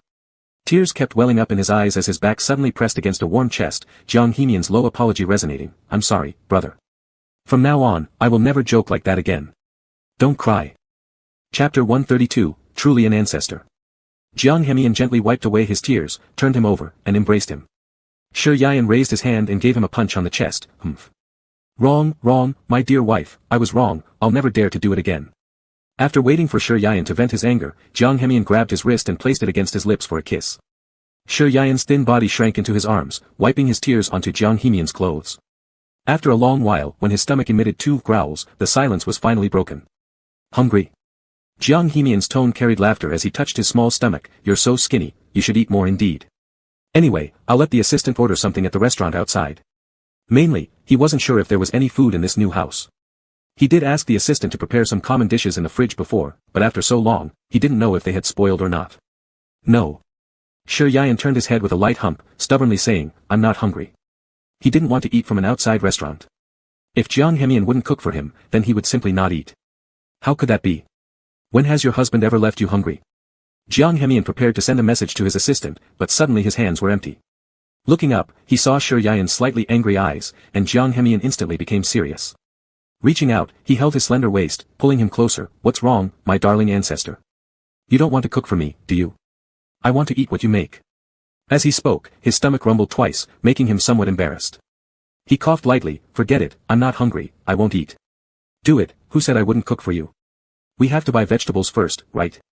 I need to have the assistant deliver them upstairs. Jiang Hemian understood now. Shi Yayan was sulking because of this, sighing helplessly. His little treasure was mostly very strong-willed, but only in front of him would this shy, proud little side come out. That's good. This feeling of having such favor without fear of losing it felt great, at least Jiang Hemian liked it. He coaxed him on the sofa for a while, then got up and checked the top shelf of the refrigerator. As expected, there weren't many edible vegetables. They weren't smelly, but they had already become unappealing. There were some dumplings and wontons at the bottom of the fridge, but without vegetable accompaniments, it felt like something was missing. About half an hour later, there was a knock on the door. Jiang Hemian opened the door, took the vegetables inside, said something else, and the assistant left. Before leaving, he even willingly brought down the garbage that Jiang Hemian had just collected from the fridge. In the future, don't trouble others this late. Shi Yayan had been sulking earlier and missed this point. In this world, everyone is not easy. If possible, we shouldn't trouble others. Alright, I'll listen to brother. Jiang Hemian took out the vegetables, sorting them at the coffee table, continuing, 1 trip to 800 will get reimbursed, he'll be happy to take the job. 800? Shi Yayan widened his eyes, almost disbelieving. Jiang Hemian glanced at his surprised expression and smirked. What? Does brother seem curious about this job? How much does an assistant make in a month? Shi Yayan carefully thought and asked. It depends on my mood. As long as he doesn't make any basic mistakes, it can reach around 10,000 basically. Jiang Hemian slowed down the speed at which he sorted the leaves, adding, 200,000. Ah. Reaching 10,000, Shi Yayan was already very shocked, and it turns out it was 2 million, he was somewhat envious. Is it really that high? Actually, in Jing'an City, it isn't that high. Moreover, as his assistant, their education level is at least master's degree, or with 2 years of work experience, their adaptability and problem-solving ability must be very strong, can manage this. Like the sudden situation this time, if the external assistant hadn't cooperated well, probably Jiang Hemian couldn't have arrived in time. Yes, are you interested, brother? Jiang Hemian put the vegetables into the basket and turned to go to the kitchen, leaving behind a sentence, if you're interested, you still couldn't do it, it's too tiring. Watching the boss status 24 hours a day, Jiang Hemian was relatively carefree, but if it were someone busy, probably wouldn't even get sleep at night. Shi Yayan leaned on the sofa, lost in thought. Very soon, a delicious aroma of cooked rice wafted out from the kitchen. Brother, let's eat. Jiang Hemian opened the kitchen door and walked out with 2 bowls of noodles in his hands. Shi Yayan slowly came back to his senses and looked up. The height of 1.90 m wore a pink apron that didn't quite match. He froze slightly for a moment and couldn't help laughing. Jiang Hemian looked somewhat troubled as he placed the bowls and chopsticks on the dining table and quickly pulled off the pink apron. I knew you would laugh at me. He walked forward, picked up Shi Yayan in his arms, and lowered his head to threaten him with a hoarse voice. If you laugh again, I will throw you out of the window. Shi Yayan unconsciously held back his laughter, naturally hugging his neck. Would you really do that? I wouldn't. Jiang Hemian used his foot to pull out the chair, then gently set Shi Yayan down on the stool. Wow, smells great. Shi Yan leaned down to sniff. A creamy-colored noodle floated with a golden fried egg, beside which there were green vegetables and mushrooms. On top lay some chopped green onions, the color combinations looking perfect, smelling just as good. Unable to resist, he took a bite, closed his eyes, and sighed, delicious. Brother Mion's cooking skills are getting better and better. Jiang Hemian's gaze fell on his greasy little mouth, and he smiled affectionately. If it tastes good, eat more. Maybe he was really hungry. Shi Yan devoured the small bowl of noodles clean, even letting out a satisfied burp after finishing. So cute. This was Jiang Hemian's first reaction. After the meal, he turned on the TV and handed his phone to Shi Yan, mainly so he wouldn't get bored. After washing the dishes in the kitchen, Jiang Hemian went to the bathroom for a shower. As the pitter-patter of water gradually faded away, Jiang Hemian emerged from the bathroom bare-chested and saw Shi Yan sleeping soundly on the couch. Ho! He chuckled softly, truly an ancestor. Jiang Hemian walked over, bent his knees, and picked him up. This house only had one master bedroom, so naturally, he laid Shi Yan by his side and embraced him to sleep. Outside the window, stars dotted the sky, moonlight slowly waning. In this night unknown to anyone else, embracing each other to sleep was the most wonderful thing. Chapter 133, Regret. The two of them rested in the small apartment for nearly a week. Jiang Hemian generally adjusted his work to be online, and occasionally went to the company to maintain overall control. But Shi Yan had recently noticed that he woke up very early in the morning, and sometimes even guarded him during phone calls, which puzzled him. Where are you going today? Shi Yan specially woke up early and stopped Jiang Hemian before he went out. The look in his eyes was as if he were trying to catch someone cheating. Jiang Hemian looked down at Shi Yan, who was still wearing his shirt, smiled indulgently. What is it? Baby. Didn't you move all your work online? Then, why do you still have to go out so early? After resting for several days, Shi Yan's knees had recovered well enough that aside from not being able to do strenuous exercise, everything else was fine, so he spoke with an air of confidence. Jiang Hemian raised his hand to smooth Shi Yan's unruly hair, and explained as if he had already thought it through. Today is the day Jiang Jin goes to prison. I have something to say to him. Do you want to come along, brother? Shi Yan was stunned. He had forgotten about this matter. Why should I go? It's not appropriate. After all, he was Jiang Hemian's father, and Shi Yan was also aware that the earlier events were orchestrated by him, causing him some hesitation. You can just wait for me in the car, you don't have to get out. Jiang Hemian stepped closer, and his large hand restlessly rubbed Shi Yan's but while using a seductive tone, okay? You. Shi Yan instinctively stepped back, his earlobes heating up slightly. He hesitantly nodded, Shi Yan was dressed rather coolly, making Jiang Hemian feel both parched and uncontrollable. Big brother. Are your knees feeling any better? He advanced and cornered the person against the wall, lightly nibbling Shi Yan's earlobe with his teeth. I want. No. You don't. Shi Yan quickly turned his head, decisively pushing him away. His youth vitality ensured that within a mere week, he had recovered to almost 9/10. SSS. Jiang Hemian suddenly clutched his chest, looking a bit uncomfortable. Shi Yan panicked, suspecting whether he had been too forceful just now. Are you okay? He rushed forward to express his concern, but was suddenly lifted by Jiang Hemian's abrupt action. The entire body lost balance, and Shi Yan fell right into his trap. Jiang Hemian laid him on the bed and used his head to nuzzle Shi Yan's chest. Relax, I'm not going to do anything. Mian. My leg injury isn't fully healed yet, I can't kneel. Shi Yan heavily slapped his shoulders, whispering hoarsely, don't fool around. I know, I won't move around randomly. Just let me rub a little bit, it will quench my desire. The two of them messed around upstairs for nearly an hour before finally going downstairs. Shi Yan, who had just barely managed to walk, suffered from such torture on his legs and felt like crying without tears. Naturally, Jiang Hemian wasn't faring much better. Feeling unfulfilled, he seemed sharp all over except when he faced Shi Yan, behaving like an obedient kitten. Alright, when my legs feel better, I'll give it all to you, completely. As Shi Yan helped tie his seatbelt, he quickly gave Jiang Hemian a peck on the cheek. Am I really that beastly? Jiang Hemian avoided his straightforward gaze, acting smug despite gaining the upper hand, asking, does your thigh root still hurt? A little. Shi Yan curved his lips slightly and added another word, hot. Cough cough. Jiang Hemian closed the window, signaling that he shouldn't say such things at moments like this. He then continued, just wait for me by the door later, it will take roughly 15 minutes. Okay. Shi Yan nodded, suddenly recalling something, and turned his head to ask, we won't return to your house anymore, right? Not necessarily. We can still go back and stay there when we feel like it. It seemed like there were only a few people left in the Jiang family. With such a big event happening, his mother didn't even come back to see once, making Jiang Hemian somewhat doubt whether she had secretly divorced his stepfather Jiang Jin many years ago. In the past, he always felt that the grand mansion had nothing to do with him. Before meeting Shi Yan again, he thought he could live out the rest of his life unremarkably, but destiny changed dramatically upon encountering Shi Yan. It feels like, you don't like that place much, Shi Yayan suddenly voiced out.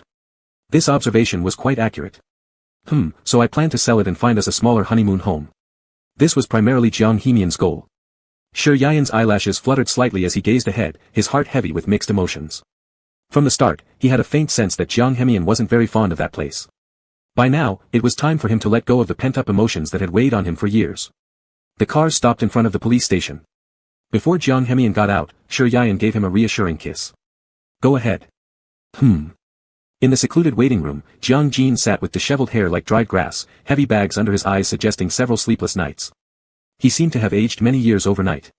Jiang Hemian furrowed his brow slightly, sitting opposite from him. A glass panel separated them. Taking a deep breath, his fingers curled and lightly tapped on the table. Father.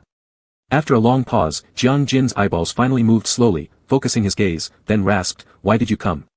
If I say I came to visit you, would that answer satisfy you? Jiang Hemian raised an eyebrow, a mocking smile curling at the corner of his lips. Are you not surprised to see me? According to Jiang Jin's plan, this son should have died long ago on the elevated bridge, or drowned in water. And Shi Yayan should have been killed in those horrifying nights. Jiang Hemian felt he was being quite magnanimous for staying calm while talking to him. He was truly a good person. Your behavior is disgraceful. Disrespecting authority. You don't deserve to stay in the Jiang family. All I'm doing is cleaning up our household. What's wrong with that? Jiang Jin looked both angry and regretful, glaring fiercely at Jiang Hemian with bulging eyes. Huh. Jiang Hemian pressed his temples, giving a derisive laugh, Please take a look at the calendar. The Qin dynasty ended long ago. Tell me what propriety and integrity means. What are family values and rules? I could turn a blind eye to you killing my brother and planning to kill me, but the most unforgivable part is targeting Shi Yayan.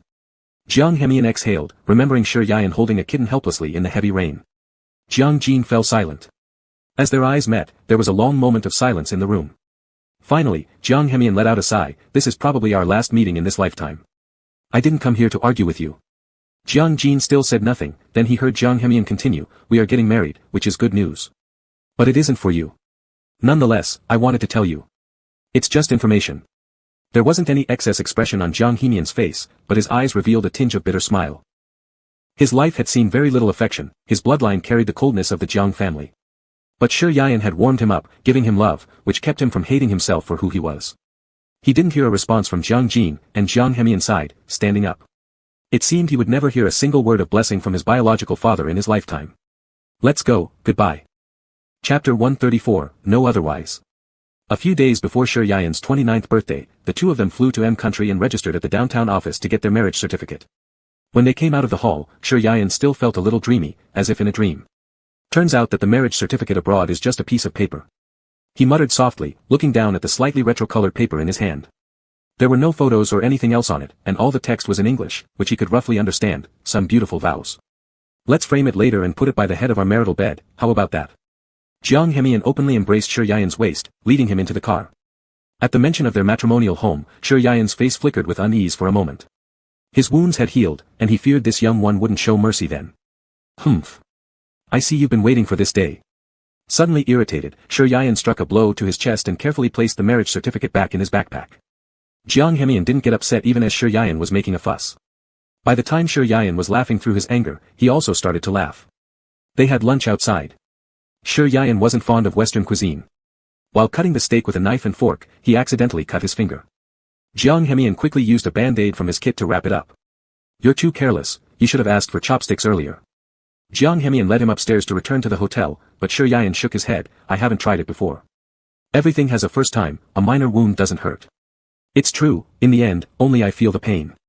The moment the elevator doors closed, Jiang Hemian couldn't wait to pinch his chin and kiss those red lips. Shi Yayan's eyes widened, focusing on the surveillance camera above. Amian, there are other people around. Shi Yayan instinctively pushed Jiang Hemian's chest, but instead, he was held even tighter. With no choice, Shi Yayan allowed Jiang Hemian to kiss and nibble on his lips. Fortunately, this young man still knew how to control the timing. When the elevator reached the 15th floor, he reluctantly released Shi Yayan, who still wanted more. The hotel decor was simple yet grand, exactly Shi Yayan's style. Due to the jet lag not having caught up with him, Shi Yayan still felt somewhat sleepy. Jiang Hemian glanced at his lifeless figure slumped on the table and shook his head with a smile, heading over to draw the curtains. The room plunged into darkness instantly. It's dark now, we can go to sleep. He moved forward, wrapping an arm around Shi Yan's waist and lifted him directly off the chair onto the bed. Ah! The sudden sensation of losing balance caught Shi Yan off guard, causing a kitten-like cry to emerge from his nose when he fell into the soft duvet. Jiang Hemian found it adorable and seized the chance before Shi Yan could turn over to pat his bottom with a slap. Again, Shi Yan emitted a subtle sound from his nose. Don't hit. It hurts. Shi Yan looked back at the perpetrator with teary red eyes, tears obviously rolling in his eyelids. Darling, when did you become such a good actor? Jiang Hemian almost believed it, but in reality, the force he used was barely a fraction of what could truly hurt. Humph.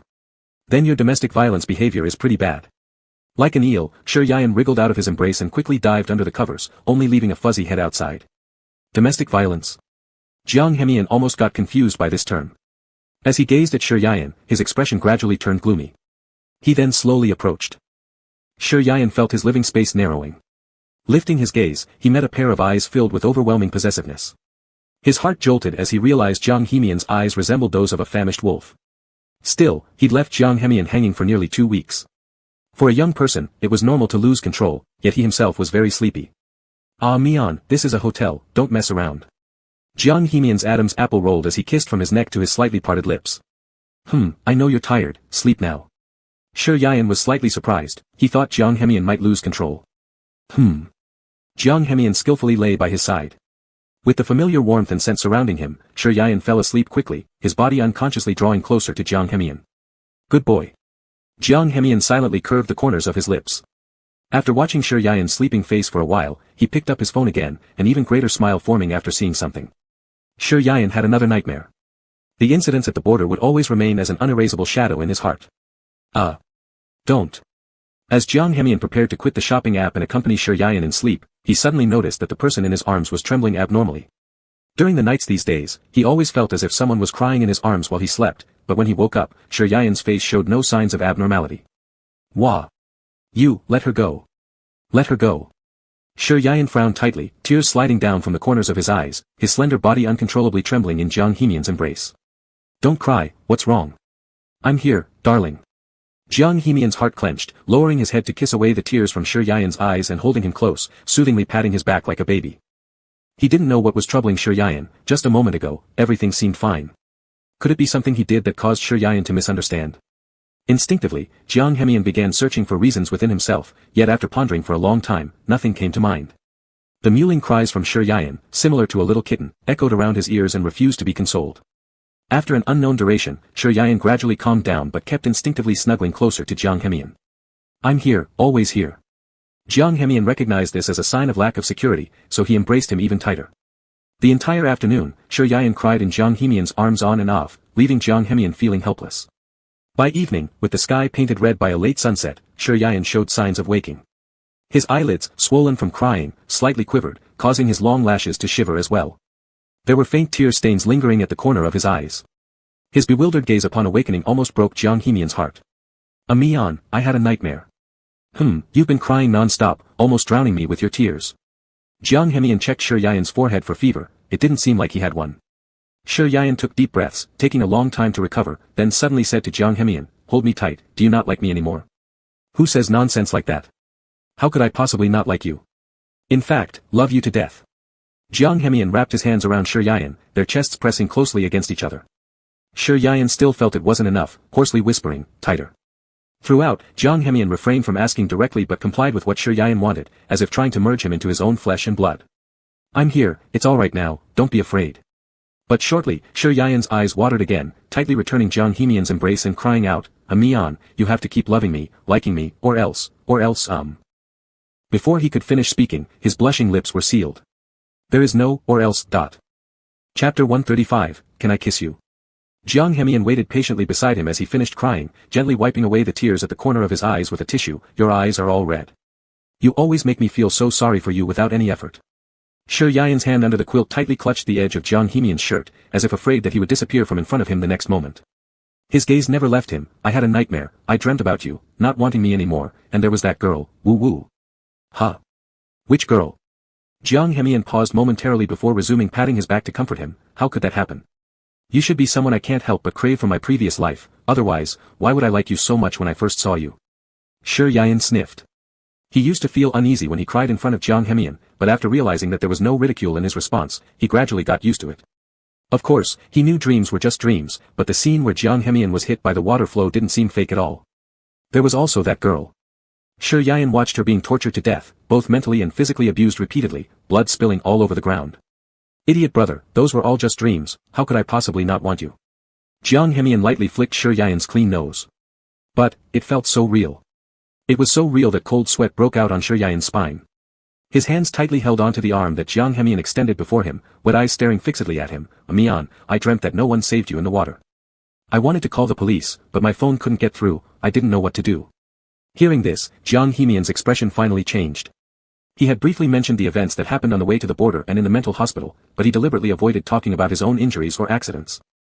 If it was before, his way of doing things was simply to let Shi Yian figure it out himself and then feel even more guilty. But this time, Jiang Hemian had none of such thoughts, he just purely didn't want Shi Yian to feel heartache.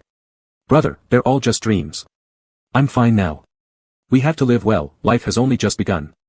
Jiang Hemian made him lean on his shoulder, giving him as much affection as possible. Dreams and reality are opposite. Relax, nothing bad will happen to either of us. Shi Yian hummed and wiped his tears with his sleeve. By the way, Jiang Hemian bent down and kissed his clean forehead, continuing to ask, you said something about a girl earlier? He basically hadn't heard the name of a girl from Shi Yian before. Jiang Hemian admitted that he was a little jealous right now. It was. As soon as he mentioned this, Shi Yian's body began to tremble uncontrollably. Then, he buried himself deeper into Jiang Hemian's arms before opening his hoarse mouth, a girl I met back there. Shi Yian didn't even know how he recounted this whole incident to Jiang Hemian. With every sentence he said, it was as if these images played again in his mind, and eventually he cried until he couldn't catch his breath. I did agree to her. I could have, woo-woo. Listening to Shi Yian's trembling voice, Jiang Hemian's eyes were filled with pity as he tightly hugged his trembling shoulders. Don't say anymore, it's not your fault. Those beasts deserve to go to hell. You shouldn't bear this pain. How could people treat the person Jiang Hemian cherishes like this, someone he was scared to drop or melt? No one noticed the prominent veins on Jiang Hemian's wrist. He also didn't know how he could repair the broken pieces of Shi Yian's spirit. He was completely at a loss. Dear brother, I'm sorry, it's my fault for coming late. It's all my fault. Blame me. Don't cry yourself sick. Jiang Hemian closed his eyes and lowered his head to kiss Shi Yian's temple, constantly soothing his emotions. Baby, stop crying. Look at you, crying until you look like a little cat. Brother, don't overthink things. I will always love you. Wife, stop crying, or you'll become my little treasure again. The night scenery on the street was perfect. Jiang Hemian knew that he didn't eat well at noon, so he ordered from a Chinese restaurant in the evening. Maybe because he was really hungry, Shi Yian enjoyed his meal more than usual. After having dinner, the two took a stroll along the river. Here, they could hold hands on the street or even kiss. Even the wind seemed free and unrestrained. Finally stopped crying. Is brother made of water, able to cry so much? Jiang Hemian squinted his eyes looking far ahead, then smiled as he turned his head to look at the person to his right. I don't want to talk to you. Shi Yian turned his head away, ignoring him. However, the small hand holding on to Jiang Hemian's never let go. The shimmering lake surface was enveloped by the cool autumn breeze, and Shi Yian's wisps of hair floated in the wind as he gazed intently at the distant iron tower that soared into the clouds. The clouds were a drab gray, yet the pitch-black iron tower stood proudly above the cloud waves, looking magnificent. Brother, can I kiss you? Jiang Hemian held Shi Yian's chin, causing him to momentarily pause, his heartbeat slowing for half a beat. Nervously, he stammered, "See, can we?" You'll never know unless you try. Jiang Hemian raised an eyebrow, then leaned down to capture his moistened lips. At this time of day, there were very few people passing by on this road, and even if there were others, they would be polite enough not to look. They shared a long kiss by the lake, and afterward, Shi Yian couldn't walk anymore. Jiang Hemian squatted down and carried him back to the hotel on his back. Ah Mian, look, our shadows are so long. Shi Yian quietly lay on his shoulder, pointing at the ground. Jiang Hemian looked down and saw that the moonlight had stretched their two shadows exceptionally long. Indeed, one shadow was his, and the other was also his. Jiang Hemian knew that Shi Yian had psychological issues and couldn't stay in a room for too long, so on their way back that night, he searched on his phone for fun places in the area and took Shi Yian out to play the next day. Since Shi Yian wasn't good at English, Jiang Hemian acted as his translator most of the time when they went outside. They visited Mount Rainier National Park, where they met several interesting foreigners who showed great interest in Chinese culture. Jiang Hemian invited them to visit China when they had the chance. However, what impressed Shi Yian the most was the local specialty Dungeness crab from the Seattle waterfront district. The meeting of the seaport city with the sea was truly unforgettable. He played until he was exhausted and fell asleep as soon as the plane took off to return home. Jiang Hemian suddenly felt a weight on his shoulder and gently stroked his cheeks, asking, tired, huh? Yes, Shi Yian replied with a nasal tone. Jiang Hemian asked the flight attendant for a blanket to cover Shi Yian and quietly reminded him, in another 25 hours, your brother will be 29 years old. Unfortunately, Shi Yian had already fallen into deep sleep before he could hear it. So sleepy. Jiang Hemian gave a loving smile, shaking his head helplessly. There was no rush. Surprises always left a deeper impression when unexpected. His profound gaze turned to the clouds outside the window, filled with overwhelming affection. Chapter 136, Not Sweet Enough. Shi Yian felt a little airsick, even though Jiang Hemian had fed him medicine once on the plane. However, when they disembarked, his legs were still weak, and he staggered while walking. Brother, get up. Jiang Hemian squatted in front of him and turned his head to gesture at him. Huh. That's not appropriate, with so many people watching. Shi Yian leaned on a stone pillar, glanced at the surrounding crowd, and ultimately relented, allowing Jiang Hemian to carry him on his back. The two didn't have much luggage. With his right hand, Jiang Hemian pulled the suitcase, and with his left hand, he supported Shi Yian's butt. After leaving the airport, they spotted the assistant and driver from the Jiang family. Mr. Jiang. Jiang Hemian replied with a using only his nose sound. The assistant, highly perceptive, took over the suitcase. Shi Yian wanted to get down and whispered softly near Jiang Hemian's ear, Mian, let me down quickly. Standing at a height of 189 centimeters without shoes, exceeding 190 centimeters with them, Jiang Hemian was already an attention-grabbing figure. With Shi Yian on his back, their presence seemed particularly odd. No way. Shi Yian sighed helplessly, alright, please let me down. The view from 1.90 meters is indeed very spacious. Perhaps this comment amused Jiang Hemian, who then crouched down and gently placed Shi Yian down before pulling him into the car. Let's go. The driver wisely lowered the partition between the front and rear seats. The car started slowly and soon merged into the stream of traffic. Inside the quiet rear cabin, only the two of them remained. Shi Yian cast a glance out the window. Aren't we going home? Yes. Jiang Hemian had a smile playing on his lips as he leaned his elbow against the window and propped his chin with his fist while looking at him. Seeing the smiling face of Jiang Hemian, Shi Yian grew more puzzled. Jiang Hemian stretched out his hand towards him, come closer. No way. Shi Yian knew what he wanted to do and stubbornly squeezed himself into the corner, refusing to budge even a step. Jiang Hemian didn't say anything, he simply gazed at him silently, the corner of his mouth twitching slightly with a faint smile. After quite a while, Shi Yian finally moved slightly, shrinking into a warm embrace, whereupon Jiang Hemian immediately embraced his thin waist and caressed his flat abdomen. Still dizzy. Shi Yian removed his hand, not anymore. By the time they reached here, the car gradually entered a quiet villa district, a place Shi Yian had never been to before. He asked curiously, why are we coming here? The car stopped in front of a garden entrance. Without answering, Jiang Hemian carefully assisted Shi Yian out of the vehicle. Hold my hand. Jiang Hemian indicated by turning his head. For a moment, Shi Yian stood there dumbfounded, awkwardly hooking onto Jiang Hemian's arm, causing his heart rate to inexplicably accelerate, as if some pleasant surprise awaited behind that door. Brother, let's get married. What? Shi Yian followed Jiang Hemian into the small house in front of him, his footsteps light and unsteady, after entering through the door. Suddenly, thousands of flower petals fell around them with the wind. Just a few steps away from them, a small platform held a large bouquet of fresh red roses. Jiang Hemian led Shi Yian forward a few steps. Once Shi Yian regained consciousness, Jiang Hemian was already kneeling on one knee in front of him, holding a bouquet of roses, his charming almond-shaped eyes passionately staring at Shi Yian. Brother, marry me. Shi Yian widened his eyes, a scene he never imagined in his wildest dreams. His trembling fingers covered his half-face as dryness seized his throat, making it impossible to speak. Jiang Hemian wasn't rushing him, patiently waiting for his reply.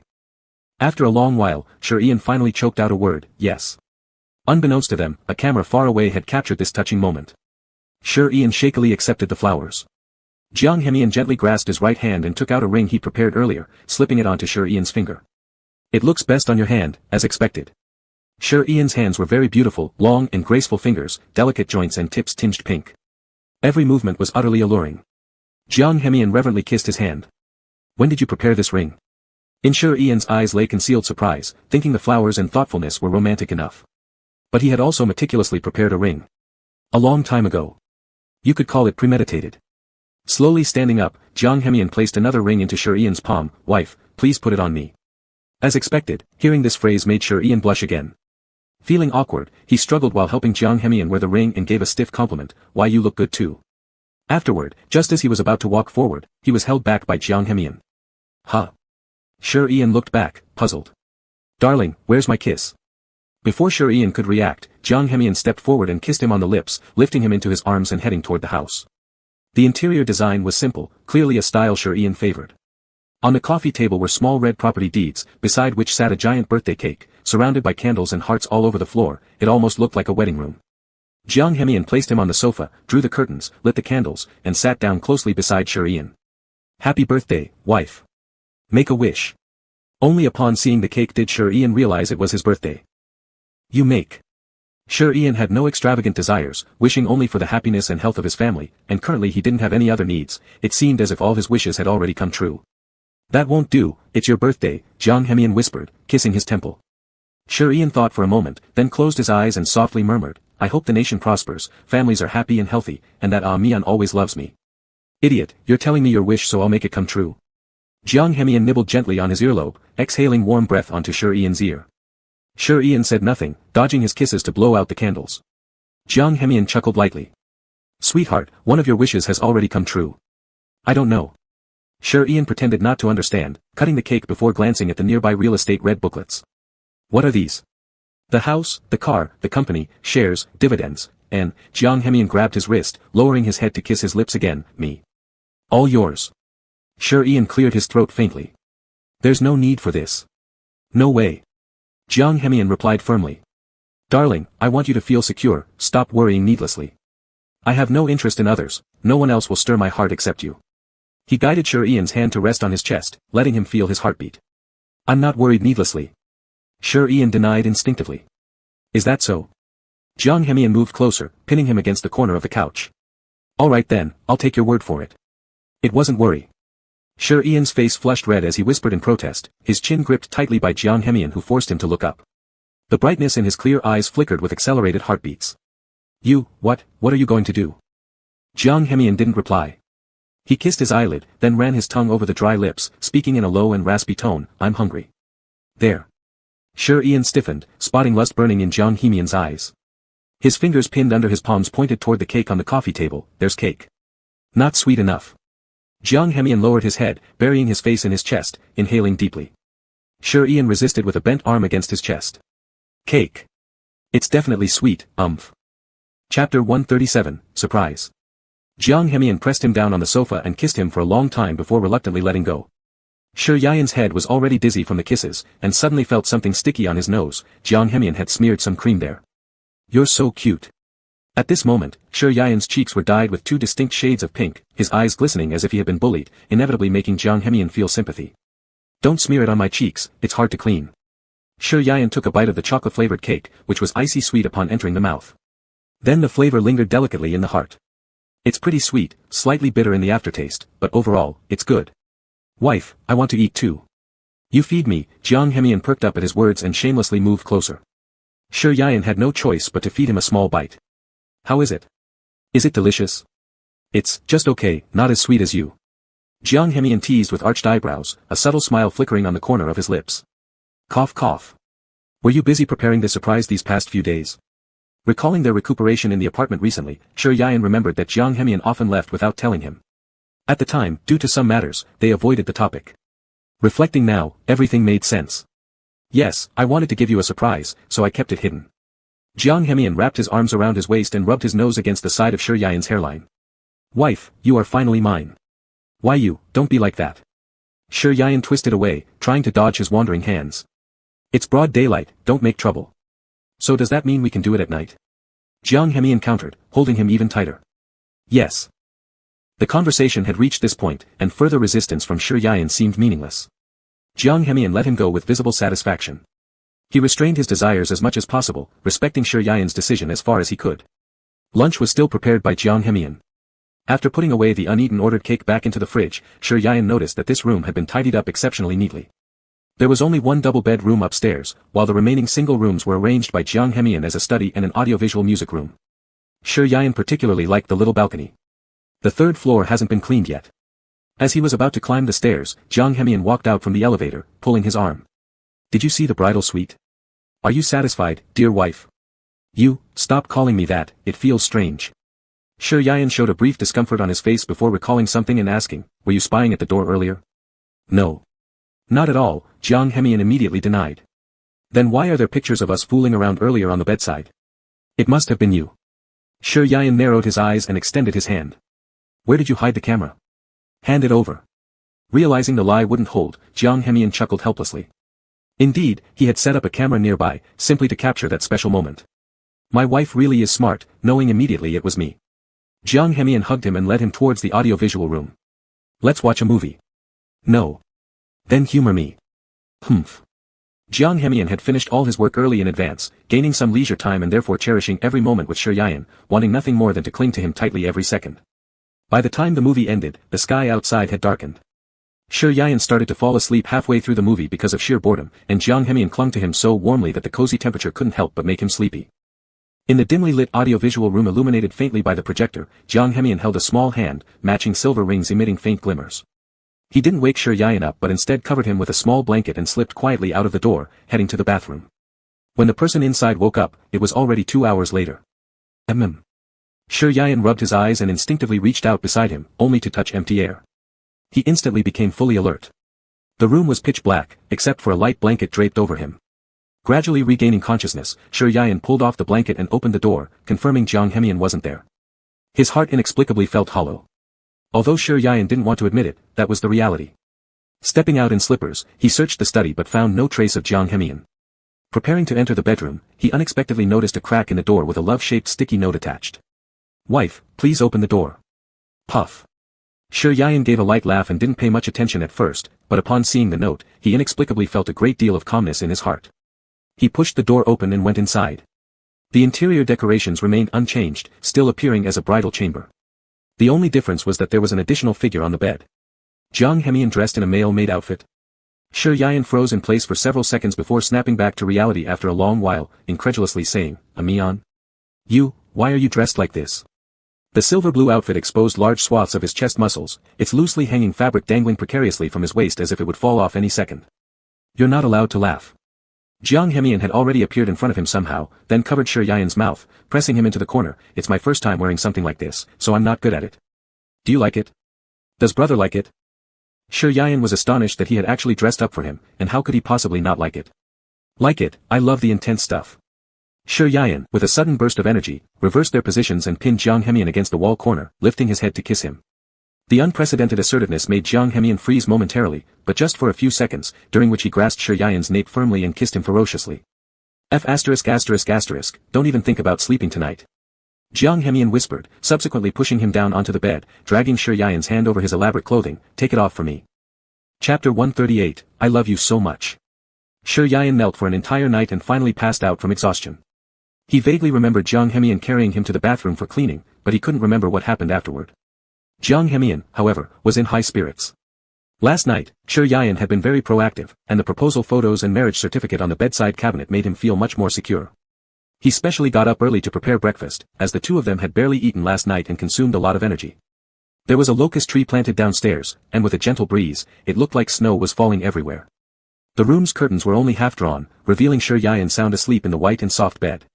After preparing breakfast in the kitchen, Jiang Hemian went upstairs and glanced at Shi Yian, who was still sleeping. Though reluctant to disturb his rest, he knew his stomach shouldn't be empty for too long. Honey, wake up. Jiang Hemian entered the room holding a glass of milk and gently patted his face. Get up and drink some milk. No, I'm sleepy. Shi Yian frowned and turned over, leaving Jiang Hemian with a slender back view. In the end, he finished drinking the milk while leaning against Jiang Hemian's shoulder with his eyes closed. Sleep well, I won't bother you anymore. Jiang Hemian bent down and kissed his milk-stained lips, adjusted the blanket around him, and then walked out. As he answered a phone call by the entrance on the first floor, he seemed to be in good spirits, telling his assistant to send all the documents requiring his attention as electronic versions. Okay, got it. By the way, when is grandma approximately arriving? At 6 in the afternoon. All right. Jiang Hemian, after getting married, arranged for someone to pick up Shi Yian's grandmother first thing, then gave his company employees a day off, and dealt with some of the mess left behind by Jiang Jin. When Shi Yian woke up, it was already 4 o'clock in the afternoon. Just thinking about getting out of bed for a sip of water caused his whole body to go limp before even touching the ground. It felt like every bone in his body had been disassembled and reassembled, making him nearly collapse to his knees. Honey. Jiang Hemian just walked in and saw Shi Yian half-crouching beside the bed, startled, quickly rushing forward to lift him up and lay him back on the bed. How could you be so careless? My legs are weak. I can't stand straight, all because of you. As soon as this came up, Shi Yian was angry and hit him. But his strength wasn't even enough to tickle Jiang Hemian, and he hurt himself instead. Are you invincible or something? That hurts. Sure Yayan stared at his red knuckles and felt like crying out of grievance. His buttocks hurt, and his waist felt like it would snap any moment. He was struggling through unbearable discomfort and looking absolutely wretched. Where does it hurt? Let your husband kiss it, kisses make everything better. Jiang Hemian pulled his wrist, helped adjust his almost lost rings, and placed kisses on the tip of his fingers. It's all over my body. I told you last night that I didn't want to do it, but you didn't care. It's all your fault, you don't care about me at all. I hate you. With reddened eyes, Sure Yayan recalled that though he had started last night being quite proactive, his stamina couldn't keep up. He had tearfully pleaded for mercy, yet Jiang Hemian ignored his tears and pressed his head down, forcing him to look at their framed marriage certificate on the bedside cabinet. If Jiang Hemian hadn't looked so human today, Sure Yayan would have thought that the person pinning him down last night was completely insane. How could I not care? There was no tearing, right? Jiang Hemian lowered his head and kissed his red-rimmed eyes. I'm sorry, honey. Last night I was just too excited after marrying you and got carried away. It won't happen again. Seeing Jiang Hemian apologizing sincerely, Sure Yayan reluctantly forgave him, giving a light humph and turning his head aside. My back hurts. I'll rub it if you call me husband. Jiang Hemian nibbled on his slightly flushed earlobe, smiling at the corner of his lips. Call me. You wish. My voice was almost hoarse last night, and you didn't show any mercy. Sure Yayan naturally wouldn't obey. Faster. If you don't rub it for me, I'll find a massage therapist outside. At hearing this, Jiang Hemian's expression immediately changed. He bit Sure Yayan's earlobe slightly harder, his voice rough. What did my darling say? Repeat it. Faced with his gaze, Sure Yayan felt scared. The bold words he had just uttered stuck in his throat and wouldn't come out. Do you want to go find a massage therapist with my marks all over your body? Jiang Hemian released his earlobe and leaned down to kiss the neck covered with love bites, speaking with a domineering tone. Didn't you even ask for my permission? What is it that my honey wants to do? Completely disregarding your own well-being. No, you don't rub it for me and also beat me at night. Sure Yayan's voice had lost its earlier firmness and sounded rather subdued. He tugged lightly at the corner of Jiang Hemian's clothes, grievance, in his tone as he said, I'm in so much pain, you don't love me at all. Where? I obviously love you to pieces. Jiang Hemian kissed his collarbone and then let him lie flat on the bed face down. Where does it hurt? Here. Or here. Jiang Hemian's strong hand explored Sure Yayan's slender, smooth waist. Not sure where it was hurting exactly, Sure Yayan suddenly shivered when a tingling sensation traveled from his coccyx straight to the top of his head. That feels good, it's right there, keep going. Jiang Hemian chuckled at his craving-like size and continued massaging his lower back. Feels good? So good. Sure Yayan bent his arms, his head resting on his folded hands with a look of satisfaction and enjoyment. Honey, I have something to tell you, Grandma is coming soon. Jiang Hemian slowly leaned close to his ear and whispered this news. As expected, Sure Yayan almost jumped off the bed, his eyes filled with unrestrained surprise and disbelief. You, how could you? Don't be amazed. I've been planning this for a long time. I've prepared a room downstairs already, alright? From now on, this will be your home. Of course, it's fine. Sure Yayan leaped into his arms, overjoyed, and Jiang Hemian caught him immediately, careful not to make him strain his back. Ouch, take it easy. But don't you mind? Sure Yayan suddenly hesitated, looking up at Jiang Hemian. Living with an elder, are you sure you'll get used to it? I've lost my own family, she is your family, thus also mine. Jiang Hemian lowered his head and gently nuzzled his lips. I wish for both of you to live well, we should all live well together. Yes. Husband, I love you so much. Sure Yayan tightly embraced him, finally finding peace within his heart. As long as my brother is happy, I'm very satisfied. Through the half-open window occasionally came the fresh scent of locust flowers. As Jiang Hemian held his beloved sitting by the bedside, their fingers intertwined, and the silver ring seemed to shine with an eternal light. Looking back at the past, it was merely like a dream of rise and fall. The blazing flames didn't kill him on a winter night but brought him the savior he prayed for. When you saved me from peril during the fierce winter fire, I searched for you amidst the revival brought about by the warm spring breeze, and our journey remains long. The gentle wind will forever favor us, until death parts us. End of story.